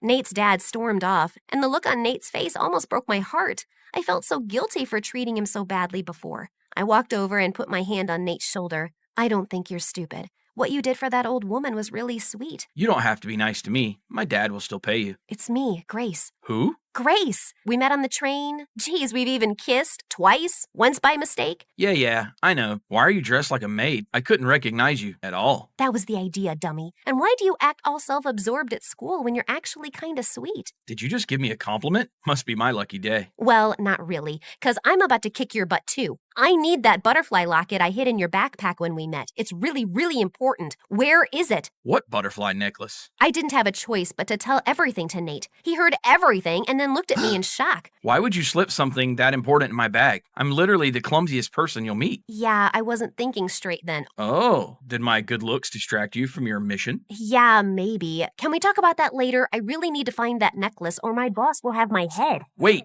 I think I saw Pam wear something like that a few days back. Nate showed me Pam's Instagram account, and I immediately spotted the picture where she was wearing that butterfly necklace. I asked Nate to call Pam and ask her to come for the fundraiser wearing that necklace. She should be here soon. Pam and her dad are the guests of honor. What do we do next? We get ready to pull off the heist of the century. Okay, that might be an exaggeration, but you know what I mean. Pam was really late, and we were beginning to think she wouldn't even come, but she finally arrived along with her dad and an entourage of guards. And thankfully, she was wearing the necklace. She immediately walked up to Nate, gave him a peck on his cheek, and my insides felt on fire. What the heck was this feeling? Nate, this necklace is divine. I found it in your backpack when I was going through your things. I just had a feeling you might have a present for me. Yeah, about that. That necklace is, dangerous. No, it's poisonous. It will make you break out in hives. You'll get pimples on your face. It will be totally disgusting and gross. You'll give nightmares to small children. Pam yanked off the necklace and threw it on the ground. Before I could get to it, Pam's dad sprang into action, but Agent Mama Bear got in his way. Not so soon, Mr. X. You're busted. Grace, quick, grab the necklace and run. I did exactly that, but a bunch of guards got in my way. I grabbed a vase and hurled it at a guard and then burst out my martial arts moves. I threw 5 spinning back kicks, an open fist punch, and a couple of elbows that laid the guards out cold.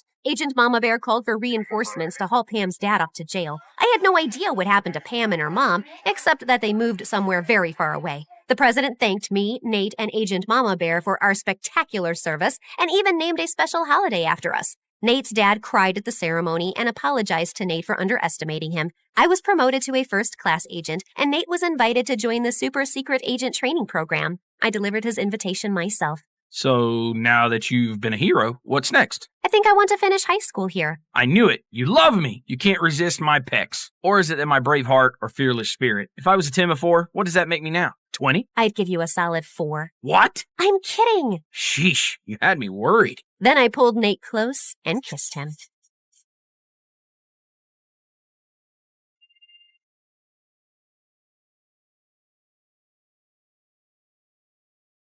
As I sat in my sports car preparing for the race of a lifetime, my manager Ruth shot me a nervous look. If your dad finds out, we're dead meat.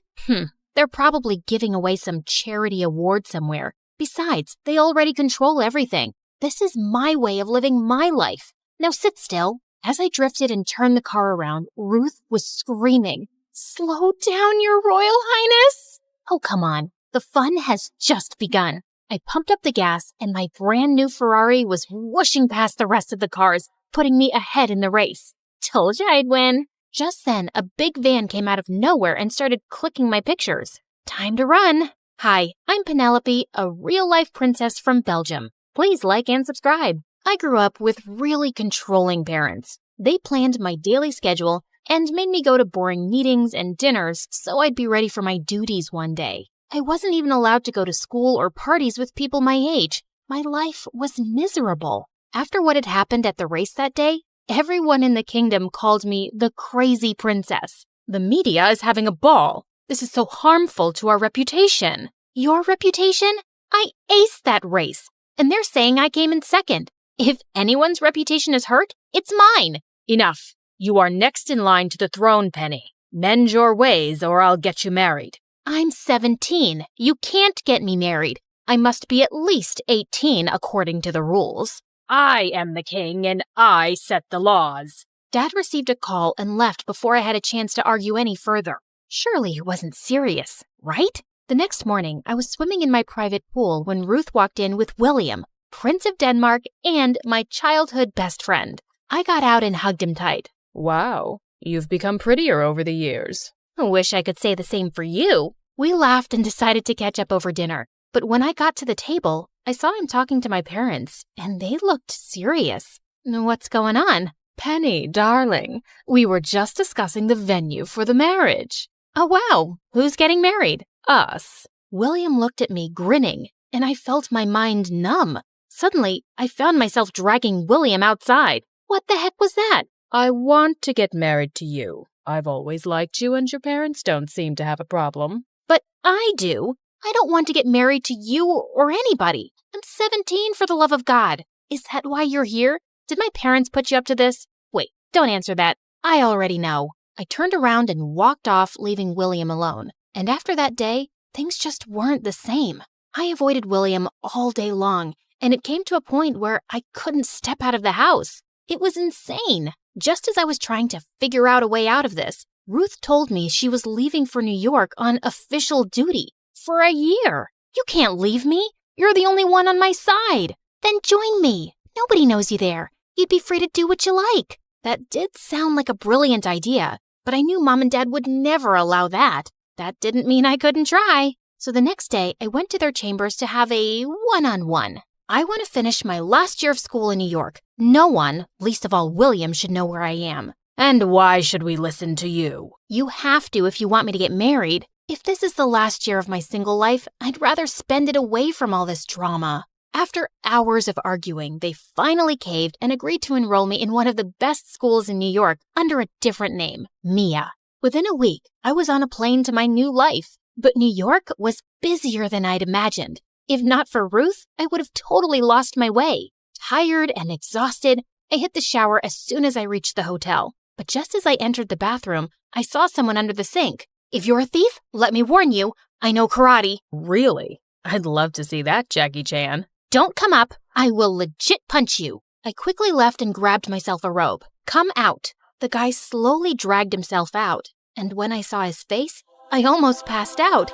He had to be the most handsome guy I'd ever seen. If you're done staring, can I leave? I have another job to get to. Not so soon, mister. Do you know what would have happened if I didn't see you? This is a strict violation of human rights. I'm late. Call a protest, light a candle, I don't care. My job's done. And he turned around and left. What a jerk. That night, I couldn't get a wink of sleep and woke up feeling annoyed and exhausted. I would have skipped my first day if Ruth hadn't boosted my confidence. As I entered the classroom, I immediately noticed a familiar face, the hot plumber guy. And unfortunately, he was the only one with an empty seat next to his. I'm Asher. What? If you're stalking me, you might as well know my name. You wish.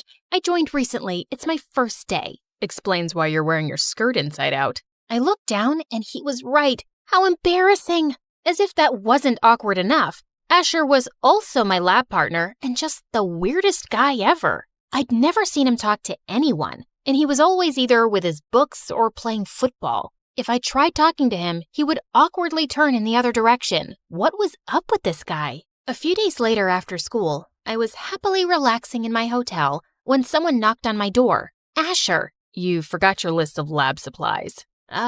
Thanks. You could have given these to me tomorrow in school. I don't know about you, but this class is really important to me, so don't screw up on these. It's important for me too. Clearly. Anyway, I'd love to stop and chat, but I'm late for my night job. Unlike you, I have work to do. Did he just call me useless? Asher turned to leave, but I ran behind him. Hey, jerk. I know you think all the world's weight is on your shoulders, but it's not. Everyone has their battles, so don't you dare talk down to me again. I turned around and left, slamming the door in anger. What an absolute piece of work this guy was. When I told Ruth about him, she had the weirdest thing to say. Maybe he has a crush on you. What? No. The guy hates me for some reason, and he's such a prude. Gosh, he gets on my nerves. And yet, somehow all we've done is speak about him. Whatever. A few days later, we had a surprise literature test, and I aced it. But I saw Asher sulking in the corner. And later, during an experiment, he screwed up badly and spilled everything on the counter. His mind was clearly somewhere else. Are you okay? Yeah, I'm fine. Just do your thing. Fine, dude. I was just asking. I'm sorry. I didn't mean that. It's just that I've scored miserably on my literature paper. If I don't get this right, I'll lose my chances of ever getting a scholarship. What's a scholarship? Asher gave me a confused look before explaining it to me. I had no idea that people struggled so much to get a good education. For the first time ever, I felt lucky to be born rich. Fine, I'll help you. You will? Yeah, but you'll owe me one, and you'll stop pissing me off. Deal? Deal. Soon after, Asher and I started with his classes in my hotel room, and he was worse than I thought. My love is like a red, red rose. It blooms in June. Who talks like that? Ahem. Now take my hand, look into my eyes, and say it again. And try not to sound like a robot. Asher took a deep breath and did exactly what I asked. But just when he took my hand, I felt a weird rush in my body. My love is like a red, red rose that's newly sprung in June, that's sweetly played in tune. How was that? Wow, that was brilliant. Yeah, cool. That was, good. Pretty awesome, actually. My heart was racing faster than ever. What was this heart-pounding rush? I'd never felt anything like that before. Asher and I were still holding hands when the door flung open and I saw William standing there. I leave you for a month and I already have competition? But why this peasant? William, what the heck are you doing here? I came to check up on my girl. Oh, shut up. I thought we were over this. Just leave me alone. I won't let you go this easy, love. William tried to take my hand, but Asher interrupted him. I don't think Mia needs you here. Now, if you don't want your butt kicked, I suggest you leave. Her name's Penelope. If you like a girl, at least get her name right. I'm leaving now, but this isn't over. After William left, Asher turned to me, confused. What was he talking about? Asher looked at me confused as I told him the whole story. Whoa, that's insane. You're an actual princess? Yeah, I'm sorry. I just wanted to live like a normal person for once. Suddenly, I felt my hand on his, and my stomach erupted with butterflies. I hope you won't throw me in the dungeons for being a jerk to you before. I just might, if you annoy me again. After that day, Asher and I got a lot closer. He promised not to tell anyone about me, and I promised to help him with acing his literature tests. Once we got talking, I learned that we had a lot in common. My parents are too busy in their own world. I was always ambitious, and they had no money, so I figured out a way to make it on my own. Now, I love being independent. I wish I could make my life the way I wanted. You can. All you gotta do is be brave. From here. As he laid my hands on his chest, I could feel his heart pounding, fast and hard. I was falling for him, and I knew he felt the same way when he asked me to be his date for the Halloween party. Life was good, except William was always around me, and that was kind of annoying. When I told my parents about him, they were actually supportive of his behavior. You should be happy he loves you so much. I suggest you come back and let go of this foolish adventure. Why did they hate me so much? One day before the party, when I walked into school, I saw William waiting for me on his knees and a life-size bouquet. Beautiful flowers for my beautiful date. I'll pick you up at 8 tomorrow. No need. I already have a date. Who? That peasant from the hotel? Come on. You deserve a prince like me. Only royalty can match royalty, and you know that. That's enough, William. You were my childhood friend, and I respected that for as long as I could, but I'm done. Teach your lessons on royalty to my parents who love you so much, but leave me out of it. You'll regret this. Yeah, whatever. That evening, as I got dressed, I got a text from William that he was leaving, and I couldn't be happier. Good riddance. When Asher came to pick me up, I was shocked to see him stepping out of his car, looking like an absolute dream. We entered the party dressed as Cinderella and Prince Charming, and people couldn't stop gushing over how amazing we looked together. The mood became better when the song shifted to a slow number. You look beautiful tonight. Just tonight? I fell for you the day I saw you, and I never stopped liking you. Is that why you were so rude to me? It was a way of keeping my feelings under control. I thought you'd distract me from my goals, but I was so wrong. Asher pulled me closer till our faces were inches apart, and he gently kissed me on my cheek. And suddenly the song changed again, and we lost our moment. Let's get out of here. I'd like that. Asher took my hand and took me to the school rooftop, overlooking the entire city of New York. It was beautiful. Penny, I know you're a princess, and I would never be able to match your status. But will you date me and make me the happiest person on earth? It was a dream come true to meet a guy like Asher, and I was the happiest I'd been in a long time. But just as I was about to say yes, the door of the roof crashed open, and suddenly I had people taking my pictures left, right, and center. Is he your new boyfriend, Penelope? Will you leave the crown to get married to him? Show us the ring. I wanted to leave, but there was no way out. Just then, I caught a hold of one of the guys with the camera. Who sent you? Tell me now or I'll destroy your career. The guy got scared and told me he got an anonymous tip from someone named Asher. No way! I immediately started looking for Asher when I saw him taking money from one of the media people. How could you betray me? Penny, listen to me. This isn't what it looks like. I'm not blind. I just saw you taking money from him.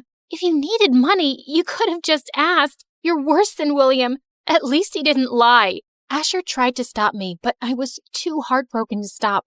Soon after, I called Ruth and asked her to get me on a private plane back to Belgium. I wanted her to come along, but her work in the States wasn't over yet. As soon as I landed, the driver took me to the hospital and not the palace. What's happening? Where are we going? You'll find out soon enough, Your Royal Highness. My heart was beating nervously as the security led me to a private room and saw Dad with 1,000 machines beeping over his head. Dad, oh my God, what happened? Penny, you're a sight for sore eyes.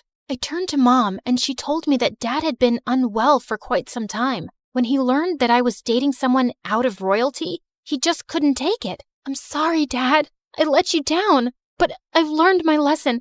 I'll do everything you say. I just want you to take over the crown and get married to William. He's perfect for you, honey. Even though I didn't agree with Dad, I nodded with a heavy heart. The news of my marriage and coronation spread like wildfire. Mom planned a major event inviting all the royal families of the world. As I stepped into my wedding gown, I could feel my heart sinking. Asher was the love of my life, but I had to make the sacrifice in the name of my family. I was walking down the aisle when Ruth came running into the church. Stop! Stop the wedding! Ruth, what are you doing? I have to do this. For Dad, Stop being dramatic. He doesn't love you. He's only after your money. Ruth told everyone how after I'd left, she went back to the hotel to get the rest of my stuff and ran into William. But he told me he'd left. That's exactly what I was wondering too. So I followed him to a club and saw him making out with random girls. She went on to tell how William's parents were practically broke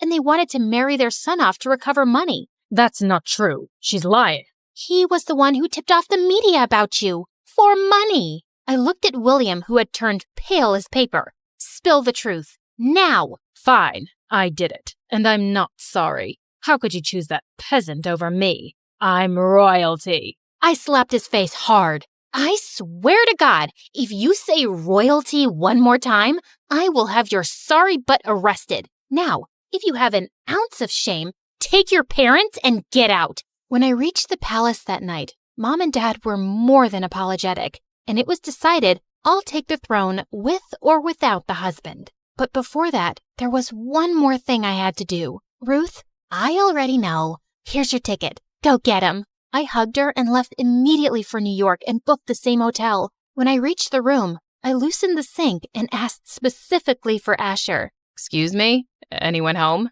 I'm in here. Hand me the screwdriver, please. Ma'am, could you come out, please? Sure, let me just... Oh! Penny, what are you doing? Get out of there. Are you hurt? Probably not as much as I hurt you. I'm sorry for not trusting you. Ruth told me how William manipulated the situation. I was just paying them to get rid of them. I know that now. So, you think you can forgive me? Or, I'd rather order you since I'm the queen and all, so... Asher pulled me in for a kiss, and it was everything I'd hoped for.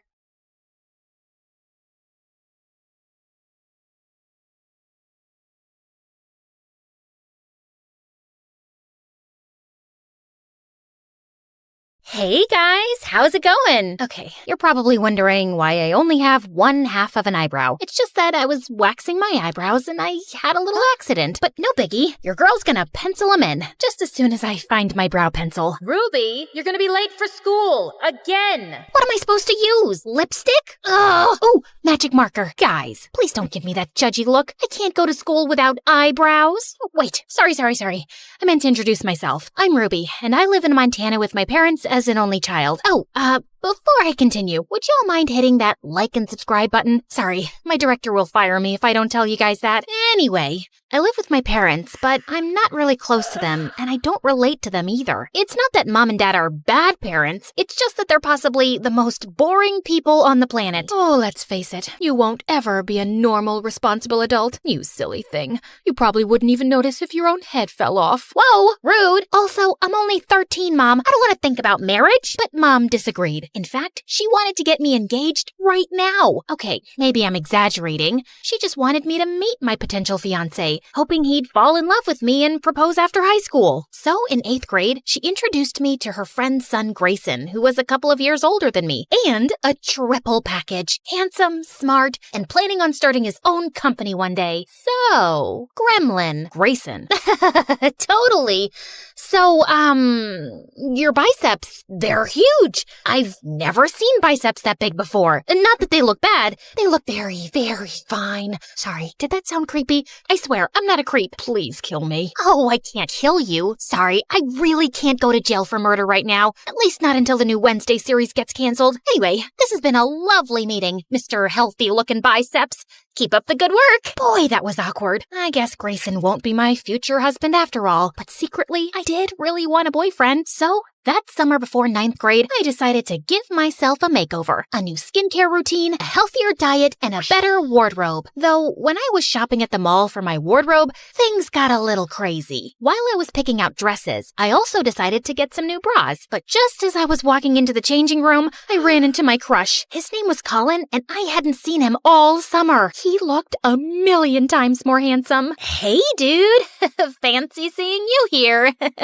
These aren't mine. They're for my mom. Your mom likes bras with unicorns on them? No. I mean, what's wrong with unicorns? Do you have a problem with them? Because that's just racist. I ran off before Colin could answer. That didn't exactly go well. And when I got home, things just got worse. I found out Mom's friend's son Grayson was gonna start volunteering for her company. Remember that handsome snob with the enormous biceps? He wasn't exactly thrilled that we'd be seeing each other all the time at the house and at social gatherings.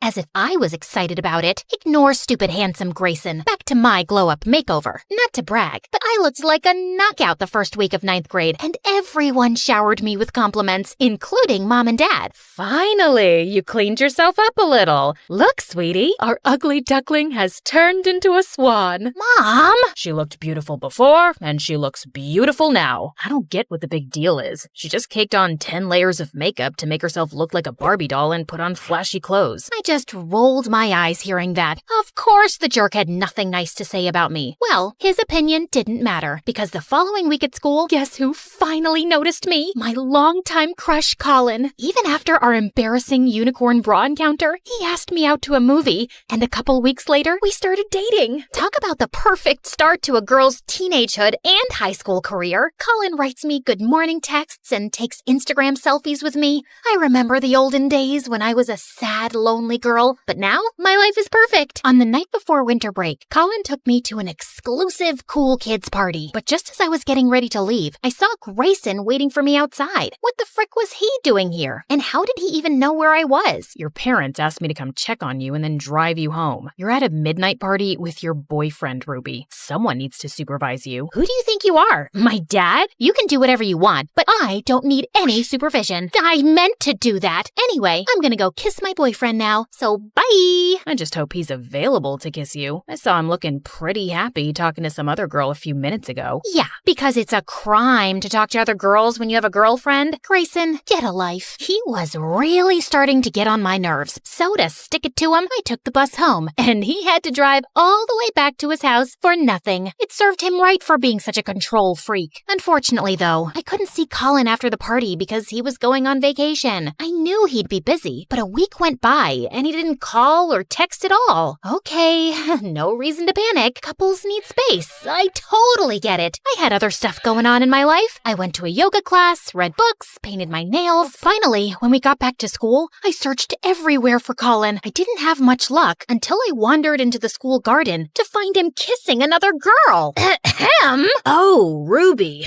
Sorry, I meant to tell you. I'm getting back with my ex-girlfriend. We've sort of been on a break, which is why I asked you out out because I was still getting over this precious girl. So I was just your rebound? You are such a jerk. How could you use someone like that? I'm sorry. You're really great and all, but I just wasn't feeling those magical sparks between us, you know? I just smacked him across the face and told him we were done. And then to really stick it to him, I texted Colin, "We're done," 3 more times over text message. The truth was, though, I felt really depressed about my breakup. I mean, yeah, I was mad at Colin for what he did, but I was more mad at myself for believing he'd actually cared about me. I distracted myself the next few days by hanging out at the pet shelter and keeping the kittens company. It was exactly the heartbreak therapy I needed. I was even starting to feel better until Dad called me, begging me to come home and help him prepare for a fancy work dinner. But when I arrived at the house, Grayson was already in the kitchen with his sleeves rolled up. Ugh, I just knew my parents had told him about my breakup, and he was waiting to rub it in my face. I asked Grayson over to help us cook since your mom isn't home yet. Yeah, and also, because your dad told me you don't know how to cook. Did you seriously start a fire trying to deep fry ice cream? First of all, the fried ice cream disaster wasn't my fault. I just happened to forget to watch the tutorial first. And second, I've had a really hard couple of days, and I don't have the energy to handle you right now. So just go away and don't talk to me for the rest of the night. But you can hang out in my room if you want and use my computer if you're bored. May I recommend MSA videos? Watch them on YouTube, though, not TikTok, because TikTok's bad for your attention span. But anyway, see ya. Unfortunately, Dad didn't let me get rid of the idiot that easily. And as expected, Grayson took full advantage of getting to boss me around and talk to me like I was an idiot. Go salt the water. Don't put sugar, put salt. You're not allowed to touch the knife. I don't trust you around a knife. I felt just about ready to punch him until Grayson came up behind me and guided my hands in rolling the dough with his big, strong arms. It even made my heart rate go fast. I guess it was a good form of cardio exercise. Nice job. You know, you actually don't suck at this. Mom was quite late, but when she finally came, she was with her boss, and his arm was around her. What was that about? Then at the dinner table, Mom and Dad's boss made an announcement.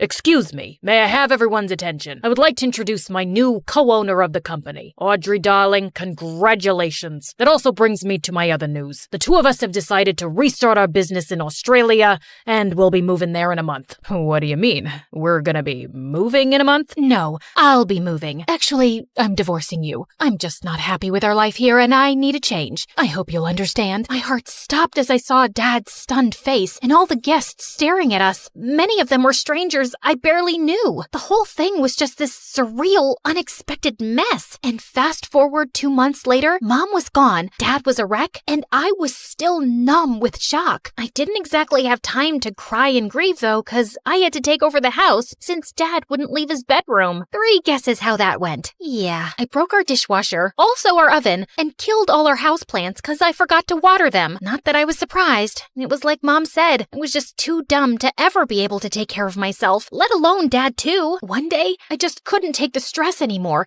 and literally fell asleep on the kitchen floor. When I opened my eyes, Grayson was staring down at me, and for some reason, it made me feel relieved. Ruby, are you okay?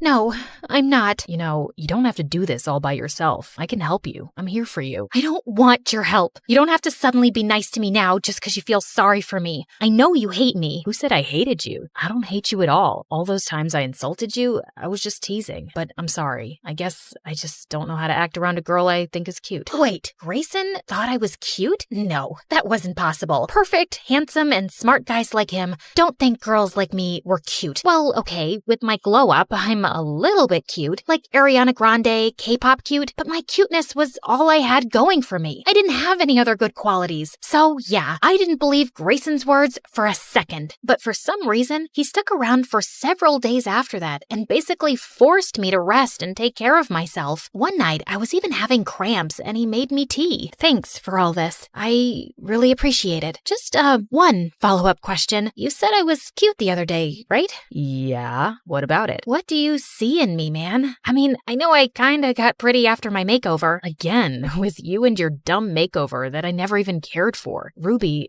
you're funny, you're charming, you're interesting, and hands down, the kindest person I've ever met. Why isn't that enough for you? How how come you don't believe in yourself? Grayson's words really caught me off guard. I didn't really have an answer for him. Well, actually, I kinda did. The truth is, it's hard to have confidence in yourself when you're always bumping into walls, losing your stuff, and eating soap. Okay, calm down. I've only eaten soap once, and it was an accident. Basically, I was in some fancy hotel, and they had some tiny soap bars in the bathroom that looked like candy, so I ate one. I don't actually eat soap on a daily basis, but you get my point, right? Animator, show the reference scene of 14-year-old me making myself over that summer. Remember when I felt super confident after my major glow-up? Yeah, that wasn't real confidence. Real confidence isn't based on stuff like outside beauty and high IQ. Real confidence comes from loving yourself no matter what. So I guess now it's time for makeover number 2, feeling good on the inside. And a few months later, I did start to feel a lot better. And apparently, confidence is a lot more attractive than looks anyway, because one morning, freaking Colin showed up at my doorstep begging me to take him back. Which do you want? A bouquet of roses or lilies? Or would you prefer chocolates? A life-size teddy bear? What do you want from me? I'd like for you to get off my porch. Also, I don't like either of these bouquets. I'm just not feeling a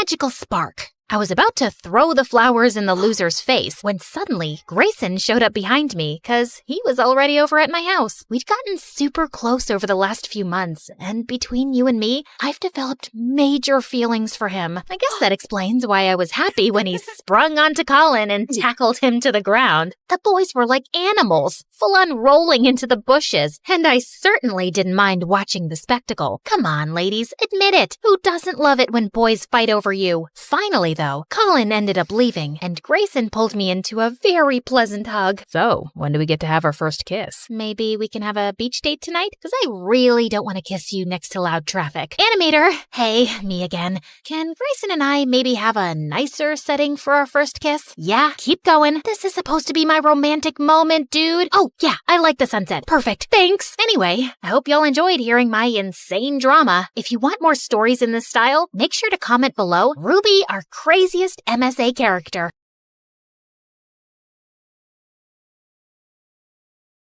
The sound of swords clashing gave me chills. Sparks were flying, literally, and my heart was racing with every swing.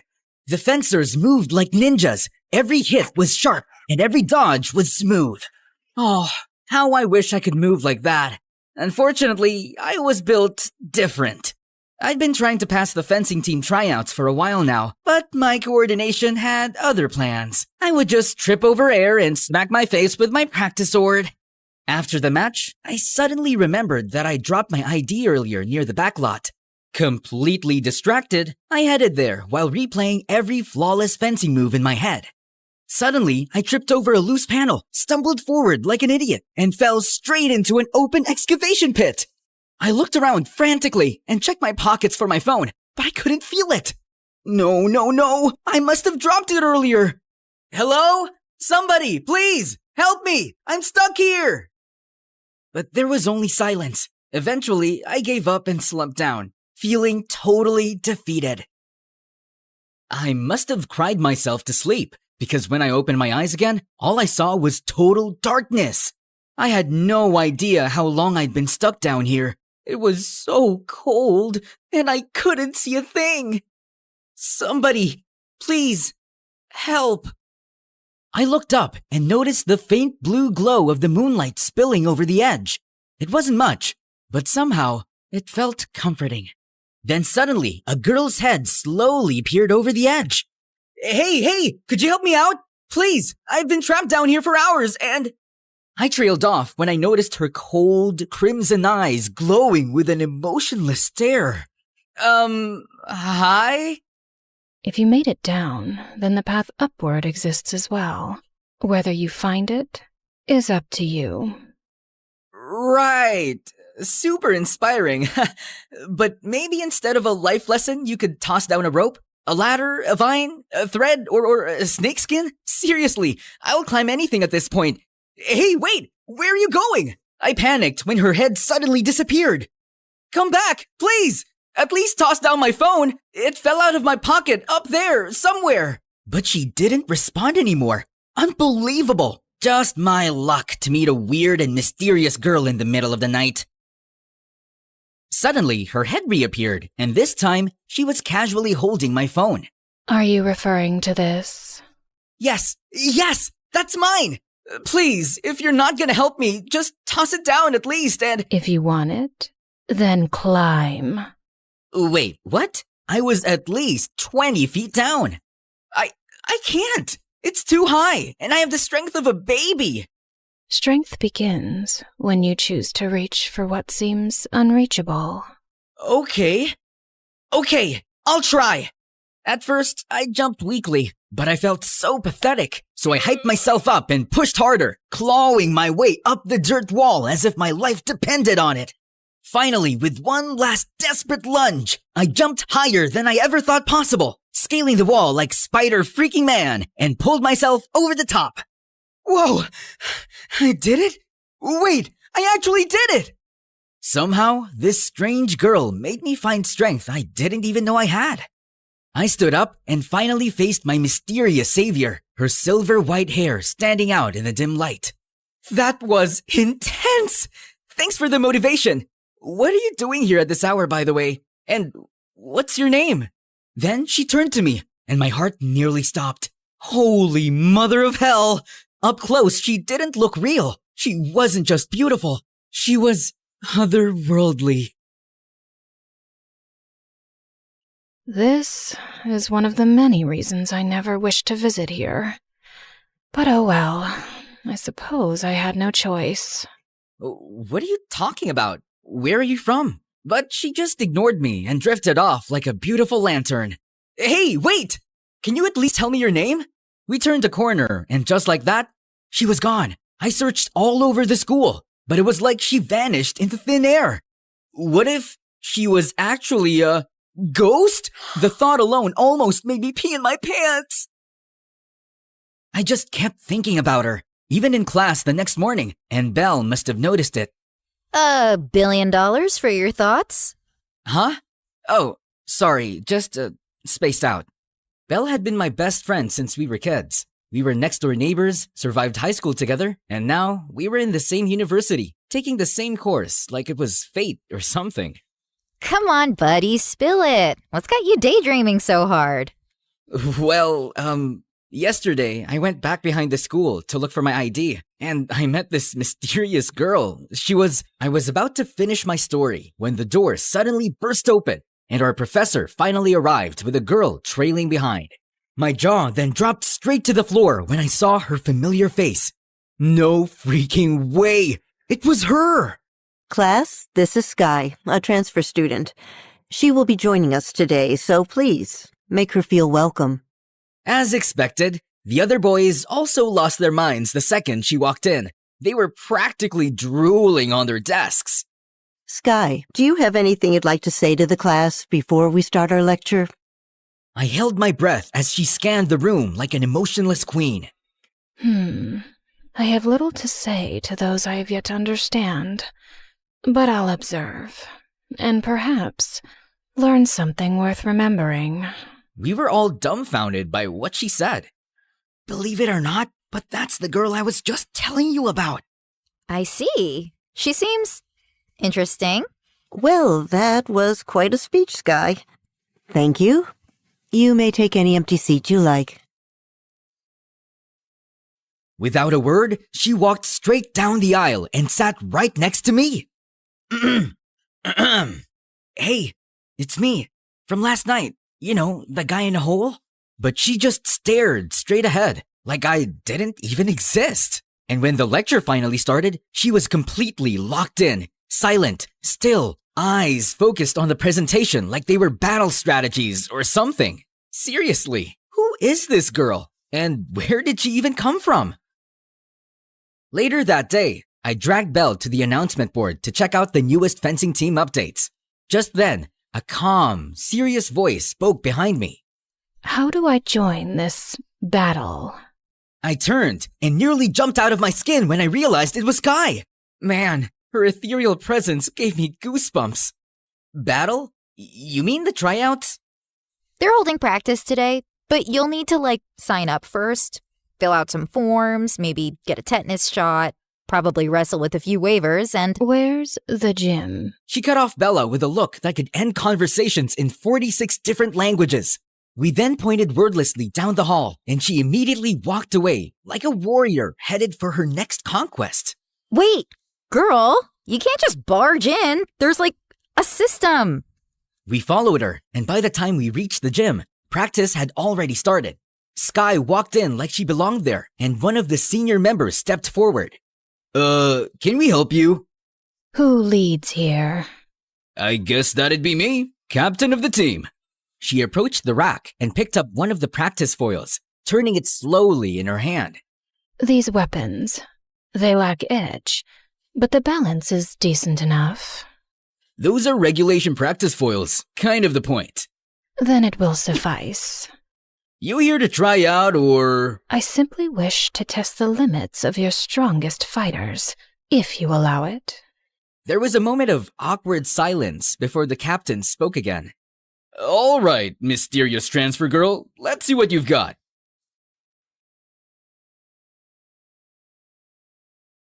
What the? Sky then turned to the rest of the team like nothing had happened. Next. 2 more stepped in, then 3, 4, 5, 10.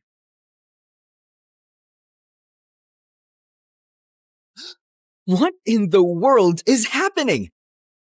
Suddenly, the whole gym started to feel colder. She moved like water with a blade, fluid, graceful, but dangerous. She was tripping, dodging, disarming, absolutely destroying everyone in her path. And it was mesmerizing. Every movement purposeful, every dodge calculated. She never raised her voice, never taunted, just moved. Bella and I just stood there, frozen, totally speechless, after beating the final fencer with one clean move. Well, that was quite insufficient. And just like that, the entire gym went silent. Since then, some people started getting scared of her, while others just fell harder. Meanwhile, Belle started getting extra suspicious about her. It's really weird. She just waltzed in and wrecked everyone like she was brushing lint off her shoulder. I mean, maybe she's just really good? She is, but there's something off about her vibe. She might be hiding something, and I'm gonna find out what. Just because she looks like a Barbie doesn't mean she can't be that strong and skillful. She's literally so cool. You have a crush on her, don't you? What? No? I mean, she's really, really beautiful and... Whatever. It had been a while since she sulked like that, and it was cute. You better stay away from her from now on, okay? I think she's dangerous. I just nodded, but deep down, I wasn't scared of Sky at all. I was hooked. After that day, I started noticing her in every club and tournament. Polo, martial arts, taekwondo, even logic and strategy games. Anything competitive, anything that required skill, she joined and won every single time. But she never celebrated, never even smiled. It felt like watching a boss-level character trapped on beginner difficulty. Nothing here seemed to challenge her. One time during a swimming match, she moved through the water like it was part of her. Fluid, swift, unbothered. She was like a mermaid trained by the gods of war. No splash, no struggle, just pure, effortless power. Another time, I saw her watching a freshman student from the martial arts club, a shy girl who always kept to herself and stood in the back. Without a word, Sky walked over, gently adjusted the girl's stance, then stepped back and nodded once. The girl blinked, startled, then smiled like someone had finally seen her. Sky didn't say anything else. She just returned to her corner and resumed her own training. But that one gesture said everything. She wasn't just strong, she inspired strength in others. Who really are you, girl? One day, Belle came up to me and slapped a notebook on the table. It's time to put on our detective hats. We follow her, subtly. Define subtly. These. Midnight Stealth Tint, limited edition. Put them on. You are not serious. I've never been more serious in my life, Eli. And just like that, we became Sky's personal shadows. Day 1, Sky walked into the abandoned art wing and never came out. We waited for 53 minutes and found no exits, just a clay sculpture of what I think was a horse or maybe a giant oven. Day 2, she went to an aquarium and underwater zoo and had a staring contest with the sea creatures for 2 freaking hours as if they were besties or enemies. Day 3, we caught her standing under a flickering hallway light for a full 5 minutes, unmoving. She was just staring into the corner. She's talking to the shadows. She's just probably checking that wall paint. Or maybe she's possessed? Wait, what if she's a spy? Oh, a vampire. She's totally a vampire. Eli, this is serious. Just then, we both screamed when Sky looked directly at us from 50 feet away, even though we were clearly behind a potted fern. One night, after watching a horror movie that Belle swore wasn't scary when it actually was, we stopped by a convenience store to grab some snacks. The store looked quiet, just us and the bored cashier. Just then, 2 sketchy guys in knockoff tracksuits stepped up to the counter and turned to us. Well, you 4 look loaded. How about a deal? 4? There's only 3 of us here, and we turned and saw someone I didn't expect to be here. Sky. She was silently reading the back of an ice cream tub like it was ancient prophecy. We'll take $1 billion, or someone's getting folded. Dude, we're literally just college students. Do we look like we own 108 yachts and private islands to you? Honestly, no. But I don't care. Just hand over everything you've got. He then shoved me straight into a shelf of ramen, and I almost passed out. Touch him again, and I swear I'll make you cry like a little boy who dropped his ice cream on a poop. But the jerk just laughed at Belle and grabbed her arm. Before I could even get up to stop him, the light started flickering, and the air suddenly got colder. Sky suddenly stepped in and grabbed the goon's wrist, twisted it with a crack, and yeeted him into a snack shelf so hard he passed out on impact. She then turned to Belle like nothing had happened. Are you hurt? I think I'm in love? She just nodded once, turned, and started walking out. But just as we thought it was over, the other jerk stumbled outside and somehow got into a freaking bulldozer. I'm taking down this whole store and taking you broke and useless college kids with it! Belle and I panicked, but Sky just calmly stepped forward and grabbed the front of the bulldozer like it was a freaking shopping cart. Then, without a word, she lifted it, and yeeted the entire machine into a glowing thing that appeared out of thin air. Gone, just like that. What the? Belle, did you see that? But Belle was already out cold on the floor, straight up passed out from disbelief. I couldn't stop replaying it in my head later that night. Sky was literally out of this world. Like, she lifted a bulldozer. Who does that? But what bothered me more was me. I couldn't even stay on my feet long enough to protect Belle. The next day, I saw this tiny scratch on her forehead, and my stomach flipped. I was such a loser. All I did was stand there and breathe dramatically. It was sunset when I wandered to the back of the school to get some air, and I was surprised to see Sky just standing there, perfectly still, half in shadow like she was about to disappear through the crack in the earth. Hey! You saved us last night! You were like a superhero! Seriously, why are you even that strong? Belle could have seriously gotten hurt, and I couldn't even help her. I panicked, and you showed up like a force of nature, coming like a hurricane. Apparently, she had no plans to speak, so I finally gave up. Anyway, I just wanted to say thanks, and sorry for being totally weak and useless. And that was when she finally looked at me. You carry too much shame for someone who stood up. That is more than most would do. But it wasn't enough. Strength isn't always loud or immediate. Sometimes it begins when you decide to stop running. I didn't know what to say. Her words just echoed in my head.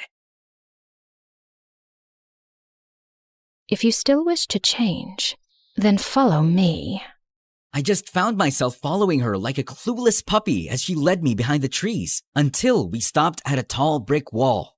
Then, with a flick of her wrist, she summoned this glowing thing again. A strange, shimmering light pulsed in the air like it was alive.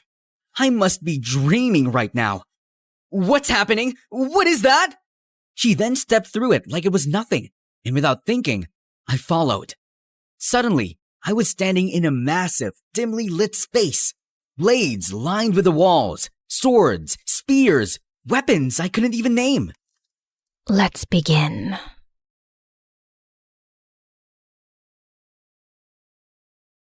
Begin what? Are you going to train me or something? But why? I was only ever meant to speak with my equals. How I ended up in this situation is beyond me.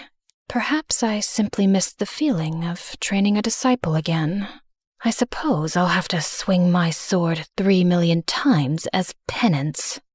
It was the first time I heard her say more than 2 sentences, and my brain was about to explode with questions. So, about all this and everything you just dropped on me, can you explain? Because none of this looks normal, like, at all. Let's keep this simple. No questions, just training. If that's acceptable to you, we'll begin. From that moment on, my life did a total 180. In between and after classes, we kicked things off with the basics. She started teaching me combat skills, how to hold a weapon, how to move, how not to slice my own foot off. And I kept failing all of that. But despite being cold, strict, and silent, my master was patient with me. Soon, we moved on to one-on-one fights. She fought me with one hand and still destroyed me every single time, like she was swatting away a fly. One time, I arrived a little earlier than usual. The portal buzzed softly as I stepped through, but something was different. Sky was already there. She was waiting. She was training alone, focused and unshaken. With a sword in hand, she moved through a relentless series of drills. Strike, spin, parry, recover, over and over. Not a single break. Only 2,972,000 left. I froze. She wasn't counting victories. She was counting some kind of punishment. I stood there, hidden in the shadows. And for the first time, I realized she wasn't just strong. She was relentless, and that made her unstoppable. When I tried to ask her about it, all she did was give me a cold stare and continued training me. As the days went by, Belle got more and more suspicious of my frequent disappearances, but I kept throwing out excuses. Until one day, she caught me sneaking back to class looking like a total mess. Okay. You've been disappearing, coming back looking like you lost a duel with a garbage disposal. Talk. I was jogging? Try again. Belle? Spill it.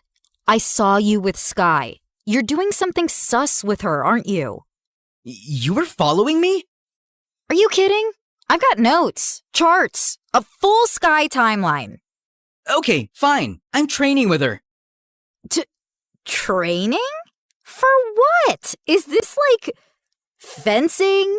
Demon hunting? A secret society initiation? To become stronger. Eli, I know you. You're soft. You're gentle. You cry during dog food commercials.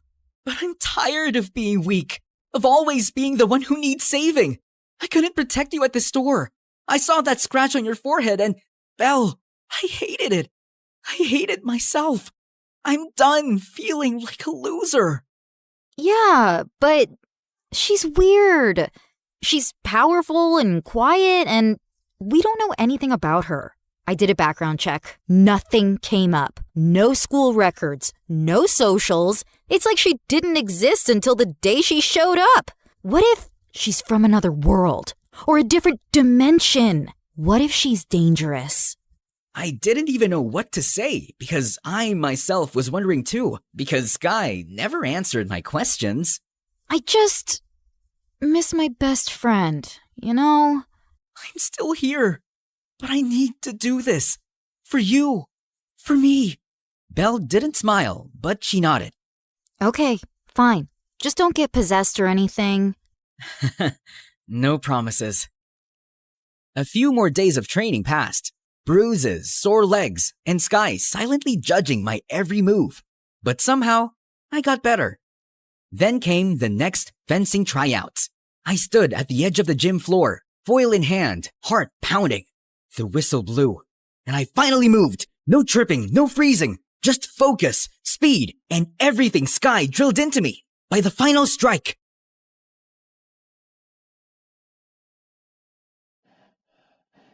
the scoreboard lit up with my name at the top. I passed. I actually passed this time. Finally! The seniors clapped me on the back. Who trained you, man? A ghost? Maybe a goddess. Still not sure. I left the gym feeling like a superhero with only one thought in mind. I needed to tell Sky about this, so I ran straight to the portal. But when I stepped through, she wasn't there. The room was empty. I looked for her everywhere, but there were no traces of her. She hadn't shown up in days, and it was driving me crazy. Then one night, just as I was about to sleep, I suddenly felt that familiar chill in the air. I found myself walking to my balcony, as if something is calling me.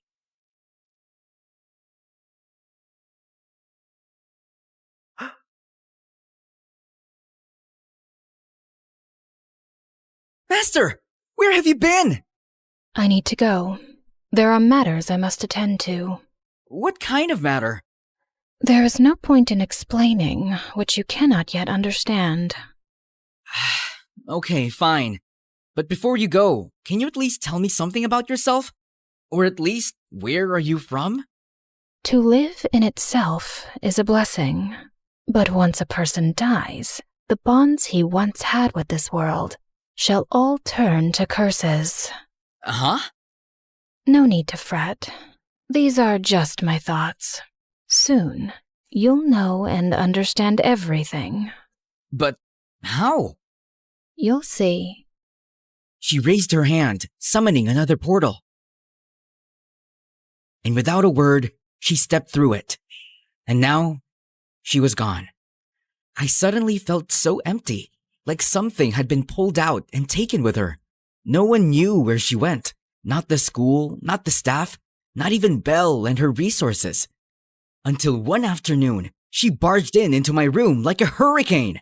Eli, you need to see this, like right now. What is it? Genshin Impact's newest playable character. What about it? I hadn't opened the game in almost a year, so I wasn't updated. She shoved her phone into my hands, and the moment I saw the screen, I swear my soul left my body.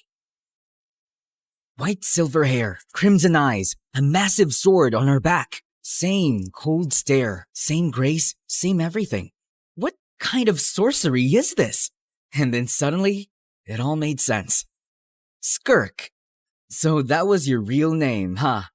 Brace yourself, Skirk, because I'm gonna log back in and unlock every answer you never gave me.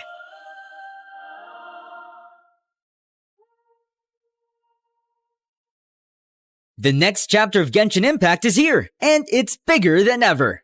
Step into Teyvat, a world where 7 elemental powers surge in this open-world RPG game, playable on mobile, PC, PlayStation, and Xbox. In version 5.7, Skirk, the formidable cryo sword user who commands the cosmos' darkest energies, finally joins the game. She's Child's former mentor and master of abyssal power. Also featured are Shenhe and Dahlia, a new 4-star Hydro support from Mondstadt, Mavwika, the Pyroarchon, and the mysterious Emily. Version 5.7 update will have exciting new quests and brand new permanent combat mode. The Traveler will continue to explore Natlan alongside Dainsleif, looking for the sibling while the abyssal incursion on Natlan unfolds.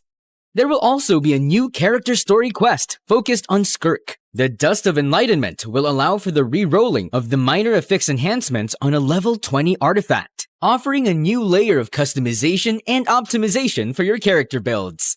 Check out Genshin Impact now using the link below, and don't forget to redeem your exclusive gift code.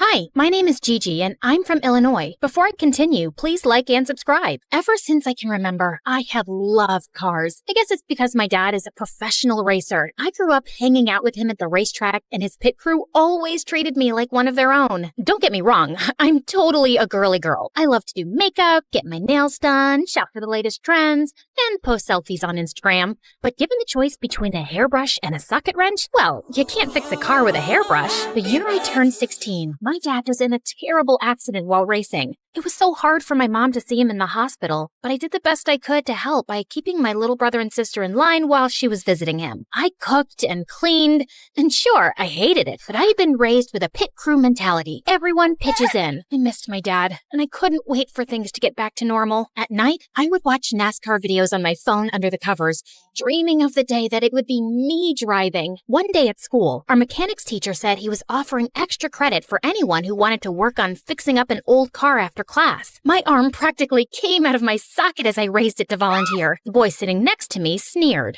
But you're just a girl. I took a wrench that I had in my zini purse and slammed it on his desk.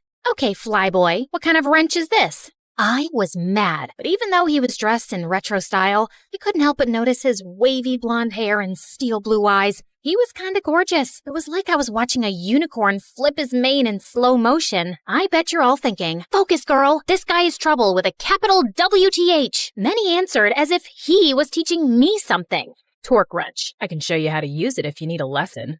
Oh, no, he didn't. The only lesson to learn here is how to get up from the floor when I knock you out. The whole class laughed at him. He pushed his chair back and got in my face. Are we gonna fight? The class started cheering. Did they really want to see me fight this gorgeous, annoying unicorn? Hold on, was this guy my nemesis? Smart, gorgeous, and into cars, just like me? The teacher stepped in front of me before anything could happen while he stormed out of class. I was sent to the office, and he got away. So unfair, right? As I was sitting in the office waiting, I spied him on the football field through the office window. His hood was up, but I knew it was him. I saw him hand another boy a small package in exchange for money. I had no idea what he was up to. I only knew that this is my school, and I had to protect it from bad guys doing shady things. Since you're an honor student, I'm letting you leave this time, but I don't want any more messes, and I will talk to Diego about this later. I thought if the principal wasn't going to take this seriously, I was going to figure out what this guy was really up to. After my next class, I was talking to some cute boys about our favorite subject, NASCAR, and they invited me to go dune buggy racing with them that weekend. Diego must have heard as he walked by. Dune buggy? I guess you can't drive a real car.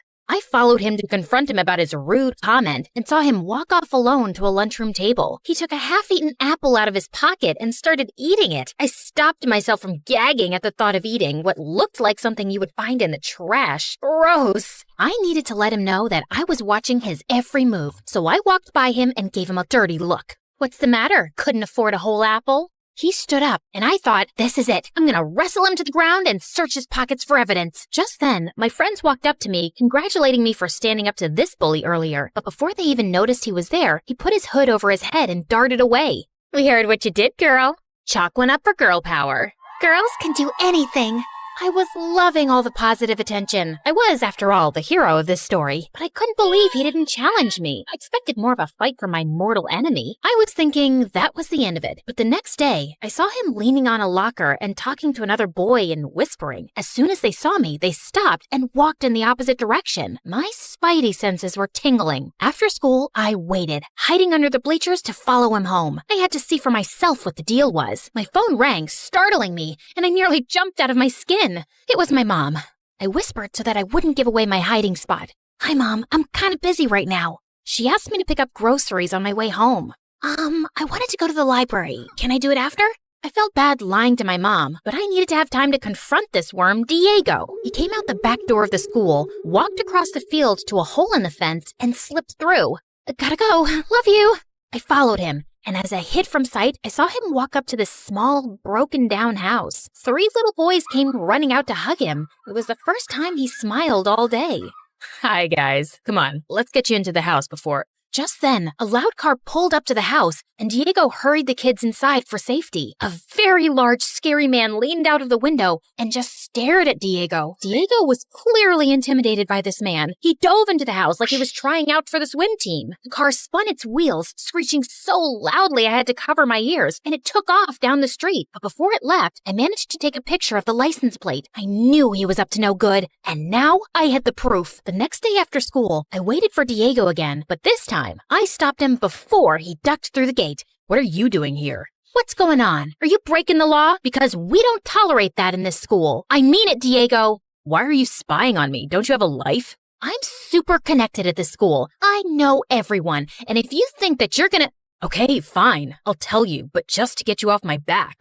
That's Leo. He keeps asking me to work for his chop shop, where they steal and sell illegal car parts. I knew it. You're a criminal. Suddenly, he got really calm and touched my arm. We locked eyes, and for a second, I couldn't explain it, but I wanted to kiss him so badly. I know what you guys are thinking. Love him or hate him, girl, but pick a lane.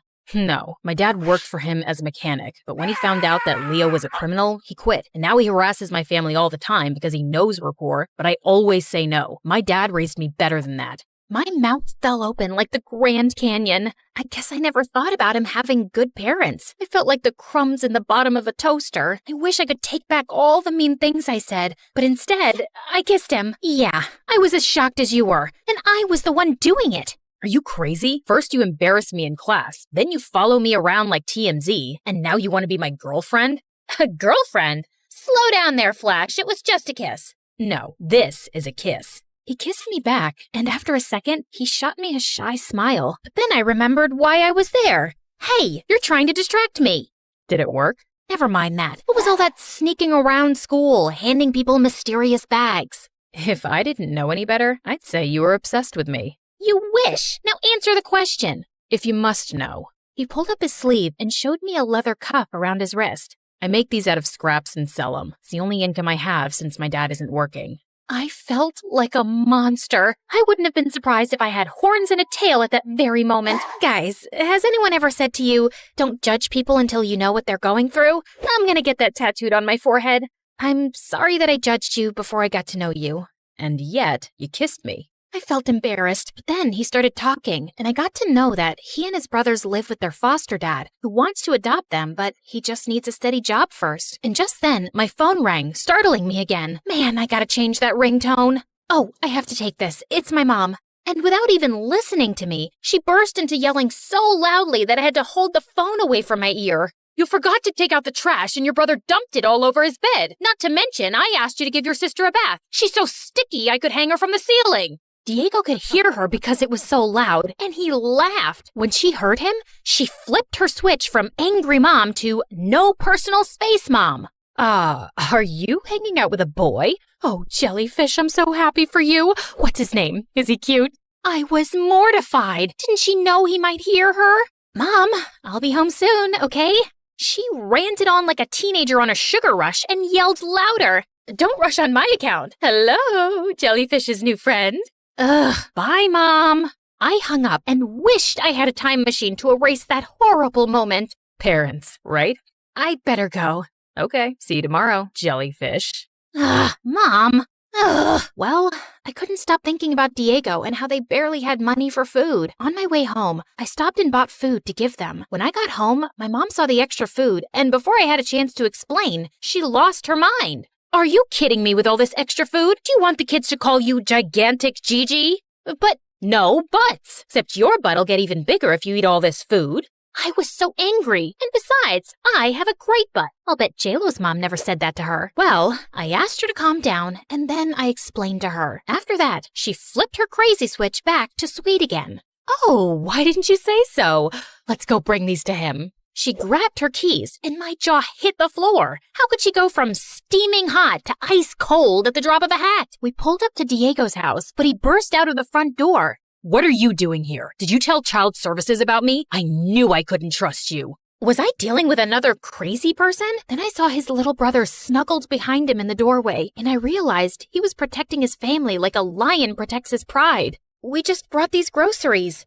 We don't need your charity. Oh, that's too bad, because I brought peanut butter and jelly. His little brothers trampled him like a herd of gazelles. Peanut butter and jelly? Yay! I giggled at their unabashed honesty. Thank you, nice lady. Diego told them to take the groceries inside. Sorry, I might have overreacted.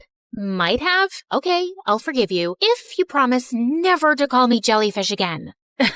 Deal. He reached out to shake my hand, but instead pulled me close, took off his wrist cuff, and wrapped it around mine to say thank you for... And just then, my mom honked the horn and interrupted us. Parents, right? Just as we were about to pull away in the car, that same scary dude came screeching around the corner in his loud car. He pulled up next to my mom's car. I was freaking out. Was he going to try to steal my mom's car or hurt her? Stop. Don't you dare try anything. I will not. He tried to stop them, but they laughed and scratched our car just to terrify him. Mom ducked me into the car, and she floored it and sped off down the street like Mario Kart. That Diego is nothing but trouble. You are never going to see him again. No matter what my mom said, I couldn't wait for school to see Diego. But when I got there, I found out that my mom had called the principal and gotten him in trouble, so he would have detention all week. I tried calling Diego, but he didn't answer. So after school, I rushed to his house. Better you listen to your mom and stay away from me. I don't want you to get hurt. I dashed towards my house and slammed the door open so hard that it shook the wall. Everything okay, Jellyfish? No! You got Diego detention, just so that you could stop me from seeing him? You know he's a great guy. And first, you want me to be friends with him, then you don't. Why have you been acting so crazy lately? I just wanted you to be safe. Since your father's accident, I'm afraid of bad things happening to you, and I just want to protect you from getting hurt. I just love you so much. Oh, Mom, but you can't wrap me in bubble wrap for the rest of my life. You raised me as a strong, smart girl, and you need to trust that I can make good decisions. You're right. I guess I'll return that bubble wrap. And then the next day, she went into high gear and fixed everything. She got Diego out of detention and reported the shady guys to the cops who got arrested. And the next month, my dad got back on track. And Diego's dad got a job with my dad's pit crew, allowing Diego and his siblings to finally be adopted. Diego was so thankful that he made me a PB&J sandwich in the shape of a heart and asked me to be his girlfriend. I, of course, said yes and immediately called my mom to tell her. You called to tell me your happy news first? Well, yeah, you're my best friend and the best mom. I love you. I love you too, Jellyfish. I couldn't help but be so grateful that Diego taught me not to be so quick to judge someone. You never know, they could wind up being family.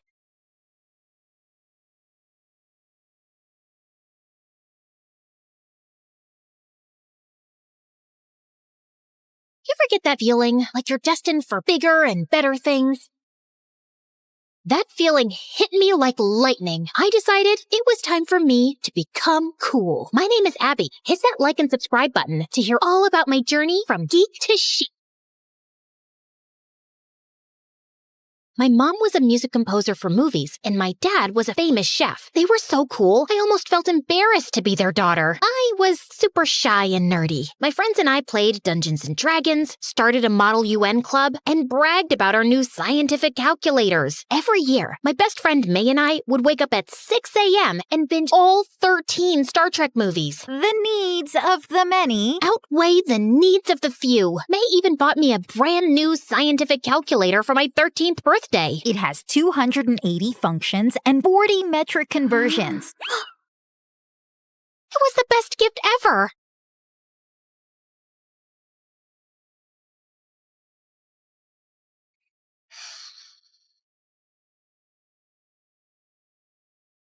How would you feel about, going to the mall? Wait, you're serious? Yeah, I'm just kind of over it right now. Let's go shopping. Weird. You don't feel sick. What? I'm fine. Oh my gosh, the new issue of Galactic Man is here.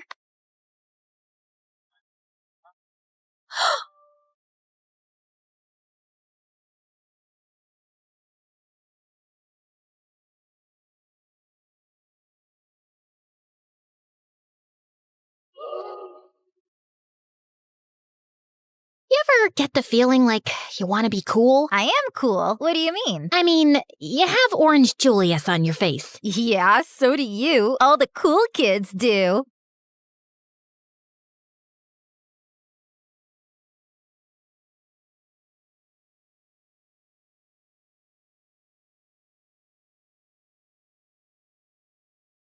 That party is just full of empty gossip and offensive cologne. Why would you want to go? Curiosity, I guess. But it's the night of my big debate. You can be curious another time. But don't worry, I can do both. Okay.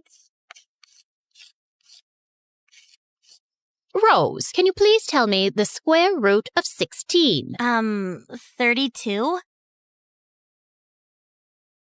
I saw her struggling with her homework after class, and I had an idea. I offered to do her homework in exchange for a party invite. Yeah, my party is pretty exclusive. And you're... who are you? Abby. I guess you've got okay features behind your pimply skin. You can come if I get an A+. Deal. You bribed her? No, it was a trade-off. Well, whatever. Just don't miss my debate.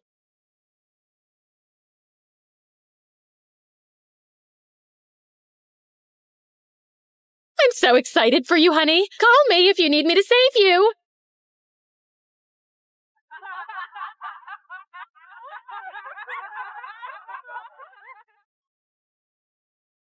What am I doing? I'm not cut out for this.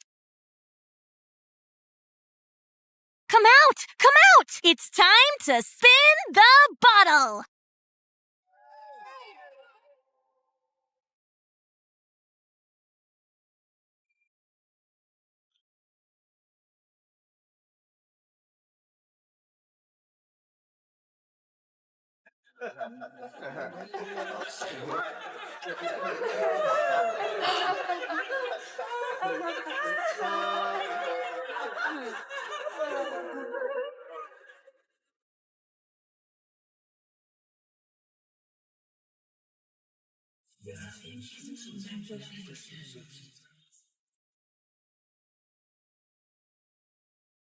Don't you want to sit with your new popular friends? It didn't go well. Well, I hope it was worth missing my debate over.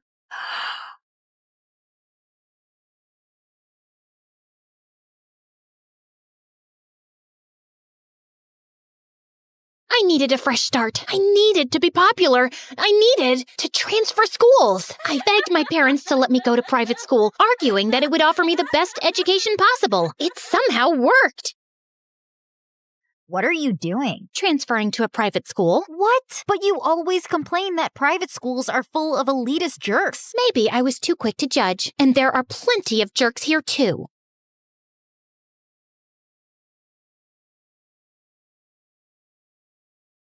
I wanted to look classy, sassy, and confident, but I didn't expect the popular girls in my new school to be edgy and dark. They rode motorcycles, had piercings, dyed hair, and tattoos. They wore baggy pants and tiny little shirts. I stood out like a sore thumb with my blonde hair and white tennis dress. It was time for me to rebrand. What is that? It's fake. Don't worry. I was talking about your hair. I love your dragon tattoo. Yeah, it's super rad. My parents won't let me get a tattoo till I'm out of the house. Oh, my parents have no clue I have a tattoo, and they never will. You must have gone to some underground tattoo artist then. You have to tell us where you got it done. I had won the popular girls over.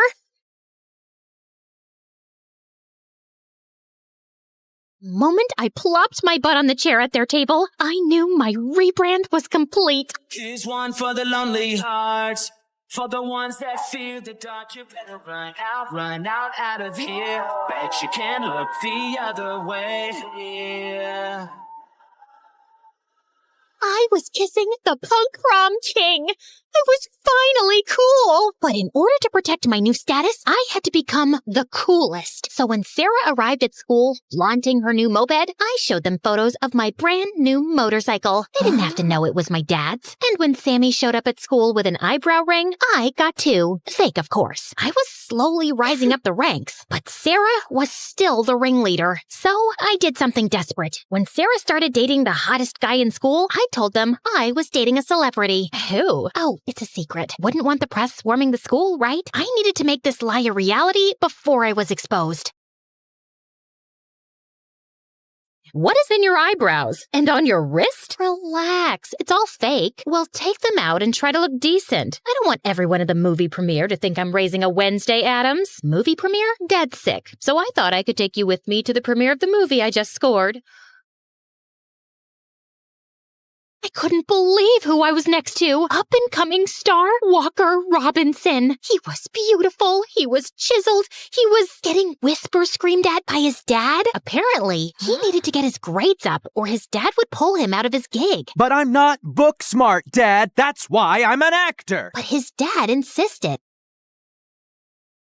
Okay, this may sound crazy, but I heard what your dad said. I could tutor you in exchange for a favor. Who are you? I introduced myself and told him how I could tutor him in exchange for a photo shoot posing as my boyfriend. I promise, I won't show anyone but my friends, okay? It won't get out. It better not, because I'm about to propose to my actress girlfriend. You have my word. We shook on it.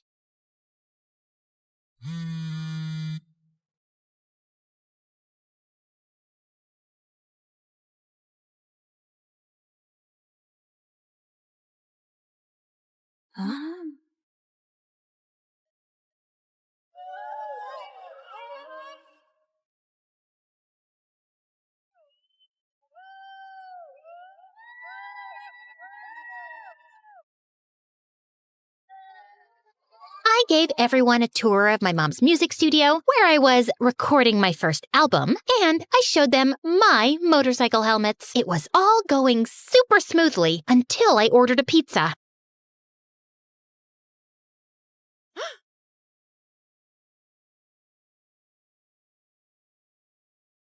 May? May you what? She was totally pretending not to know me. Can we talk? About what? It was like we were in a Western standoff.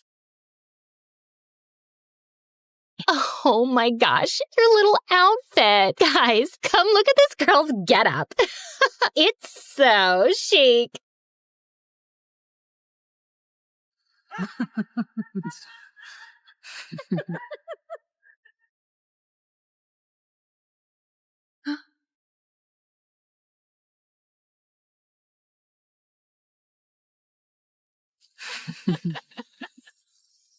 Oh my gosh, she reeks of geek. Everyone was laughing at May, but instead of jumping to her defense, I said nothing. To May, the silence spoke volumes. You guys are mean, and Abby, you're a fraud and a liar. You guys deserve each other. What was that all about? Oh my gosh! Walker is engaged! Weird. How could that be if he's dating you, Abby? Let me see that. That liar! He was dating someone else behind my back, and I had no idea! I can't believe it! What a jerk. We can't let him get away with this. Let's make that snake pay. Wait, where are we going?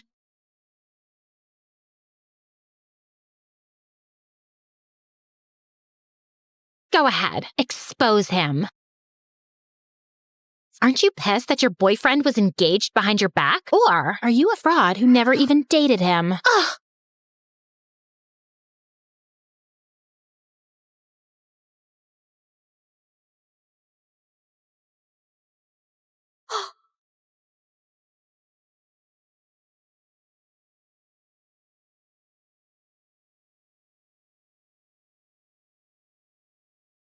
Abby, what are you doing? The next day, the photos landed on the internet and all hell broke loose. My parents pulled me out of private school and made me return to my old school. And I was going viral as rumors swirled around whether or not Walker was a two-timing jerk.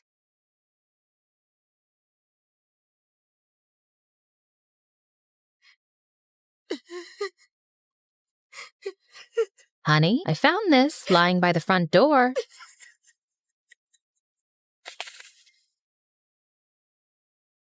It must have fallen out of her backpack when she fell down the night of the party. Wait, was she trying to mend our friendship? Is that why she brought her Star Trek DVD? Ugh, how did I not see that? I went on my phone to see that Walker and his fiancée had ended their engagement. My quest for popularity had seriously blinded me and ruined everything. I had to make amends. I visited Walker on the set of his show. Who let you in? I told them I was your girlfriend. Haven't you done enough damage? That's kind of why I'm here. I can help you get your fiancé back, but I need a tiny favor in exchange. I don't want to talk to you. Flip it over. To May, my biggest fan, your friend Abby misses you. With love, George T. George Takei from Star Trek? No way! Way. How? I told her that Walker knew the old Star Trek actor from a previous gig, and we agreed that he'd help me get an autograph if I told everyone, especially Walker's fiancé, that I was a liar. Local nerd fakes relationship with Walker Robinson. Wow, you really did that? Yeah, I really did. I'll be a loser for life now, but maybe being cool is overrated.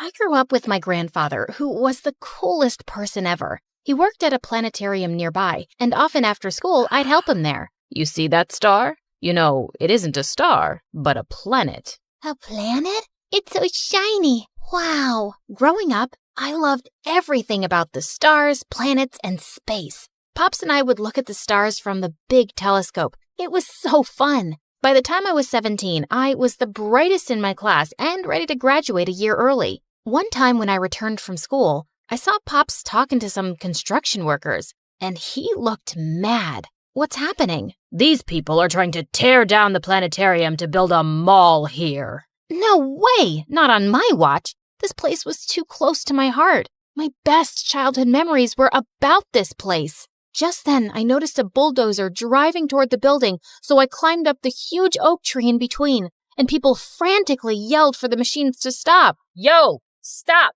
There's a crazy girl up there. Rose, what are you doing? Get down from there. Nope. If they want to take this tree down, they'll have to do it with me on it. One of the workers called the boss, and exactly 30 minutes later, I saw a helicopter land. Several men in black suits jumped out, surrounding a handsome guy who didn't look much older than me. You, girl, what's the problem? Call me Rose. And the problem is that you need to ask your men to back off. This is our property. I bought this dump, so it's my property. So you'll just destroy it because you own it? Over my cute body? Do you have any idea who I am? Does it look like I care? The guy stared at me, then smirked. You won't give up, will you? Nope. Fine. Come to the office tomorrow and we'll have a little chat. I'll think about it. Saying that, he left, and so did the workers. That was fast. Later that night, Pops told me the guy's name was Henry Hampton, and his parents owned half the city. I wasn't scared of him, even if he was the President of the United States. And the next morning when I reached his office, I was more than ready to let him know that. But the place was so big, I couldn't figure out which door to open. I accidentally entered the wrong room and found a boy my age playing the piano, but he sounded a bit off.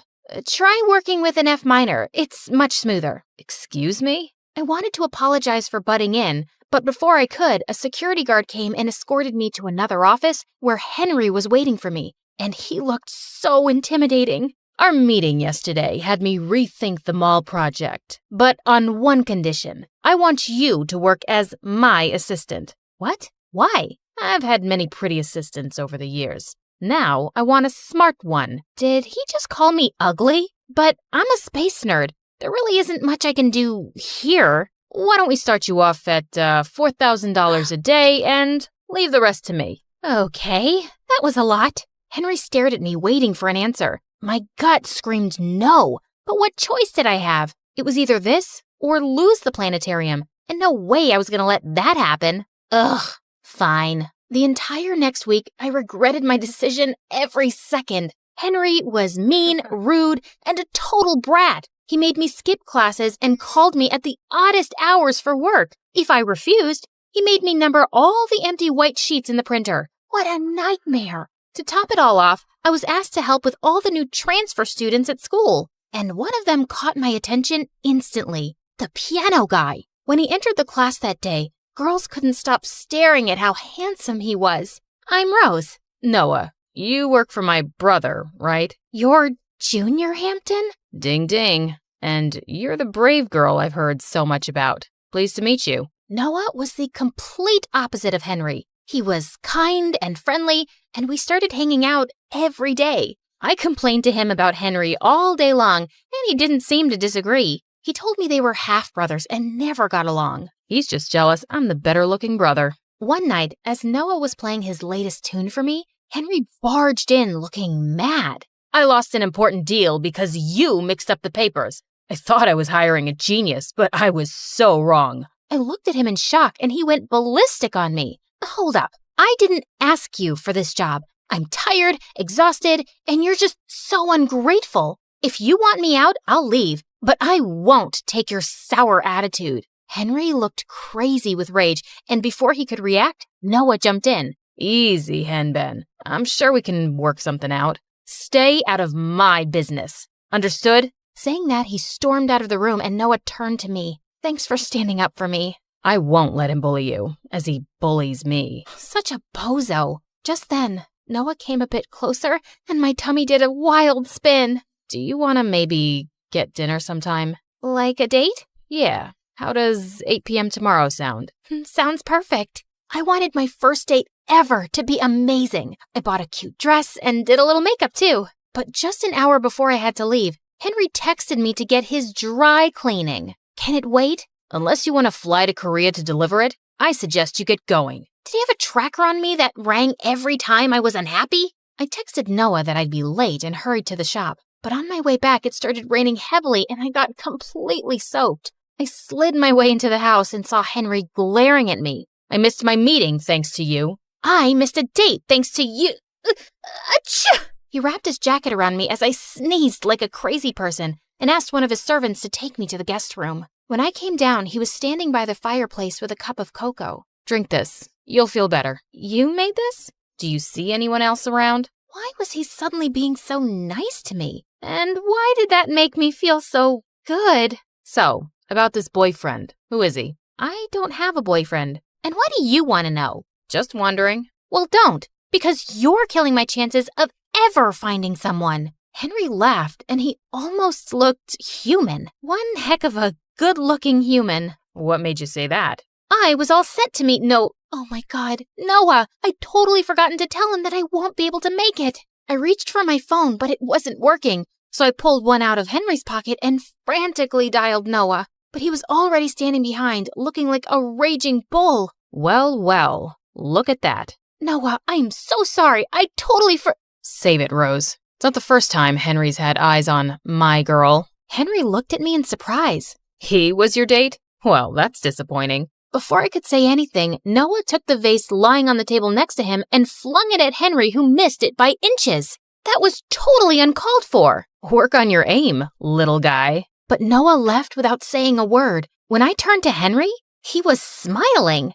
You're such a jerk. I stomped out of the house furious at Henry. For days after that, I tried to talk to Noah, but he continued to ignore me. One day, the teacher announced that I was chosen to represent my school at the annual quiz competition, and I got busy with my books.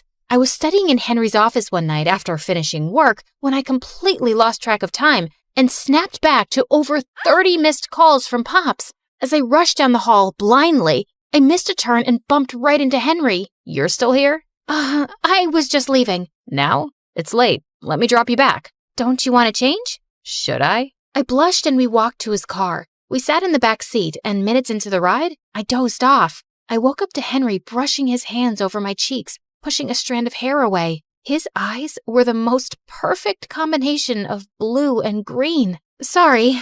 Don't be. I enjoyed your snoring. I don't snore. I must be really tired, I guess. You work too hard. Take the day off tomorrow. Why do you do this? What? Be nice one second and an absolute moron the next. Henry looked straight into the mirror before turning toward me with a stern look. Maybe that's just who I am. A boring moron. But you're nothing like I imagined. He leaned forward, and I thought he was about to kiss me. I literally stopped breathing when he took a bottle lying next to me. He totally did that on purpose. When I got back home, I felt my heart beating hard. This was wrong, but why did it feel so right? A week later in school, I was doing some last-minute preparations in the library when I got stuck on an annoying question. My concentration was all over the place. I could solve that in under 15 seconds. I almost screamed when I felt Noah's hand on my shoulder, and I was annoyed to see him. Now you want to talk to me? Give me that. He took the notebook out of my hand and started scribbling something, and got the answers right. How? I'm the lesser-known genius in the family. I am so sorry about the other day, Noah. Don't worry about it. Let's hang out for ice cream after school, and we can talk. Sure, I'd love that. Noah volunteered to help me with the quiz, and I agreed. We would study till late at night, and I would often catch him stealing glances at me. When the final day of the quiz arrived, I was more than prepared to get that trophy home. And I did, along with a massive cash prize, which was enough to put me through college. Thank you for helping me. I couldn't have done this without you. I would do anything for you, Rose. I like you, and I think we should give us another shot. He looked at me with so much hope, but I couldn't do it. I like you too, Noah, but not in the way that you want me to. It's never going to work out between us. Because of Henry? What do you even see in him? Noah's words made me realize what I'd been hiding from all this while, but I was too stubborn to accept it. No, it's not him. I have to work hard for my future, and I can't afford distractions. Noah looked at me heartbreakingly and left. After that day, I realized the whole thing was getting messier by the day. I decided on talking to Henry about it, but when I met him a few days later, he had something waiting for me. I'm leaving for Korea. You are coming. What? No. Listen, Henry, I have to talk to you. Just think of it as this one last thing before you leave. I'll let you go as soon as we're back. He was nothing but a pain in my butt, and I should be happy this was finally getting over with. Only I wasn't. If anything, it broke my heart. We flew the next day early in the morning in Henry's private jet, and he took me to a house in the city. I entered to see an old lady lying on the bed, and she lit up when she saw him. Henry sat next to her holding her hand while I watched him from a distance. He looked so tender, and it made me fall for him even more. When I found him alone, I asked him who she was. My grandmother. I lost my dad when I was a kid, and she's all I have. What about your stepdad and Noah? They're my mom's family, not mine. He looked so vulnerable, and I don't know why, but I felt like hugging him. I know how you feel. My granddad is my only family too. Looks like we have more in common than we thought. He placed his hands on mine, and I suddenly felt so close to him. I was in love. I knew it. When we flew back that night, I wanted to confess my feelings for Henry, but just as we got there, we were welcomed by Noah, Mr. Hampton, and a house full of guests. Everyone, meet Rose, the reason why we're celebrating tonight. What do you mean? While you were busy falling in love, I got the deal signed, and we are going to demolish that precious planetarium of yours. But that's not fair. Too bad. Life's not fair. Like it wasn't fair to me when he came over and took everything that was mine. Just when I thought you couldn't stoop any lower. My mind went spinning in 1,000 directions, and suddenly I slapped Noah hard on his face. You are a horrible person, and I'm ashamed I ever called you my friend. I ran out of that place feeling crushed, but I had no time to sulk. Pops, I, and a few other people collected as much money as possible to hire a lawyer to file a motion. A few weeks later, Pops came to me with shocking news. I just got a call that the Hamptons are ready to give the planetarium back, along with $1 million. What? That's amazing! But how? He handed me an anonymous letter that had all the details about exactly what had happened and how Noah had manipulated the situation. It was easy to guess who it was when I saw the handwriting. Henry. I called his office and his assistant told me that he'd left for Korea a week back. I'd lost him. When Pop saw me sulking later that night, he walked over and I told him everything. Go. Tell him how you feel. I hugged him and left for the airport. I reached Henry's grandmother's house and found him sitting on a bench in the grass. This view is so much better than your fancy office. Rose, what are you doing here? I got your letter. I just wanted to say thank you. You came all this way to say thank you? That's not wise. Wait, you're weird, stubborn, and a complete jerk. Are you trying to insult me? No, idiot. I'm trying to say I love you. I love you too. My twin sister Brooke and I were born to a single mother, and we were the prettiest set of twins with gorgeous blonde hair. Oh dear, I've always wanted a daughter, but each time God gave me these good-for-nothing devils. How about you give me one of your girls? Just then, I bit the woman on the hand, and she ran for her life. Brooke, how many times have I told you not to be so violent? I'm Brooke, Mommy. Ashlyn! Mom was shocked because usually Brooke was the one with the nasty temper, and I was the well-behaved child, but I just couldn't help it. People always tried to take us away because of our super long hair, which even Mom thought was going to make us super famous one day. But I wasn't very fond of the whole famous thing. I was a studious kid and I loved books, and Brooke was the polar opposite of me. Everyone at school was her friend, and she was head of the drama club with a huge fan following. In the 6th grade, I topped my grades, and Mom took us to a fun fair as a treat. But on our way, she bumped into a friend, and while I checked out the stalls, Brooke went on to buy some ice cream. But minutes later, I heard her scream. I ran to check, and some guy was fighting with her over the last piece of ice cream flavor they both wanted. I was here first. Let go, you crazy witch. Hey, leave my sister alone. Give it to me now, or both of you will go home crying. Suddenly, Brooke took the ice cream and shoved it into his face, and the guy went bonkers. He took out the biggest ball of gum I had ever seen and shoved it straight into the back of Brooke's head. OMG! I kicked him in his knee and he fell into the pig pen in the petting zoo. But now, Brooke's head looked like a bird's nest, and Mom almost fainted when she saw Brooke. She immediately took her to the hairdresser, but even the hairdresser freaked out when she saw the giant mess. There is no way we can remove this. We'll have to cut it all. What? No! But since there was no other option, they gave Brooke a buzz cut, and she looked devastated. The entire way home, I tried to cheer her up. It's just hair, Brooke. It'll grow back in no time. But she didn't say a word, and when we reached home, she ran up to her room and locked herself in. So I tried different ways to cheer her up this time. I baked your favorite cookies, Brooke. Open up. I asked Mom to buy tickets for the BTS concert, and she agreed. I'm gonna be a mom, Brooke. And that's when she finally opened up. God, you're so dramatic. So are you. Could it be we're related?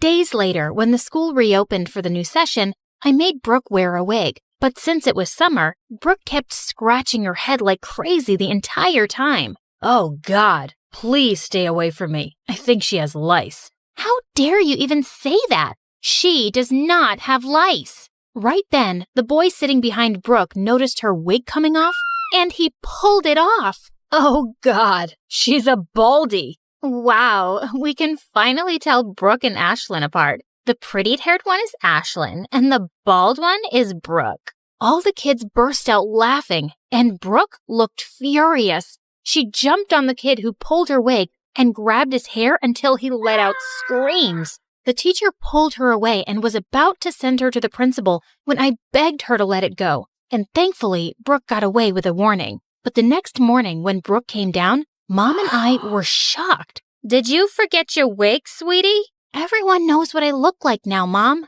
and it makes me itch. Come on, honey. You wouldn't want to go out of the house looking like an egg. Mom, I think you look cool, Brooke. Whatever. I don't need your approval. Huh? What was that about? At school, I warned all the kids to not mess with my sister, but it seems like Brooke didn't care about it anyway. Then one time, I was in the school's hallway when Brooke's drama club members came up to me. Ashlyn, Brooke left the club, but we really need a pretty girl lead for the play. Can you take the role, please? Please? They kept begging me to replace Brooke and didn't leave until I said yes. But just then, a boy walked past me and I dropped all my books. Hey, watch it, dude. But when he turned around, I was shocked to see it was Brooke. Oh, I'm sorry. I thought I didn't see it was you. Yeah, that's the thing, Ash. Saying that, she just turned around angrily and walked away. And I felt so stupid for not recognizing her. After that day, something changed in Brooke, and she started to talk to me less and less. And Mom only made things worse. Every time we'd go out, she'd made Brooke wear a cap. A few weeks later, when we got home from school, Mom was screaming with joy. Oh, honey, I have great news. Some weeks back, I had sent Brooke's photos to a company that was looking for a new model, and guess what? They selected her. For the first time in ages, I saw a huge smile on Brooke's face. And then Mom said, "But now, Ashlyn will have to play the part." "What? What are you saying, Mom?" Mom told us that the company wanted to use a model for their new hair products. And since Brooke had lost her hair, my natural hip-length blonde hair made me perfect for the part. Just then, Brooke took a vase on the table and smashed it to the ground. "How can you do this to me? Those were my pictures. I was the one who got selected. She cannot take my place." "But what can we do if your hair won't grow back? It's been like that for months now, and God knows if it's ever going to grow back." Listening to Mom's words, Brooke ran to her room crying, and I told Mom I was not gonna do it. Oh, Ash, I wish I'd never have to tell you this, but things are really tough at work for me right now. They might even fire me, and I'm so worried about how I'm gonna take care of my girls. Seeing Mom so stressed, I had to say yes to the offer. But now, Brooke was super mad at me. Especially after Mom took her to the doctor and we discovered that her hair growth rate had slowed down drastically for some reason. That's why her hair was taking so long to grow back. Later that night when I was sleeping, I felt someone pulling my hair, and when I opened my eyes, I saw it was Brooke, trying to cut it off. OMG, Brooke, are you crazy? Yeah, I'm crazy, and now I'm gonna turn you into me. Luckily, Mom came in just then and pulled her away. She scolded Brooke real hard, and after that day, Brooke stopped talking to me. The next week, Mom took me to the audition, and when I got the part, we had to fly to Los Angeles for the whole year. But Brooke was not happy about moving at all. I don't understand why we have to leave everything behind just because of her. Why can't you be happy for your sister, Brooke? This is a huge deal. And honestly, it's not like you have a lot of friends here. You could use a fresh start too. Despite Brooke's protests, we moved to LA. The campaign I did became a huge success in no time, and my ads were everywhere, on buses, on billboards, and on TV. By the time I turned 15, I had a huge portfolio of modeling work, and Mom had become my manager. And she decided to enroll me into a private school. Honey, you're a celebrity now. Your safety and education has to come first. I was more than excited to finally have proper schooling after all these years of modeling, and I asked Mom to enroll Brooke with me too. But as soon as we entered our new school, kids came running at me to take autographs and selfies, and they'd follow me everywhere I go. And I just hated it. But there was someone who loved seeing me so miserable, Brooke. Over the years, I tried to include her in everything I did. I would even get designer dresses for her to join me on the red carpet, but she'd just toss them away in the trash. What is wrong with you, Brooke? I got the dress specially made for you.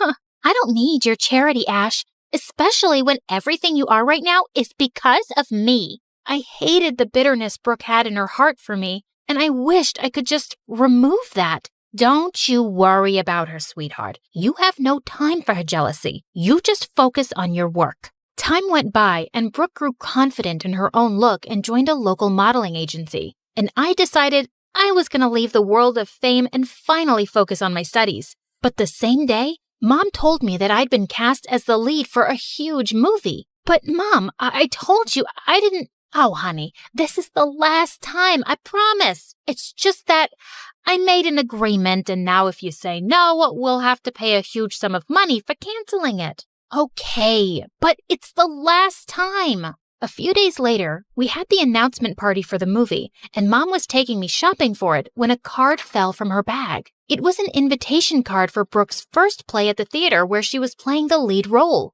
Mom, we should definitely go to cheer Brooke on. This will mean so much to her. It's the same day as the announcement party of your movie, and that's more important. But I totally disagreed. I left Mom at the movie party and slipped off to see Brooke's performance, and she was awesome. I didn't find her in the dressing room, but I left flowers for her and left. My movie started shooting soon after, And I was a bit starstruck when I met the male lead actor, Tom. He was a super famous movie star at the age of just 20, and he had a huge fan following. But he was really nice and instantly made me comfortable. And over the course of the shooting, we became really good friends. On my 18th birthday, Tom even surprised me with a cake and congratulated me. But just then, I noticed Brooke outside my dressing room. I stepped out to see her, but she was already gone. And then, I didn't see her the entire day. But the next morning, I woke up to the worst nightmare of an actor. My phone was buzzing like crazy, and pictures of me hugging Tom and rumors of our link-up were all over the news. But there was no way anyone from the set could have leaked those pictures. And that's when I remembered seeing Brooke on the set the day before. Holy freaks! I couldn't believe she'd stooped so low. Later, when I came out of the house, there were paparazzi everywhere, and I had to disguise myself to go for the shoot. When I reached the set, we were about to start shooting when Tom's girlfriend came on set and threw the newspapers in my face. You homewrecker! How dare you try to steal my boyfriend, you ugly-faced lizard! I didn't steal anyone. It's all fake news. Babe, can you please calm down? But she didn't calm down and tried to attack me. Just then, Brooke came from behind and dumped a slushie on that witch's head, and security pulled her away for trying to create chaos on the set. Brooke, what are you doing here after ruining my reputation? What? What are you talking about? Oh, stop it. I saw you at the set yesterday, and I know you're the one who sent my pictures with Tom to the media. Have you completely lost it? I wasn't the one who did it. It was Mom. What the freaking Funyuns? Mom was the one who sent your pictures to the media. I heard her talking on the phone this morning. That's what I just came here to tell you. But I saw you on the set last night. 'Cause it was our birthday, dummy. You came to see my play even when you had a huge movie party, and it meant a lot to me. So I thought I'd repay the favor by visiting you, but as soon as I reached here, I received an important call and I had to go back. But that wasn't all. Brooke told me she had doubts that Mom had been up to no good, and when we investigated it, we found out that Mom had been stealing from me and filling her bank accounts. Holy freak! She was a blood-sucking mosquito. The next day, Mom came screaming with joy at us. I've got the best news, Ash. I signed you up for 3 more movies, and we're gonna be super rich now. So, that's why you sent my pictures to the media? What? Who told you that? And even if I did, look at the bright side. All that publicity and dating rumors with the superstar have got you 3 more movies. But you sold your own daughter for money. Shut up, Brooke. Enough, Mom. We are not kids anymore whom you can manipulate so easily. Yeah, you broke our trust and stole from your own child. You're the worst lying butt manipulator that I've ever seen in my life. Oh, no, don't say that, Ash. I did everything for you guys. You're a liar, Mom. You did everything for yourself. And that's why I have canceled all your contracts and removed you from my manager's position. No, you can't do that. Guess what? We already did. Suddenly, Mom completely lost it and tried to attack me. But thankfully, Brooke had called security and the cops, and they took her away. I'm so sorry, Ash. I always thought you were a bad person and always blamed you for everything. But Mom was the real devil and played with us as she wished. It's all right, Brooke. You have nothing to apologize for. But yeah, I don't think I can continue to shoot this stupid movie. How about you take my place in it? Really? You mean it? Of course. I was only a newborn when my adoptive dad found me outside a Shaolin temple in China one night. He was a martial arts teacher and the owner of the Shaolin temple. He tried to find out who my parents were, but when nothing turned up, he decided to take me in and raise me like his own daughter. I knew nothing of my real family, but the only clue I had was a very unique-looking necklace they'd left with me. Growing up, I was weaker than the other kids, but Dad was always there to look after me and trained me hard so I'd become stronger. But the kids at the temple were the worst, and they always made fun of me. Their nasty comments would make me really upset. What happened, Gina? What's wrong? Everyone says you're not my father and I should go back to where I came from, Dad. Oh, honey, you should not let their words get to your heart. You are my daughter, and you're super strong. But I'm so small. No, you're not. Look at that ant. It may seem small, but see how she's lifting a sugar cube? The same way, your strength should come from your mind and not your body alone. Dad's words always encouraged me, and I started focusing on myself. By the time I turned 8, I had a sudden growth spurt, and suddenly I was taller than most kids my age. With time, even my martial arts skills improved a lot, and I started winning many competitions. But the kids at the temple would feel jealous and try to mess with me all the time. This went on until I was 17, and then one day, something weird happened. I was in the market when I crashed into someone, and all my groceries fell to the floor. Hey, watch where you're going and say sorry. But he just ran off into the alley, and I went after him and pinned him down. Oh God, stop. Are you gonna kill me? What were you trying to do, huh? He told me his name was Drake, and he was a super famous singer from the US. And now he was running away from some crazy fans who were chasing him. I left my hotel in disguise to take a walk around the city, but my fans somehow recognized me. I'm totally lost. Please, help me get back. I decided to help him, but he didn't even know the name of his hotel. What? But you have your phone, right? Call someone. I left it at the hotel. Gosh, he was such a handful. Take me with you. What? I can't do that. No outsiders were allowed inside the temple, but this guy kept begging me, and I decided to sneak him in. You have to stay all quiet in here, okay? Ugh. I sneaked in my share of the food, and he ate like he was starving for days and didn't leave any for me. That's it. You're gonna have to leave tomorrow morning, or you're saying all this because you have no idea how popular I am. Otherwise, you'd have never wanted to let me go, baby girl. Huh?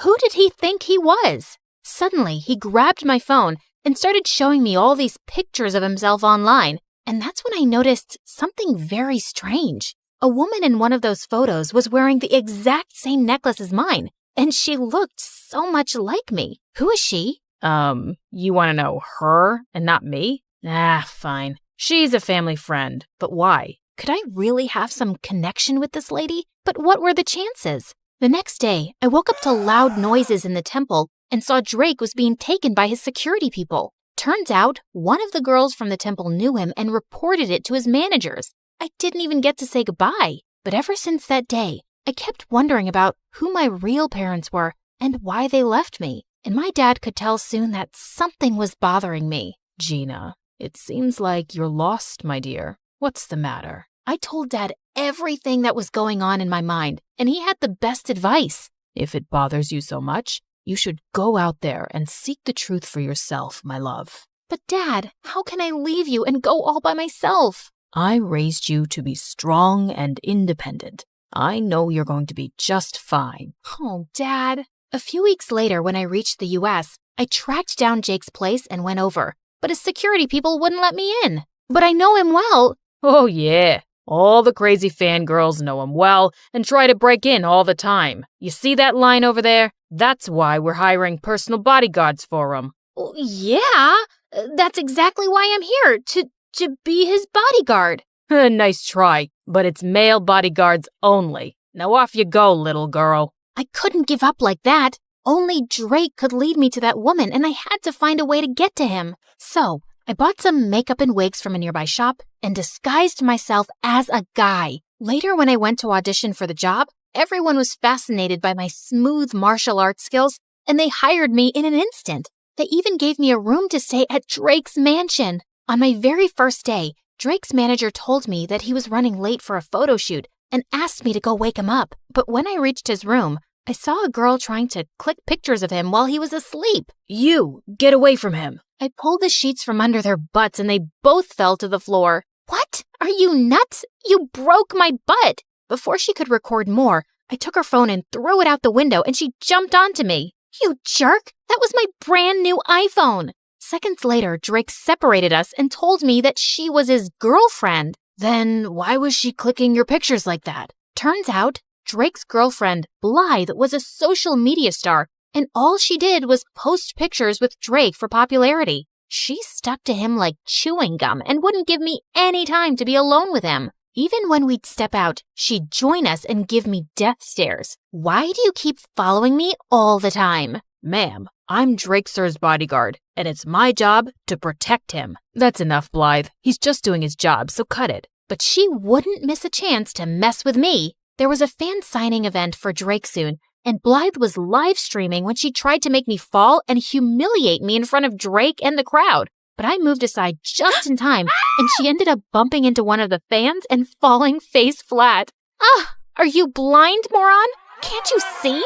When the fans saw her rude behavior, they got real mad, and Blythe ran out of there to save her butt. But some of the anti-fans started throwing rotten eggs and tomatoes at Drake.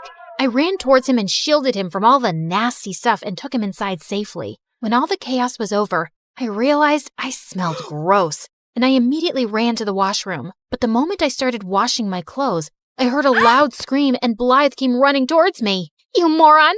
I knew it! You're a pervert, and you've been following me this whole time! What? Have you lost your mind? Why would I do that? It's then when I realized I was in the girls' washroom, and Blythe pulled me out in front of everyone. I want you to fire this guy immediately, Drake. He followed me into the washroom. I swear, it was a mistake. I was the one who asked him to go and look for you. What? He took my side in front of all those people over his girlfriend, and I had no idea why. So later that night, when I saw him sitting in the garden, I went to talk to him. Hey, are you okay? Yeah, all thanks to you, man. You were the one who came to save me even when Blythe ran away. That's just my job. He then signaled me to sit down, and I did as he asked. Why did you take my side today? 'Cause I knew Blythe was lying. I've known her ever since we were kids, and I know when she doesn't like anyone, she makes a huge fuss about it. But still, she's your girlfriend. Sometimes, I wish she wasn't. I always saw her as a friend, but one day, she asked me out. I said no, but my mom and Blythe's mom are best friends, and Mom said I couldn't break Blythe's heart. But you should have told your mom you didn't love Blythe. I did, but she didn't listen. Like she never listens to me about wanting to quit music for a while. But I thought you loved creating music. I do love music, but I just want to do it at my own pace. But my mom keeps pushing me into advertisements and other projects all the time. Then you should tell her to stop. If you don't like something, you don't have to do it, Drake. You're right, man. I'm just sick of everyone trying to use me for their own benefit. I can't even talk to any of them about this. But I'm so glad I found a friend like you, whom I can trust. Those words pierced my heart. I was staying by his side and lying to him for my own benefit, too. Just then, I spotted a mouse running on the ground towards me, and I just squealed loudly and jumped onto Drake's lap. Oh my God, what's wrong? I don't know why I thought something was about to attack you, and I was just protecting you with my body, like a human shield. Just my training, you know? Okay. And is the girly scream part of the training too? Yeah, totally. It's like a war cry to scare the enemy. It's gotta be shrill. Makes sense. You want to get off my lap now, princess? I jumped off his lap, muttering something, and excused myself quickly. I'd acted like such a moron and almost given myself away. I just couldn't tell him who I was now. He trusted me and would feel so betrayed. So I started keeping an eye on all the women around him by myself, hoping I'd find the woman from the picture soon. And Drake learned to take a stand for himself with his mom and instead started doing things that he loved, like playing soccer. He also started ditching Blythe more often, and we'd sneak out to go on motorbike rides and eat the greasiest burgers across town. Come on, you can't finish a burger? Be a man. I'll finish it, dude. Not all of us inhale our food like you. Wait, you got mustard on your face. And without thinking, I leaned forward and wiped the mustard close to his mouth with my thumb. He just looked at me quietly, and I swear I had butterflies in my stomach. Luckily, just then, his phone started ringing and the moment passed. I was pretty sure he thought I was his gay bodyguard now. A few days later, Blythe followed us to the match and offered to take everyone out for drinks. I quickly sneaked into the shower room first so no one would know my real identity. But just as I was done taking off my makeup and wig, I turned around and saw Drake standing there, and I let out a loud scream. Suddenly, I could hear some footsteps approaching, and Drake pulled me into one of the shower stalls. What the? Stay quiet, or someone's gonna see you. He was so close to me, and my heart was racing. But seeing how Drake didn't look shocked one bit, I could tell he already knew who I was. How long have you known? Almost since the start. What do you think I am, an idiot? Why didn't you say something then? I wanted to see what you were really up to, or how long you'd keep up the act. It's been fun, liar. Drake, I'm sorry. I never wanted to lie to you. I was just trying to find the woman with the same necklace as mine. Huh? What necklace? I told him everything, and when I noticed that the person outside had left, I stepped out to show him the necklace, but I was shocked to see that all the stuff I'd taken off while removing my makeup was gone, along with my necklace. I looked for it everywhere, but I couldn't find it. Calm down, Gina. It must be here somewhere. And I know who the woman in that picture was. But before he could tell me, Blythe barged in with the cops who wanted to arrest me for fraud. Fraud? That's a lie. Oh, come on. You pretended to be a guy and stole expensive things, including my mom's necklace. I've called her. She'll be here any minute, officers, and you can ask her. But arrest that fraud first. Your mom's necklace? What are you talking about? I didn't steal it. It's mine. Gina's right. She didn't steal anything and she didn't lie to anyone. I knew who she was all along. And Blythe, I'm breaking up with you. Blythe looked ready to explode. But just then, Blythe's mom entered and took the necklace from her hand. Where did you get this from? It's mine. She turned to me, and that's when I saw she was the same lady from the picture, and she was wearing the same necklace. I told her everything about myself, and at first she looked stunned, but then she broke into tears. Oh, honey, my daughter, I can't believe it's you.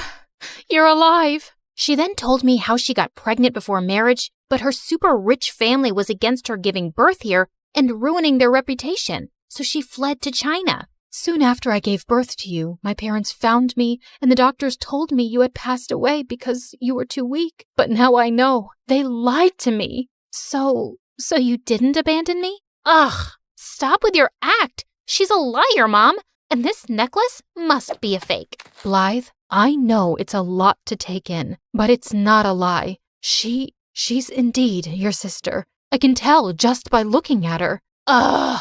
Blythe stormed out of there in anger, and the lady turned towards me. I'm so sorry that you had to live like this for all these years, but I'm so glad that you found your way to me. Please, give me a chance to make up for all these years. I can't do that. What? All my life? I wanted to know the truth about who I was, and now that I've discovered it, my heart is at peace. But this isn't where I belong. I have a life and a loving dad back in China, but I promise I'll visit often and get to know you more. Oh, dear. Does this mean I'm losing my favorite bodyguard? Pretty much. But you've got a friend for life. Just a friend? No chance you'd say yes if I asked you out? I'll have to think about it. I turned the corner as fast as I could, but the scary men in dark suits were still behind me. I couldn't let them catch me. I had the fate of the world on my shoulders. Well, actually, it was around my neck in a butterfly locket that held the super secret code to a powerful weapon that had to be protected at all costs. Hi, my name is Grace, and I'm a super secret. That's classified. Let's just say I have a special set of skills. I darted into the subway and raced down the stairs just as the train slid into the station. The men were right behind me, yelling for me to stop. Sorry, suckers. Better luck next time. I hopped on the train, raced down the aisle, and bumped into the most beautiful boy I'd ever seen. His face screamed perfection. He had the body of an action star, and his smile could melt the polar ice caps.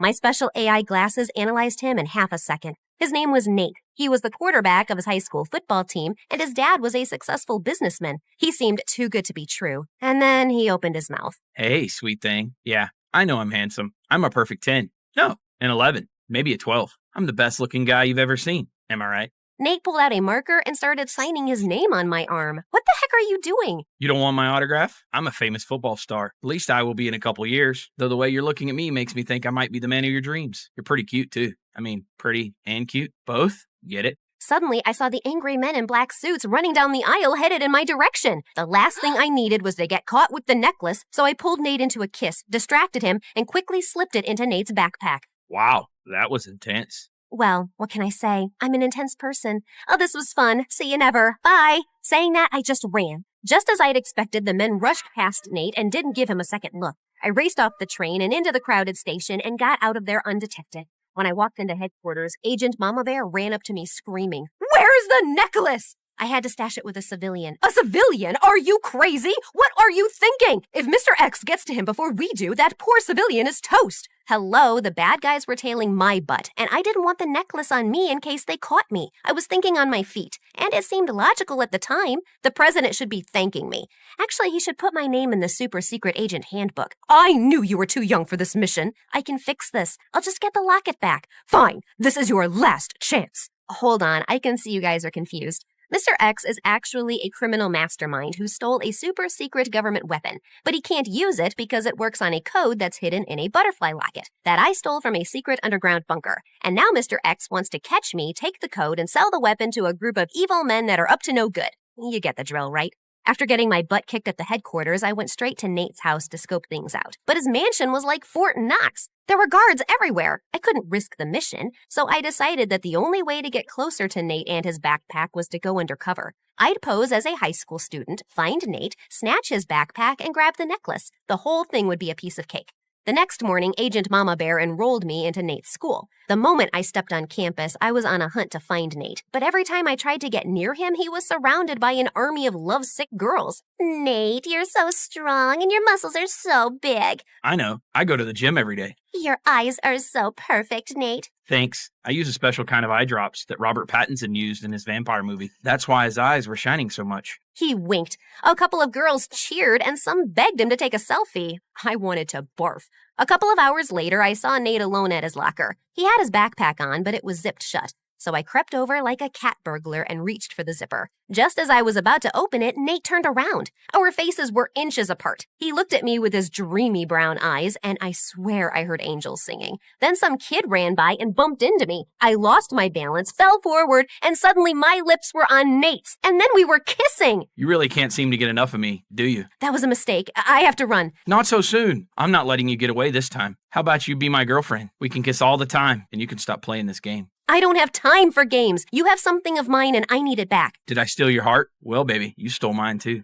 Enough of this. You're wasting my time. Just as I was about to snatch his backpack and grab the locket, this rich girl named Pam walked up with her minions and 2 burly bodyguards. She was the spoiled daughter of a rich politician. Pam shoved past me so hard I almost lost my balance. Hey, jerk, you pushed me. That's what I mostly do with garbage. Is this street rat bothering you, Nate? If she is, I can tell my guards to send her away. She's not a street rat. She's a nice girl. We met on the subway. The subway? Yeah, it's this thing underground. People use it for transportation. It's been around for over 100 years. Duh, I know that. It's just disgusting. How many times must I tell you, Nate? You shouldn't hang out with peasants. You could get cooties. Cooties aren't real. Yes, they are. My cousin got them, and she was in the hospital for a week. Nate, let's go. I'm allergic to poor people. If I stay near that girl any longer, I'll get a rash. Pam grabbed Nate's arm and whisked him away. Nate looked back at me and winked. After that, every time I tried to talk to Nate, Pam showed up and acted like a maniac. I saw Nate outside at lunch, but when I approached him, Pam started screaming and threw herself on the ground to get his attention. Nate, help! Monster ants are eating me alive! Of course, Nate fell for her act. He rushed to her side, picked her up, and held her in his arms like she was an overgrown baby. She was beyond annoying.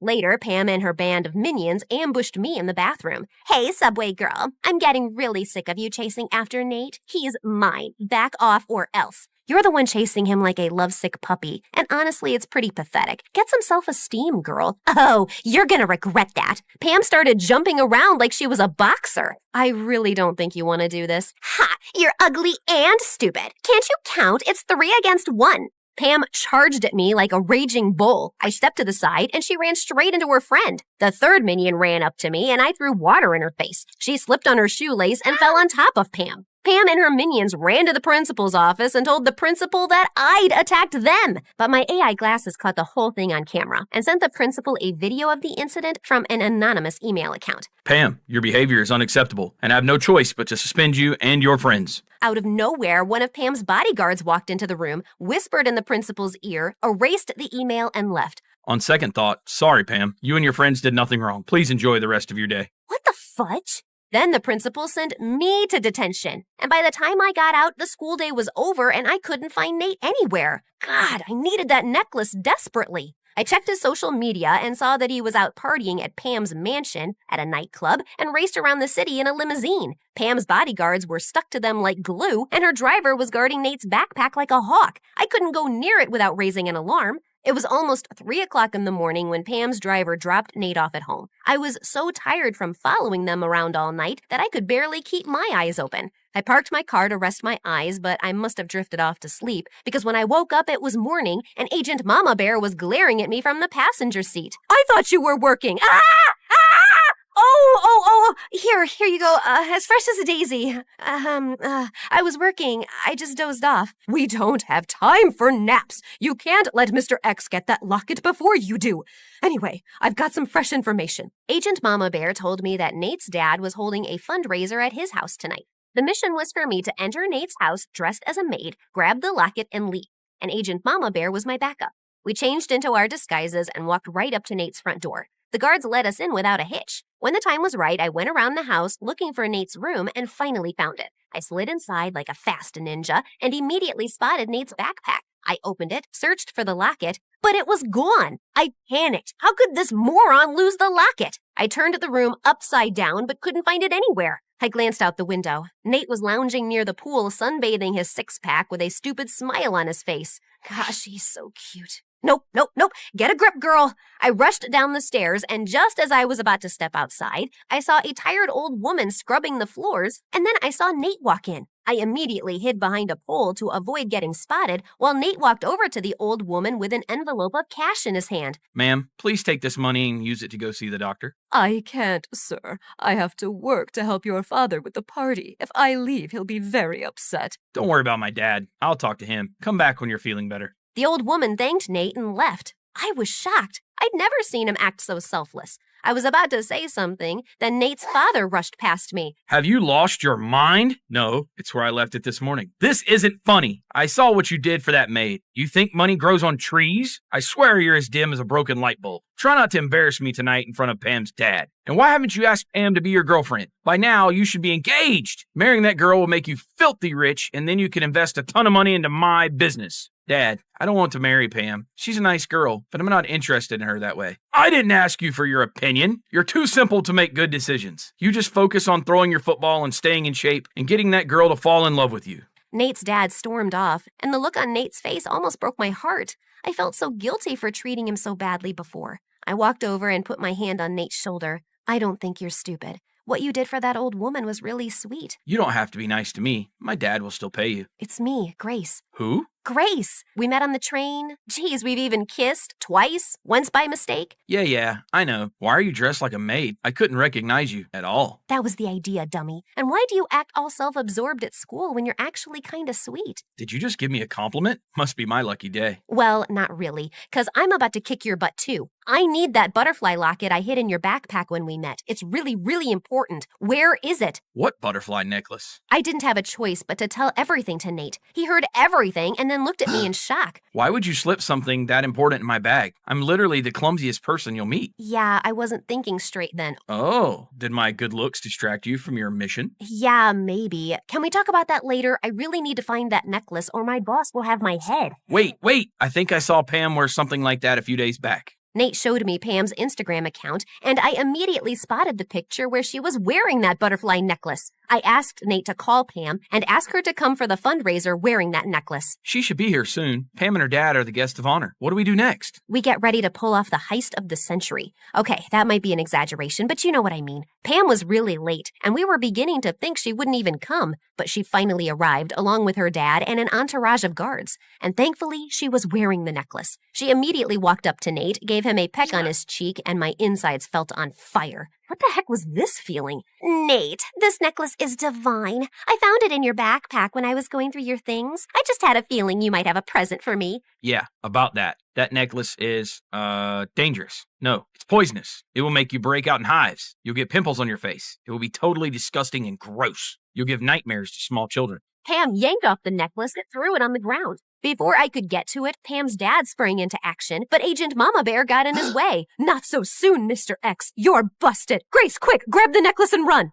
I did exactly that, but a bunch of guards got in my way. I grabbed a vase and hurled it at a guard and then burst out my martial arts moves. I threw 5 spinning back kicks, an open fist punch, and a couple of elbows that laid the guards out cold. Agent Mama Bear called for reinforcements to haul Pam's dad off to jail. I had no idea what happened to Pam and her mom, except that they moved somewhere very far away. The president thanked me, Nate, and Agent Mama Bear for our spectacular service and even named a special holiday after us. Nate's dad cried at the ceremony and apologized to Nate for underestimating him. I was promoted to a first-class agent, and Nate was invited to join the super secret agent training program. I delivered his invitation myself. So now that you've been a hero, what's next? I think I want to finish high school here. I knew it. You love me. You can't resist my pecs. Or is it that my brave heart or fearless spirit? If I was a 10 before, what does that make me now? 20? I'd give you a solid 4. What? I'm kidding. Sheesh, you had me worried. Then I pulled Nate close and kissed him. I was born in the Shoshone tribe. My father was the chief. The day I was born, a big eagle flew by near my mom. She had thought the eagle would hurt her, but it didn't. The people of the tribe saw it as an omen of me being special and gave me a name that meant bird woman. But in my tribe, I was called Sacagawea. Since I was born a little before I was meant to, the entire tribe was pretty disappointed seeing how small and fragile I was. Your child, she is destined to reach great heights, go places, be invincible. You really think so? But she is small and weak. Don't underestimate her, for when she is older, she will move mountains. Well, she was right. I don't know about moving mountains, but as I grew up, I wasn't weak and fragile anymore. Actually, I was kind of a wild child. I would spend hours playing in the forest, riding horses, and just exploring the outdoors. I was fearless and brave, and I knew one day I'd make my tribe proud of me. But there was one tiny problem. I was afraid of heights. All my friends would be climbing trees and rocks, and it would always scare me. I didn't really mind. I knew I could do so many other things. But a girl, Redfeather, who was from another tribe, always made it a point to tease me about it. I knew why. It was because she had a big fat crush on my best friend, Miko, and hated that he cared so much for me. What kind of bird woman are you if you can't even climb a tree? Look, Miko, I can climb so high. So what? Sacagawea can ride a horse. Backwards. She can catch a fish with just her hands, and she's not a show-off like you, Redfeather. Ugh, what do you even see in her? He just told you. Strength, ability, class. Now shoo off before I whoop your butt. You wouldn't dare. Oh, but I dared. In seconds, Redfeather and I were tangled like two wrestlers, but I instantly let her go when I saw my dad coming. He had told me so many times not to argue with Redfeather. Her tribe was always looking to get into a fight with ours. Once I was home, I got the lecture of a lifetime, and even though I tried to tell Dad how that witch had started it, he just wouldn't listen. Frustrated, I left the tent and sat near the river. Angry at Dad? No, not at all. I'm angry at myself for not being brave enough to climb a tree. If I could, I would have proved, hey, you don't need to prove anything to anyone. Got it? And who said you aren't brave? My love, you are the bravest girl I know. You can definitely do anything you set your mind to. Here, it's time for you to have this. Mom, why are you giving this to me? It's the most precious thing you have. No, you are my most precious thing. Saying that, she hugged me tight. After that day, I tried to steer clear of Redfeather. The girl was nothing but trouble. But one day, as Miko and I were hanging out near the big waterfall, the witch came and yanked my necklace. Give it back, now. Redfeather, I swear I'll... But before I could even finish my sentence, the witch gave me a smirk and dropped Mom's necklace down into the waterfall. I felt my blood run cold, and even though I was scared of heights, I did the unthinkable. I jumped. I felt like I was flying, and in the water, I managed to reach the necklace. When I got back up, Redfeather, Miko, and everyone else were in awe. Redfeather's dad came and made her apologize to me. From that day forward, I was known as the brave bird woman who could do anything. I had made my mark, and I was so proud of myself. A few years later, my dad announced Miko and my wedding, and I couldn't be happier. Our wedding was going to be the biggest event in the tribe, and everyone was preparing for it. Even Redfeather, who had been surprisingly friendly since the necklace incident, was helping out with the decorations. One night, Redfeather asked me to meet her by the waterfall. I was a little hesitant, but I thought maybe she wanted to apologize for her past behavior. I was wrong. As I approached the waterfall, I saw several men standing in the shadows. Redfeather stepped out of the darkness and smiled at me. What's happening? Who are these people? I can't let you marry Miko. Take her away. Before I could say anything else, the men dragged me away and everything went dark. When I finally opened my eyes, I was in a carriage. Where am I? Where are you taking me? I am the daughter of the Shoshone chief. When my dad finds out about you, he'll have you punished. And who's gonna tell him, princess? You are far away from home. You'll never get back home. Hearing his words made my heart sink, and I clutched onto Mom's necklace. It was the only thing I had from home. We had been on the road for 7 days when one night I heard noises.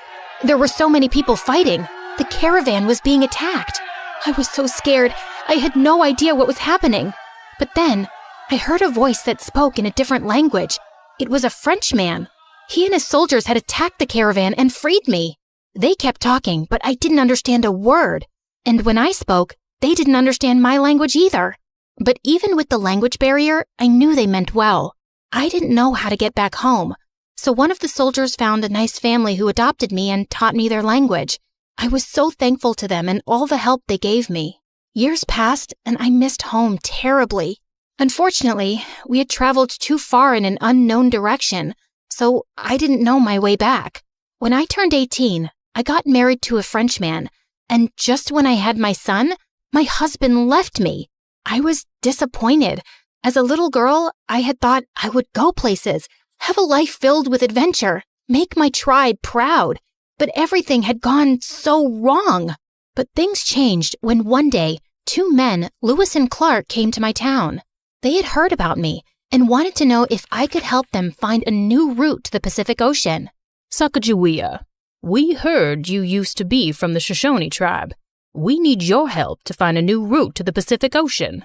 I'm not sure I can help you. I have been away from my home for many years. You don't need to worry. We have maps and guides to help you. We just need your help to navigate the terrain and communicate with the locals. That sounds like a lot of work. Why should I take up the offer? Because we're headed west. This might be your chance to get home. What? All right, I'll do it. I was so excited to be joining the expedition in April of 1805 with my newborn son tied to my back on a sling, ready to set off on the adventure of a lifetime. As we made our way along the river, I helped out in any way I could. I showed the men how to find edible roots and plants, and how to identify which ones were not safe to eat. Everyone was amazed at how much I knew, and some even joked about me being the team's official hunter. It was everything my mom had taught me. We had been traveling for months, and Lewis and Clark were always friendly to me. I realized how important the mission was for them. One day, as we were crossing a river, our boat capsized. Oh my God! Our documents and supplies. All our hard work will be gone. Quickly, I jumped into action and was able to save most of the supplies and important documents. Sacagawea, that was amazing. Oh, thank you so much for saving these. I owe you for life. It's no big deal. I'm here to help, aren't I? That you are. But your bravery needs a reward. I had thought they'd give me some coins as a reward, but when they named the river after me, I was speechless. Wow, I am so honored.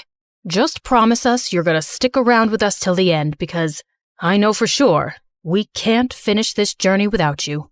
I promise, I will. Our journey continued for months, and when it was summer, we stepped into a land that was familiar. I ran into the forest, and when I saw the waterfall at the end, I felt like my heart stopped. I was home. It was the land of the Shoshones. I was ecstatic. When I walked into the chief's teepee with Lewis and Clark, I was stunned to see the new chief. It was Miko. Sacagawea, is it really you? Yes, it's me. But how is this possible? We thought you were lost forever. I was taken away by some men and adopted by a nice family. Miko was filled with joy, and tears of happiness rolled down his face. He then asked Lewis and Clark to give us some alone time. He called my mom and dad, and the moment they saw me, they hugged me tight.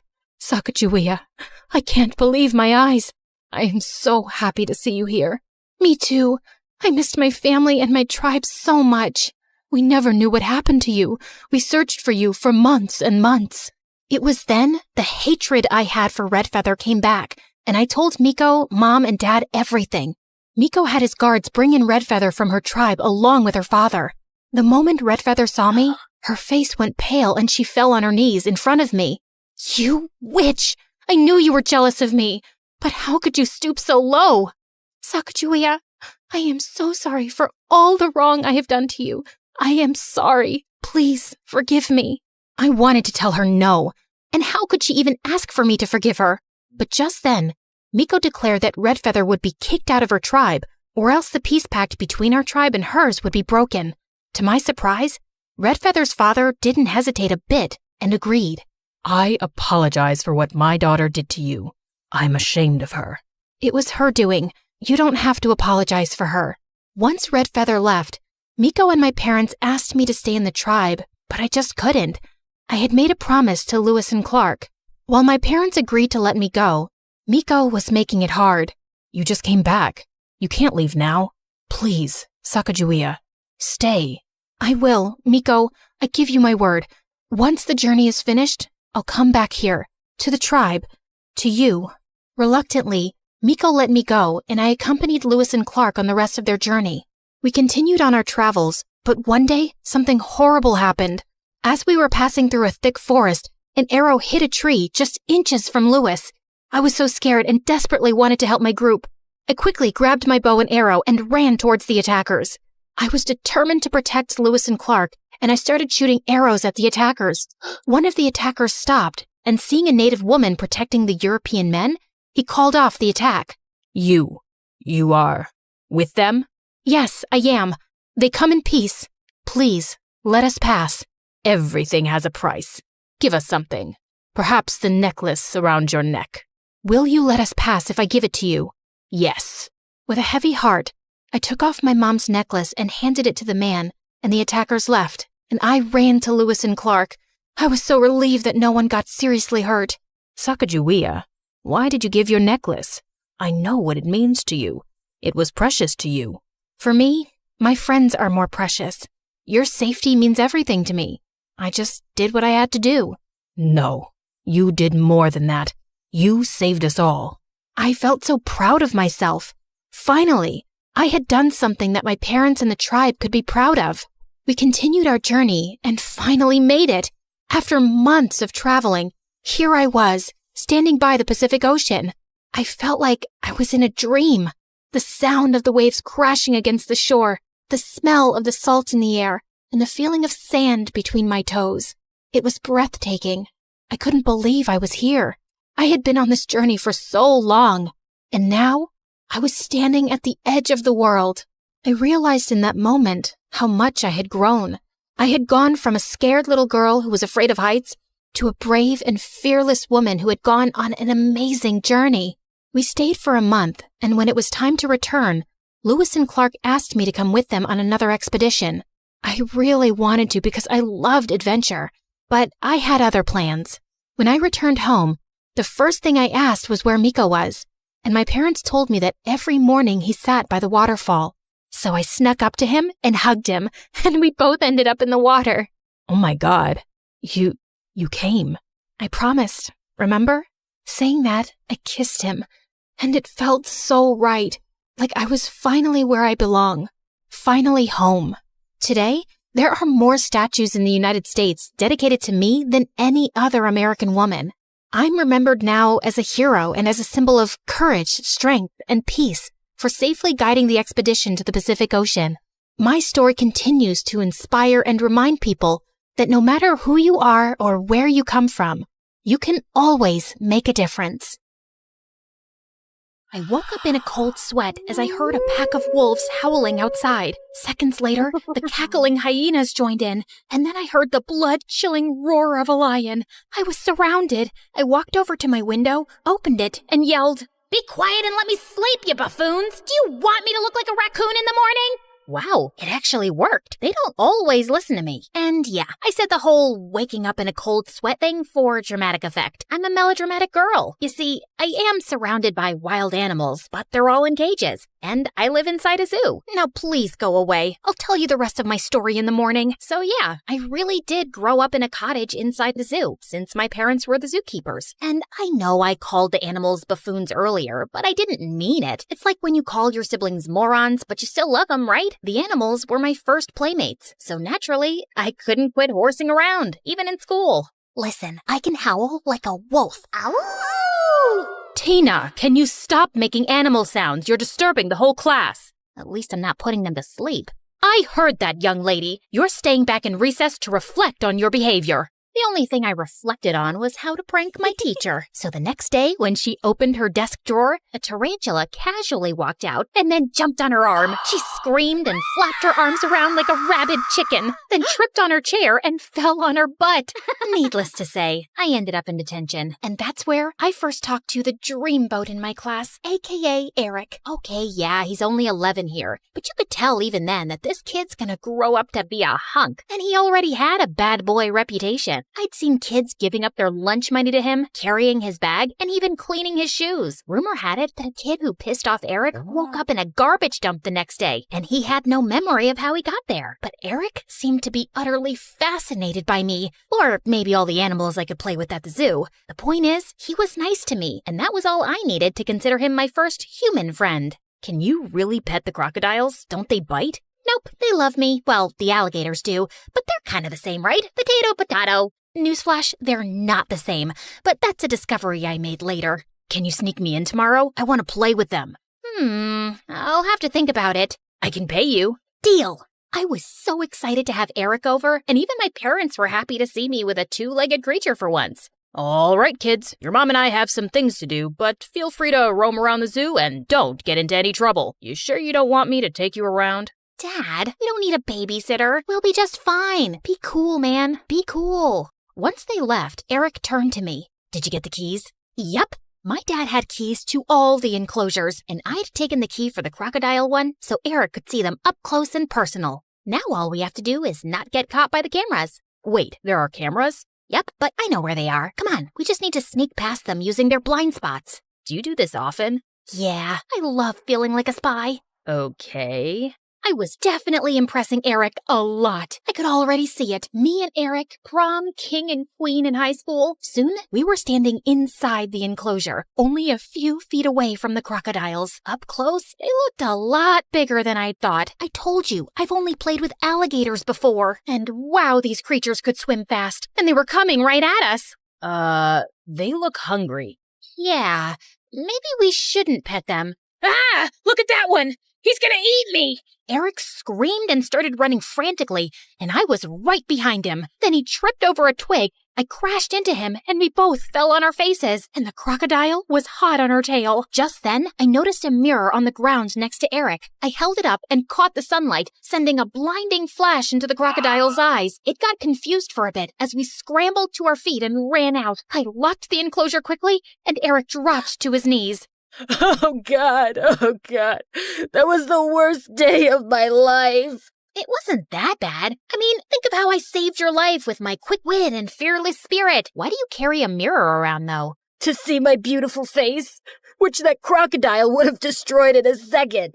You're horrible. What? I'm amazing. I'm your hero, Eric. But he just couldn't stop hyperventilating. My parents found us, and when they discovered what had happened, they dropped Eric at home, and I was forbidden from ever having friends over again. Eric's mom, the school principal, tried pressing charges, but since we'd avoided all those cameras, there was no proof I'd let him into the crocodile enclosure. But Eric did stop talking to me, which hurt. In case you haven't figured it out, I have a crush on this guy, okay? Don't ask me why. The heart wants what it wants. However, taking Eric to the zoo did give me a rather cool business idea. I had access to stuff most people didn't, and I could use that to make money. Here, a photo of the new lion cub. It's totally exclusive. The public hasn't seen it yet. And you ordered a skin from the rarest snake, right? It wasn't easy to get, so that'll be $200. As if I'd ever hurt my beautiful, slithery friends. No, this Tracy is some rich psycho who wants snakeskin bags, and I told her I'd get her the real deal. But this skin is as fake as her face. All right. She's actually very pretty naturally. Love that for her. My business went well for about a week, till it was cut short by the principal, who still hated me for putting her precious baby in danger.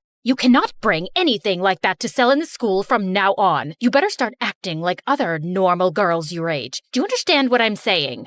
The other normal girls were the ones asking me for pictures and snakeskins. You only sell something if there's a demand for it. Economics 101, people. But the worst part was that my parents agreed with her and grounded me. You really should start acting less like a wild child, Tina. No going out to play with the animals until you cool down a little. Seriously? Watch your tongue, young lady. Okay, gotcha. and I stuck out my tongue and watched it. Mom was not amused. As time passed, we all slowly forgot about my reckless past. With my 16th birthday coming up, I wanted to do something fun that my class would remember. Okay, I don't really care about the rest of the class. It's just that my prediction had come true, and Eric had become hot. He was now your typical bad boy. Hair slicked back with gel? Check. Top shirt buttons always open? Check. Look super cool chewing gum? Check. Flirting with every girl? Except me, of course. Check. I couldn't invite him alone, obviously, so I had to invite the rest too, and maybe he'd accept. But first, I had to get him to stop hating me. I googled some tips on how to attract a bad boy. I swear, the internet is a wonderful place. Number 1, make sure you stand out. Bad boys like girls who don't blend in. Well, that one was already covered. I stuck out like a sore thumb. No one else dressed in tiger-striped t-shirts or giraffe print leggings or laughed like a hyena. Number 2, say something brief that would catch the guy's attention, then smile mysteriously and walk away to keep him wondering what you were talking about. So one day, I joined Eric and his friends for lunch and sat right opposite him. Hi, Eric. Hi, Tina. I had a dream about you last night. Oh yeah? Were you feeding me to the crocodiles? I smiled mysteriously and then walked away. Wait a minute. I think that just made me look like a psychopath. Ugh. Number 3, don't let a bad boy know you're intimidated by him. Think of it like coming face to face with a bear. The second you show fear, you'll be destroyed. One day, I was putting stuff in my locker, and suddenly, I found Eric beside me. Hey, sorry I was snappy before. So, you want to tell me more about your dream? Well, you're not the boss of me. I'm not afraid of you. I'll dream about you if I like, and I'll tell you if I want to. Then I stomped on his foot and walked off. What the heck was I even doing? He was showing interest in you, you buffoon. The stupid internet has messed up my judgment. Okay, at least he'd tried talking to me himself. Maybe I'd just give him the birthday invitation and he'd accept it now. But the next day, as I was taking the invitations out of my locker, I dropped a few and turned around to find Tracy picking one up. Yeah, that's Snakeskin Tracy. And yeah, she's even prettier now and has a huge Instagram following thanks to her pretty face. So happy for her. Oh, what's this? A birthday party at the zoo? Yeah, it's gonna be a banger. I know the zoo like the back of my hand, and I can show everyone the exclusive spots. And why would we hang out with you? You're the girl who nearly got my boyfriend killed. Huh? Who's your boyfriend? Eric, you dummy. How many boys have you nearly killed in the zoo? Ugh, I couldn't believe Tracy was dating Eric. I couldn't stand her. You know, a little birdie told me that you're obsessed with wolves, and one of them just had the cutest, fluffiest baby. Wouldn't you like to pet a wolf puppy, Tracy? Take a picture for Insta, maybe? Now we're talking, girl. Okay, deal. I'll come to your party, and you arrange the baby wolf meeting. Nuh-uh, not so fast. I'll make it happen if you break up with Eric and you pay me $100. What? But I love him. Can't help you then. Bye. Okay, fine. Consider it done. Here's the money, too. Yeah, I wasn't the nicest back then, but seriously, how sincere could her love be if she broke up with him for a picture? I gave Eric the invitation the next day, and we even started hanging out. At this rate, we'd be girlfriend and boyfriend by my birthday. However, there was just one teeny tiny issue. I might have forgotten to ask my parents' permission for the party. No way! You can't have 20 people over at the zoo, not after last time. But that was 5 years ago. I know, but I still worry. If something happened, it could cost me my job. But I won't do anything stupid, I promise. It took my parents 5 whole days to give in, but finally they did, and I made sure everyone was familiar with the rules beforehand. No interaction with the animals without my supervision, and of course, they had to bring me presents. Before I knew it, the day of the party had arrived. I had a balloon arch and a huge cake smack in the middle of the zoo, and everyone turned up. Of course, I only wanted Eric, but I wasn't complaining about the pile of presents. I'm so happy you guys could all make it. Because of what happened many years ago, we can't go inside any enclosures, but I'll be giving you a tour of the zoo once everyone's done eating. Now dig in! I was cutting up the biggest slice of cake for Eric when Tracy suddenly pinched my arm. When will I get my pictures with the wolf pup, Tina? Shh, don't announce it. Then everyone will want pictures. I have the key to the enclosure right here in my pocket. I'll take you when I have time. Tracy huffed off to sulk in some corner, and I let her. I was enjoying messing around with her. Oh, also, the keys I had, they were for the harmless mountain goats enclosure. I wasn't gonna repeat past mistakes and put anyone in any real danger, duh. But some 10 minutes later, we heard high-pitched screams, and then Tracy came running like a mad woman. Save me from the freaking goat! Help me! Right behind her, a goat came charging in and slammed right into the food table. The kids screamed and all ran away, including Eric. It was just me and the goat left, and boy, she did not look happy. Come on, Butthead, you know me. I named you Butthead, remember? No? Nothing? Bah, bah. See, I'm your sister. Bah! It wasn't working. Butthead was stomping her foot, ready to charge me. My legs felt frozen, and I really thought that this would be my end, when suddenly... Hey, you, goat, get away from her. Hey, pay attention to me. A boy with glasses I'd never seen before was standing a few meters from me, and he was whistling to Butthead and pulling faces at her. Are you crazy? Don't worry about me. I got this. Just run. I didn't need to be told twice. I ran as fast as I could back to my house. All my guests had left, and my parents were waiting for me, looking furious. We found Butthead back in her enclosure, and the mysterious boy was nowhere to be seen. I had no idea how he'd snuck in or out, but he'd certainly saved my life. Other than that, things were pretty bleak. Yes, she gave me the key. First, she charged me for a wolf picture, then sent me to the mad goat's enclosure. I never gave you the key. You stole it from me. And I've never seen a goat behave like that before. You must have done something to make it so angry. Maybe it's just your face. You have that effect on some people. Trust me. But everyone was against me. Even Eric. Well, especially Eric. You're such a weirdo, Tina, and all you do is put us in danger. Just stay away from us. The zoo authorities reviewed the case, and they didn't fire my parents, but they told us we had to move out of there. I was banned for life. We moved into an apartment, and I spent the next week in my new room crying, and also very much grounded, before Dad came to me. I think it's time for you to grow up a bit, Tina. This summer, we'll send you away to a camp where you can learn some discipline. What? And well, that's how I got here. This place is boring. We sleep outside in tents, which are not comfortable, and all we do is study. Fine, sometimes we go swimming in the lake too, but mostly it's just annoying. To make it worse, Tracy was there too. Don't go near Tina. She grew up with animals and has their diseases. She might bite. Don't say I didn't warn ya. Thanks to Tracy, most people chose to stay away from me, and it was lonely. But one good thing about being here was that I had plenty of time to read about animals, which was nice. I'd always been too busy playing with animals to read about them before. I might even become a vet after this. One day, she was poking fun at me again, and I kept trying to ignore her. So, how does it feel to be kicked out of the zoo? Do you miss your four-legged brothers and sisters? Do you miss the stink of animal poop? Do you even know what fresh air smells like? Hey, knock it off and leave her alone.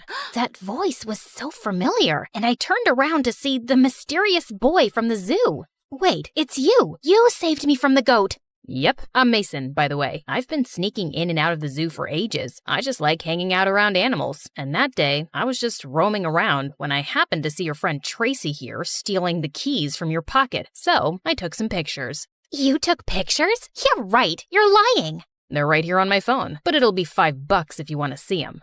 Why would I want to see them? How will you know if I'm lying or not? Ugh! Tracy paid up, and Mason really wasn't lying. I spoke to the camp leaders about how her lies had caused so much trouble for my family, and how she was harassing me even now. And Mason backed me up, and Tracy got kicked out. Mason and I became quick friends, and spent the summer together for the most part. He was really nice, and we could talk about animals all day. At the end of camp, I was kinda sad to know I wouldn't be seeing him every day. You see, I developed a small crush on Mason, even though he was a very good boy. I really have grown up.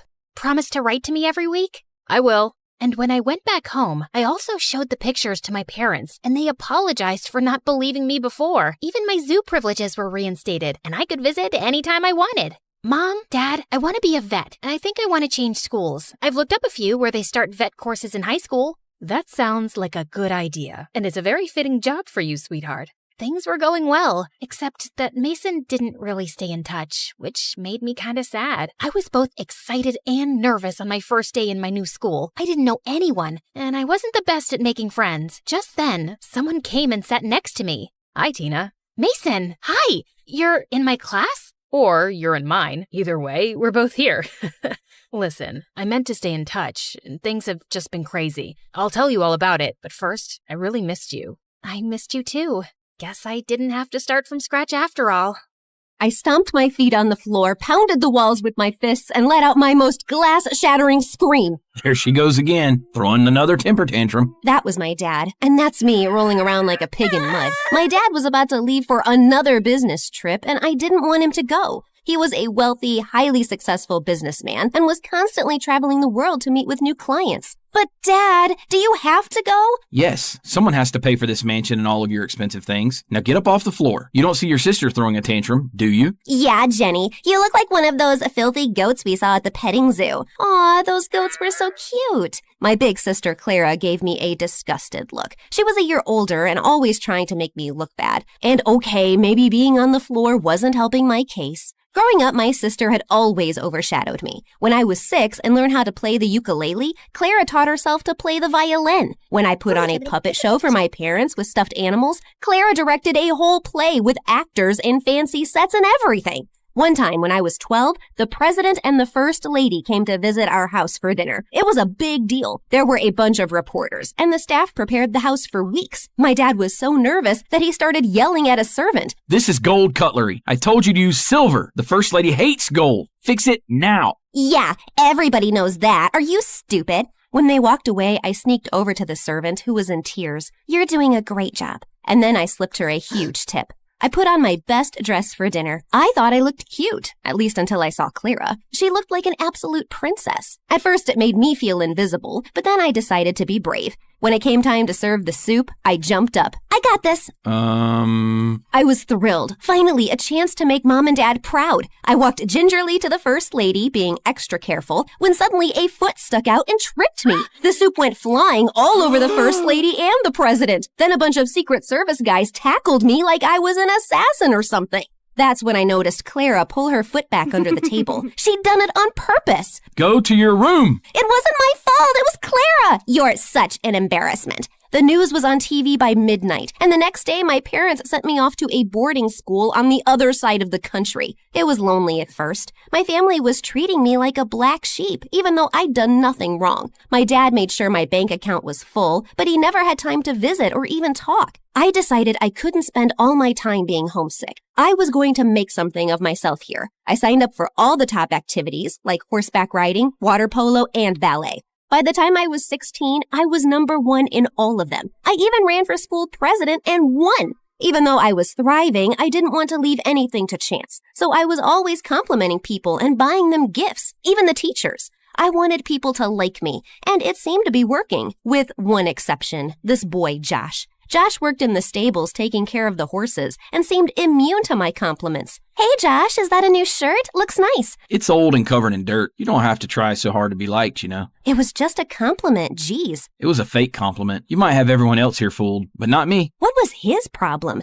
He did have gorgeous eyes, though. As he handed me the horse's reins, our hands touched. It was electric, an instant spark. But then he pulled away. How about I take you out for lunch at La Rosa? It's the fancy place by... No, I don't need your bribes. Happy riding. It wasn't a bribe, it was an invitation. But Josh had already walked away. With race day only a week away, I needed to focus on training. But as hard as I tried, my mind kept wandering back to Josh. Maybe the right gift would win him over. Hey, Josh, I saw these boots and thought of you. Told you I don't want your bribes. Do you even know what a bribe is? I'm not asking for anything in return. Yeah, you are. You're asking me to like you. So you admit you don't like me. What did I do to you? I didn't say I didn't like you. I just don't know the real you. At that moment, he leaned in close to me. Oh, my heart fluttered. Was he about to kiss me? But then he stretched past me to adjust the saddle. I totally knew that's what he was doing. Why would I even want Josh to like me? He was always dirty, smelled like a farm, and he was the least friendly person I knew besides my sister Clara. Maybe that's why.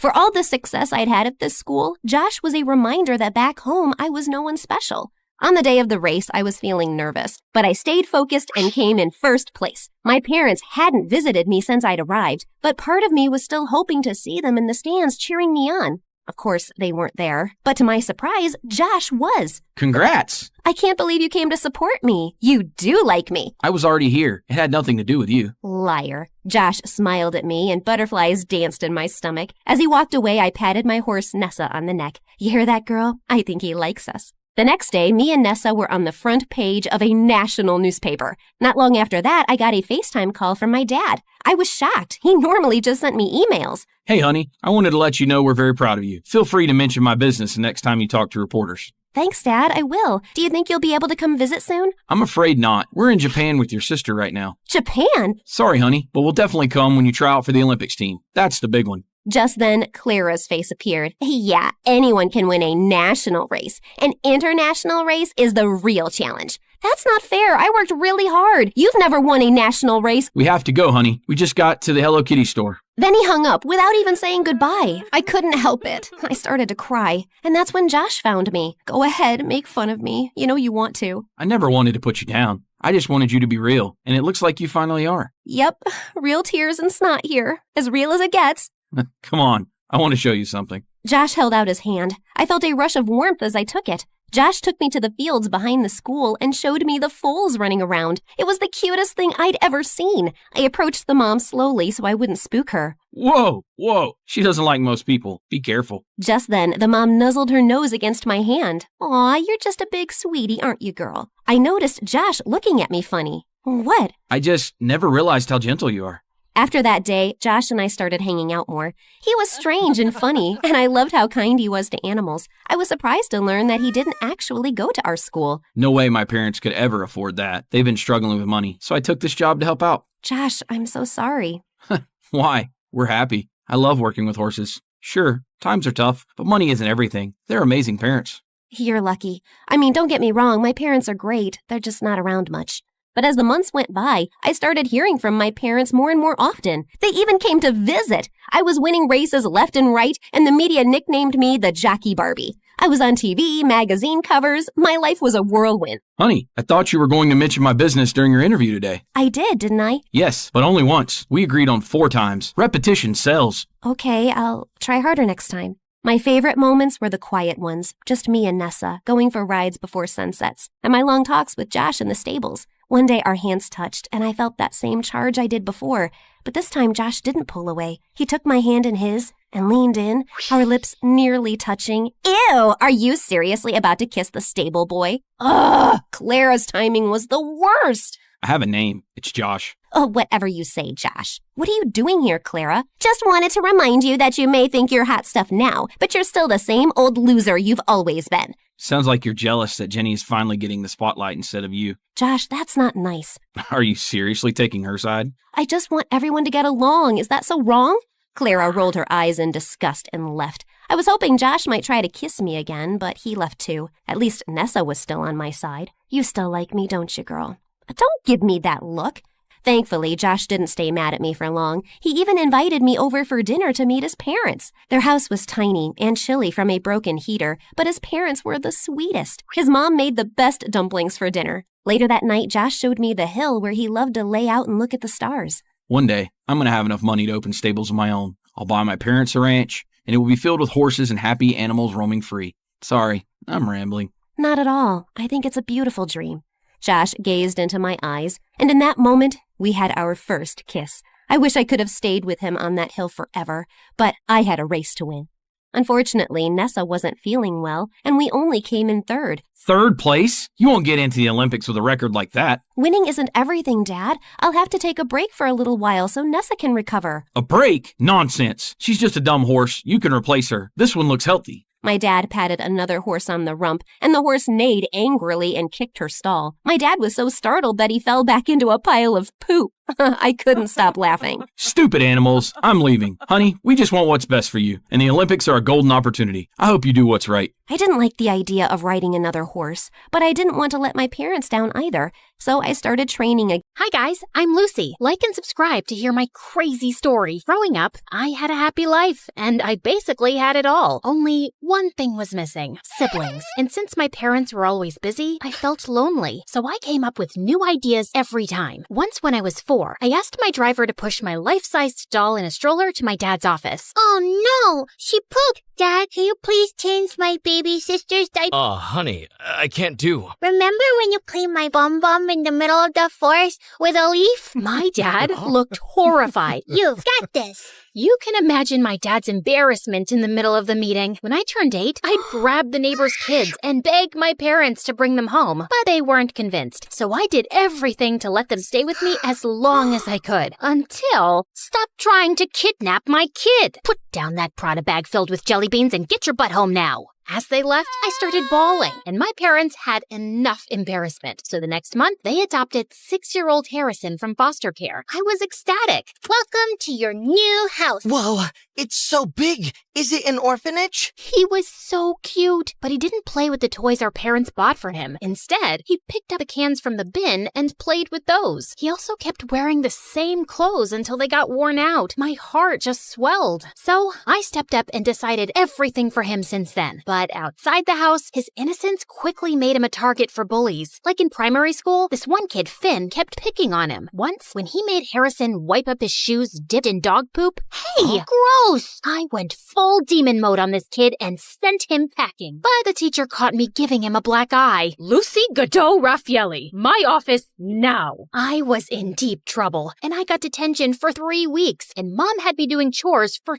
twice as long. But it was all worth it. Finn never messed with Harrison again. But when Harrison turned 12, he bought ponies for all the pretty girls to get their attention. This one's for you. Her name is Chestnut, and she loves carrot-flavored ice cream.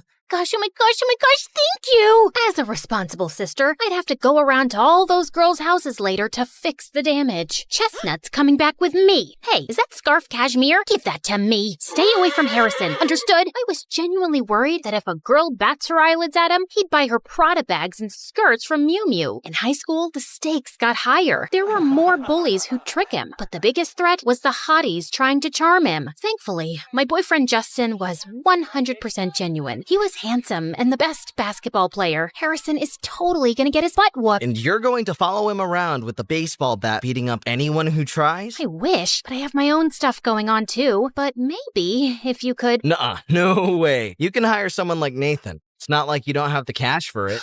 I was kidding, Lucy. I sprinted off looking for Nathan. Oh, meet Nathan, the editor of our school paper. He's your typical dork, but don't underestimate him. This guy knows his work best. I remember in middle school, someone was smearing boogers on all the walls, and it turned out it was our cruelest teacher, Mr. Wobblebottom, and Nathan caught him in the act. Say cheese! So that meant if I wanted the inside scoop on any girls digging their claws into Harrison, he was the guy to ask. But when I went to the school newspaper office to find him, I didn't see him. I saw this muscled blonde guy with a nose piercing. Then I realized that it was Nathan. Wow, talk about a glow up. Puberty did him wonders. If it isn't the queen bee, what are you doing here? I wanted you to keep me updated on any girls getting close to Harrison, and I'm willing to pay anything. I slid an envelope bursting with cash across the table. But Nathan just laughed. An info for an info. Tell me more about Justin. Justin? Why? Guys want to be him, girls want to be with him, so you feed me the info on his lifestyle, and I'll help spy on your little brother. Deal? Ugh,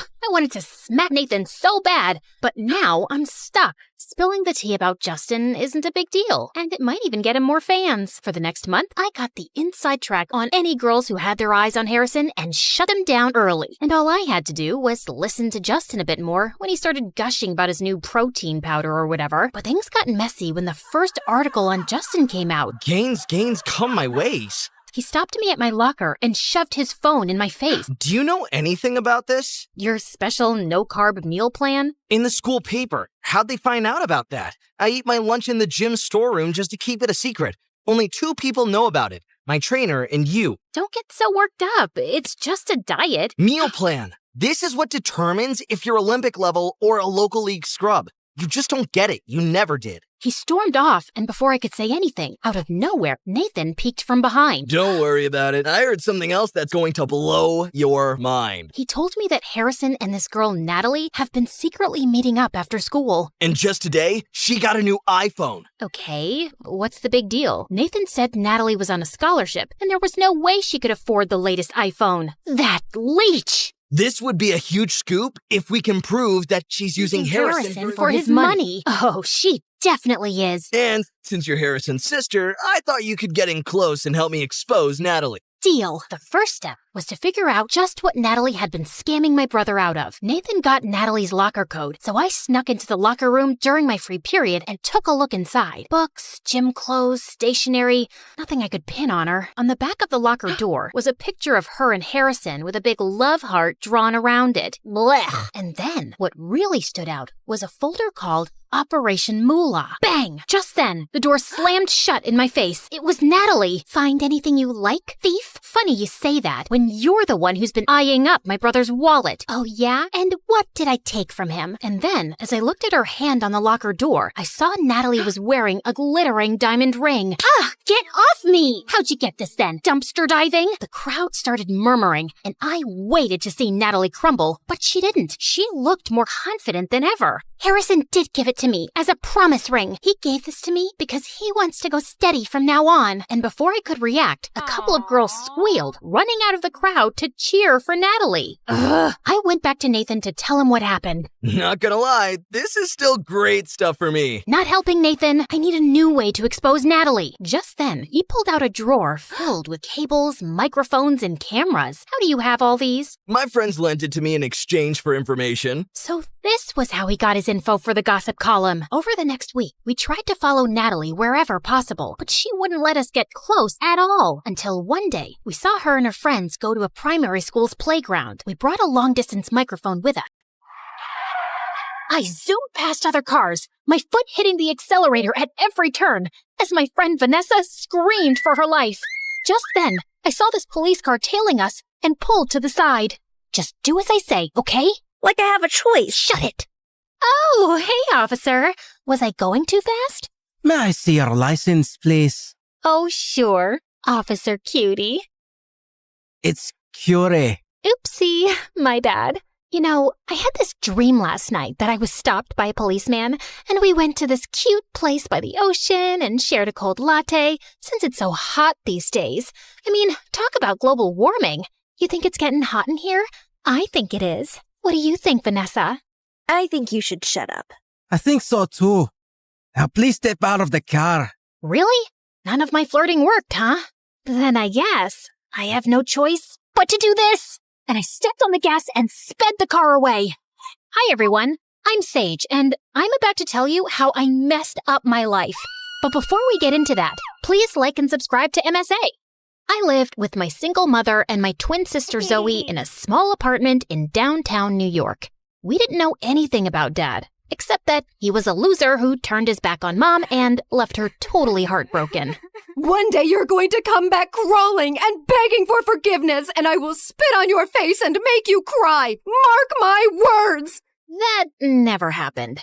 And Mom never found her true love again. That didn't stop her from trying, though. She worked as a receptionist at this fancy resort outside town, where she met tons of new people. Every month, she would date some new guy who would break her heart, and she'd become a sobbing mess. Like this one time when Zoe and I were 10, Mom started dating this Italian guy who left her because her pasta was too salty. It's garbage. At 13, there was a biker guy who thought it was a cool idea to teach Mom how to ride a bike. Needless to say, Mom fell, broke her arm, and couldn't work for weeks. And then, a year later, Mom met this Indian guy who even moved in with us. Take a deep breath in. Now exhale. Now inhale. Now inhale and exhale at the same time. It's 5 a.m, dude. Can we speed this up? Yoga is all about patience. The more you practice it, the better you get. Now, let's try again. Ugh, so annoying. But Mom thought he was perfect and sold off her jewelry to invest in his stupid yoga retreat. But he just pocketed all the money and disappeared without a trace. How could I be so stupid? We were planning to set up this cute bakery next to the yoga retreat. He'd teach yoga and I'd bake cookies. You know yoga's a form of exercise, right? Cookies are kind of counterproductive. Ugh, why are you like that? Like what? Smart and practical? No, mean and heartless. Can't you see Mom's in pain? Maybe I was a bit heartless. Growing up poor makes you accept reality in a harsh way. But with Zoe, it was different. She was Delulu.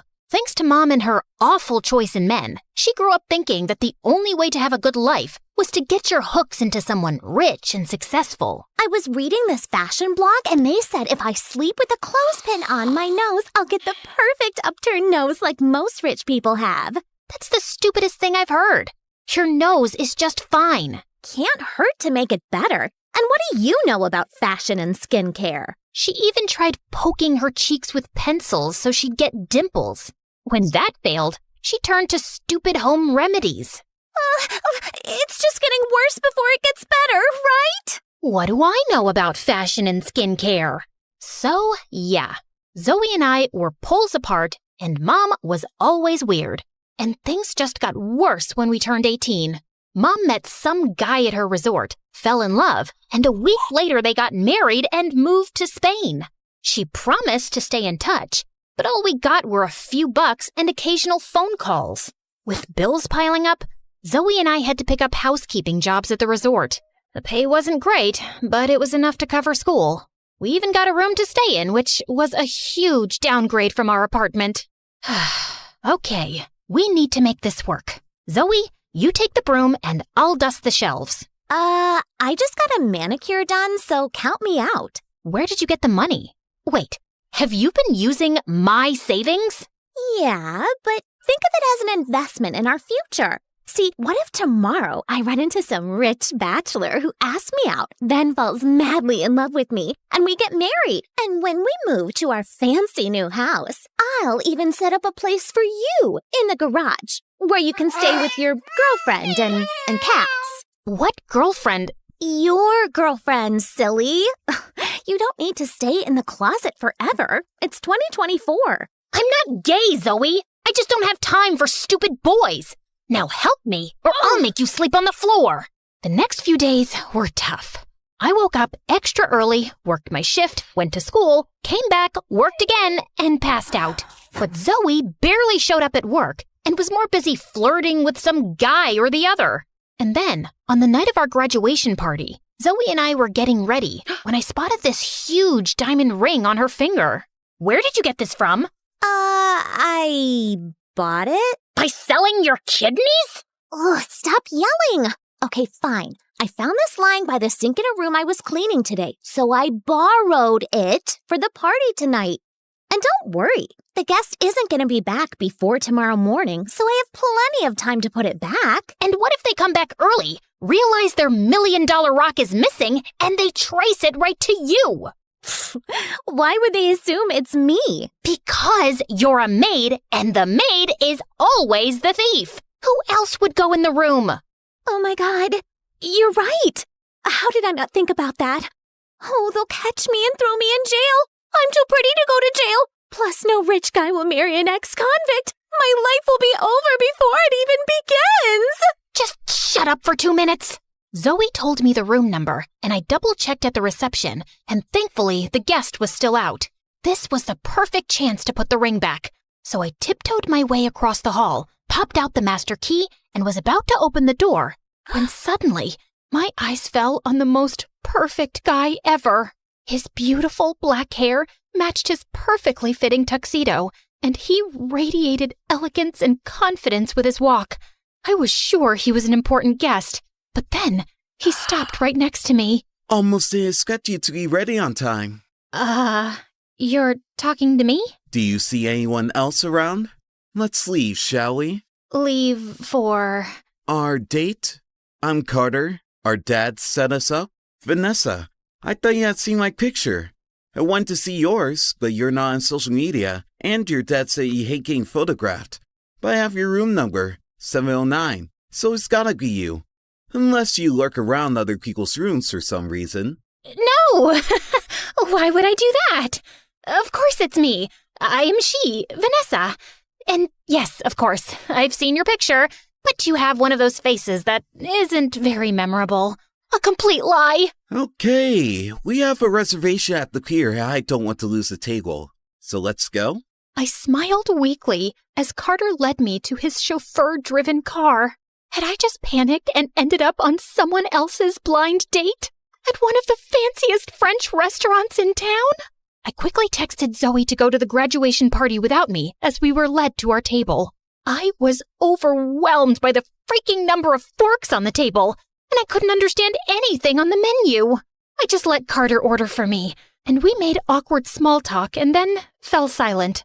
Good Lord, I'd never imagined a date with a gorgeous guy could be this painful. So, Vanessa's a lovely name.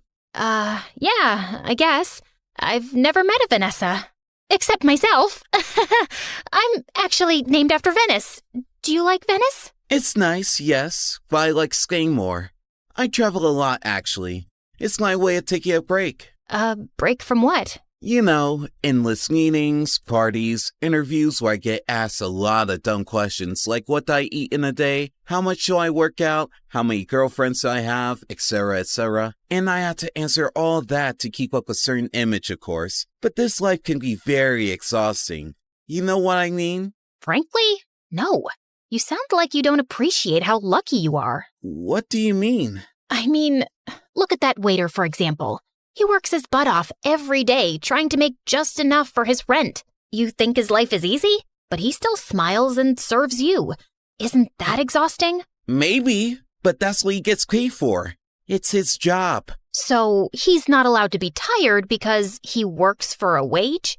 But you, riding around in chauffeur-driven cars, living in fancy houses, dining in the best restaurants, you can be tired because you have to attend a few meetings and answer a few questions.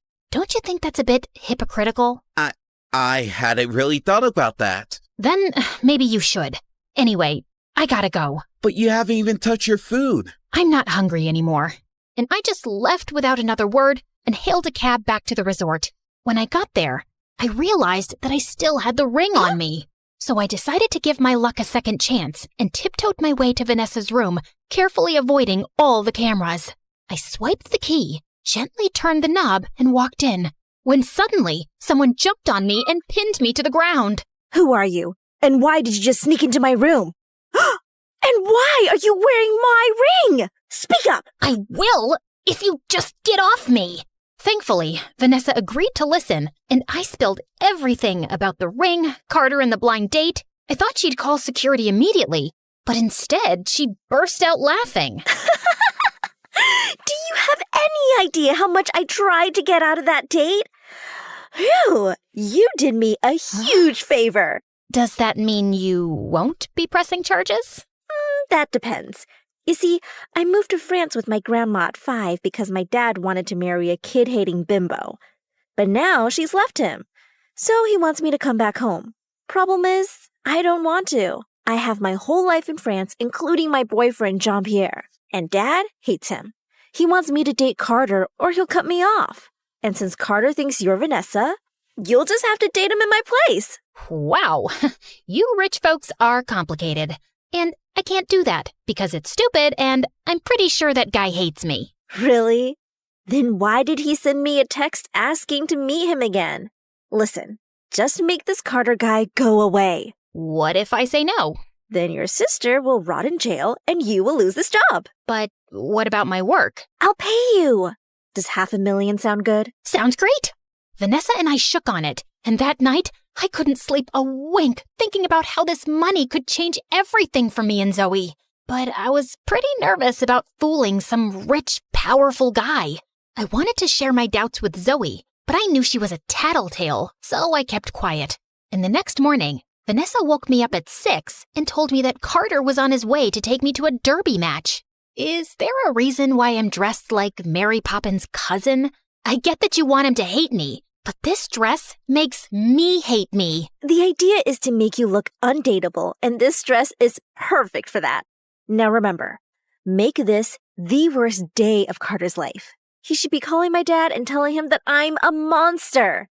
Now go make me proud. I left the hotel and greeted Carter at the gate, half expecting him to say something about my dress, but he just smiled and complimented me. Was he blind? Sorry, I think we got off on the wrong foot last night. Can we do this in the car, please? The heat is making me dizzy. Sure. For the rest of the ride, Carter kept trying to talk to me, but I just pretended to be busy on my phone. Soon after, we reached the derby stands and were about to take our seats when I put my plan into motion. Carter, can you get me something to drink? I'm parched. But the race is about to start. You're right. I'll just go and get it myself. No, wait. I'll get it. Oh, thanks. Carter pushed through the crowd and came back with a massive cup of soda.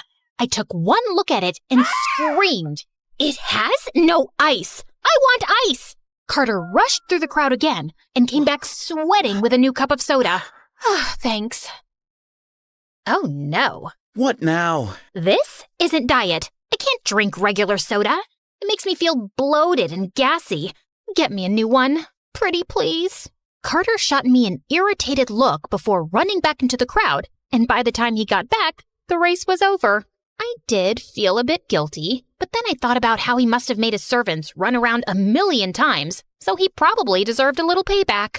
What an exciting game. Too bad you missed it. Yeah, too bad. Are you mad at me? You are, aren't you? I made you miss the game. You must really hate me now. It's cool if you don't want to see me again. Nonsense. I love to see you again. Why? I mean, wow. I must have really left an impression. Carter inched closer, and I literally stopped breathing. I thought he was going to kiss me, but then he just opened the car door and asked the driver to drop me at the resort. I'll pick you up tomorrow, princess.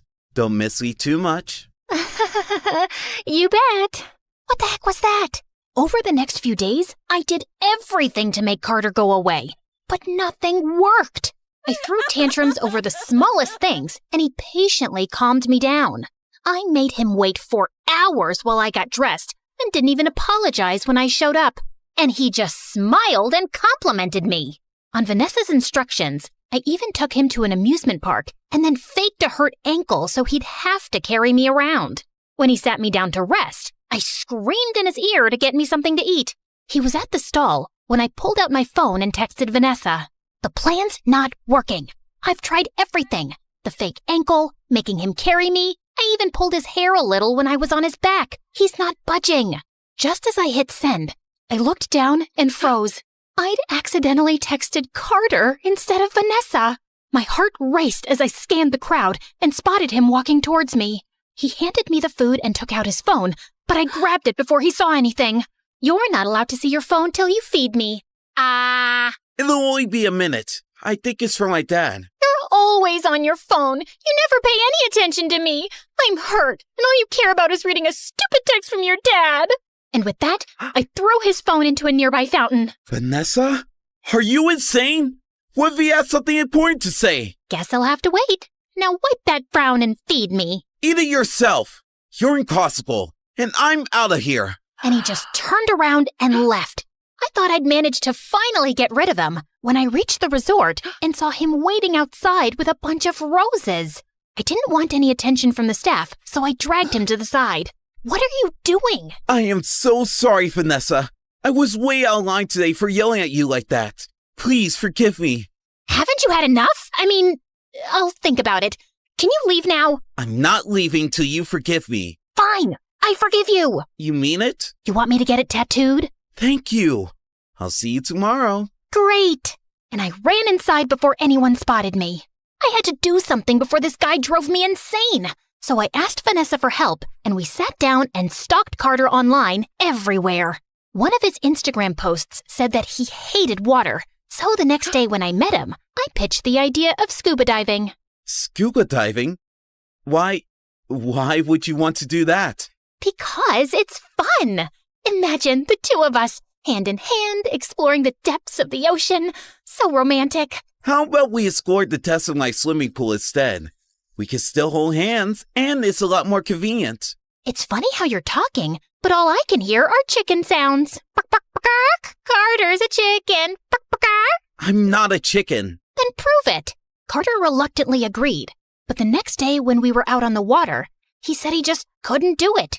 As we stood there with me trying to persuade him, the boat suddenly lurched forward and we both fell into the water. See? It's not so deep and scary, is it? Just then, I noticed that Carter wasn't swimming. He seemed to be struggling to stay afloat. and then he started sinking. I quickly swam to him and helped him back onto the boat, but he'd passed out. I shook him, gave him CPR, and was about to give him mouth to mouth when he opened his eyes and coughed up water. Oh my God, you're okay. Wait, were you about to kiss me? I can like that down. This isn't funny. Tell me about it. I'm the one who nearly drowned. You didn't tell me you don't know how to swim. I know how to swim. I just panicked because we're in the middle of the ocean. I told you I couldn't do it. I'm so sorry, Carter. You should be. Now, where were we?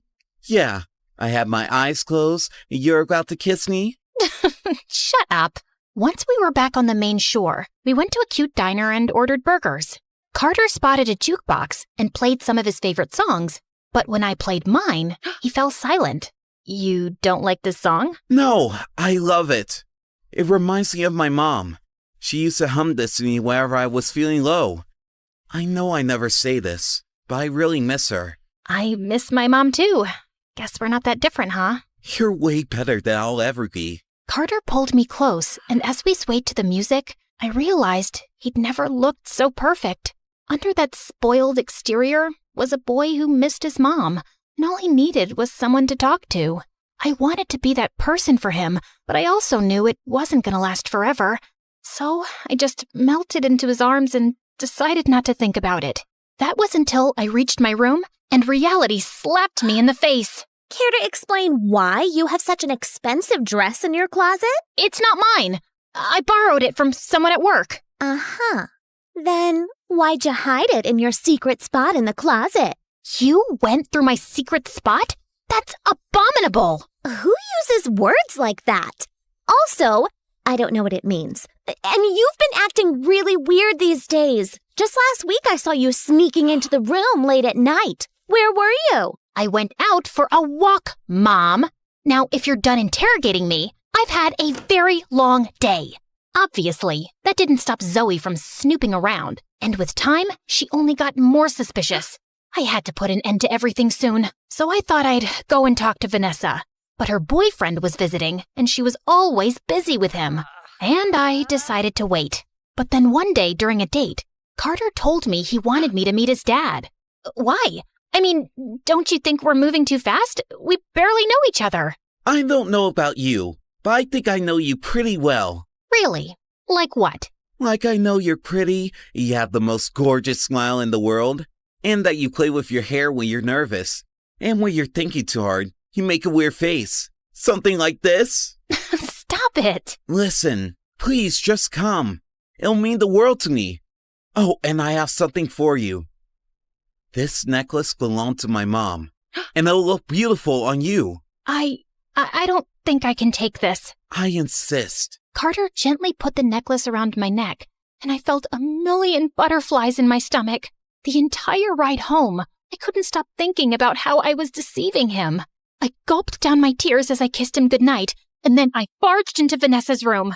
Carter wants me to meet his dad. And? What do you mean? His dad will spot my lie in a second. No, he won't. I've never met him. And even if I did, rich people have the memory of a goldfish. There's no chance he'd remember me. That's not the point.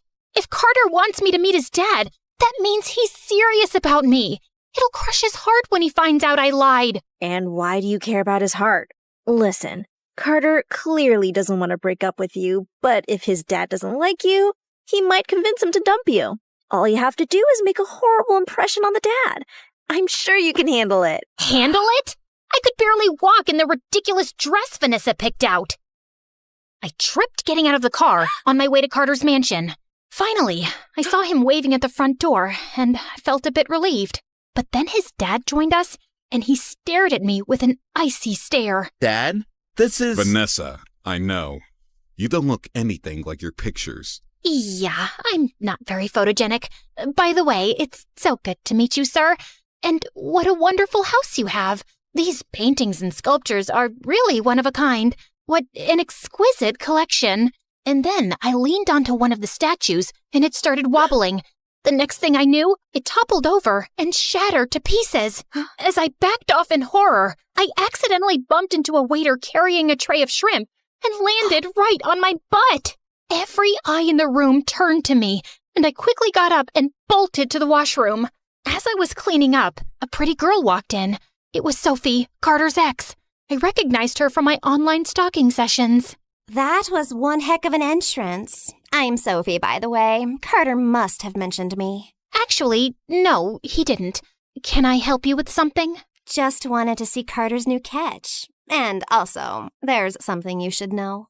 As Sophie talked, my heart sank, knowing that I'd probably made the biggest mistake of my life. I could barely process what she'd told me, and I ran off from the party without telling Carter.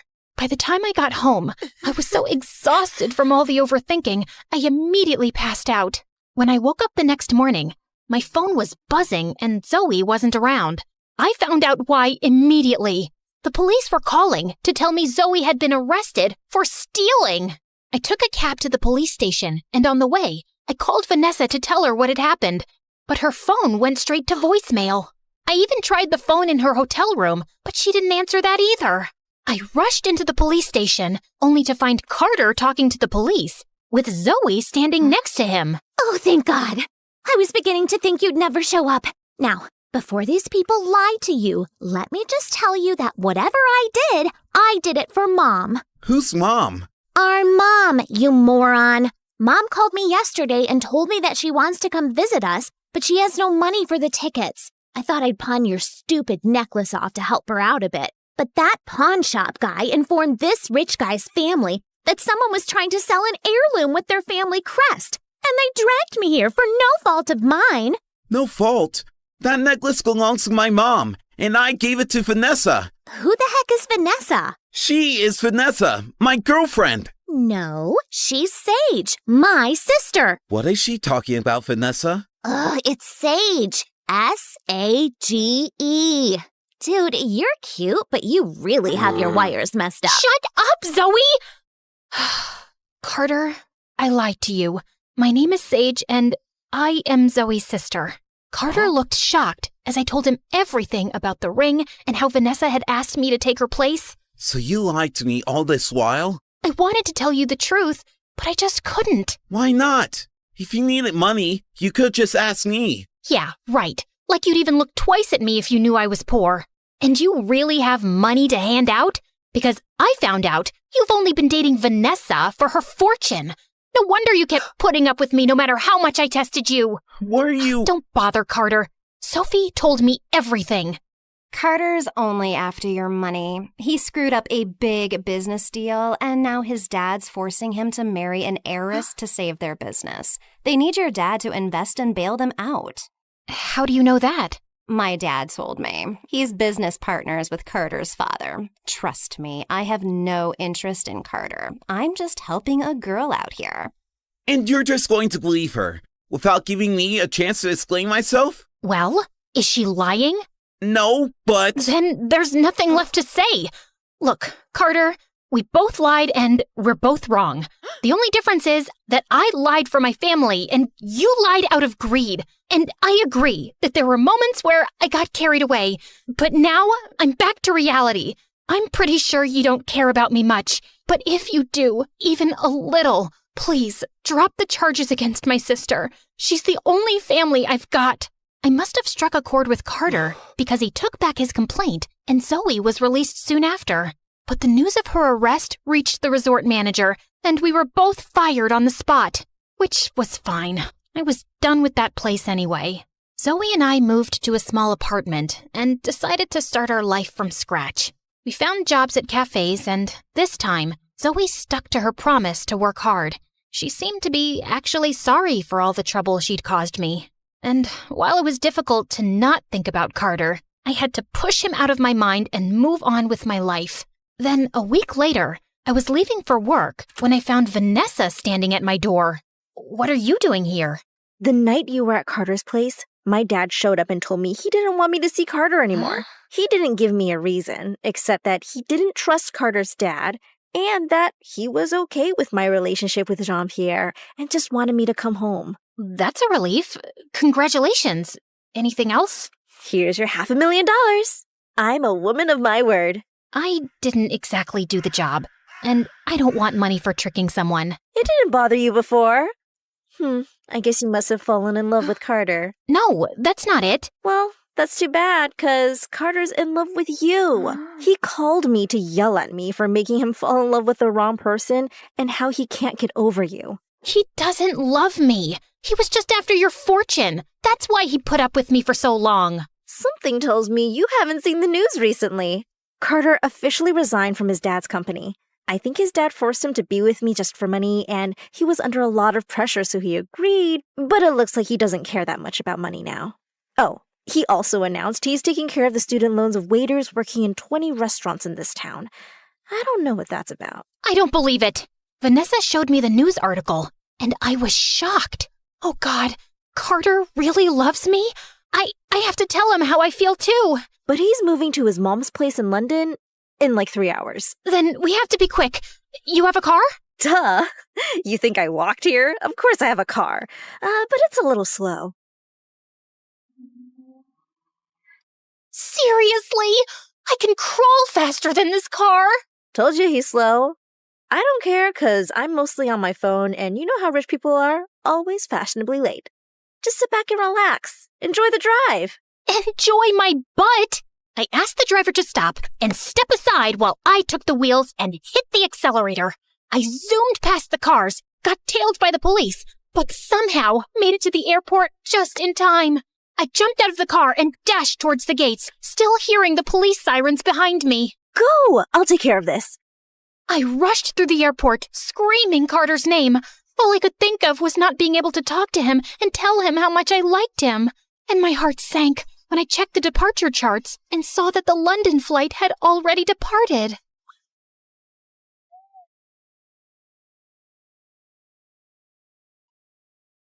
Hi. I met Vanessa. I can't believe you gave up everything and you're poor now. Well, I'm still not poor. Let's just say I have to share my helicopter with other people. And where are we going? Wherever you say.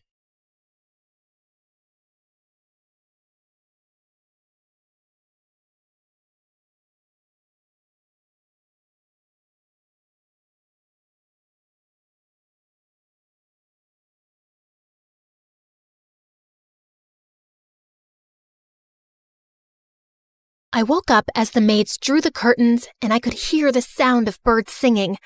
I slipped into my shimmering gown, just like Elsa's, placed delicate heels on my feet like Cinderella, and styled my hair like Rapunzel's. I looked awesome. Why wouldn't I? It was my 7th birthday after all. Whoa, I want to pinch myself. Is it for real? You look stunning, my princess. Thanks, Dad. But you remember your promise? You will rescue me. If I need you to, right? Of course, sweetheart. Hi, I'm Olivia, the princess of a small country in Europe. Dad threw a grand party for my birthday, and everyone was stunned to see how pretty I looked. Oh my God, the princess came straight from heaven. You light up the room with your beauty. The party was great, but then the son of a duke started boring me with how awesome his new school was. He went on, and all I wanted to do was return to my baggy jeans and hoodie and continue playing Minecraft. So I gave Dad a signal, our secret signal. I coughed once and then rubbed my nose, and just like that, Dad came to my rescue. The princess needs her rest, don't you, darling? Yeah, I do need it. Real bad. Yep, my dad was the best. He spoiled me rotten, and for him, my happiness was everything. My aunt asked him why he spoiled me, and he had the best reply. I'm her father, not just her king. Olivia is strong and wise, and her life is her own to decide. I only want her to be happy. Growing up, I felt like I was different from other princesses. I mean, how many princesses do you know who got to go to a normal school, stay up late playing video games, feed their pets, and give them baths? I could go out and play with kids and just be myself. I loved to live a simple life, just like everyone else. I remember one time I begged Dad to take me to the circus in town. Oh, honey, I could bring them to the palace. You don't need to go there. No, Dad. You know I want to go like everyone else. And I want you to come with me. Dad wasn't too sure about it, so I suggested we get a little creative and disguise ourselves to throw off the paparazzi. It was so worth it. Oh, girl, that's really fun. Yeah, I told you so. Okay, now say hooray! All of a sudden, I had terrible hiccups, which worried Dad, so I told him I was fine and went outside for some fresh air. As I walked around, I heard cries and rushed towards the tent to find people trying to train a monkey. Hey, you just stop it. How cruel. You can't do this to this poor baby. Ho, ho, ho. Ordering us? Who do you think you are? Some princess? Show off, kid. I ran away not because I was scared, but because I wanted Dad to know about it. And later, he dealt with it. But I remained upset for days, just imagining how that poor animal must have felt. One day, I heard some kids playing in my garden. When I went to check, I learned they were twins, Sophia and Ted. Their parents were friends of Dad's, and he promised to take care of them now that they had lost everything. The twins and I got along great. Ted was so much like me. We had all the same interests, and he was so gentle with animals, which I loved. Sophia was also sweet, and when we first met, we started talking like old friends. But gosh, she had this royal attitude that I just couldn't get with. Guys, I'm going on a tree planting campaign. Would you join me? It's going to be so much fun. No thank you. I don't want to get my hands dirty. I've never done it before, but since you're doing it, it'll be interesting. I'm coming. Ted was the sweetest. My life was perfect, but when I turned 8, my hiccups became awful. And to make things worse, my eyes started to twitch. Dad was worried and took me to a doctor, and it turned out that I had Tourette's syndrome. Even though I tried my best to control the tics, sometimes I just couldn't. One time in class, I was reading a poem that felt like I was on a bumpy road. This poem, seeing how all the kids just stared at me and then some giggled, my ears turned red. It was so awkward, and I ran from the class and just wanted to hide my face. But Ted followed me. Olivia, don't sweat it. Don't let this little thing put you down. Show the world you're not scared to take on whatever comes your way. Nobody's perfect, and that's okay. He was right, and because of him, I never felt bad about myself ever again, even though the paparazzi once made a meme video of me. It did hurt me sometimes, but it's part of life. Being a princess would never be that easy. On the other hand, Ted always tried to make me happy.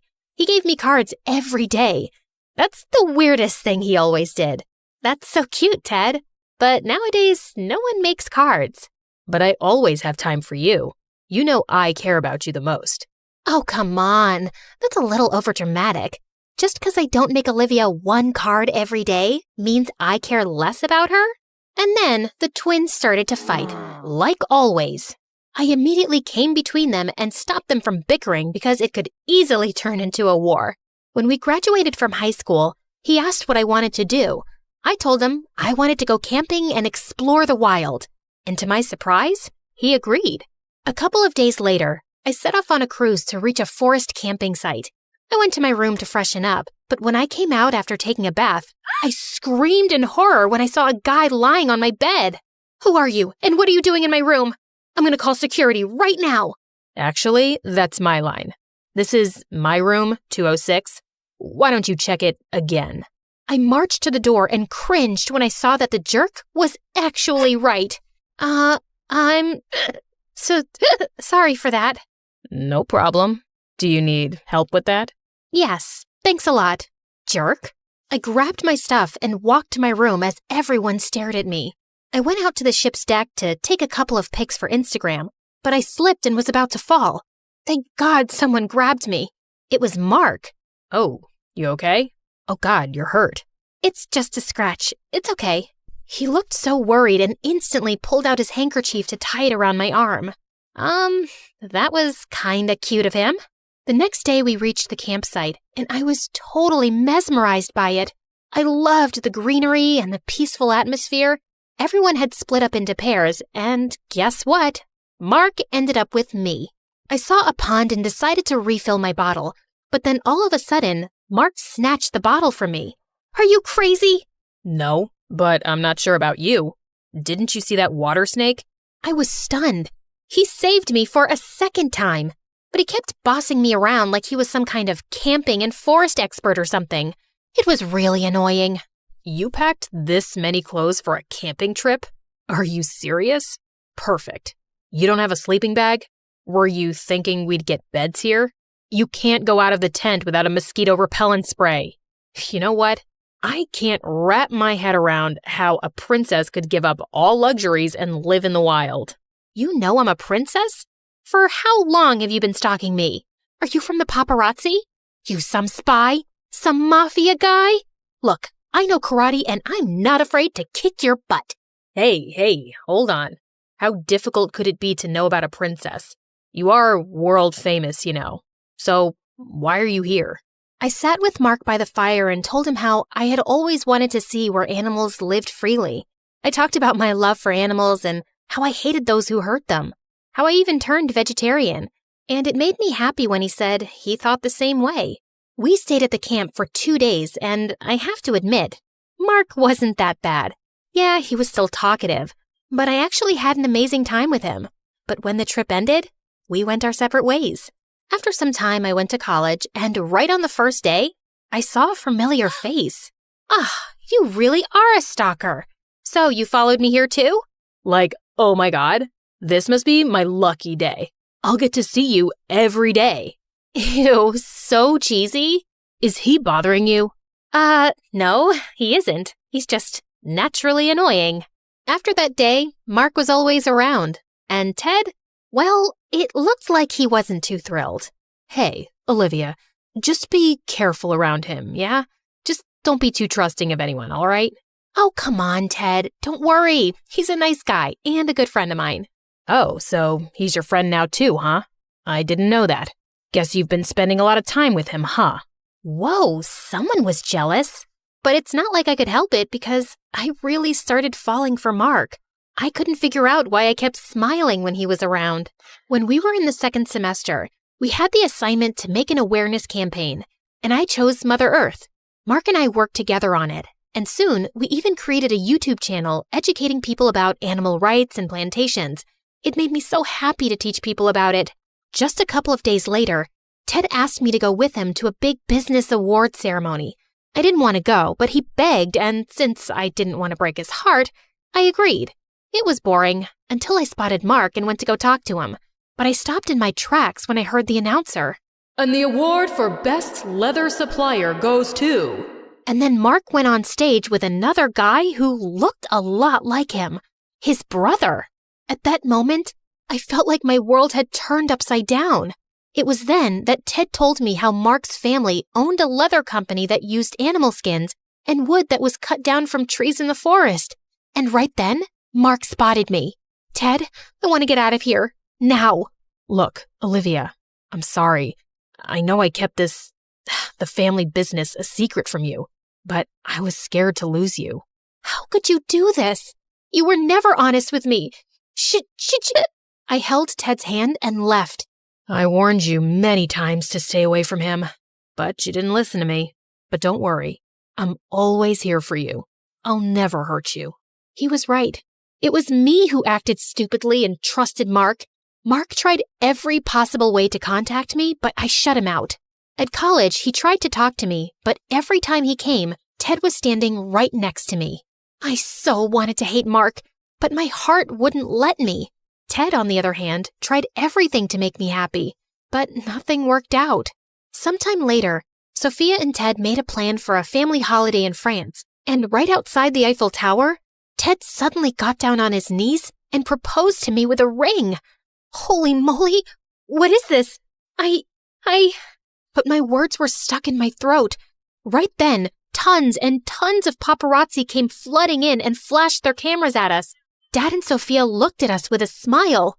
Ugh, it was like I had no choice but to take the ring. After that, it was like the whole country was talking about Ted and my wedding. The news spread like wildfire, and people even came out with merchandise with Ted and my faces on it. I was stuck. Seeing me look so worried all the time, Sophia asked me what the matter was. I lied and said everything was fine. You were never a good liar. Olivia, it's not Mark, is it? What? No, maybe. Actually, yes, I can't get him out of my mind. Does it mean that you don't love Ted? Then why did you take the ring? But before I could answer, Ted entered. A couple of days later, we had a Christmas celebration at our palace, and when I went downstairs, I was shocked to see a familiar face. Mark! Apparently, he was Sophia's guest. With Mark and Ted both there, it was getting tense. So I ran to the garden to get some fresh air. And that's when I heard Mark. Olivia, can we talk? Look, I am so sorry. I should have told you everything earlier. But believe me, I left my brother's company a long time ago, when I first met you. You did? Then why were you there? It's 'cause I was invited to that award function by Ted. And when my brother won the award, he asked me to go up with him, then everything turned into a mess. Before he could finish, someone grabbed Mark. It was Ted. What's going on? What's going on? I'll tell you, sweet princess. You're out here talking to this jerk while being engaged to me. Oh, shut up, Ted. You are the real jerk. All this time, I thought Olivia liked you. But now I know she doesn't. I can't just stay quiet. Olivia, Ted wants to marry you just so he can be the next king. He took you to that award party on purpose. He manipulated both of you. I know I should have told everyone earlier, but I couldn't. He's my brother. But now, seeing how miserable you are, I just couldn't stay quiet. I'm sorry, Olivia. How could you? I did nothing wrong. You are a royal. You should marry a royal. You could at least be a little thankful after how much I did for you. Everything you wanted, I did, even if I hated it. I even touched those ugly pets of yours. Yuck. That did it. Nobody calls my pets ugly. I gave Ted a much-deserved slap. And the next thing I knew, the guards took him away. Apparently, Dad had seen everything. As everyone went back inside the palace, Mark and I stayed outside. Now that I knew everything, I had so much to say to him. I had to apologize. But before I could even say a word, he came up to me. So, princess, we are standing under a mistletoe. You know what that means? Yeah.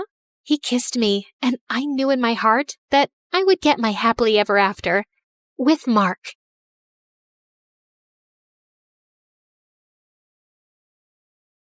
Hi, I'm Luna. I'm 16, and while most people see me as just another shy girl, my life is anything but ordinary. I keep to myself, lost in books and daydreams, trying to navigate a world that doesn't quite seem to fit me. But my life is a delicate balance of hiding and longing, and a secret I guard with everything I have. My family and I recently moved to a small town called Whispering Pines, nestled in a deep forest. My mom, Celine, said it was for a fresh start, but I knew better. She was always anxious, her eyes darting around as if expecting something to jump out at her. She constantly reminded me to stay hidden and keep your secret. Okay, back to my secret. Each night as the moon rose, I slipped into the woods and transformed into a unicorn. It's a magnificent form with a shimmering white coat and a horn that glowed like moonlight. In the forest, under the cover of night, I was free, a creature of magic, running wild and unbound. But by day, I was Luna, the girl who avoided mirrors and hid under a hood.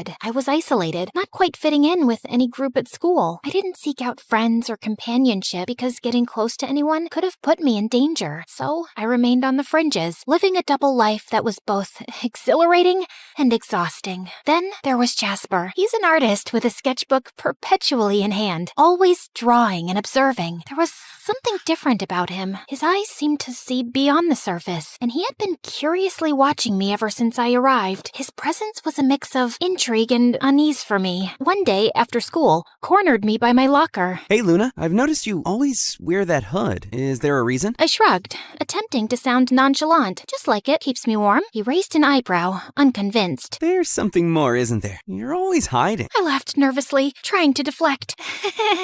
What about you? Always drawing? Jasper flipped open his sketchbook to reveal a detailed drawing of a unicorn.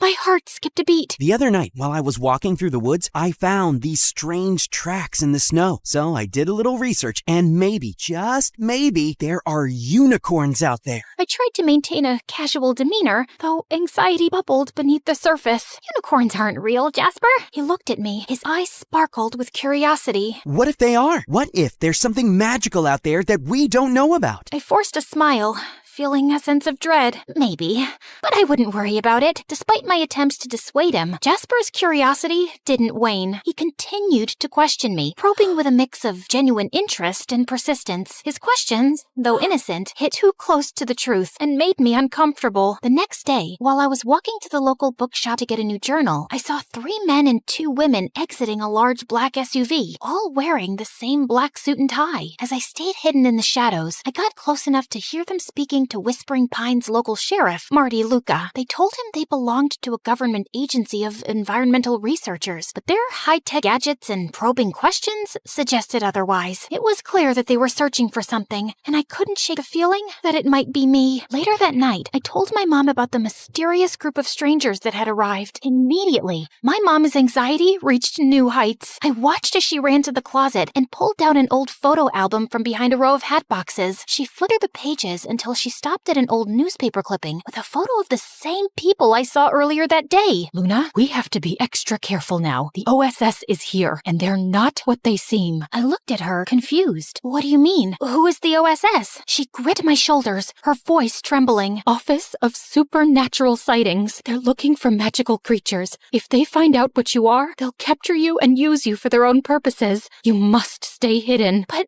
I need to go out at night. It's the only time I truly feel alive. My mom's eyes filled with tears. I know, sweetheart, but it's too dangerous. Please, promise me you'll be careful. I nodded, but in my heart, I knew it was a promise I may not be able to keep. The allure of the forest and the freedom it represented was too strong. That night, I snuck out as usual, but the OSS's presence was palpable. Their advanced sensors and patrols made it clear they were on the lookout for something. My heart raced as I navigated the forest. I was careful to stay out of sight, but in my panic, I accidentally left behind a few strands of my magical mane caught on a branch. The next day, Jasper found the strands while sketching in the woods. He was intrigued, examining them closely. Later, he approached me in the school hallway, holding the strands out with a mixture of curiosity and excitement. Luna, look what I found! He held them up to the light. They sparkled with cosmic energy. They're different, almost magical. I tried to dismiss his concerns with a laugh, but Jasper's gaze was unwavering.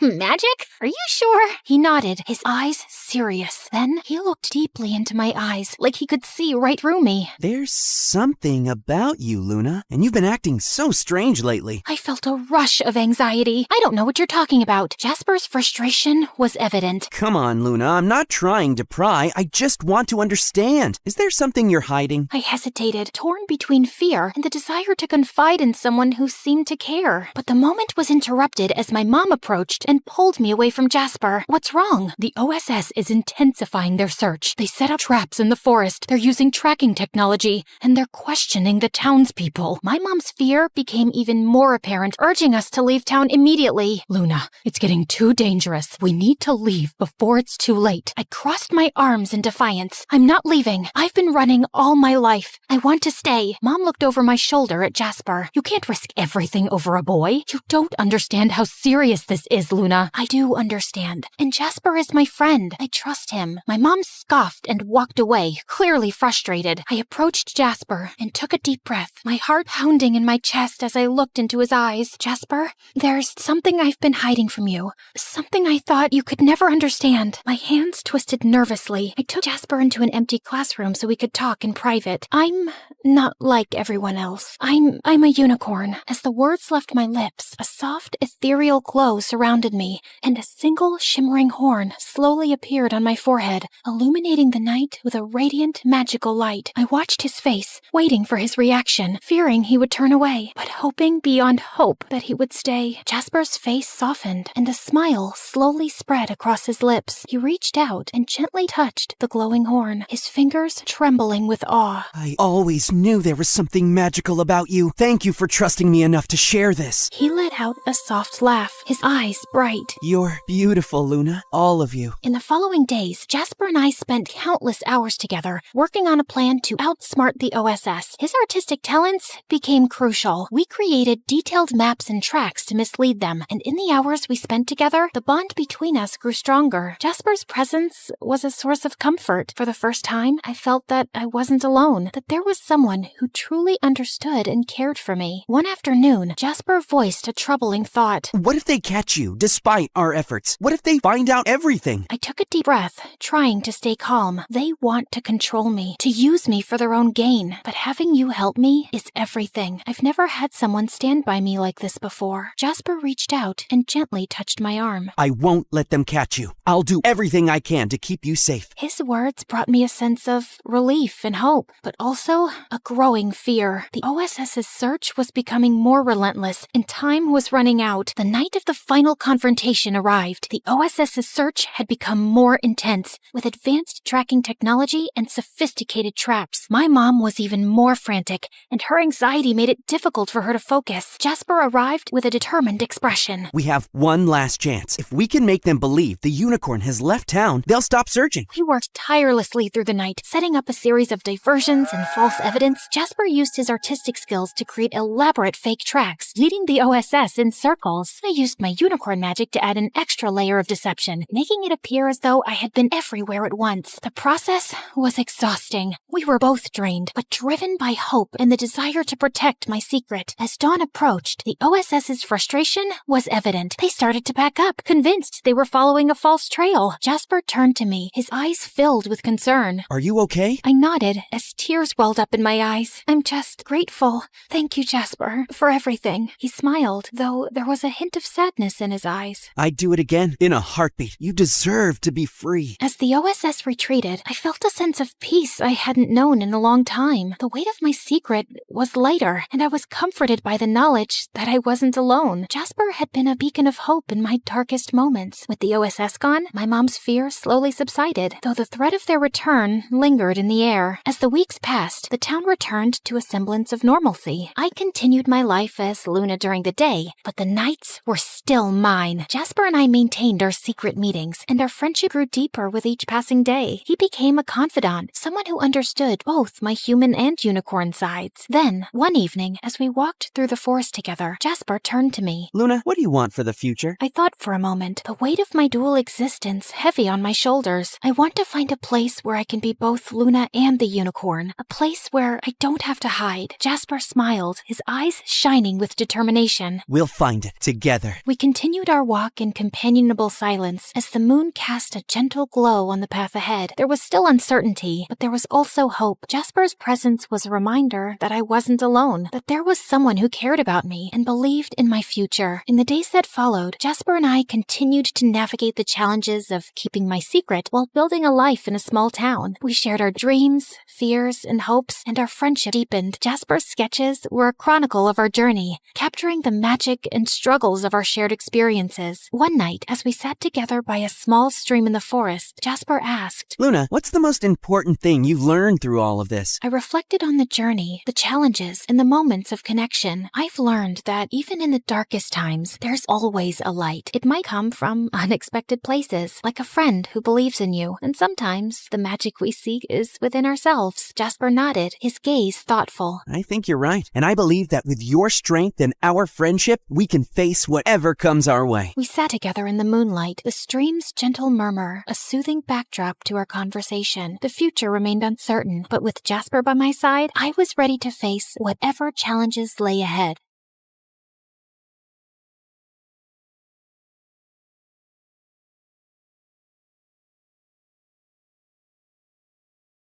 Okay, if you hate everything and my car so much, why don't you just get out? This isn't funny. It's freezing, and it's dark out. Is this a joke? Does it look like a joke? Call an Uber. My jaw dropped as he sped off. I was waiting for the driver when I suddenly heard glass shattering and a loud alarm. I looked behind me and saw a man in a dark hood running out of a jewelry store. We both froze. Hi, I'm Layla from New York. Before I tell you the rest, don't forget to like and subscribe. I had a perfect family. I grew up in one of the most expensive penthouses in all of New York City. We had a personal chef, designer clothes, everything. My dad was the president of a huge company, and he loved my mom and I more than anything in the world. We had it all. But when I was 5, my life turned upside down when my mom left, and my dad started spending all his time at work, and a few years later, he married Gwendolyn, who was some random supermodel, and they started jetting off to exotic cities for her work every weekend. At first, I hated how they left all the time. I even tried going with them once. All packed up for the trip, Daddy. Oh, Layla, you didn't really think you were coming with us, did you? Tomorrow's my 7th birthday. Right. The housekeepers will make you the biggest cake you've ever seen. Toodaloo! But as I got older, I got used to them being gone for weeks, and eventually, I totally loved it. Who needed actual parents when you had their credit card? An empty house meant having epic karaoke parties, movie marathons, and makeover parties whenever I wanted. My parents didn't care as long as no one broke anything that cost more than $10,000. Having the best party house in an elite private school was like being royalty among royalty. Oh my god, Layla, your party this weekend was incredible! When's the next one? Don't think I didn't see you break my stepmom's favorite vase. For you, there won't be a next one. Like any queen bee, I had to keep my hive in line. And most importantly, I had to have a super hot king by my side. So I had a boyfriend, Jackson, who was the heir to a massive family fortune. Hey, babe, want to take my dad's helicopter to the Bahamas this weekend? Ooh, the Bahamas. Should we ask our parents? Good one. We even won prom king and queen 2 years in a row. I mean, it's not like it was a surprise. Life was totally perfect. But when I was 17, everything changed. Jackson was driving me home from dinner one night, and we got into the dumbest argument. He was always throwing tantrums. Okay, if you hate everything and my car so much, why don't you just get out? This isn't funny. It's freezing, and it's dark out. Is this a joke? Does it look like a joke? Call an Uber. My jaw dropped as he sped off. I was waiting for the driver when I suddenly heard glass shattering and a loud alarm. I looked behind me and saw a man in a dark hood running out of a jewelry store. We both froze. He was turning to run when a huge gust of wind blew his hood off. I immediately noticed this huge scar on his forehead. Luckily, the alarm must have called the police. The flashing lights and sirens sent him running. I told the officers everything. They dropped me off at home. Jackson didn't take my call, and I had to sleep with all the lights on. The next morning, I woke up to the sound of someone banging on my door. It must be Jackson, begging for forgiveness. Surprise, surprise. You better have a whole bouquet of flowers for me. You're not Jackson. 2 giant men in dark suits with gold badges were standing at my door. FBI, Layla, you need to come with us now. Is this about last night? I told the police everything. The man you saw is some psycho who's connected to robberies all over the city, and he's extremely dangerous. We've already contacted your parents. With your family's high profile, we're putting you in witness protection. Witness protection? Doesn't that only happen in movies? You'll be living with a new family in a discreet location until he's captured. He barely saw me. My dad will never allow this. Dad? Wait, what? Can't you just come home to protect me? Apparently, Gwendolyn signed all the paperwork and sent it to the FBI that morning without even asking me first. You can't do this to me. I wasn't even allowed to say goodbye to my friends or take my phone. And I dozed off in the car until we pulled up to a small house in the desert. A woman and a little girl stood at the door waving and holding up a handmade sign. Eunice? Who is Eunice? Welcome home. Miss Celia will tell you everything you need to know from here. Good luck. Walking into the house felt like the beginning of a nightmare. Everything was so old. Even the floorboards were creaking under my feet. I know this is probably a lot for you, Eunice, but we're here to make you feel like home. Okay, but where's the rest of your house? I can't believe I have a pretty big sister. Don't mind Amy. She's only 5 and she is excited to meet you. I'm sure you're exhausted, but I was instructed to change your hair tonight. You need to be unrecognizable, Eunice. Are you kidding? I just got highlights. And please stop calling me Eunice. My name is Layla. Sorry, sweetheart. But according to your new identity, your name is Eunice. You're my niece who just moved here from a farm, and you have short green hair. Cool. I love green hair. I'm gonna be sick. Hopefully not too sick. You have to start school tomorrow. After hours of sobbing, I had no choice but to let Celia destroy my hair. Before school the next morning, Celia printed out a schedule and told me about my new identity. Whoa. you? AP Trigonometry? Chess Club? You'll do great. Oh, and I packed you a sandwich for lunch. It's probably nothing as fancy as you're used to, but I think I make a mean PB&J. The best sandwich. Oh, and here's your phone. Don't try to sneak any texting to friends. It's only programmed to call me. A flip phone? Have a great first day. As if that wasn't enough, the students all looked so weird. Not a single person was wearing designer clothes. I guess I wasn't either. I shut the locker and jumped when I saw a tall guy with glasses and a plaid sweater standing right in front of me. Who are you? Hi, I'm Edward. Eunice, right? Yeah, I am. How did you know? I'm the chess team captain. I heard we were getting a new student today, and you're the only person here I don't recognize. Small town. I don't need a greeting committee. I won't be staying long. Whoa, sorry. I thought I'd help the new girl, but if you've got it all figured out, I'll see you later. Great start, Eunice. If the nerds already hated me, I wouldn't dare try my luck with the popular girls. I ate lunch in the bathroom, alone. This is all Jackson's fault. I was so furious that I spent the rest of the day in a daze, thinking about getting out and seeking my revenge. The final school bell snapped me out of it. Time for the worst part. We have a new member. Everyone, this is Eunice. She'll be my partner today. Earth Eunice, you go first. Oh, right. Okay. I bumped a random piece up on the board. I don't know what chess was like where you're from, but you can't do that. My aunt made me join. I really don't care about this. Well, we care, and I don't have time for someone who doesn't want to be here. Fine, whatever. I stormed out and looked for a phone booth since I couldn't use my own phone. There had to be a way to get out of here. I thought about calling Jackson or my dad until I realized they're the ones who got me here in the first place. Jackson abandoned me on the sidewalk, and Dad just straight up abandoned me. I gave up and went back home. I had the best day at school. We got to play outside,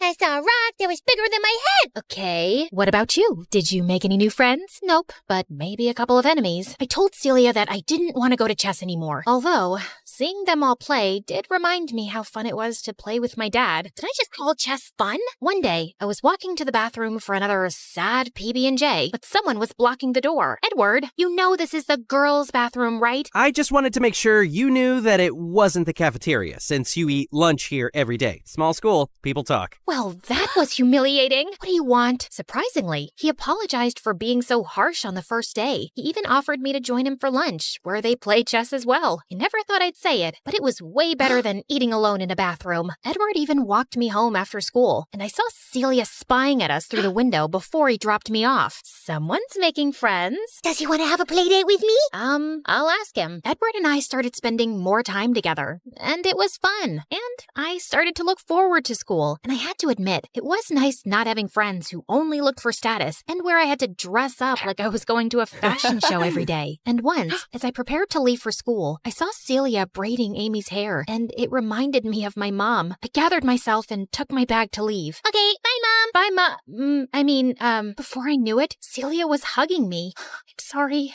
My tears are getting your shirt wet. It's just that my real mom was the last person to actually take care of me. We don't have the nicest things, but we have a lot of love to give, and we love you. Yeah, you're my sister. I pulled Amy in with us. I could have stayed there all day. I was so happy. Even in school, after weeks of practicing with Edward, we were finally ready to have a real match. I asked Celia if he could come over to play at the house after school. The FBI agent said as long as I kept my cover up, it was fine. Hi, Edward. We heard a lot about you. I cleared off the table for you guys to play. Edward, are you staying for dinner? I don't know why that made me nervous, or why my mind suddenly flashed to Jackson. Please, does Jackson deserve loyalty after what he did? Yeah, he will stay for dinner. Edward beat me, of course, but the real fun was watching him with Amy during dinner. Rock, paper, scissors. I win. Was he always this cute? After dinner, Celia let us walk to get ice cream so Edward could show me around more. He wanted me to see the fountain he made wishes in as a kid, but right as we were about to throw coins in, something stopped me. Wait, do you hear that? There's a rustling sound. Edward stepped in front of me, and that's when I saw a dark figure, and my heart raced with anticipation of the man with the scar to come out and... Jackson? What are you doing here? Layla,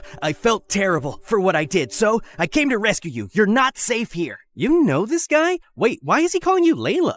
Well, I'm not really allowed to tell you. Is this real? My ex-boyfriend and I don't even know what. Quick, read this. Someone dropped it at my door a few days ago, and I've been looking for you ever since. Tell Layla I found out her new identity. I know all about the mom and the little girl, and I will find her. He found me, the psycho with the scar. I hired an investigator to find you. The FBI said we could fly to one of my dad's islands until it was safe. The helicopter is waiting. I'm never one to run from a fight. But what about Celia and Amy and Edward? As long as I was here, they were in danger too. I'm sorry, Edward. I have to go. Jackson grabbed my hand and we ran. I couldn't bring myself to look back. Before I knew it, we landed in front of one of Jackson's beautiful island mansions. Ah, look at you. You need a proper makeover, and these green hairs look like snot. You belong to me. Yeah, I mean here, not in some middle of nowhere loser town. I think I need to lie down. Jackson got me new clothes, fixed my hair, and even brought his personal chef to cook us 5-star meals. Wasn't this what I had been missing? So why did I keep thinking about Celia and those silly peanut butter sandwiches? You could at least say thank you. I'm basically your hero. I didn't really mind living there, you know.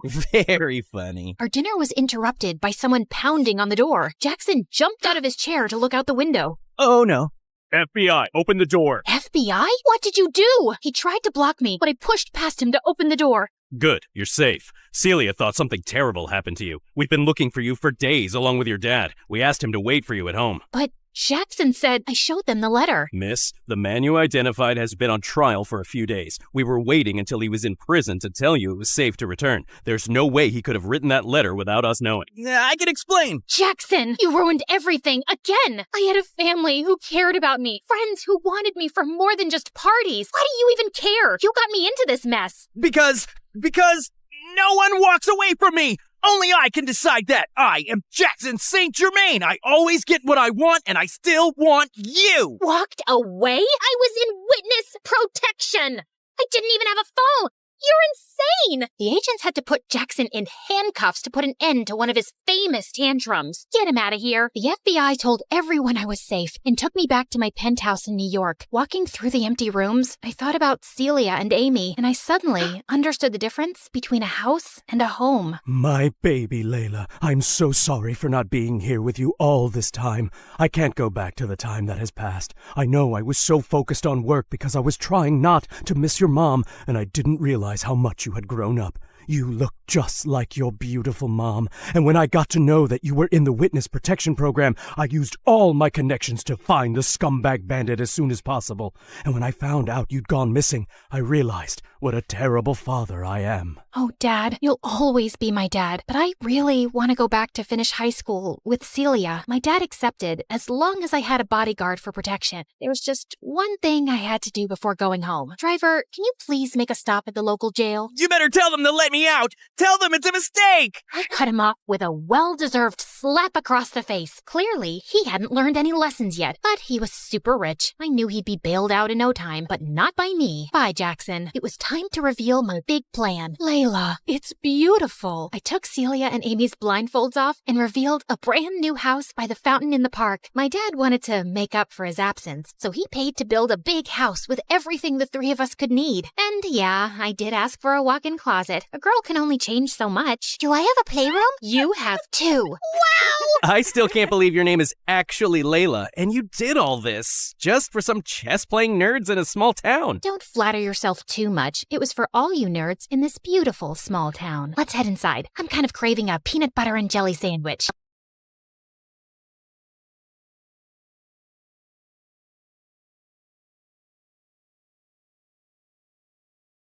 I was standing in the grocery section examining an apple when my eyes shifted to a man nervously eyeing the cereal boxes. I casually dropped a sack of flour into my shopping cart, then hid behind a rack and scanned the man's face on my watch. Suspect identified. Tobias Steele, known for industrial espionage and diamond heists. Approach with caution. Slowly, I moved my cart closer to Tobias. Hey, could you pass me 10 boxes of Fruit Loops, please? I'm too short. Don't you just love Fruit Loops? They're the best. I don't like anything sweet. Everyone likes Fruit Loops, dude. That's just criminal. Tobias looked at me nervously, then suddenly started running in the opposite direction. I flung the sack of flour at his head and he fell. Then I pinned him to the ground. Who are you? Your worst nightmare. Hi, my name is Jane, and I'm a secret agent with the CIA. Please like and subscribe to MSA. I grew up with my scientist dad and identical twin sister Camilla. Mom left us when we were babies, and Dad was always busy in his science lab in our basement, so we weren't too close. Having a twin sister wasn't the greatest thing either, because Camilla and I had nothing in common. She was much more girly and a social butterfly, and we never got along even as kids. We further drifted apart in middle school when she made friends with the school bully Kira, and I got into boxing. Soon, I was acing every competition in town. I was good. So good that at 15, the CIA secretly approached me and recruited me. 3 years later, I'm their smartest agent ever. Of course, my family didn't know. They thought I was a weird, introverted tomboy with a thing for flannel shirts and books. After pinning down another criminal, I was sitting in the school cafeteria when suddenly Kira started sniffing me. Ew, you smell like trash. When was the last time you washed your hair? Or shaved your armpits? About the same time you two said something worth paying attention to? Oh wait, that was never. OMG, shut up. Ryan just walked in. Kira, quick, how am I looking? Fix my lip gloss, will you? Camilla was a popular girl, but Ryan was the star of the school. Football team captain, really handsome, totally dumb. You know the list. Camilla started walking in Ryan's direction, smiling and waving at him, but he just smiled and looked away. Ouch, that was painful. Anyway, just get my milkshake, Cammy, and stop wasting time on these dumb boys. You look desperate. Kira walked away, and Camilla was leaving too, but I stopped her. Why do you do everything she says? She's not the boss of you. And you are? Just keep your nose in your books and out of my business. Got it? Loud and clear. Just then, my phone started buzzing like crazy. My secret phone. And I knew it was time for another mission. This time, it was about someone named Belinda Holland, who was running a secret lab on her private island. My mission was to locate that lab, gather intel, and report back. And Belinda's son, Ryan, happened to be the same guy Camilla was head over heels for. For the next few days, I noted every little detail about Ryan. When he practiced football, what he had for breakfast, even the girls he flirted with, just to find that one golden opportunity to strike up a conversation with him, and then get closer. But every time I tried to make a move, something or someone would interrupt us. I was starting to think luck wasn't on my side when one night I caught Camilla sneaking out. Ow, ow, ow! My arm! You're freaking strong for a girl! Gee, thank you. Where are you going in the middle of the night? To a party, obviously. Ryan's mom has this cool resort on a private island, and he's taking me and Kira there tonight. It's kind of a big deal because no one's ever been on it before, and I really want to go. You know how much I like him.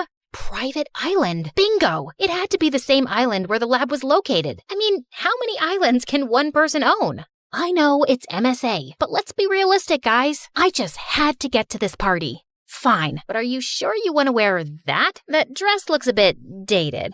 You think? Wait, what do you know about fashion? I know what suits my sister, and this isn't working. Tell you what, you change and I will hold the door for you. Camilla looked at me suspiciously, but then left to change. Once she was inside the washroom, I quickly closed the door and locked it. Dad wasn't going to hear her anytime soon in his basement. I'm sorry. I'll explain everything later. I fixed my hair, did some makeup, and when I was done, I looked exactly like Camilla. Yeah, we were identical, but this was the first time I actually saw it. I took a cab to the dock and got there just in time. I was just getting my bag out when this guy tapped on my shoulder. Are you excited? I've never been to one of Ryan's exclusive parties before. Does this mean I'm famous now? I'm Patrick, by the way, Ryan's cousin. I'm Cam. Before I could introduce myself, the boy screamed and then jumped on me. It's a frog. Oh no, it senses my fear. Please save me. I've never even had a girlfriend or a kiss. Will you kiss me? Please. It's my last wish before I die. Or no, wait, kiss the frog and maybe it'll turn into a prince or something. What? It doesn't work like that, and it's gone, so you can get down. You're awfully heavy. Patrick let me go, and soon after, we boarded the sailboat along with Kira and Ryan and headed for the island. As soon as we got there, I started scanning the place, but it just looked like a regular beach. And I noticed that we had no signals on our phones. I know you guys are wondering where we are, but trust me, this will be the best experience of your life. I just have a feeling. Before Ryan could finish, a huge coconut fell on his head and knocked him out. Is he dead?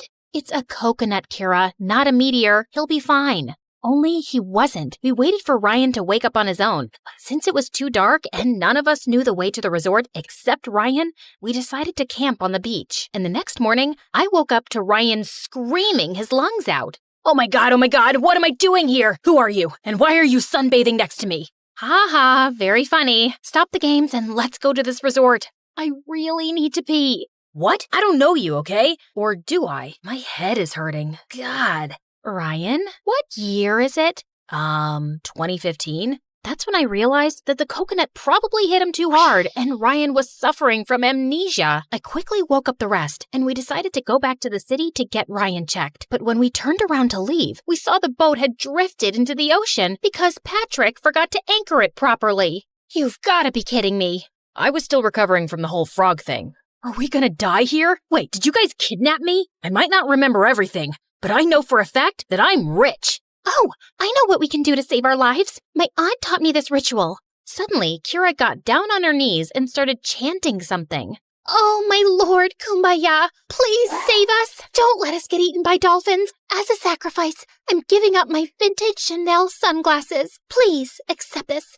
Hoo la la la, hoo la la la, hoo. Kira, can you please not act like an idiot for once and let me focus? What's gotten into you, Camilla? You're not usually this snarky, and I was just helping. It's not like I forgot to anchor the boat. I said I was still hung up on the frog. Can someone please tell me what's happening? Shut up, all of you! Focus. We have two choices. Either we stay here crying about a boat, or we walk till we find the resort. Everyone calmed down and decided to go with the second option, which was to find the resort. But the heat was killing us, and we couldn't spot anything for hours. To top it all, Kira was an absolute brat and kept asking me to piggyback her. When I refused, she threw a fit, and one of the boys had to step in. It wasn't until sunset that we came across a big building that looked really creepy. Thankfully, it wasn't so bad on the inside, and we slept like babies. But in the middle of the night, I woke up to a faint humming sound. I was sure it was coming from somewhere in the room and carefully scanned every corner trying to find the origin of the sound when I saw a tall figure standing at the end of the hall. Who's there? No answer. I can hurt you really, really bad. I know kickboxing and kung fu. Still no answer, and the sound kept growing louder as I got closer. It was too dark. I couldn't see the face and was sweating bricks when suddenly Patrick jumped out of the shadows wearing headphones. Ah, what are you doing? What are you doing? And why were you making that sound?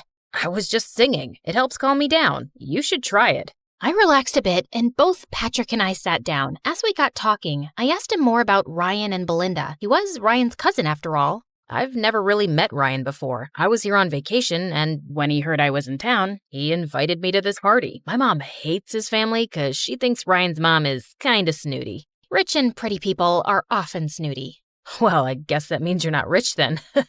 But you are pretty. I'm sorry, I didn't mean to say you looked poor. I meant, watch out! Just then, Patrick pulled me in as a lizard fell from the ceiling. We were so close, I could practically feel him breathing on my face. He wasn't so bad to look at, actually. Ew, no, Jane, snap out of it. That was a close call. It's a lizard. Also, you're kind of strangling me. Sorry. Patrick and I left for bed soon after, and the next morning, I woke up extra early to check the places for clues when I noticed that Ryan was missing. I searched for him everywhere in the house, but he was nowhere to be seen. So I rushed outside and walked around till I spotted Ryan standing under a coconut tree. What are you doing? I figured if I stand here long enough, a coconut might fall on my head again and I might get my memory back. I don't think that's how it works, Ryan. Let's go back. We started walking back when I noticed a weird-looking bird following us. I grabbed it to take a closer look when I saw a small camera under its tail. Holy cow, this was a surveillance bird. Just then, the bird started flapping its wings like crazy, making loud beeping sounds, and within seconds, a black van arrived and 2 guards came running in our direction. You're outnumbered, sweetheart. Surrender peacefully, and we might go easy on you.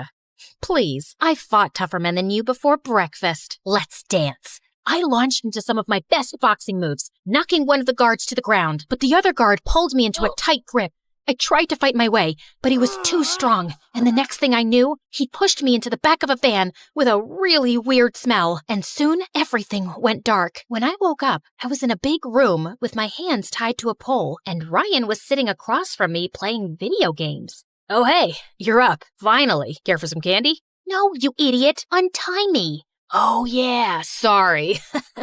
I've been a little in and out with my memory since Mom got me here this morning. There, all done. As Ryan untied me, I quickly got up to run, but just as I turned around, a woman walked in, and I immediately recognized her from the photos. Belinda Holland. She saw my hands untied and screamed at Ryan. What have you done, you moron? Guards, catch her! I bolted towards the door and managed to escape the room, but just as I turned the corner, I saw the guards running towards me, blocking the exit. Come on, Jane. You were trained for this. Knock 'em down. I took a defensive stance and was ready to attack when suddenly the window next to me shattered and Patrick jumped in. What are you doing here? Saving your butt, of course. Where's Kira? You didn't think I'd bring her on a rescue mission. Good call. Also, that glass could have hurt me, hero. Oh, yeah. Didn't think that through. Dude, look out! Guard incoming, 9 o'clock. But Patrick failed to react in time and the guard pinned him to the ground. But I kicked the guard in the face. Next time, just say duck or dodge or something. I'm bad with directions. Got it. We started throwing punches and kicks left and right, and we were surprisingly well synchronized. I didn't know Patrick could fight like that, and he looked so hot doing it. After knocking the guards down, Patrick and I ran like crazy up some stairs. We must have climbed over 7 floors before stopping in front of a door with a passcode. Maybe it's Ryan's birthday. It's his mom's place after all. Patrick started punching numbers like crazy. Okay, it didn't work. Maybe it's his parents' anniversary, could be his jersey number or locker combination, his blood report number. Are you in love with Ryan or something? How do you know so much about him? Because I did my homework. Special Agent Patrick Yapper, NSA. You're an agent? So am I. CIA. So you're not Ryan's cousin? I am, but I'm also an agent. It was my mission to stay close to the family and get information about some secret lab. And can you stop talking? I'm trying to concentrate. Yeah, sure. Dude, you're like the clumsiest agent ever. That was just my cover. I'm not that clumsy, okay? Sure, whatever you say. How did you find me? I heard some loud beeping sounds, ran out, saw you get abducted, and followed you here. Also, I maneuvered through a laser maze, fought almost 1,000 guards, and came here to save you. That sounds like an exaggeration. But wait, you came here to save me? And not for the mission? Why? What do you mean, why? Because oh God, I can hear footsteps. I have to break this door down. Brace yourself. Before I could react, Patrick took a deep breath and charged at the door, but it was made of metal and he stumbled backwards right into my arms. There now. All good, princess. Happens to the best of us. I looked around and saw a fire extinguisher, which I used to smash open the lock. When the door flew open, we saw something that blew our minds. There was a huge machine in the middle of the room that looked like some kind of weapon. We were inspecting it when Belinda walked in with her guards and Kira. What are you doing here? I told you to stay back in the room. I couldn't stay back when the love of my life was taken away from me. Camilla, I love you. If we survive this, I'd love to take you out sometime. What? I thought it was obvious. I have always loved you. I was just jealous that you liked that idiot Ryan. No offense, ma'am. None taken. Let's get to the point. You will not be leaving till your dad comes here and gives me the key chemical I need to finish my master project. What chemical? And what's my dad got to do with any of this? Belinda went on to tell me how my dad was actually working for the government and he was the only person who could make the chemical she needed. That's why I asked Ryan to invite you here, so I could use you as bait and get your dad to help me. But unfortunately, my son's an idiot and lost his memory. Also, I didn't know you were an agent, so that kind of messed up my plan. A little tip, cooperate, and I might be lenient with you. I have a little tip for you too, ma'am. Don't watch the mouth, watch the hands. With that, I landed a solid blow right on Belinda's face, sending her stumbling backwards. In the meantime, Patrick picked up the weapon and hung it over the railing. One move, and I swear this thing will go over the edge. Patrick, your family, son. Family, my butt. You didn't even know I existed till I showed up at your door. Tell your guards to drop their weapons and release Kira, now. Belinda reluctantly signaled her guards, and when they'd put their weapons down, I took the phone from one of the guards and alerted my team. Within minutes, reinforcements arrived via helicopters and arrested Belinda, seized the lab, and safeguarded the weapon. Ryan, too, was taken in for questioning. When everything was wrapped, Patrick, Kira, and I went back to the mainland, where I saw Dad and Camilla waiting for me. I rushed to them immediately. Why didn't you ever tell me you worked for the government, Dad? You never told me you were a spy either. That's just how things are. But Janie, I am so proud of you. Thanks, Dad. Wait, you're not Camilla? No, I am. Before I could react, Camilla started hitting me like crazy. Who does that to their own sister? You locked me and you took my phone? You know I can't live without my phone. Ow! I'm sorry, but it was important. Ow! I swear to God, if you put yourself in danger again, I will kill you. Are you crying? Aw, I'm glad you're here. By the time I was done meeting with my family and briefing the team on what happened, I noticed that Patrick was gone. I couldn't even thank him properly. And worse, tell him that I might have a little crush on him. A few weeks passed after the operation, and I was informed that Belinda had finally confessed that she was working for an enemy organization. Ryan was sent to his dad in Germany, and I never heard from him again. Kira finally asked Camilla out, but unfortunately, Camilla didn't feel the same way about her, and they mutually decided to take a break from their friendship. Meanwhile, I tried to use all my sources to find out where Patrick was, but it was like he disappeared into thin air. Then one day, I was in a coffee shop when I heard a huge crash. Ow, my head. Patrick, what are you doing here? What happened to your clothes? I got lost, then took a little detour and fell into a puddle. Then 2 minutes later, I walked into a flower shop to get you some flowers, but ended up tripping over something there too. But I know you like to come here often, so I thought of giving it a shot and voila. How did you know I came here? Have you been stalking me? You make it sound like stalking's a bad thing. Stalking just means caring enough to find out things about people that they don't want to tell you themselves. Look, I like you, Jane, and I know I'm kind of clumsy and stupid, and I say all the wrong things, but I was hoping I could get to know you better. But Kira asked you out and... Hold on a second. Kira likes my sister, Camilla. I'm very much into boys, especially clumsy ones. Really? Yes, but you can't disappear like that again. Noted. Now, can I kiss you spy style? Patrick took me by the waist and leaned in to kiss me, but ended up losing his balance and we both crashed into a table. Why am I not surprised?